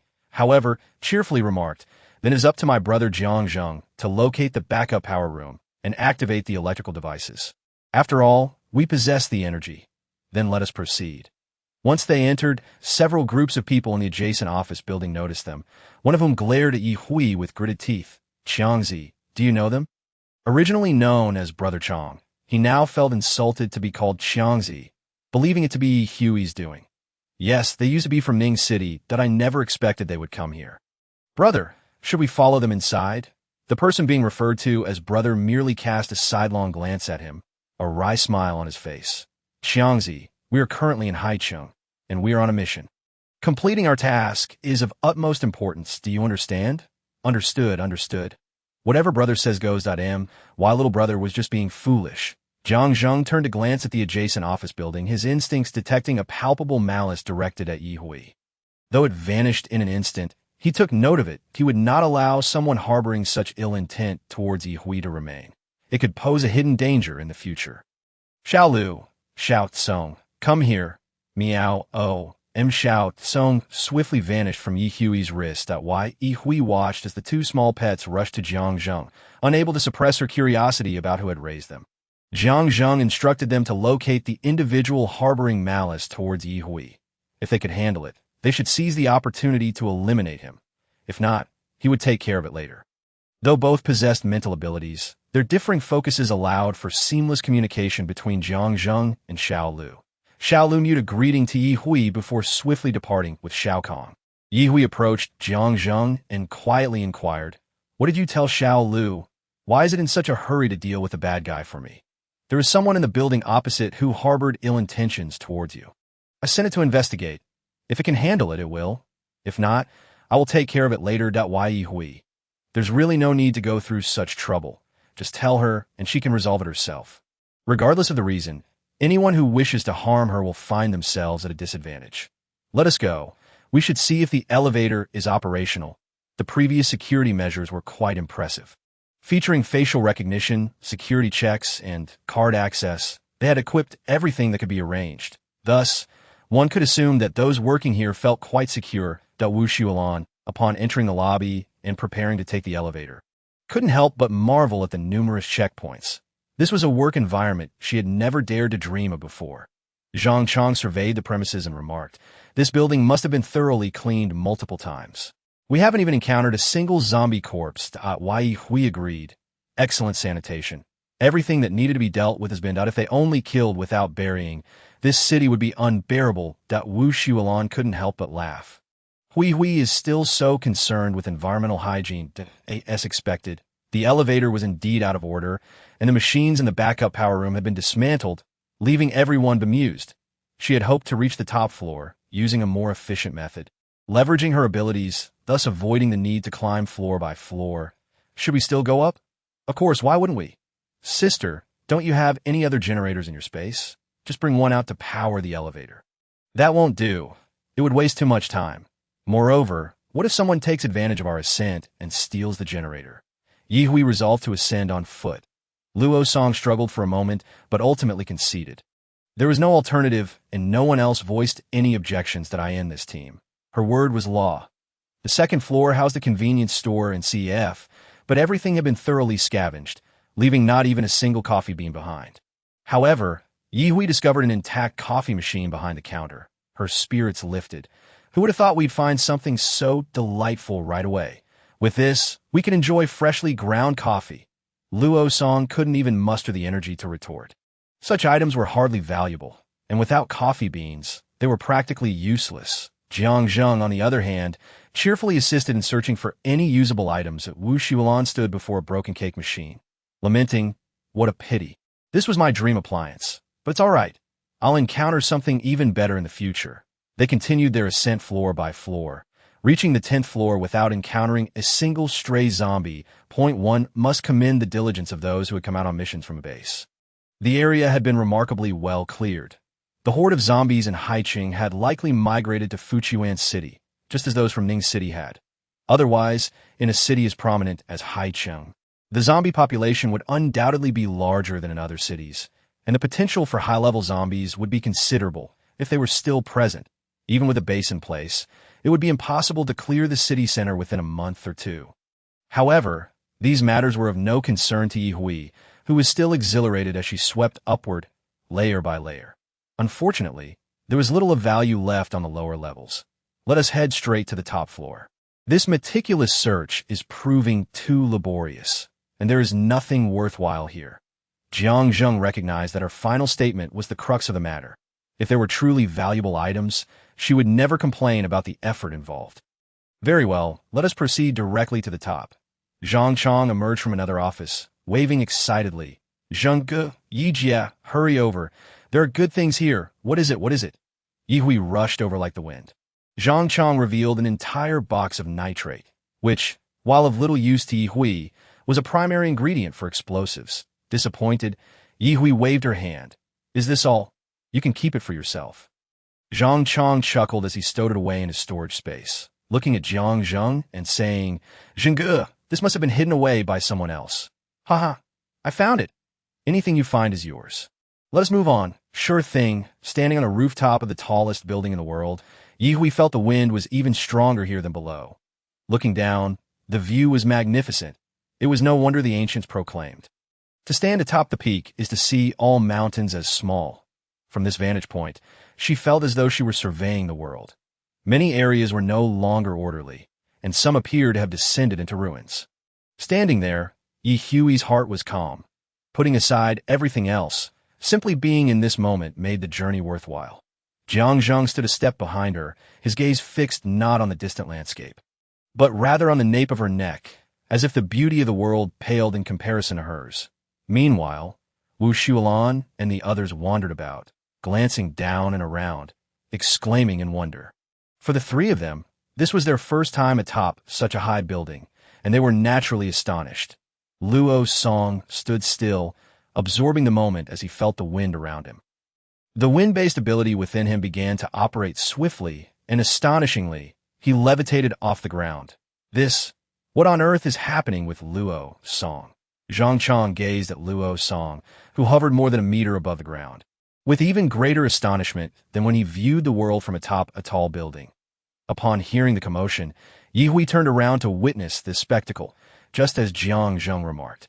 Even if Luo Song's wind ability doesn't break through, his control over it will certainly advance further.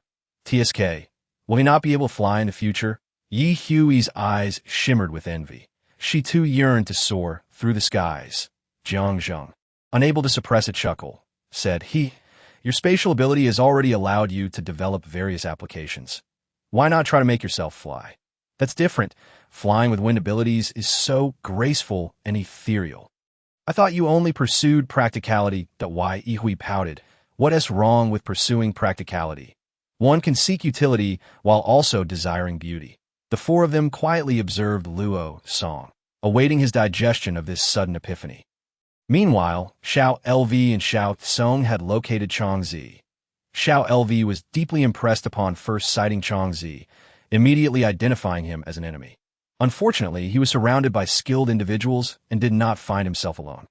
Unable to find an opportunity and fearing capture, Xiao LV stealthily trailed for a while, ultimately leaving behind a searing mental attack that struck Changzi's mind, causing him intense pain and wails. The outcome of this confrontation went unseen, as Xiao Tsong whisked Xiao LV away. With a loud slap, the older brother spat at Changzi. "You damned creature! Why are you screaming? You scared away the mutated white cat we were after. I'll make you pay for this." Although the mutated white cat was not frightened away by Changzi, it was drawn to Xiao LV and followed closely behind Xiao Tsong, unable to shake it off. In a flash, they entered the world's tallest building. Cats can climb trees, but can you believe that a cat can effortlessly scale a glass wall? Ye certainly witnessed it down the outer wall at the back of the building. Xiao Tsong and Xiao LV climbed upward, accompanied by a small white cat. If Xiao LV was only the size of an adult's fist, this white cat was already as large as a man's palm. Its snow-white fur made it particularly conspicuous. When they finally arrived before Yi Hui, she stared at it for a while before asking, "What are you doing following my Xiao LV and Xiao Tsong?" "Meow. Why should I care what you humans think? I'll follow whoever I please. You can follow others, but you cannot follow mine." Meow. The little white cat protested vigorously. Ultimately, unable to out-argue Yi Hui, it shot a water arrow at her in defiance, which infuriated her. She swiftly grabbed the little white cat by the neck, saying, "You're really asking for it. Daring to strike at me. You shall become mutated cat meat today. Help! Don't eat me." Jiang Zheng pointed at its head. "It possesses water-based abilities that— oh, how delightful! A water ability. That means I won't have to worry about water in the future. This little white cat can serve as my water reservoir." "I don't want to be that." "Then you'll be killed and eaten. Woo-woo. How could such a large person bully an invincible, adorable little cat like me?" Yehu rolet hideous. If the water ability can only be expelled from its mouth, that's rather disgusting. I can't use saliva. Who says I can only spit water from my mouth? Foolish human. Thus, the group gained an additional member in the form of the little white cat. Initially, Yi Hui intended to call it Little White, but after its vehement protests, it was finally bestowed with the more pleasant name Ruo Shui. When Xiao LV awoke and learned of the white cat's name, it was infuriated, feeling it had been unfairly named without a chance to object. "Xiao LV, have you dealt with those who harbored ill intentions towards me?" Xiao LV shook its head and mewed softly. Uncertain but confident that the individual in question was having a rough time, Yi Hui patted Xiao LV's head. "It's all right. Even if you didn't take him down, you've relieved me of some frustration. Well done." Afterward, she rewarded it with a packet of dried fish, while Ruo Shui watched eagerly, lamenting that Xiao LV did not share even a single piece with it. Truly a stingy cat. The commotion on this side did not disrupt Luo's song at all. That rascal maintained his pose for nearly 2 hours, to the point where Yi Hui was almost bored to sleep. Before Luo's song could share his joy, Yi Hui, upon seeing him awaken, eagerly said, "Let us go down. The wind on the rooftop is strong enough." "Sister, I feel like I could ride the wind down from here." Yi Hui halted, turning with a smile. "Come, show everyone your rooftop diving skills." "Sister, I really can." Jiang Zheng swiftly grabbed Luo's song, who was eager to leap and showcase his impressive wind abilities. "No rush, no rush. There are many eyes around. Save some of your strength for later. No need to reveal everything now, that if we encounter others, they may not be allies, but foes. One should always keep some card close to their chest. Don't you think?" "Humph, as if I need your guidance." Yet, despite his retort, he ultimately refrained from showcasing himself. Zhang Chong patted his shoulder. "Good lad, you've got guts." Chapter 145. Certainly not mine. The departure from the world's tallest building was swift, as Yi Hui and her companions did not continue to clear each floor, but rather directly descended. Afterward, they swiftly retrieved their vehicle and sped away. Were they fleeing due to sensing something amiss within the building? Not at all. It was simply that Yi Hui noticed a massive wave of zombies approaching from the distance. There was no need for unnecessary battles. Thus, it was best to avoid them. It remained uncertain whether this horde of zombies had been gathered by someone or whom they were targeting. Regardless, Yi Hui wished to remain uninvolved. Just because one is strong does not mean they are invincible. Moreover, this was the territory of a base, teeming with capable individuals. There was no need for her to show off. As Jiang Zheng and the others drove away, they initially aimed to get onto the highway, but the entrance was blocked by base personnel, creating an atmosphere of only entering, not exiting. Well then, a change of route it is. Ignoring the shouts from the loudspeaker urging compliance, Jiang Zheng, brimming with confidence in his abilities, was eager to engage in battle. Zhang Chang speculated, perhaps there is something very important in the city center. And we just happened to arrive today. Ye Hui interjected, why bother with their affairs? There are only 5 of us that if worst comes to worst, we can find a place to hide. What can they do? Jiang Zheng, driving, harbored some suspicions. Just yesterday, he had given his brother a storage device, and today, numerous teams had converged on the city center, even resulting in a zombie tide. He found it hard to believe there was no connection. Thus, he suspected that there were traitors among the survivors, but he hadn't anticipated such swift action. His expression grew solemn as Ye Hui pondered aloud. Jiang Zheng, do you suspect that there are survivors colluding with the zombies? Jiang Zheng gave her a knowing look, remaining silent. Ye Hui chuckled awkwardly, fully understanding the implication. It had only been a couple of days since parting ways with Li Dali. What she could do, others could do as well. Conversely, what humans could achieve, the zombies could also replicate. Alas, humanity would eventually meet its demise at its own hands. This observation was not mere hyperbole. Ye Hui's sudden lament, devoid of context, resonated with the others in the vehicle. Luo's song, filled with indignation, exclaimed, Isn't it true? The zombie virus was created by humans. Now the entire world is in ruins because of it. Absolutely, Wu Shuolan spoke through gritted teeth. The ones who engineered such a virus must be deranged. They're bound to meet a miserable end themselves. She lamented her lost fiancé, feeling she had no one to confide in. Although her current life appeared to be going well, it was far from the stability she once enjoyed. For an ordinary woman without grand ambitions, living a tranquil life was the ultimate aspiration. Ye Hui nodded in agreement. Indeed, Sister Shuolan is right. Those who developed this virus are surely doomed. Even now, there are still individuals conducting research, whether officially sanctioned or private, whether benevolent or malevolent. However, there was no need to voice this, as it was beyond their reach. Turning to Jiang Zheng, she inquired, is it possible to drive directly out of Haicheng? It shouldn't be a problem. Even if the base personnel can block the highway entrance, the roads below are likely not as well dash-guarded. It will just be a bit more challenging to navigate. But we can still leave. All right then, let us take the long route.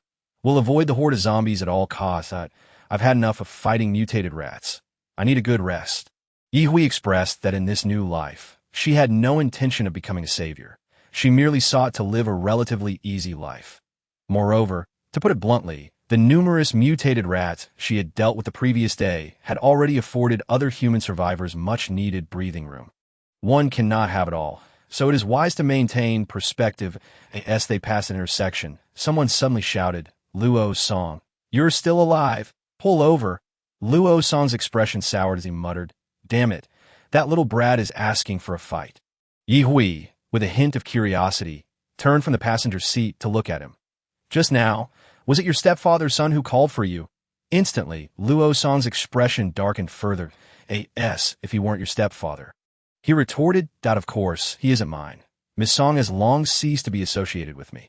She spoke with an air of nonchalance. Yet Luo Song felt a pang of discomfort at her words, turning his head away to avoid her gaze. Ultimately, the car was unable to leave High City smoothly. Perhaps they were unaware of which routes had been cleared, as they frequently encountered scattered zombies and mutated cats and dogs. The zombies, indifferent to pain, would charge toward the vehicle with reckless abandon. Rather than stepping aside, Ye Hui could not afford to indulge them. She executed a seamless maneuver to stop the car, exit, and eliminate a wave of zombies before proceeding to the next segment of their journey, repeating the process as necessary. When they spotted a small noodle shop with shattered windows, Ye Hui patted her stomach and said, let's find a place to eat first and take a break. Perhaps the commotion here will lure the zombies elsewhere. In this vast world, satisfying hunger took precedence. Nothing could deter Ye Hui from her desire to dine. With so many vacant buildings around, finding a suitable spot to eat was exceedingly simple. As the five of them feasted around the table, not only did Ye Hui feel a sense of happiness, but so did the others. Following Sister Yi is a never-ending feast, Zhang Chang remarked while eating, to which Wu Xiulan nodded in agreement. Although Luo Song remained silent, he recognized Zhang Chang's truth. He hadn't enjoyed such good food while with his mother before. Delicious food can't keep your mouth shut. Jiang Zheng teased, serving another spoonful of rice to Zhang Chang, encouraging him to focus on eating rather than talking. After the meal, Luo Song couldn't help but glance at his sister again. The earlier call from that man's son had rekindled his longing for his mother. Now that he was in high city, was it inappropriate not to visit her even once? Yet his sister's aversion to their mother made it impossible for him to go alone. Ye Hui chose to ignore the conflicted look on his face. She had not bound his feet, and if he wished to leave, he was free to do so. After all, she was not dependent on him. Moreover, it irked her to hear about the people and events that pleased her mentioned in his presence. Jiang Zheng turned to Luo Song. Do you want to go to the base? Should we make a special stop at a certain highway exit? Chapter 146. Winding around to the base entrance indeed. Those who coveted her sister's affection could not be well-intentioned. Just look at the nonsense Jiang Zheng was spouting. Mind your own business. Ha! I'm merely offering good advice. Look at how excited you are. Humph. After that, silence enveloped the car. Luo Song chose to remain, and Ye Hui was indifferent to his presence. After all, he had to earn his keep through his own efforts. She had her crystal core income, and who she chose to share her provisions with was entirely her prerogative.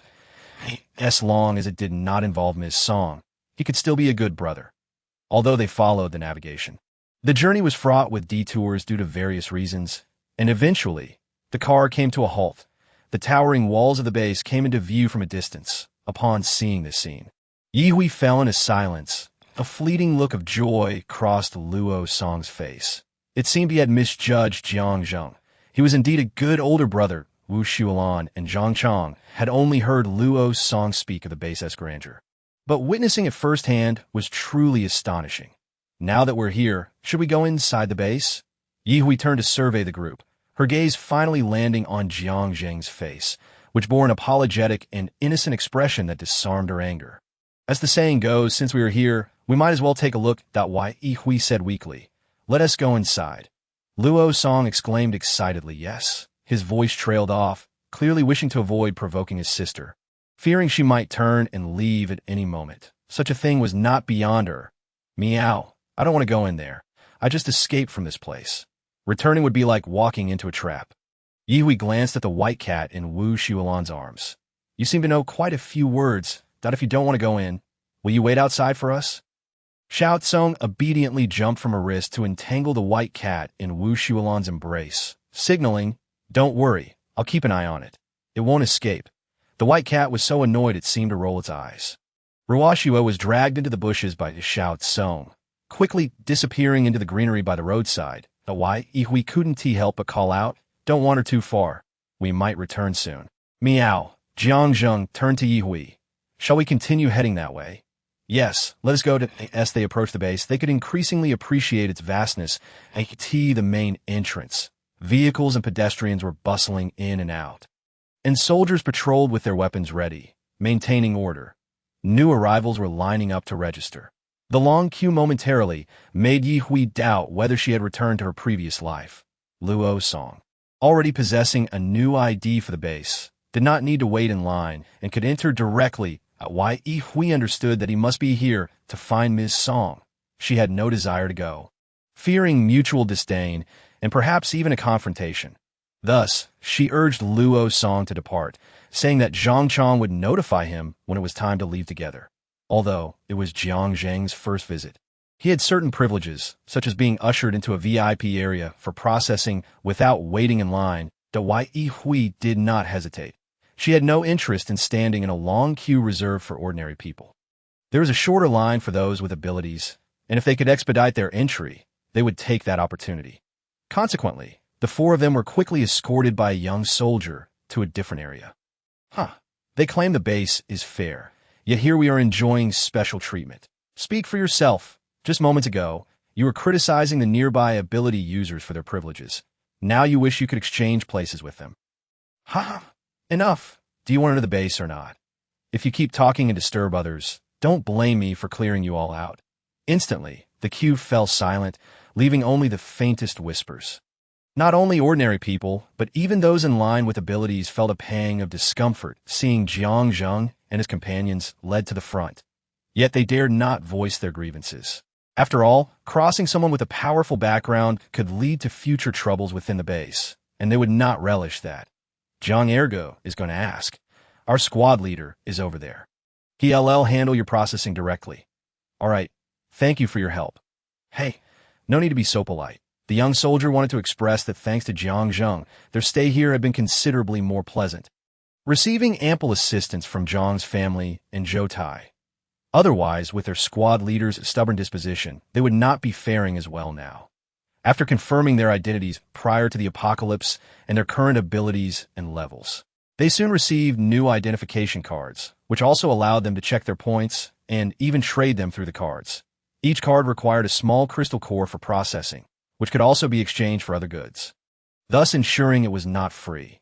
The points on their cards started at 0, and Ye couldn't help but exclaim, if I don't exchange for some points, looking at the 0 makes me uneasy. The squad leader's eyes lit up with a smile. Miss Ye is right. We can't let the card be without points. Even if she didn't spend the points, seeing a long string of numbers was aesthetically pleasing. In regard to space ability users, the squad leader was particularly warm. Who could know what treasures a space ability user might possess? Exchanging them for points would be mutually beneficial for the base. Jiang Zheng jested with the squad leader, Lao Zhao. After spending so much time here, your words have become quite pleasant. Ha! I'm just considering that Miss Ye is a space ability user. If she has items she doesn't need, they could be exchanged with the base, saving space. This is my first encounter with a level 3 space ability user. Her space must be significantly larger than a level 2's. There should be quite a few items in there. Ye chose not to divulge the whole truth, opting for subtlety to avoid drawing too much attention. Nonetheless, with her level 3 space ability, she should rank among the top echelon of ability users. As long as she demonstrated sufficient strength, there was no need for complete transparency. It was not necessary to report every detail. Just as Wu Xuelan, who was already a level 3 fire user, still reported as level 2. Even Jiang Zheng himself had not been entirely truthful. Then I might as well exchange some steel from my space for points at the base. Points should be universally accepted across all bases. Right? Chapter 147. Miss Ye, do you have a moment? The commander requests your presence. Exiting the base's trading center, Ye found that her card now boasted more points than the majority of base personnel. Initially, she had thought there was nothing of interest left in the base, and that her points would remain unused. However, to her surprise, the official offerings were indeed quite numerous and practical. Without further ado, the newly released satellite communication wristband has certainly caught Ye Hui's eye. Initially, she believed that her thousands of points would classify her among the affluent. However, upon discovering the exchange price for the wristband, she was rendered speechless. This is merely a display for others, isn't it? Ye couldn't help but scoff. The price of 8,888 points is beyond the reach of 90% of the people in the base. Consequently, Ye felt that her spatial storage devices were undervalued. Although she accepted crystal cores, converting those cores into points still felt like a loss. Jiang Zheng chuckled. You can exchange for it now. I can, but that's a significant amount of points. It pains my heart. All right, no pain. I'll gift you one shortly. You would gift me? Of course, if you've already given me this, what is stopping me from gifting you a wristband? Jiang Zheng gestured to his left hand, where a storage ring adorned his middle finger. He considered it a token of affection from her. Would you like to come home with me? No. You go ahead and be busy. I'll just wander around the base. Ye promptly declined, jokingly wondering what it would mean to accompany him home, as their relationship had yet to reach that stage. Wu Xuelan expressed her willingness to accompany Ye for a stroll, as it was rare for them to visit the base, which had much to offer. Zhang Chong had also gone to seek out Zhou Tai and the others. Although they were absent, there were still other comrades present. Given the rarity of their visit, he felt it was essential to seize the moment to gather. He preferred not to linger within the confines of the base, yearning instead to drift at sea with Alu. Thus he sought to indulge in socializing while he could. Despite Jiang Zhang's concerns for the two women, Yi Hui assured him that she could manage well without him. After sending him off, Yi Hui, cradling Xiao Lu, turned her steps with Wu Xuelan towards the bustling mission hall. She resolved to enter and experience the lively atmosphere reminiscent of her previous life. Though the crowd was substantial, it was not overwhelming. The two successfully made their way into the hall. To their left was an entire wall of LCD screens scrolling various tasks. In the center stood a row of computers for self-service inquiries and orders. To the far right was a long counter staffed by attractive personnel with pleasant smiles. Hui, what's on the right? Yi Hui pointed to a sign above the counter, saying, "Look, it's written there." "Oh, it truly is. I didn't notice. Wait, we can even form mercenary teams. Is that like those mercenary squads we see on television?" Before Yi Hui could respond, a derisive snicker interrupted them. "TCH, I wonder where these bumpkins come from." Followed by a series of mocking laughter, Yi Hui turned to see a group of 4 or 5 women, clutching pet dogs, clad in revealing tank dresses and towering heels. While their figures were commendable, their appearances did not appeal to Yi Hui. Just as she was about to retort, Wu Xuelan preemptively pulled her back, suggesting, "Let us check over there. If possible, we could form a small team ourselves." Right? Ignoring the women entirely, Wu Xuelan's dismissal only drew disdainful glances from them. However, they ultimately refrained from further comments, aware that times had changed and many things could no longer be taken for granted. Yi Hui had no intention of engaging with them and walked away with Wu Xuelan, but one woman suddenly obstructed her path, scrutinizing her with unabashed eyes and speaking in an arrogant tone. "Who are you to that little harlot Yiling? Don't pretend you don't know her. You look so much alike, denying it is futile. Your mother must have given you eyes when you were born. How did you manage to go blind?" Yi Hui met her with a cold glare, unimpressed. "What's with your tone? Be careful." "Careful of what?" "Letting dogs bite me." Yi Hui's defiance surprised the group of women. After all, no one in the base dared to speak to them so boldly. This made their discomfort even more palpable, just as they contemplated their next move against Yi Hui, the earlier car manager. Class leader Zhao came hurrying over. "Miss Yi, there you are. Are you free now? Our commander wishes to meet with you. Would that be convenient?" Yi Hui shot a withering look at the women before retorting. "You bring up the commander and then ask if it's convenient. Do you have any shame? If I said it wasn't convenient, would you leave immediately?" Miss Yi is a reasonable person. She wouldn't stoop to my level." "I didn't realize I was such a reasonable person." "Absolutely." Class leader Zhao glanced at the group of women, then cheerfully continued, "Miss Yi, this way please. Watch your step. Don't worry about the uneven path. Old Zhao, will clear the way." After Yi Hui and her companions departed, the woman who had spoken earlier exhibited a myriad of color changes across her face, while another whispered, "Wasn't that one surnamed Yi? She looks just like Yiling. It seems she...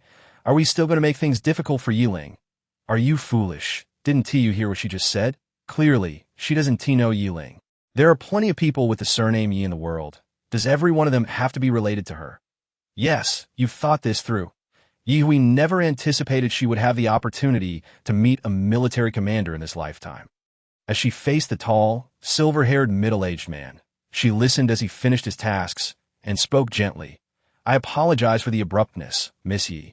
Please forgive me. If the commander has direct orders, please go ahead." "Miss Yi is being too polite. I wanted to discuss Professor Dong." Yi Hui interjected, "Are you here to hold me accountable?" "Not at all. Young people are indeed full of vitality." "Then please, what is the reason for my summoning?" He gestured toward a nearby seat, saying, "Please, take a seat." He settled into another chair. After tea was served, he slowly continued, "I must express my gratitude for your assistance with Professor Dong's matter. He has a student named Wuka. You should remember him, correct?" "Indeed, I remember him well." Yi Hui took a sip of the tea. It tasted neither exceptional nor terrible, yet it was fragrant and had a lingering sweetness that I certainly remember researcher Wu. The commander then shifted the topic. "I've heard that spatial abilities reach level 4 or higher to manifest spatial teleportation skills. Miss Yi, you are a spatial ability user." Chapter 148. Yi Hui. Dazed by the commander's compliments. Dazed, Yi Hui exited the commander's office, the commander's words still echoing in her ears. "It's truly rare to find a young lady like you who is so patriotic." To elevate your abilities to such heights through your own efforts is commendable. Originally, Shi-Shun-Ti had been sought out, but at the time, only a handful of individuals had contact with researcher Wu. Unfortunately, in their subsequent mission, only the captain of their squad managed to escape, but he sustained severe injuries. I wonder if you would be willing to provide some assistance, recalling the female zombie injected with the new reagent you encountered. Looking at these images, which one seems closest to what you saw? Thank you very much. If you have any needs, feel free to express them. T. O. think such remarkable items were created by you. Truly, a woman of great capability, bold and daring. Stepping out of the building, Yi looked up at the sunlight outside, scarcely able to believe she had been so effortlessly led into a conversation. However, there was really anything that couldn't be disclosed. As long as the secret of her rebirth remained unknown, all would be well.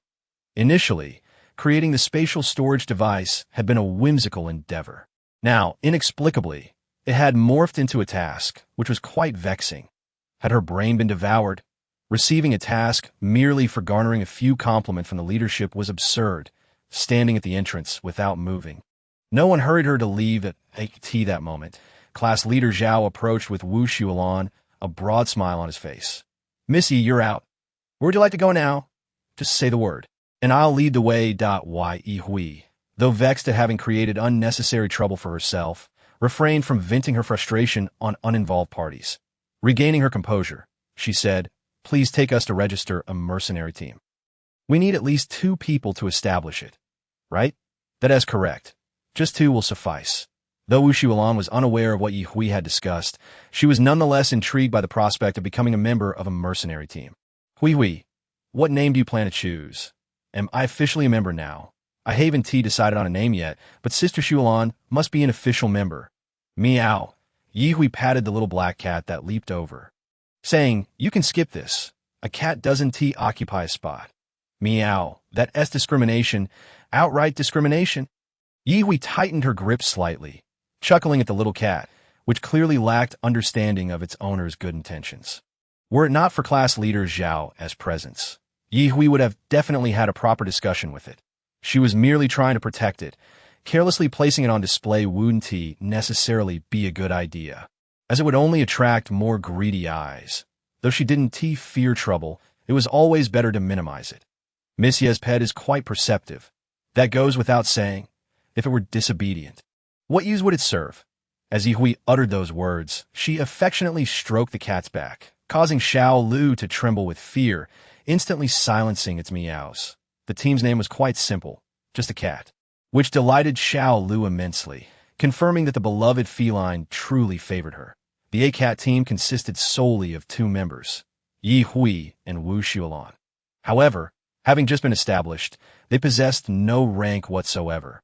Yet they promptly accepted a B-level task from Captain Zhao, which was already marked as completed.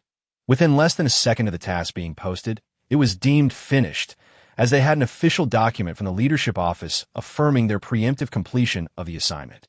Thus, the team swiftly garnered 2,000 points, and their rank soared 3 levels, akin to a windfall. Yi Hui pondered whether that female zombie was truly worth such a sum. Perhaps she held a unique identity. Such musings remained mere conjecture, but she cheerfully accepted the unexpected boon.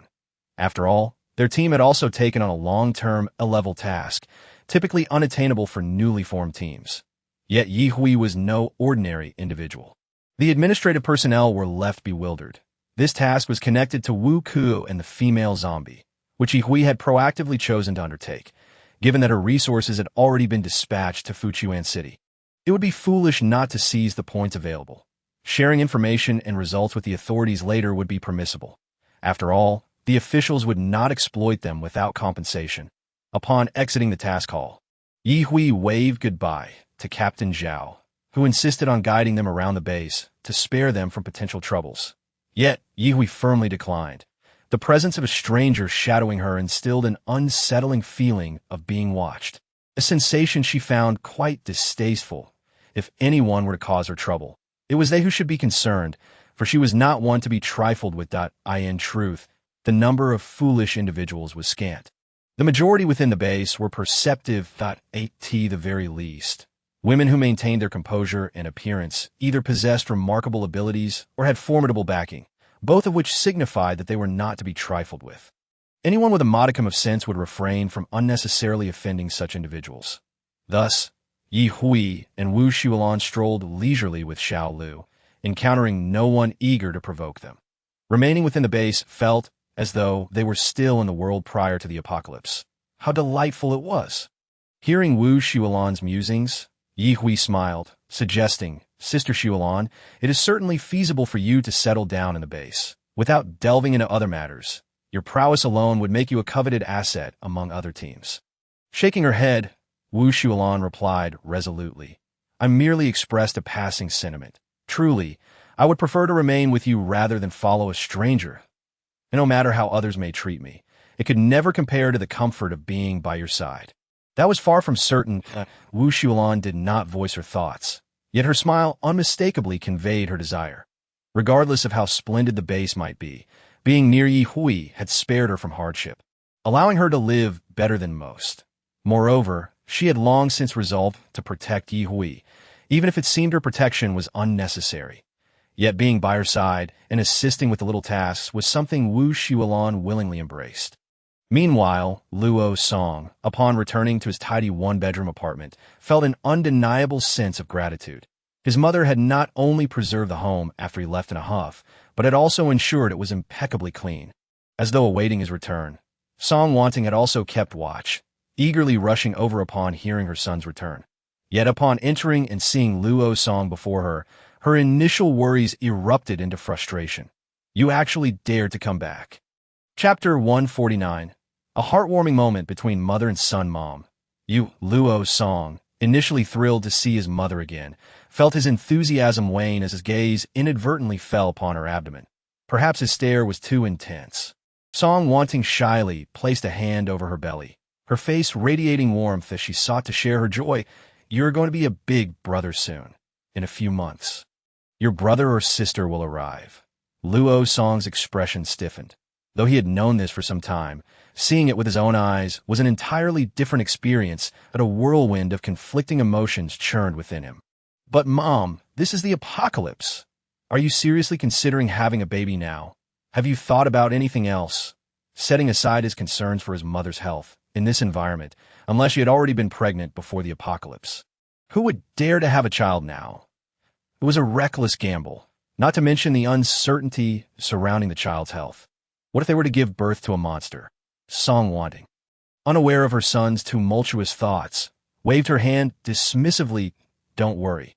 Since I became pregnant, I've had regular checkups at the Base S hospital every 10 days or so. Everything appears normal thus far." That's good. After that, Luo Song found himself at a loss for words. It seemed he had much to say, yet ultimately, everything could be categorized as either trivial or inconsequential. The closeness he once shared with his mother seemed to have diminished, leaving him feeling somewhat lost. Now, he instinctively yearned to find his sister, to see what she was up to. Song Wanting settled into a chair, her voice firm. "You'd best not wander off again this time. Stay put in the base. I want to force you to live with me. If you prefer to stay here alone, that's fine." Having stated this, Song Wanting believed she had made a significant concession. After 18 years of nurturing her son, she simply couldn't bring herself to truly abandon him. Luo Song remained silent, aware of his mother-esque nature. Her decisions left no room for rebuttal. Yet he was no longer that naive child. He had long made up his mind. Being able to return and see his mother was already the greatest achievement of his visit, and now he could peacefully return to Ning City with his sister. He touched the ring on his hand, the second storage ring crafted by his sister, a testament to her affection for him. He now intended to give it to his mother. He didn't need it as much as she did. Moreover, he couldn't fulfill his filial duties in her presence, so leaving this for her would ease his conscience. He feared, however, that his sister would be upset with him. But if that were to happen, he would simply bear it. After all, as long as he had the audacity, he could always turn to Jiang Zheng to speak on his behalf. "After all I've told you, why are you so unresponsive?" "Did you not hear me earlier?" "No, Mom. I was listening," he replied. "I also know you dislike hearing about your stepfather's family, so let us not discuss that." Then, as if struck by a thought, Song Wanting lowered her voice conspiratorially. Last night was quite tumultuous, and this morning was even more so. They say spatial storage devices have appeared in the base. The higher-ups claim that while not everyone is one, those at the top certainly do. Observing the unspoken envy on his mother's face, Luo Song felt a shift in his emotions. Mom, are spatial storage devices spreading news this quickly? Not really. Most people in the base are still in the dark. I only overheard a few remarks this morning. Does he have one? Song Wani shot her son an incredulous glance that even question. Of course not. If he had one, it would take ages for him to get it. As for me, who knows how long I'd have to wait for one. How could she possibly claim not to be envious? Luo Song desperately wanted to tell his mother that the spatial storage device was made by his sister. If she could just treat her better, acquiring one would be a breeze. Yet, each time he opened his mouth, he found himself saying, Mom, I got one from our team leader. I'll give it to you. What? Song Wanting was utterly astonished, hardly able to believe her ears. She quickly pressed, Who is your team leader? Luo Song removed the ring from his hand and handed it to her. Mom, I've already removed my spiritual energy from it. Just drop a couple of drops of blood on it, and it will be yours to use from now on. It was impossible for her to refuse such a generous gift, yet she was well aware of its immense value. Only her son would so unhesitatingly offer her something so precious and rare. Song Wanting took the ring, examined it closely, then promptly shoved it back into Luo Song's hands. I appreciate your sentiment, but I've seen enough. You keep it. You spend your days at the base, not going out much. You need it more than I do. Although she did work a couple of hours at the water station daily. Overall, it was still quite safe. Her son needed it more than she did. Moreover, it was a gift from her son's team leader. If it were to mysteriously vanish, how could her son continue to remain by the side of someone so extraordinarily capable? Staring at the ring returned to his palm, Luo Song was momentarily stunned. Then a genuine smile broke across his face, radiating warmth and happiness. The traces of dissatisfaction towards his mother and the uncertainty regarding his sister dissipated in that instant. He earnestly took the ring, grasped his mother's hand, and slipped it on her finger. Then, using his wind ability, he pricked her fingertip, allowing a drop of blood to fall onto the ring, his voice brimming with joy. Mom, just accept it. The storage space may not be particularly vast, yet it is certainly ample for a bedroom. You can carry your important belongings with you, which is far more secure than hiding them away in various places. However, you must not pass on the gifts your son has given you. By the time Song Wanting realizes what has transpired, Luo Song has already completed everything. Hearing her son's admonitions, tears well up in her eyes. Why did you give this to me? My child, did you come just to make me cry? I would never part with the gifts from my son. I'm not foolish. Oh dear. Hui. Look at that woman. While leisurely shopping, Wu Xiulan suddenly grips her arm with excitement. Yi Hui, intrigued, asks, which one? The one in the loose blue t-shirt, clinging to that tall, portly man. Who is she? She is. As Yi Hui catches sight of the woman's back, she cannot identify her, but Wu Xiulan immediately reveals the truth. It is truly unexpected. It turns out to be Zhang Ying, the woman rumored to be pregnant with Li Dali's child. Why Yi Hui blinks in confusion. Did they not say she was expecting? How is she now seen with another man? Such audacity. Does she not fear straining her back? Wu Xiulan, feeling indignant, remarks, Li Dali treated her so well, risking his own safety for her, and yet she turns to another man. I can understand a woman wanting to rely on another man. But what I cannot fathom is how men are so accepting of a woman carrying another's child. Did we not say men are generally possessive in this regard? Yi Hui, her eyes wide with curiosity, is eager to learn more. Wu Xiulan, exasperated, questions, what should we do now? Should we inform Li Dali? Although she's uncertain what Yi Hui intends for Li Dali, she realizes that leaving him alone so far away must mean he has something crucial to attend to. Now, seeing his girlfriend in such a predicament, should they not stand up for him? Yi Hui gives her a puzzled glance. What would we tell Li Dali? That his woman has run off to another man while pregnant. That would only disrupt their relationship. Moreover, a woman can have multiple partners. In this post-apocalyptic world, anything is possible. Meow. Wu Xiulan finds her words quite strange, but she nods in agreement. Indeed, she had seen many men surrounding a single woman in Ning City, and even young men in their 20s fawning over older women in their 50s. Perhaps she has yet to adapt to this new mindset. Everyone else seems to have moved on. while she remains stuck in the past. It is one thing for strangers to engage in such behavior, but when acquaintances do so, Wu Shuolan finds it hard to accept if sensing their gaze. Zhang Ying glances their way, and that fleeting look nearly makes Wu Shuolan's heart stop. Goodness, could Li Dali have followed her to the base? The claim of pregnancy was merely a comforting lie to ease Li Dali's worries. In reality, it is quite normal to lose a child in these times.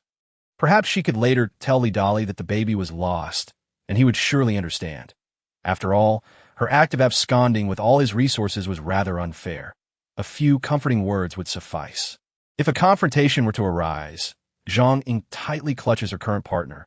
He is not someone to be trifled with. With that thought, her mind is set at ease at Ye Hui. Smiling wryly, remarks, Sister Shuolan, I've saved another one.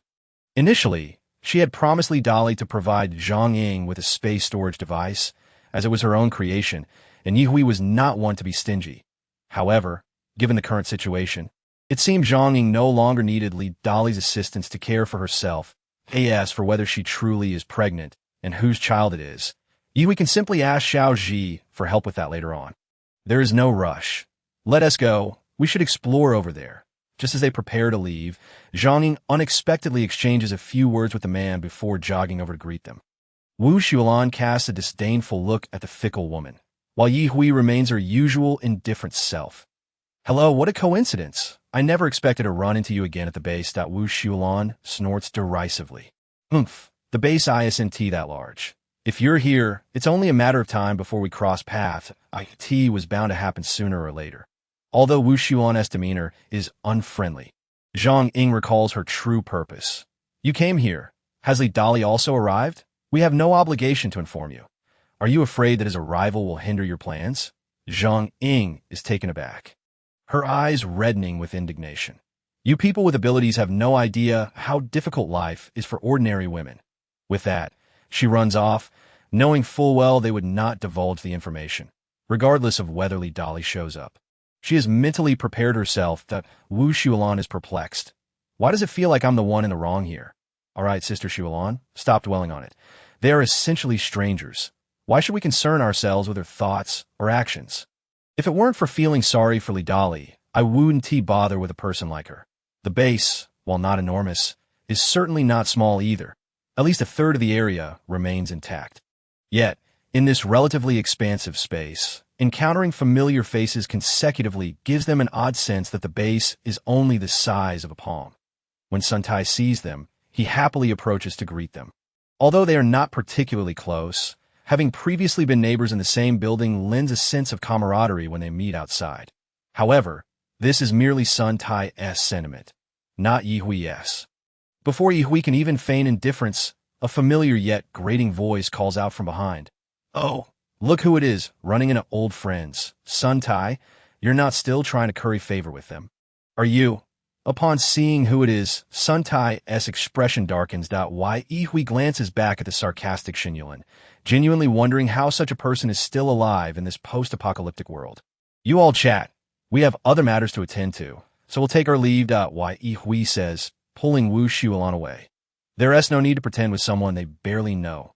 Shen Yulin, irritated by Ye Hui's haughty demeanor, retorts, you think you can cling to them? They wouldn't even bother with you.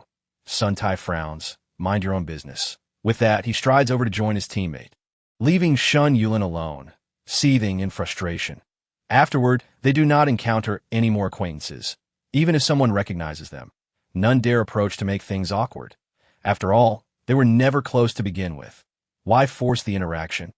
In front of a women's clothing store, Ye Hui initially had no interest in such shops, but the scrutinizing gaze from within is utterly detestable, so she decides to step inside, meeting that gaze directly and recognizing its owner. Ye Hui cannot help but smirk. The moment the other woman sees Ye Hui's face, her brow furrows. They regard each other with mutual disdain. Their striking resemblance, about 70 to 80% alike, allows them to recognize one another instantly. What irks Ye Hui even more is that, despite being 2 years her senior, Yi Ling appears far more haggard, making it seem as though she is the elder. Taking a step forward, puffing out her chest, Yi Ling haughtily asks, what are you doing here? Can you even afford anything? Chapter 151. a little unconscious. No need to be so. Upon facing Yiling, Yihui simply glances at her dismissively before saying nothing and cradling Xiao Lu as she walks away. Ah, I knew you, a penniless wretch. Can't afford anything. Ye Ling's words echo just as Yihui is about to step out of the clothing store. Yihui halts, turns her head to glance at her. And that one look extinguishes Yiling's previously arrogant demeanor, leaving her feeling a bit chilled. Under Yihui's gaze, she finds herself at a loss for words by the time Yiling regains her composure. Yihui has already vanished from sight. Biting her lip, she glares at the onlooking shop assistant before storming out. The shop assistant rolls her eyes. You're not exactly a wealthy person either. Wu Xulan follows closely beside Yihui, concerned for her well-being. Unable to hold back any longer as Wu Xulan casts yet another cautious glance her way, Yihui remarks, Sister Xulan, if you have something to say, just say directly. Why keep sneaking glances at me? Are you hungry and looking for a restaurant to eat? No, I was just wondering, was that your sister? Yihui nods. Yes, she is probably my half-sister. I just didn't expect her to look so aged. Wu Xulan. Now she understands. Yihui seems to harbor no fondness for her family, except perhaps for Luo Song, who approached her first and was accepted as a brother. It appears that while her family may prioritize sons, it is not as convoluted as Yihui's half-sisters, half-brothers, and possibly more that she is unaware of. Regardless, looking at it this way, Yihui seems truly pitiful. As if her parents have their own families and do not want her. It is no wonder she feels no affection for either side and maintains a cold demeanor toward strangers. Were she in the same position, she might be even more indifferent. It's a rare opportunity to visit the base. Let us find a restaurant and taste the chef's culinary skills here. Upon witnessing the enthusiastic demeanor of Yihui, Wu Xulan suddenly felt that everything was just fine as it was. The restaurant was sparsely populated, with only the two of them as guests aside from the staff. With such dismal business, could it possibly continue to operate? Yihui, without much contemplation, chose a seat by the window. Although the air conditioning was off, the fan's powerful breeze made the atmosphere quite comfortable.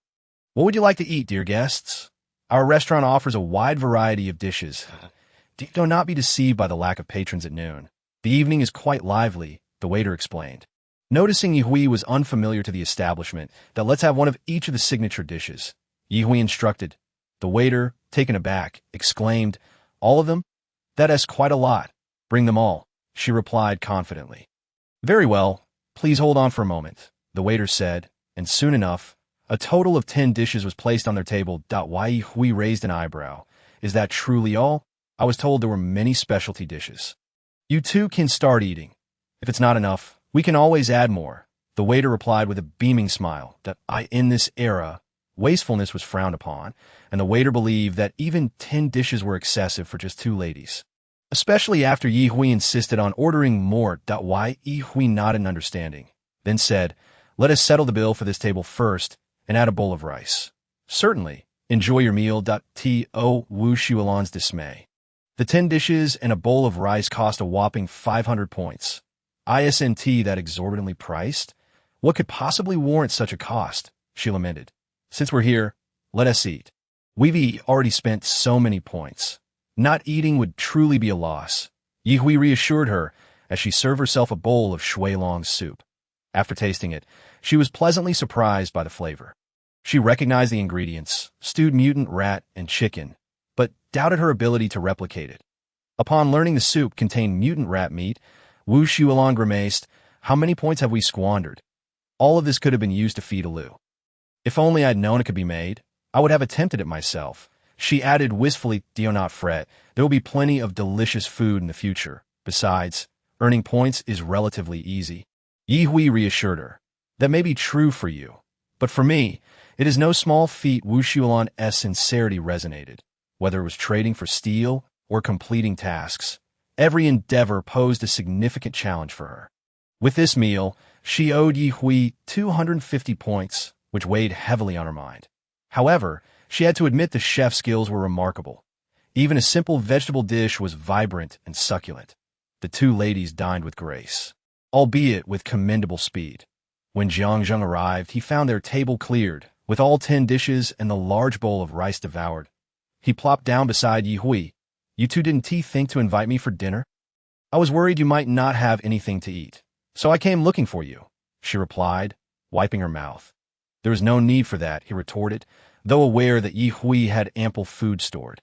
Jiang Zheng still wished to share a meal with her on her first visit to the base. Yet he felt slighted when she seemed to forget him. Wu Shulan interjected. Jiang, have you not eaten yet? Jiang Zheng felt a pang of disappointment. You should return home to eat. We'll just meander around the base, and when we're ready to leave, we'll let you know. Are you really going to leave just like that? I've only just sat down, he lamented. Why? Yi Hui chuckled. We've already finished eating. Would you like to order a couple of dishes for us to watch you eat? That won't be necessary, he replied as he stood to pay, only to be stopped by Yi Hui. It's already been taken care of, she assured him. You have points? He asked, surprised out of course, she affirmed. Jiang Zheng clasped his hands in admiration. Truly, you are remarkable. Just being polite. What would you like to eat? I'll treat you, she offered. Jiang Zheng shook his head, then abruptly inquired, You haven't registered a mercenary team already, have you? Lil Zheng, you're quite perceptive. How did you know? Yi Hui replied, patting his shoulder with effort. His expression darkened slightly. Did you forget to include me? Are you hoping to join my team? She teased. Absolutely. Why would I even need to mention that? But the captain of my team can only be me, she teased back. I have no intention of vying for power, he reassured her. Isn't it advantageous to have someone as capable as me in the team? That does sound appealing. But, are you certain? Absolutely, without a doubt. Captain Yi, please accept me as your subordinate. Very well. Welcome to the team, One Cat. Chapter 152. Stop pointing fingers at me. Jiang Zheng was well aware of Yi Hui's naming prowess. The team name One Cat was already a remarkable feat. What more could he say? Joining was enough. Demanding too much would risk rejection. When dealing with a girlfriend, one must yield to her whims. Would you like to visit my home? He asked. Not again. I've told you I don't want to, she replied. You are my captain now. Our relationship has changed, he countered. Why? Yi Hui scoffed in amusement. Jiang Zheng chuckled awkwardly. All right, let us head to the mission hall and add me to your team. Zhang Chang counts as 1-2, right? I don't oppose that. Just ask him yourself. And no need to ask. He must be included that if he wants to follow Alu, he must start with you first. Wu Shulan, trailing behind them, contemplated suggesting that since they were adding Zhang Chang, they might as well include Luo Song as well. However, she held her tongue, surprised to find that Xiao LV disliked Luo Song. The team named One Cat clearly indicated that the cat referred to Xiao LV, while the newly joined Ruo Shui was quickly forgotten by Wu Shulan. What had Luo Song done to offend Xiao LV? Exiting the mission hall with a sense of joy, Jiang Zheng decided against returning home. He had said all that needed to be said, and his presence was of no use at home. It was better to spend time with his future beloved instead. There were far too many young men in the base, and should one catch her eye, it could spell trouble. Si Hui stood before the towering walls. Merely gazing at them instilled a profound sense of security. Let us go, Jiang Zheng urged. Wait. Luo Song and Zhang Chang are still on their way, he added. Why? Yi Hui sighed, pondering just how long this wall could hold. Humanity was advancing, and so were the zombies, mutant beasts, and mutated plants. The future of the Earth remained uncertain. As they walked, they arrived at the main gate. Waiting. Yi Hui, unbothered by appearances, sat on a small stool in the corner. Had there been a lounge chair, she might have reclined entirely. Jiang Zheng seated himself beside her, shielding her from the sun with an umbrella to prevent her from becoming overheated. Onlookers couldn't help but envy Yi Hui. Those who recognized Jiang Zheng were particularly astounded. Isn't that Jiang Zheng, the second young master of the Jiang family? Is indeed. What on earth? This is two. What is the big deal? Second young master Jiang is simply pursuing a woman.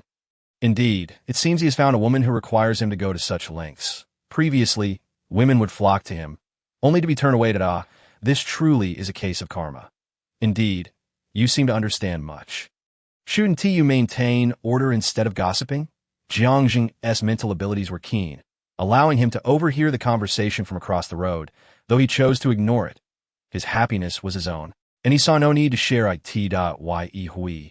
If you sit here too long, my family will surely discover that the person I am pursuing is you, and that you are also the creator of the storage device.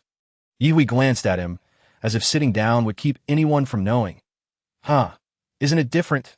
Wu Xulan, holding Xiao LV, stood at a distance, anxiously watching for their return.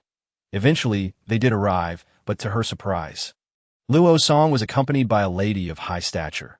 When Song Wanting's gaze fell upon Yi Hui, she caught sight of the storage ring on her finger. Sister, I'm here to Luo Song began, looking at his mother and then gesturing toward Jiang Zheng.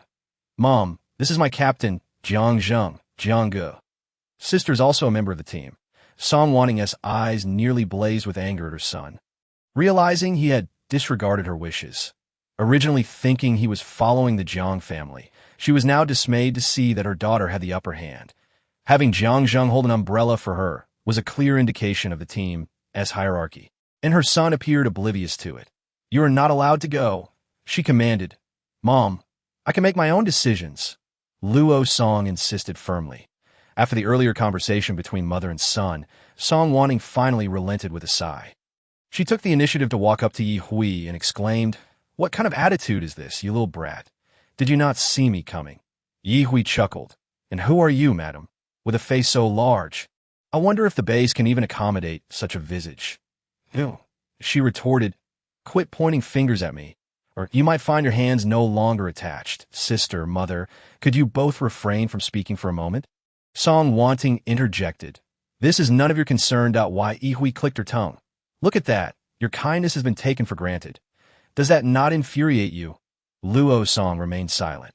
Jiang Zheng helped Yi Hui to her feet and cheerfully remarked, Now that the gate and the people are assembled, let us depart.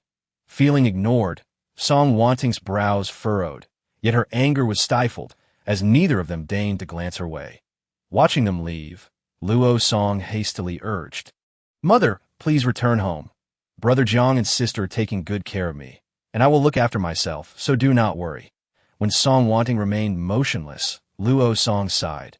Mother, I am truly departing now. Please take care of yourself. With that, he turned back multiple times, hastening his steps until he was racing after Yi Hui and the others, leaving Song Wanting caught in a tumult of emotions. Once in the car, Zhang Chong patted Luo Song on the shoulder and gave him a thumbs up. There was no denying it. The storage ring was an obvious gift, and they could all see it. Luo Song wished to explain to his sister, but with so many people present, he found it impossible to speak. Finally, Wu Xulan came to his aid. Luo Song, did you give her mother the storage ring? That might be inconvenient for you in the future. It's fine, Sister Xulan. My mother needs it more than I do. Besides, I'll be with you all, so I won't need it much anyway. Yi Hui, seated in the passenger seat, feigned ignorance. Once something was given away, it belonged to another, and she was indifferent to how others chose to handle it. However, Luo Song could forget about receiving anything else from her without paying, and that would depend on her mood and the queue for orders. The return journey was significantly quieter, as everyone was mindful of Yi Hui's mood, sensing her discontent. Little did they know, Yi Hui felt somewhat wronged. She was merely fatigued and reluctant to speak. Truth be told, encountering Madame Song had dampened her spirits slightly, but beyond that, she felt nothing more. The emotional burden from Yi Ling had been greater. Occasionally, they encountered obstacles on the road, and Luo Song was more eager than anyone else to clear the way. He felt a twinge of guilt for not notifying Yi Hui in advance about giving the storage ring to their mother. Thus, he seized every opportunity to demonstrate his worth as the latter part of the journey progressed. Yi Hui fell asleep. It wasn't her intention to doze off, but with the gentle purring of Xiao Lu, she found herself lulled into slumber. She was unaware when Xiao Tsong and Ruo Shui joined them, and upon awakening, she found Lu waiting by the shore with the boat, stretching her arms. Yi Hui felt that her nap was quite absurdly long, yet she inexplicably felt much more relaxed. Thank you for waiting for me. Did I sleep through the night? Not quite, just a few hours, came the reply. Look at the sky. It's filled with stars. Jiang Zheng rose to his feet the moment she awoke. They had both rested in the car, and Yi Hui was barely aware of when her seat had been reclined. But at least she felt rejuvenated from her nap. However, she resolved to enhance her mental resilience. After all, with two individuals of spiritual nature around her, she was fortunate they bore no ill will. Otherwise, she might have unwittingly fallen prey to their influences. Are you hungry? Shall we board the ship? They've already gone aboard. Xiao Lu, the little green cat, was displeased as it remained in the sea. Ye patted Xiao Lu's back, exited the vehicle, and naturally made her way across the bridge formed by the mutated willow to board the ship. Once Jiang Zheng followed her aboard, the boat moved effortlessly, as if propelled by an unseen force. The exterior of the fishing vessel was now entwined with dense willow branches and roots, obscuring its original color. Truly, this was a moment of continuous cultivation. Lu, you are becoming increasingly formidable. Indeed, I have always been strong. But you returned quite swiftly. Indeed, the other side was rather dull. It's far more enjoyable to fish with you on the boat. Care for a fish? Thank you, Lu. You are so considerate. Bring me 2 large ones. Before long, 2 lively fish appeared before her. Without a word, Jiang Zheng took them, swiftly cleaned them with his knife, rinsed them with fresh water, and grilled them, seasoning them before presenting them to Ye. She had already set up a table and chair, adorned with a small orange lamp, and opened a chilled lychee soda for the busy Jiang Zheng, also pouring one for herself. Accepting the fish, she simply blew on it a couple of times and took a scalding bite. In the late hours, she would not let Jiang Zheng toil away at grilling fish alone. She retrieved 2 large plates of previously prepared grilled meat and vegetables from her storage, and they sat together to eat. The night sea appeared even more intimidating than during the day, dark and ominous, as if ready to swallow anyone whole. Fortunately, it was not their first night at sea, and the evening breeze was far cooler and more refreshing than the daytime heat. They dined and drank, sharing occasional banter, finding it quite enjoyable. In the middle of the night, Luo's Song stepped out of the cabin and witnessed this scene. After a moment's thought, he approached and sat beside them. Sister, brother Zheng. Jiang Zheng offered him a large skewer of lamb. Would you like some? The young man was still growing and could eat a great deal. After a night of sleep, he was ready for more, especially since he hadn't eaten much while his sister was sleeping. Thank you, I want to hold back. Jiang Zheng teased. You know what it means to be polite now? Ye remained silent, unsure of how she felt about this brother of hers. She treated him more like an ordinary team member, albeit with a slight closeness. After devouring a couple of skewers of lamb, Luo Song glanced at Ye and hesitantly said, Sister, I'm sorry for giving the storage ring to Mother without your permission. Why bring that up again? I've already said it's fine. Your belongings are yours to give as you please. Oh. Luo Song felt that although his sister said it was fine, she must still be displeased. He could clearly sense her attitude toward him had grown colder since they left the base. Having eaten and drunk his fill, Ye found herself unable to sleep, yet she did not wish to engage in conversation, so she took out her fishing rod, ready for a night of fishing with Lu. Observing his sister seated on the deck, Luo Song hesitated before asking Jiang Zheng, Brother Zheng, do you think my sister is really angry? Will she ignore me now? You're a grown man. What's done is done. What good does it do to dwell on it now? Your sister is not someone to hold grudges to. Don't worry too much. She has allowed you to board the ship with us. Hasn't she? What more do you want? Should she be all warmth and affection towards you? Do you think you deserve it? Luo Song regretted asking. Jiang Zheng's words were rather sharp. That if you want to eat, then eat. I'm going to keep sister company. Don't disturb us. Luo Song, feeling dejected, locked eyes with the little green cat, which meowed in discontent and turned its back to him. Not you too. Xiao Lu, I haven't wronged you, so why treat me like this? The little cat arched its body, glanced back at him, and then darted away. Indeed, being around someone who disliked him made every moment feel unbearable. Luo Song gazed at the table laden with barbecued delicacies, feeling utterly unappetizing. The days at sea remained tranquil, thanks to Lu's presence. After drifting at sea for 3 days, they finally returned to the port of Ning City. Ye stood at the bow, arms outstretched, exclaiming with excitement, Ning City, I'm back. Watching her, Jiang Zheng felt that as long as she was happy, it was all that mattered. Being here with her was the best thing. Upon returning to their long-abandoned residence, they all felt a surge of excitement. Fortunately, the house had not been broken into, but it was now infested with cockroaches, mosquitoes, and spiders, which was quite disheartening. Without a word, Xiao Tsong immediately displayed his mastery of the shadow clone technique and got to work. Ruo Shui chased after a mouse that had emerged from the hallway. Meanwhile, Xiao Lu and Xiao Ji, the 2 lazy ones, one jumped inside to inspect its cat nest, while the other remained motionless, thinking itself a mere machine. You all need to clean up this place for me. Otherwise, she warned ominously. Suddenly, a cabinet in apartment 0105 on the first floor swung open from within. Chapter 154. The mysterious black iron plate. The data disappeared meanwhile. On the 15th floor, meow, Jiang Zheng said, raising an eyebrow at Yi Hui. I plan to check out the first floor. What's wrong? There's a little something.Y Yi Hui, unwilling to clean up herself, especially before Xiao Tsong tidied up the little pests, replied, I'll go with you. Hearing their conversation, Wu Xuelan thought for a moment. If they were to live here and go in and out every day, she added, let us all go together, lest it runs away. If you want to go, then let us go together. Yi Hui thought it normal that they all felt rather lazy and were unwilling to clean up.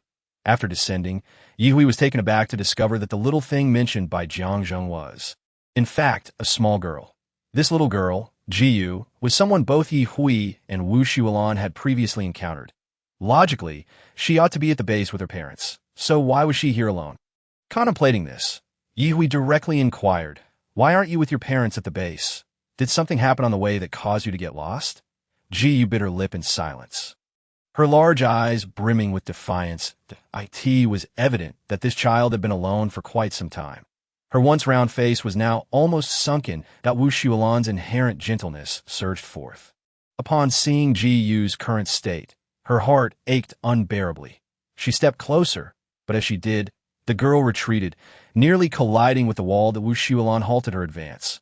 Crouching down and softly asked, Yu, do you remember us?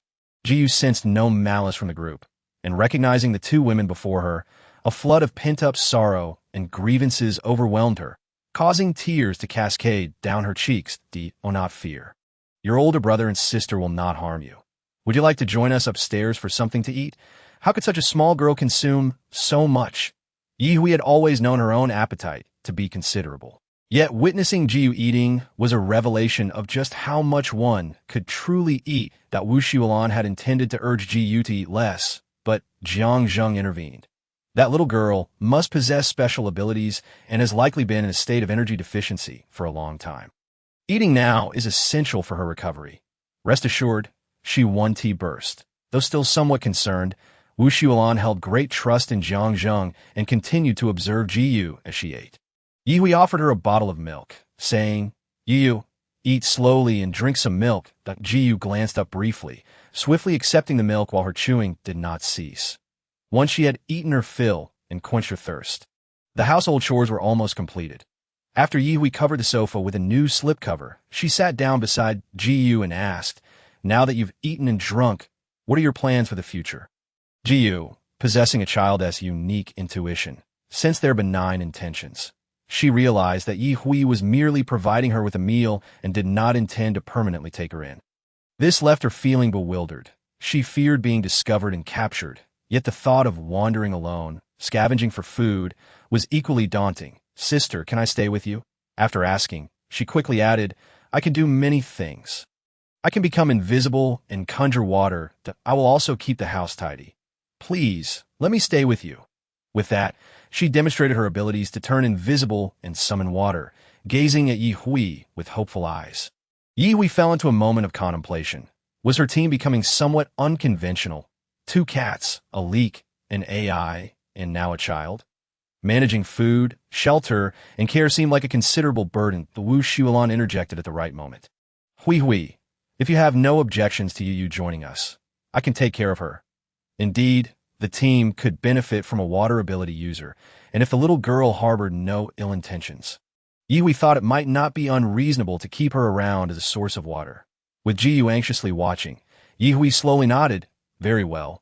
Then Xuelan, you will be responsible for her from now on. A water ability user will certainly make things much more convenient for our team. All right, I will take good care of her, Wu Xuelan assured. Jiyu beamed, saying, thank you, sister. She then carefully retrieved a piece of black iron from her arms. Her complex emotions towards it evident in her expressive face. Finally, she handed the black iron to Yi Hui, saying, sister, this is for you. I don't know what it is, but people have been chasing me for it. Then why not just throw it away? Yi Hui asked. This was given to me by my mother. She died in a fire because of it. I can't bear to part with it. But it hurts to look at it. So, you want to give it to me? As Yihui spoke, she took the cold iron piece in her hand, examining it closely. It bore faint dark red patterns. What could this be? Jiang Zheng's pupils constricted upon seeing it, and he asked, "May I have a look?" "Sure, take it." Jiang Zheng examined it carefully, feeling its essence, and fell silent, recalling a legend from his past life. Could it be true? He returned the black iron to Yihui, saying, "Keep it safe. We do not yet understand its significance. But won't take up much space that why Yihui sensed he knew more than he was letting on, but refrained from pressing him further, naturally placing it into her storage space. However, she was soon taken aback. The black iron piece was repelled from her space. If one were to claim it was merely an ordinary piece of iron, no one would believe it. She then attempted to store the black iron in a pendant she had made, but to no avail. Weighing it in her hand, she remarked, "This thing certainly doesn't take up space. But it's difficult to store." The piece was a neatly shaped rectangular piece, smooth and without holes, that Wu Xuelan pondered and suggested, "What if we melt a bit of gold or silver to encase it and turn it into a pendant?" "Sister Xuelan, you are truly clever. That is a wonderful idea." Without delay, Yihui retrieved some gold and silver jewelry from her storage, melted them down, wrapped the black iron piece in an attractive design, and strung it onto a chain to create a beautiful necklace. They successfully transformed the black iron piece into a golden necklace. An obscure laboratory suddenly registered a missing piece of data. The researcher monitoring it panicked and hurriedly contacted others. Director, one of the previously stable data points has suddenly vanished. There's system malfunction. Chapter 155. Do not lay a hand on me again. July 19, 2056, Onqing Base Li Family Dungeon. Ye Fangzheng and Yi Nan had been tortured to the brink of death, barely clinging to life. Young Master Li sat comfortably in a grand chair outside the iron bars, holding a glass of red wine with a sinister smile.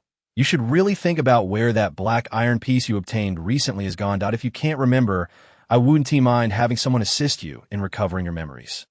The grand memory recovery technique was one he had always executed with ease. Ye Fangzheng had no idea what this so-called black iron piece was, and every time he asked, he was met with a brutal beating.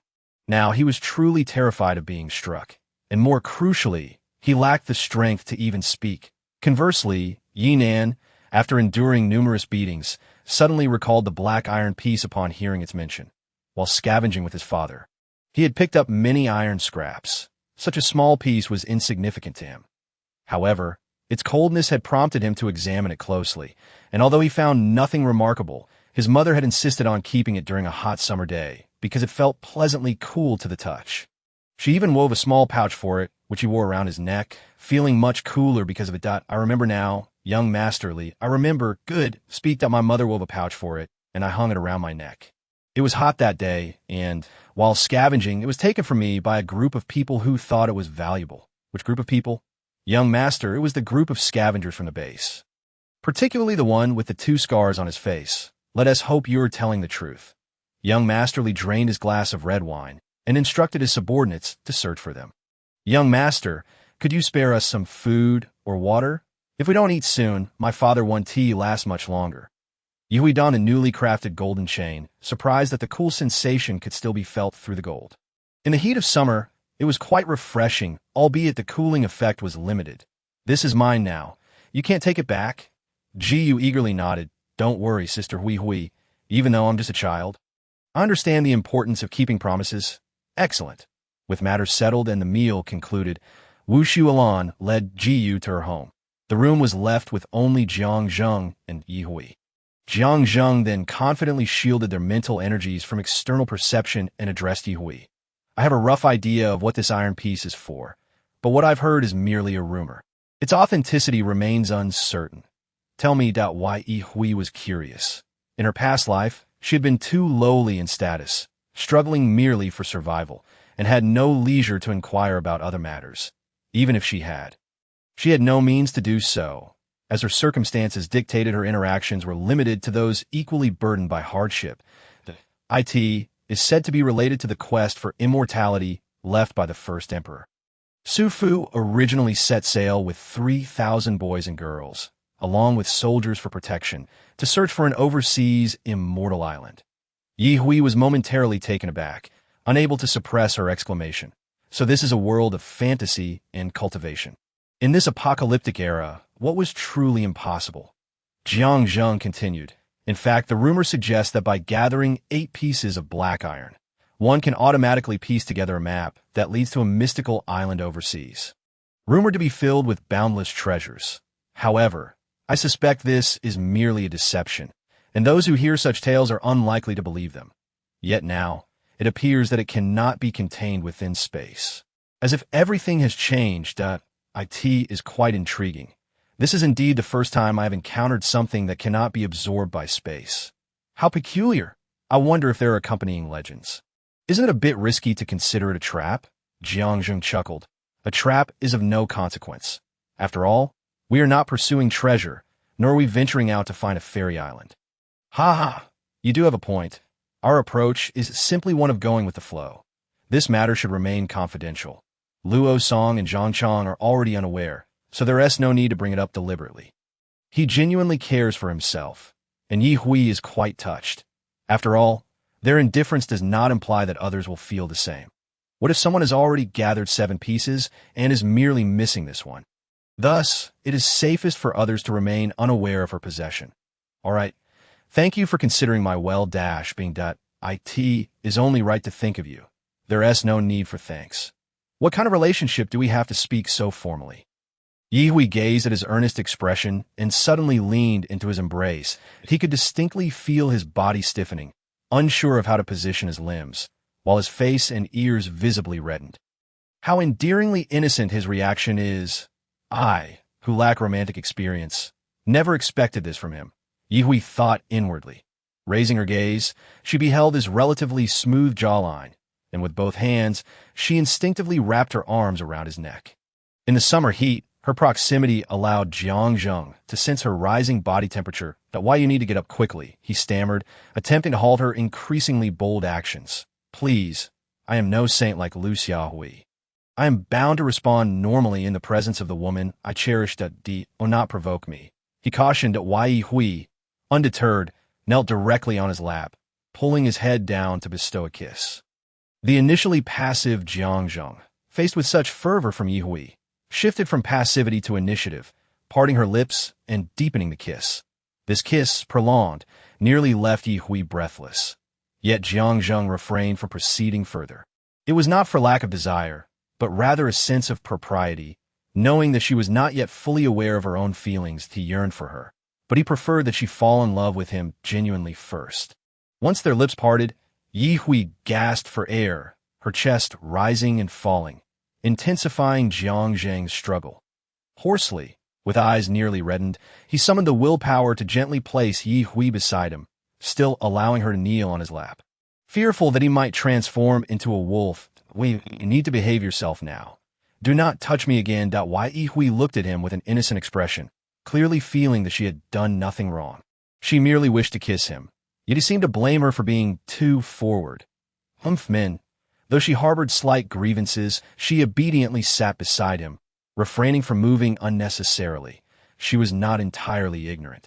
After all, if they were to continue, she was not yet prepared. Chapter 156. A stormy night, the tempest arrived suddenly. When they returned to the city during the day, the weather was merely stifling.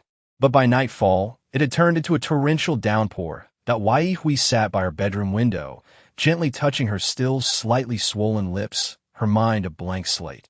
One must enjoy life when the moment calls for it. Yet a girl should maintain a certain modesty, should she not? In her empty thoughts, 2 conflicting figures emerged, listening to the patter of rain outside. Her room, illuminated by an orange night light, exuded a cozy warmth. It must be the oppressive heat that has muddled my thoughts. Suddenly, Ye Hui smiled. Beneath the light, her beauty shone, yet no one was there to witness it. Still, it did not feel bad to be alone. Having returned from a stroll outside, she found a sense of tranquility that felt far more stable than when she was out in the world. In the adjacent room, Jiang Zheng lay in bed, unable to find rest, tossing and turning like a pancake in a hot pan. He was nearly bubbling with joy, yet felt a burning restlessness throughout his body. Surely, he was not far from claiming the beauty he had embraced. Meanwhile, Wu Xuelan lay in bed, cradling Ji and gently patting her back, humming an unknown tune in rhythm with the rain, hoping to lull Ji to sleep. Just as she thought Ji had drifted off, Ji opened her eyes, staring intently at her. Sister Xuelan. Yes, I'm here. Please sleep quickly. I will protect you. No one here can harm you. Sister Xuelan, I'm not afraid of you. I just worry that giving that a Sister Hui will bring her trouble. After all, I was pursued because I obtained this iron piece. Do not worry. There will be no trouble. If there were, we would simply discard IT. IT cannot be discarded. Wu Xuelan looked at her in confusion. It cannot be thrown away. I have tried several times. But it always returns to my hand. Ji spoke. She thought of her mother, and tears began to flow. There, do not cry. Just because you cannot discard it does not mean Sister Hui cannot either. Right? Wrapping her arms around Ji while gently patting her back, Wu Xuelan spoke softly. Stop crying. Your Sister Hui is quite capable. We will assist her if trouble does arise. Who knows who will end up worse off? Once Ji was calmed, Wu Xuelan felt a tangle of emotions. She was eager to relay Ji's words to Yi Hui. She must not bring her trouble. If necessary, she would keep the iron piece herself. Luo's song, feeling the pangs of hunger in his empty stomach, lay in bed, struggling to fall asleep. What is going on? I tidied up my room and finally got it clean, only to be chased away by that annoying Zhang, who gave me a sour face and forbade me from disturbing his sister, claiming she needed to rest well. Humph, that pesky fellow must be up to no good behind my back. Otherwise, why would he act like that? I'm so hungry. I do not want to deal with a brother-in-law who lacks consideration for his little brother-in-law. Unbeknownst to him, Zhang had managed to eat some compressed biscuits and drink a bit of mineral water before peacefully drifting off to sleep. Perhaps the most restful of them all. Meanwhile, at the dock, the mutated willow tree had shed its previously gentle demeanor in front of Yi Hui, its branches thrashing wildly, engaging in a fierce battle with a giant octopus that had emerged from the depths of the sea amidst the storm. Not only did its branches twist and coil, but its roots beneath the surface also grew wildly, ensnaring the massive octopus, larger than any fishing vessel. It was truly a moment of deep-sea terror. The battle between these two colossal mutated beings had caused all sea creatures capable of escape to flee long before. Those unable to escape had perished, even while grappling with the octopus. The willow tree did not forget to protect the fishing boats. The thrilling chaos occurring here was of no concern to Yi Hui, who was currently relishing the solitude of the rainy night. On the balcony, 2 pots of scallions grew at an astonishing rate, defying all logic, with their leaves wrapping around the entire apartment building, devouring any daring mutated creatures that ventured too close. Once it had tasted flesh, its strength surged, no longer a mere plant sustained by sunlight and rain. The laboratory was established beneath the sea, and through thick glass, one could observe the marine life and seabed sediment. Researcher Wu watched as a small crab was devoured whole by a larger fish, which promptly swallowed both the crab and a portion of the sediment. Why is Researcher Wu still awake at this hour? Wu turned to see a zombie in a red dress approaching with light. Graceful steps, her expression devoid of emotion. Yet internally, she was filled with resistance, screaming, "Do not come any closer." Surely, she was not here to urge him to hasten his progress again. "Do not worry. It is not so," she replied, shaking her head. "We are monitoring your every step, aware of your progress. Being anxious is futile." Wu shrugged. Acknowledging her words, he was indeed trying to proceed slowly, yet progress continued to advance, leaving him feeling helpless. He wondered how long he would remain in this lightless place, that if he were to spend eternity here, what meaning would his life hold? The zombie, observing Wu's clear desire to avoid further conversation, suddenly smiled. The grayish hue on her face had gradually faded, revealing a slight hint of a cold, fair complexion. Her sharp teeth had retracted, and one might mistake her for a living beauty. Researcher Wu, did you know? The officials have not given up on you. Today marks the 3rd wave of individuals coming to their demise in pursuit of you, without any progress. Are they truly unafraid of death? Wu lowered his gaze, then raised it again, a sardonic smile playing on his lips. What are you telling me this for? Do you plan to let me return, or do those who come for me intend to spare me? Nothing much. I merely wanted you to know that you hold some importance to them, that do not entertain thoughts of suicide. Otherwise, if you survive but become a zombie, would that not be a case of losing more than you gain? I must express my gratitude for Miss Rue's concern and own need for thanks. Wuku, choosing to disregard it entirely, turned back to search for that little crab, but alas, it was nowhere to be found. As he ventured slightly further away, the absence of light rendered it invisible to him. Rue remained indifferent to his demeanor. Her only wish was for him to survive, for if he perished, she would never return to that man who would forsake his very life for it. Though he had been fixated on the experiment he was conducting, the notion of undertaking it himself was an entirely different matter. Chapter 157. Why do I feel a bit uncomfortable? With fewer humans around and more zombies. Lidali no longer needed to expend his abilities to maintain his human form. His sharp teeth emerged directly from his mouth, inadvertently piercing his lip, causing him to grimace in pain for a while. The journey to Fujian City appeared deceptively close, yet it had taken him over 10 days to reach this point, and he still had not arrived. However, he was nearing his destination, having spotted a tunnel leading inside. Although the tunnel was now overgrown with vegetation, he was certain that passing through it would mean entering Fujian City. He yearned to contact Zhang Ying to inquire about her well-being, yet he hesitated, fearing that if he did so, his plans would be exposed. At that moment, all his efforts would be in vain. Given Yi Hui's temperament, she would certainly not allow anyone to continue caring for Zhang Ying thereafter. It was not that he harbored profound feelings for Zhang Ying. Rather, he held significant regard for his own progeny. Moreover, he was no longer even considered human. The prospect of having descendants was fraught with difficulty. Even for the sake of his offspring, he had to strive relentlessly. Fujian City was vast. Where could he possibly find someone?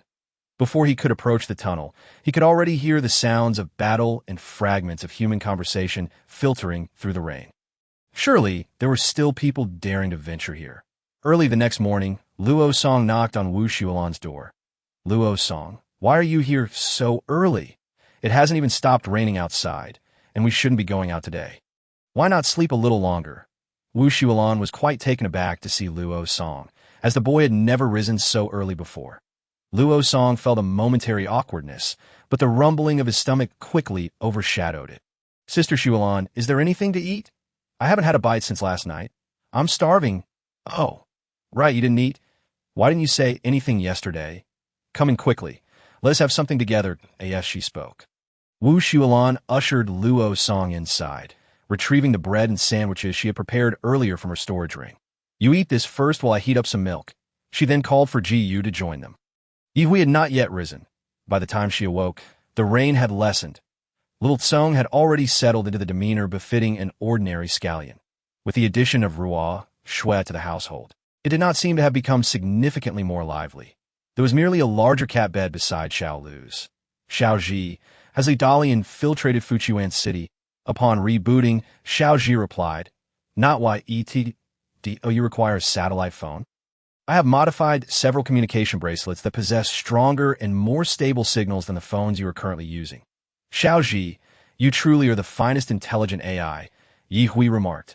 Please bring me one. She added, with a hint of regret, It's a pity you don't have a physical form. Otherwise, I could reward you with delicious food that I do not require such things. You may provide me with some crystal nuclei. Yi Hui, being generous, offered a handful without hesitation. She watched as it opened its mechanical doll body and began to stuff the nuclei inside, surprisingly accommodating for its small frame. Meow. Xiao Lu expressed a desire for crystal nuclei as well. But after giving it a gentle stroke, Yi Hui provided it with a bowl of rice porridge, 2 substantial pieces of mutated rat meat, a pan-seared chicken breast, a steak, and a cucumber. Similarly, she prepared a set for Ruo Shui, who declared it the best meal she had had since the apocalypse began. By the time she finished her breakfast, Wu Shuolan approached to discuss the concerns Ji Yu had voiced the previous night. Cannot be discarded? Does it have the ability to choose its owner? Ji Yu mentioned having attempted to throw it away, only for it to reappear days later. Oh, it matters not. When the time comes, We can seek out a Lu and have it take us to a more distant point in the sea to dispose of it. Wu Xuelan observed that she did not seem to regard this matter seriously. Perhaps her strength made her unconcerned about what might come seeking the item. She then relayed Luo Song's hunger to Yi Hui, who remarked that is entirely his own doing. He is no longer a 3-year-old child. Sister Xuelan should pay him less mind if he is hungry. He should venture out to find food, not come to you for it. Wu Xuelan merely smiled in response, knowing that regardless of their squabbles, they remained siblings, and her outsider's perspective was unnecessary. Providing Luo Song with some food when she had enough was hardly an issue. What plans do you have upon returning to Ning City? Yi Hui shook her head. Nothing specific. I'll continue slaying zombies and see if I can find some nearby farms to gather fresh vegetables or catch some chickens, ducks, or geese, even though her space was stocked with food and drink. One could never have too much. Besides, she had been stuck at the peak of level 4 for quite some time and needed a catalyst to advance to level 5. That remaining stagnant without leveling up was quite uncomfortable. She did not believe that merely staying at home and absorbing crystal nuclei would suffice to break through the barrier between levels 4 and 5. That movement was essential. Shall we bring Yu along next time we venture out? She can join us if she wishes. If not, she can simply act as a water bearer, exchanging her water abilities for sustenance. Ye Hui's attitude did not surprise Wu Xuelan, who nodded in agreement, deciding to inquire about Yu's thoughts later. Although she was only 6, she was no ordinary child, having endured abandonment by her father and grandmother, and witnessing her mother's demise. She had already transformed in ways beyond her years. Oh, Brother Jiang left early this morning with Zhang Chong. I wonder what they are up to. But didn't T leave a message? Did they go out while the rain is still falling? Yi Hui curiously probed. Indeed. Luo Song knocked on their door earlier, but neither responded. They replied to a message, stating they would be back around noon. Yi Hui acknowledged with a simple "oh," choosing not to dwell further on the matter. After all, they were all adults. There was no need for special notifications regarding their activities. Yet, she couldn't shake off a slight discomfort. What could Jiang Zheng possibly be doing out in the rain? It wasn't that he had urgent matters to attend to. Rather, he remembered that many homes in the villa district were adorned with roses and peonies, after tossing and turning all night. He concluded that presenting flowers to a girlfriend was one of the responsibilities of a man. Thus, early in the morning, he hurriedly prepared to return to the villa district to gather flowers. The reason he brought Zhang Chong along was that he insisted on accompanying him. Jiang Zheng thought it wouldn't hurt to have company, and while there, he could check if their house had been occupied by anyone else.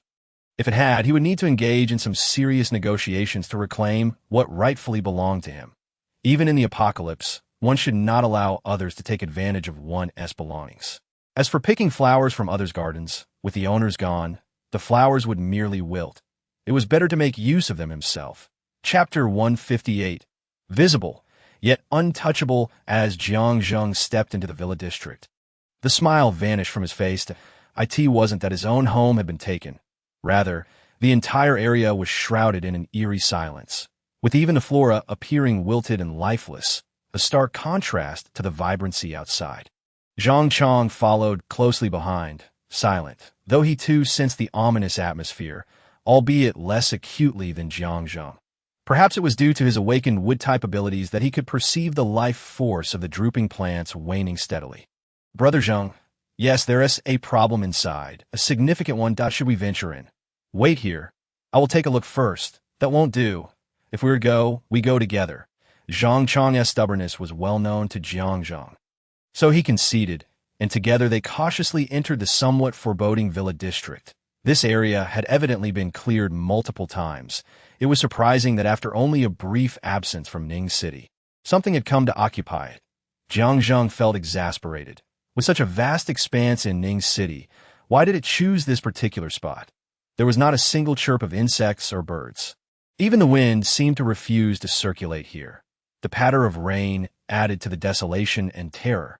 Activating his mental abilities, Jiang Zheng quickly discerned that the source of the anomaly emanated from Villa No. 3. A fleeting shadow of a child, around 7 or 8 years old, flickered past the glass window. Did children instinctively return to their original homes in search of safety when faced with trouble? Jiang Zheng pondered, recalling how Ji Yu had done the same. He quickened his pace toward Villa number 3. The small gate in the yard was ajar, swaying gently despite the absence of wind, creaking softly. The garden was devoid of any vitality, all the plants long since withered away. Upon stepping into the courtyard of Villa number 3, he felt an even more penetrating chill than outside. This chill was not merely due to the rain, but a bone-deep cold that seeped into one's very core. As though it sought to freeze the soul. With his fire abilities coursing through him, Jiang Zheng felt a renewed sense of freedom and movement, and spoke firmly. Zhang Chong, stay outside and keep watch. Do not let anything escape from within. Understood. Zhang Chong retracted his foot, prepared to guard outside. Jiang Zheng, upon realizing that he had not entered, let out a sigh of relief and quickened his pace, charging through the already ajar door. Initially, he had anticipated that he would need to conduct a thorough search to locate the shadow he had glimpsed earlier. To his surprise, the child stood there, unflinchingly in the spacious living room, his wide eyes fixated on Jiang Zheng as he intruded into his home. Are you the child who used to live here? And where is your mother? The child burst into a chilling laughter, devoid of any apparent reason, his laughter echoing eerily. He seemed incapable of speech, laughing for an extended period before finally halting, slowly raising his hand to draw across his throat. A twisted grin appearing on his face, seemingly mocking Jiang Zheng.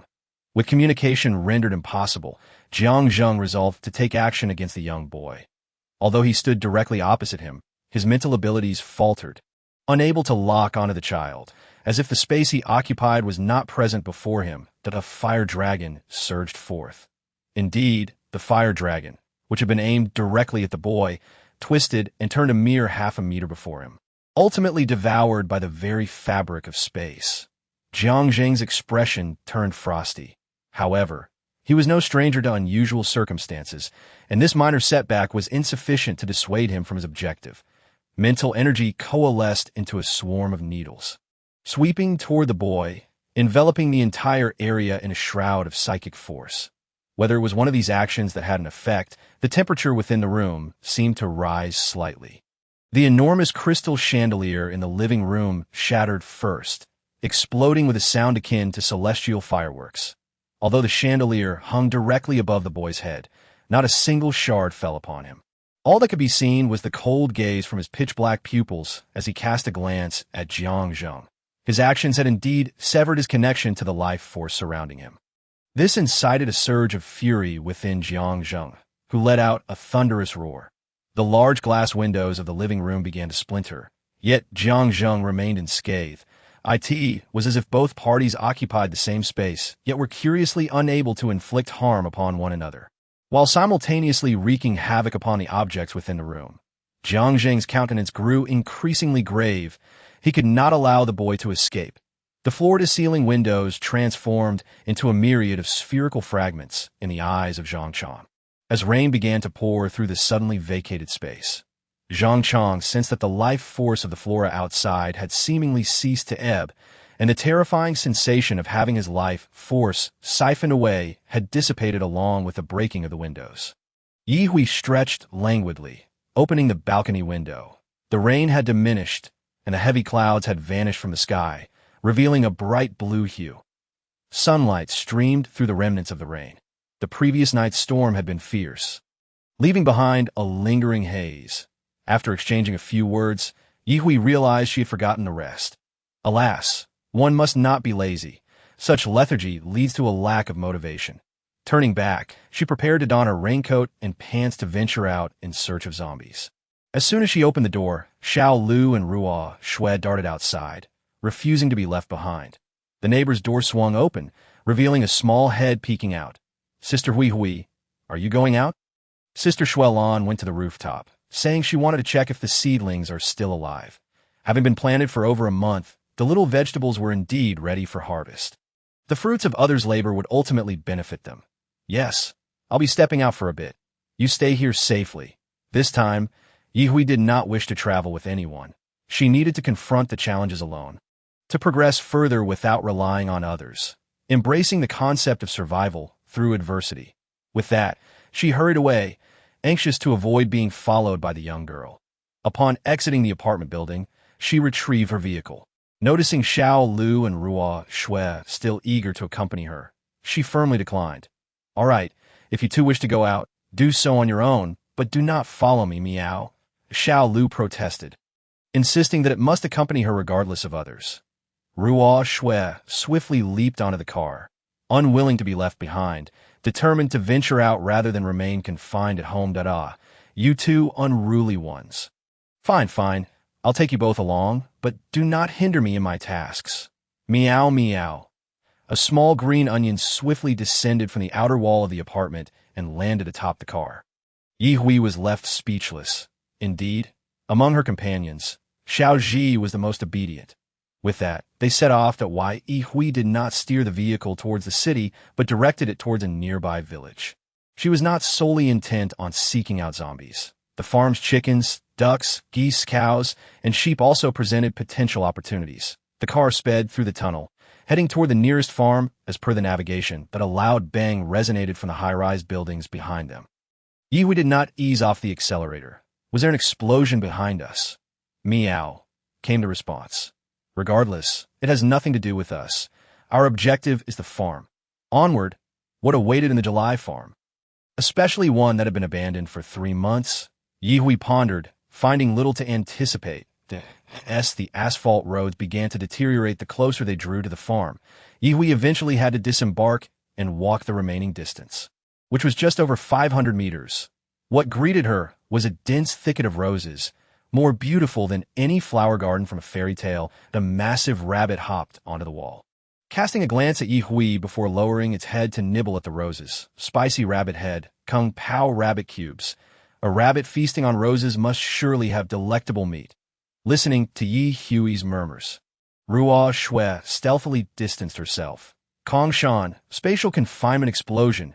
A plump rabbit was drawn into Ye Hui's space. The area where the rabbit had devoured the roses visibly sprouted new buds, blooming delicate pink flowers within mere seconds. Roses! A glimmer of delight flashed in Ye Hui's eyes. The last time she encountered that mutated plant with white flowers, it had refused to yield and ultimately suffocated in her space. When released later, it lacked vitality.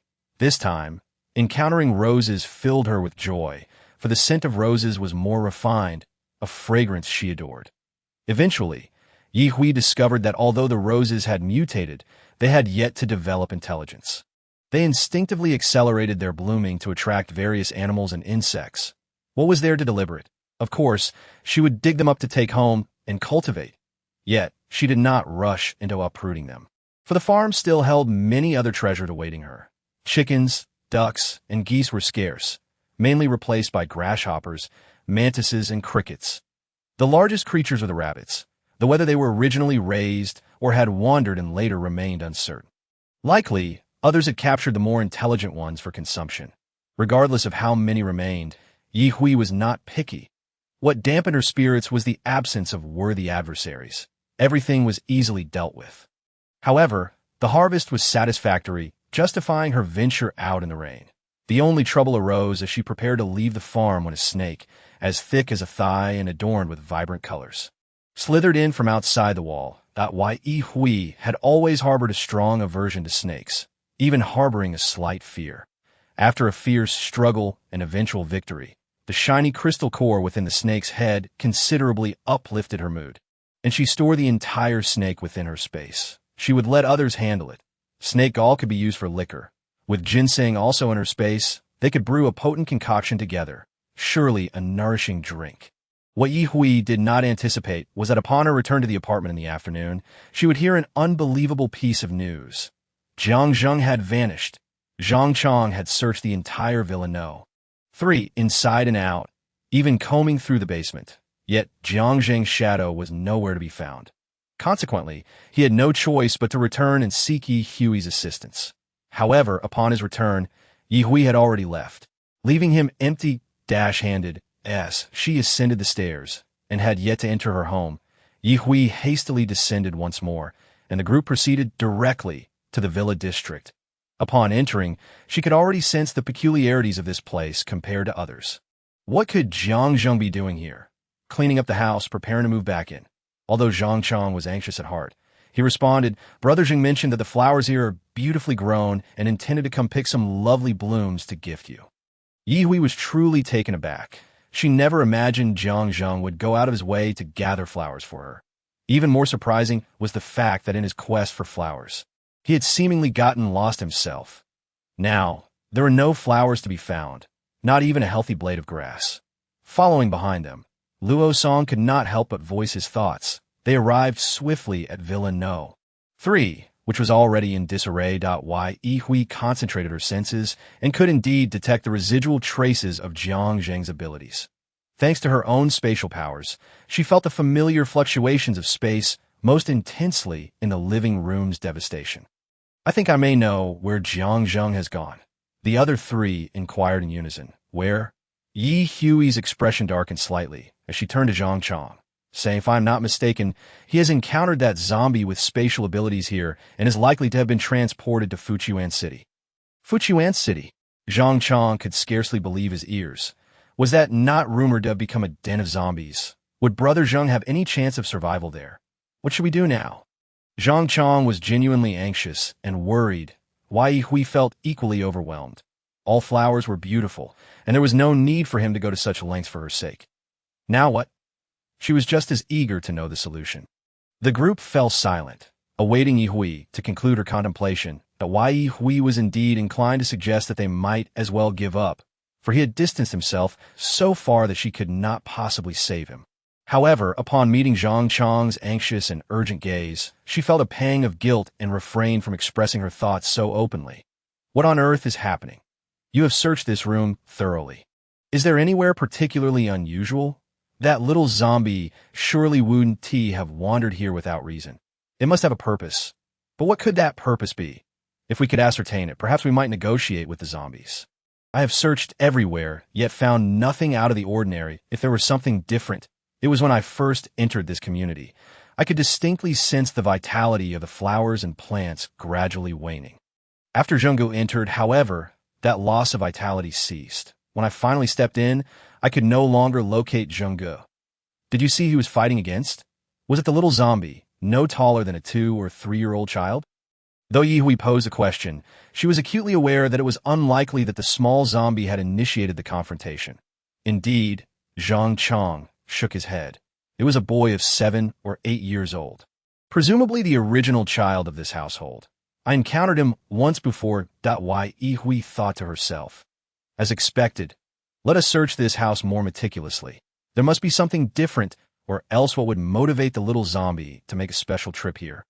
They scoured each room, from the first floor to the third, and then to the basement. Initially, they found nothing. Ultimately, in a wine cellar in the basement, Ye Hui's necklace, which had been cool against her neck, suddenly felt warm. Wait, do not leave. There is something here. Let us search carefully. Upon hearing this, the others halted in their tracks. The wine cellar, already cramped with 4 adults and 1 child, plus 2 cats, was hardly conducive for thorough searching. Ye Hui was uncertain what the object could be, speculating it might be a small iron piece akin to the one around her neck. Yet aside from empty wine barrels, there was nothing. Zhang Chong, growing increasingly impatient, kicked an empty barrel, shattering it to pieces. Damn it, still nothing. Ye Hui urged them to remain calm. Wait, I think I've got it. Let us shatter all the empty barrels. This also served to vent Zhang Chong as frustration. Finally, Ye Hui pried a small piece of black iron from a wooden board. Ji Yu's eyes lit up.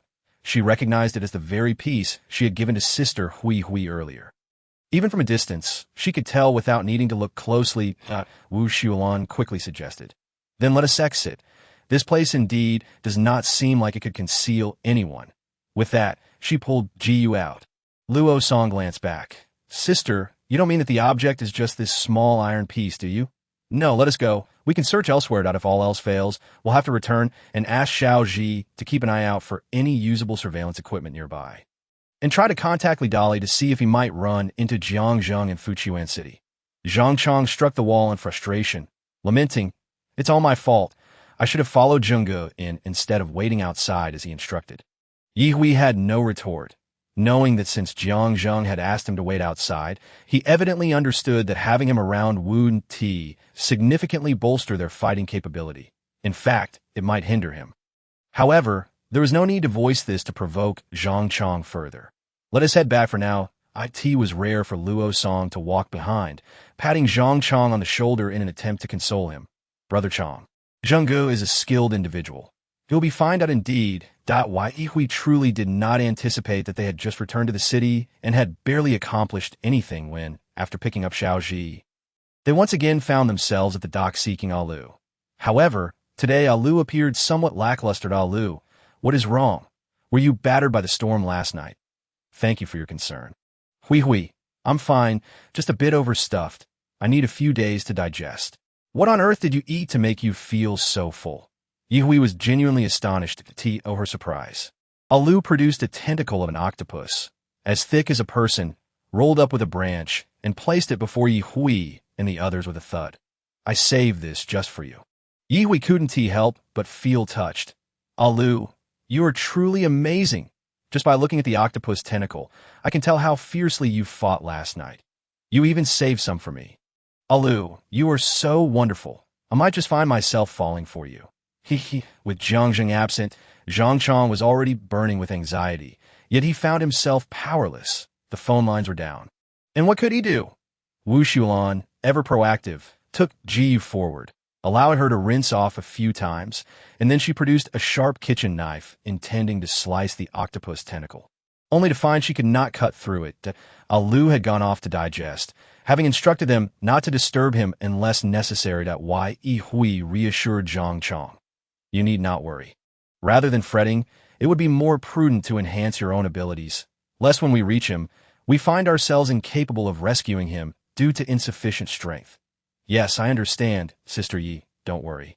I just momentarily lost my bearings. Yihui retrieved a large sun umbrella and set up a table and chairs beneath it. For the octopus tentacle that the knife couldn't cut, she effortlessly sliced it into thin pieces using her spatial abilities.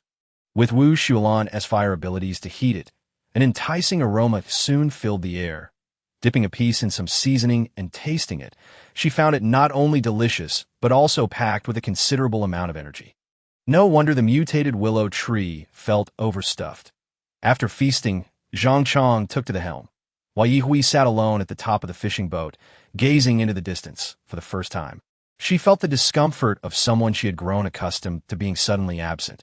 Initially, she believed herself indifferent to it, yet now she truly felt the weight of Jiang Zheng in her heart.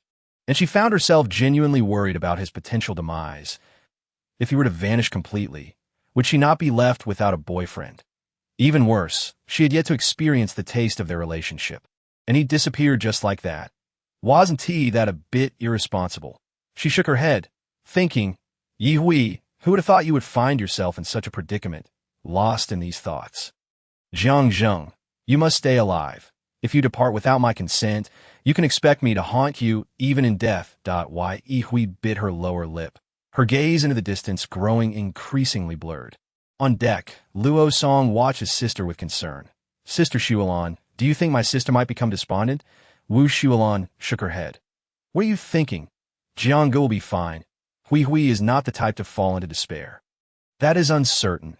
I believe my sister's thoughts are quite different from ordinary people. Who knows what she might suddenly conceive? Wu Xulan shot Luo Song a speechless glance.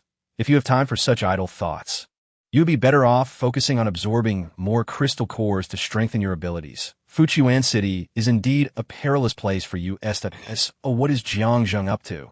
Why can't he just stay put instead of trying to create some romantic scenario?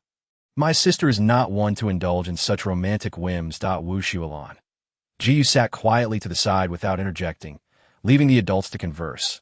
Yet in her heart, she mused that if only she and her mother had not left, they could have simply stayed at home quietly.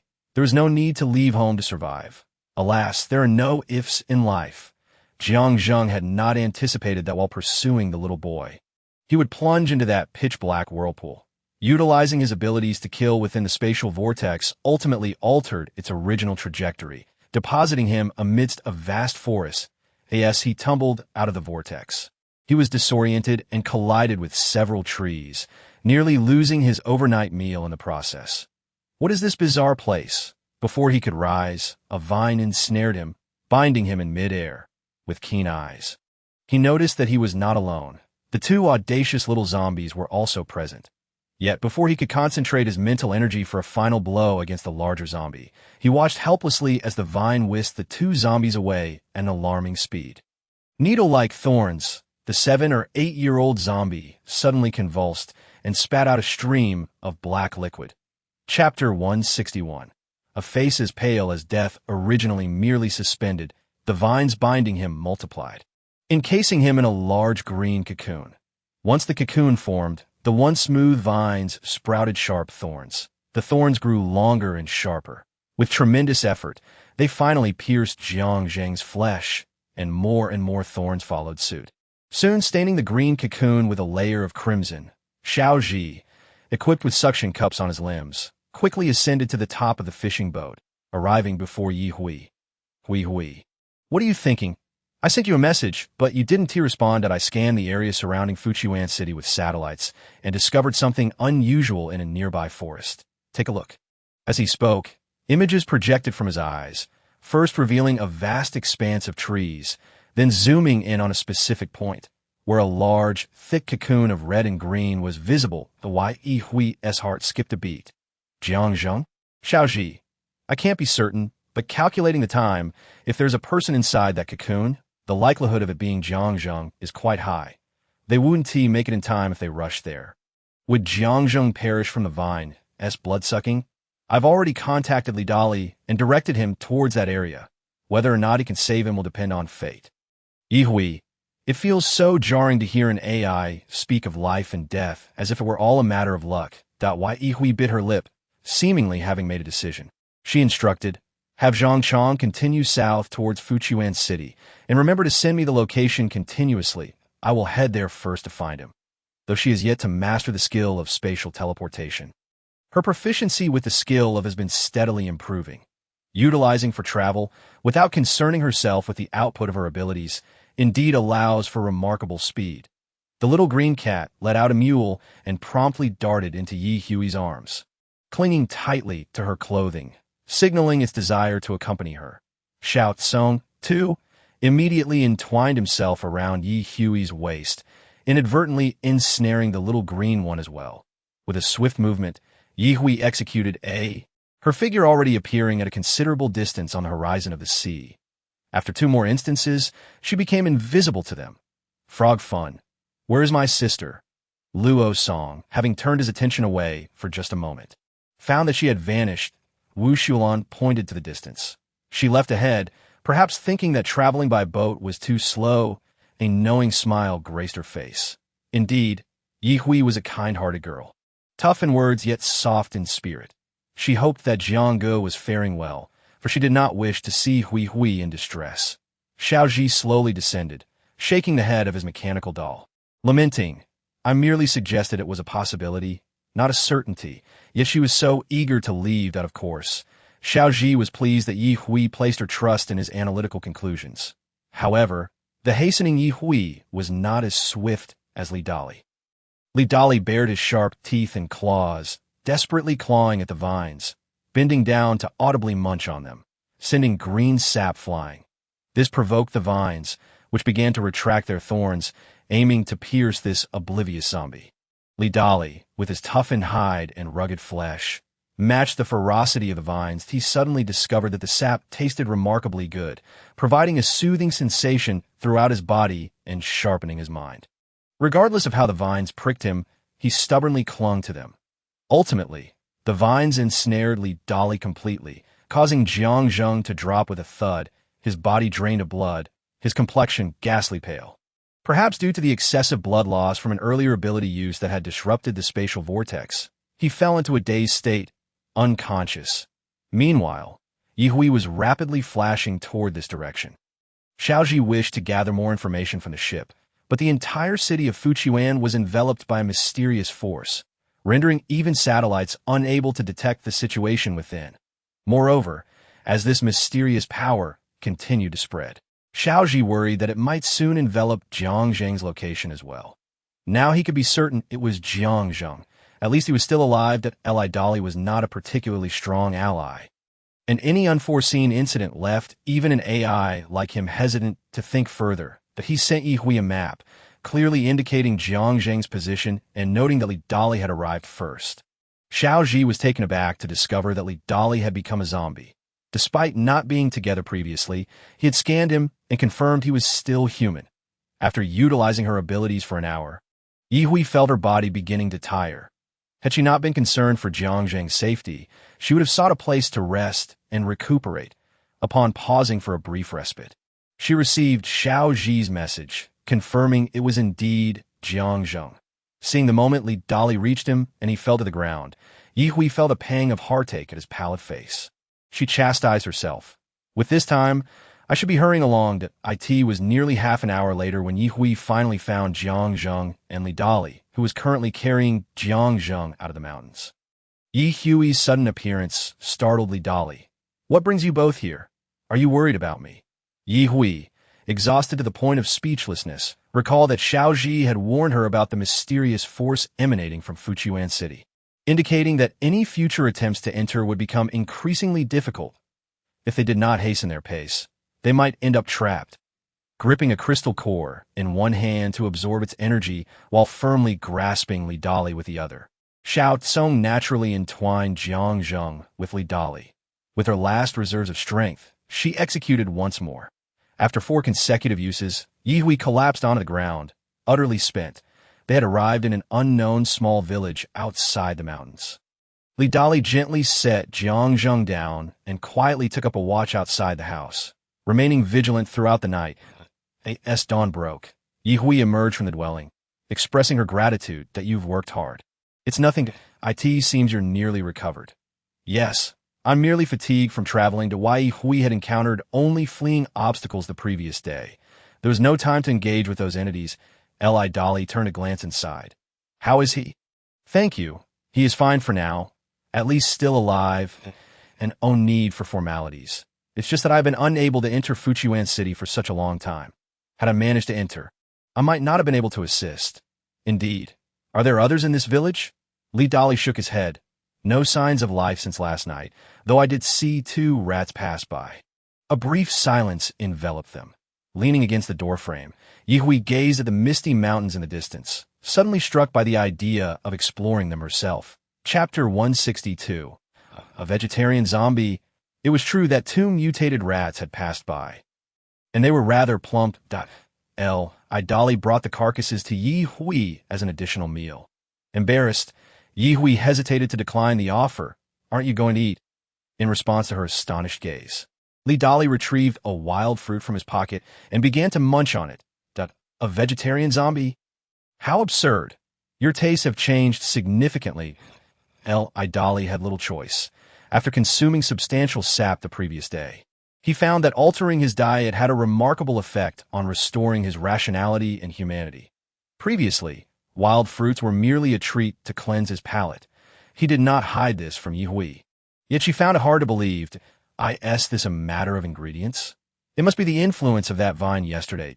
Oh well, if he wishes to eat vegetarian, let him. It might prove beneficial, she thought. After all, she had never been a zombie and could not arbitrarily dictate their dietary choices. Growing weary from standing, Yi Hui fetched 2 chairs, sitting down before saying, "You take a seat first." "Is it impossible to enter Fujian City? How long have you been wandering here?" "Not impossible, just a matter of waiting. The notice I received stated as much." "Waiting? Waiting for what? How do zombies communicate? Plants, insects, and birds can convey messages. I have scouted several routes into Fujian City and found messages left at critical points, indicating to wait."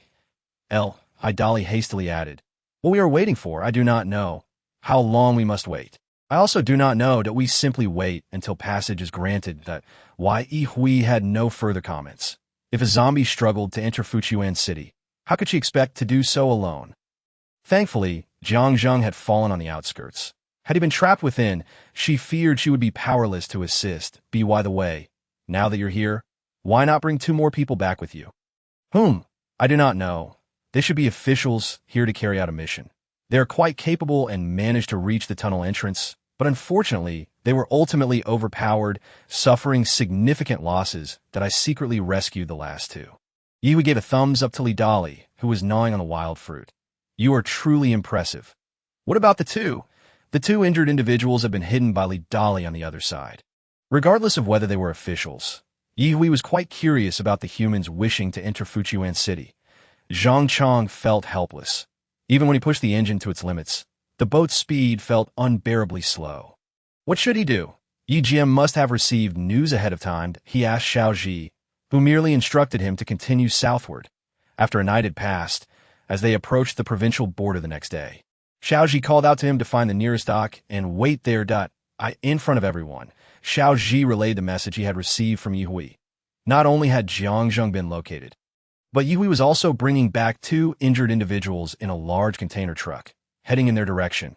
With no alternative, the three injured individuals were unable to be roused, and a single off-road vehicle could not accommodate them. Yi Hui decided to arrange 3 beds within the container, placing them one by one, instructing Xiao Song to watch over them, ensuring the bumpy journey didn't exacerbate their injuries. The little green cat accompanied her at the front, meowing and guiding them. Try to avoid unnecessary troubles. If trouble arose, Yi Hui was not one to shy away from confrontation. However, she had to ensure the vehicle was not stolen. She felt utterly drained, both physically and mentally. Idali sat beneath a large tree, holding a wild fruit. Although he was still a zombie, aside from his sharp canine teeth peeking out, the rest of his teeth appeared relatively normal, allowing him to eat without fear of biting himself. He marveled at how, in just one day, his surroundings felt different. Looking up at the sky, it seemed unchanged. Yet he sensed a distinct difference as a rational and sentient zombie. He had his own feelings. Previously, being here felt no different than being in Ning City. But today he could clearly perceive the increased flow of abilities within him, and his self-control as a zombie had improved slightly. After all, he often paid attention to his own condition as a zombie. Such changes could not escape his perception that he still aspired to become human again, or at least the new humans Yi Hui spoke of. Surely, he could now enter Fujian City. In the underwater laboratory of Fujian City, a woman with a single arm gingerly cradled a small, bandaged zombie as she departed, daring not to cast a glance at the other inhabitants or the undead around her. Indeed, Fujian City was reputed to be the stronghold of zombies, yet a considerable number of humans persisted within its confines. Whether these humans could lead prosperous lives depended solely on their own capabilities. This seemingly inept woman relied entirely on her son to navigate the treacherous landscape of Fujian City. She feared contact with the researchers, particularly the lead scientist, Wu Ku, dreading the day when she might succumb to the pleading gaze of others and implore her son to teleport them away. She was uncertain about other areas, but she was acutely aware that this laboratory had been specially constructed. Spatial teleportation was not feasible here and required an exit to the surface first. Initially, she believed that her son's extraordinary spatial teleportation abilities would ensure their safety anywhere. However, reality dealt her a harsh blow when her son unexpectedly sustained injuries. She had overheard Wu Ku and others mention that her son could not utilize his powers for the foreseeable future.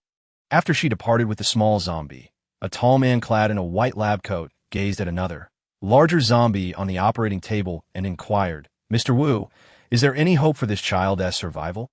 Wu Ku truly wished to scratch his head in frustration.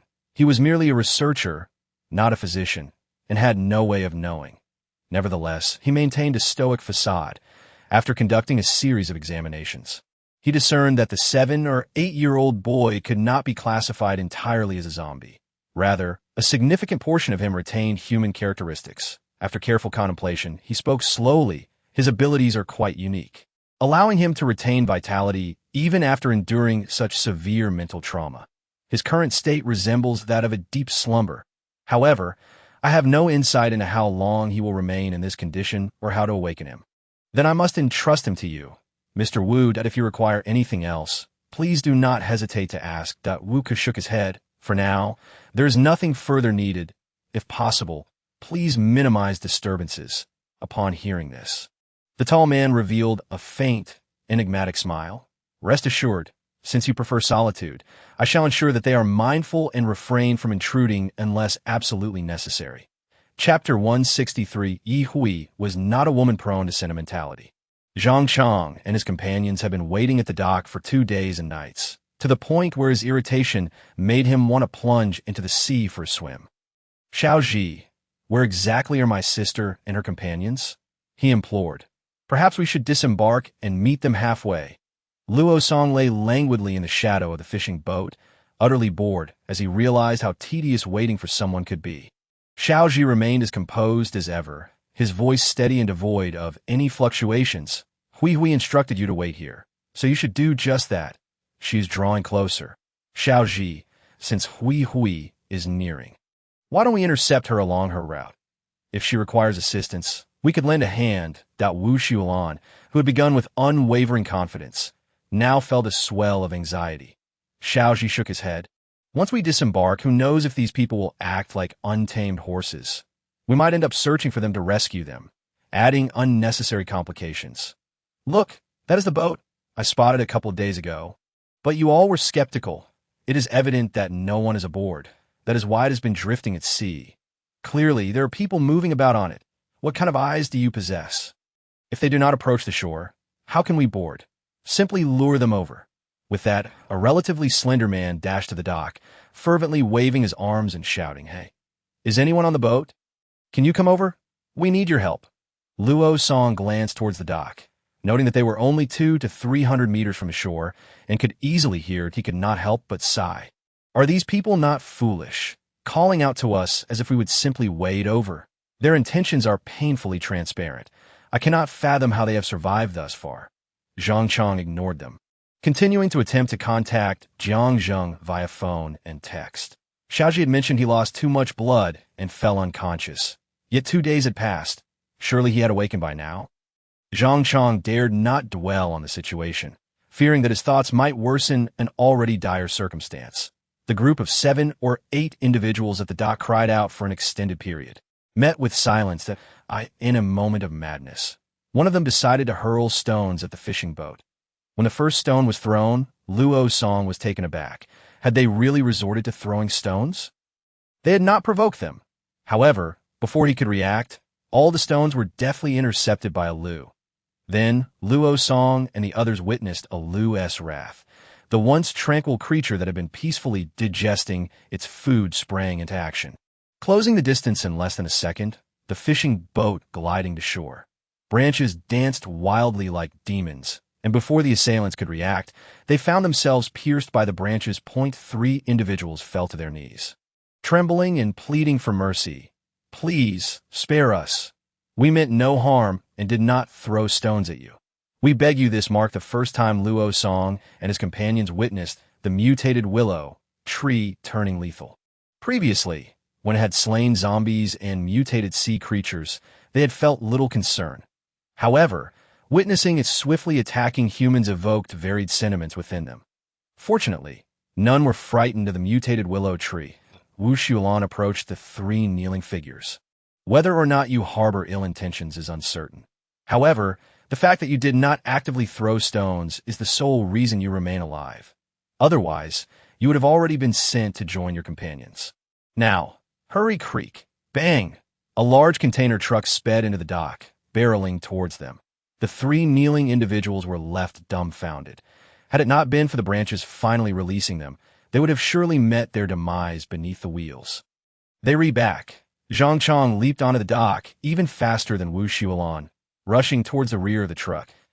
He swiftly opened the container, squinting as he adjusted to the light inside, revealing 3 individuals wrapped like Zhongzi, entangled by Xiao Tsong, lying side by side on a mattress. "Why are there 3? Luo Song's head popped up from behind Zhang Chong, blurting out, once they had moved the 3 onto the boat. Ye Hui hopped aboard after securing the truck and promptly closed the cabin door, collapsing onto the floor and falling asleep within seconds, emitting soft snores. Zhang Chong looked at the 3 sprawled on the deck, scratching his head in confusion. "What now? My storage device only contains some bandages and cold medicine. Nothing else useful." Wu Xulan produced 2 nutritional syringes and handed them to him. "Nutritional syringes. You should administer these to them." When Ye Hui finally awoke once more, Jiang Zheng had already regained consciousness, though the other 2 still showed no signs of waking. The only consolation was that they were all alive. Otherwise, after the arduous journey back, if they had perished, Yihui would likely be so enraged she might vomit blood. Jiang Zheng's complexion remained pale, yet his spirit appeared quite good as he even had the leisure to eat grilled fish. Upon seeing Yihui approach, he offered her the fish in his hand. "Would you care for a bite?" Yihui shook her head, retrieving a cup of soy milk from her space, too exhausted to have much appetite. Though expressing gratitude felt somewhat distant, she felt compelled to acknowledge his efforts. Jiang Zheng smiled gently. "Thank you. You have worked hard. We ate you, I don't know." Why Yihui wondered if her decision to rescue him had been a moment of madness. Under normal circumstances, she should have remained securely in Ning City for her own benefit. Thus, this man had intruded into her life, leaving an indelible mark on her heart. Although she was reluctant to admit this, she was not one to shy away from her feelings. She liked him, and there was nothing shameful about it. Could it be that the small zombie capable of spatial teleportation had come to Ning City? Jiang Zheng nodded. It was likely just assisting. Its primary role was to support the boy from Villa Number 3 in the previous estate. His condition was indeed peculiar, though he could be classified as a zombie. Aside from his pitch-black eyes, he resembled an ordinary child. It can absorb the vitality of plants, Zhang Chang had mentioned. Being a wood-type ability user, he sensed this upon entering the Villa district. Jiang Zheng agreed. Yes, if it matures and remains in the opposing camp, it would pose a significant threat to us. So, you acted so impulsively, not afraid of charging headlong into the heart of the zombie stronghold. Jiang Zheng chuckled helplessly. He had certainly considered the situation. Yet, some actions necessitated someone stepping forward, even at the cost of their own life. He could not simply refrain from action out of fear of death. Knowing that failure to act would lead to greater disasters in the future, that if he were to falter, what of others? How could he comfortably hide beneath another S-wing while enjoying life? Chapter 164. One must possess certain steadfast convictions. Regarding his patriotism, Yihui found it difficult to comprehend, yet she understood. In her previous life, though she was of a lower status, she had heard whispers of the formidable zombies and their remarkable feats. Their victories were built upon the countless bones of humanity, zombies capable of siphoning life, leaving desolation in their wake. She had certainly heard of them, but why must it return to as she spoke? She recalled the piece of black iron she had discovered in their wine cellar. "What are you thinking?" Yet, Yihui did not respond directly. Instead, she called out, Alu, where's that small iron piece I entrusted to you before I left?" Soon, a willow branch extended towards her, and Yihui opened her palm to receive 2 pieces. "Can this thing replicate itself?" "Alu, how did it become 2 pieces?" "Just now, a group of people at the dock threw stones at me, and I dealt with them decisively. One of them had this, so I took it back as well. That's impressive." "Alu, you truly are remarkable." Jiang Zheng glanced over, and Yihui lifted the 2 pieces towards the sun, confirming that they were indeed of the same material, albeit with differing patterns. Was it seeking this? Perhaps to absorb a bit of life force to satiate itself? Jiang Zheng began to doubt his own words. It must be so that in this manner, I would possess 3 pieces. Yihui then produced some gold and silver, saying, "Here, melt these down for me. With 3 pieces, create a 3-leaf clover pendant. That if we find another piece, it could transform into a 4-leaf clover, and then it would be a lucky clover." Jiang Zheng found it rather absurd. There were only 8 pieces in total, and in just a few days. Yihui had already acquired 3 this rate. Wouldn't they gather all the pieces necessary for treasure hunting by next month? Since Yihui had suggested it, Jiang Zheng diligently set about crafting a beautiful 3-leaf clover pendant. Meanwhile, deep beneath the sea, a researcher exclaimed with excitement, "It has appeared. The previously vanished data has re-emerged." However, before he could share his joy with his colleagues, the data vanished once more, and to make matters worse, 3 sets of data disappeared consecutively. The researchers witnessing this scene were on the verge of madness. Why has it disappeared again, in 3 sets at once? What on earth is happening? No one answered him. Yihui donned the newly crafted pendant and patted her chest, asking, "Is it beautiful?" "Indeed, it is," Jiang Zheng replied without a moment's hesitation. As the 2 conversed, others refrained from interrupting them. Luo's song, who wanted to approach, was called back by the young Ji. A gust of wind tousled Yihui's hair, prompting Jiang Zheng to reach out and smooth it for her. She slightly turned her head away, saying, "I can do it myself." Jiang Zheng chuckled. tucking her hair behind her ear, and playfully pinched her earlobe, causing Yi Hui's face to flush crimson. In response, she waved her hand, summoning a stout, headless serpent onto the deck. Zhang, what is going on here? Where did this giant snake come from?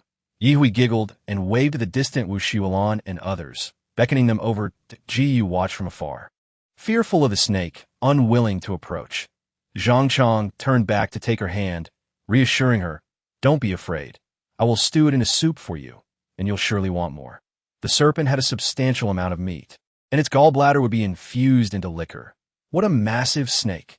"Sister Yi, let me handle this," Zhang Chong said, leaving Wu Xiulan to watch over Ji Yu as he stepped forward to skin the serpent.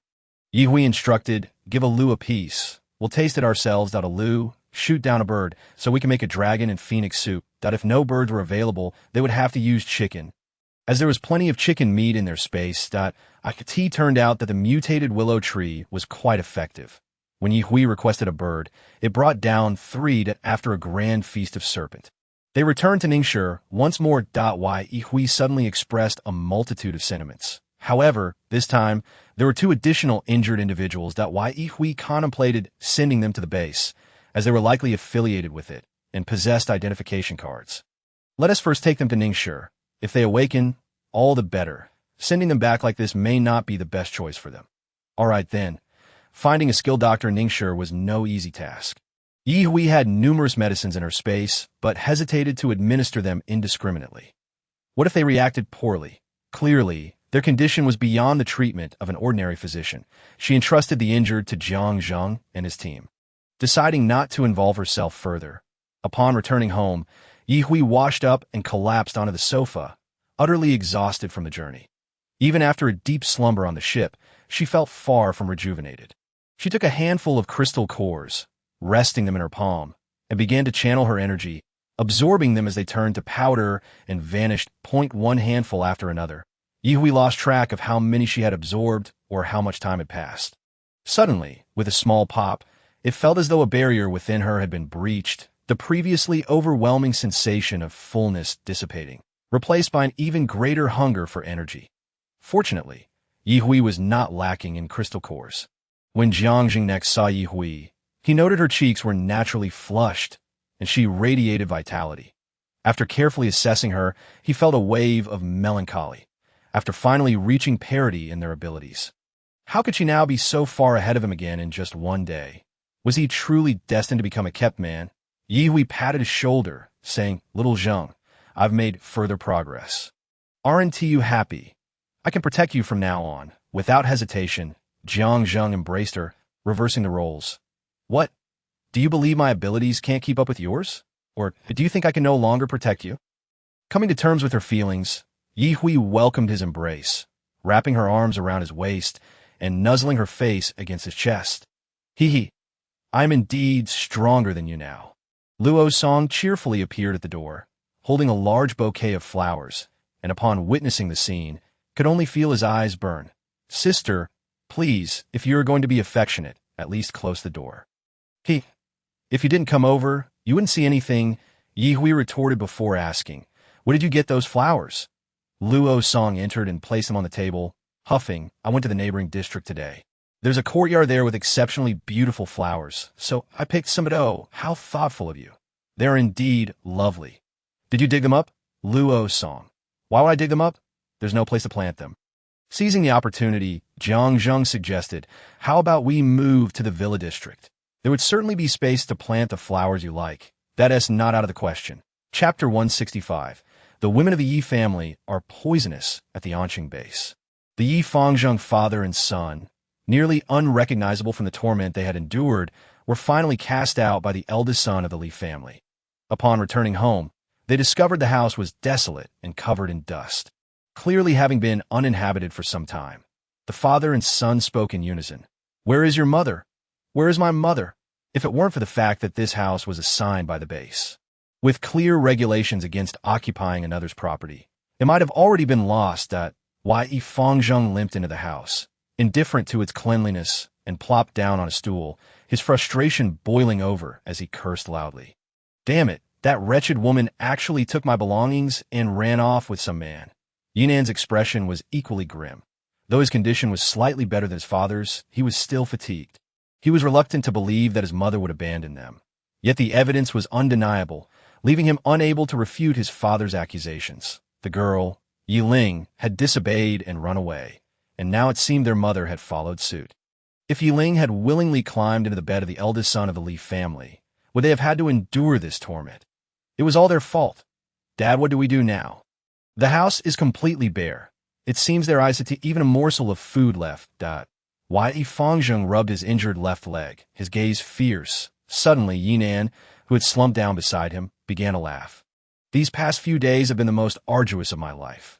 First, there was my distant sister, then the disobedient younger sister, and now our mother has abandoned us. The women of the Yi family must be toxic.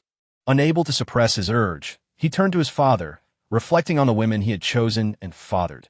Dad, since we're here, let us sell the house for supplies and head to Haicheng. Yi Fangzheng remained silent. He had his own considerations that moment. He longed to capture his wife and subject her to harsh punishment. It felt unjust that he had suffered so much for this family. Yet that wretched woman couldn't even maintain a stable home for him. No rush. First, we'll find your mother. Yi Hui agreed to the move, and the most excited was Jiangzheng, while they currently lived nearby. Nothing compared to residing under the same roof. Just the thought brought him joy. Sister isn't living here just fine. If we move, we'll have to dismantle all the solar panels and such. Zhang Chang interjected. That's a trivial matter. I'll take care of it. T1T take long to dismantle all the solar panels from our houses. Luo Song shot him an irritated glare. Humph, it's clear you're in cahoots with that Jiangzheng fellow. No need to say it's definitely for his benefit. If you don't want to go, you can stay here, he retorted.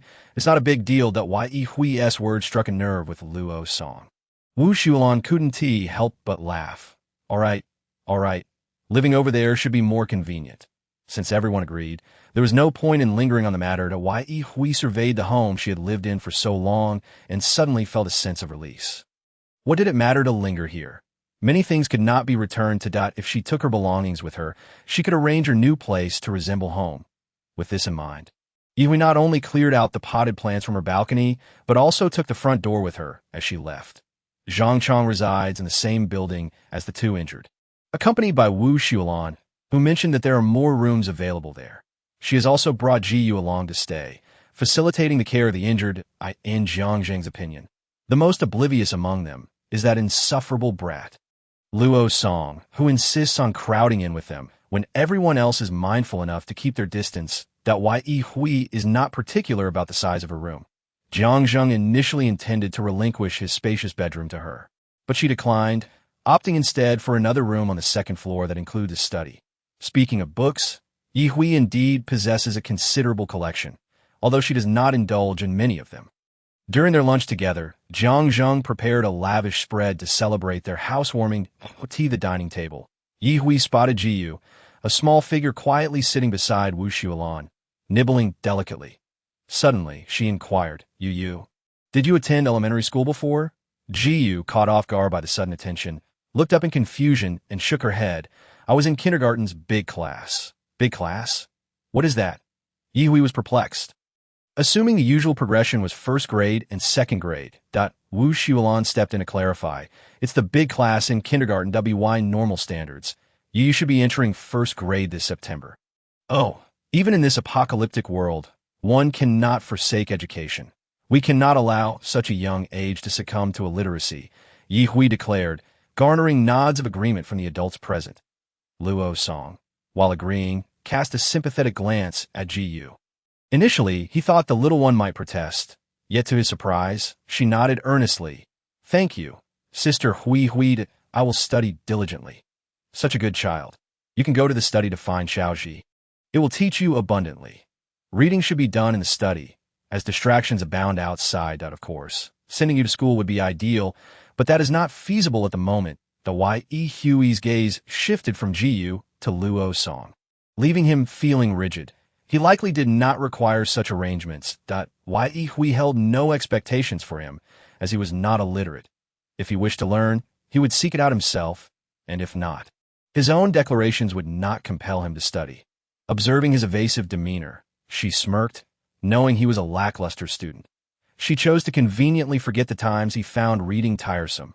After all, she would still occasionally pull out a book to peruse. Fortunately, Hui was attentive. Otherwise, they might not have considered that Yu still needed to learn Wu Xiulan. While serving Jiyu some dishes, took a moment to praise Yi Hui.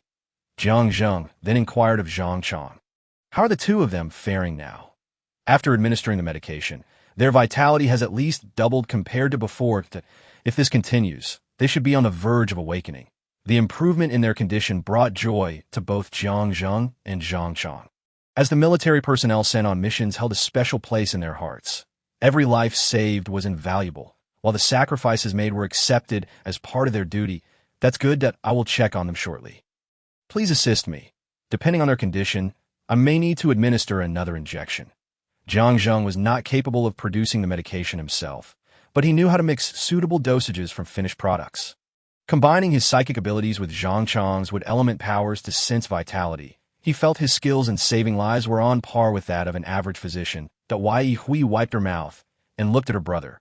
Luo Song, once you finish eating, please plant the flowers and plants in the yard, both front and back. Especially that rosebush. I want it to bloom profusely. Chapter 166. Leisurely in content, the trellis was adorned with climbing roses. Clusters of color-changing hydrangeas, blue snowflakes, and forget-me-nots, carpeting the yard in shades of blue. Beneath the wooden gazebo, the scent of purple incense wafted gently through the air, mingling with the floral fragrance, adding a touch of pine aroma. A bamboo rocking chair cradled Yi Hui, one hand cradling a cup of milk tea, the other holding a book as she hummed a tuneless melody, exuding an air of leisure and contentment. Xiao Lu dozed on the stone table beside the incense burner, while Rushua crouched by her rocking chair, occasionally pouncing on a cat toy. When Jiang Zheng returned from the neighboring villa, he was met with this serene scene, and his heart instantly quieted. How beautiful it would be if this were not an apocalyptic world. Yet, even in such dire times, one could maintain this beauty, provided one was sufficiently strong that he marveled at the flowers and plants, which, though not yet evolved to possess intelligence, had evidently undergone some transformation, thriving abundantly, and climbing the fence in harmony. He was unaware that Yi Hui had sprinkled crystal core powder on them, allowing them to absorb energy and bloom vibrantly. Approaching the gazebo, Jiang Zheng sat on the original stone bench.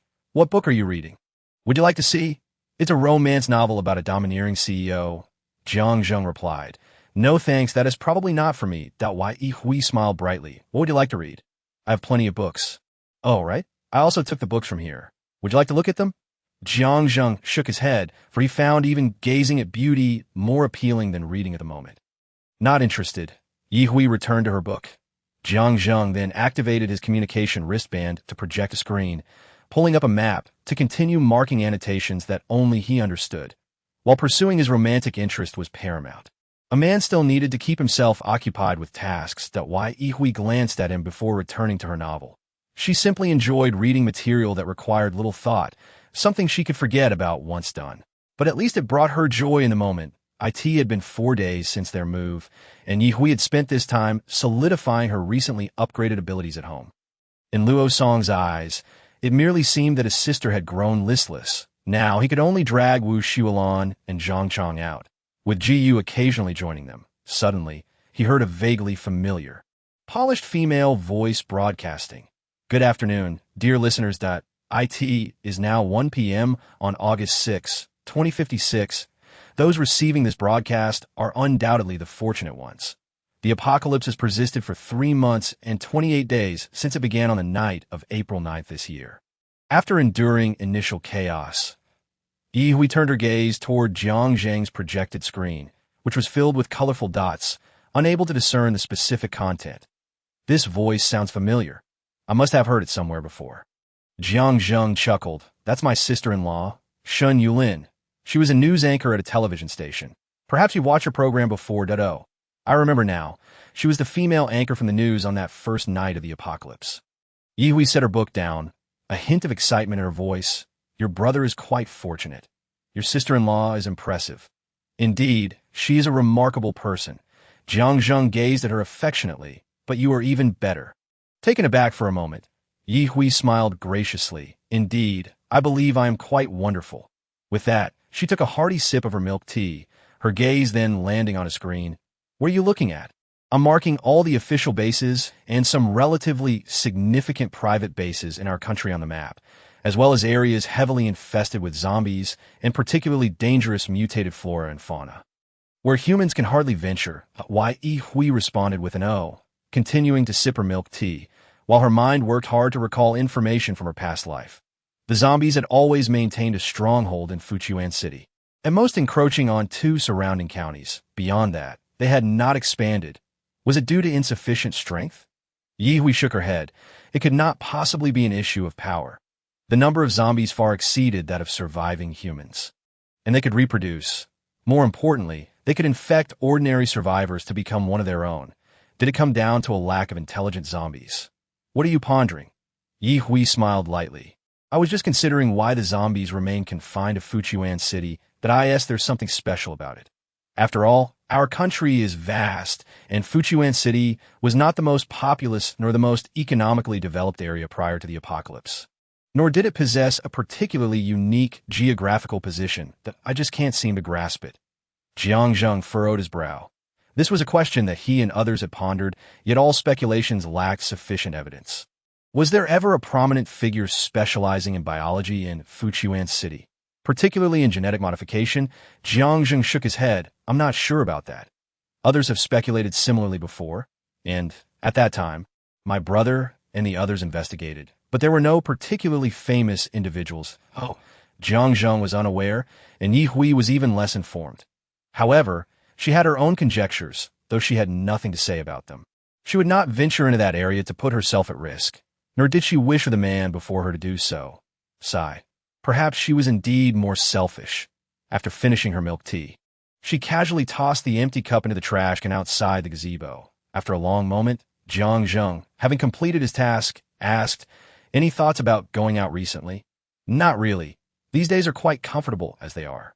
However, we could clear out all the zombies in the city to stock up a bit and reduce threats. Zombies, once they grow in number, would inevitably bring trouble. It would be wise to eradicate them while they remained weak." "That sounds feasible. Additionally, those 2 should be waking up in a couple of days. Once they do..." As he spoke, Jiang Zheng hesitated, uncertain of how to best arrange for the 2. Awakening did not equate to full recovery, and they would still require time to recuperate. But where to let them recover? Hui, what do you think about sending them to a lose boat for their recovery after they wake up? Otherwise, if we all head out, there would be no one to watch over them. In a fleeting moment of hesitation, Yi Hui found herself at a loss for words. After a brief contemplation, she ultimately chose to remain true to her convictions and declined, saying, "Perhaps we should simply send them away let's take them to your brother." Jiang Zheng, ever accommodating, showed no signs of disappointment at her rejection. "Very well, we can send them off once they are in better condition. We shouldn't venture too far for now. It should not pose much of a problem that I will continue to reinforce things these next few days, so there's no rush to leave.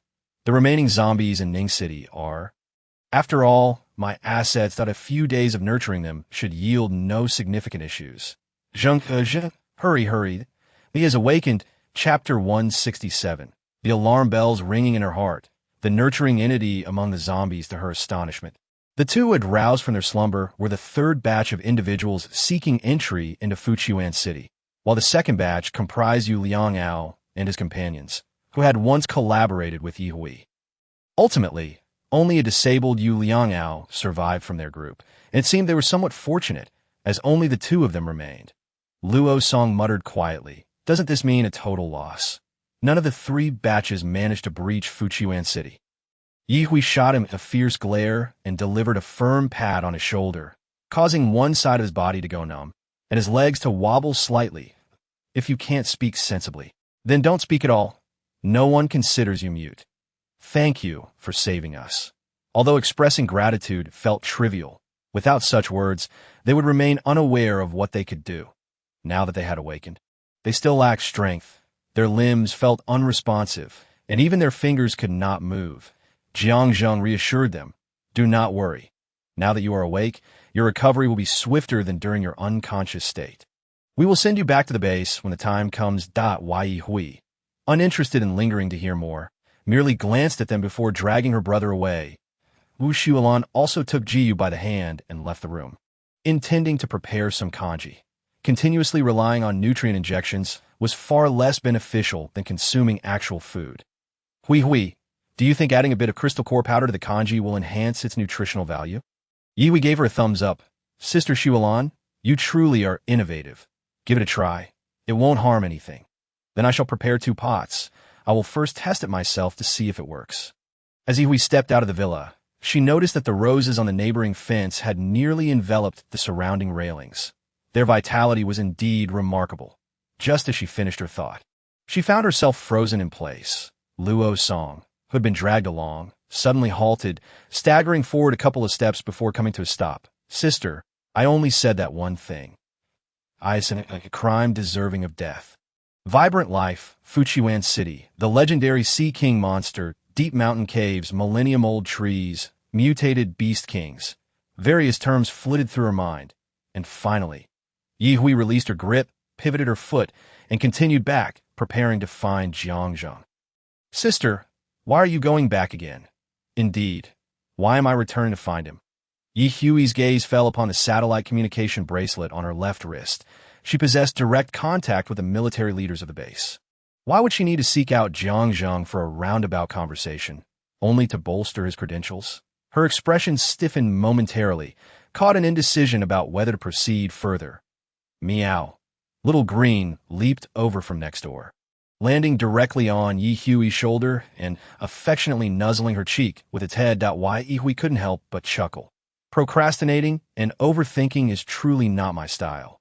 She waved at her brother, who remained stationary in the courtyard. You go ahead. I have matters to attend to. With that, she strode inside and called for Jiangzheng, and the two ascended directly to the third-floor balcony. What is the matter? You suddenly brought me up here. Why Yihui approached him with a cheerful smile, wrapping her arms around his. What's wrong? Is this not acceptable? All right. It's simply marvelous. Although he was unsure why she was being so forward, Jiangzheng felt no need to question it. He was simply delighted that she was close and willing to be near him. The half-human, half-zombie child you encountered earlier, it can absorb vitality, correct? As the conversation turned serious, Jiangzheng set aside his romantic inclinations and responded earnestly. Yes, however, it is likely that I've already injured it. I cannot ascertain whether it will survive. You mentioned it can absorb vitality. Is there a possibility that it not only absorbs, but can also expel it to nourish others? At that moment, alarm bells rang in Jiangzheng's mind. The nurturing entity among the zombies. Had he not been held by Yihui, he might have begun pacing restlessly. You speak rightly. Such a scenario is indeed quite plausible. Those 2 little ones may very well be scheming to sneak back and retrieve something before returning.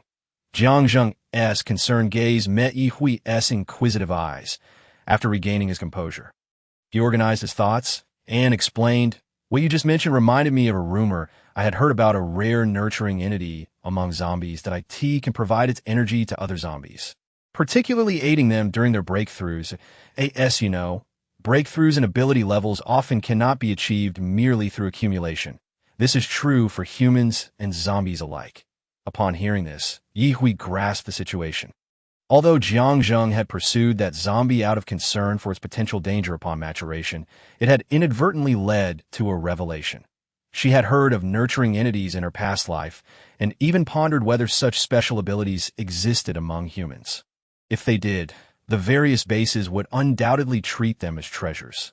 The current issue was that she remained uncertain about the extent of the impact caused by her mental strike, especially given that the creature was already unique, capable of absorbing the life force of ordinary plants for its own use. Yihui hugged him tightly. All right, you have done exceptionally well. Facing such a capable opponent, you ventured in and managed to take down a few. You are indeed very brave. Others would not fare better than you in such a situation. Don't fret. There is no point in worrying. The true path lies in diligently enhancing your own abilities. Yes, you are correct, he replied, acquiescing verbally. Yet Jiangzheng's internal anxiety remained unabated. He found himself wishing that he had been a bit more diligent, a bit stronger, to have vanquished the creature entirely, ensuring his peace of mind. Alas, there are no what-ifs. Furthermore, with 3 batches of personnel already lost beyond Fujian City, sending more would only exacerbate the casualties. Like that moment, he couldn't help but glance down at Yi Hui, meeting her caring yet reassuring gaze. Jiang Zheng instinctively wrapped his other arm around her. Thank goodness for you. Truly, reflecting on the arrangement of Li Dali, he found the situation quite miraculous. Had she not sent Li Dali, he might have lost his life along with his 2 comrades. Of course, who do you think I am? You are my lucky star. Haha. Then you must treat me well. I will cast a spell to enhance your luck, after lingering with Yi Hui for a while. She departed, and Jiang Zheng eagerly shared the news with his brother, while also cautioning Zhou Tai and the others. They needed to exercise extra caution in areas devoid of any vegetation. In turn, his brother pressed him about when new supplies for the spatial storage devices would arrive, as the previous stock had already been sold out, and the crystal cores had been allocated to Zhou Tai and the others. Zhou Tai even directly inquired about their arrivals, as he was burdened with too many crystal cores and lived in constant anxiety. Chapter 168. What sort of activity do you desire? After consulting with Yi Hui, Jiang Zheng promptly informed his brother that they were currently out of materials, thus there was no point in thinking about the spatial storage devices. There was no other choice. His future wife did not wish to engage in it, and he certainly wouldn't force her. Whatever made her happy was paramount. He could not bear to impose upon her. Receiving this response, Jiang Cheng was not particularly surprised, as they had indeed dispatched individuals to search for the ore. But no news had yet emerged. He understood that valuable items were rare. The crucial materials were currently in his possession, and his wife held one as well. Whether others had them or not was of little consequence. The 2 remaining spatial rings he possessed were the last valuable items he had. Yi Hui, on the other hand, was indifferent to such matters. After all, the spatial storage devices she had distributed were all linked to crystal cores. She was not giving them away for free. But presently, she simply did not wish to engage in the task, as it did not enhance her spatial skills. Why should she bother? She would consider it when she needed high-grade crystal cores. For now, she lacked nothing, so there was no need to waste time. Instead, she preferred to indulge in a mindless novel. However, she had promised the commander. Perhaps she could delay a bit longer. After all, he likely wasn't in a rush. Thus, Yi Hui continued to live her relatively leisurely life during this consolidation phase without guilt. During the time Yi Hui was resting, Li Dali successfully entered Fujian City alongside the other zombies. However, once inside, he was uncertain about what he should do or could do. Although he had a goal of finding someone, the truth was that the surviving humans of Fujian City were primarily located in the central area, where the zombies were more rational and, naturally, of higher levels. A low-level yet high-rationality entity, he lacked the qualifications to enter this central area. Moreover, even if he managed to infiltrate, it wouldn't guarantee he would find anyone. Once he located someone, what would he do then? That was not his concern. He lacked both the capability and confidence to escort a living person out of Fujian City. Currently, he didn't even know how to relay messages outside. The absence of satellite signals here was truly disheartening. Fortunately, Yi Hui had not set a specific time frame for him to complete his task, but he still hoped to accomplish it before the child was born. It contemplated the daring venture of infiltrating the base with supernatural abilities to accompany Zhang Ying. For the ordeal of childbirth she faced was indeed a grievous one. The mere thought of the child invigorated it with renewed determination, leaving no room for doubt as to whether Zhang Ying might be deceiving it. What could there possibly be to deceive? If she bore no child of his, he would not harbor any malice towards her.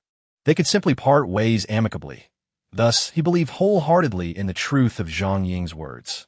Now, where was he to go? Just as Li Dali surveyed his surroundings in a state of confusion, an arrogant, hoarse voice called out to him. You, the dim-witted one, come with me. Dali glanced around, then at the individual fixating on him, and pointed at himself with his claw. Indeed, it is you. Follow me. And so, in a haze of bewilderment, Li Dali was led away. Hui, I've been in contact with the base. Someone will arrive shortly to take them away. As Jiang Zheng approached Yi Hui, his face was adorned with a broad smile. Clearly having cast aside any previous worries, that's splendid. It saves us the trouble. Have you rested enough? Do you wish to stretch your limbs? Yi Hui rose, stretching lazily before sauntering towards him. tracing circles on his chest with her fingers, and looked up seductively. What sort of activity do you have in mind? Woman, do not play with fire. After a bout of playful banter, Ye declared that they could set out now, after so many days. Her level 5 supernatural abilities had stabilized, and she had become reasonably adept at various spatial skills. Boredom begets action. Even if Jiang Zheng had not approached her with this proposition today, she would have felt an itch to venture out. Suddenly, a thunderous clap of lightning startled her, causing her to frown. Is this a joke? I merely wish to step outside and slay some zombies, and yet the heavens are so uncooperative. Jiang Zheng enveloped her in his embrace. Soothingly murmured, all right, we can wait until this thunderstorm passes. There's no rush, is there? Not long after the thunder, a torrential downpour began, intensifying until it formed a curtain of rain. Irritated, she turned and descended the stairs, muttering that she simply felt the need for some exercise and wished to visit the gym. Upon reaching the ground floor, she was surprised to see Zhang Chong braving the downpour. Without stepping inside, he stood at the entrance and said, Zhengge, Jia, the officials have arrived. That was quick. We just mentioned they would be coming, and they're already here. The visitors wish to meet them first. Not wanting to get drenched, Ye executed a spatial flash, appearing on the balcony of the second floor, hastily opening the glass door to enter. Jiang Zheng chuckled, then let us hurry over as well, so we do not keep them waiting. Holding an umbrella, he walked over at a leisurely pace. Thanks to his supernatural barrier, not a single drop of rain fell upon him. Upon seeing the visitors, Jiang Zheng greeted them with a polite smile. Brother Yu, good to see you again. He then turned to the individual beside him, introducing himself. Hello, I am Jiang Zheng. The person shyly smiled in return, uttering a soft hello before lapsing into silence. By this time, Ye had also descended from the second floor. Yu Liangao had replaced both feet and one arm with mechanical limbs. Otherwise, he would be bedridden, unable to move. He sincerely expressed, I truly appreciate your help with this situation. Had it not been for you, they might have been left behind. Ye fixed her gaze on the boy, who was about the same size as Luo Song, and beckoned him over. Come here. Have you mastered spatial teleportation yet? The boy glanced at Yu Liangao, who nodded, before shuffling over, visibly apprehensive, blinking with intense curiosity as he looked at Ye. After a second inquiry, the boy nodded and, under Ye's unblinking gaze, stammered an explanation. I could do it from the start. The distance cannot be too far to so. How many times do you need to teleport from the base to here? Twice, he replied, holding up 2 fingers. Do you have a dedicated space for storage? Su Liang shook his head. Though he possessed spatial abilities, he lacked a specialized storage space. To be honest, he envied those who had such capabilities, as they could carry their belongings without fear of loss. If misfortune were to befall him, he would have no regrets about not being able to keep something by his side. Peach smoothie or mango sago? Without receiving an answer, Ye casually retrieved a cup of peach smoothie from her space and earnestly proposed. Look, I also have spatial abilities, the kind that can store items. Shall we exchange insights on our powers? Who knows, we might end up mastering each other's skills after a friendly and profound exchange. Ye felt utterly exhausted. Even more fatigued was Gnome One-Sure, whose head felt as if it might burst from the information overload. Truly, it was more overwhelming than sitting in a classroom, though they were both users of spatial abilities. It seemed they had ventured down entirely different paths. Utterly disconnected, he had never fathomed that someone could develop so many applications for spatial abilities. While he admired Ye Jie before him, he found her quite intimidating. She relentlessly urged him to repeatedly unleash his teleportation skill, leaving him feeling utterly drained. Come on, let us try it one more time. Ye's clear voice sounded to Gnome One-Sure like the whispers of a demon. Causing him to tremble, with a quivering voice, he pitifully replied, Ye Jie, I can no longer sustain my abilities for another attempt. Truly, it's not that I wish to shirk my duties. Ye, exasperated yet tinged with anger, chided, how can you, a grown child with such formidable powers, still be so lacking in ambition while working with the officials? Is it not your drive that is lacking? Gnome One-Sure shook his head vigorously. No, I work very hard. If it seems your efforts are misguided. As she spoke, she tossed him a level 3 crystal core now. Immediately absorb this core and come back to me afterward. Known one sure stared at the core resting in his palm. Feeling despondent, "Oh dear, brother you. Have you finished yet? Please hurry and rescue me." Yihui watched as Known one sure absorbed the core, feeling quite irritable. She believed they were so close to a breakthrough. With just a little more effort, she would achieve success at that moment. However, Known one sure faltered, and frustration bubbled within her. Was this child truly lacking ambition? Did he think merely being a teleportation tool would suffice for survival and safety? She had witnessed the teleportation vortex of a small zombie, and Known one sure's skills were vastly inferior in comparison. Because of his lower level, he could not fully grasp the nuances of her abilities. And just when she was on the brink of a revelation, he failed her. This drove her to the brink of madness. Meanwhile, Jiang Zheng and Yu Liangao, observing from a distance, could clearly sense the ominous energy emanating from Yihui. Yu Liangao attempted to approach, but Jiang Zheng stopped him. "Brother Yu, rest assured, Hui will not harm him. She has a kind heart. You know her well enough by now, right? You must trust her. Besides, their exchange of spatial abilities will yield benefits for both parties." Indeed, you make a valid point. However, I worry for the boy. Do not fret. We wouldn't even consider harming him in your presence. Come, it seems it's time to check on their recovery. Moreover, they would not be able to return immediately. Even aside from Known one sure's abilities needing to recover, the physical well-being of both individuals must be able to withstand spatial teleportation. You have a point. We had never considered that aspect, especially as in the past. No one had ever suffered from physical incapacity due to teleportation. Yu Liangao acknowledged Jiang Zheng's words. Previously, they had only dealt with healthy individuals. Even when Known one sure transported his non-powered mother, she was in good health. This time, however, they were dealing with injured parties, and he could not risk their safety for the sake of verification. Thus, it would be challenging for him to bring them back. Do not worry, even without your arrival. Once they have recuperated sufficiently, we will ensure they return to the base. That moment, Jiang Zheng half-dragged Yu Liangao into the injured individual's room, where they found that one had already awakened. Outside, the thunderstorm had subsided significantly, having turned from a torrential downpour to a gentle drizzle. Inside the room, Ji Yu, who had been studying with Xiao Ji, finished her homework and discreetly rubbed her right hand with her left. Looking up at Xiao Ji, "What shall we study next?" Xiao Ji scanned her and replied, "Next, we will take a break. Today, as cultural lessons are concluded, and you have completed your assignments perfectly. You did wonderfully, Yu." "Thank you, Xiao Ji." Meanwhile, Wu Xuan, who had been practicing yoga on the other side of the room, heard that Ji Yu could take a break, and, upon completing her final 2 poses, cheerfully announced, "I will go downstairs to get some snacks. They should be ready by now. Sister Xuan, I will accompany you." The two descended the stairs, only to find Yihui fixated on Known one sure. Unmoving, Wu Xuan had previously seen Yihui while making pastries, and now, noticing her slightly troubled demeanor, she refrained from approaching to greet her. Ji Yu, however, cast several glances toward the living room, feeling as if Yihui wished to devour the young man in front of her whole. Was her current irritable state a reflection of her frustration over how to consume him?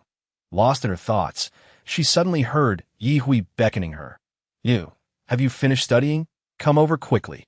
Sister needs your assistance." Upon hearing that she could aid Yihui, Ji Yu's eyes sparkled, and she hurriedly trotted over.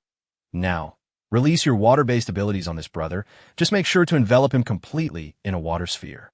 Ji Yu nodded, feeling a flutter of anxiety about whether she could accomplish it, but nonetheless cautiously summoned a water sphere that gradually approached Known Wen's. To his surprise and slight panic, the sphere slowly encased him entirely. Initially, he feared suffocation, but to his astonishment, he found that rather than feeling trapped, the water sphere significantly accelerated his absorption of the crystal core. So, this is another way to utilize abilities, he realized, his eyes widening. The officials had always used their powers to combat enemies, never contemplating their potential for enhancing others. Moreover, he sensed that the agitation and anxiety that had plagued him began to dissipate within the soothing embrace of the water sphere. Who would have thought that a seemingly harmless water ability could possess such calming effects? Once Known one sure finished absorbing the crystal core and the water sphere receded, Yihui fixed her gaze upon him. "You should be back to your prime now, so let us continue. Known one sure, you really don't leave me any time to rest, do you?" Even capitalists don't exploit laborers this ruthlessly. Chapter 170. Is it my fault then? Thus, Nong Wonshur found himself unaware of how he endured the 2 days and nights in Ning City, leaving with an expression that suggested he had been thoroughly drained. Witnessing this, others felt a pang of sympathy. The happiest of them all was Ye Hui, who finally grasped a flicker of inspiration after intensely observing Nong Wonshur unleash his powers for 2 days. With a cheerful smile, she stood in the courtyard, bidding farewell to Nong Wonshur and his companions. 2 arrived, and 2 departed, with the 2 injured unable to travel under uncertain circumstances. Having benefited, Ye Hui readily promised to escort them back to the base in the coming days, instructing them to wait at the Haiqing dock that Yuyang had specifically provided her with a pass to ensure their smooth entry into Haiqing's dock. Had it not been for Ye Hui's insistence on keeping Nong Wonshur occupied, he would have returned to report long ago. Nong Wonshur was also delighted, as he had not anticipated Ye Hui's generosity in gifting him a spacious storage ring, claiming it was his reward for the past 2 days. His joy was palpable, his smile stretching wide. The 2 injured could not yet move independently, but at least their fingers were beginning to regain mobility, indicating that their neural connections were normal and their conditions improving. During these 2 days, while Ye Hui busied herself researching teleportation skills, the others were not idle either. Even Luo Song, upon seeing the younger Nong Wonshur receive such attention from Ye Hui, felt an inexplicable surge of competitive spirit arise within him. One brother was sufficient for her. There was no need for an outsider. These 2 days were spent collaborating with Zhang Chong to eliminate the scattered zombies and mutated animals nearby. They dared not venture far, fearful that if danger arose, the signal flares would not reach Ye Hui and Jiang Zheng in time. Hui, have you mastered spatial teleportation? Jiang Zheng inquired curiously, wondering why she suddenly allowed them to leave.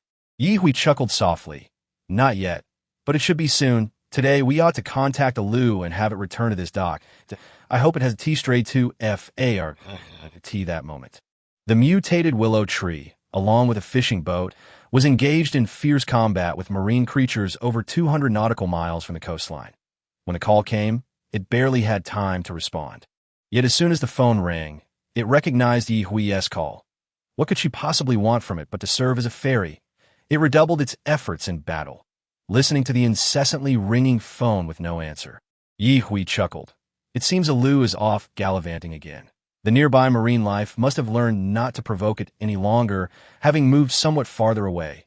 Thus, allowing extra time for their return had its merits, granting their people ample opportunity to attend to their own matters.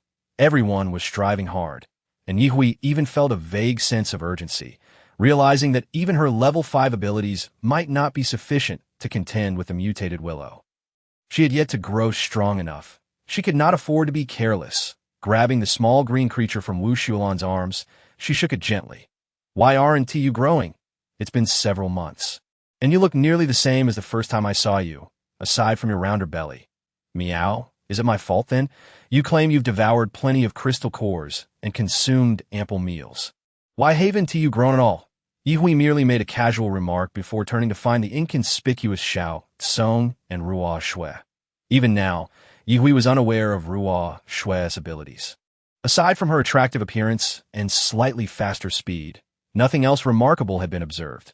Nevertheless, Ruo Shui took a liking to Jiyu, following her closely except during class hours. Let us sweep through the city center. With Zhang Chong and Jiyu remaining to care for the 2 injured, the others and their small pets set off together, all fitting into one vehicle. They drove recklessly, plowing through anything obstructing their path. If they could not smash through, they would disembark and clear the way. It was unclear how the zombies had gathered, but within half an hour of driving, they noticed a growing number of zombies. Even the roadside greenery appeared more lush and vibrant than before.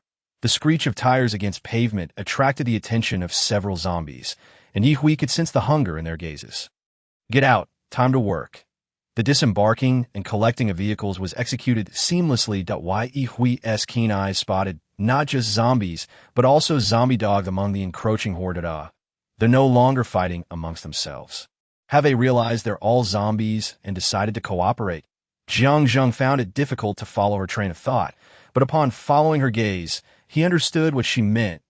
Wu Shualan readied herself for battle, her synergy with Luo's song resembling a harmonious blend of wind and fire.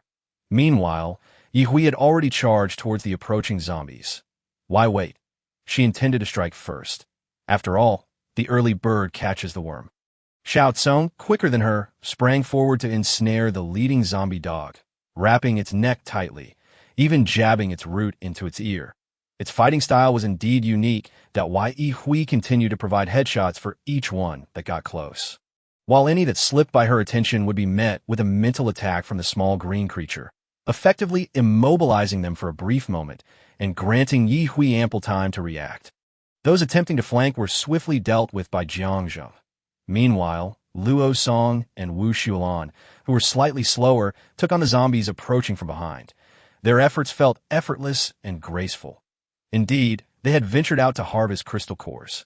Aside from dealing with the rear-approaching zombies, Wu Shualan also incinerated the corpses left behind by their advance, creating a trail of flames.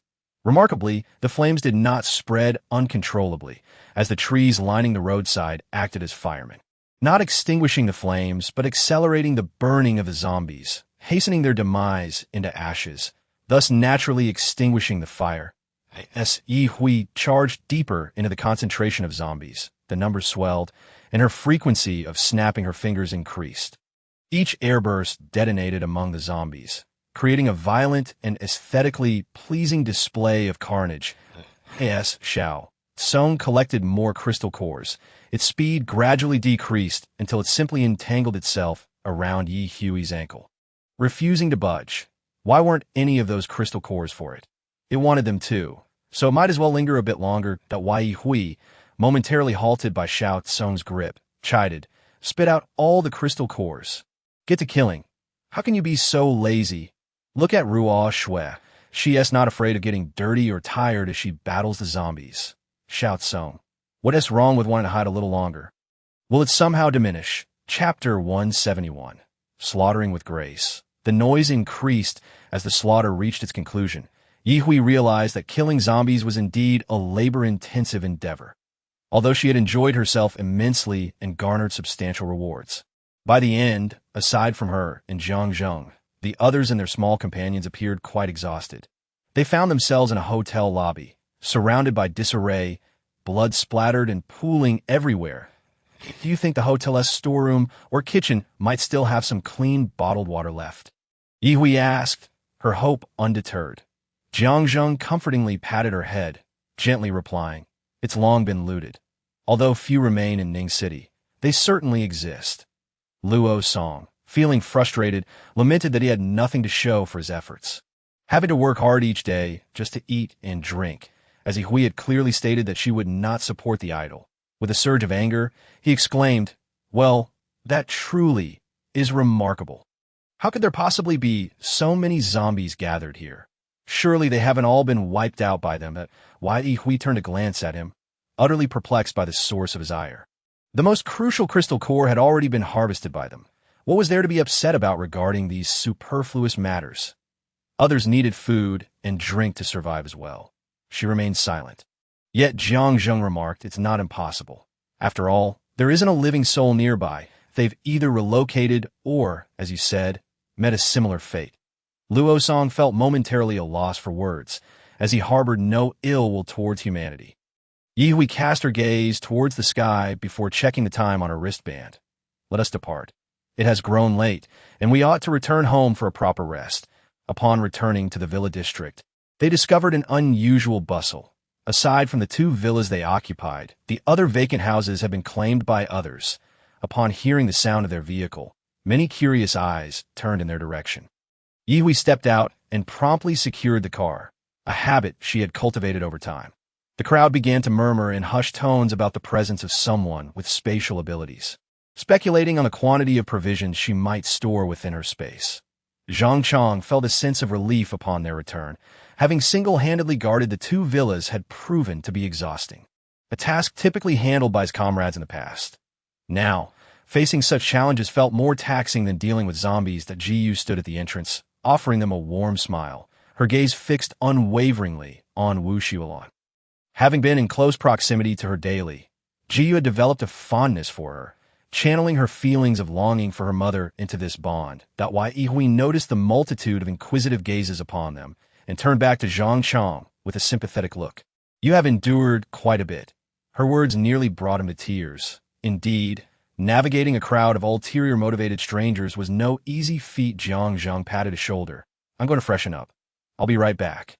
Are the two of them doing well? Rest assured, they are both fine. In fact, they can even clench their fists now. That's splendid. As Jiang Zhang spoke, he noticed Yi Hui striding away, joyfully entering the garden next door, filled with the fragrance of blooming roses. Although the fence on their side was also adorned with roses, bursting with delicate pink blossoms, it was strange that no fragrance emanated from them. The sweet scent wafting through was solely from the neighboring garden. It was even more pronounced after Yi Hui stepped into the yard. How peculiar! Could it be that his future wife had a special affinity for mutated flora? Why was he not similarly favored? He wished for such attention, as it would allow him to charm her with delightful little floral creatures. Why was he deprived of such an opportunity? Although he mused on this, his feet quickened to catch up with her. Fortunately, the water for bathing in the villa was sourced from the large reservoir above, filled by Xiaoyu during dry spells, with rainwater collected during heavy downpours. Upon entering her room, Yi Hui headed straight for the shower. Even taking the time to wash Little Green first.As for Ruo Shui, she had been taken by Wu Shualan for a wash, as it preferred to stay close to Xiaoyu. After finishing her shower and drying her hair, she noticed that the sun had long set, and the residents of the villa district were quite industrious, with lights illuminating each home, clearly equipped with power-generating devices. She also caught a faint whiff of food wafting from outside, albeit overshadowed by the more dominant fragrance of roses. This aroma brought her a sense of relaxation. Meow, Little Green mewed, leaping onto the balcony railing. Prancing gracefully back and forth. Yi Hui stepped forward, catching the frolicking Little Green, and playfully ruffled its fur before releasing it. Little Green, why do you think these people have chosen to reside here? There are many villa districts in Ning City, and this one is hardly notable. Meow, they believe this place is safer. This was the first time Little Green had articulated its thoughts so clearly, leaving Yi Hui pleasantly surprised. You're quite remarkable, Little Green. You can speak. Little Green replied, I've always understood meow language. Who said I couldn't? This place is safer. Yi Hui repeated, realization washing over her as she felt a pang of exasperation. Wasn't this environment they inhabited crafted by their own efforts? These newcomers had not paid for protection. Little Green, do you think it would be appropriate for me to collect protection fees? After all, they had toiled to clear the zombies from this vicinity. Meow, Little Green was reluctant to engage. If you wish to go, then go. Don't ask me. I won't be collecting any. Honestly, how oblivious can they be? They have no idea of the true cost of living. They enjoy the safety we provide, yet they don't feel compelled to contribute. Their conscience must surely be burdened by it, that I'm merely trying to ensure their peace of mind. Little Green leaped from the second-floor balcony, feeling it could no longer endure listening to its owner's complaints. Do you truly believe residing here is without risk? While there may be fewer zombies, there are certainly still some around. Just stay calm and enjoy life here. Otherwise, you could always move out on your own. Not a chance. I find this place quite pleasant. Indeed, the comfort of this villa was far superior to many others. I hope this place becomes a sanctuary for us. Yi Hui recalled how the previous inhabitants had been quite formidable. Ultimately, her attempt to collect protection fees was thwarted by Jiang Zhang, who intervened, believing it unnecessary for her to engage in futile disputes that would only waste her time and energy. Furthermore, charging protection fees could lead to complications if issues arose, resulting in more significant problems. They simply lacked the time to safeguard those individuals. Fortunately, the two injured parties were gradually recovering, and Alu was finally nearing the shore, having contacted Xiaoji, who was close to Yi Hui. Upon receiving this news, Yi Hui felt an urgent desire to set off immediately, as the villa district had become increasingly chaotic, leaving her feeling overwhelmed. Even enjoying the flowers, music, and books in the garden had ceased to be a pleasurable experience, as individuals continually feigned casual encounters to forge connections. Having chased them off several times only led to new faces appearing in their place. Finally, Yi Hui grew so frustrated that she utilized her spatial abilities to confine those intruders. nearly suffocating them before releasing her power, which temporarily silenced them. Yet, it was only temporary. Soon, new faces, women, children, and youths would return. Ye Hui fell silent, pondering for a long while before asking Jiangzheng, "Do you think I have too good a temper?" Giving them the impression that I'm easy to approach. Hui is inherently kind-hearted. That simply won't do. Kindness invites exploitation.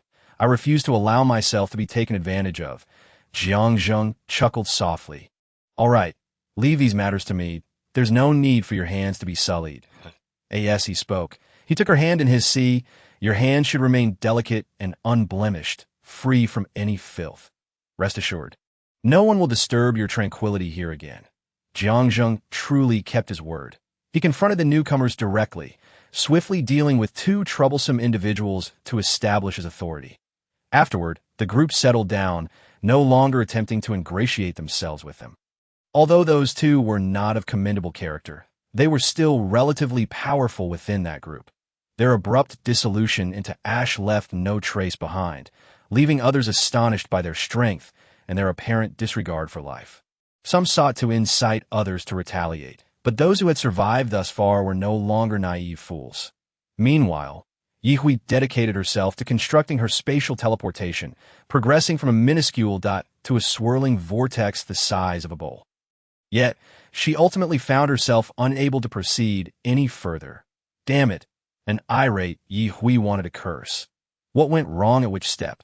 She recalled the first day she had met No One Sure. Ye Hui rushed out of her room and knocked on Jiangzheng's door.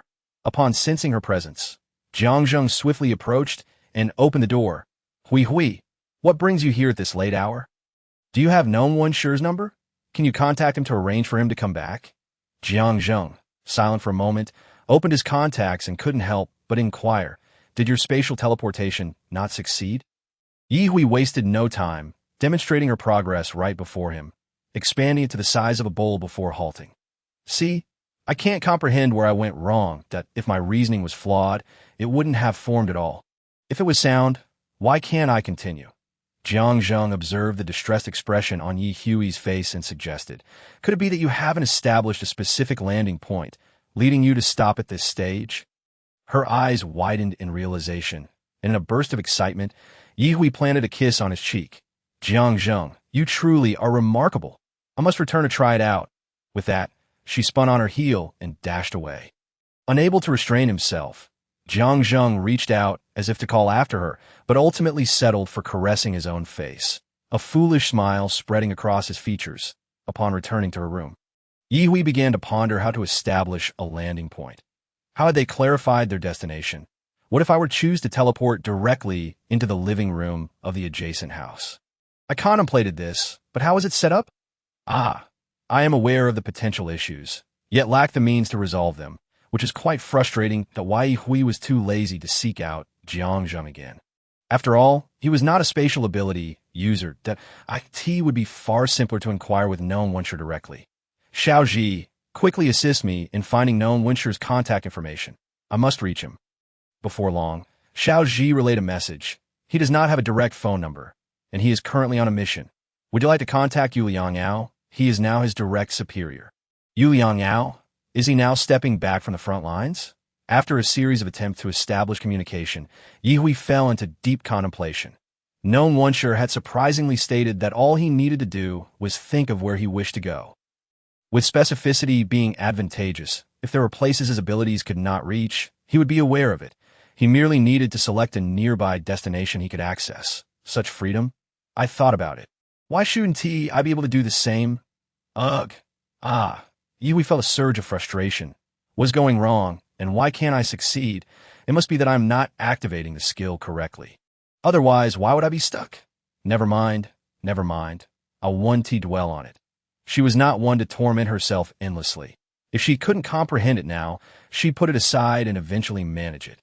Although it was already around 9 or 10 in the evening, it was evident that sleep would elude her.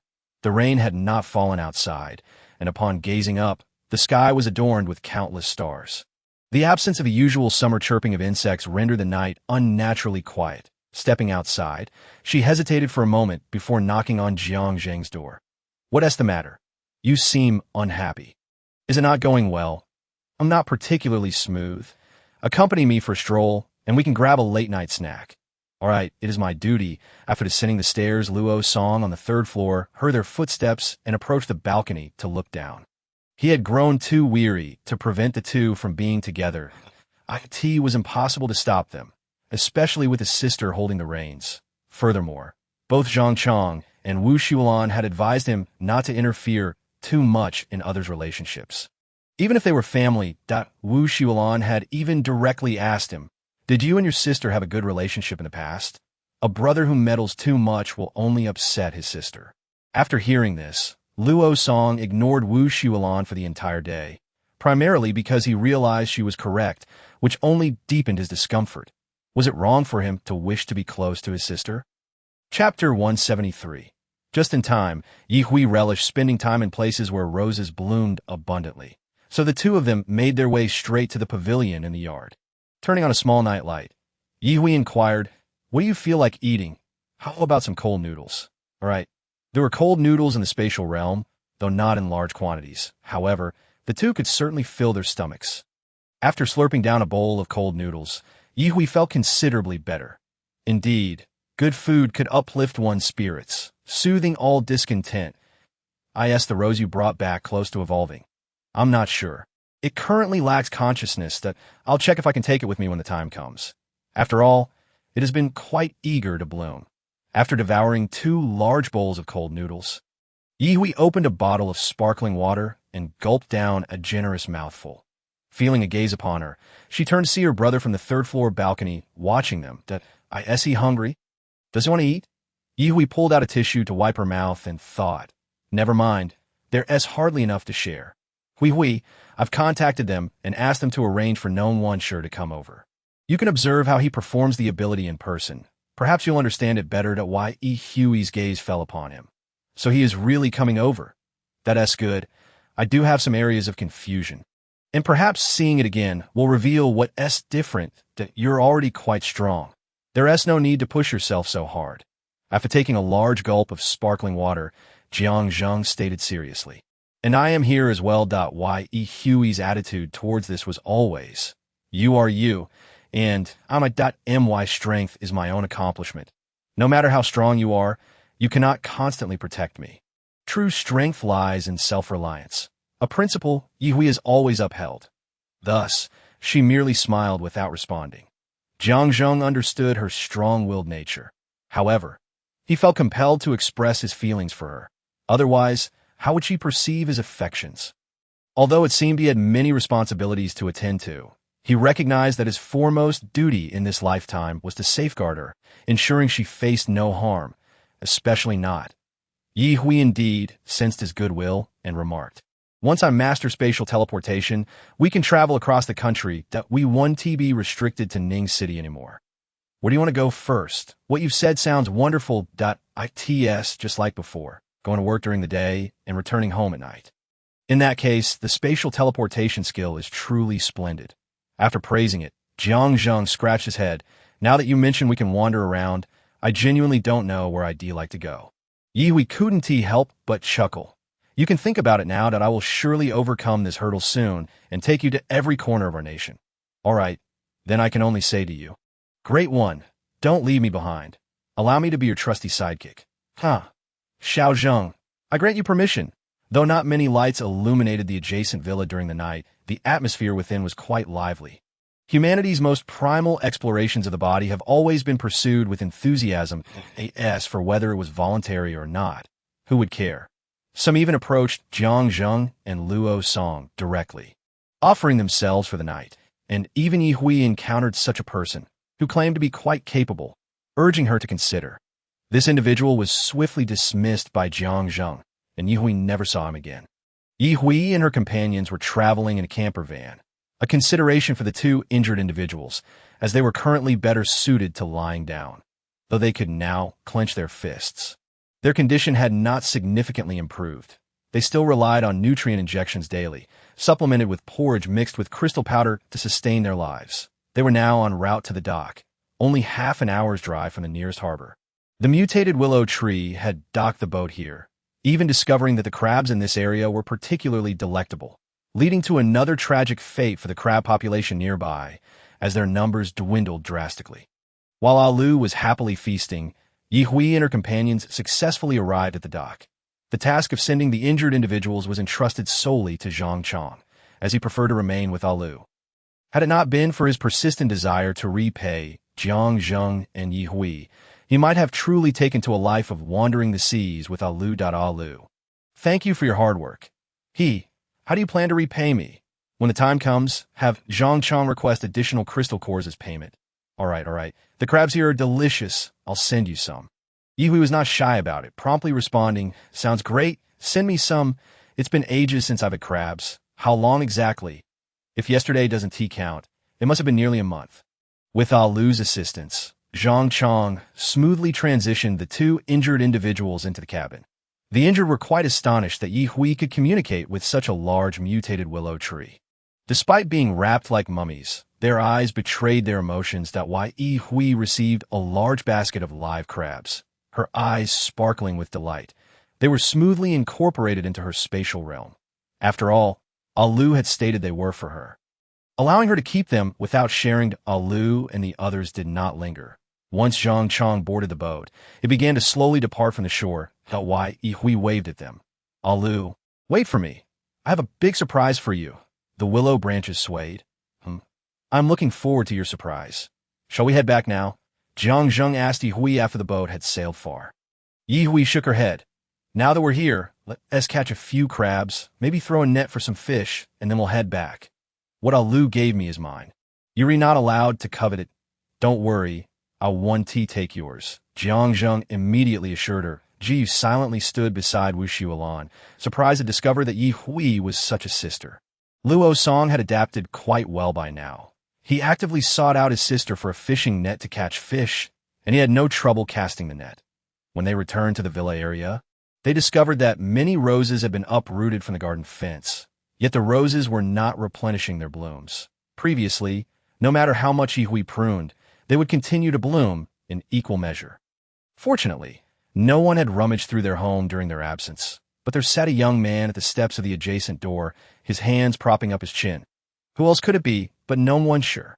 Ye Hui gleefully ran over. Xiao Nong, you arrived quite promptly. No one sure cast her a resentful glance.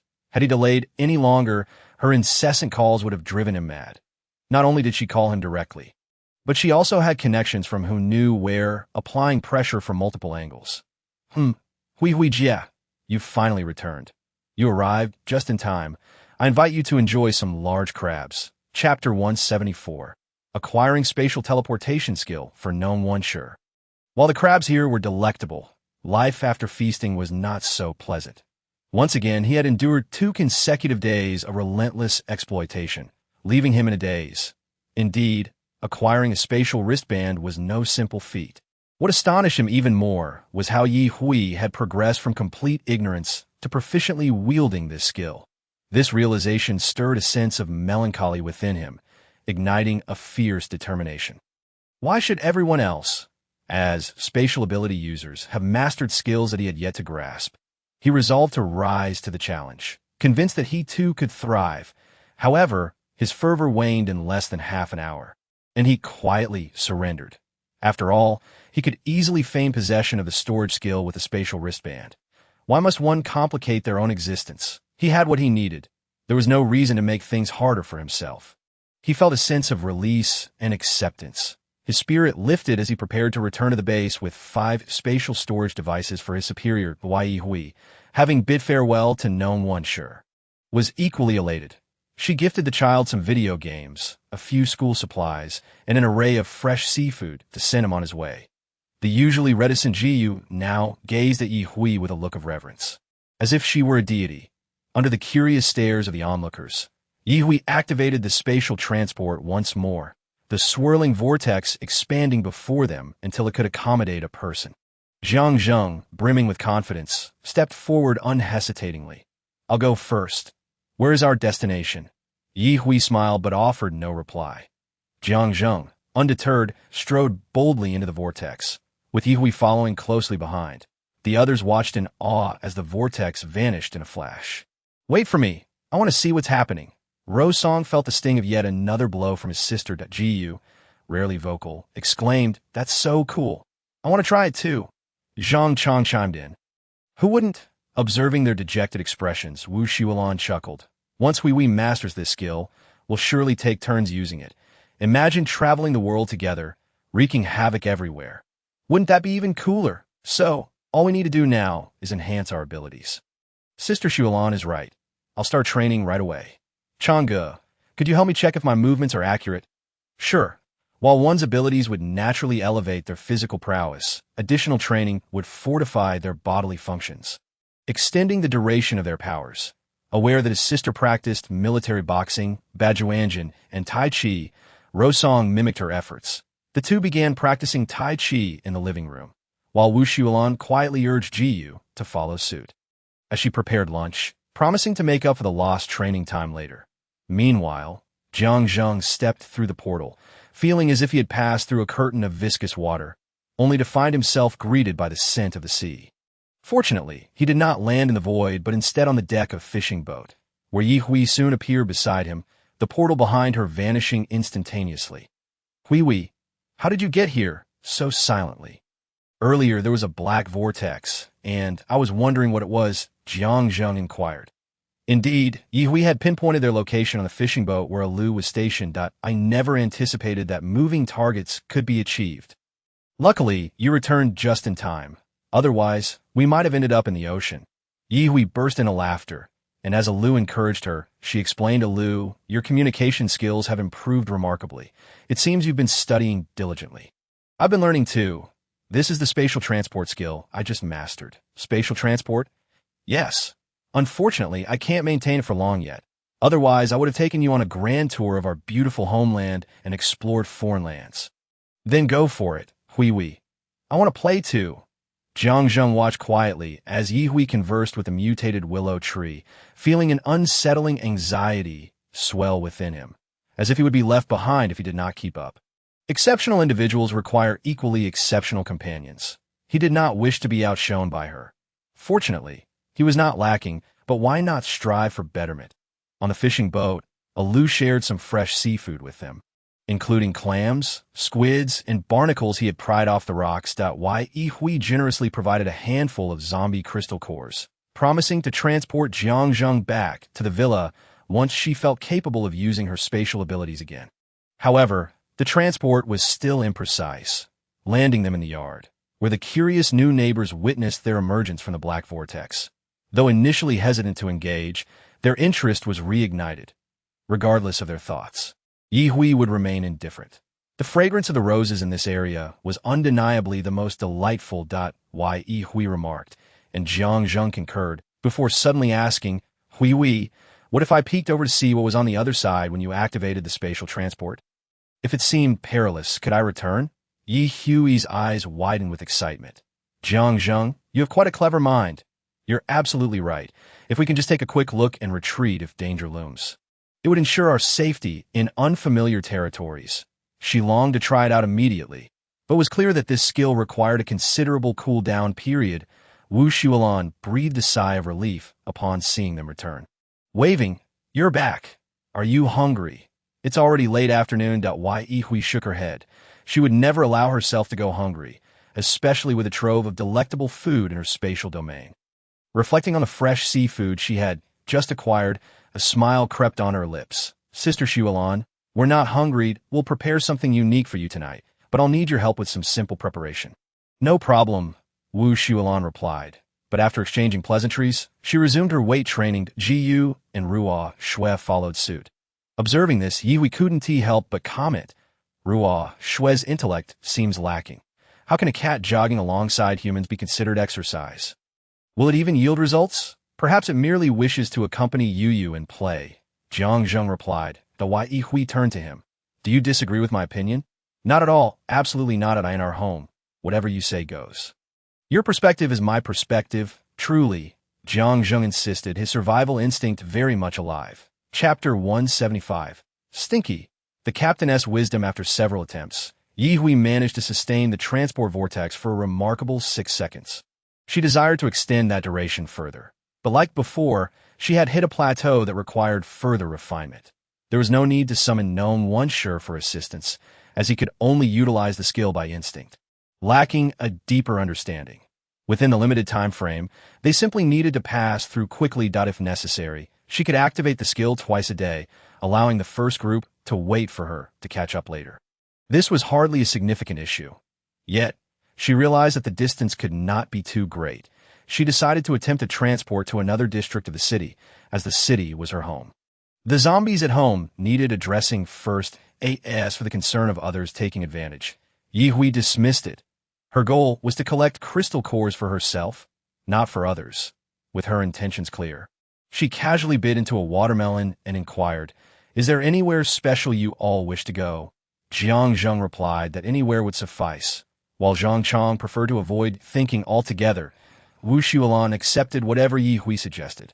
And Ji remained silent, as usual. Finally, Rose Song, feeling the weight of their gazes, quickly declared, "Anywhere is fine." Indeed, anywhere would do, as long as he diligently hunted zombies and submitted a portion of the crystal cores to his sister as meal money. He had no worries about food or clothing, so there was no need for excessive contemplation. "Since nobody has any suggestions, I'll consult Xiaoji," Ye Hui announced after finishing her watermelon. "Xiaoji, which district has a higher concentration of zombies that are still on par with our level?"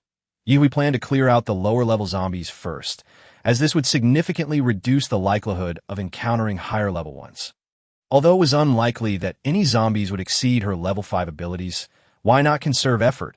Otherwise, if they were surrounded by zombies while contending with those of equal or superior levels, survival would become exceedingly challenging. People must learn to simplify complex problems. "Please look at the screen," Xiaoji instructed, his eyes glowing with enthusiasm.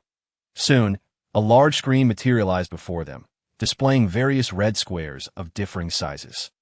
The larger the square, the more zombies it indicated. A small green dot marked their current location on the map of the city. Ye Hui heeded the advice. "Let us begin with the nearest area." After all, trouble often arose first from the closest sources. As her words fell, they heard the unmistakable roar of an engine from outside. Our O-Song erupted in frustration. How are those idiots still alive? Are they trying to attract zombies with their noise? Calm down. Once they return tonight, I'll have a proper conversation with them, Ye Hui reassured.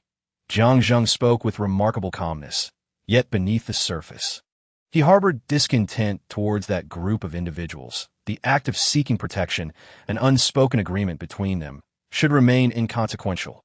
However, while I am out there fighting and risking my life, you come here to bask in safety. Shouldn't you learn the virtues of decency? If absolutely necessary, Jiang Zheng was not one to show mercy. He was not above employing cunning tactics. It was best to communicate first. If they could coexist amicably, all the better. If not, perhaps they should strive to become truly wise in their next life. The recent gathering point was the former cold goods wholesale market on the outskirts. This distance posed no significant challenge for Ye Hui, who chose a slightly off-center location as their destination. The group collectively stepped through the transmission vortex. Upon emerging, the stench in the air was nearly unbearable. Even with a mask, Ye Hui found it intolerable, let alone Zhang Chong and Luo Song, who foolishly wore nothing. Damn, cough cough. Ugh, ugh. In a flurry, she layered on 3 masks, finally feeling somewhat revived. The previously mentioned odor seemed to have transformed into a tangible assault, almost making Luo Song retch. Once properly equipped, he indignantly remarked, "How long has it been? The local flora hasn't managed to purify this stench at all. What a disappointment. Who could argue with that?" Ye Hui chimed in. Have these zombies ever relocated? The siblings exchanged complaints, but wasted no time, their feet never faltering as they advanced along the memorized route. Indeed, barely past a traffic light, they spotted zombies loitering outside the wholesale market. Perhaps their arrival had stirred the scent of fresh flesh, igniting a frenzy among the undead. Ye Hui wasted no time. From a distance, she dispatched them with precision. There was no point in getting too close for a headshot now. Shout, Song, hurry! Don't let others seize the opportunity. With a swift motion, a green streak shot forward, and soon Xiao Tsong's figure vanished from sight. If the original stench had been unbearable, the flames ignited by Jiang Zheng and Wu Xuelan transformed it into something truly nauseating. Yi Hui even questioned her sanity for willingly seeking out such repulsiveness. Having emerged, why hadn't she donned a proper gas mask? Lost in thought, she slowed her pace and retrieved a gas mask from her space, struggling to secure it on her face. Instantly, she became the most striking figure in the vicinity. Quick, quick, let us each have one. Zhang Zheng never hesitated when it came to his needs, while relying on mental abilities to mask the foul odor was impressive. It was essential to maintain unity with his partner. The zombies, oblivious to fear, howled mindlessly, merely a horde of creatures driven by their primal instincts for blood and flesh. Among them were a few slightly more intelligent zombies, barely reaching level 3, but in the presence of Yi Hui and her allies, they were merely fodder, walking crystal cores not to be overlooked. Once the killing commenced, there would be no stopping. The inferno and the continuous roar of explosions startled nearby survivors and attracted some lower intelligence zombies. Boss, should we take this chance to venture outside? Smack, are you tired of living? If you want to go out, be my guest. Outside, there were certainly some lower-level zombies left. This was the perfect moment to hunt a few and gather some crystal cores. Well, you do have a point. Let us step outside and take down a few at the perimeter. Wise decision, boss. As they stealthily approached, it was not just one or two who lurked nearby, but others hiding in the vicinity came to inspect the situation. They could easily dispatch a few lower-level zombies and harvest the cores, which would bring them joy for days. Some even teamed up with knives and steel pipes to take down a single zombie.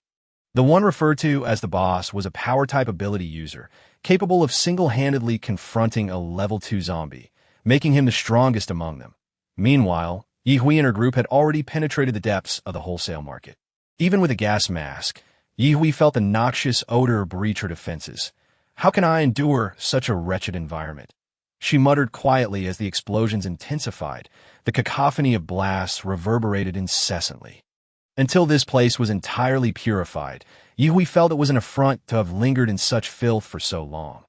Green tendrils danced amid various ability attacks. Collecting crystal cores, Xiao Lu nestled on Yi Hui's shoulder, occasionally mewing. Since Xiao Tsung had begun gathering cores, it had lost the desire to engage. With its mental attack abilities, it needn't participate in close combat.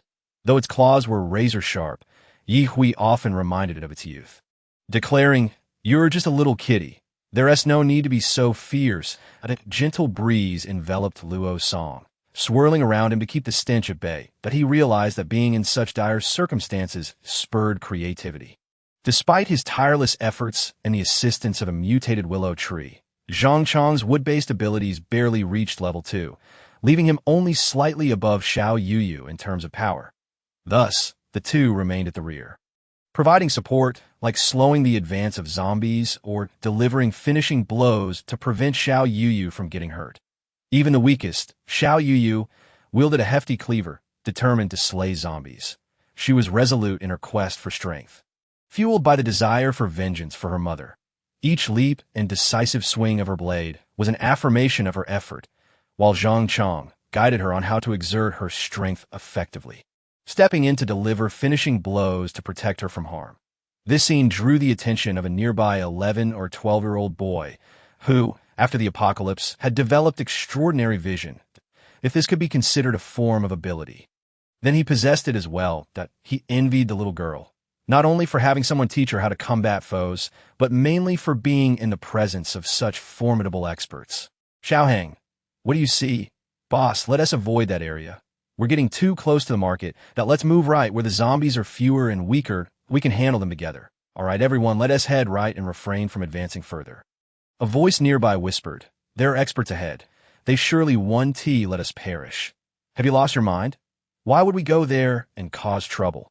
Do you think they even know who you are? Why would they save you? Keep babbling, and you can forget about staying in my group. Yi Hui paid no mind to the outside world.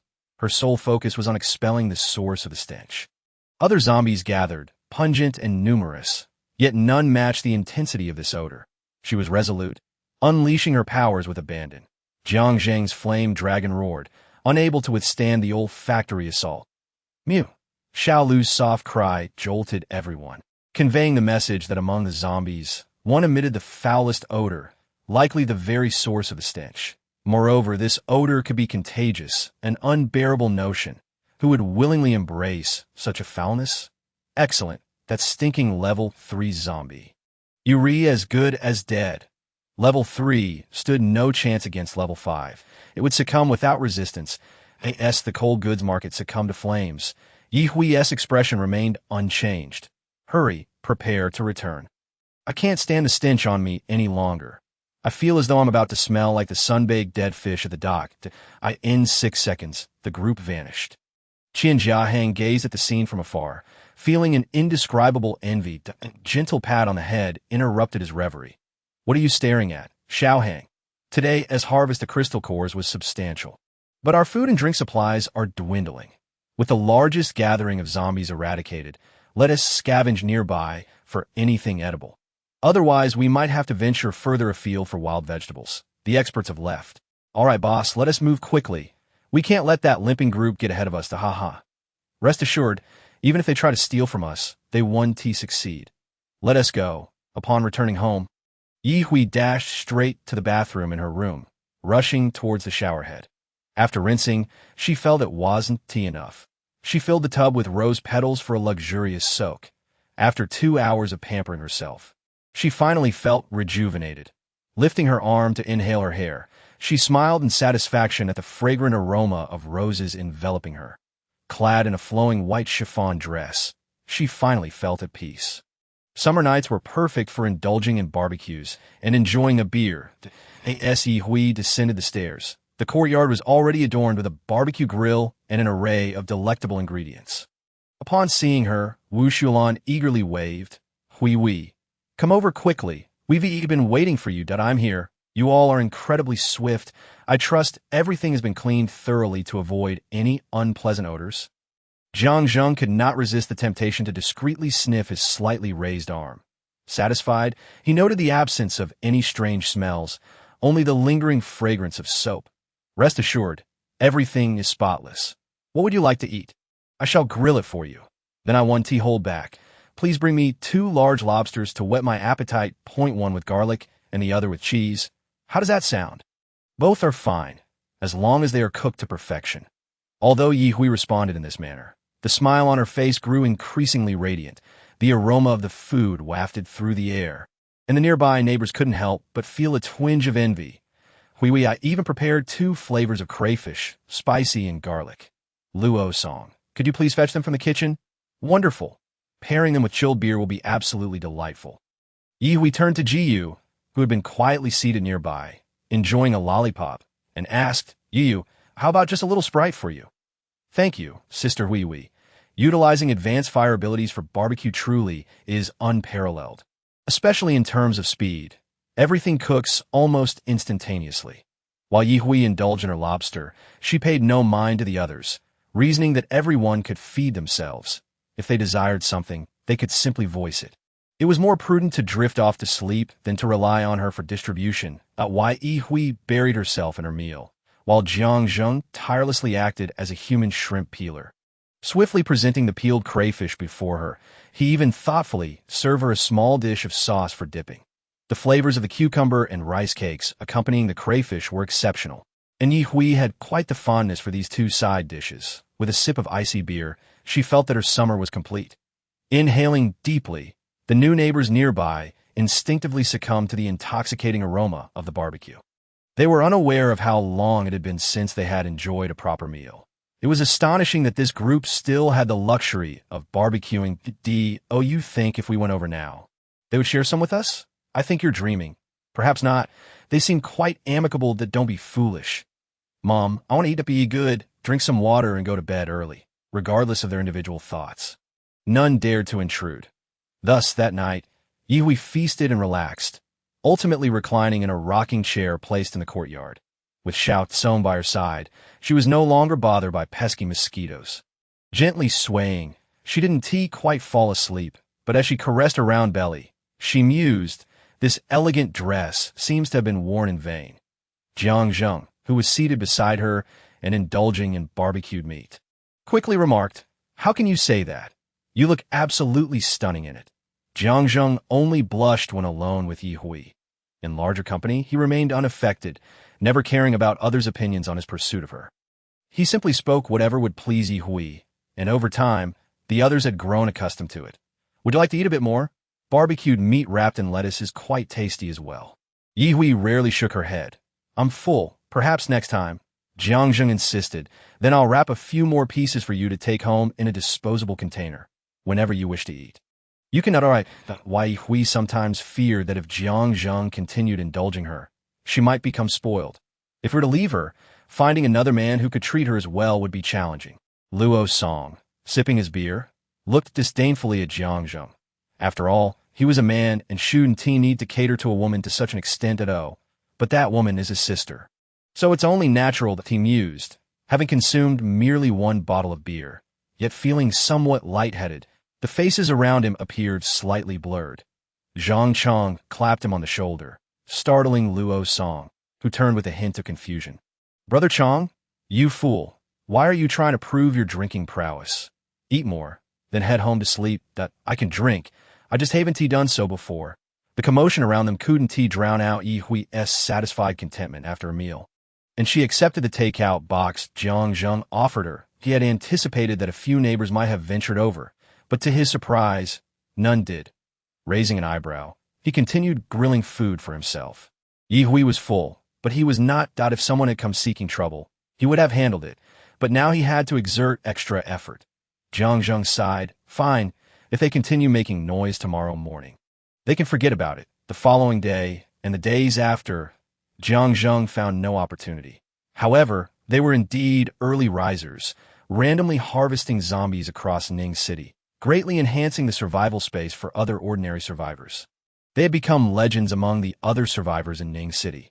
With each use of their space teleportation abilities, Yi Hui found that the time required to open a spatial vortex had decreased, and the duration had lengthened, reaching 10 seconds. Moreover, the distance of teleportation now extended to 30 kilometers. This was truly commendable, and Yi Hui felt an urge to celebrate with a feast. Yet, Wu Xuelan remarked that every meal for her was a grand feast, and this would merely be a routine occurrence, not a celebration at all. Why Yi Hui couldn't help but chuckle. Isn't this a delightful little dilemma of happiness? As for celebrating with singing and dancing, Yi Hui believed she could only watch others perform. She could never bring herself to join in. Strangely enough, since their return, the villa area had become considerably quieter than at the outset. Even those who encountered them, the bolder ones, merely offered polite greetings, while the timid had long since kept their distance. This spared Jiang Zheng the trouble of dealing with unnecessary confrontations, as long as they remained undisturbed. They were indifferent to where the others resided. After all, no one dared to steal from them in their absence. Clearly, the wise ones were in the majority. Ning City had grown increasingly serene, and with their ability to appear and disappear at will, anyone would form certain associations, with no one seeking trouble. Yi Hui found this quite pleasant. They had amassed a considerable number of crystal cores, but if they ventured too far, they wouldn't be able to return the same day. Thus, Yi Hui declared that after days of hard work, they would take a period to rest. Although they claimed they would stay home to recuperate, none of them were idle. Daily exercise remained a must. However, aside from Yi Hui, the others would also venture out for drives. After having 2 large cypress trees transplanted, Yi Hui fashioned a swing, enjoying leisurely moments swinging with Xiao Lu. This activity was evidently favored by Ru Xue, as she would cling to the swing, reluctant to leave each time she returned with Ji you would always lift her down before Yi Hui could. Watching them bustling about, Yi Hui never inquired about their activities. She simply appeared relaxed, not daring to waste time as she delved into research on how to extend her teleportation distance. After all, whether it was that little zombie or the agricultural stone, their teleportation distances had crossed provincial lines. Certainly, the little zombie excelled in this regard. She couldn't even manage to leave the city herself, which was quite troubling. Just navigating between the districts of Ning City required a considerable drive. Chapter 178. Do not disturb my progress. Life in the apocalypse is not static. Aside from battling zombies, indulging in gourmet food, and flirting with handsome men, Yi Hui felt a strong desire to enhance her own abilities. Not to mention, her skill in spatial flash, which she originally regarded as a means for short-distance teleportation, had evolved into something more substantial. It was no longer merely a quick repositioning, but a means to achieve a form of spatial teleportation. In gaming terms, spatial teleportation resembles a group skill, while spatial flash is a singular skill that if mastered, she could potentially teleport from Ning City to Haicheng by herself. Previously, when she rescued Jiang Zheng, she had used spatial flash to travel. But she had focused on this skill at that time, and now she realized it was a missed opportunity.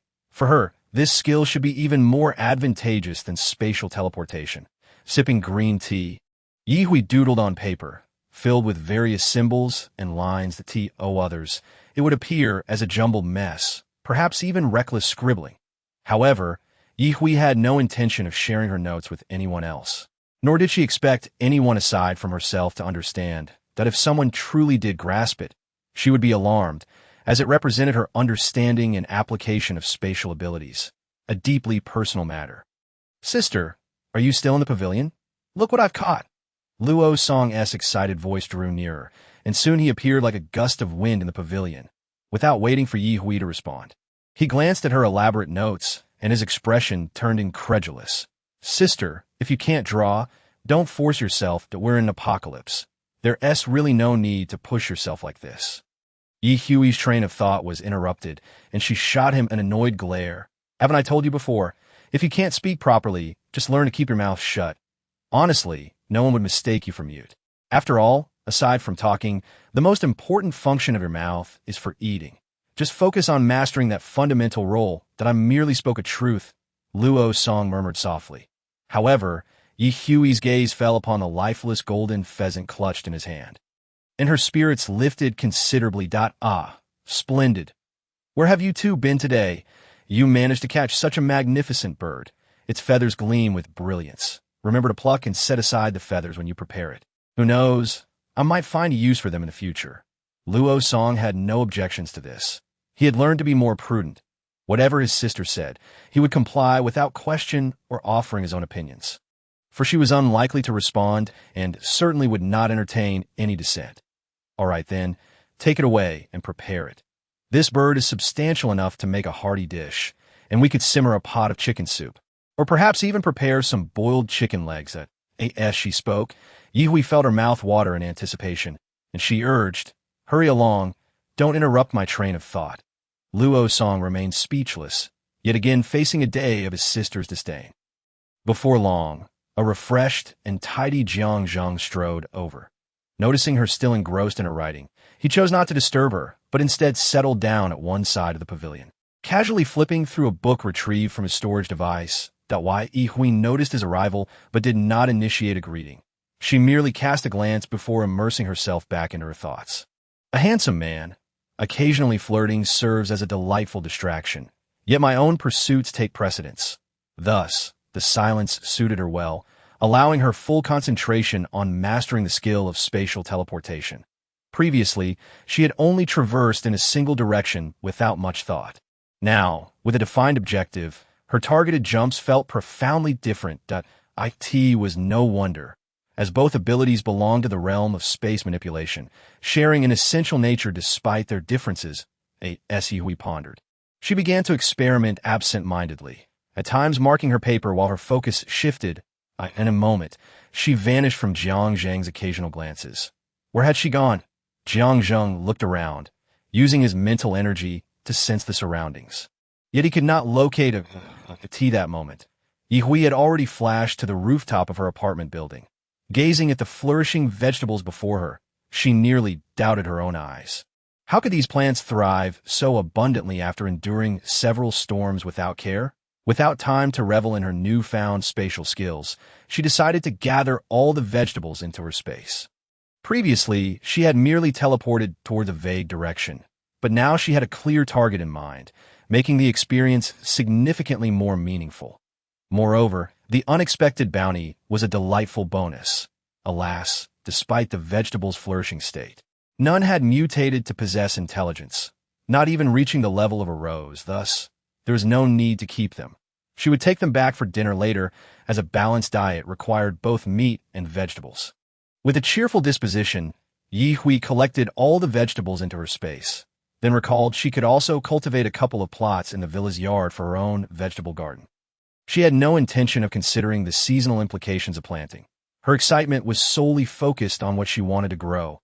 Upon returning to the pavilion, Jiang Zheng breathed a sigh of relief at her reappearance. "Where did you just vanish to? You disappeared without a sound. It seems your efforts today were not in vain," he remarked with amusement. "Did you take a look at the papers on my table?" "Yes," I glanced at the top sheet. "Your drawings are incredibly distinctive. I couldn't comprehend any of it." Jiang Zheng replied candidly. Ye burst into laughter. "If you couldn't understand it, then that's a good sign. If you had, I'd be worried. What is it that you've written that might be detrimental to me, that I'd panic if I understood it?" she teased. Jiang Zheng stepped closer, scrutinizing the drawings on the paper again, shaking his head. "Your words make me feel like I'm beginning to understand, but I still can't quite grasp it. However, I can show you what I've recorded. Would you like to see?" "Ah!" Yi Hui's eyes lit up with excitement, her impatience bubbling forth. "Quick, show me how you've marked your abilities." Without further ado, Jiang Zheng activated his wrist device to project a map, now adorned with numerous dots and lines, some interconnected, others entirely unrelated. Yi Hui's gaze was riveted, her finger tracing along the lines on the holographic screen, occasionally frowning, deep in thought, or smiling.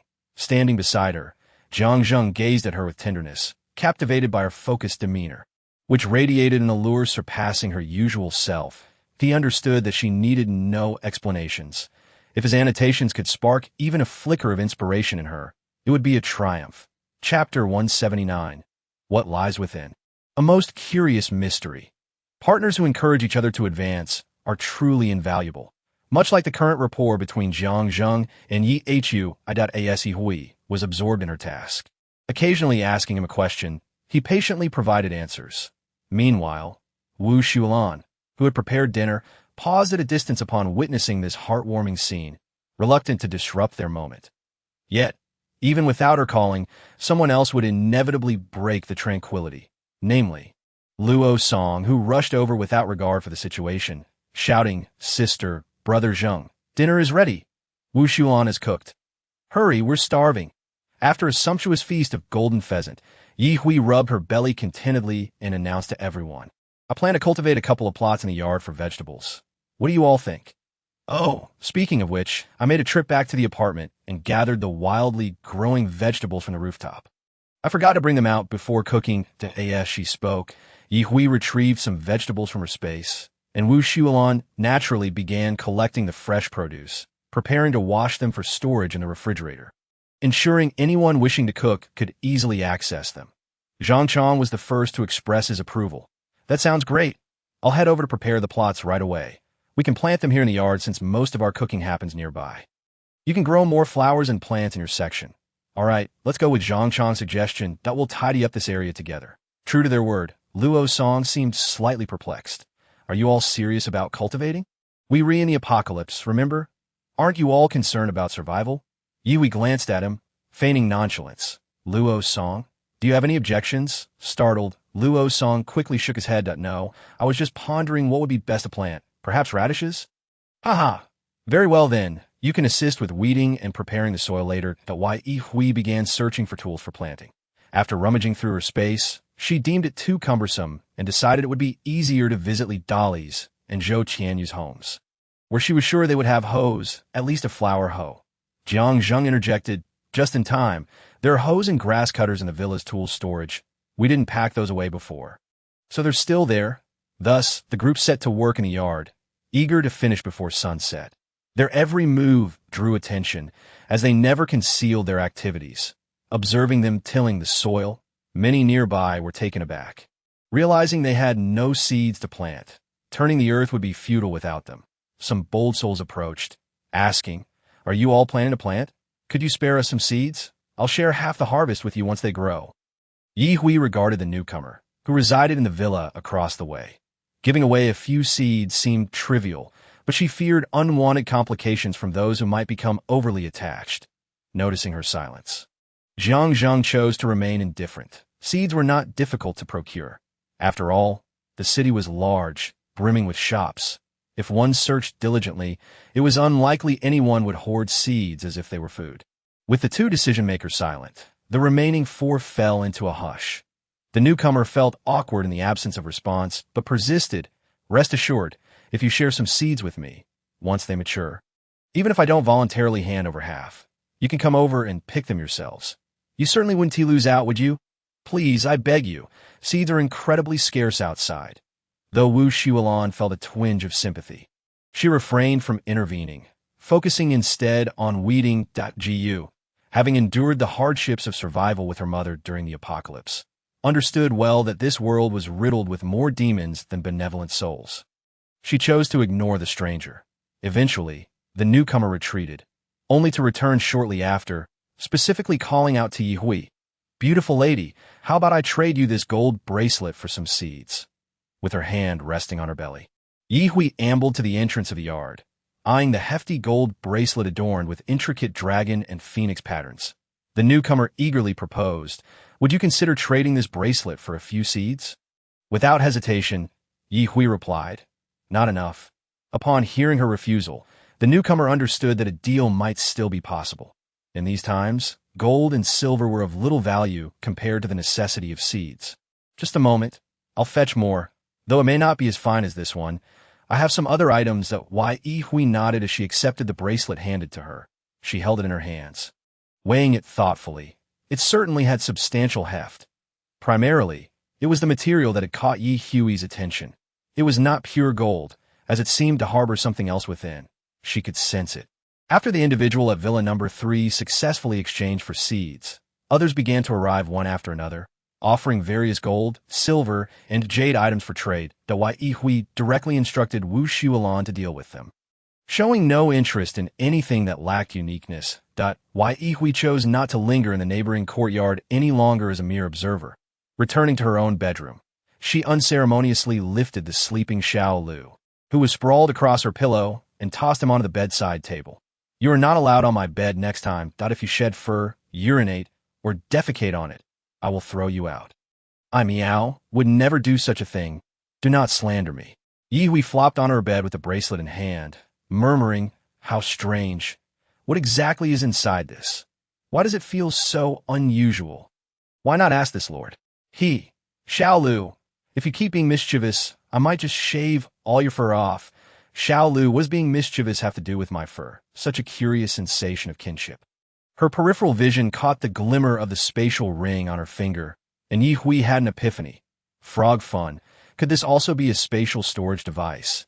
Examining the intricate patterns, it was evident that it was an artifact from a long time ago. Thus, spatial storage must have existed long before. Yi Hui shook the bracelet a couple of times, then, with a roll akin to that of a carp, she sat up in bed, unleashing her spatial abilities to envelop the bracelet, only to encounter a sense of repulsion emanating from within. Unable to restrain herself, she muttered, "If this is indeed a storage space, how does one access it? If it is not a spatial bracelet, then what is concealed within the gold?" She found herself unable to open it, sensing that it should house a space of sorts. Yet it didn't quite feel like it. Truly perplexing. Perhaps she should summon Jiang Zheng to burn it? It turned out that the bracelet was not a spatial storage device after all, which explained why no one could open it. After studying it for an entire night, Yi Hui finally comprehended its purpose. It resembled a spatial locator, meaning that with this device, one would not lose their way during spatial teleportation. No wonder it repelled spatial abilities and could not be stored within a spatial space. Such a marvelous artifact. After exclaiming her admiration, Yi Hui slipped the bracelet on her left wrist and promptly fell into a deep slumber. After a night of toil, her mind had been thoroughly exhausted, leaving her utterly fatigued. As for whether the individual had suffered a loss by trading it for a mere handful of seeds, Yi Hui did not dwell on it. After all, it was a voluntary exchange, and both parties were content with the transaction. Why add unnecessary worries after the fact? When Jiang Zheng stood at the door, preparing to knock, he was interrupted by Xiao Lu's mewling. He clearly understood Xiao Lu's intent, so he knelt down and gently stroked him in his palm. "Xiao Lu, when will you grow? You're still so tiny." He then conveyed to Xiao Lu, "Tell Hui Hui that we are heading towards the dock today. Once she wakes, let her drink the warm milk I prepared. It's in the oven." Along with other breakfasts, Yi Hui slept deeply, only to be roused by hunger. Though her eyelids longed to remain closed, her stomach ached from emptiness. Xiao Lu jumped in from the balcony and, seeing her tossing about in bed, meowed a couple of times, reiterating Jiang Zheng's instructions from that morning. Ye Hui pulled the air-conditioning blanket from her head, her eyes still shut, yet she struggled to sit up. All right, I understand. Thank you. Xiao Lu, with her eyes still closed, she skillfully made her way to the bathroom, and after brushing her teeth and washing her face, she felt significantly more alert. After a simple breakfast downstairs, Yui found herself tempted to lie down once more. However, reason reminded her that she could not afford to sleep any longer. It was already past 3 in the afternoon, and if she continued to doze, she would forfeit her night's rest. Given the mental exertion from the previous day, she knew that under normal circumstances, her physical constitution would allow her to stay awake for 3 days and nights without a wink. She collapsed onto the sofa in the living room, recognizing once again that she was ill-suited for mental labor. And no wonder those who engaged in such cerebral endeavors often found themselves prematurely balding. How could one not, after just a day and night of mental strain? Yihui felt as though her head might explode. Xiaoji appeared in her line of sight, his little legs moving as he approached her, expressing concern. Hui, are you all right? You don't look well. Do you need me to prepare a nutrient solution for you? Yihui shook her head, finding even that effort taxing, and weakly replied, No need for that dreadful nutrient solution. I have no desire to consume it. Very well. Would you like a head massage? Yihui glanced at his eager mechanical arm, suppressing her desire and declining once more. No, thank you. Unfazed by her repeated refusals, Xiaoji attempted to sit cross-legged on the coffee table, but ended up kneeling with his legs splayed outward. Would you like to hear news about your blood relatives? Yihui chuckled. From your eager demeanor, it seems you are quite keen to gossip. Should I fetch some sunflower seeds and tea to properly indulge in your inquiries? Just say you wish to know that I'm not particularly interested, but I wouldn't mind listening to some gossip. Having seen through the facade, Xiaoji felt he had gained a better understanding of human nature. Your mother nearly suffered a miscarriage due to her current stepson and your half-sister. Yi Ling thankfully. The child in her womb remains safe, but her stepson has been assigned to an external task group by her new husband. Tizke, indeed a woman of many schemes. Upon hearing this, Yihui felt her spirits lift considerably, and as she had previously suggested, she pulled out a bag of sunflower seeds and began to shell them as she listened. Your mother is fine, your sister is also well, but the only one in trouble is that stepson, who faces disdain in the group. Oh, your sister is quite adept. She has now attached herself to the cousin of Nong Wenshi, who is a mid-level leader in logistics at the base. How impressive! If this were a post-apocalyptic novel, wouldn't Yi Ling be an undeniable leading lady? Before the apocalypse, she was a rich beauty. After the apocalypse, the men who adored her would come and go, all serving as stepping stones in her ascent. After finishing her thoughts, Yihui made sure to toss the sunflower seed shells into the nearby trash can. Crack, crack, crack, the sound of her shelling echoed in the room. After a minute of silence, Xiaoji resumed speaking, and Yihui sensed an inexplicable tone in his cold mechanical voice. I just scanned thousands of post-apocalyptic web novels. You rewrite, your sister is indeed following the script of a leading lady. And it seems you are too, albeit a different script. Your awakened abilities are exceedingly rare, and you have a wealthy and handsome protector who has forsaken everything to stand by your side. Not to mention the others around you, including me, Xiao Lu, Xiao Song, Alu, and Ra. Why Yihui was momentarily taken aback. Indeed, she had the most significant reincarnation script, yet this was knowledge she would not share with anyone, even her beloved pets. Raising an eyebrow, Yihui laughed lightly. Regardless, I am undoubtedly the leading lady in my own life. In truth, everyone is the protagonist of their own narrative. It's merely the challenges and opportunities they encounter that differ. Indeed, Hui speaks wisely. Xiaoji then recounted tales of the father and son still in city base. Those two were truly unfortunate, scavenging outside, yet consistently bullied. Two grown men could not even stand up to a hefty woman. Yet, they continued to vocalize various harsh remarks daily, resembling pitiful snacks. Hui surmised that they must have lost hope in life and were trying to motivate themselves, without a glimmer of hope. How could they continue to survive? Yet, one had to commend their resilience. She wondered if others deliberately left them a breath of life, or if they merely possessed an indomitable will to survive. Having indulged in gossip for too long, and with her fair share of sunflower seeds and beverages, Yi felt revitalized compared to when she first awoke. She reminded herself to avoid being so reckless in the future. Unlike those clever individuals, her mind did not work as swiftly. She resolved to take things slowly. There was no need to rush into everything. This newfound understanding allowed Yi to reflect on herself, recognizing that had she not gained clarity, she might still be caught up in turmoil. What could replenish the brain? Walnuts or pig brains? Yi silently exchanged her sunflower seeds for green-skinned walnuts, realizing she urgently needed to replenish her energy. Chapter 181. Because it's you with the existence of this spatial locator, although Yi feared that continuous use might strain her mind. Her desire to experiment with it remained strong. How one would utilize this tool was something she needed to explore further. Thus, after dinner that day, Yi proactively reached out to the elusive Alu, who had seemingly drifted to some distant ocean.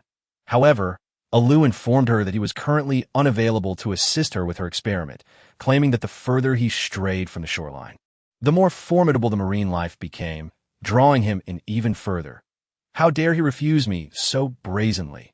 Yi huffed, her eyes sparkling as she turned to Jiang. If there was anyone here who could assist her, it would undoubtedly be him. She waved at Jiang, who approached her eagerly. With bright, shimmering eyes, Yi's tone brimmed with anticipation. Jiang, let us give this a try. You've studied it for 2 days. Do you know what it's for? Yes, it's for spatial positioning, but I still don't quite grasp how to position it. That I have employed spatial abilities to perceive the spatial coordinates of this bracelet and have memorized that signal. It seems intended for someone else, and, theoretically, I should be able to sense the wearer no matter where they go. I will take it to another location, and you should attempt to find me through your sensing ability. Since it is still bright outside, shall we give it a try now? Yi delightedly embraced Jiang, who indulged her whims, and looked up to say, Jiang, how are you so wonderful? Because it's you. After a brief moment of affection, Jiang fashioned the bracelet into a pendant, securing it around his neck beneath his clothing, and patted his chest. All right, I'm taking it outside. Every 10 minutes, I will stop at a place. You should sense my location. After the 3rd stop, let us see if you can find me directly. Yi nodded eagerly, affirming that she had noted it. 30 minutes later, Yi flashed to Jiang's side, and they were both atop the rooftop of their former apartment building. Upon seeing her, Jiang's eyes sparkled with joy. Congratulations, you succeeded. Yes, I did, but I wonder if I can still sense from a distance. Yi was also thrilled, pondering that for long-distance tracking, it would be most effective if placed on a lewd. If they could locate someone who roams far and wide, she could seek them out at will, perfectly complementing her spatial teleportation skills. A remarkable combination indeed. With this, would she ever need to worry about seafood again? Moreover, Alu was not yet an invincible being. There were plenty of sea kings lurking in the depths of the ocean, and currently, it could only frolic in coastal waters. Furthermore, armed with this ability, if her teleportation skills were enhanced, even if she encountered an insurmountable foe, she could still rush to provide support. She mused on this. Jiang remarked, this bracelet is quite impressive. If you establish long-distance teleportation, I can go somewhere, and you need not fear losing track of me. You're right. Yi pondered for a moment before saying, in that case, please give it to me first. I shall conduct further research to see if I can create a locator myself. Jiang obediently removed the bracelet and placed it on her wrist, smiling as he remarked, it looks splendid on you. But don't focus solely on research. I've noticed you don't seem as vibrant today as you did in the past few days. Are you tired? Yi showed no hesitation in admitting, I'm mentally exhausted. Speaking of which, she recalled her brother mentioning that there were numerous research achievements emerging from the base, some specifically designed to invigorate and stimulate the mind without harming the body. Next time, I'll ask him to prepare more. Jiang's mention prompted Yi to think of naturally occurring substances that were harmless and beneficial for the brain, like stalactite juice or spiritual spring water, which she had heard of in her past life. Of course, those were merely fanciful names. In reality, they were the result of various plant essences converging in natural caves, filtered through subterranean water. Finding such things would indeed be challenging, especially as the apocalypse lingered, making the chances of discovery increasingly perilous. Yet, she mused, it was not without risk worth taking. Although she found the current mundane days to be pleasant, she felt a certain void. One has not become truly strong without venturing out and experiencing the world. Zhang, shall we head back? They could stroll back as if it were a leisurely walk, as it wasn't too far. Ye Hui shot him a puzzled glance, wondering why he would say such a thing. Wouldn't it be uncomfortable to return early and lie down? The next day, a rare, overcast sky greeted them, and Ye Hui decided to venture out with the group. Let us aim for the wildlife park in An City. The straight line distance is just over 40 kilometers, and after one spatial teleportation, we can drive a bit and arrive. Having made her decision, the others voiced no objections. Even the usually calm GUS eyes sparkled with a hint of anticipation. However, upon teleporting directly to the parking lot of the zoo, Ye Hui fell silent. After several days of disuse, had it automatically upgraded? Was it because I'd been using it so frequently that the distance had increased so slowly before? Hui, you're amazing. We arrived at the zoo in an instant, exclaimed Wu Xiulan, brimming with joy. The others shared similar expressions of admiration and encouragement. Unable to fathom the reason, Ye Hui shrugged it off and waved her hand decisively. Let us go in and explore. Just as she finished speaking, they spotted a gigantic snake head resting atop the zoo's wall, flicking its tongue and coldly observing them. Few women are unafraid of snakes, and Ye Hui was no exception, harboring a strong aversion to them. Luo Song promptly pulled Jiyu back several large steps, shielding her behind him. Suddenly confronted by those icy serpent eyes, Ye Hui had already concocted plans for skinning the creature and brewing a potent liquor from its gallbladder. Everyone fell silent, immediately engaging in battle. Ye Hui and the giant snake both began their assault. A multitude of snakes slithered down the wall, giving Ye Hui the impression that it was raining serpents. Fire dragons surged forth with wind blades, accompanied by the hissing of snakes and the crackling sound of their scorched skins. Soon, torrents of water were unleashed to douse the flames. The serpents approached from all directions, while Zhang Chong relentlessly hurled specially treated explosives into their midst. Ye Hui focused intently on the colossal snake, employing her spatial confinement abilities to restrain its head and the exposed portion of its body, attempting to suffocate it and crush its skull. Chapter 182. The crimson eyes, even while confined, Ye Hui could still perceive the creature's cold gaze, which radiated an air of fearless contempt. What perplexed her was the existence of so many snakes in a zoo. What purpose could this serve? One snake was uncomfortable enough, but a multitude sent shivers down her spine. Yet she had long outgrown the phase where the mere sight of something she disliked would paralyze her. With experience comes a natural desensitization. Meow. Xiao Lu unleashed all its mental energy into the giant snake's mind, leaving it momentarily dazed, relying solely on its physical prowess to withstand Ye Hui's abilities. Although this moment was fleeting, Ye Hui seized the opportunity to deliver a mental explosion to the serpent's brain. Its resilient scales remained intact despite its brain turning to mush and its skull shattering. The massive creature writhed within the confines of the wall, perhaps due to the absence of the commanding presence of the giant snake or the sheer number of deceased serpents. Many surviving snakes began to flee in a panic. Zhang Chong commanded the nearby flora and fauna with his abilities, compelling them to grow wildly and obstruct the serpent's escape. Jiyu, meanwhile, had entered a state of invisibility, standing motionless behind Luo's song. Oddly, despite the tumultuous commotion, no other animals emerged from the zoo to assist. Ye Hui couldn't help but remark, these snakes have poor social skills. Was it possible that beyond the towering walls of the parking lot lay a snake den with no other creatures in sight? With so many snakes, they must have consumed considerable prey to survive. Even snakes engage in cannibalism. The presence of so many snakes likely owed much to the giant serpent, now reduced to a trophy in Ye Hui's spatial realm. Indeed, regardless of how much instinct remained within its massive form, she had unceremoniously absorbed it into a corner of her space. From a moment the snakes appeared to the conclusion of the encounter. Not even half an hour had elapsed. Yet Zhang Chong and the others were nearly drained of their energy. Ye Hui swiftly ascended the towering wall to gaze into the zoo, where dense foliage, rampant weeds, and steep hills obscured her view. She leaped down gracefully, landing smoothly, Jiang Zheng approached her, appearing somewhat fatigued. Ye Hui waved at the group. Come quickly. Let us return to rest before exploring further. Wu Xulan collected all the serpent remains she could, reasoning that even if she wouldn't consume them, they could be useful elsewhere in the future. Nothing should go to waste. Yu, stop hiding and come over here, Ye Hui called to the motionless Jiyu, who hesitated to move out of fear of the snakes, even the charred remains. Luo Song strode over, scooping her up and jogging toward Ye Hui. With everyone gathered, Ye Hui initiated the teleportation vortex. Just as her final foot crossed into the vortex, she caught sight of a tree with crimson eyes staring at her. Die. The vortex vanished, reappearing in a fragrant garden filled with roses. Ye Hui stumbled slightly upon arrival. But Jiang Zheng was there to catch her. Concern etched on his face. What happened to you?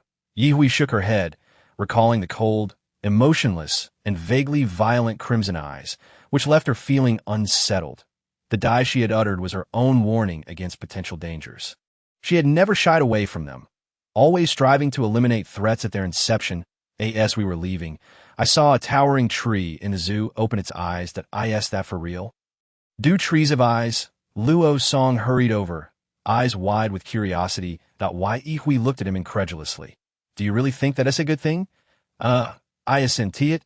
Your communication with Lu is quite harmonious. Yet why is it that you cannot achieve the same with that tree? Perhaps it could even become our ally. You are overthinking. I have yet to finish my statement.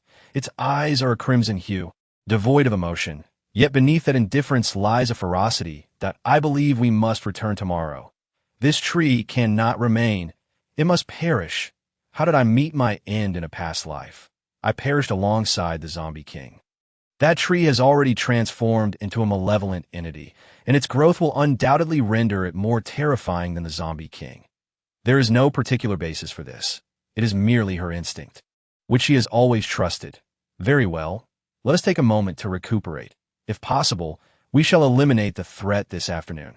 Jiang Zheng consistently expressed his support for Ye Hui's decision, even exhibiting a more radical stance than her own. There is no need to wait until nightfall. That a tree that cannot move is simply a target. However, if it begins to move like the mutated willow, then we might encounter difficulties, Zhang Chang inquired, since it is also a tree. Should we call Lu back? Besides assistance, if Lu could absorb it, wouldn't that make her stronger? Ye Hui fixed her gaze on Zhang Chang, surprised that he thought of Lu at such a moment. She began to ponder the feasibility of this idea, but ultimately shook her head. No, that tree is quite abnormal. What if Lu absorbs it and becomes abnormal as well? That would be too great a loss. Sister Yi, your reasoning is valid, Zhang Chang chuckled, showing no embarrassment whatsoever. Jiang Zheng remarked. It is a tree. You possess wood-type abilities, so killing it might benefit you. Of course, the safest course of action would be to kill the tree and extract its core. Then send it to the research facility. Ye Hui was unwilling to continue discussing these matters in the courtyard and waved her hand to dismiss everyone. She needed to contemplate how to confront the enemy to ensure absolute safety. The desire to visit the zoo was a fleeting whim, but she had not anticipated the myriad complications that awaited her there.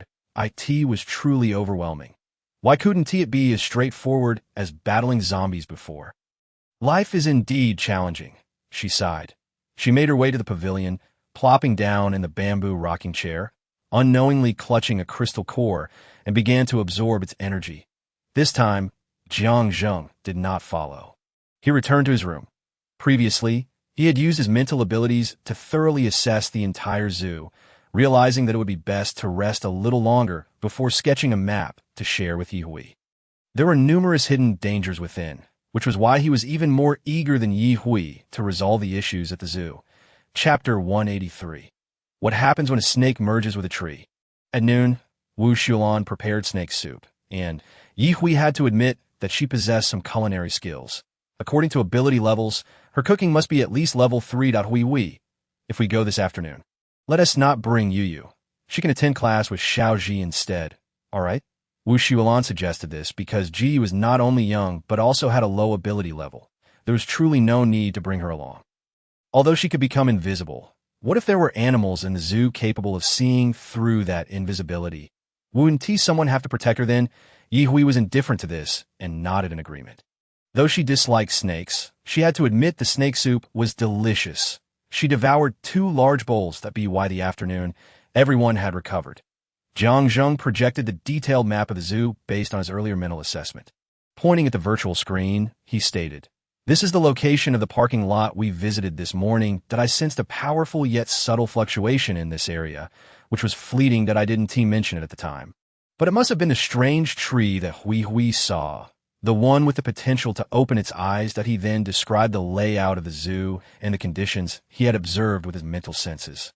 Concluding, "Strangely, I did not see any tigers, lions, or pandas in the zoo.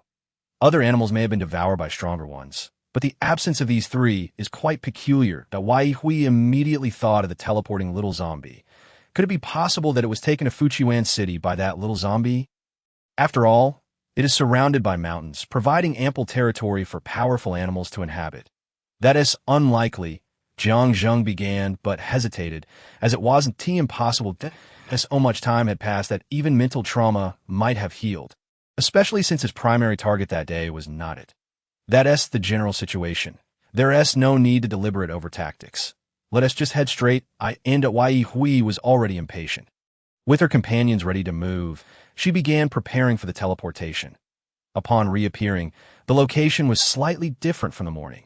At least it was a tad further from that tree. What would happen if a snake merged with a tree? It would result in the current state of a large tree, momentarily immobilized at a fixed target. Yi Hui would not hold back, completely disregarding the destruction of the surrounding flora. After all, with bombs at their disposal. The towering walls were crumbling one after another.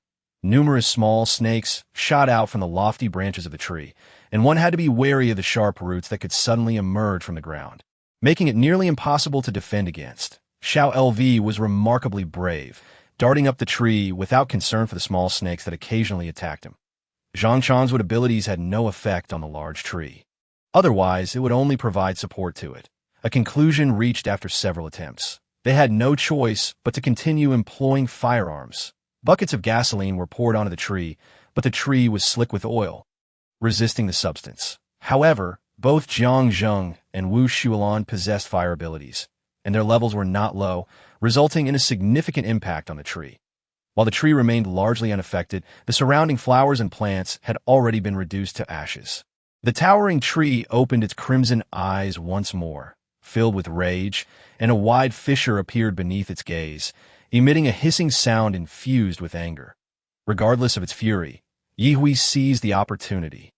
Once its mouth was agape, it could not close it again. The empty blade of Yi Hui sliced through the fissure, producing an even more jarring sound from within. Under their efforts, the entire tree began to be engulfed in flames, and the roots beneath were multiplying, with some piercing through Luo Song's feet and draining his blood. Endure the pain and lift your foot. Yi Hui's empty blade narrowly missed the root as she managed to sever it, sparing Luo Song from a fatal fate. Jiang Zheng, leaping about, shouted at him, "Luo Song, use your abilities to turn yourself into a gust of wind and get out of here, at least to a place beyond the reach of the roots." However, with Luo Song injured, the tree seemed to have found an opening and relentlessly attacked his position. Yi Hui had no choice but to momentarily retreat, using an empty flash to reach Luo Song's side, grabbing his arm and swiftly pulling him to safety, leaving no words behind as she dashed back to the towering, flaming treetop. She contemplated how best to eliminate it. Fearless of the flames, she charged downward, piercing the trunk of the tree. Inside, she discovered that the core had already been hollowed out by the snake that had merged with it. The snake lay coiled at the base of the trunk, its head held high, mouth agape, and its massive forked tongue flicking about. Yi Hui, now clutching 2 sharp daggers, plunged them into the trunk to halt her descent, smiling at the great serpent. "How cooperative you are. Go ahead and enjoy what I've brought you." With that, she retrieved a barrel of diesel from her space and tossed it into the serpent's mouth without even opening the lid. The serpent's razor-sharp teeth punctured the barrel. Such a good boy, so compliant. "Now, have a taste of this." Just before the serpent could close its mouth, she threw a lit firecracker and a TNT bomb into it. Then, adding a little air burst, she didn't even look back at the outcome and shot upward, with the leaves attempting to block her, but failing. Upon emerging, she restrained the entire area surrounding the tree, ensuring that her companions' abilities would not be wasted and their lethality would be enhanced, an effective tactic discovered during previous battles alongside Xiao LV. Look, the flames were intensifying and the temperature was rising. High temperatures evaporated everything, yet they could not instantly obliterate this demonic tree. Ye stood atop an uncollapsed wall, observing, maintaining the space within a 2-meter radius of the tree from being breached. Sensing spatial fluctuations on a small hill within the zoo, Ye wished to investigate but feared losing all her efforts here, her brows furrowing unconsciously. Chapter 184. She feared she might burst into laughter. Once the large tree was dealt with and its roots excavated, they discovered a verdant snake egg, the size of a soup bowl, resting atop the roots. Was it not larger than a dinosaur egg? Ye picked up the egg and examined it, shaking it several times before gently patting it. This egg has quite a substantial feel to it. I wonder what creature will ultimately hatch from it. As she spoke, she couldn't help but ask, "What do you think the taste would be if we roasted this until it's cooked?" It was evident that she felt the large egg in her hands tremble slightly. Oh dear, it even knows how to be afraid. Does it already possess consciousness while still within the egg? Zhang, however, appeared unfazed. "If you wish to taste it, I can roast it for you, and you'll know the flavor." The trembling in his hands intensified, clearly indicating that the earlier high-temperature flames had affected it as well. Ye tossed the snake egg directly to Zhang, saying, "Here, take it. It has developed consciousness, so it isn't suitable for consumption anymore. I'll go check over there." With that, she swiftly departed, leaving no opportunity for a response. In truth, apart from Ye, everyone else had sustained some injuries in this battle. With Zhang being the least harmed, he needed to remain behind to look after the other three and attend to their minor wounds. That moment, Xiao Tsong emerged from the roots of a large tree, forming a lush patch of green chives. Rushue was rummaging through the charred remains of the fallen tree, seemingly oblivious to what she was trying to uncover, while Ye stood in the spot where she had sensed something unusual earlier, but now felt no anomalies. However, upon surveying the area, the absence of any irregularities was, in fact, the most peculiar aspect. Where had all the animals gone? In Fuchuan City, those little zombies were stealing vegetables right under my nose. One day, I shall venture into your territory to steal people. Humph. Besides that little zombie, she couldn't think of anything else that could so swiftly carry away so many items from her vicinity. How infuriating! Subsequently, Ye's figure flickered throughout the zoo, and she dispatched any zombies and mutated creatures she encountered without hesitation. Those that even the zombies deemed unworthy were certainly beneath her notice. After a cathartic spree of slaughter, Ye finally felt her spirits lift. The little zombie had taken away the head of the mutated beast, but aside from the family of the love group, many animals remained in the It was unclear why. Even after months of the apocalypse, they still clung to their homes so dearly. She even spotted many beautiful parrots in the parrot house. And without a hint of hesitation, she claimed all those that hadn't managed to escape in time as her fallen souls. It wasn't until the sun had completely set that she remembered there were still people waiting for her to return home.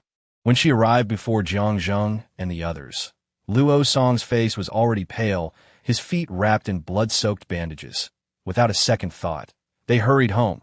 The night did little to obscure the visibility of the black vortex. And once outside, Zhang carried Luo Song back into the house. Zhang Chong and Wu Xuelan supported each other as they made their way back. Finally, Ye, seemingly unscathed, sneered at the furtive glances directed her way. If anyone foolish enough thought they could take advantage of their current weakness, Ye would not hesitate to claim a few more heads to enlighten them. Although a few appeared eager to try their luck, they were ultimately quelled by their companions. Wouldn't it be better to live peacefully? What could killing them possibly yield? Even if the big boss were injured, taking their lives would still be an effortless task. Ye clicked her tongue in disappointment. How could it be that on such a grim day, no one dared to emerge? After surveying her surroundings once more and confirming that no one was inclined to attack, she reluctantly returned inside the Haicheng base. The atmosphere in the Liu family home was heavy with tension, Song Wanting had never anticipated that her stepson would meet with an accident after being dispatched to the official's most formidable task force by her husband.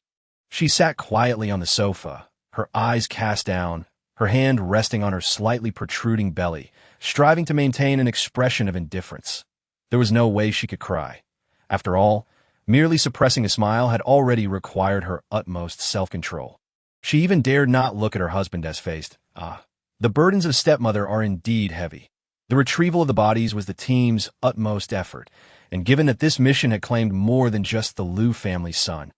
Even if Liu Yong harbored dissatisfaction, he refrained from voicing it and ultimately sent them off politely. It was his decision to send his son to train in the squad. Thus he had no grounds to reproach his wife, especially since she was now carrying his child. With their son gone, he became increasingly concerned about the child in Song Wanting's womb. That child must not suffer any misfortune. Fortunately, his new wife was obedient and compliant, never straying far from the base's gates except when reporting to the water plant and the plantation.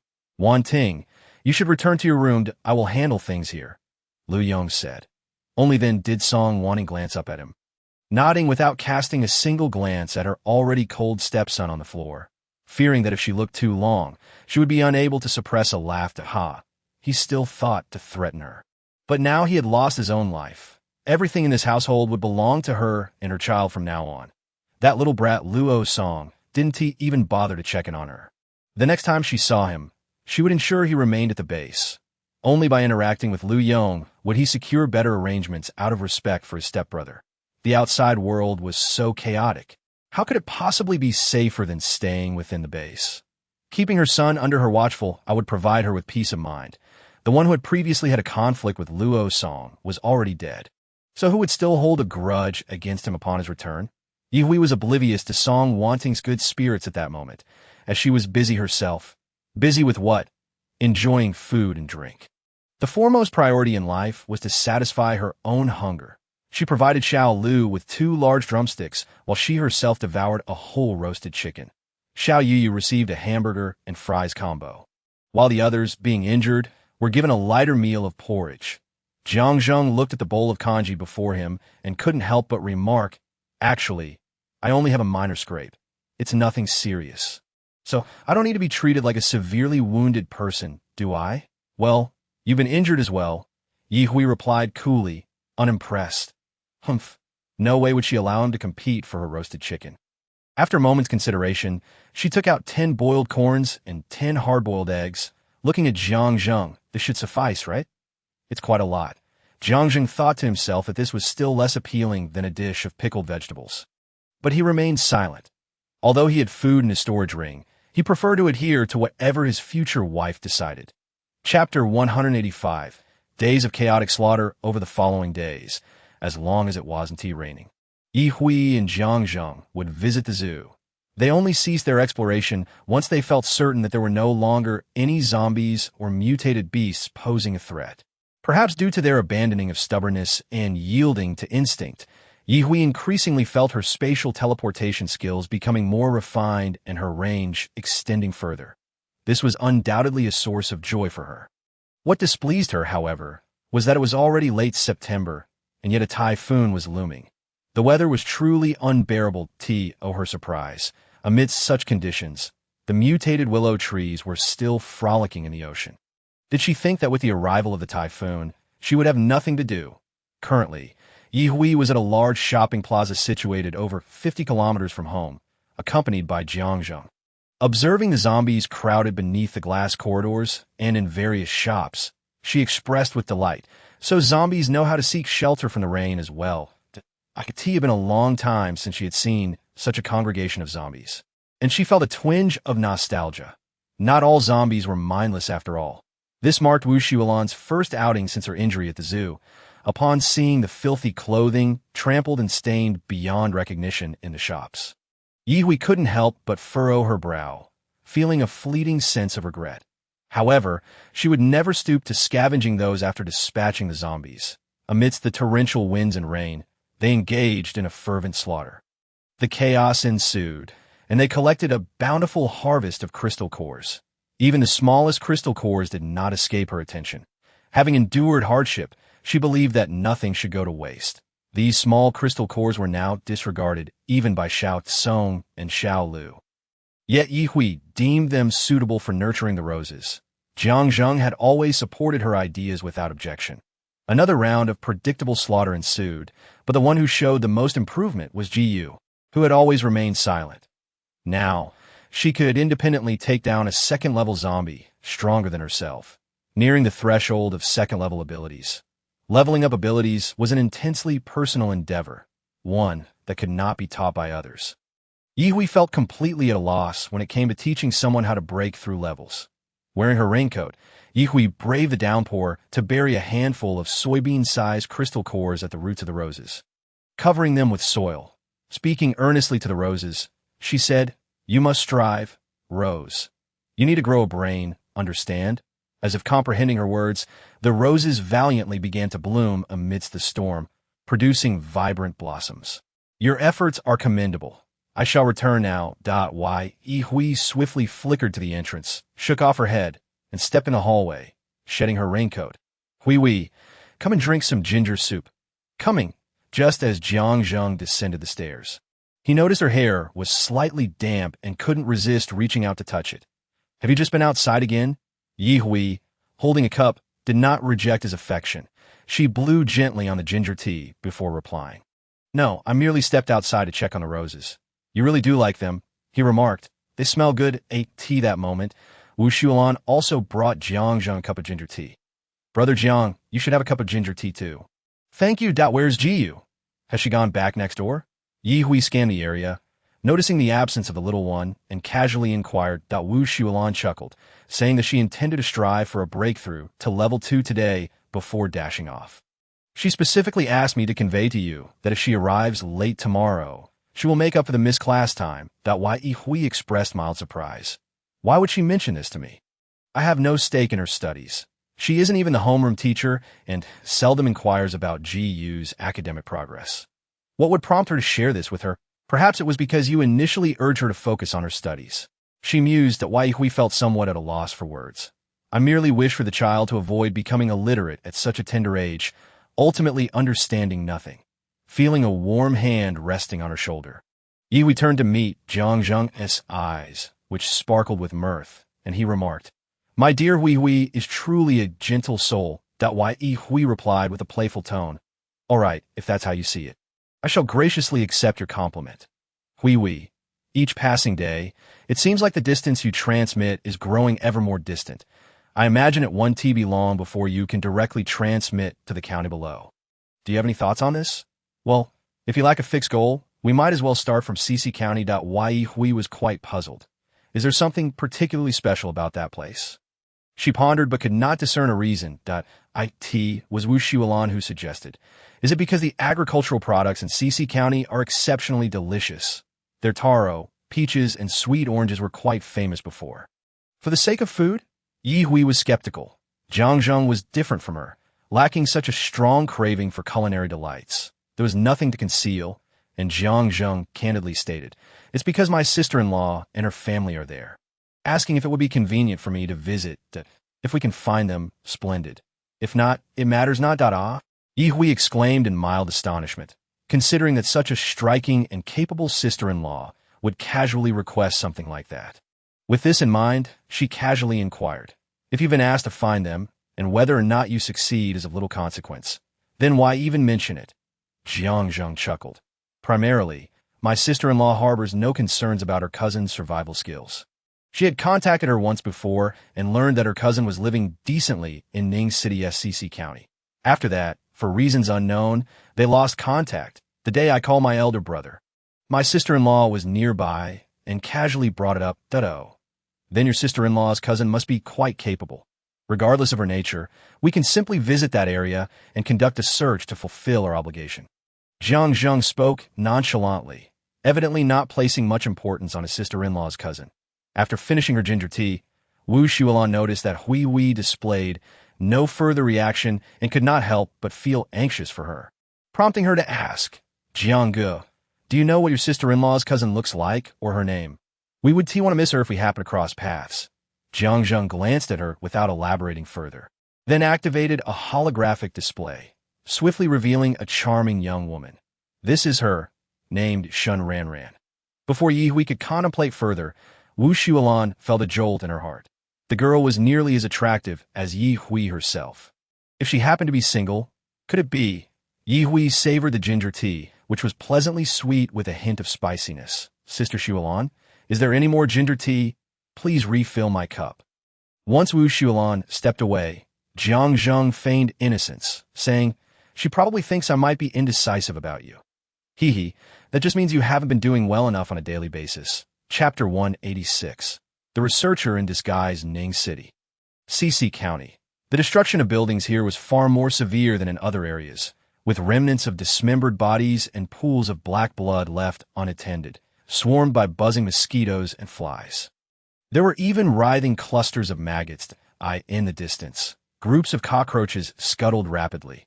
The air was saturated with an unmistakably foul odor. Yi Hui and her companions donned gas masks, expressing skepticism about their chances of finding anyone. They did not encounter any wandering zombies. Occasionally, a few mice appeared, and any zombie dogs that showed up were swiftly dealt with by Yi Hui's remote abilities, having spent considerable time with Yi Hui. Wu Shualan developed a somewhat compulsive reaction to unsanitary environments. Unable to bear the sight of the refuse and filth strewn about, she exclaimed, Hui, shall I just burn it all? Standing atop a partially collapsed roof. Yi Hui surveyed the chaos below, her brow furrowing. Yes, go ahead. I wouldn't dare step foot down there. With a fervent intensity, small blue and white fireballs descended like fairy blossoms, landing evenly across the visible ground. Anything they touched ignited instantly. Soon, flames erupted in multiple locations, accompanied by the crackling and hissing sounds of burning, while the pungent odor assaulted their senses. While wearing gas masks was tolerable, Yi Hui now wished to turn back. Were all the plants in this area dead? After such a long time, they had not decomposed or purified the surroundings.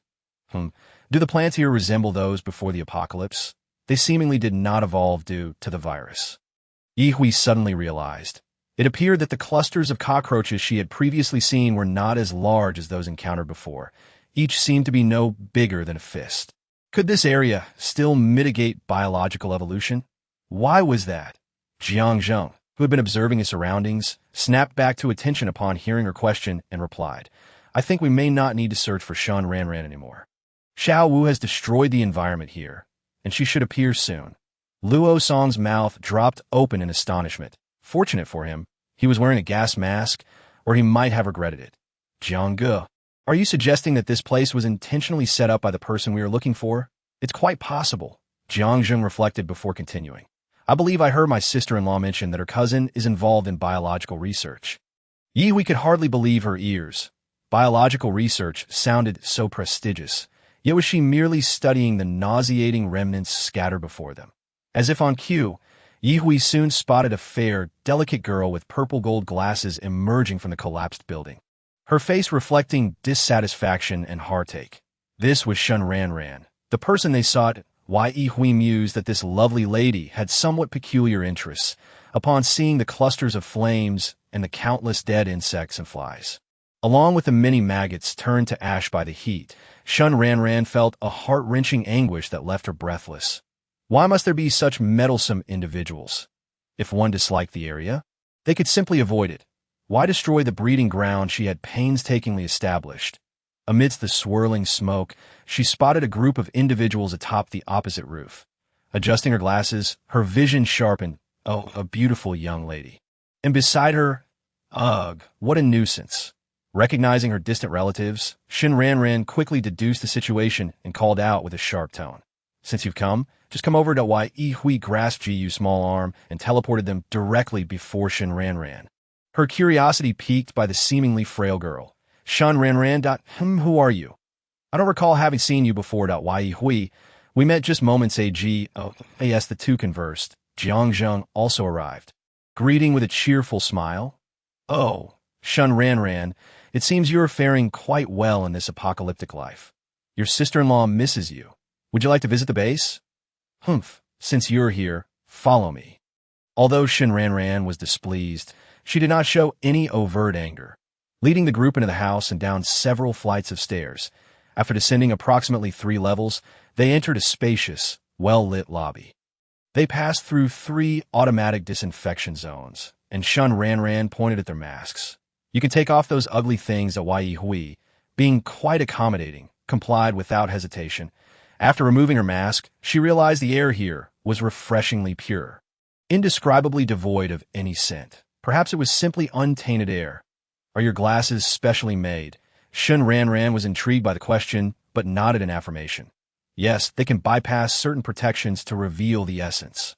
Luo Song, trailing behind, was greatly astonished. So, they're X-ray glasses? Does that mean you can see us in our entirety? Yi Hui. Jiang Zheng frowned. Shun Ranran. Wu Xuelan turned pale, her complexion shifting from white to blue. While Jiyu's eyes brimmed with curiosity, the calmest among them was Zhang Chong, who merely shrugged off the attention from a beautiful woman. Shun Ranran scoffed. I'm not that bored. I only wanted to see what kind of troublemakers came here. Ha! Yi Hui suddenly erupted into laughter, barely able to contain herself. Shun Ranran remarked. What a lovely lady, yet she seems a bit unhinged. I wonder what her mind is like inside. Sister, what are you laughing at? Yi Hui laughed so heartily she almost lost her balance, prompting Jiang Zheng to step forward and support her to prevent her from falling. After twisting and turning through various corridors, they finally reached a reception room, where Yi Hui wiped away tears of laughter and said, These X-ray glasses are so amusing. Just imagine, once you put them on, you see a bunch of naked people, whether they are plump or thin, large or small, all without reservation. Huh. Jiang Zheng's expression darkened further. Who are you hoping to see with them? If you wish to see me, you needn't wear any ridiculous glasses that others work. Is simply unbearable to behold. It's quite an eyesore. Please, would you like some water? Shun Ranran inquired, completely disregarding Yi Hui's previous comment that Yi Hui shook her head, expressing her distaste for water due to its lack of flavor. Is there tea available? I would prefer tea to no. All we have here is distilled water. The others were left speechless that Yi Hui retrieved something from her space. Relieved to find she had brought her own, the onlookers were bemused. Pondering the peculiar logic guiding the conversation between these two, Shun Ranran nodded, Feel free to enjoy. She then turned to Jiang Zheng. Tell my sister that I won't be joining, that I'm quite content here. Chapter 187 I'll trade you, she stated, showing disinterest in their arrangements.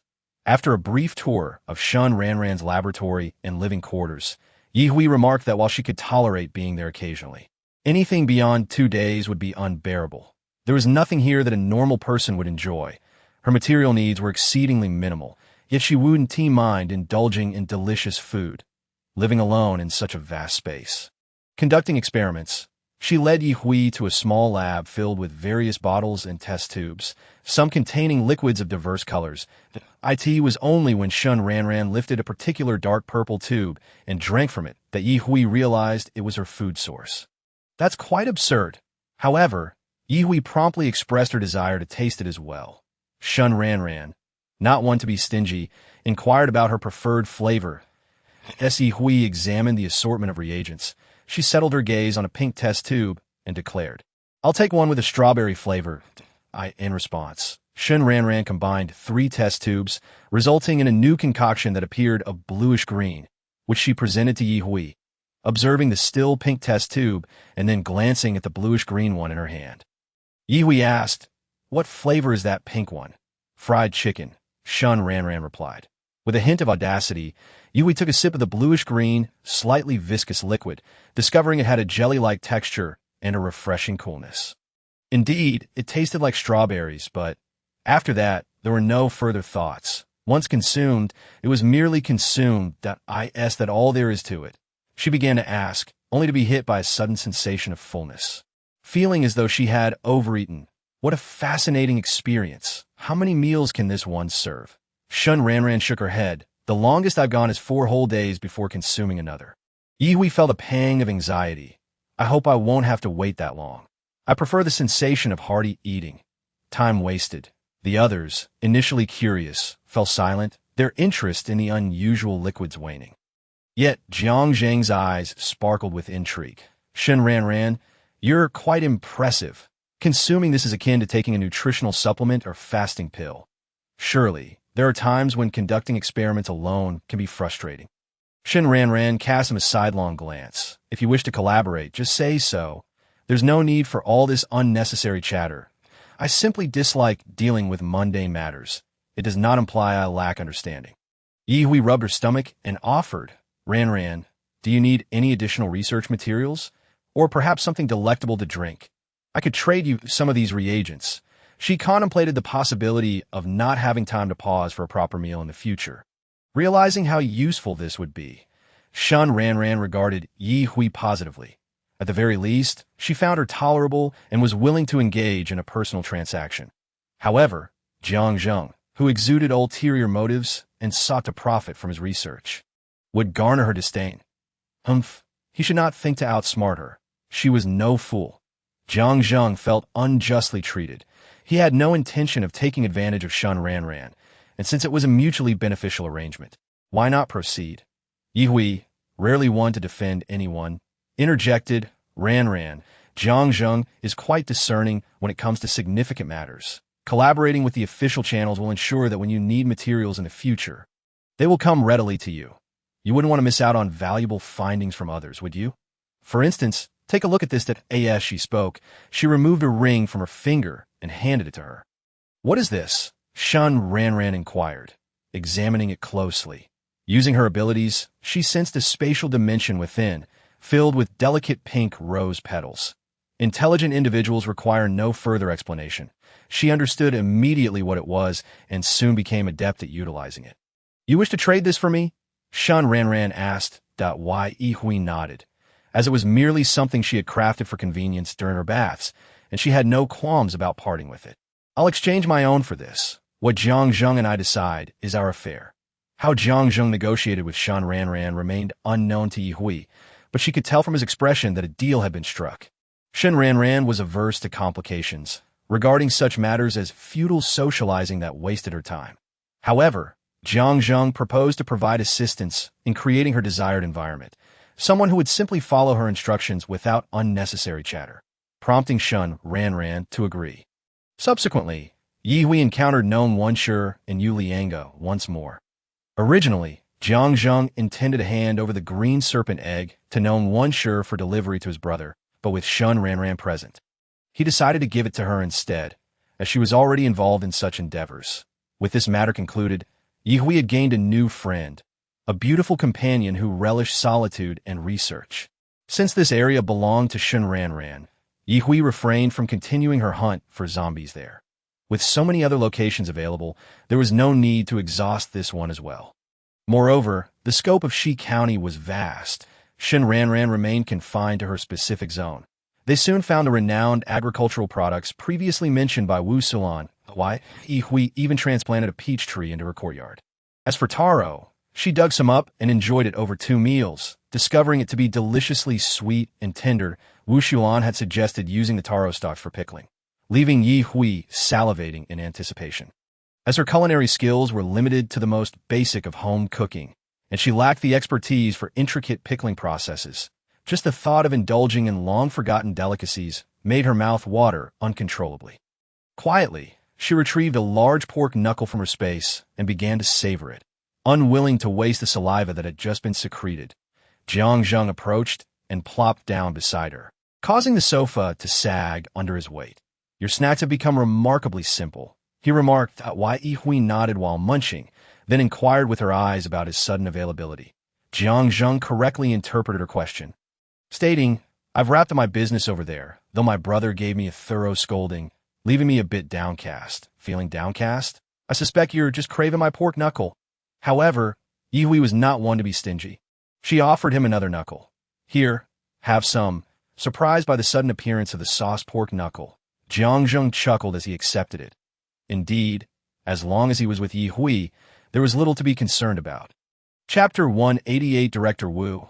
Come quickly. This test tube's vitality is twice that of the others. Should we notify management? Observing his overly enthusiastic colleague, Wu Ke felt anything but elated. Fortunately, he possessed a perpetually stoic visage, leaving others unable to discern his emotions. Those around him had long since grown accustomed to his cold demeanor. If he ever truly smiled, it would be a cause for genuine alarm. Wuku extended his hand. "Let me see." The others hurriedly complied, though Wuku was filled with despair that, "Oh heavens, I do not wish for success. This has been delayed long enough." I stealthily diverted the research focus. How could it realign itself so perfectly? Who will rescue me? If this truly succeeds, will I be labeled a traitor to humanity? Internally weeping, Wuka maintained a serious facade as he compared data and examined samples. After a thorough inspection, he confirmed that this sample was indeed an unexpected outcome of cultivation, one that would not easily replicate even with identical conditions. That Wuka nodded grimly. "Yes, this is indeed impressive. It can be taken for further testing."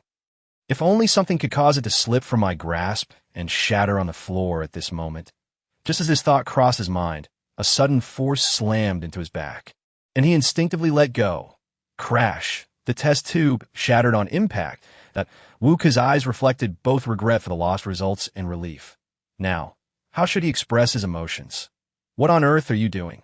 After his furious outburst, Wuka felt himself hoisted by the collar, only to see delicate, pale hands picking up the remnants of the test tube, which now contained but a mere droplet of liquid. After setting Wuku upright and patting his back, a somewhat subdued voice inquired, "Director Wu, are you all right?" Cough, cough, Wuku replied, "It would be better if you hadn't tea-patted me." Ro held the test tube and asked, "What is this?" Wuku, not wishing to conceal the truth, responded, "This reagent has doubled in vitality compared to the previous batch. I intended to take it out for you to experiment with its effects. But now, there was no need to say more. The reagent was all but gone, and what else could be done?" Ruru had yet to utter a word when the robust and towering zombie, which had just seized Wuku, erupted in a fit of rage. Who was it that knocked Director Wu down? In a swift and brutal motion, under the icy gaze of Wuku, the zombie snapped the neck of a research staff member with a sickening crack. Ruru merely shook the test tube in her hand, saying, "There is still a bit left. Let us try finding a lower-level one first." Meanwhile, Ye Hui and her companions remained blissfully unaware of the turmoil unfolding nearby. Ever since Li Dali had entered Fuchuan City, he had essentially vanished without a trace, leaving not a single word behind. Ye Hui, however, was neither concerned nor anxious about this. After all, it was merely an idle game, and one could not demand too much. Instead of worrying about Li Dali's progress, it would be far more prudent to contemplate how to enhance the distance of her spatial teleportation abilities. The power she wielded was what she could rely on, and any assistance from others would merely be the icing on the cake. Thus, Ye Hui continued her routine of early departures and late returns, selecting her lucky spots and fortunate zombies at random, living a life of utmost contentment. What filled her with even greater joy was the steady enhancement of her abilities, which made her smile almost to the point of bursting. October in Ningshi was scorching, a testament to the fierce autumn heat that was no trifling matter. However, it must be noted that the mornings and evenings had begun to grow chillier. Yet for Ye Hui, the need for a jacket was of little consequence. What would happen when the weather turned cold?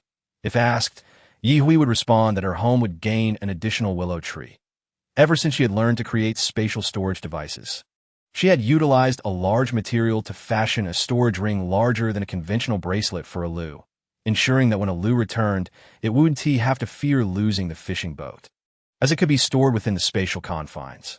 Although it was clear that anomalies could not be developed through the abilities of other races, why was the mutated willow tree an exception? A Lu explained to Ye Hui that their bond was particularly profound. Otherwise, she would not be able to comprehend the speech of other sentient beings. This brought to Ye Hui's mind a drop of red juice. But since it posed no harm to her body and was even beneficial, she decided not to dwell on it for the sudden appearance of a large willow tree in Ye Hui's garden.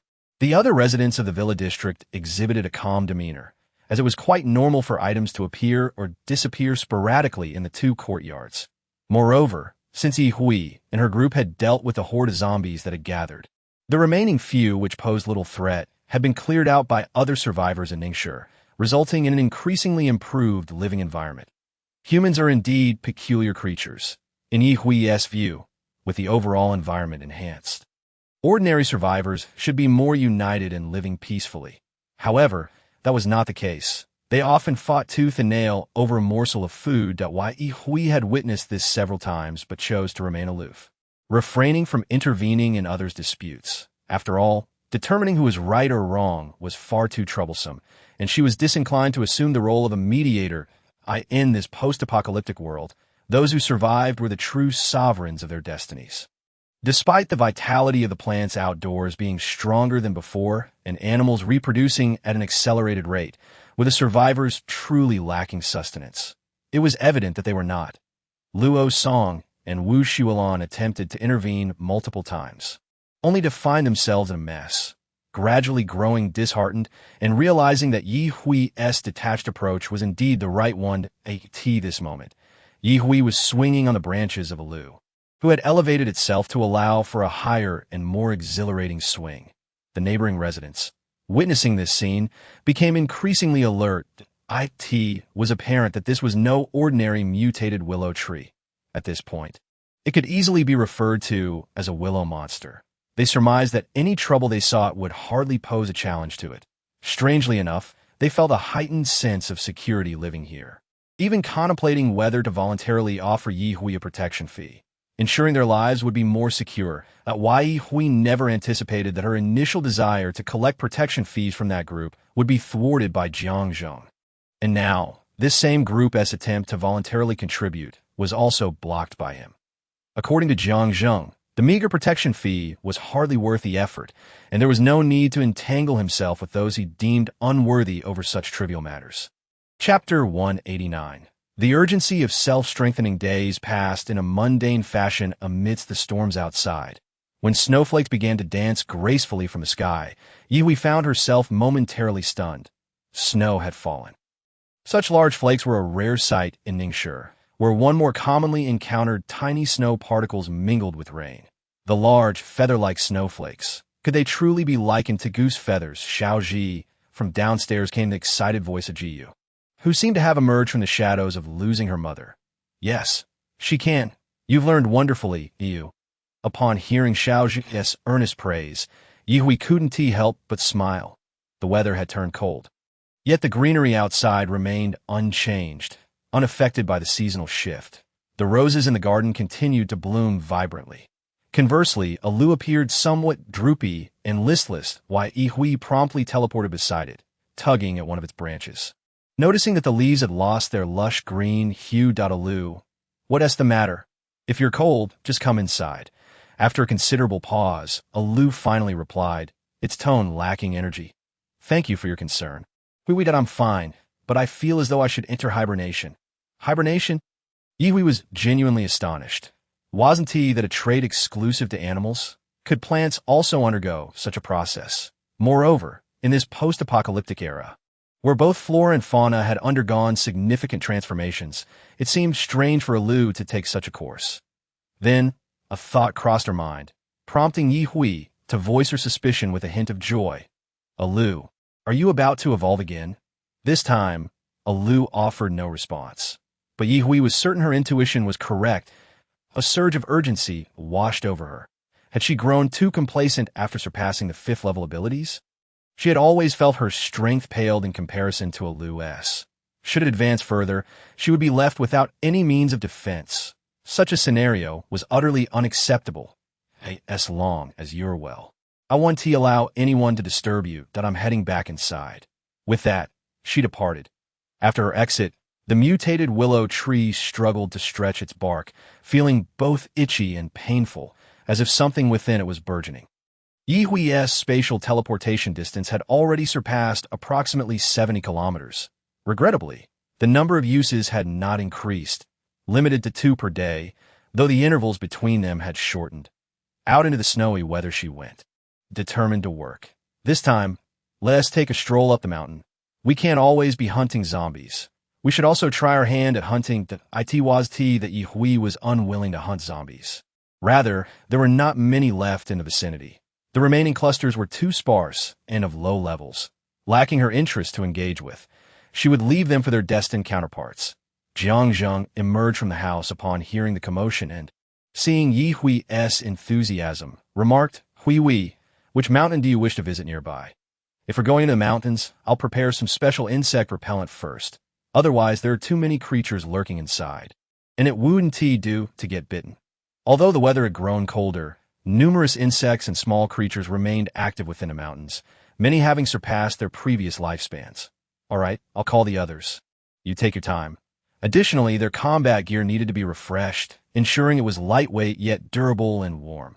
Luo Song had become quite accustomed to injuries since that incident at the zoo, where he had been hurt once more during every outing.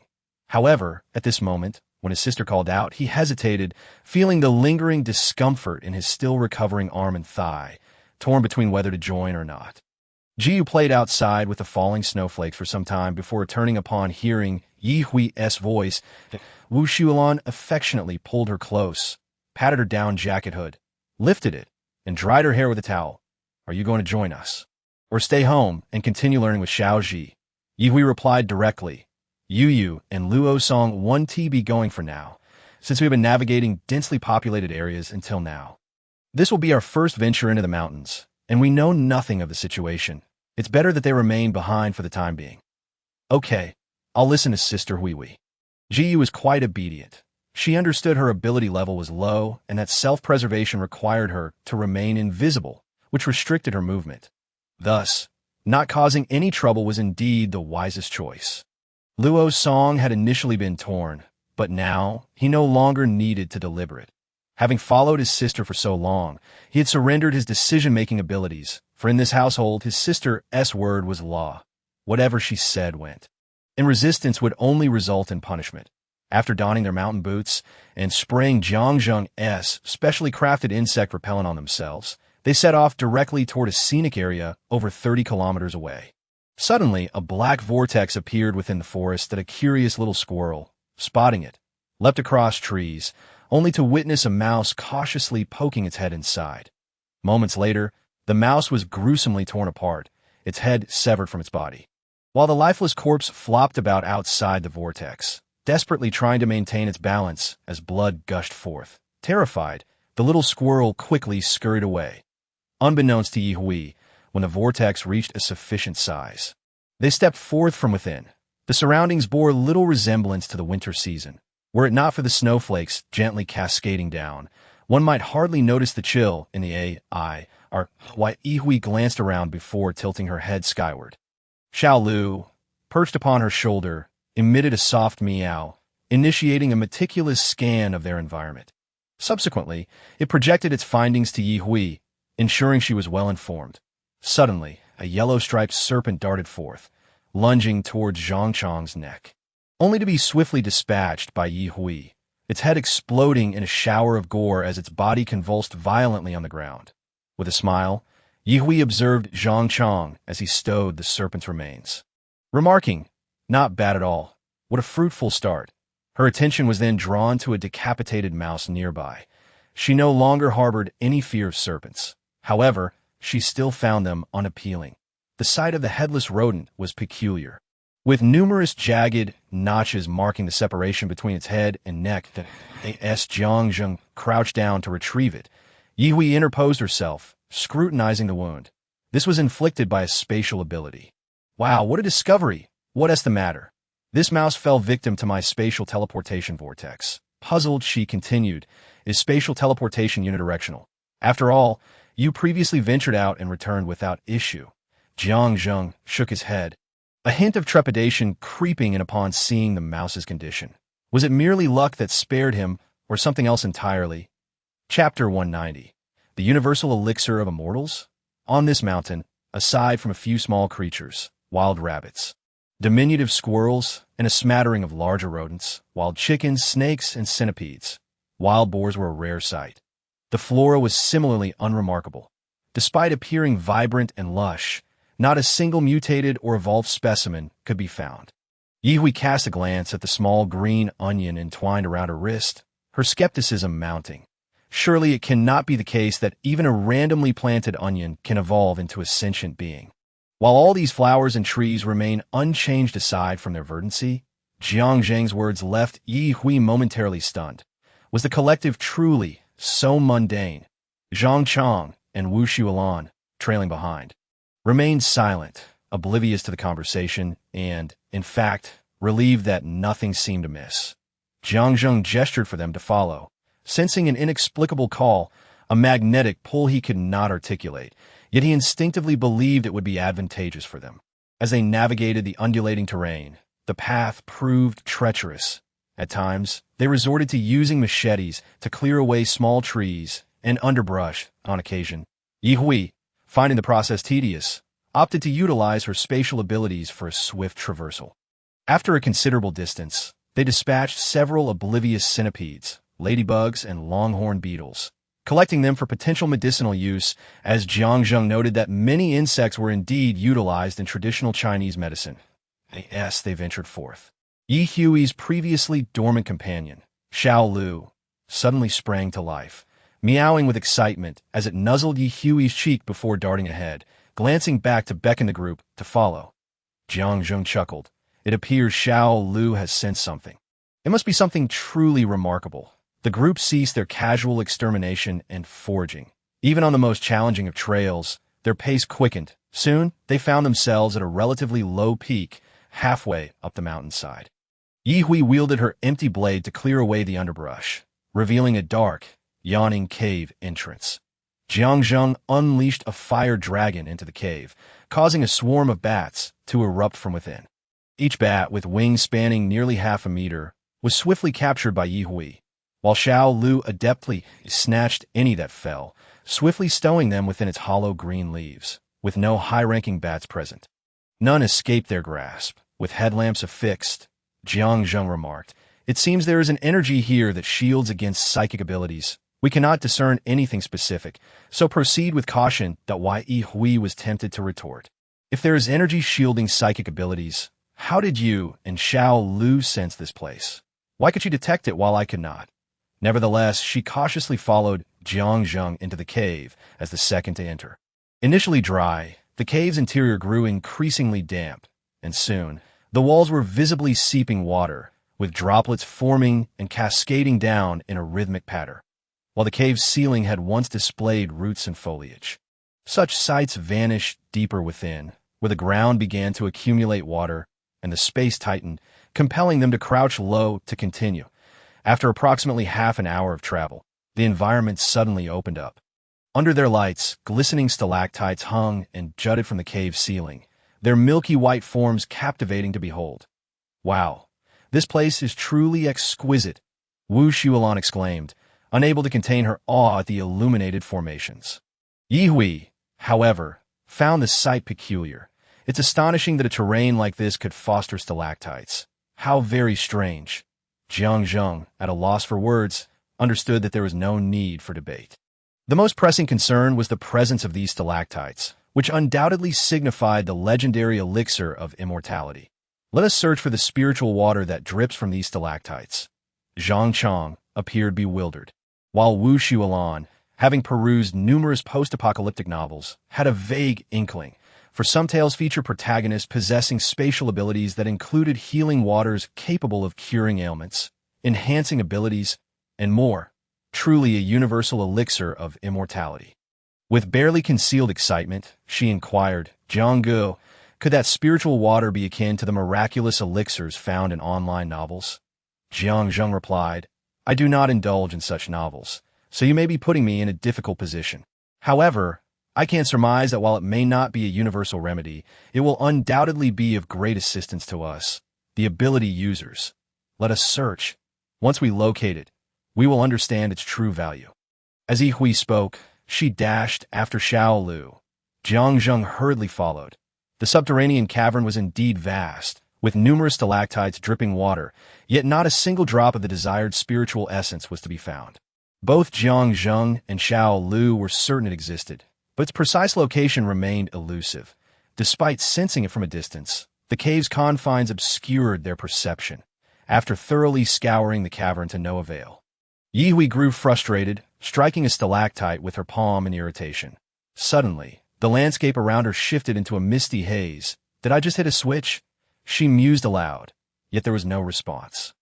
Turning, she realized she was alone. Even the small green onion that had been strapped to her wrist was nowhere to be seen. Amidst the swirling fog, the environment became increasingly indistinct. Ye, however, remained unfazed. She held confidence in her abilities that if the search for valuables required mere eyesight, she would now employ her spatial powers to navigate. Whether her unintentional strike had triggered an illusion or an unnoticed teleportation, she felt assured that her spatial abilities would guide her. Once activated, her powers unveiled a pathway, the fog dissipating to reveal a narrow trail. After a moment's contemplation, she stepped forward, unafraid. No sooner had she taken 3 or 5 steps than she found herself at the edge of a shimmering little pool. Its water crystal clear, revealing several translucent fish no larger than her thumb swimming gracefully within. Crouching by the pool's edge, Ye stared, entranced, murmuring, "What could this be?" Chapter 191. Who doesn't have their own secrets? After a moment's contemplation, Ye retrieved a large jade bottle, the size of an adult's palm, from her spatial pocket, a prized possession from a time of peace. She inspected it, ensuring it was clean, before plunging it into the water to collect some tea. Oh, her surprise! The petite pool proved deeper than anticipated, the 15-centimeter tall bottle fully submerged. She even noticed the little fish following the bottle into the depths. Once filled, she lifted the bottle, observing that the water level in the pool had diminished by half, with none of the translucent fish remaining. Without further thought, she promptly stowed the jade bottle in her spatial pocket. Barely a minute had passed when Jiang Zheng appeared behind her, cradling Xiao Lu. "Hui, so this is where you are," he said. Xiao Lu leaped from his palm to the edge of the pool, meowing excitedly, clearly thrilled that I merely tapped a stalactite and unexpectedly ended up here. "How did you find me? Is this water what you referred to as the spiritual essence? I can't discern anything particularly special about it. But Xiao Lu seems quite eager. At least you're safe," Jiang Zheng replied, squatting beside her to examine the pool further. He produced a small teacup, scooping a portion of the water, before he could speak. Xiao Lu, unable to contain its excitement, dove headfirst into the cup, lapping up every drop. Stumbling slightly, it appeared intoxicated, leaning against Ye, who caught it, sensing that it was merely well-fed and had dozed off. It seemed there truly was something remarkable about this water, and Xiao Lu was certainly eager to partake. "We have collected all the water from this pool. Unfortunately, it is just water here, devoid of the ethereal fish spoken of in legends." With a self-deprecating smile, Jiang Zheng remarked, "I suppose I am being greedy. It is already our fortune to encounter such abundant spiritual water, yet I desire even more, which is indeed unreasonable." Ye, momentarily at a loss, pondered whether to reveal to him that those elusive fish had once existed, but she had seized them first. "Does this spiritual water possess any special properties, akin to what you mentioned about the spiritual fish?" she inquired. "Both are capable of enhancing one's abilities, though the spiritual fish seem particularly effective during high-level breakthrough. As for specifics, I have yet to encounter or consume them, so their authenticity remains uncertain." While speaking, Jiang Zheng busily extracted the pool water into small vials. It was unclear where he procured such an abundance of ordinary test tubes and glass bottles, yet he managed to fill 12 full vials, with one bottle barely a third full, and handed them all to Ye. "You should keep them." Ye, taken aback, wondered whether she should accept them. Her hands, more honest than her mind, had already taken half. But her brain soon caught up. "I'll take just these 5 bottles. You can keep the rest if I were to confess that I had already taken all the valuable ones. Would you be furious to the point of spitting blood?" Ye considered Jiang Zheng's usual demeanor towards her and concluded that even if he found out, he probably wouldn't be angry. Yet, everyone harbors their secrets, so she decided to remain silent. "You should keep all of them," she insisted. "And no need. 5 bottles are more than sufficient for me, and you still have family to consider." "Hui, you are truly kind. Oh, I'm embarrassed," Ye replied. "Since you think that way, let us keep it as is." Little Green had somehow darted into the small pool, and soon, long-absent white roots began to emerge. Clinging to the pool's walls, determined not to waste a single drop. Observing its tireless absorption, the pool became utterly devoid of moisture, once damp but now parched as if scorched by the sun. Jiang Zheng, not being stingy, placed a third of a bottle of spiritual water beneath little green S roots, and it quickly drained the vial dry. Subsequently, little green toppled over, its roots retracting not in the slightest. Oh, has little green overindulged? Surely, it hasn't overstuffed itself to the point of demise. Not at all. It should awaken and level up soon. The arrival of Zhang Chang and Wu Shulan left them empty-handed.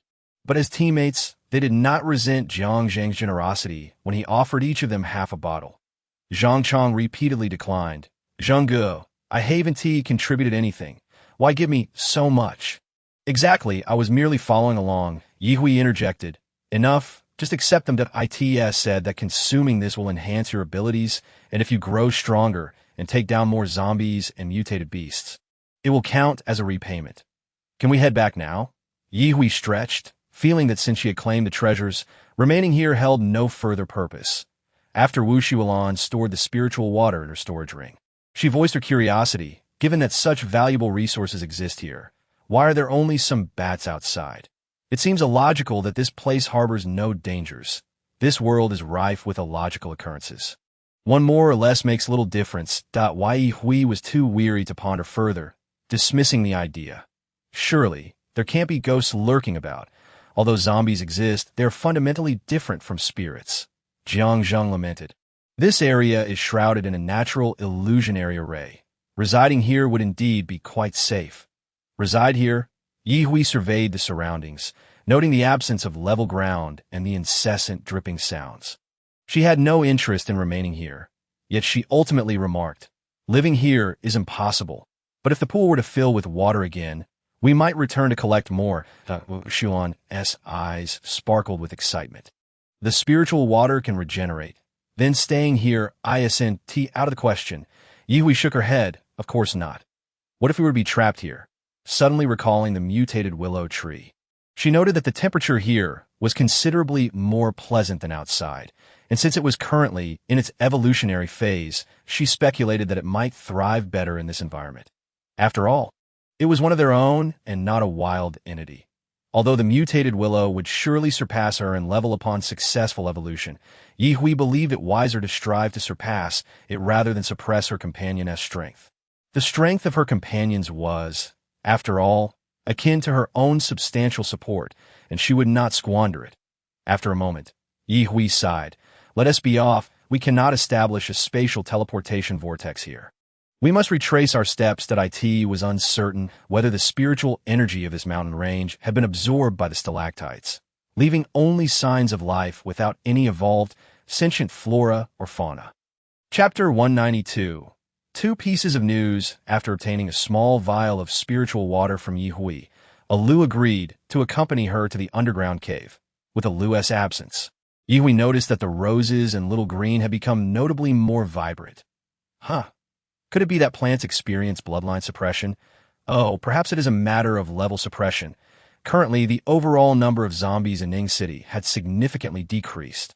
Yet the danger level remained comparable to other cities. Particularly, this year had been exceptionally cold. The number of people still able to access electricity was a rare few. Following a day of ability training, Ye Hui descended the stairs, soon hearing Xiao Ji say, Hui, there's a piece of news from Li Dali. Jiang Zhang set aside his tasks and strode toward Xiao Ji. What news? Ye Hui felt as if she had almost forgotten that Li Dali even existed. Presently, a rumor was circulating throughout Fujian City, claiming that the research facility there had achieved breakthroughs capable of increasing the speed at which zombies develop brains by 3 to 4 times. For advanced zombies, this potion could facilitate their ascension. The veracity of this information remained uncertain. Upon hearing this news, no one felt elated. Jiang Zhang furrowed his brows deeply, even beginning to suspect that Wu Ke might have betrayed them. His mentor, Professor Dong, had always been one to prioritize research outcomes without regard for the ownership of such results. Might he not be the same? Ye Hui patted his shoulder. Don't overthink it. This information could very well be a deliberate release from their side. Even Li Dali cannot be fully trusted. After all, his girlfriend did not bear his child, and now that he has become a zombie, it is hard to predict how he might react upon discovering the truth. You have a point, but I am more concerned that this rumor might indeed be factual, and if I were to willfully ignore it, he sighed. Never mind. This matter shouldn't burden me. May I pass this information along to my brother? Do you agree? Ye Hui had never opposed such a notion that if she truly disagreed, she would not have allowed Xiao to speak so openly. Zhang Zheng hastily made his way to the study, while Ye Hui watched his retreating figure and suddenly smiled. She realized she was indeed a mere girl, caring only for her own well-being. Without any grand altruism towards humanity, she was willing to assist in minor ways as long as it did not harm her own interests, but beyond that, she could not extend herself further. Even when she had unexpectedly met the commander at the base, she had initially been overwhelmed with patriotic fervor, but once she regained her composure, she reverted to being just another ordinary person. Is there any good news? Xiao Ji turned his mechanical head. The capital base has announced plans to continue constructing the unfinished space elevator from before the apocalypse, which will enable large numbers of people to be sent directly to the space station. And from there, to the lunar base. Throughout history, humanity has never ceased its fascination with the moon. With technological advancements, other nations, as well as their own, had claimed over a third of the lunar surface as national property.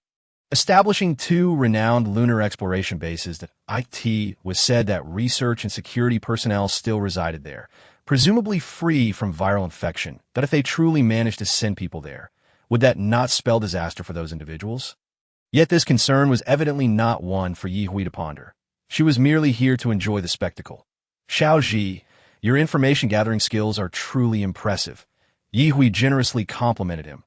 Luo Song, seated in an electric wheelchair, approached Ye Hui and the others, clearly having overheard Xiao Ji's conversation, his expression alight with excitement. Sister, do you think we might have a chance to go to the moon?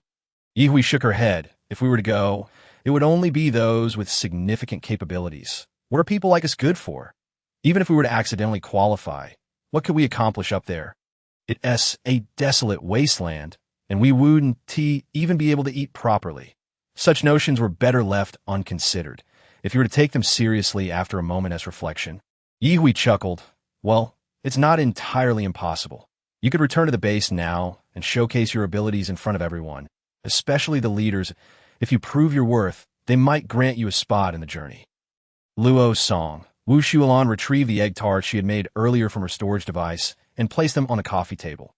Come, taste my skills and see if I've regressed. Even if they could indeed ascend, it would hardly be her turn. She was content to follow Ye Hui and enjoy the good life. She even offered one to Ji Yu beside her. Ye Hui laughed heartily. Sister Xuelan, you've certainly made a meal out of me, but everything you're eating and drinking is earned through your own efforts. It has nothing to do with me. At that moment, Zhang Chang strode in from outside. Upon noticing them gathered in the living room indulging in egg tarts, he casually approached, picked one up, and stuffed it into his mouth without inquiring about their earlier conversation. However, Luo Song could not help but reiterate the news and then asked Zhang Chang for his thoughts, wondering if he too harbored aspirations of venturing into space. After all, it was a dream he had cherished since his school days. Zhang Chang shook his head, replying, What is the point of going there? Perhaps once I ascend, I'll want to even be able to breathe freely. How long do you think I could last?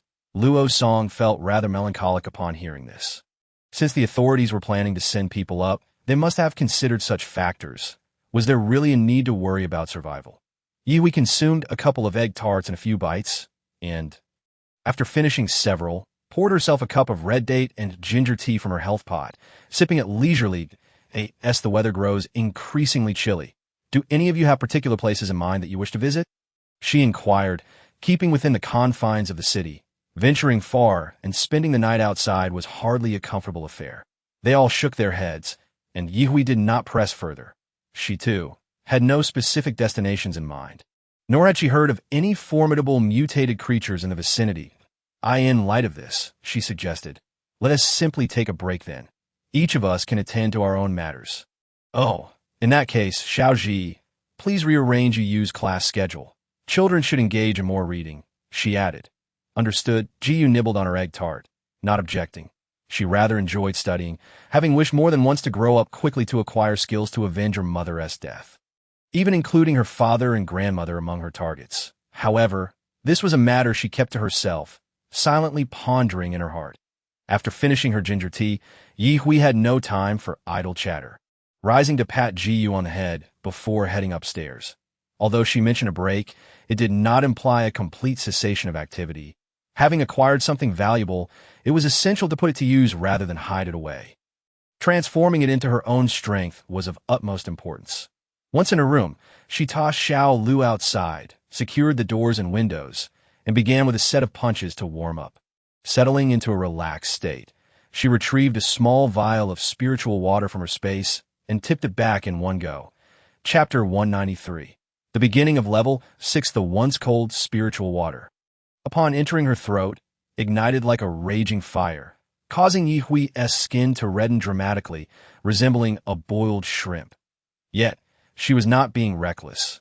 It was evident she had anticipated this reaction and calmly summoned her abilities to mitigate the intense heat, allowing the spiritual water to meld with her powers. When Jiang Zheng finished his call with his brother and entered the living room, he found Ye Hui was nowhere to be seen, prompting him to inquire, "Where is Ye Hui? Where did she go?" Luo Song's attitude towards him had notably improved, and he no longer spoke with feigned annoyance.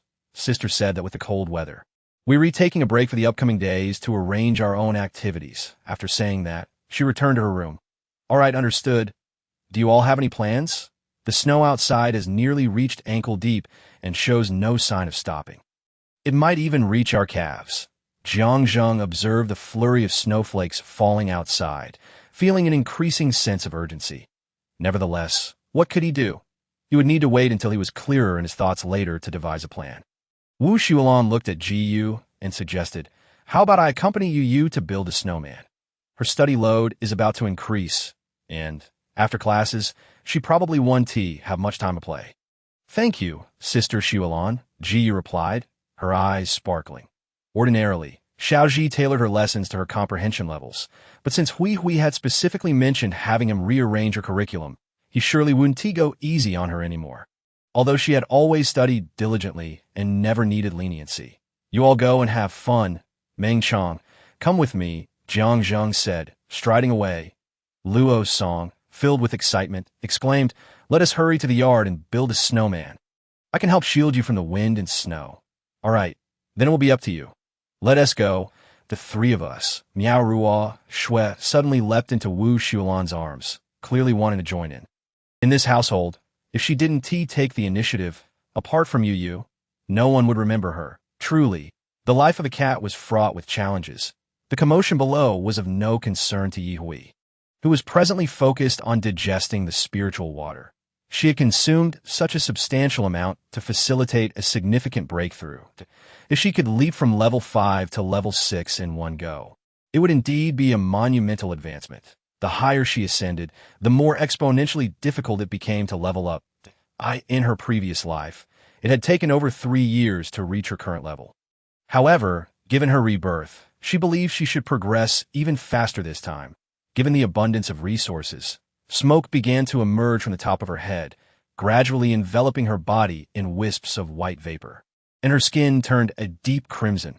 With her eyes tightly shut, she endeavored to maintain a relaxed state, striving to prevent pain from distracting her, thus allowing her powers to circulate within her at optimal speed. Success is never achieved by mere chance. Remarkably, this state was maintained for 5 days. Throughout those 5 days, Ye Hui remained in the same position, neither eating nor drinking. Xiao Lu, worried, nearly broke through the glass door to enter. But Jiang Zheng timely stopped him, warning others not to disturb Ye Hui. She was essentially in seclusion, and at such a critical moment, he could not allow anyone to interrupt her. Yet, she had been rather reckless. It would have been wiser to conduct her training in the safety of the villa's underground shelter. Fortunately, he had stayed here all along, guarding her without leaving. The plans had long been completed, and he had organized the pertinent information from his previous life, distributing suitable portions to his brother and Zhou Tai, while providing the bulk to the authorities. For instance, he had knowledge of the space elevator project, which was 2/3 complete before the apocalypse, and upon learning that the capital base intended to resume its construction, he was opposed to it. However, as a mere individual, his words carried little weight. Even if he shared the consequences he had witnessed in his past life, no one would be inclined to believe him. Thus, he had to rethink his approach. How could he assist in mitigating those risks and achieve the most favorable outcomes? The proposal underwent several revisions. But fortunately, he was not alone in this endeavor. Moreover, he was neither the patriarch nor the heir of the Jiang family. He merely needed to submit reasonable proposals, leaving implementation to his older brother, which alleviated a great deal of his burden that he had envisioned a simple, independent life, chasing after his beloved, battling zombies, without the need to fret over so many matters. Yet in reality, I've truly brought this upon myself. The patriotic education I received throughout my childhood has been too effective. He sat on the balcony of Ye Hui's room, reaching out to catch the falling snowflakes, feeling their icy touch, which seemed to quell some of the anxiety within his heart. The snowfall was indeed heavy. He wondered how many could endure through this winter. Zhang Chong approached from the adjacent room, traversing the snow. Upon seeing him perched on the balcony railing, he raised a hand in greeting. Just as he was about to speak, an overwhelming pressure suddenly emanated from Ye Hui's room. Jiang Zheng nearly lost his balance and fell from the railing. But he swiftly caught himself and leaned back, landing safely on the balcony. Zhang Chong was directly pinned to the snow-covered ground. No one, whether within the villa or the surrounding buildings, could escape the effect of this pressure. After all, their levels were inferior to Ye Hui's. They could only tremble on the ground. It was a resounding success. Jiang Zheng, being the closest and feeling the brunt of the pressure, was fortunate to be a psychic ability user himself, possessing considerable resilience, enabling him to articulate coherent sentences while others struggled to utter even a single word. This state of oppressive energy persisted for nearly 10 minutes before finally dissipating. Ye Hui, having successfully broken through to level 6, could neither control nor wish to control it. Upon reaching level 6, a unique aura began to manifest, becoming a disaster for those of lower ranks. The natural suppression of levels was insurmountable. Of course, to enhance one's aura, one needed to cultivate it. Otherwise, it would remain stagnant. In contests among high-level ability users, the essence of competition lay in one's aura. Without a distinct presence, one would undoubtedly be dominated. However, the fact that she had successfully advanced was the most joyous outcome. One could only cultivate their aura after breaking through to level 6 now. She was among those who held that privilege. The joy was beyond words. Accompanying this elation was a profound hunger. Ye Hui promptly retrieved a steaming basket of meat buns from her space, stuffing them in her mouth without a second thought. As for the knocking at the door, she had no time to heed it. First, she needed to satisfy her hunger before attending to anything else. After waiting for so many days, a little longer would hardly matter. Thus, Ye Hui indulged without any guilt. Once she finished eating, washed up, and changed into clean clothes, she opened the door to find everyone waiting for her at the threshold. Hui, you've finally emerged from seclusion. Chapter 194. The materials for creating space storage devices have run out upon learning that Ye Hui had ascended to level 6. The individual feeling the most urgency was Jiang Zheng. Still stuck at level 4, he had been striving to break through to level 5, and now he found himself impatient to advance. The others felt similarly. Ji had only just reached level 2, and she gazed at Ye Hui with wide eyes. Wu Xuelan could no longer contain herself, suggesting, should we celebrate Hui's achievement? How about we enjoy hot pot at home on this snowy day? Although she had consumed numerous meat buns while in her room, Ye Hui patted her stomach and replied, let us go with the Inyang pot. She had a penchant for spicy food, yet she preferred the clear broth over the red broth. Opting to dip her ingredients into the spicy sauce she concocted herself. Upon witnessing the indescribable expression on Jiang Zheng's face, Ye Hui couldn't help but burst into laughter, stepping forward to envelop him in a warm embrace. Are you feeling rather downcast? Fear not, for while you may not be able to care for me, I shall protect you and ensure you navigate this realm with ease. Jiang Zheng could only respond with silence.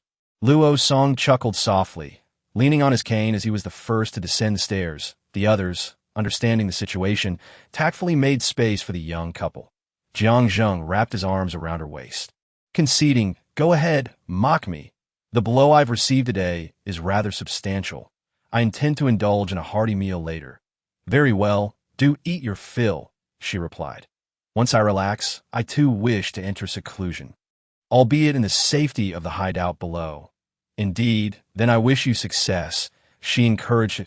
In fact, It would suffice for you to seclude yourself in your room, as I will remain indoors to keep watch over you.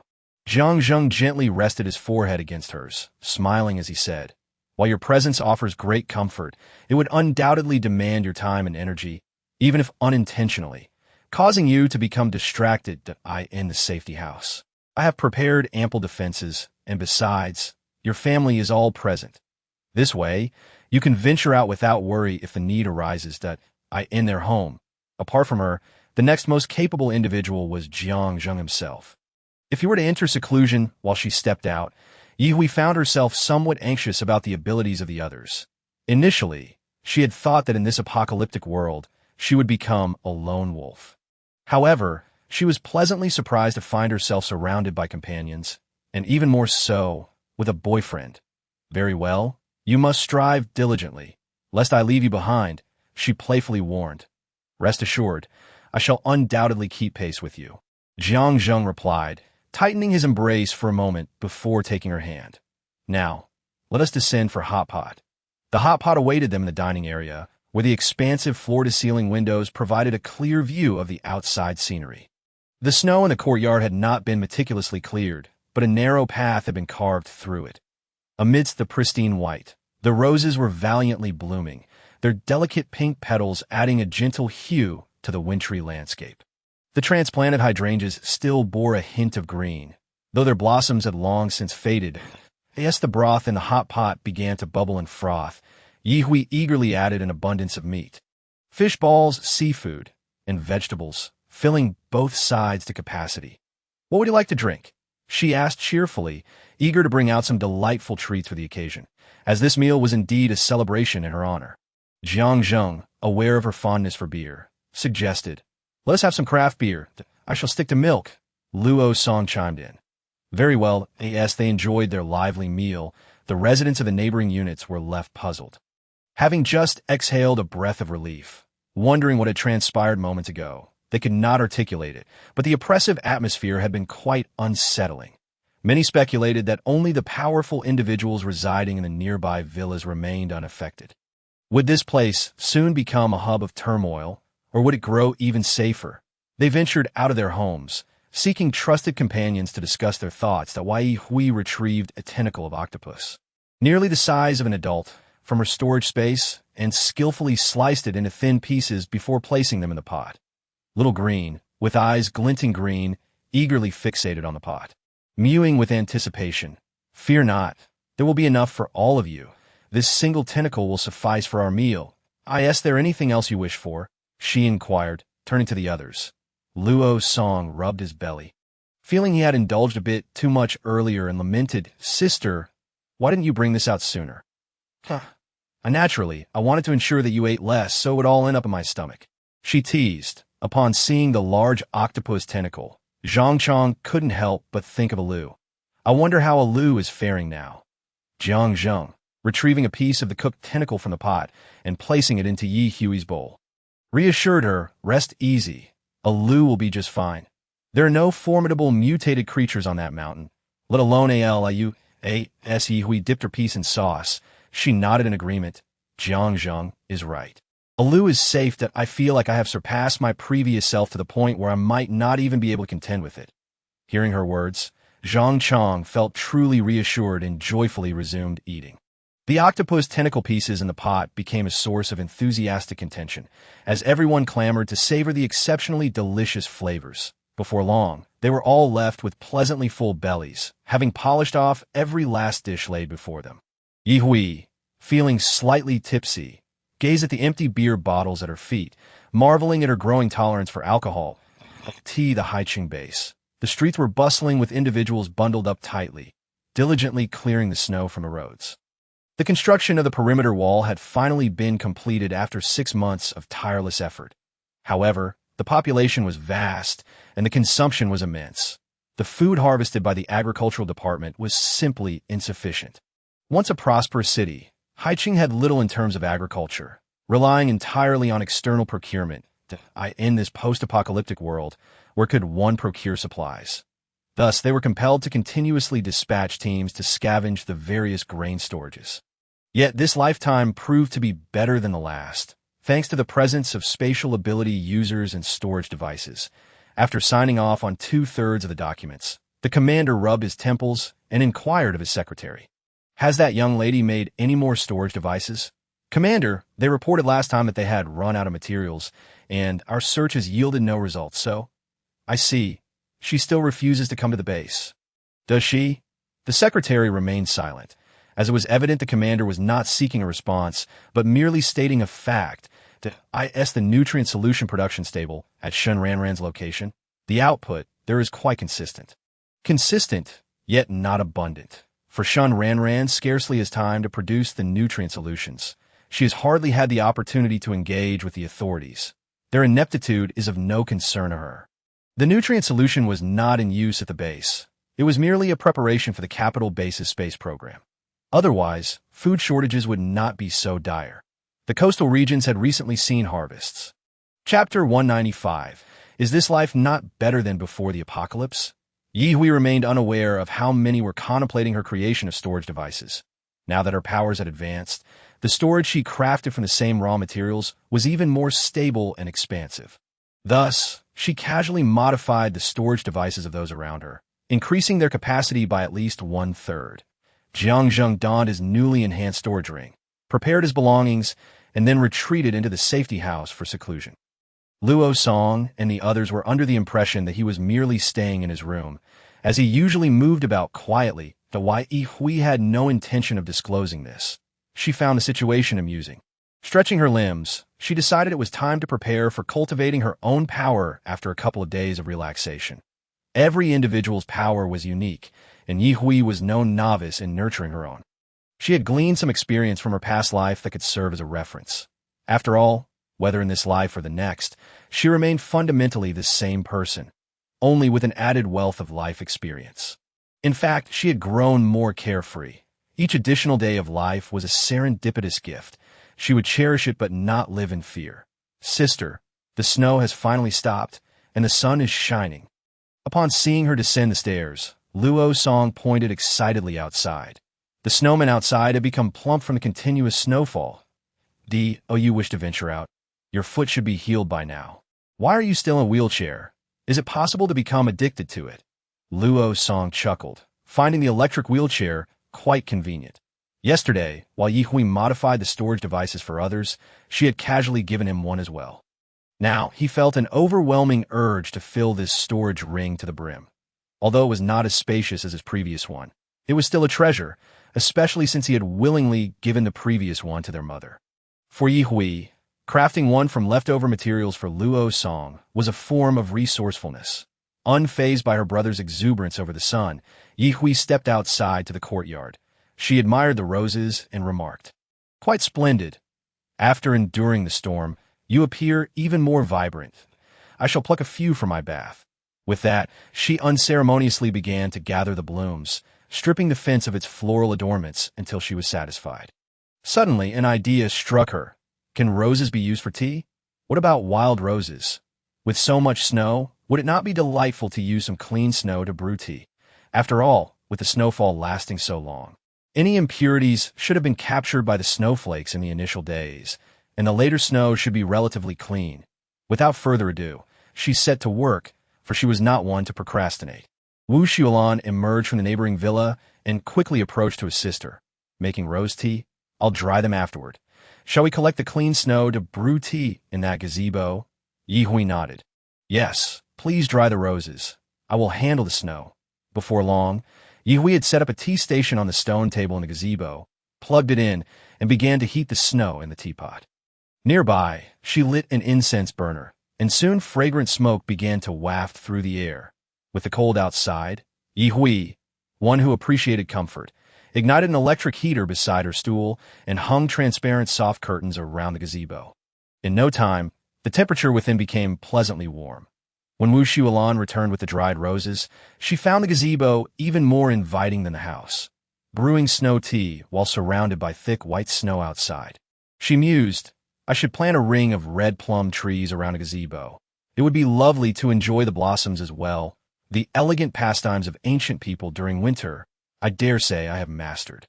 Ye Hui gazed at the newly blossomed roses on the fence outside and remarked, Yet I am not entirely bereft. I still have roses to admire. This alone suffices, for I had never envisioned a day when I would reside in a villa. Ye Hui chuckled softly. Thus, it seems the apocalypse is not entirely devoid of merits. Look, our little lives have become even more comfortable than before, that Wu Xuan momentarily lost in thought, then smiled in agreement. Indeed, after boiling the roses and rock sugar in the teapot for a short while, Wu Xuan poured a cup into Yi Hui's teacup. The sweet nectar, infused with floral notes, delighted Yi Hui, who found the flavor quite agreeable, suitable for regular consumption. Noticing her enjoyment, Wu Xuan proposed, I shall gather some snow again, so we can enjoy this when the weather warms. Yi Hui cheerfully acquiesced, content to let her busy herself, for she had already toiled enough and was now in a phase of enjoyment. In the days that followed, although the snow did not fall, the air grew increasingly frigid, and the winds picked up. The climate had become less conducive to venturing outdoors. Jiang Zheng had not emerged from the safe house since his arrival, and as time wore on, Yi Hui began to feel a tinge of concern. Yet, it was not to the point of panic, merely a slight unease. Yi Hui performed her usual set of exercises, halting once her body began to warm.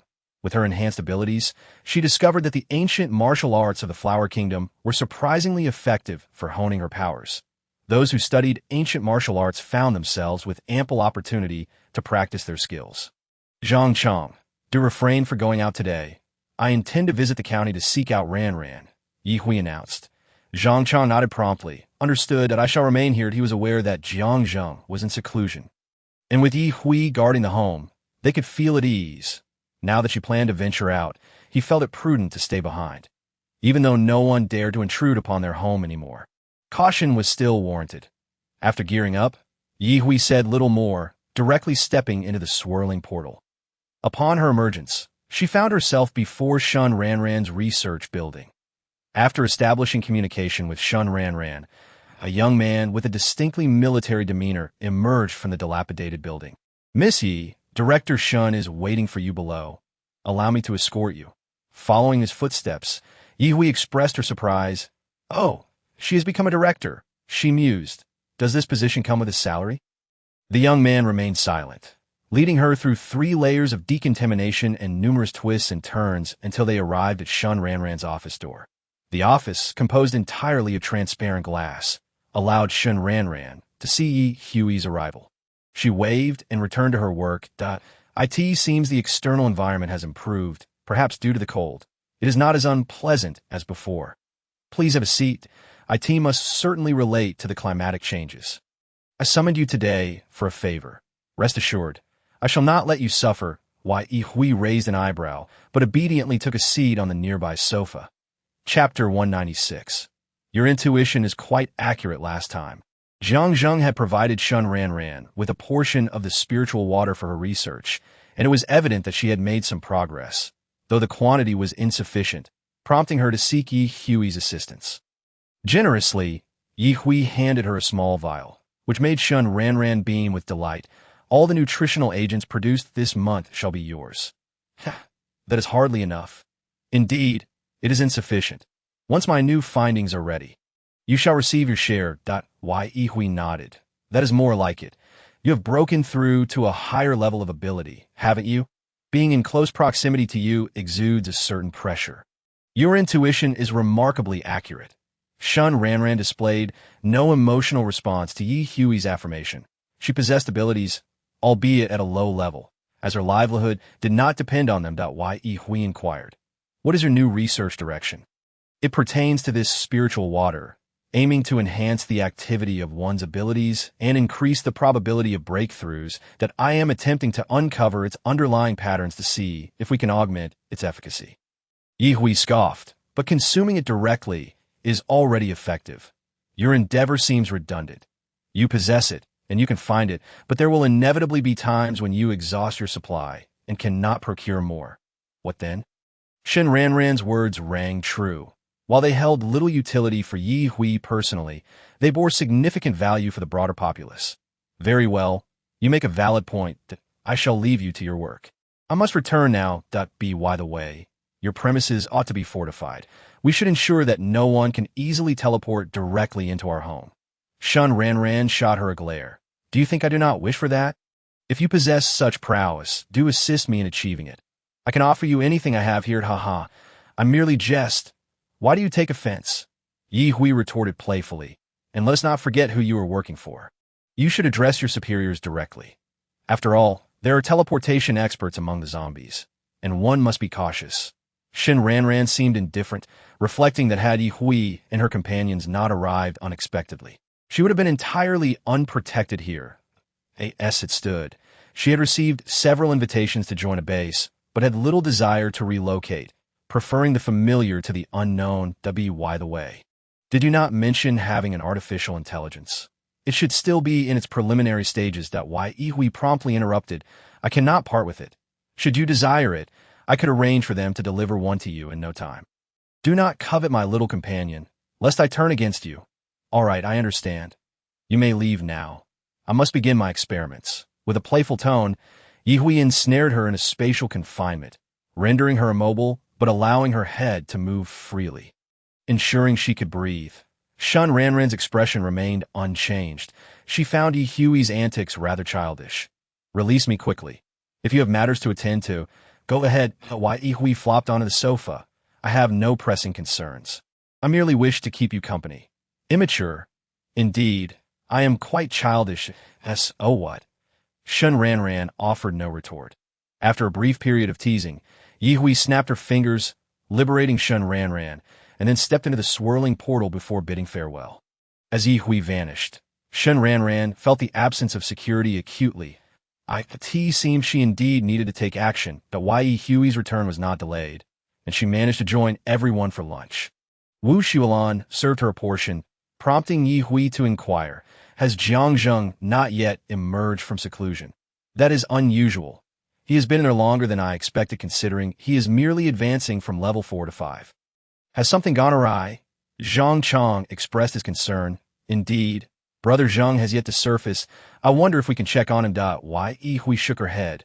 It is best not to disturb him. Yuyo, how is your progress? Sister Hui. Teacher Xiao Ji has already started teaching me the second semester of first grade. Quite the advancement. You are nearing the end of illiteracy. Luo Song produced 2 second-level crystal nuclei from a ring and offered them to her sister.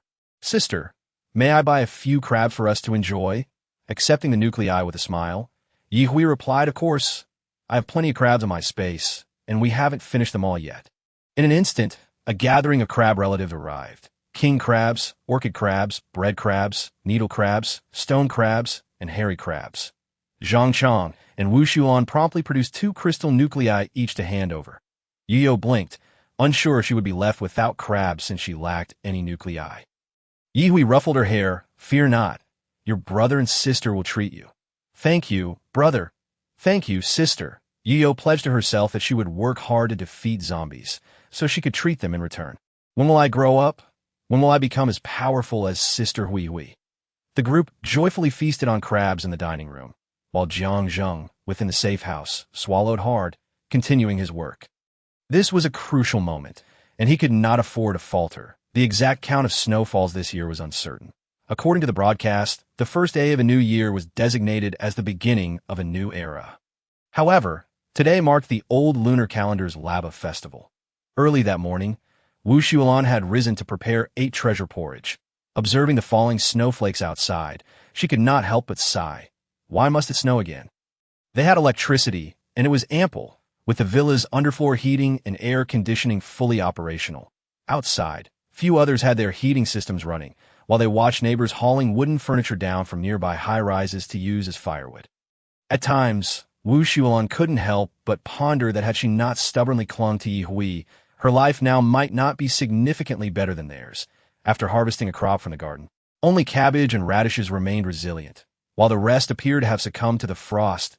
Yi Hui favored sweet porridge, while Wu Xuelan preferred savory, so she prepared a pot of century egg and lean meat congee.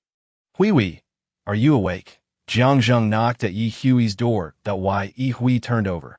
She was awake but reluctant to rise. She could not fathom why she felt increasingly lethargic, lacking energy each day, much like a Lu, who had become somewhat listless due to the drop in temperature. She was reluctant to admit her own laziness. turning over and pulling the quilt over her head. The knocking on the door outside had ceased, soon followed by the sound of departing footsteps. Let her sleep a little longer. Just a little while longer would suffice. Chapter 197.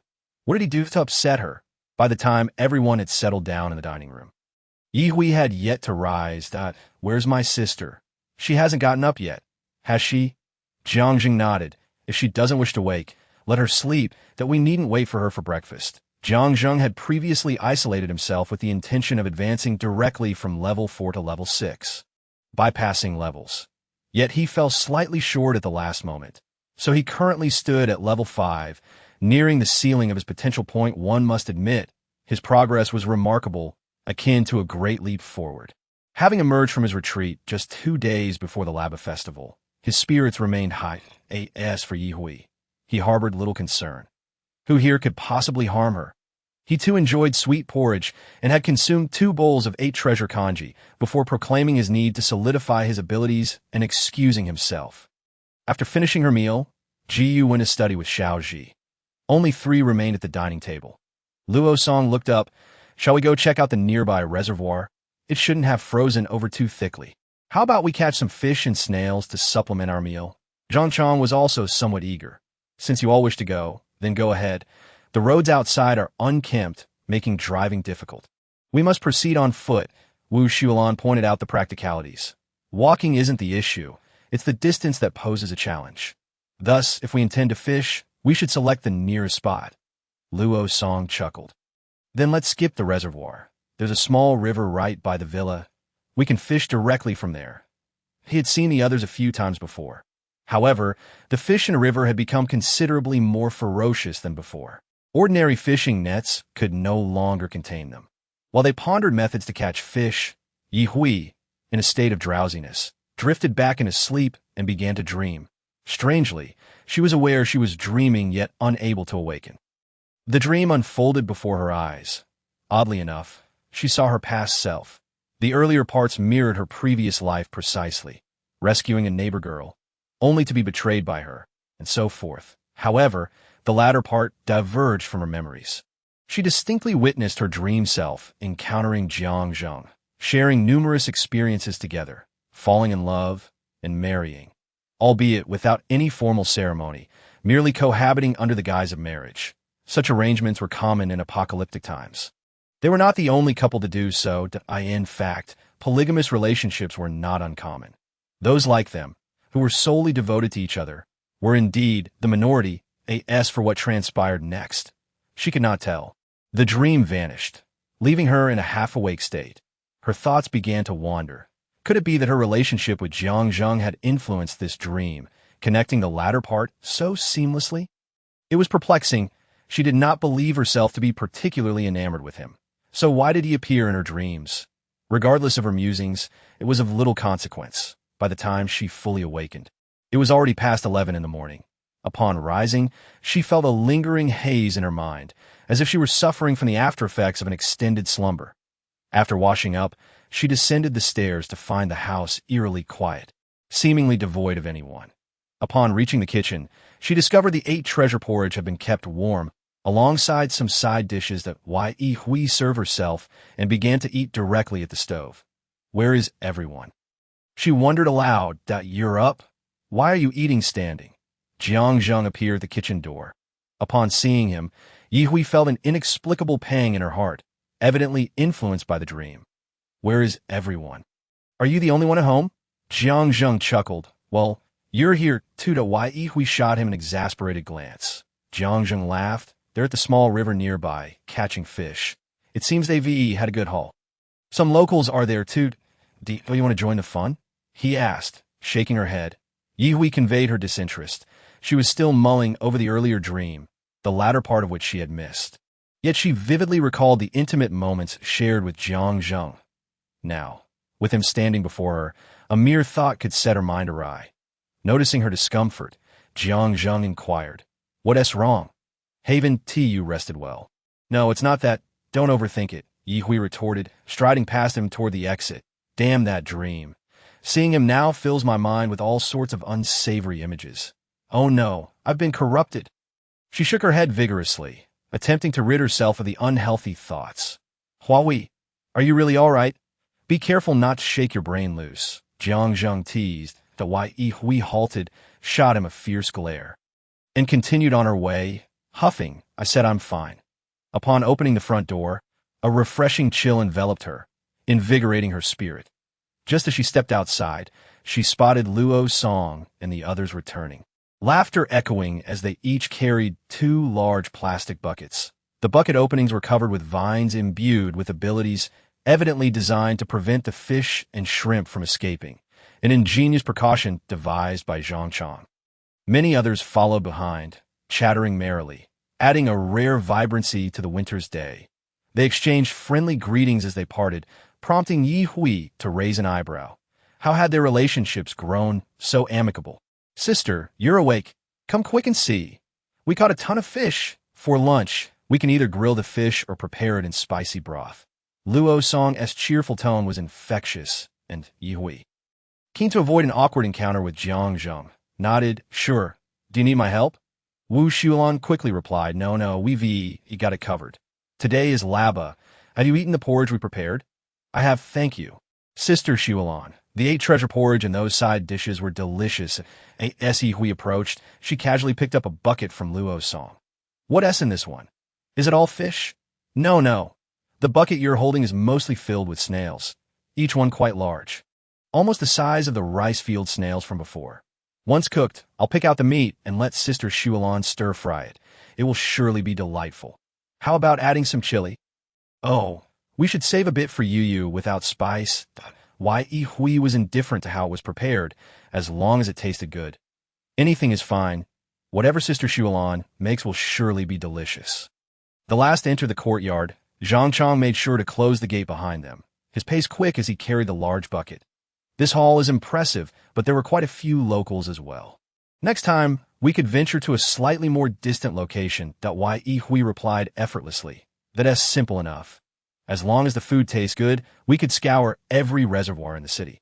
Subsequently, Jiang Zheng observed as Ye Hui engaged in lively conversation and laughter with the others, deliberately ignoring him, even glaring whenever their eyes met. What had he done to upset her? Chapter 198. The first New Year after the apocalypse, the New Year in Huagua, was always distinct from that of other nations. When Wu Xulan announced that today was New Year's Eve, Ye Hui felt a moment of disorientation. It had been ages since she had properly celebrated the New Year. Sister Xulan, why didn't you say so sooner? If you had mentioned it earlier, we could have started preparations sooner. Fortunately, the New Year's Eve dinner was to be served in the evening, leaving her ample time to prepare. The more she spoke, the more excited she became, right? I'll go find some decorations for my space for the new year. As she spoke, she began to hum a festive tune, though the lyrics were clearly a haphazard concoction. Nonetheless, she cared little for it. Ji was granted a 20-day New Year's break, during which she need not learn anything new, yet she was required to complete holiday assignments. Ye Hui had initially thought Ji would eagerly accept this news. But to her surprise, the child frowned, expressing her desire to continue studying. Are you certain that your New Year's wish is simply to study hard? Well, that is part of it. I also wish to significantly improve my skills. TSK, what a pitiful child, utterly unaware of how to relish the joys of a holiday. Ye Hui suggested, let us not rush into studying for the next couple of days. Help me hang up these paper cuttings first. I'll handle the couplets and hang the red lanterns. She then called for Luo Song and Zhang Chang to assist in decorating the adjacent building to AS for Jiang Zheng. He had been assigned by his brother to lead a team to protect Shin Ranran at the Anqing base. They had been transported directly to the outskirts of the Anqing base by Nong Wensher using his spatial teleportation ability. However, the mission was not one that could be completed in a day or two, which explained his absence today. Ye Hui, feeling particularly unmotivated due to the cold weather, didn't force herself to take action. She preferred to go with the flow. When Jiang Zheng hesitantly mentioned needing to go out, she readily waved him off, as the dream had left her mind swirling with peculiar thoughts about him. She feared that constant proximity would lead her to act inappropriately, which she wished to avoid. Thus, she happily accompanied him partway, watching as Nong Wensher escorted them to the Anqing base. While Ye Hui hung the couplets, Xiao Tsong eagerly assisted, ensuring her placements were straight. despite having reached level 6 in her abilities. Making her one of the elite few in this world, her spatial teleportation distance still hadn't exceeded 100 kilometers. Conversely, her other spatial skills had improved significantly. Her storage space had expanded tremendously. What was once crammed full now felt rather empty. After adorning the windows with couplets and paper cuttings and hanging lanterns, a group of people gathered in the courtyard to play with various small fireworks. Peacocks spreading their tails, flying jellyfish, fairy wands, and fire wheels. Despite the lingering snow in the courtyard, their joy remained undiminished. The neighbors, drawn by the merriment, stepped out of their homes to stand outside the yard, soaking in the festive atmosphere. Oh, how surprising it is that the new year has already arrived. Who could argue otherwise? In years past, sigh, it's truly wonderful to witness this once more. Dad, I want some too. Their voices were low, yet Ye Hui heard everything. She felt no urge to share the small fireworks with them. Simply letting them watch was sufficient. Besides, fireworks are meant for viewing, other than the fairy wand held in one's hand. The rest merely required a quick dash to ignite and release. After playing for over half an hour, Ye Hui decided against producing more fireworks. There would be many more New Year celebrations ahead. But fireworks were finite. It was wise to conserve them until she acquired more, lest in future years she yearned to see them but could not. Turning to the others, Ye Hui said, "Let us go. We're done here. It's time to return for the New Year's Eve dinner." The onlookers outside felt a tinge of regret at how swiftly it had ended. It seemed even grand occasions were scarce. Cheerfully returning to the warmth of their home, Luo Song asked, "Sister, are we staying up tonight?" Zhang Chang remarked, "It's a pity there's no spring festival gala to watch this year." "What is so great about it?" "I never watched it before," Ye Hui responded. Zhang Chang shook his head. "It's different. Whether or not you choose to watch is up to you. It feels like this year is lacking in significance without it." Ye Hui laughed. "That's easily remedied. Xiaoji, mix some of the best performances from past spring festivals and show us a gala." Xiaoji promptly projected a compilation of edited spring festival performances onto the large screen in the living room. Ji Yu and Luo Song, both unfamiliar with such spectacles, sat on the sofa, eyes glued to the screen while Ye Hui retrieved some nuts, snacks, and drinks for Zhang Chang to share with them, while she planned to assist Wu Xuelan in the kitchen. In fact, she had plenty of vegetables stored away, and today they intended to enjoy a reunion hot pot, so all that was needed was to wash the vegetables. Upon entering the kitchen, she found Wu Xuelan making a cake. "Sister Xuelan, why are you making a cake? Is this a New Year's dish? I haven't made one in a long time. I'm a bit out of practice. This will serve as a dessert after the meal." "I've already washed the vegetables. They're all on the counter. Is there anything else you'd like to eat while I finish this?" Ye Hui indeed saw an array of various vegetables in large white porcelain bowls, along with plates of meat ready for cooking. "You carry on. I'll prepare some seafood." Their group replaced the coffee table with a large round dining table in the living room. A spatial fluctuation occurred outside in the courtyard. Ye Hui instantly flashed to the black vortex, discerning it was a teleportation construct made by Known One Sure, as she was quite familiar with the spatial anomalies from learning teleportation skills with him. She felt relieved. It was reassuring that it wasn't trouble seeking them, or else their meticulously prepared New Year's Eve dinner would be in jeopardy. Soon enough, familiar figures emerged from the vortex. Jiang Zhang, Yu Liangao, and Known One Sure appeared in succession. Hui, are you here to fetch me? I haven't seen you in ages. I've missed you so much," Jiang Zhang exclaimed, noticing Ye Hui right before him. Unabashedly expressing his feelings, even opening his arms for a warm embrace, Ye Hui hesitated for a second, but didn't shy away, enveloped in his hug. "How wonderful that you're here." Known One Sure, blushing, looked at the two. Hey, there are minors present. Could you please exercise some restraint?" "Humph, who cares if you see? What you don't understand is that ignorance is bliss." "Zhengge, you're back, just in time. Come join us for dinner and to watch the Spring Festival Gala." After a round of washing up, Known One Sure and Yu Liangao beheld the bounteous spread laid out before them, with a bubbling hot pot in the center, and the joyful laughter emanating from the television.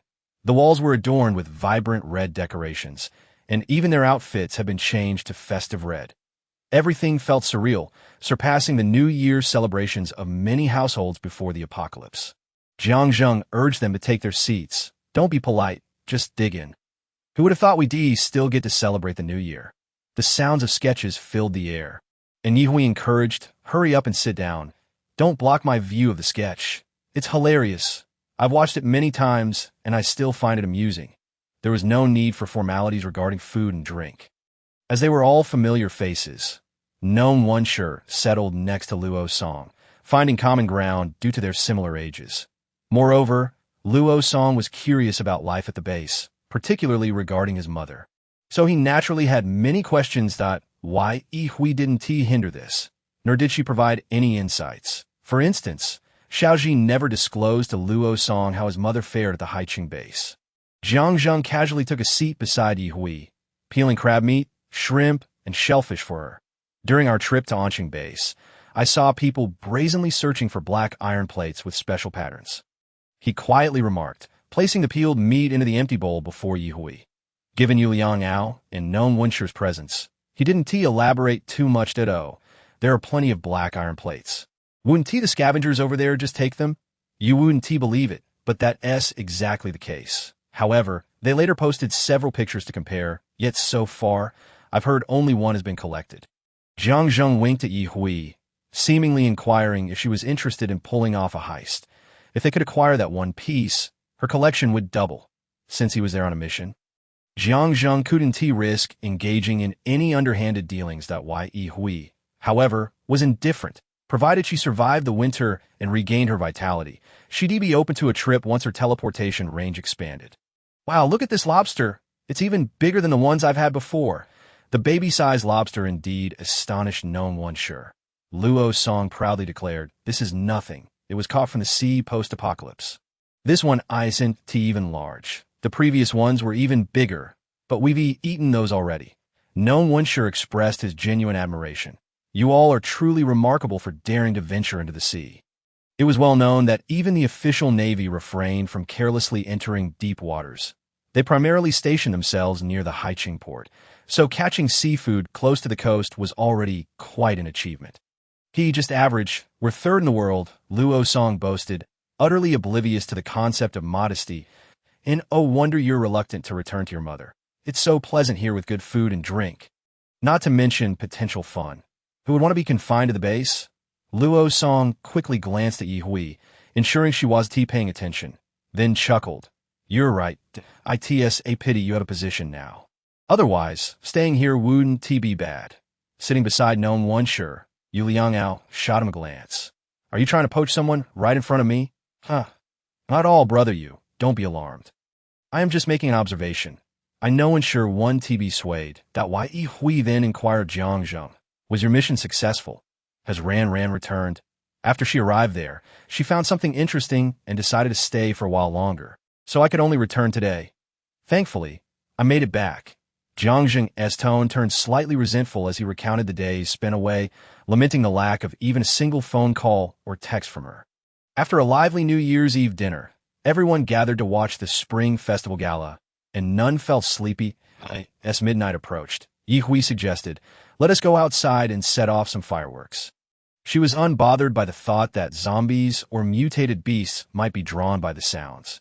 If they came, it would be a New Year's gift. After all, the sound of firecrackers heralds the end of the year, banishing the monster that is the past year. Great, sister, there are fireworks? I thought we were done. Gus's eyes sparkled with excitement. Ye Hui said no more, and the group proceeded to the courtyard. Buckets of large fireworks were neatly arranged, and long rolls of firecrackers twisted into various shapes in the snow. 10, 9, 8, 2, 1, bang, boom. The night sky was adorned with a dazzling display of fireworks. The vast expanse of land transformed into a vibrant spectacle, with brilliant stars and fiery blossoms illuminating the heavens.